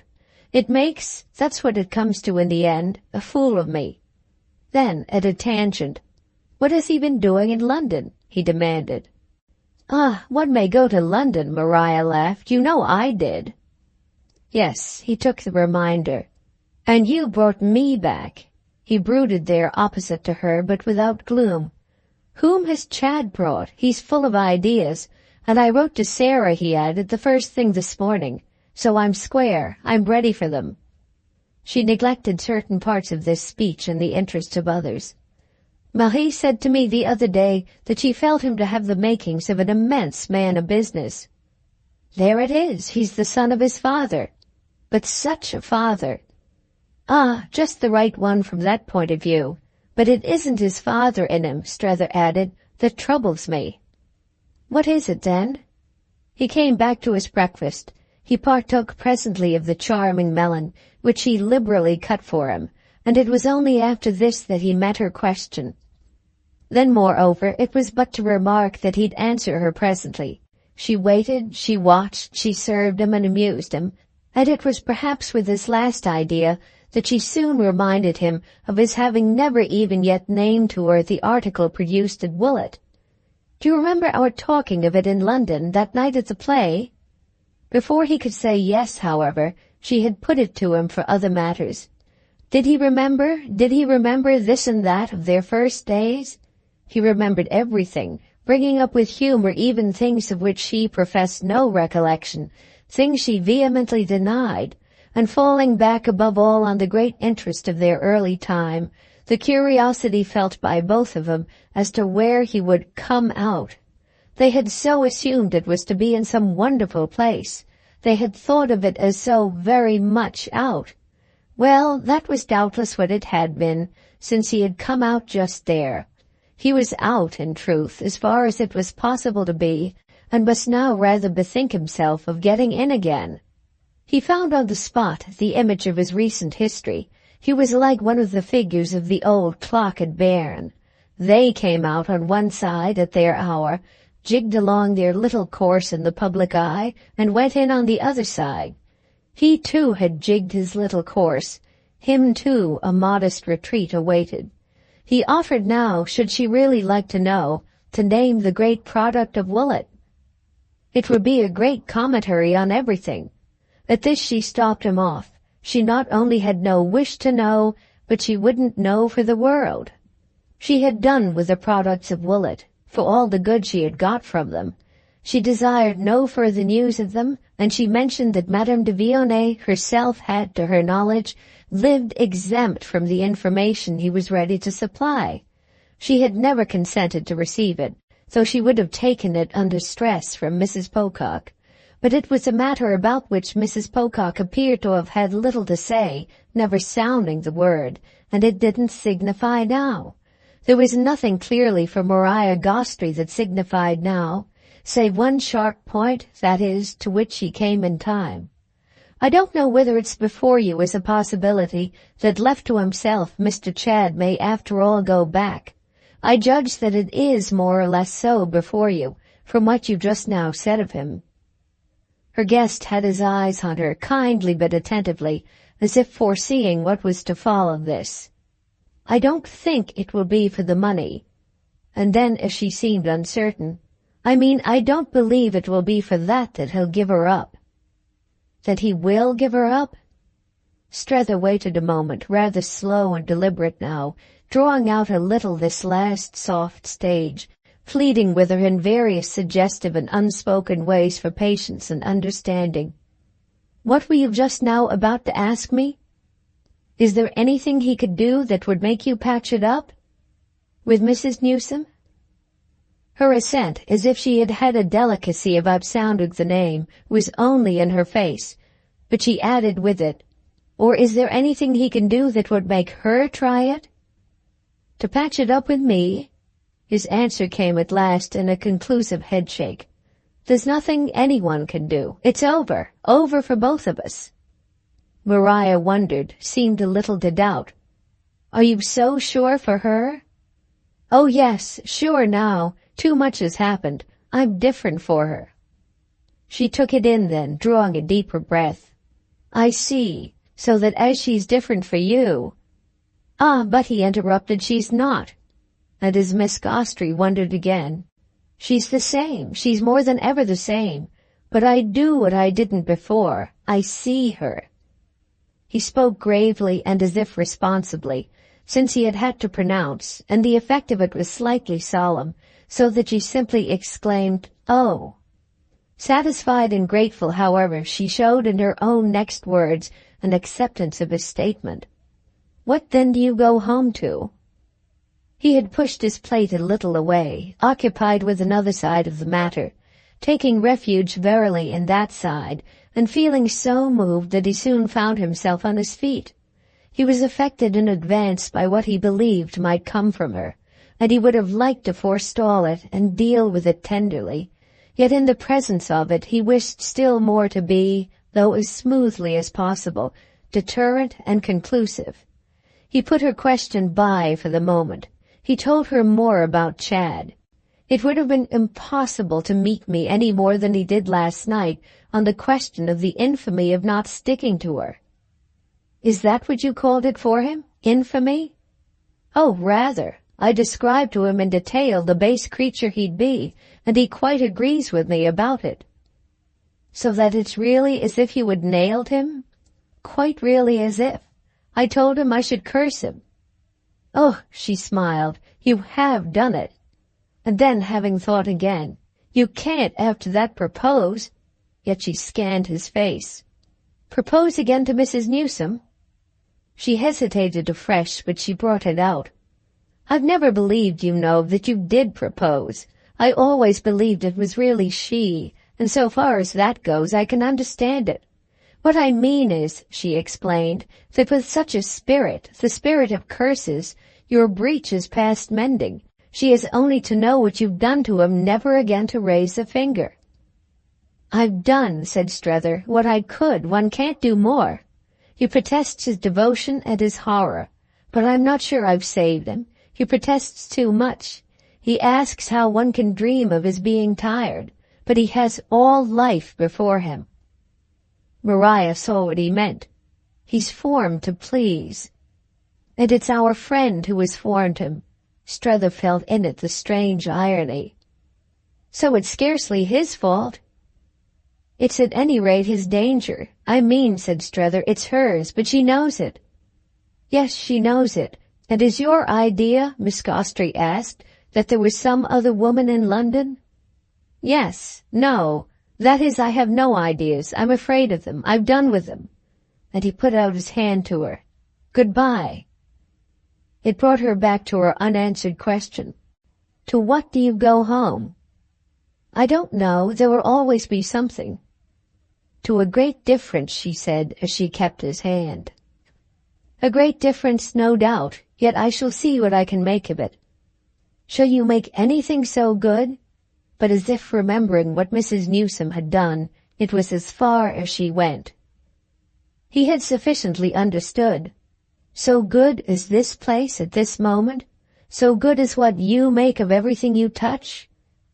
He took a moment to say, for really and truly, what stood about him there in her offer, which was as the offer of exquisite service, of light and care for the rest of his days, might well have tempted.